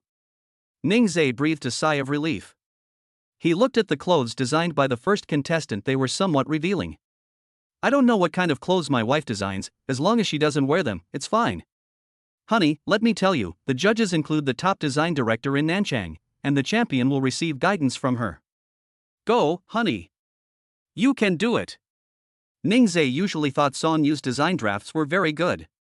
The champion will definitely be his wife's. The little one listened to his parents talking while looking at the stage. Seeing the person come out dressed, she excitedly patted the straps of her suspenders. "Oh dear, did you like that dress, baby?" She responded with aha. Song Yu smiled and said, "Don't worry, Mom will design lots of pretty little dresses for you in the future." This made her even more excited and happy. Ningzhe untied the baby carrier straps and let Song Yu hold him for a while. The little one nestled in her mother's arms, leaning against her obediently, and watched the game intently with her mother. Chapter 113. Winning is a piece of cake. Halfway through the match, Song Yu handed the baby over to Ningzhe. "Honey, I'm going backstage to get ready." Ningzhe had been eager to see his wife's work for a long time, and he reached out to take the little baby. "Go, honey. You're the best." The little one looked at his mother, his little hands clenched into fists, waving them excitedly. Song Yu smiled. She was confident in her design. Even if it wasn't first, it should be second. She went backstage. When she arrived backstage, her entry was still hanging on the shelf. Looking around, she couldn't find her junior, Lin Feifei. She asked someone to help her search, but they couldn't find her even after a long time. The second to last person is going on stage now, she'll be on in a few minutes. Only then did she receive a message from Lin Feifei. "Senior, I'm so sorry, my mother was in a car accident and is in the hospital now." "I'm really sorry." Song Yu never expected that such a thing would happen. "It's alright, you take care of your mother first." She had to find someone else, but there wasn't a suitable candidate among the people currently working behind the scenes. The host has already sent someone to urge them several times. Song Yu could only change into the clothes on the rack herself. She was still putting on makeup when it was time to go on stage, and the people in the audience were getting a little impatient. Even if she's the school beauty, she shouldn't keep everyone waiting like this. "Yeah, we've been waiting for so long and it still hasn't come out. What's going on? Could something have happened and he deserted at the last minute?" Hearing what the people next to him were saying, Ningzhe felt nervous. Had something happened to his wife? Amidst the murmurs, the light shone on the models who had just stepped out. Ningzhe looked over and saw Song Yu. The audience gasped in surprise. They had all heard that the school beauty had hired someone else to walk the runway, but they never expected to be on stage themselves. Standing on the stage, Song Yu exuded confidence, like a queen. Ningzhe looked at the clothes she was wearing. It was a wedding dress. The dress accentuated her waistline perfectly, as if it were tailor-made for her. Clap, clap, clap, applause erupted from the audience. Since she was the last one to go on stage, she didn't need to leave the stage yet. She could just wait for all the other contestants to come up and wait for the results to be announced. Ningzhe looked at Song Yu on the stage and felt a surge of emotion. Song Yu, in her wedding dress, is so beautiful that it's impossible to look away. The little one looked at her mother and was very excited. She made sounds and pointed at her mother on the stage with her little finger. It seems to be saying, "Look. That's my mom, she's so beautiful. Baby, isn't mommy pretty?" Ranran kicked her legs in response to her father, her little eyes fixed on the stage. Song Yu looked over at this moment, and the couple exchanged a glance. Those around them felt as if pink bubbles were rising. Next, it's time to announce the rankings. The winner of this year's design competition is The host deliberately drew out his voice and then looked at the contestants standing to one side. Everyone held their breath, very tense. She is. The host once again put everyone on the edge of their seats. Finally, in the next moment, the people in the arena heard a voice that everyone had been waiting for. She is. Song Yu. The crowd cheered, each cheer louder than the last. Ningzhe was also very excited. He knew his wife was capable. He held the baby on his lap, and Ran excitedly raised her hand and punched Ningzhe in the chin. Oh my, the baby is even more excited than daddy. Mom won. We're so happy for her. Mom is the best. The host noticed that Song Yu was staring at the corner, so he looked over as well. I didn't expect to see Ningzhe. The host was also a student at the school, and he knew about their affairs. He looked at Ningzhe and said, I didn't expect our family members to be here too. Family members, come up on stage and take a group photo. Ningzhe couldn't very well not go up when he was suddenly called upon. He carried Ran onto the stage, and the people around him made way for them to stand together. Someone in the audience took out a camera to take pictures, but the flash was too harmful to the little girl's eyes, so Ningzhe quickly covered her eyes with his hand. Everyone on and off the stage was very envious. This is what college life is like for them. Not only are they married and have children, but they are also so outstanding. They could never catch up in several lifetimes. The competition lasted from 2 p.m. to 5 p.m. Honey, let's go home. Honey, I want to go to the hospital. Hearing Song Yu say she was going to the hospital, Ningzhe became anxious. What's wrong? Are you feeling unwell? It's not that I'm feeling unwell. The junior student who promised to help me with the fashion show had her mother in a car accident and is in the hospital. I wanted to go and visit her. So that's how it is. As long as Song Yu isn't feeling unwell, he's relieved. Okay, let's go take a look first. When we get home, I'll cook you a celebratory meal. My husband is so good, Mua. Ningzhe drove her to the Municipal People's Hospital. Song Yu sent a message to Lin Feifei, asking for her exact location. Then she went to the fruit stand next door and bought a fruit basket before going up. Upon arriving at the ward, Lin Feifei said apologetically, Senior, I'm so sorry, did I mess up the competition? No, I won the championship. Song Yu said calmly. Seeing that the person on the hospital bed was still unconscious, she said, Take good care of Auntie, we're leaving now. Okay, thank you, Senior. The couple went straight home after leaving the hospital. Honey, you take a rest first, I'll prepare dinner. Okay.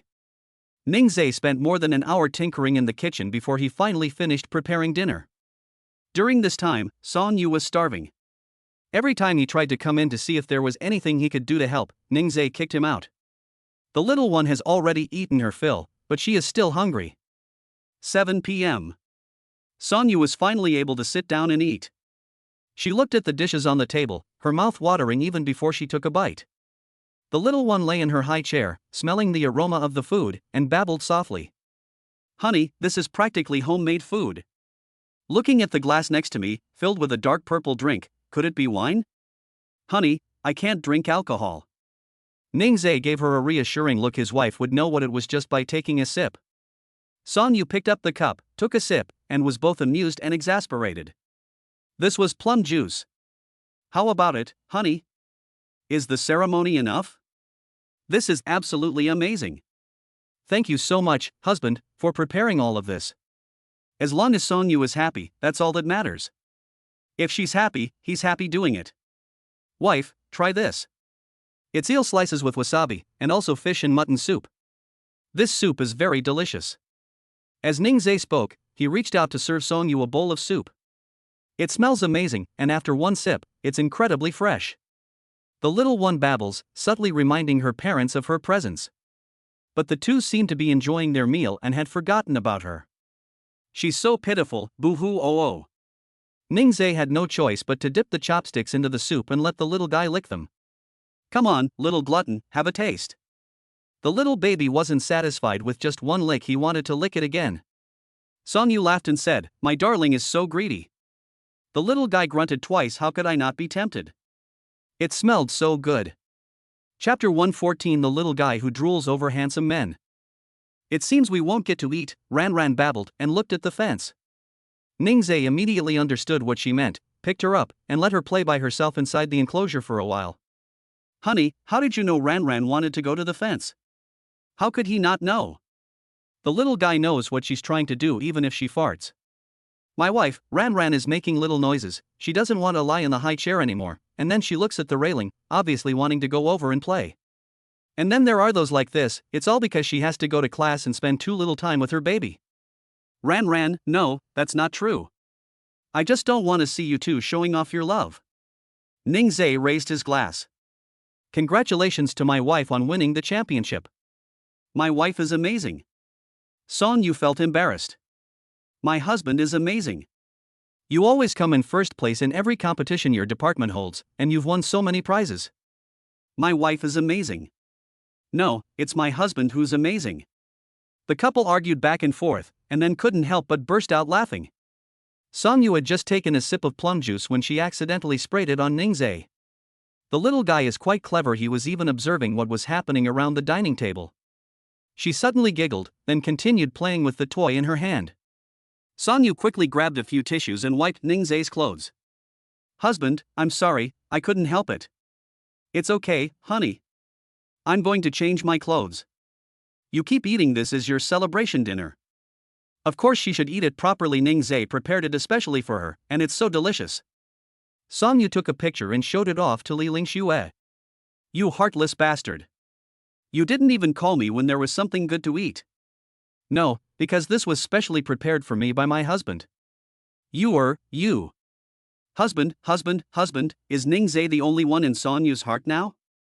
Song Yu added a smug emoji, which infuriated Li Lingxue. The sisters were used to their love-hate relationship.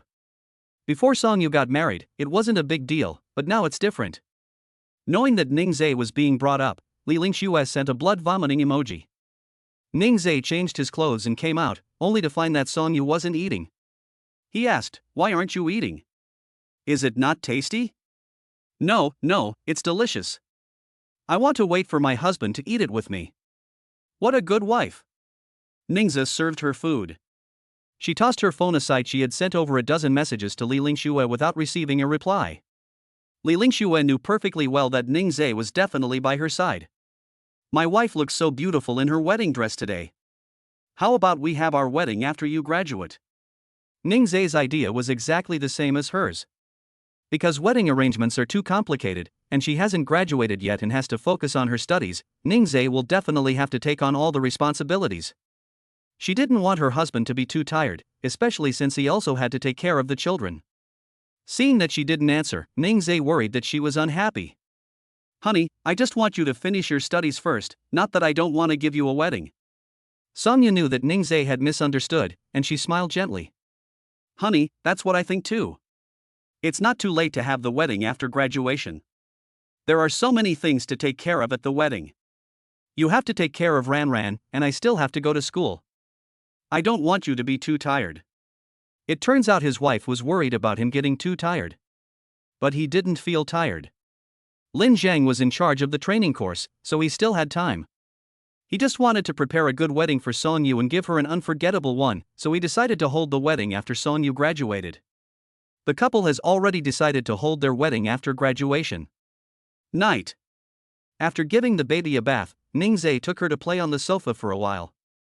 Song Yu was sitting on the sofa scrolling through videos when the little guy arrived, and she immediately put her phone down. Baby, you finished your bath? Come here and smell how nice you are. The little one lay on the sofa, staring at his mother's phone. As she watched, she actually burst out laughing. Ningzhe looked over curiously and saw that his wife was watching videos of handsome men. He said he was very sad. Honey, am I not handsome enough? Song Yu was puzzled, not understanding the meaning behind his words. No way, their husbands are the most handsome. Ran was still giggling when Song Yu glanced over and saw the video on her phone. She quickly explained, Honey, I'm innocent. I wasn't looking at that just now. It must have popped up on its own. I was just watching a makeup tutorial video, not this one. But the video on my phone clearly shows a man with exposed abs. Ningzhe was just joking. But he wanted to tease Song Yu. Honey, if you want to see abs, look at my abs. My abs are bigger than his. Honey, you don't believe me? I really didn't look at it. Sonya spoke with the wrong expression, looking like she was about to cry. At this moment, the little guy's laughter grew louder and louder as he watched the video on his phone, giggling incessantly. The couple, not knowing why she was so excited, turned their heads away together. Result: they saw Ran Ran lying down with her phone next to her, her little hand swiping on the screen. 2 or 3 videos in a row featured handsome men, and the little baby watched them with a smile, drool dripping from the corner of his mouth onto the sofa. The couple was shocked. Song Yu quickly grabbed the phone. "Honey, how can you look at your phone?" Ran Ran explained that it wasn't that she wanted to see it, but rather that the phone was in front of her. "Oh, baby, you're secretly looking at handsome guys and drooling, making mommy get misunderstood by daddy." Song Yu was both annoyed and amused. She never expected that such a small baby would be able to watch videos. She took the phone away, but Ran Ran was still unhappy. The little guy kept making aha noises, wanting to see more. Ningzhe felt frustrated because his little darling was watching videos of handsome men. He walked to the mirror and looked at his handsome face, which was no less attractive than the person in the video. He also drank a charm-boosting potion, making him incredibly charming. Ningzhe picked up the little one and made her look at him. "Ran Ran, look at daddy." At this moment, Ningzhe's damned competitive spirit took over his heart. The little baby looked at his father and giggled. It's so funny when dad gets jealous. "Ran Ran, between dad and that uncle from earlier, no, that old man from earlier who's more handsome? If it's your dad, just say aha twice." The little guy waited for a while, and Ningzhe didn't say anything more. "If it's that handsome uncle, she'll say aha 3 times. Ran Ran made up her mind, and she nodded 3 times in accordance with her own idea. Ningzhe wouldn't accept it. "Baby, it's 2 sounds, not 3. Song Yu found it amusing to look at the serious-minded father. "Sai, I saw a nice toy the other day and was thinking of buying it for our baby, but since it's like this, I won't buy it." Ran Ran's eyes widened when she heard about the toy. Toys? She wants toys. She's gotten tired of the toys at home and needs some fresh inspiration. She quickly nodded twice to indicate that her dad was the most handsome. Ningzhe was finally satisfied the little guy was quite sensible. Lemon only received 1 book review and 1 gift today. Lemon is crying so hard that even her tears are sour. Chapter 115. Ran Ran, don't even think about bargaining. Today is Song Yu's birthday. Ningzhe looked at the person lying next to him and already had a plan in mind. "Honey, get up." Song Yu opened her sleepy eyes and whimpered sweetly, "Honey, no." "Honey, you forgot, you're meeting the top design director in Nanchang today." Wow. She really forgot. My memory is getting worse and worse. Is it true that pregnancy makes you stupid for 3 years? But today is her birthday. Meeting with the design director will definitely not be over in a short time. However, this design director is not someone anyone can meet, so she has to cherish this opportunity. Before Song Yu even got out of bed, Li Lingxue called. The child's mother reluctantly answered the phone. "Hello? Judging from your voice, you haven't gotten up yet. If you don't want to go, I should go. I need this opportunity." Song Yu wanted to, but the design director had already decided on her. While the 2 sisters were on the phone, Ningzhe started getting ready for the little one. The baby's features are gradually developing and he is becoming more and more beautiful. It will be 4 months soon. Time really flies. The father and daughter left the room, and Ningzhe first discussed it with the little one. "Honey, today is mommy's birthday. Daddy wants to take mommy to have some alone time, so we have to leave you with someone else for the time being. Will you be angry?" Ningzhe was really serious about asking the little guy's opinion. Whether she understands or not, you have to ask her. Respect your little one. And you know what? Ran Ran really was thinking about it seriously. She folded her little hands, then her eyes darted around. Her shrewdness was so striking that anyone who saw her would have to praise her. "If you agree, Daddy will buy you toys and dolls." Speaking of dolls, it seems like the little one doesn't have any toys at all. Girls would definitely like it. "If that's not enough, Dad will buy you whatever you like, baby." Ran Ran wanted to cry. She can't speak well, but she wants a lot of things. "It's rare for me to negotiate with my dad, but I just don't know how to speak properly."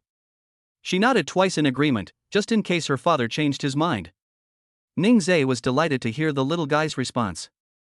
"Okay, Dad will buy Ran Ran a doll and lots of pretty plush toys." Hearing this, the little one felt satisfied. She giggled. Her dad looked incredibly handsome today. Song Yu came out of the room, wanting to test whether Ningzhe knew it was her birthday today.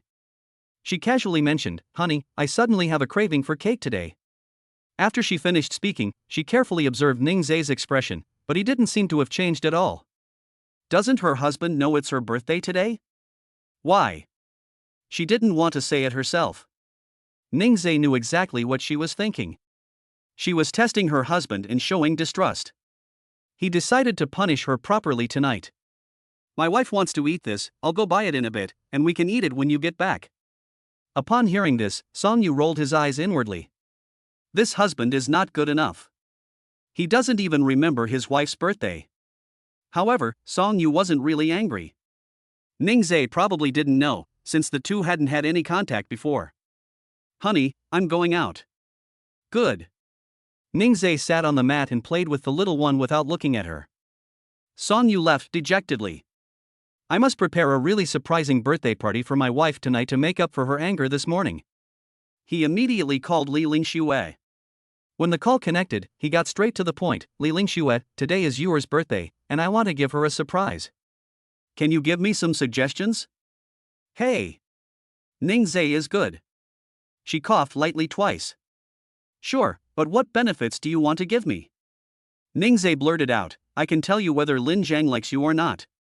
Well, that's a very insightful question, but she really wants to know. Etc. How did Ningzhe know that she liked Lin Zhang? Could it be that brat Yuer? I'm so angry. They clearly said they wouldn't tell Ningzhe. Song Yu sneezed in the car. First, she thought about him. Second, she scolded him. Third, she caught a cold. Could it be that Ningzhe misses her? Oh my, I was thinking as soon as I stepped out the door, how wonderful. She couldn't help but call Ningzhe, only to find that he was already on another call. He actually made a phone call to someone else after she left. Was he calling Lin Zhang? Yes, that should be true. Let's go see the design director first, and we can plan for the birthday celebration when she gets back.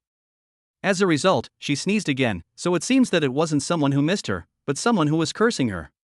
But thinking about it, it probably isn't my husband. Meanwhile, Ningzhe was still listening attentively to Li Lingxue. He took notes very carefully, afraid of missing anything. Ningzhe had the speakerphone on, and the little guy would make a couple of aha sounds when he heard the voice. After Li Lingxue finished instructing Ningzhe, she finally noticed Ranran's voice. "Oh, Ranran, my darling, your godmother is here. Let's talk. Godmother hasn't seen our baby for several days and misses him so much." The little guy was making babbling noises. Li Lingxue couldn't understand her baby talk, but she didn't interrupt the little one. He let her talk on the phone for a while. Ningzhe picked up his phone. "Li Lingxue, Lin Zhang likes you." Li Lingxue was thrilled. "Thanks, Ningzhe." He hung up the phone after saying that. The little guy didn't hear the sound and pointed at Ningzhe's phone with his little finger. "Honey, your godmother has already hung up the phone. Let's play something else. Dad will stay with you for now and then take you away this afternoon." The little one wasn't upset when she heard that she was going to be sent away. It was afternoon. Ningzhe changed the baby's clothes and took all the necessary items. Once in the car, Ningzhe started bargaining with the little guy again. "Honey, can Daddy not pick you up tonight?" He looked in the rearview mirror, and the little guy's brows furrowed slightly. Ranran refused his request by remaining silent, leaving Ningzhe both amused and exasperated. "Honey, Mommy and Daddy have never had a moment alone together, so please say yes to Daddy. You are the bravest baby, you can sleep peacefully by yourself. This stinky poop is manipulating her. Carrot. If you don't say anything, Dad will take that as a yes." Ranran's protest by crying didn't seem to work, so Ningzhe quickly shut up. Okay, don't cry. I'll come pick you up tonight." That's more like it, otherwise she'd have to consider getting a different dad. Ningzhe drove to his grandparents' house. Before leaving, he had already told his grandmother. Grandma was naturally happy. When Grandpa heard that Ningzhe was going to send the little guy over, he quickly cancelled his fishing plans with his friends. Nothing is more important than his great-granddaughter by his side. As soon as the car stopped in the yard, the two elderly people heard the noise and quickly came out. Grandpa couldn't wait to open the car door. When the door opened, the little guy's bright, clear eyes met his great-grandfather's. Grandpa Song quickly picked up the little baby. "Oh dear, come here and give me a hug from great-grandpa." Chapter 116 is all there is? Not even a mention of it? Grandpa and Grandma. The two elders are now very satisfied with Ningze. Ningze didn't tell Grandma Song why he sent the little guy over. After they entered the house, Ningze said, "Grandpa and Grandma, today is Yuer's birthday, and I want to celebrate Yuer's birthday. So, we'd like to trouble Grandpa and Grandma to take care of Ranran for a while, and we'll come to pick her up tonight." Grandma Song was originally planning to call the young couple to come back in the evening, because Grandma Song would invite Song Yu back for dinner every year on her birthday. Grandpa Song teased Ranran, ignoring what they were saying, since he agreed anyway. As long as the little one is left here, they can come to pick him up whenever they want, but it would be best if they came tomorrow. Alright, then you two can go on your own. Grandma Song was happy. With such a loving husband, her granddaughter can rest assured. Ningze handed the baby bag to Grandma Song. It contained everything Ranran would need, including her feeding times and how much milk she would drink. I wrote all of that down in a notebook, which was also in the baby bag. The bag also contained Ranran's favorite toys. "Don't worry, Grandma has been through this before and knows how to take care of you. We already have toys at home, and your grandpa bought a lot more, but we haven't had a chance to give them to you yet." Ningze didn't distrust his grandmother. If he wouldn't have sent Ranran to his grandparents' house. He didn't expect that his grandfather would buy the little guy another toy. The number of toys in the house was increasing. "What will we do with all those toys when she grows up?" Ningze smiled gently. "Grandma, of course I trust you, but Ranran is used to drinking so much every day, so let me tell you about it." "Okay, Grandma knows you're a good caregiver." After explaining everything, Ningze held the little guy for a while longer. He earnestly instructed, "Baby, you must be a good boy and listen to me. Don't bother your great-grandfather and great-grandmother. Daddy and Mommy will come to pick you up tonight." The little guy listened very attentively, and even responded with two ahas after Ningze finished speaking. This delighted the two elders. "Ranran can understand?" Grandma Song asked excitedly. "I don't know if she can understand me. Sometimes when I talk to her, she responds and has her own ideas. Last time she even called me Mom." This was quite a shock. Even the usually composed Grandpa Song was momentarily stunned. Babies this age can't talk. As expected of their little darling, so smart at such a young age. Seeing that it was almost time, Ningze decided to take his leave. "Grandpa and Grandma, I'll be going now." Grandpa Song held Ranran in his arms. The little girl didn't cry when she saw her father leave. She even waved her little hand to say goodbye to her father. After leaving, Ningze first went to confirm with the restaurant where he had made a reservation. Then we went to order Song Yu's favorite taro lava cake. A birthday cake is a must. After taking care of all that, he still needed to pick out a birthday present for Song Yu. My wife always pairs her clothes with different accessories, so maybe I should just give her jewelry. That way, every time his wife wears it, she'll think of him. Ding! The host's sincerity towards their partner is as clear as day and night. A set of jewelry is awarded as a reward. The little system is getting to know him better and better. It will send him whatever he wants whenever he wants it. A set of jewelry, surely you wouldn't just stuff it into his pocket. No. It's in a jewelry store not far from the host. Just walk 100 meters ahead and you'll see it. Good, you're becoming more and more reliable. Knowing it was a birthday present, I didn't stingily stuff it into his pocket. Ningze walked 100 meters forward and indeed saw a jewelry store. He went in, gave his name, and said he was there to pick up the jewelry he had ordered. He was already very familiar with this kind of thing. The saleswoman greeted him with a smile. "Handsome, this way please. Let's go to the counter to check the goods. This jewelry store doesn't look cheap, so it's normal to want to inspect the goods." Upon arriving at the counter, the saleswoman took out a box of jewelry from the bottom cabinet and opened it for Ningze to see. "Hey handsome, this set includes a ring, bracelet, necklace, and earrings. Take a look." The jewelry box was opened, and the necklaces sparkled under the light. The saleswoman explained to him again, "It's set with diamonds, and it will reflect rainbow colors when exposed to sunlight." Ningze liked it very much and thought it was a good match for Song Yu. "No problem, wrap it up." "Okay." The saleswoman took out a bag and was about to put it in when Ningze stopped her, saying, "Wait, help me pack it nicely. Today is my wife's birthday." "Okay, here we'll pack it in a gift box for you." The package was well packaged, and the sales assistant even tied a bow on it. A butterfly is a must-have gift for girls. Ning Zhe left with the gift, in a good mood. Gifts taken care of, flowers are a must. I must send my dear wife a bouquet of 999 roses. There happened to be a flower shop nearby, so Ningze parked his car in front of it. The owner, seeing that a customer had arrived, quickly came out to greet him. Handsome, would you like to buy a bouquet of flowers? Ningze nodded, then took out a photo and showed it to the proprietress. Please do this for me, and also request a bouquet of 999 roses. The proprietress was overjoyed. This was a big customer. Okay, handsome, this might take a little longer. Ningze glanced at the time. How long would it take? It will probably take 2 hours. 2 hours is too long, son. You will be back in an hour and a half at most. Boss lady, today is my wife's birthday. Could you please speed things up for me? It would be great if you could finish it in an hour. Oh my god. Such a handsome guy speaks so gently, and his eyes are full of stars. His wife is so lucky.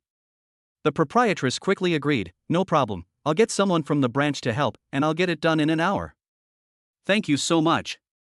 With such a kind boss lady, your business is sure to grow bigger and bigger. These words made the proprietress laugh heartily. This young man was so good with words. Ningze saw that there was nothing else he needed to buy, so he decided to just wait at the flower shop. Boss lady, may I wait here? Of course. Such a big client, we have to be able to at least manage to get one, even if we can't. Besides, her shop already has a place for people to rest.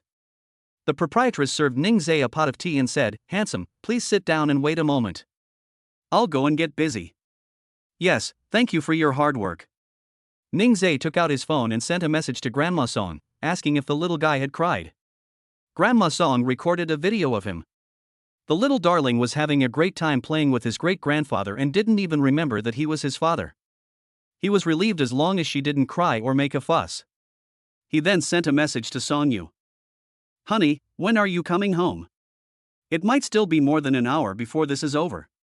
Okay. That's it? Why not mention her birthday at all? As expected, we cannot place too much hope in them. Ningze smiled, intentionally, knowing his wife would be very touched when she received these gifts. Chapter 117. Playing so much I forgot about mom and dad. An hour passed. The proprietress finally finished wrapping the bouquet, and even filled the trunk with fresh flowers. Handsome guy, are you satisfied with what you see? Ningze laughed and said, if you're not satisfied, we can redo it? These words froze the proprietress's smile on her face. How could this gentle young man be so difficult to deal with? You really can't judge a book by its cover. She instantly lost all goodwill towards Ningze. You're joking, landlady. You did a great job. I'll come back to your place again next time, Ningze said gently. She said, how could someone as handsome as him be the kind of person who would make things difficult for others? If you're satisfied, I'll recommend it to people around me if I have the chance. Okay, no problem. Ningze drove away and returned to his apartment building. He had only been there a short while when he saw Songyu's car drive in from behind. Ningze quickly got out of the car and hid behind a pillar. Songyu got out of the car and saw Ningze's car parked in the parking space. She dialed his number. The cell phone rang in the underground parking lot. She followed the sound and walked over. Ningze suddenly walked out from behind the pillar, which startled her. Husband, what are you doing?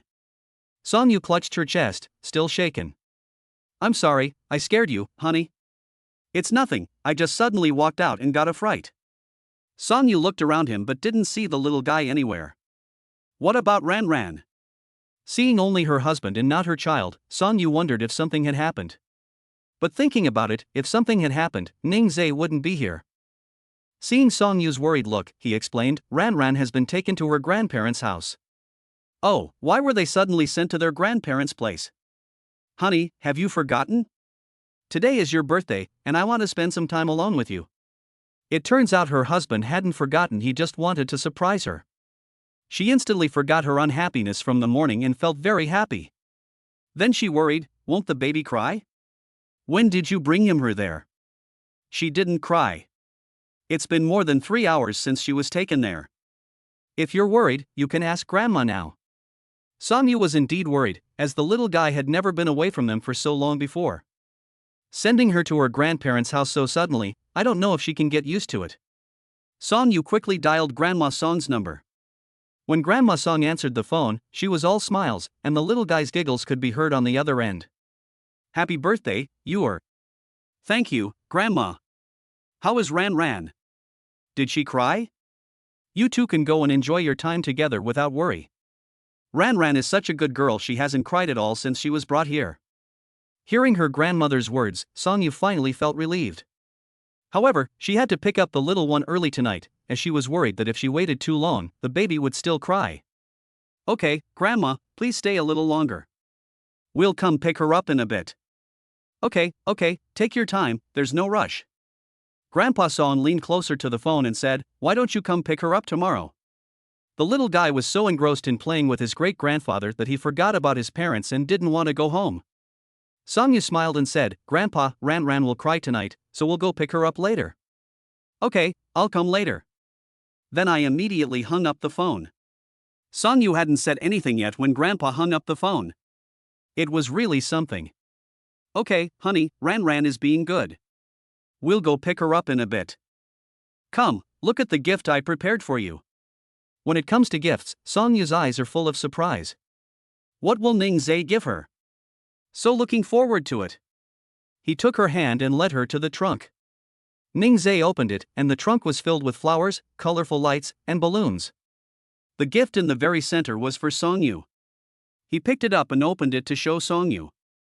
Honey, do you like it? Song Yu's eyes lit up. Isn't this a piece designed by one of her favorite jewelry designers? Ning Zhe actually managed to buy it. Honey, where did you buy it? Seeing Song Yu so excited, Ning Zhe couldn't help but be curious. What's wrong? Do you still like it? I absolutely love it. Don't you know its designer? Ning Zhe shook his head. He didn't know anything about design, because it was a gift from the system. Song Yu thought he knew, and that's why he bought it on purpose. However, she would still like it even if it weren't for her.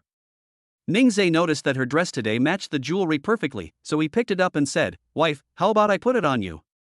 Okay. She couldn't wait. The necklace around her neck completely transformed her aura. Song Yu took out a mirror from her bag and looked at herself. It was indeed very nice. Thank you, honey. She then kissed him. Honey, come here, there's more. He opened the back door, and a large bouquet of roses came into view. Wow! So beautiful. It's her favorite rose. Her husband prepared so many surprises for her, he truly is the best husband in the world. At this moment, she had completely forgotten how disgusted and unhappy she had been that morning. My dear wife, would you do me the honor of having dinner with your husband? Song Yu pretended to be reserved for a moment, then smiled and said, All right, considering how many surprises my husband prepared for me, I can have a meal with you. Naughty. Ning Zhe raised his hand and gently pinched her nose. Honey, get in the car, I'm taking you out to eat. Yeah. Ning Zhe drove away and arrived at the restaurant he had booked. Song Yu was shocked once again. This is a very difficult restaurant to book, the wait can be quite long. Honey, how come you got to queue up? Ning Zhe smiled slightly, he had placed the order 10 days ago. It turns out my husband did this on purpose this morning, just to surprise me. Although I was really angry this morning, honey, I forgive you. Young girls love surprises, he simply did what most men would do. The waiter led the two to a window seat with a great view. Restaurant reservations are hard to come by, let alone window seats. Ning Zhe really put a lot of thought into her birthday. Mr. Ning, shall we serve the dishes now? Let's go now. After the waiter left, Song Yu looked at her husband across from her, walked over, squeezed next to him, and took his arm. Honey, I'm so touched. Ning Zhe lowered his head and whispered something touching in her ear. So, tonight. Song Yu blushed immediately. She returned to her seat and silently uttered the word rogue. It would be so embarrassing to talk to her about this when we're out eating. If other people heard it, I'd be so ashamed. Ning Zhe is a real wolf in sheep's clothing. If you're not careful, you'll be devoured until there's nothing left but bones. The dishes were served quickly, all of which were Song Yu's favorites. Honey, how did you know I like to eat these things? We've never eaten here together before. Who is your husband? Isn't it easy to find out? Did Ling Shui tell you? Ning Zhe shook his head. I've thoroughly searched your entire WeChat moments. Chapter 118. It's true that different people have different fates. Honey, try it and see if it tastes the same as what you used to eat. I want my husband to feed me. Ningzhe glanced around and hesitantly picked up his chopsticks. His gesture made Son Yu think that he didn't want to serve her food. She gave a soft snort. Humph, does my husband not want to serve me food? Is he worried about others seeing? Why is my wife upset? Ningzhe is truly innocent. Honey, no, I'm worried that our public displays of affection might offend people around us. Put. Son Yu suddenly burst out laughing. Why is it that her husband's perspective is different from hers? Ningzhe then picked up a piece of shrimp and fed it to her. Son Yu opened her mouth and put the meat in her mouth. Sure enough, murmurs arose from the surrounding area. Wow, that couple is so sweet. I'm so envious.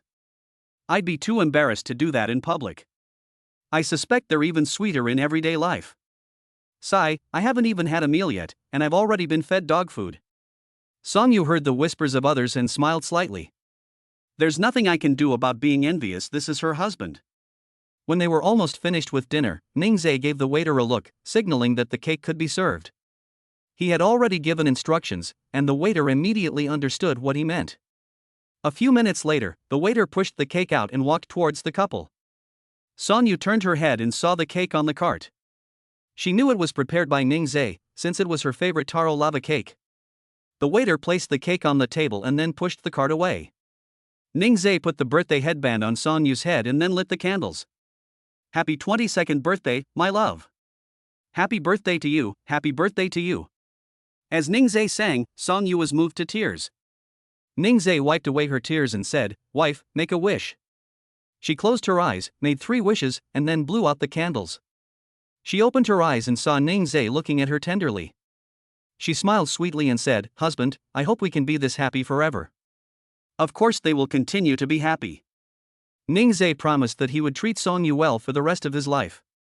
It wasn't just because of Ran, but also because he loved her. He will also work hard to give Son Yu a better life. The couple finished their meal at 8 p.m. At this moment, Son Yu was a little worried about the little one and began urging Ningzhe to pick up Ran. Honey, let's go home. It's so late, Ran must be crying. Don't worry, if she cries, Grandma will definitely call. I have one last gift for you. Oh my god, there are even gifts. What could it be?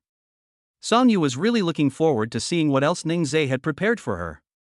They arrived at the riverbank. There's nothing special about this place, and the riverbank is full of people. What surprises await? Ningzhe made a phone call, and it was time to begin. Good. Son Yu looked up at him. Honey, who are you calling? A person who helps light the fire. Ignition? What a surprise!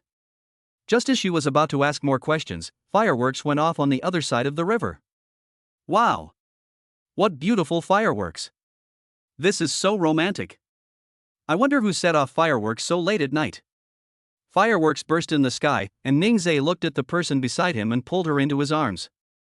The fireworks lasted for more than 10 minutes, and as they were about to end, words were still visible on the fireworks display in the sky. All the words spelled out together, I love you. Son Yu sensed something was wrong and looked at Ningzhe. Noticing her gaze, he smiled and said, Honey, here's the last gift. Do you like it? Ningzhe actually prepared these fireworks, it's so romantic. Honey. My mood today has been like a roller coaster, but I love it. My wife's preference is the most important thing. Lin Zhang, who helped light the fireworks, wondered when he could give Li Lingxue such a romantic fireworks extravaganza. The people around the couple started to feel envious. Ah, which loving man has prepared this surprise for his beloved woman? Why didn't anyone prepare fireworks for me? You should just look at what others have and not think about what's yours. Go away. You're cursing me, so I'll never find someone willing to set off fireworks for me. You're also named Yuer, how come we have such different fates? Stop being sarcastic and let's go. Yuer, amidst the fireworks, smiled as she heard their words. I am very content today, all thanks to the man beside me. Ningzhe enjoyed his wife's appraising gaze. Don't be too touched, wife. This is nothing. Even after the fireworks had faded, Son Yu was still not satisfied. Let's go, honey, to pick up our little baby. We'll let you play with him her later. Okay, let's go. Ningzhe held her hand, and out of the corner of his eye, he could feel Songyu staring at him. He smiled slightly. His wife must admire him too much. The couple got into the car and headed to their grandparents' house. It was already 10 o'clock when we arrived, but the little guy was still awake. Grandpa and Grandma, we're here. Seeing the couple return, Songyu smiled again, and Grandma Song knew that she had a very happy birthday today. Did you have fun? Grandma, I'm very happy today. As long as you're happy. Then Grandma went to the kitchen and brought out the noodles. Eat your noodles. Songyu was touched. Her grandmother prepared a bowl of noodles for her every year, which she cooked herself. Okay, thank you, Grandma. Eat up, let's stay here tonight, it's getting late to go back. Songyu looked at Ningzhe, wanting to ask for his opinion. Ningzhe nodded. He was fine with staying anywhere, he wasn't picky. He told Songyu to eat his noodles properly, and then went to the living room to play with the little guy. When they came in, Ran didn't even look at them. She was having so much fun playing with her great-grandfather. Ningzhe walked over and noticed that there was an extra cushion in the living room, which must have been specially prepared for Ran by her grandparents. Hey, what is the baby playing with? He hasn't even glanced at his parents.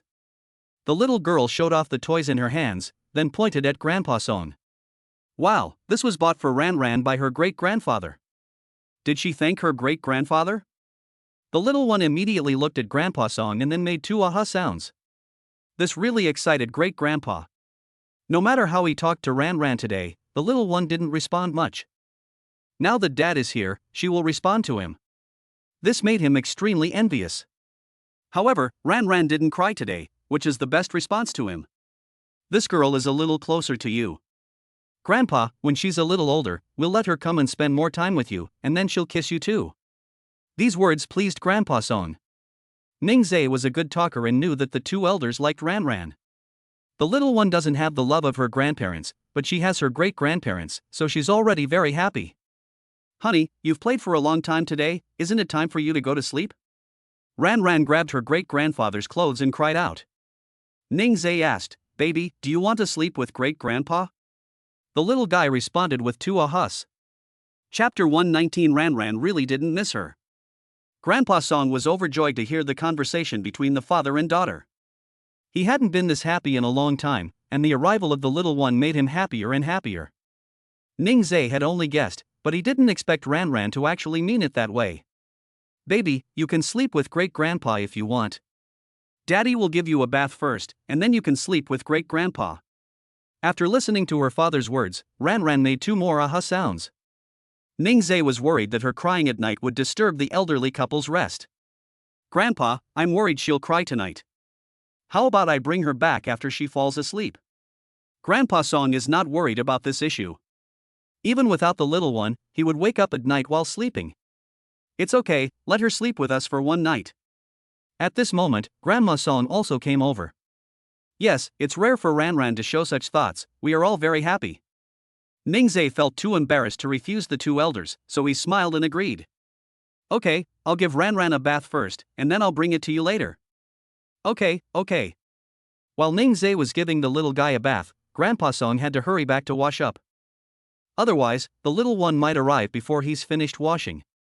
After finishing her meal, Songyu returned to her room, intending to help Ningzhe bathe Ran. The wife sat down to rest after eating, leaving the bathing to her husband. All right then.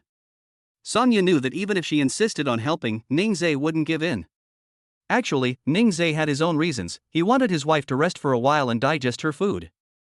It just so happens that the little guy is sleeping with the two grandparents tonight, so he's going to pamper Songyu. Songyu was unaware of her husband's intentions and was leaning back on the chaise lounge in the room, scrolling through her phone. The little guy is more energetic after his bath. After drying her off and dressing her, Ningzhe picked her up and prepared to take her to his grandfather. Songyu, unaware of what had just happened, hurriedly asked, Honey, where are you taking Ran to sleep? He turned around with a smile and said, Wife, Ran wants to sleep with Grandpa tonight. Songyu expressed doubt, Really? Is it that she wants to sleep with Grandpa, or do you want her to sleep with Grandpa? Wife, that really means Ran. Ningzhe was both amused and exasperated. Just then, Grandpa Song appeared at their door in his pajamas and asked, Ran, are you done washing up? The words Song Yu wanted to say were stuck in his throat, as if it were indeed true. Ningzai handed the little one over to Grandpa Song, who carried her over first. She had just taken a bath and needed to be fed again in half an hour before she could sleep. Okay, I'll bring her over to feed you her later. Grandpa Song happily held the little baby in his arms and then went to their room. Ningzai turned around and looked innocently at Song Yu. Honey, it's true that Ran wants to sleep with Grandpa. Look, she didn't even cry. Honey, I misunderstood you, Song Yu said with a chuckle. If your wife misunderstands you, you should make it up to her. How should we compensate them? Ningzai leaned closer and said softly, I already told my wife during dinner. Song Yu immediately recalled what Ningzai had said at the restaurant. How could this person be so shameless? Honey, don't be shy. We've been married for so long, these are just some of the fun things couples do together. Well, okay then, but we'll wait until later to make sure Ran won't cry. Ningzai prayed silently that the little guy would sleep through the night and not disturb his parents. It felt like only a short time had passed when Grandpa Song returned with the little guy in his arms. Feed Ran. Seeing how impatient Grandpa Song was, Song Yu smiled helplessly. Alright, obeys. She reached out and hugged Ran, and Grandpa Song left the room. He didn't go back to his room, but stood at the door waiting. After feeding him, the door opened, and he quickly walked over. Song Yu had never seen an elderly person so energetic late at night, nor had she ever seen a baby still awake at this hour. Ningzai watched as his grandfather took the little guy away, then pulled Song Yu toward the bathroom. Honey, take a shower first. Honey, Ran isn't asleep yet. I told you to take a shower first, what are you thinking? Is your wife expecting something again? Well, that sentence successfully shut Song Yu up again. She took her pajamas out of the closet and went to take a shower first. Ningzai looked at her chubby cheeks and thought she was extremely cute. Song Yu rolled her eyes at him and then went into the bathroom. Ningzai was also worried about Ran, so he gently knocked on the old couple's door. They were still awake, and Grandma Song opened the door for him. Grandpa Song even brought out the crib, so it seems he's prepared very well. The little guy and his great-grandfather were lying in bed, playing with new toys. Since he came in tonight, Ningzai has seen countless new toys. Grandpa, Ran has so many toys. Grandpa Song laughed and said, I can't resist buying them every time I see them, and before I know it, I have so many. This was the first time Ningzai had ever seen Grandpa Song smile at him. This will spoil her. Grandpa Song doesn't care. Grandpa has the right to spoil Ran. All right. Ningzai had no choice but to shut up. The little one didn't even look at him when he heard his voice, so it seems there's nothing to worry about tonight. Go back now, Ran won't cry, Grandma Song said with a smile. With Ran around normally, the couple is definitely very restrained. Tonight, the little one is willing to stay with them, so the couple can try their best to give their baby a younger brother or sister. Grandma Song's gaze was so intense that Ningzai felt embarrassed. He checked again to make sure the little one wasn't crying, then turned and went back to his room. Song Yu has already taken a shower and is currently doing her skincare routine. Honey, wait for me, I'm going to take a shower first. Who's waiting for you? Nobody's waiting for you. Honey, don't be upset. Today is your birthday. Let your husband pamper you. The more Ningzai spoke, the more embarrassed Song Yu became. This is at my grandparents' house. Although the soundproofing is very good, it still feels a bit strange. Before she could make up her mind, Ningzai had already finished showering and came out.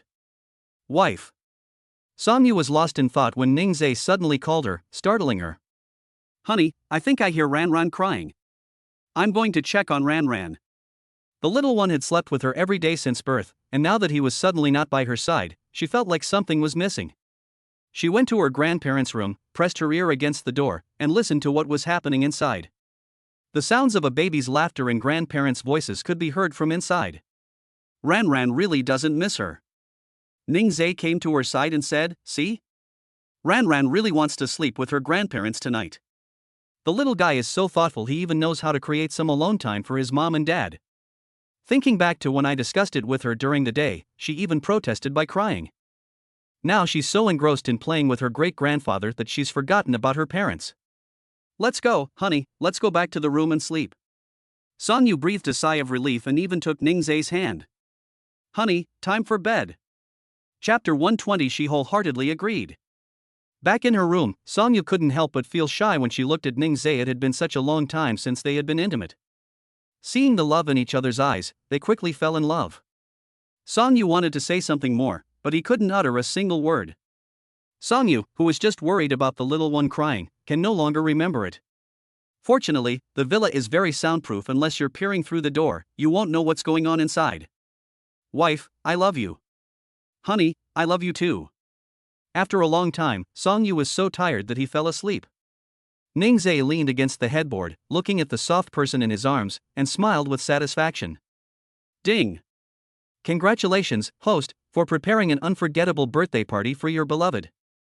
You have received a cash reward of 399,900 yuan and have also unlocked the Lucky Wheel feature. Was the Lucky Wheel what he expected? Host, the Lucky Wheel can be spun once a month on the 15th. What you get depends on your luck. Thing? Couldn't it be money? System, this host is really hard to manage, and he's so picky about words.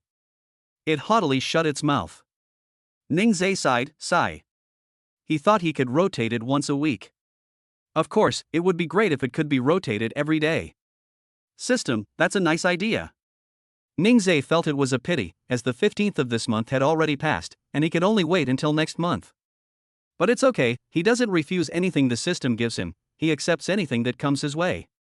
Holding his beloved wife in his arms, he began to fall asleep. Meanwhile, the little one was sleeping soundly. Ningzhe was worried that she might wake up in the middle of the night, so he didn't sleep very soundly. I always check on my baby when I wake up, but tonight when I couldn't see him, I suddenly felt a pang of anxiety. Then he remembered that the little guy was sleeping with his grandparents, so he went back to sleep. The next morning. The elderly people tend to wake up early. When they do, the little one is still fast asleep with his eyes closed. Ranran slept peacefully. Her little face was so tender and soft that Grandpa Song couldn't help but want to kiss her. But he held back. The little one was sleeping so soundly, of course he couldn't disturb her. Her little mouth was slightly open, and her two hands were clenched into small fists. This made the two elders extremely happy. Our Ranran is such a good girl, we love her no matter how we look at her. I've never seen you like this when I was taking care of you before, Grandma Song teased. Grandparents' affection for their grandchildren. Grandparents love their grandchildren more, and this one is 2 generations apart. Grandma Song smiled without saying a word. Whether it was Songyu or Ranran, they were both her family's little darlings. After washing up, the two elders sat by the bed, watching over the little one. At 7 o'clock, the baby slowly opened his eyes. She rubbed her eyes, looked at the unfamiliar surroundings, and paused for a moment in surprise. Grandma Song was worried that she would cry, so she wanted to call Ningzhe over. Before she even got up, the little baby made 2 sounds. Grandpa Song smelled a foul odor and guessed that she had pooped. He quickly picked up the little guy and smelled him. It really did poop. Old woman, go and get her the diaper, I'll change her into a clean one. Grandpa Song changed it all yesterday, so Grandma Song doesn't need to worry at all. She quickly went to get a new diaper. Grandpa Song skillfully changed her clothes and then made her some formula. The baby didn't cry when she couldn't see her parents. That's wonderful. She is truly a member of the Song family. The little guy's eyes darted around. Isn't she from the Ning family? How did she become a member of the Song family? Never mind, no matter whose family she's from, she has so many people who love her, which makes me very happy. Ningzhe and Songyu have already gotten up. They arrived at their grandparents' door and knocked. Grandma Song opened the door, and the two went in. They saw Grandpa feeding the baby. Songyu felt embarrassed. Thank you for your hard work, Grandpa and Grandma. It wasn't tiring at all, we were having a great time. Besides, Ranran didn't cry or fuss last night and slept soundly until just now. The couple never expected their little baby to be so well behaved. After she finished nursing, Ningzhe picked her up. Has your baby not cried at all last night and this morning? The little guy grunted twice. I'm being a good boy girl, Daddy, please praise me. She eagerly awaited Ningzhe's praise, her eyes filled with anticipation. My baby is amazing. She's really outstanding among her peers. The girl she met before, Yuan, only knew how to sleep. Who is Sister Yuan? Grandpa Song asked. Songyu explained to him that he was a neighbor living in the same community, and that she had run into him twice before while taking a walk in the community. Grandma Song is happy that the little guy has his own playmate. Then she looked at the two of them and asked, "Won't Ran Ran be too lonely by herself? Have you considered having her a younger brother or sister?" Ningzhe actually wanted to have another child so that the little one would have someone to keep him company. Worried that Song Yu might feel pressured, he replied to his grandmother, "Grandma, Yu hasn't graduated yet, so let's not consider it for now. We'll make a plan after she graduates." Grandma Song thought about it and realized it made sense. Having given birth to Ran Ran already delayed her studies by a year. If she were to have another child, she wouldn't be able to finish her studies, and it wouldn't be suitable for her to get pregnant again in the short term. Okay, you can make your own plans. Song Yu looked at Ningzhe and smiled sweetly. Her husband still understood her. Suddenly, the baby started babbling. She wants to participate in the discussion about having a second child, and she wholeheartedly supports having a younger brother or sister. "You little brat, the adults are discussing this, and you want to get involved too." Ran Ran giggled. "Of course I'll participate. They're my younger brother and sister." The room was filled with laughter and cheerful conversation. "Having a little darling at home makes me incredibly happy." Downstairs, Zhang Ma, who had already prepared breakfast, hadn't seen anyone come down yet, so she put down what she was doing and went upstairs. Usually, the elderly gentleman and lady would have already come down by this time, but they haven't come down yet today, which is really strange. As she approached the door, she heard laughter coming from inside.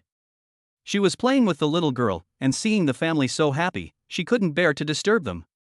She stood at the door for a while, and Ningzhe turned around and noticed her. "Zhang Ma." She smiled and said, "Son-in-law, breakfast is ready. I saw that everyone hadn't come down yet, so I came up to check." I checked the time and realized it was already so late. Ningzhe was playing with the little one in his arms. Because of the baby, he had delayed his great-grandfather and great-grandmother's meal. Ran Ran grinned, looking completely innocent. "It's not that our baby is holding us back, it's that great-grandpa wants to play with our baby." He walked over and took Ran Ran from Ningzhe's arms. Let's go down." Watching the backs of the elderly man and the child descending the stairs, the person behind them couldn't help but laugh out loud. An old rascal plus a young rascal. Chapter 121: The Unexpected Dog. Everyone went downstairs for breakfast. The little one had already eaten her fill, and seeing her great-grandparents, parents, and other relatives eating, she unconsciously licked her lips. Ningzhe noticed that the little guy seems to want to eat whenever he sees others eating. "This isn't the first or second time. I want it almost every time I see it." Seeing how pitiful she looked, Grandpa Song couldn't help but want to feed her, but unfortunately Ran Ran was still too young to eat these things. "Baby, just be patient a little longer, and you'll be able to eat solid food soon." Ningzhe watched her smacking her lips and brought the custard bun he had just taken out to her little mouth. The little baby touched the skin of the custard bun with her tiny mouth and stuck out her little tongue to lick it. Her expression paused slightly, as if the food didn't taste very good. She turned her head away, refused to eat, and looked disgusted. "Oh dear, this is unbelievable. You're complaining even after I've given you some. Do you think it doesn't taste good? If Ran Ran does this, Grandma Zhang will be unhappy." These words made Zhang Ma laugh. The little girl is still so young, how could she know if something tastes good or not? Right now, all she knows is to drink milk. But the little guy suddenly turned his head and licked the custard bun again. She said it wasn't bad at all, and that she liked it very much. This move made everyone laugh. It was truly shrewd. She licked it for a while before Ningzhe took the custard bun away, and then she sighed softly. The others were too far away to hear, but Ningzhe heard it clearly. The little one looked as if she was worried about being discovered she was just being perfunctory. Ningzhe smiled gently as he ate the custard bun that Ran Ran had licked. She felt relieved only after seeing her father resolve the issue for her. She lay on the dining chair, swinging her legs. Although they only visit their grandparents once a week, the little one has everything he needs. Everything that exists at home, the villa will prepare a set for her. It's clear that the grandparents love the little one very much. Finish breakfast. Grandpa and Grandma brought the little one to the garden to look at the flowers and plants. The roses in the garden are in full bloom, in red, pink, white, yellow, and light purple. They're everywhere. The little guy let out a loud wah. Grandpa Song held her in his arms, making sure he hadn't misheard. "Old woman, Ran Ran just spoke." Grandma Song didn't hear it. She didn't believe it. But Grandpa Song did hear it. Really, she just exclaimed wow, as if she was very surprised. Grandma Song still didn't believe it. At this moment, the couple came out, and Ning Zhe confirmed, "It's true, Grandma, Ran has had a similar situation before." I didn't believe it at first, but then she exclaimed wow, again, and I was sure. Grandpa Song looked at Grandma Song with displeasure, as if to say, "See, what he said is true." Grandma Song smiled kindly. This old man has become more and more like a playful old man ever since Ran was born. Yes. Then she looked at the little one and said, "Baby, give great-grandma a kiss." The little baby didn't disappoint her suddenly, it cried out. Grandma Song was very excited because the little guy could understand her. Looking at the garden full of roses, Ning Zhe had already guessed why Ran had made that wow sound. So they were attracted by the flowers in the garden. I bought some flowers for Ran to grow on the balcony at home, but they don't bloom very often. She was so pleased to see so many flowers that she exclaimed in surprise. It turns out the little guy likes flowers. Grandpa Song picked a flower and waved it in front of her. "Is this flower pretty?" Ran hummed in agreement twice, then continued pointing at the roses. Grandpa Song picked out another color for her. "Do you like this color?" Ran smiled happily at this moment, and then she pointed. Grandpa Song simply picked a flower of every color for her, and sure enough, she became even more excited. Ningza watched as her grandfather held her for a long time and picked flowers for her. His arms must have been sore by now. He picked up the little guy, and Grandpa Song didn't stop him. The old man held flowers and teased the little cutie. Songyu laid a mat on the lawn, and Ning Zhe put her on it. Grandpa Song placed flowers around her, and her clothes and little hat matched the flowers perfectly, making her look like a flower fairy. She was incredibly happy that morning. Everyone's attention was on the baby. Sudden. A Chinese rural dog was slowly approaching them, but they didn't notice. The dog looked at the little guy on the mat, then suddenly appeared and lay down next to Ran. This really scared everyone. Songyu, in particular, was so shocked that he picked Ran up. Ning Zhe was still shaken. How could a dog have suddenly appeared? He has caught the dog and restrained it. Grandpa Song looked reproachfully at the people who had followed behind him. What happened? The maid who was taking care of the dog was very nervous. The old man had just given it a bath and hadn't had time to put it on a leash. This dog is usually not leashed. He only ordered someone to tie up the dog after the little guy arrived yesterday. "Take it down quickly, don't hurt our baby." "Yes, sir." The maid took the dog from Ning Zhe and turned to leave, but Ran started whimpering. She pointed her little finger at the dog, and every time the maid took the dog, she babbled. Ning Zhe guessed what she meant.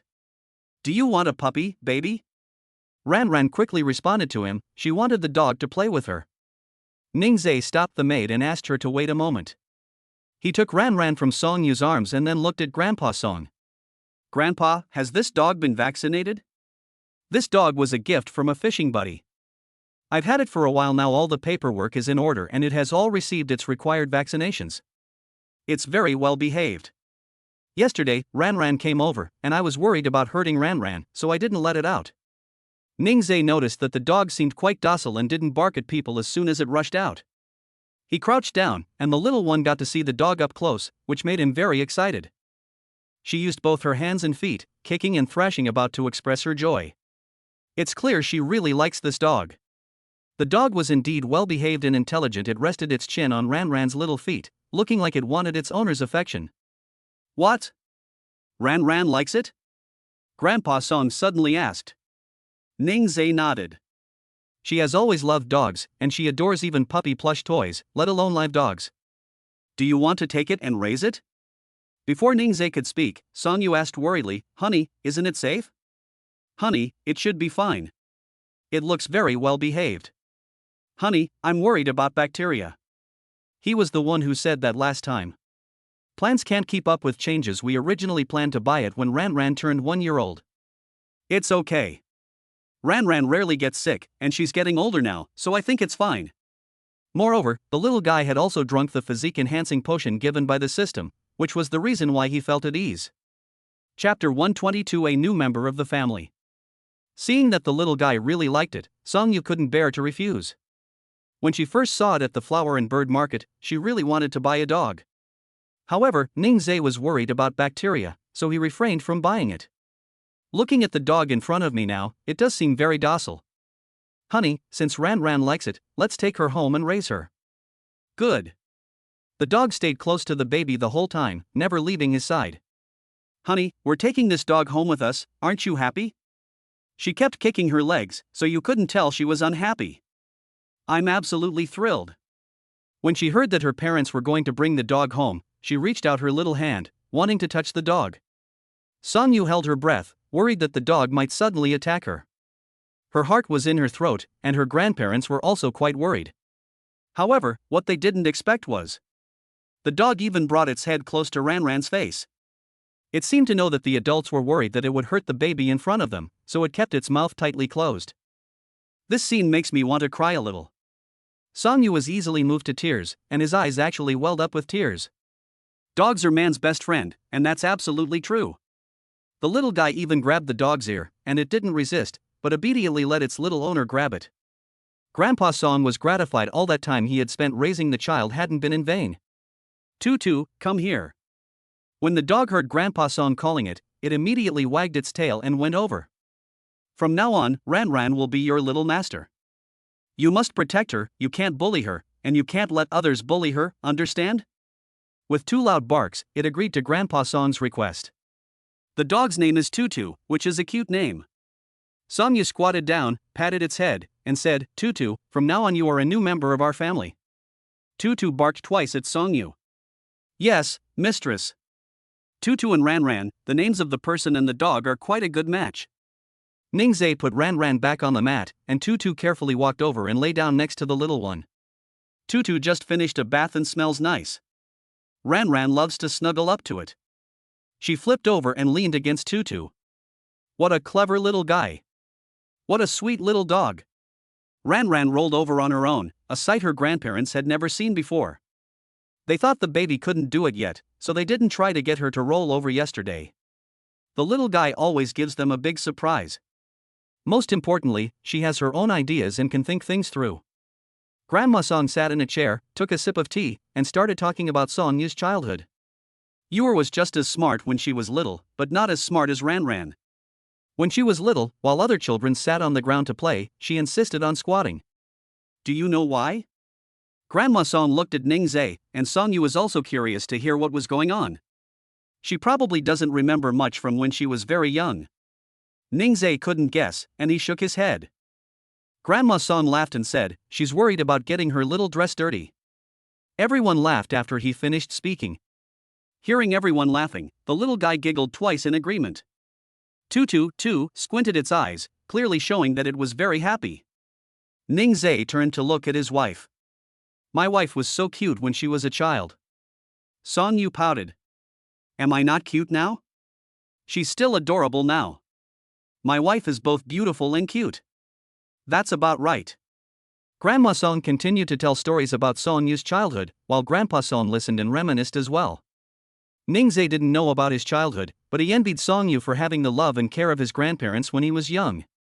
However, he now has a wife and children, and he doesn't dwell on the past. After Grandma Song finished speaking, she looked at Ningzhe and said, I didn't mean to hurt you. We are your family. We couldn't be there before, but we will be in the future. Yes. Grandpa Song agrees with what the old woman said. Song-yu hugged her husband and comforted him, saying, Honey, you have me, Ran Ran, and Grandpa and Grandma. Now there's an extra Tutu. He. My wife looks so cute. Thank you, Grandpa and Grandma. I didn't think that way. I'm very happy to have married Yor. I'm very lucky to be part of your family. Grandpa Song is growing to appreciate Ningzhe more and more. Although he doesn't earn much money, he is very caring. A granddaughter is more suited to this kind of person. Okay, it's good that you didn't think that way. Anyway, don't keep anything to yourself, talk to your grandparents, and we'll help you. Yes, thank you, Grandpa and Grandma. The adults chatted while Ran Ran and Tutu played. The courtyard was filled with laughter and cheerful conversation, and the morning passed by just like that. Evening. After dinner, the couple took the little one and said goodbye to his grandparents. Song-yu has to go to class tomorrow and has to go home tonight. Grandpa and Grandma, we'll come back to see you again when we have time. Good. The two elderly people are very content with their company these past 2 days. And they kept their promise and came back to see them every week. After seeing them off, Grandma Song reminded Songyu, you must eat on time and get plenty of nutrition. You still need to feed Ran Ran, so make sure she gets enough nutrition. Grandma, don't worry about that. Ningza won't let me go hungry. He makes lots of delicious food for every meal and often makes nourishing soups for me. That would be perfect. Grandma Song looked at Ran Ran in the car seat again. My dear, remember to come back to see your great-grandparents on time. The little guy responded with aha. Grandma Song couldn't stop smiling. Grandpa Song rubbed his face against the little one's cheek and said, baby, say goodbye to your great-grandfather. Ran Ran doesn't know how to do it yet, but she will do it according to her own wishes. The little hands open and close are so cute. Oh, my sweetie, bye-bye. Ningza started the car. Grandpa and Grandma, we're off now. Okay, let's go back. Tutu stuck its head out of the car window, barked at the two grandparents, and said goodbye to them as well. An hour later, they returned home. The little one will be very excited when he gets home. Tutu has arrived in a new environment and hasn't adapted to it yet. But when it sees Ran Ran, it wags its tail and walks around, as if it's getting familiar with its new home. It explored every corner of its new home, then went to the balcony and barked twice. Does Tutu mean sleeping on the balcony? Ningzai guessed. It barked twice in response to Ningzai. Songyu smiled and said, you can sleep anywhere in the house, it's fine. What an obedient and well-behaved dog. Ningza led it to the bathroom and said, from now on, you have to poop here, okay? We'll also take you outside for a walk. Tutu naturally understood what he meant. It just so happened that it wanted to pee, so it pushed off with its two hind legs, landed precisely on the toilet, and then relieved itself in front of Ningzai. After it was done, it even flushed the toilet. Ningzai was shocked on the spot and gave it a thumbs up, saying, Tutu is awesome. Chapter 123 The Puppy Fighting to Feed the Milk. Hearing the commotion, Songyu carried Ran Ran over. Honey, what's wrong? Honey, Tutu just went to the toilet by itself and flushed. Wow, that's amazing. Tutu wanted to show off in front of Songyu, so it did it all over again. Songyu praised it as a smart dog, and the little guy barked back, echoing his mother's words. I brought back a lot of toys from my grandparents' house. The toys in Tutu's nest are still in the trunk. Ningza has to get out and get them. Honey, I'll go downstairs and get the things. Good. Tutu tilted its head as it listened to Ningzai's words, as if it understood what Ningzai meant. Just as Ningzai opened the door and went out, it quickly followed. The little one saw Tutu run off and wanted to follow. She kicked her little legs in Songyu's arms, holding her mother's hands, trying to get her to let go. Honey, Daddy and Tutu will be back in a little while. Ningzai looked at the dog that had followed him out and patted its head. Tutu, are you here to help? It barked twice, and Ningzai let it follow him. A person and a dog arrived at the parking lot, and upon opening the trunk, they found quite a few toys. The toys filled 2 bags, along with Tutu's doghouse. Tutu jumped up and came down with a bag of toys in his mouth. Then it waddled towards the elevator, and Ningzai couldn't help but laugh as he watched the dog leave. Tutu would turn back halfway to see if Ningzai was keeping up. Ningzai watched it turn around and stop in place, then he quickly grabbed his things and followed. Tutu, how are you so smart? You even knew there were too many things for me to carry by myself. Welcome to our family. From now on, you will be one of our children, just like Ran Ran. Tutu, with a toy bag in its mouth, couldn't answer Ningza. The latter continued talking to itself, without caring whether it responded or not. When they got back to their front door, it was open. Tutu, carrying a toy bag in its mouth, walked over to Songyu. It barked. When the little baby saw Tutu come back, he wanted to leave his mother's arms. Helpless, Songyu could only put her on the cushion. The little one wasn't satisfied after going in by herself, so she looked at Tutu and gestured for it to come in too. Songyu opened the gate of the fence, but Tutu didn't go in. It lifted its foot to show Songyu the sole of its foot.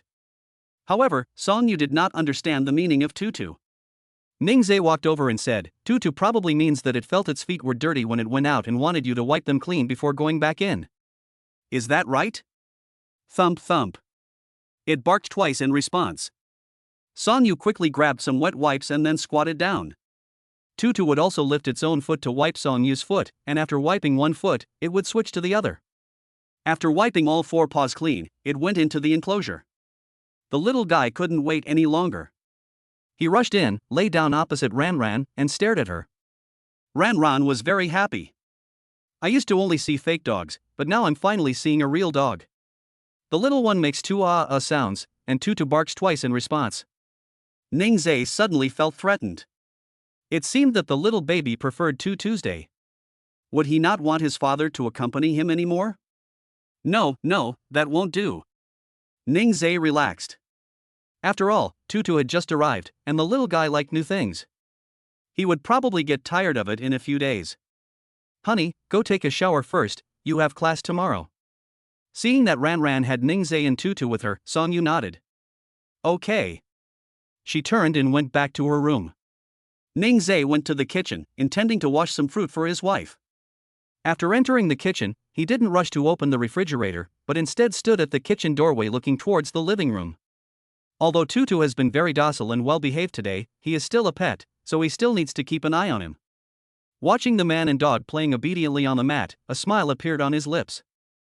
Since it was given to Grandpa by someone else, they must have sent it over because they thought it was well behaved. He turned around, opened the refrigerator, and took out the grapes. After placing it in the basin, he turned and looked at the living room again. He saw Tutu with a toy in his mouth, and then he teased the little guy. Ran was amused by it and giggled. After getting tired of one toy, it would switch to another. I have to say, this dog is really something else. He brought fruit into the living room, sat on the sofa, and looked at his two little babies.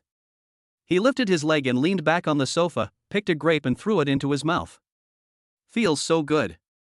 A while later, Songyu finally came out after taking a bath. Ningzhe immediately sat up straight. Wife, I washed some fruit. You eat first, I'll go give the little guy a bath. There was food right after I took a shower. My husband is so good at taking care of me. Okay, do you need my help? No need, my wife should just enjoy herself. He then carried the little one to the bathroom to give her a bath. Tutu would also come along. It would stand at the door and watch when Ningzhe was giving Ran a bath. Tutu, are you worried about me? The dog didn't answer. If it had barked in response, he would have been truly ashamed. The little guy was lying in the bathtub, and could just see the spittoon coming from the doorway. She looked at the dog, and the dog looked at her. Tutu would also make strange movements to amuse its little owner in the bathtub. Okay, we've finished showering. Dad will dress you and then let you play for a while. Are you happy? Ran responded with mum. After handing the baby over to Songyu, Ningzhe quickly took a shower. He had just finished his bath, and the little one was ready to nurse. My baby hasn't been liking breast milk much lately, and she protests when I try to breastfeed her. Sometimes, being able to breastfeed once in the morning is a very rare thing. Ningzhe placed the feeding pillow on the mat and let Ran lie down on it. He held the bottle in one hand and fed her. Tutu will watch Ningzhe's actions carefully. After a while, it looked at Ningzhe, then opened its mouth and bit the bottle. Ningzhe thought it was trying to steal Ran's milk, so he took his hand away and said, "No, you can't. You can eat dog food, but you can't drink milk." Tutu raised its front paw and placed it on Ningzhe's hand.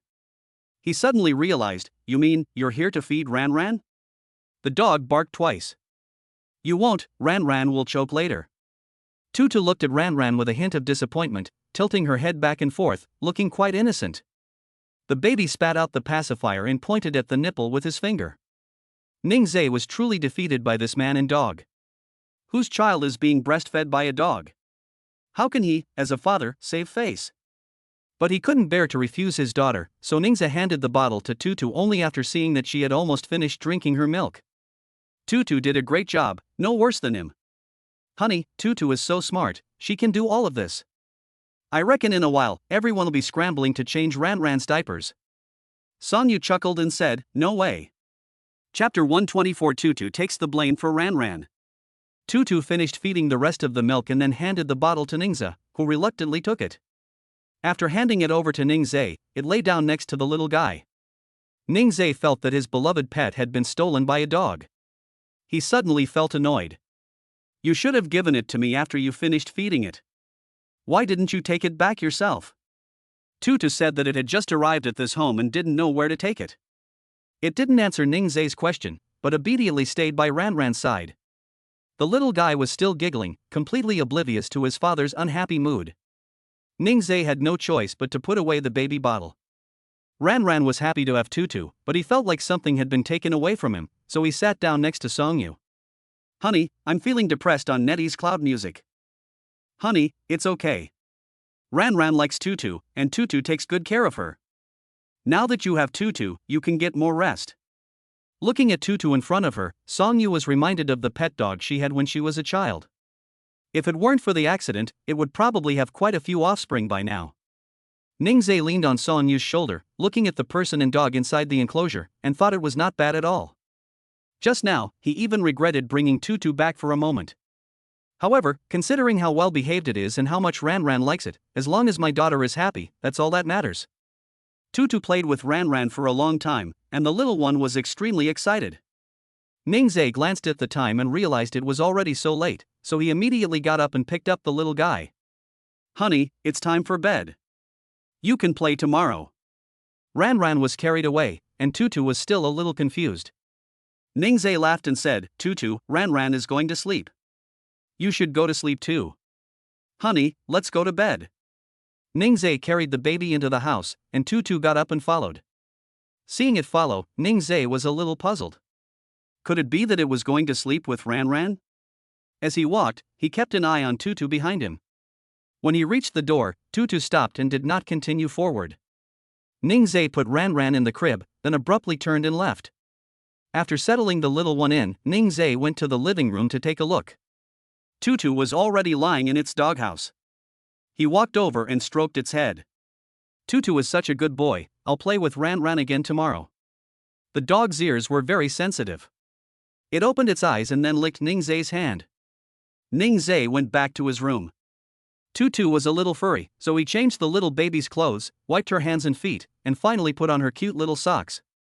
Turning to look at the child's mother on the bed, she had already fallen asleep in just a short while. He gently kissed her forehead before falling asleep. On his first day in his new home, Tutu slept exceptionally well. The next morning, after waking up, Tutu went to wait outside the master bedroom door. Seeing that the door was closed, it did not disturb the room. Inside the house, the little one had just woken up. She rubbed her eyes, and after a while, she turned over. Looking at her father, who was still fast asleep, she called out loudly. The little one successfully woke up his dad. Ningzai looked at her and started with a lesson in love. "Honey, you're disturbing the peace." "Ranran, I'm not disturbing the neighbors, I'm disturbing you." She raised her voice, and Ningzai quickly looked at his wife beside him. Seeing that she was still sleeping soundly, he hurriedly carried Ranran out of the room. He opened the door and was quite surprised to find Tutu waiting there. "Tutu, how long have you been waiting?" The door was open, and Tutu looked at its owner, who was still lying on the bed. It didn't bark, but turned and went back to the living room. It gets happy when it sees Ranran get up. It runs around and seems to be running wild. "Oh my, is Tutu so happy? Is it because Ranran is awake and you can play with her? Wait a minute, let me wash Ranran's face first, then you can play together." Knowing that Songyu was still sleeping, it didn't bark, but instead wagged its tail and circled around Ningzai. Ningzai went wherever he went, as if afraid that Ranran would leave him alone. "Get the little guy ready and let the person and the dog wait inside the enclosure. Now I have to prepare breakfast for 3 people every morning, even though it's just a matter of scooping out a spoonful of dog food." The dog food was brought from Grandpa's house. "We'll buy new food for Tutu once it's finished. Come on, eat first, you can play later." He dared not disobey Ningzai's words. It ate obediently, occasionally looking up at Ranran inside the enclosure. Songyu had already gotten up and was feeding the baby. Like Tutu, Ranran was very concerned about each other. With food in her mouth, she would look at Tutu from time to time. "Are you two really that in sync?" They even looked at each other while eating. "Oh dear, mommy's jealous, baby won't look at mommy." Upon hearing his mother's words, the little one quickly turned his gaze to her. "Look at you, look at my beautiful mother. What a good daughter she is to her mother." Songyu was satisfied. "Honey, has Ranran eaten yet? If she's full, you should eat too." Ningzai's voice came through. Songyu looked down at the little one, who was still munching away. "Honey, you eat first. Ranran isn't full yet." so that it won't be inconvenient for their husbands to eat later when they have to take care of the baby. That's fine. Tutu had finished eating and ran over from the balcony. He came up to the mother and daughter and stared intently at the little one. As soon as it came over, Ran stopped eating and struggled to go play with Tutu. Go on, go have some fun. Song Yu put her down. Tutu went in too, and even hooked the door with its hind legs to close it. What a clever little devil. We arrived at the dining table. Sonia noticed that she and her husband seemed to have not eaten breakfast together in a long time. Ningze usually eats right after cooking and then starts taking care of the little one, but he was a bit slower today. Honey, there might be traffic on Monday, so you'll have to leave early. It's okay, honey. This morning was an elective class. Inside the enclosure, the little one took off her socks, and Tutu watched her from the side, wondering what she wanted to do. Then, in the next moment, Tutu saw something. Ran put her foot in her mouth and gnawed on it. It used its claws to stop her hands from grabbing her feet, and then she let go. A short while later, she lifted her leg and started nibbling again. Tutu knows it's wrong to gnaw on feet, but the little guy gets more and more unrestrained as he gnaws. She would finish one side of her food and then switch to the other, and even Tutu couldn't stop her. It pushed open the gate of the fence, then walked over to Ningze and barked twice. Ningze followed it over, and what came into view was the little baby nibbling on its toes. Oh dear, baby, how can you bite your toes? And you took off your socks too. Can you even take them off by yourself? Then Ningze looked at Tutu and asked, Did you take these off, Tutu? Tutu is innocent. But it didn't want Ran to be scolded by Ningze, so it had no choice but to take the blame. It lowered its head, admitting that it had done it. Since this is your first time, I'll forgive you. But you can't do this again, understand? Tutu lowered his head even further, showing a very good attitude in admitting his mistake. Ningze chuckled. If you really did it, why would you call me? You even know how to take the blame. Today, a baby sent Lemon 20 love letters, and Lemon was so touched that she cried. Lemon is very grateful for all of you for your support along the way, and I'm so glad that you've continued to read my books. I love you all, thank you. Chapter 125 If anything goes wrong, I'll come after you. Just as Song Yu was about to leave, her phone rang. She opened it and saw that it was a notification sent by the class monitor in the class group. Dear students, the teacher will be unable to attend the morning class due to unforeseen circumstances. The class will be made up at a later time. You do not need to come to school this morning. Wow! That's great. She has no classes in the afternoon, so she's basically getting a free day. Seeing that she hadn't left the house yet, Ningze urged her to hurry up. Honey, why aren't we going yet? We'll be late. She turned around with a smile and said, Honey, I'm not going. Ningze was very puzzled. Although his wife usually didn't want to go to class, she would still leave when the time came. What's wrong with me today? Am I skipping class? Even if his wife has excellent grades, he doesn't support her skipping classes. Honey, you can't skip class. Ran and I will take you to school. If you're unhappy about anything, tell your husband, and I'll prepare a surprise for you. With two loud peeping sounds, there's another one, don't forget it. Ningze turned to look at it. Yes, and Tutu too. We'll take you to class together. Song Yu couldn't help but laugh and said, Honey, you guys are so funny. I never said I skipped class. It was the teacher who skipped class. The class monitor said we didn't have to go. Moreover, we didn't have any classes in the afternoon, so we can spend the whole day at home with my husband. Honey, are you happy? I see. My wife is getting more and more mischievous. She always loves to joke around with me. So, honey, would you like to go somewhere fun today? Song Yu had been waiting for him to say that. Of course he wanted to play since he wasn't in class. The little guy immediately perked up his ears when he heard the word play. Tutu also stood up and looked at the male and female owners at the gate. Song Yu closed the door behind her and stepped forward to take Ningze's arm. Is there anywhere my husband wants to go? He didn't have any place he wanted to go. I've gotten used to staying home with the kids, preparing lunch and dinner, and waiting for my wife to come home. To be honest, there's really no place I particularly want to go. Honey, I want to watch you play basketball.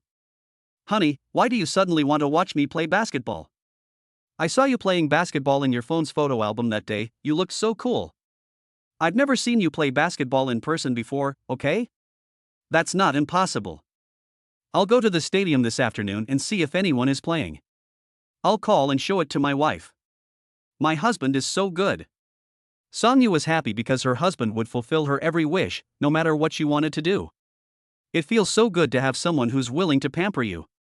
When the little girl heard the word basketball, she shook her head slightly and then her eyes darted around. What is playing basketball? Can you eat it? She was making little sucking noises with her mouth, and drool was dripping onto the mat. Ningzhe noticed that she was drooling non-stop, so he quickly grabbed a bib to wipe it away for her. What does my baby want to eat? Your mouth is watering so much. Milk isn't enough, what else do you want to eat? The little one babbled and cried, but Ningzhe had no idea what she was saying. Go play with Tutu. Tie the bib to her clothes and let the two little ones play by themselves. Song Yu sat on the sofa with her phone in her hand. It was great that she didn't have to go to class today. She reclined on the sofa, holding her phone and texting someone, a smile playing on her lips.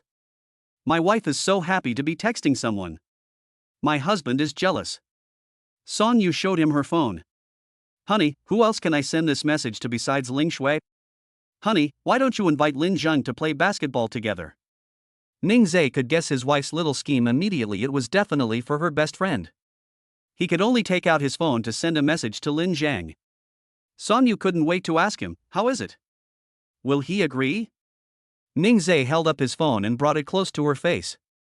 Seeing Lin Zhang's reply, she quickly sent it to her best friend. My husband and Lin Zhang are going to play basketball this afternoon. She also added a dog emoji. Li Lingshui immediately became interested and said, I'll go too. Okay, at the stadium near our neighborhood.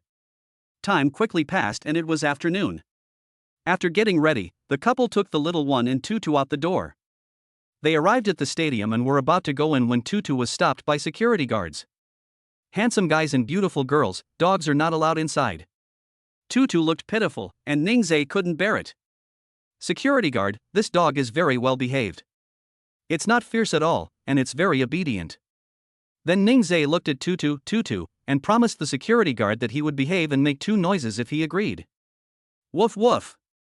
The security guard looked at it and saw that it could indeed understand human speech and was very well behaved. However, the rule was that dogs were not allowed inside, and when he tried to refuse again, the little guy in Ningzhe's arms started acting cute for him. This is so cute. So cute it's unfair. The little baby is quite clever. She blinked her bright eyes and then stuck out her tongue. The security guard felt too embarrassed to refuse such a small gesture. Okay, you guys keep a close eye on it. If anything happens, I'll come after you. Thank you, brother. Nothing will happen. Then he looked down at Ran in his arms and said, Baby, say goodbye to the security guard.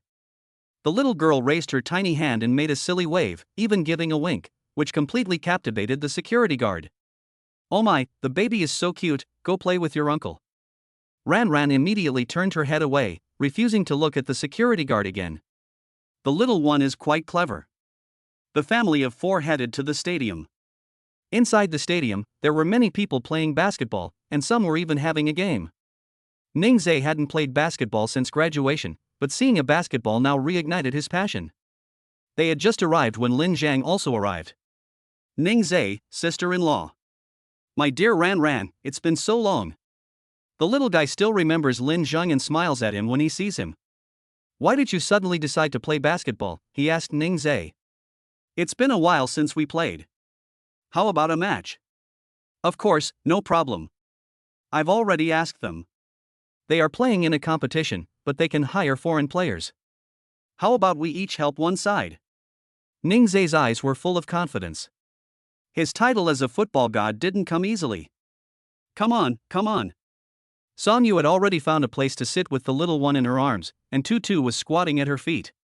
The team members gave Ningzhe and his partner their jerseys, and the two went to change. Song Yu looked around to see if Li Lingshui had arrived. After the two changed their clothes and went on stage, she saw Li Lingshui rushing over. Ugh, the traffic is killing me.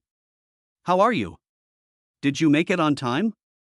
Song Yu pointed at the two people on the field and said, What do you think? Just served, perfect timing, hee hee. After saying that, she shifted her bottom and settled into the most comfortable position. Baby, you're here to watch the game too? Do you understand what's going on? The little guy was making babbling noises. So this is what playing basketball is like. She thought it was something delicious. After the game started, girls came in one after another to cheer on the team. Chapter 126 Handsome Guy, Do You Need a Girlfriend? The match begins. Because they are foreign players, teams rarely pass the ball to them. Ningzhe knew they were deliberately not passing the ball to him. Just as the opposing player stole the ball, Ningzhe rushed over and slapped the ball away as the opponent was about to shoot. He then quickly grabbed the ball and dribbled it back to his team from the opponent's court. He was pinned down by the opposing players from both sides. He cleverly found an opportunity and dribbled away quickly. He left the opposing players behind. He stood at the three-point line, and his teammates were very nervous. Is he about to shoot a three-pointer? Ningzhe did intend to shoot a three-pointer, and just as the opposing player tried to distract him again, he took the shot. With a clang, the ball hit the backboard and then went in. The other players couldn't believe it. He dared to shoot a three-pointer right from the start. However, the players on their team were very happy because the opponent had beaten them last year, and they couldn't afford to lose again this year. So after Ningzhe scored, they began to believe in Ningzhe's ability. Wow! Ningzhe is amazing. Li Lingxue couldn't help but sigh, but she had just seen that Lin Zhang's ball skills weren't bad either. Both of them were very good. Behind them, many girls cheered and jumped for joy after Ningzhe scored. Song Yu was somewhat displeased. That's her husband, okay? The little one was very happy to see her dad score a goal. She didn't know what the goal meant, but she could sense the atmosphere around her. She's happy when others are happy. On the court, Lin Zhang also scored a goal, and Li Lingxue immediately jumped up. Wow! Go Lin Zhang! Hearing someone call his name, Lin Zhang looked towards the audience. He saw Li Lingxue's figure, and a slight smile appeared on his lips. Ningzhe also looked over and made a heart shape with his hands for Song Yu. Song Yu reached out and took the heart he was holding, tucking it into her chest. The couple smiled at each other. But Ningzhe's action caused the young lady behind Song Yu to misunderstand. They thought it was a heart gesture for them, and they were incredibly excited. Wow, that handsome guy is making a heart shape with his hands for me. I'm not making a heart shape for you, I'm making a heart shape for me, okay? No way, he was looking at me. It's me. No, it's me. Forget it, I won't argue with you.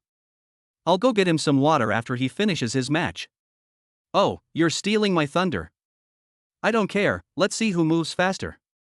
The two girls were arguing about whether they would bring water to Ningzhe later. They weren't speaking loudly, and the stadium was quite crowded and noisy. Song Yu did not hear what they were saying. At halftime, Ningzhe's team was leading by 6 points.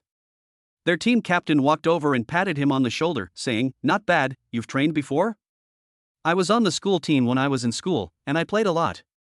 No wonder your skills are so amazing. We lost to them last year, but this year you've made us proud."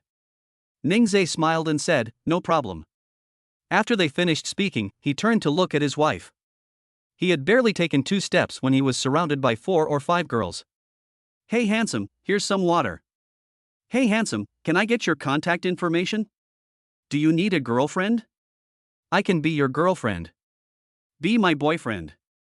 The girls surrounded Ningzhe, and he felt a little dizzy. They chattered away, which annoyed him. It felt like a few parrots were chirping in his ears. He frowned. "Sorry, I'm married." The girls simply couldn't believe it. How could such a young and handsome man be married? Do handsome guys these days use this excuse to reject others? They didn't believe him because he looked like a college student. "Handsome guy, that's such a lame excuse. Please give me a chance." Ningzhe was helpless. These days, does nobody believe in marriage anymore? Song Yu looked at the girls surrounding Ningzhe, biting her lip, wanting to see how Ningzhe would handle it. She was too far away to hear what they were saying. She only saw Ningzhe smile at them, and she instantly became very unhappy. She carried Ran over, and Ningzhe, seeing her expression, knew that his wife was unhappy. When she came up behind the group of girls, Ningzhe smiled and asked, "Wife, what brings you here?" Song Yu was angry and remained silent. Several girls turned around in unison. They looked Song Yu up and down, not believing that she was Ningzhe's wife. "Handsome, are you kidding me? Someone like her is your wife," one of the girls said. Since she didn't have to go to school, Song Yu changed into more comfortable clothes. It looks ordinary, but the price is anything but. It's just that those girls hadn't seen it before, and it was a brand they didn't recognize. Song Yu was angry. What do you mean by like me? What else could it be? What is she wearing? Does she even deserve this handsome guy? The girl who spoke just now was so arrogant. Now, not only Song Yu is angry, but Ningzai is also very angry. That's incredibly rude of him to talk about his wife like that. She is indeed my wife, and she is a wonderful woman.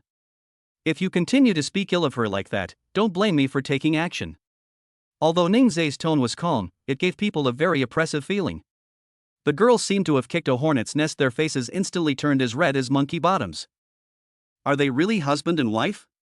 Looking at the little one in Song Yu's arms, they felt that he looked a bit like this handsome guy. That's really embarrassing. I'm sorry, we misunderstood. Excuse me, we'll be leaving right away.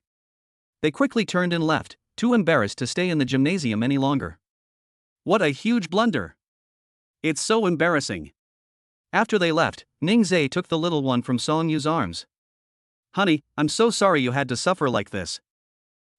I just saw you smiling at them. Honey, I was just smiling at you. You've misunderstood me. Anyway, all I saw was him flirting with other women. I'm innocent. I don't even know them. I was wondering what was going on when they came over. If you weren't so handsome, how could you make people swoon? So what if I lose all face? Song Yu chuckled. Even though she knew Ningzai wouldn't do anything to others, she still felt very uncomfortable seeing so many girls confessing their feelings to him. Well, I still really like this face. They walked to the chairs and sat down, then came up to Ningzai, wagging their tails to congratulate him. Hey everyone, how was that? Aren't I awesome? Before Tutu could answer, the little guy in his arms made two sounds. Daddy is amazing. Song Yu had just taken many photos of Ningzai, and looking at the photos, she couldn't help but smile. Wife, your husband is right here beside you. Isn't it better to look at your husband? Why are you looking at photos? My husband is so handsome. How can someone be so good at playing basketball? Li Lingxue rolled her eyes. Anthomaniac. Chapter 127 is like that James guy. The game quickly progressed into the second half. Ningzai's team led by 6 points in the first half, but when the second half started, the opposing players defended Ningzai much more strictly than in the first half. They didn't take this opponent seriously in the first half. While the foreign players who joined their team were not bad, Ningzai was still the better one. Because Ningzai was heavily restrained, the score was quickly caught up by the opposing team. There were less than 10 minutes left in the game. The score is now tied, and the situation is very tense. Ningzai and Lin Zheng both hope that their respective teams can win. With only 1 minute left in the game, Ningzai snatched the ball from an opposing player and then dribbled away at top speed. There were less than 30 seconds left. Will this ball go in? The spectators were all very nervous, and even the referee's palms were sweating as he looked at the timer. He wasn't watching the game instead, he was glued to the clock. At the moment time stopped, he blew the whistle. Ningzai's ball went in at the same time the whistle blew. Cheers erupted instantly in the stadium. It's not just because we won the game, but also because we got to see someone with such amazing skills. When did they get this new team member? They didn't have this person last year. It seems like they hired outside help. Wow, the foreign players are all so amazing. Absolutely. Any team with a foreign player like that can win. The people watching the game were all basketball enthusiasts, and they all praised Ningzai's skills. When Ningzai was about to leave the field, they were all eager to get Ningzai's contact information. We can have a friendly match if we have time, and we can also invite him to be a foreign player when there are competitions. The happiest person was the captain of Ningzai's team. He wanted Ningzai's contact information so he could contact him again when he had the chance. However, Ningzai did not think that way. His main reason for giving out the contact information was that he needed to wash the jersey and return it to the person. He said, "I'll return the jersey to you sometime after I wash it." No need. How much is a set of jersey worth? You can keep it. We can play together again sometime. Ningzai did not refuse. He may not have the opportunity to play ball because he has to take care of his children. Since we gave him the jersey, he should accept it. he walked back to his wife and children. Those who had been drawn in by Ning Zhe's ball skills quickly came over. Hey bro, you're really good at basketball. How about we get each other's contact information? Let's play sometime. Ning Zhe smiled and refused, then picked up the little guy. I'm so sorry, I have children at home and I usually have to take care of them, so I might not have time. The person asking the question hesitated, as if about to speak. He continued, we live nearby, and if fate allows, we'll have the chance. Seeing that Ning Zhe really didn't intend to talk, they didn't force him. If you all live nearby, you won't have to worry about not having opportunities. Okay, sorry to bother you. After saying that, they turned and left. The man couldn't help but admire him, saying, he really loves his wife and children. People around him teased him, envying that others got married early. They said, I see he's so young but he's already married and has children. You should hurry up too, you're already 27 or 28, you're not getting any younger. Why are you dragging me into this? It's like you're not 27 or 28 yourself. Your mother is nagging you every day, and you still have the nerve to criticize me. The two brothers heard each other, neither was any better than the other. The little baby babbled in her father's arms. When her hand touched Ning Zhe's sticky sweat, she would pull it away in disgust and lean back. Ning Zhe said he was injured. Does your baby dislike his or dad so much? The more Ran complains, the more her father clings to her. As he spoke, he hugged Ran tightly. The little baby immediately burst into tears and then shook his little hands. Song Yu was both amused and exasperated by the little guy's actions. Honey, give Ran to me. Look how much she dislikes her. Sigh, my daughter has grown up and no longer cares about her father. She even looks down on him. I'm so unlucky. He deliberately put on a wronged expression in front of the little guy. The little one seemed to understand his father's words, but also felt reluctant to do so. She looked at her father and nodded twice. It's as if it's saying, I feel sorry for you. Song Yu looked up at her husband. He was truly charming when he played ball. Some girls like his good looks, and some boys admire his ball skills. My husband was really great just now, just like that James guy. Isn't it Kobe? Kobe was his favorite basketball star, what a pity. Well, it's always the same few. Sonya knew nothing about basketball or football stars, she only learned about James by chance. The little one agreed with her mother, saying that her father was great. She stretched out her little paws and grabbed her father's jersey. Ning Zhe smiled gently and said to her, you don't dislike your father anymore, do you? Ran used a smile to cover up her embarrassment, although she still felt a little disgusted. Tutu circled around the family of three, its tail wagging as it walked back and forth. The couple were talking and didn't notice Li Lingxue and Lin Zhang standing to the side. Li Lingxue took out a tissue from her bag and wiped Lin Zhang's sweat. The two seemed to be acting somewhat intimately. Lin Zhang felt a little embarrassed and tried to take the tissue from her hand.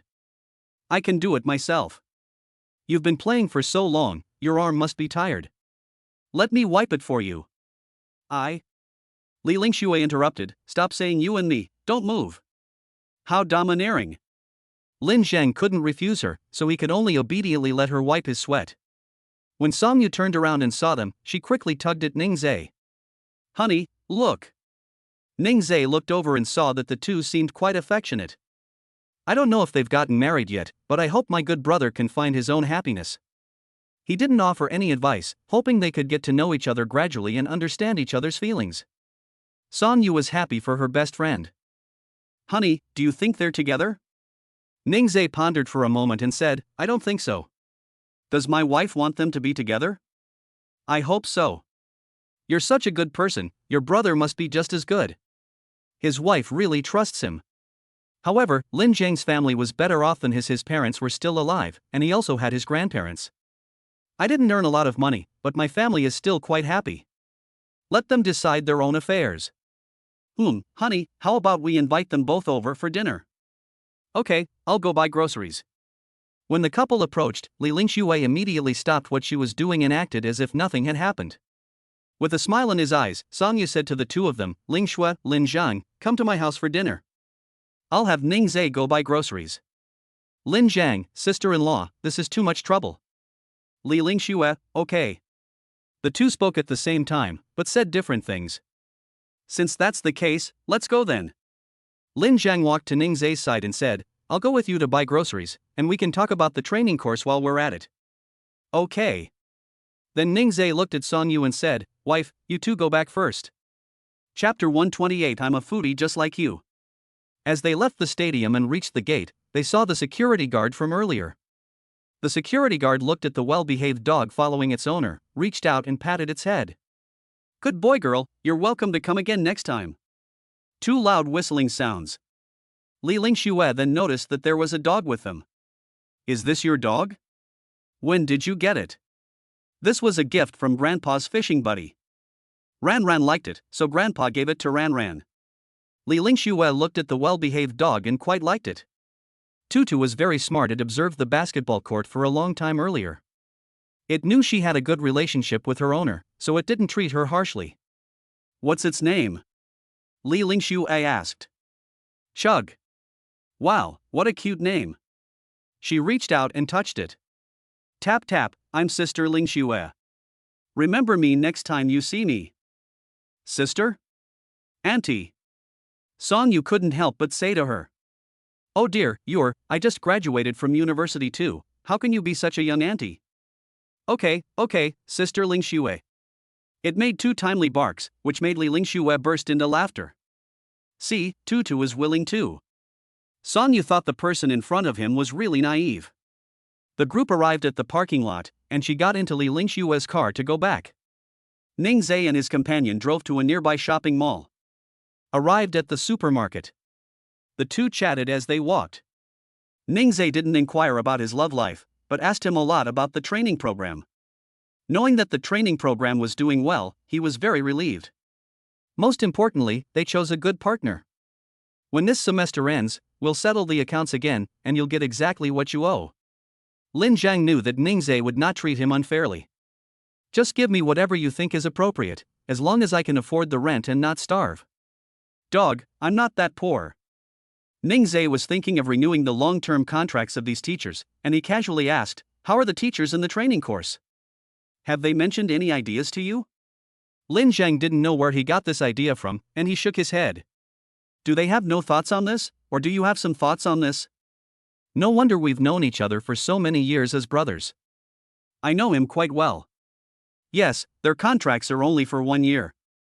If they want to stay in our training program long-term, we can try to gauge their interest. I'll ask about it sometime. Two grown men shopping at the supermarket together, it feels a little strange. At first, Ningzhe didn't think anything of it, until an ant looked at them with strange eyes, and then he realized that the ant might have misunderstood.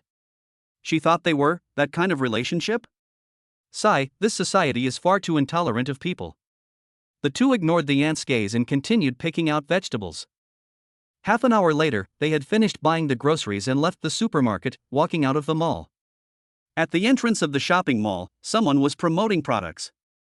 Seeing Ningzhe and his group approaching, the young woman stepped forward with the products she was promoting and introduced them to them. Hey handsome, how about you take a look at our surveillance cameras? Ningzhe was exasperated. Why did he buy a surveillance camera? The young lady was determined, but she didn't sell a single item today, and her sales performance seemed hopeless. Hey handsome, check this out. It's great for families with elderly members or young children. It allows you to monitor your home in real time, so you can have peace of mind even when you're not there. Moreover, our device has a voice intercom function. As long as it's connected to a mobile phone, you can speak in real time. Ningzhe stopped in his tracks, thinking it sounded pretty good. Now that the baby is growing up, sometimes he wants to record the actions she makes unconsciously with his phone, but it's too late. If a monitor is installed, it can also be recorded very well. Seeing Ningzhe hesitate, the young woman felt there was hope of selling the product, so she decided to try harder. Handsome guy, would you like to buy one? This doesn't require installation, just plug it in and connect to the internet to use it. If you don't believe me, come with me and I'll demonstrate it for you. Ningzhe followed. The young woman took out a power bank, plugged it in immediately, and then connected it to show him the effect. The picture quality is high definition, and the voice communication is clear. It also has a 360-degree rotating head, so it can take care of every direction. Lin Zhang also thought it was pretty good. If the training center hadn't already been set up, he would have wanted to buy a few. Let's take one then. The young lady was very touched. If it weren't for this handsome guy, she probably wouldn't have been able to open her shop today. Okay, thanks for your support, handsome. If you have any problems with the equipment, please call our contact number. Our equipment has a nationwide uniform price of 899 yuan. After Ningze paid by scanning the QR code, the young lady gave him a new one. Take care, handsome. They carried the groceries home, arriving at 6 o'clock in the evening. Ningze didn't even have time to take a shower, he just carried the groceries into the kitchen. Lin Zhang went in to help him. Song Yu and Li Lingxue sat in the living room, playing with the little one. Li Lingxue throws the ball to the door, and it quickly runs over and retrieves it. Song Yu held the little guy on a cushion, and Ran could see Tutu running around in the distance. Watching Tutu running around, she really wanted to play too. Even when nestled in her mother's lap, she became restless. She had no choice but to take a ball and wave it in front of her. However, Ran did not buy it.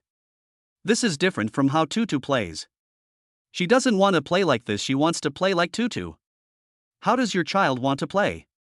Are you still not satisfied with this? The little one was still not satisfied. She pointed at the toy that was running around and kept babbling. How can you run around like a toy? Look at your legs, can they even stand up? You can't even stand properly and you're already thinking about running? Ran didn't care, she just wanted to be like Tutu. Song Yu looked at Li Lingxue with a resentful gaze. It's all your fault. Now you're the one to coax her. Li Lingxue smiled. I can't coax him, you'd better do it. After saying that, she turned back to play with Tutu and became more and more unrestrained, completely ignoring the little guy behind her. Ran's eyes were filled with envy. Godmother is mean, I won't play with her anymore. Upon hearing this, Li Lingxue exclaimed, Oh dear, come here, your godmother will play with you. She held the ball, teasing Ran like she was teasing Tutu. Song Yu felt like her precious child was being treated like a dog, and her face darkened.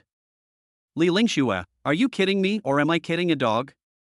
Oh dear, I don't know how either. Look how much fun Ran is having. Just then, a sound came from the kitchen. Dinner's ready. Lin Zhang brought out the dishes, and Li Lingxue put down the ball she was holding and immediately ran over. Looking at the table full of dishes, she felt she could eat 3 bowls of rice tonight. Seeing her like this, Song Yu was both annoyed and amused. Honey, your godmother is a foodie just like you. The little guy giggled, good for foodies, foodies are blessed. Lemon's review count has been stuck at 400 for ages. Please leave a review for Lemon after you've read this, everyone. Could you please provide other data as well? Feeling wronged. Love you all, sending you love. Chapter 129 What's Wrong with Godmother? Wow, who cooked this?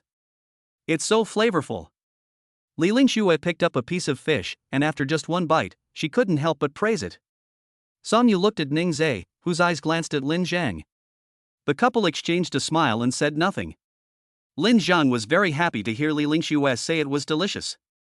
Ningze, you must have done this. She had come to their house for meals quite a few times, and since Ningze was a good cook, she assumed that Ningze had made it. Upon hearing this, Lin Zhang suddenly felt depressed. Sensing that his good friend was in a bad mood, Ningze quickly explained that he only cooked these 2 dishes. Lin Zhang was in charge of the rest, and he assisted.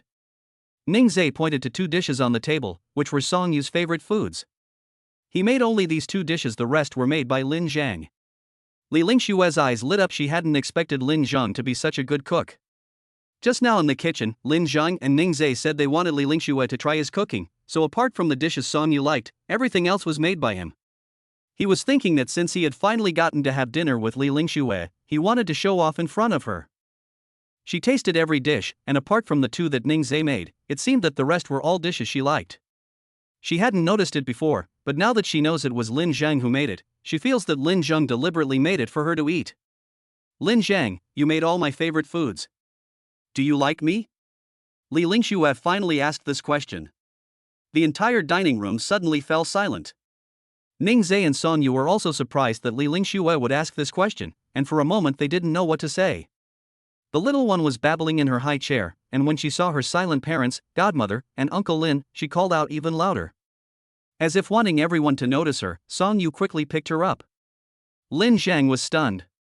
I didn't expect Li Lingxue to be so direct. He was speechless for a moment. How should he respond? Like? But I can't give her the happiness she wants. Dislike? This is against my conscience. Li Lingxue waited for a long time but did not hear Lin Zhang's reply. The scene became awkward at one point. Ning Zhe and Song Yu couldn't really get involved in this kind of thing. Just when Li Lingxue thought he wouldn't answer, Lin Zhengkai said, yes. Li Lingxue couldn't contain her joy, then let's be together. At this point, Lin Zhang began to evade the question again. He picked up the food from his bowl and put it down again, keeping his head down and not looking at Li Lingxue. I'm sorry, I can't give you what you want. Have you ever asked me what I want? I know what you're thinking. You feel you're not good enough for me and don't want to hold me back, is that right? These words resonated with Lin Zhang, as that was indeed what he thought. She is a princess, and she is not suitable for a commoner like him. Li Lingxue, you deserve someone better. You bastard. Li Lingxue slammed her chopsticks on the table. She often asked Lin Zhang for help, and after spending so much time together, she couldn't believe he didn't sense her feelings for him. Li Lingxue grabbed her bag and rushed out the door, with Lin Zhang hurrying after her. Watching the couple leave, I shook my head. How did things turn out like this? The little guy watched the two leave, babbling incessantly. What's wrong with my godmother? She also wanted her godmother to play with her later. Honey, godmother is unhappy. Ran Ran hummed. Song Yu turned to Ning Zhe and asked, Honey, will they start arguing? She was a little worried. She knew her best friend's temper well, and judging from her expression, she was quite angry. They're bound to argue, so take this opportunity to clear things up. At worst, it'll just be awkward when they see each other again. Ning Zhe served Song Yu some food, saying, let's eat. There's so much delicious food it would be a waste not to eat it. Song Yu was distracted, and it wasn't a good time to text or call her best friend. She could only ask them how things were going later. The couple finished eating and put the leftovers in the refrigerator, intending to eat them the next day. Ning Zhe took out the surveillance camera he had bought. He planned to install it in the living room. The little guy usually plays in the living room. If he has a good experience using it, we can buy another one for his room. Honey, why did you buy a security camera? If you install a security camera, you can check on your baby if you miss them while you're at school. It also has voice communication capabilities. We'll try it out once it's installed. Wow, that's great, honey. I can see Ran Ran at school now. Of course, there's also their handsome husband. Looking at photos regularly isn't enough for her even when she goes to school, just looking at pictures isn't enough. Ning Zhe smiled gently. Last time the little guy suddenly called out Mom, I didn't even have time to take a picture with my phone. If there were real-time surveillance footage, we could discover some interesting things. After the monitor was installed, Ning Zhe scanned the QR code on it with his phone. After the connection was successful, he checked the image quality, which was the same as the equipment the salesperson had just shown him. Fortunately, it's the same. If it were different from the test we just did, we'd see if he would file a complaint. Song Yu sat on the sofa holding the little one, and Ning Zhe took the phone from her.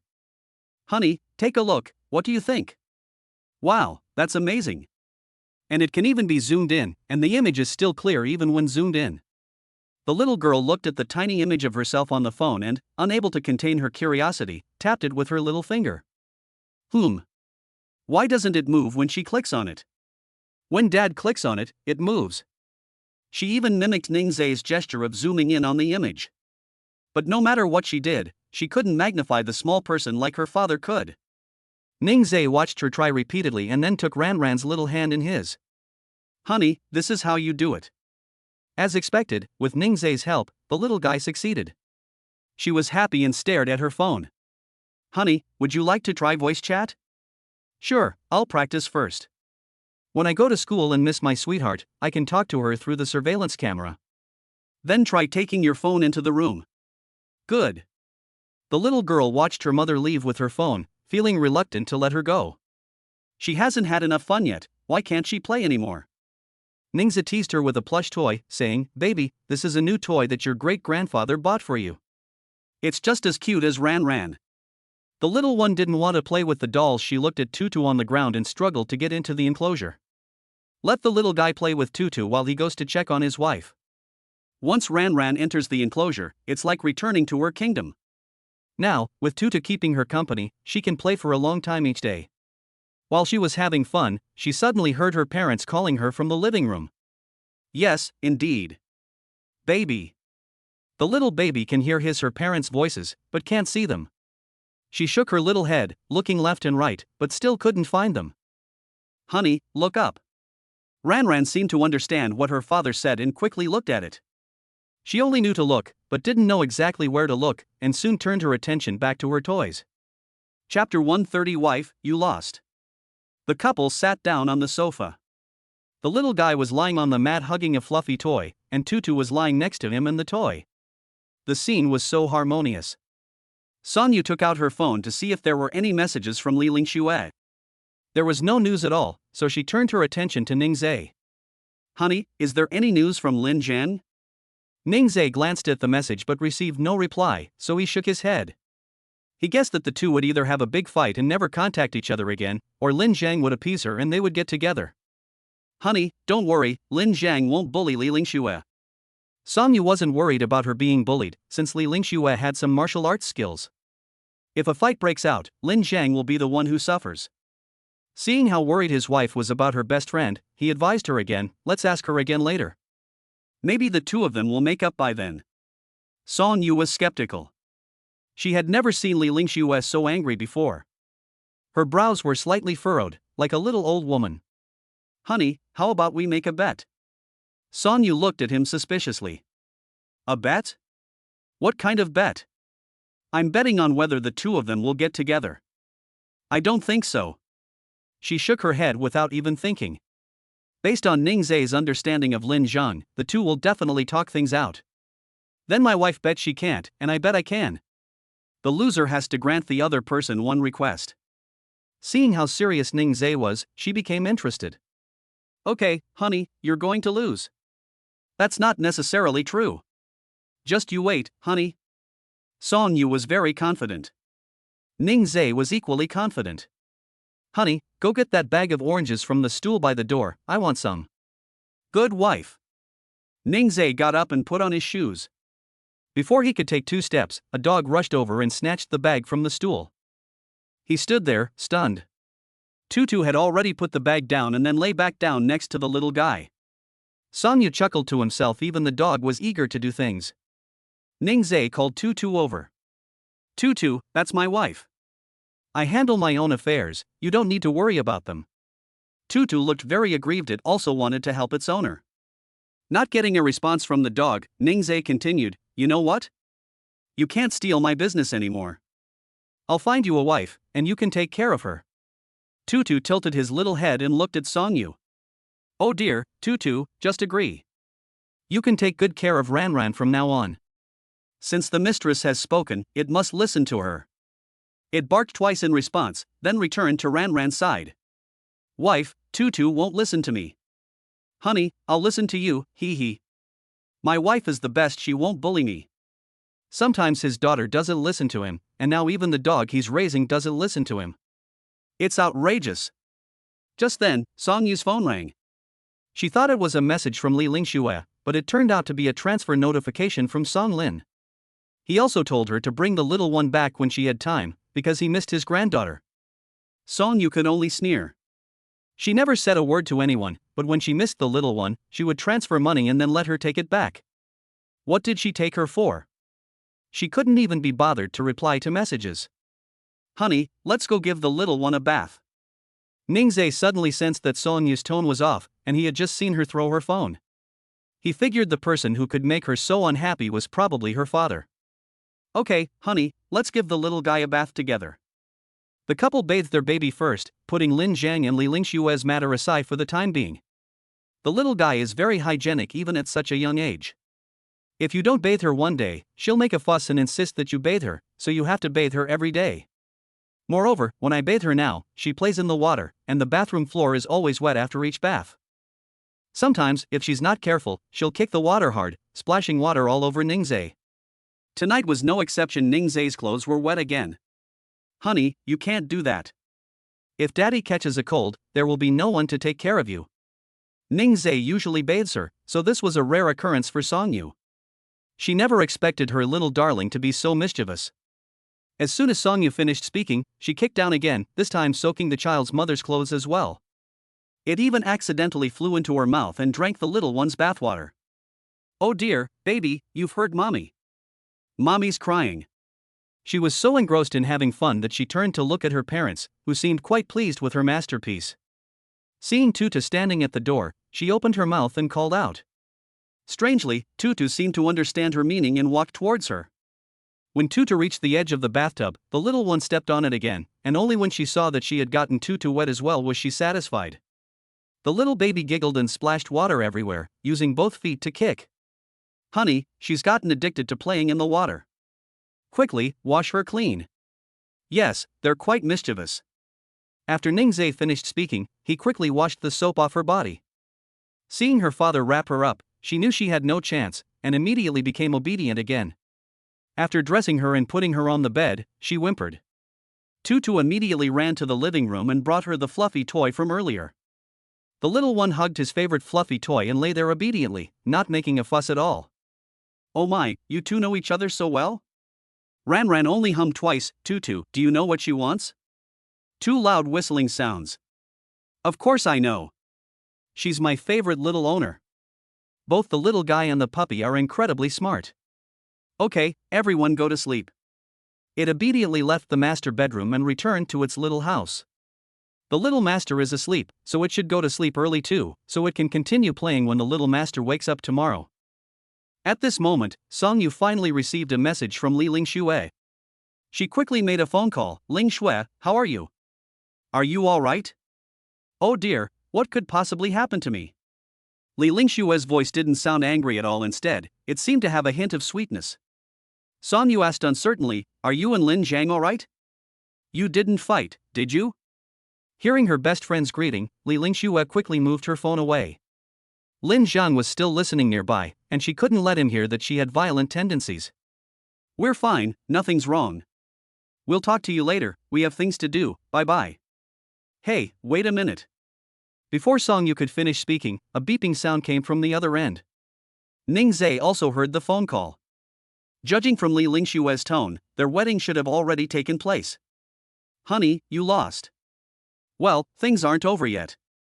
Judging from Li Lingxue's tone just now, it was as if she was soaking in a honey pot. The matter was already settled, so my wife should just obediently admit defeat. Song Yu could hardly believe it. The person who was so angry just a moment ago is now a completely different person. It seems she no longer understands Li Lingxue. No.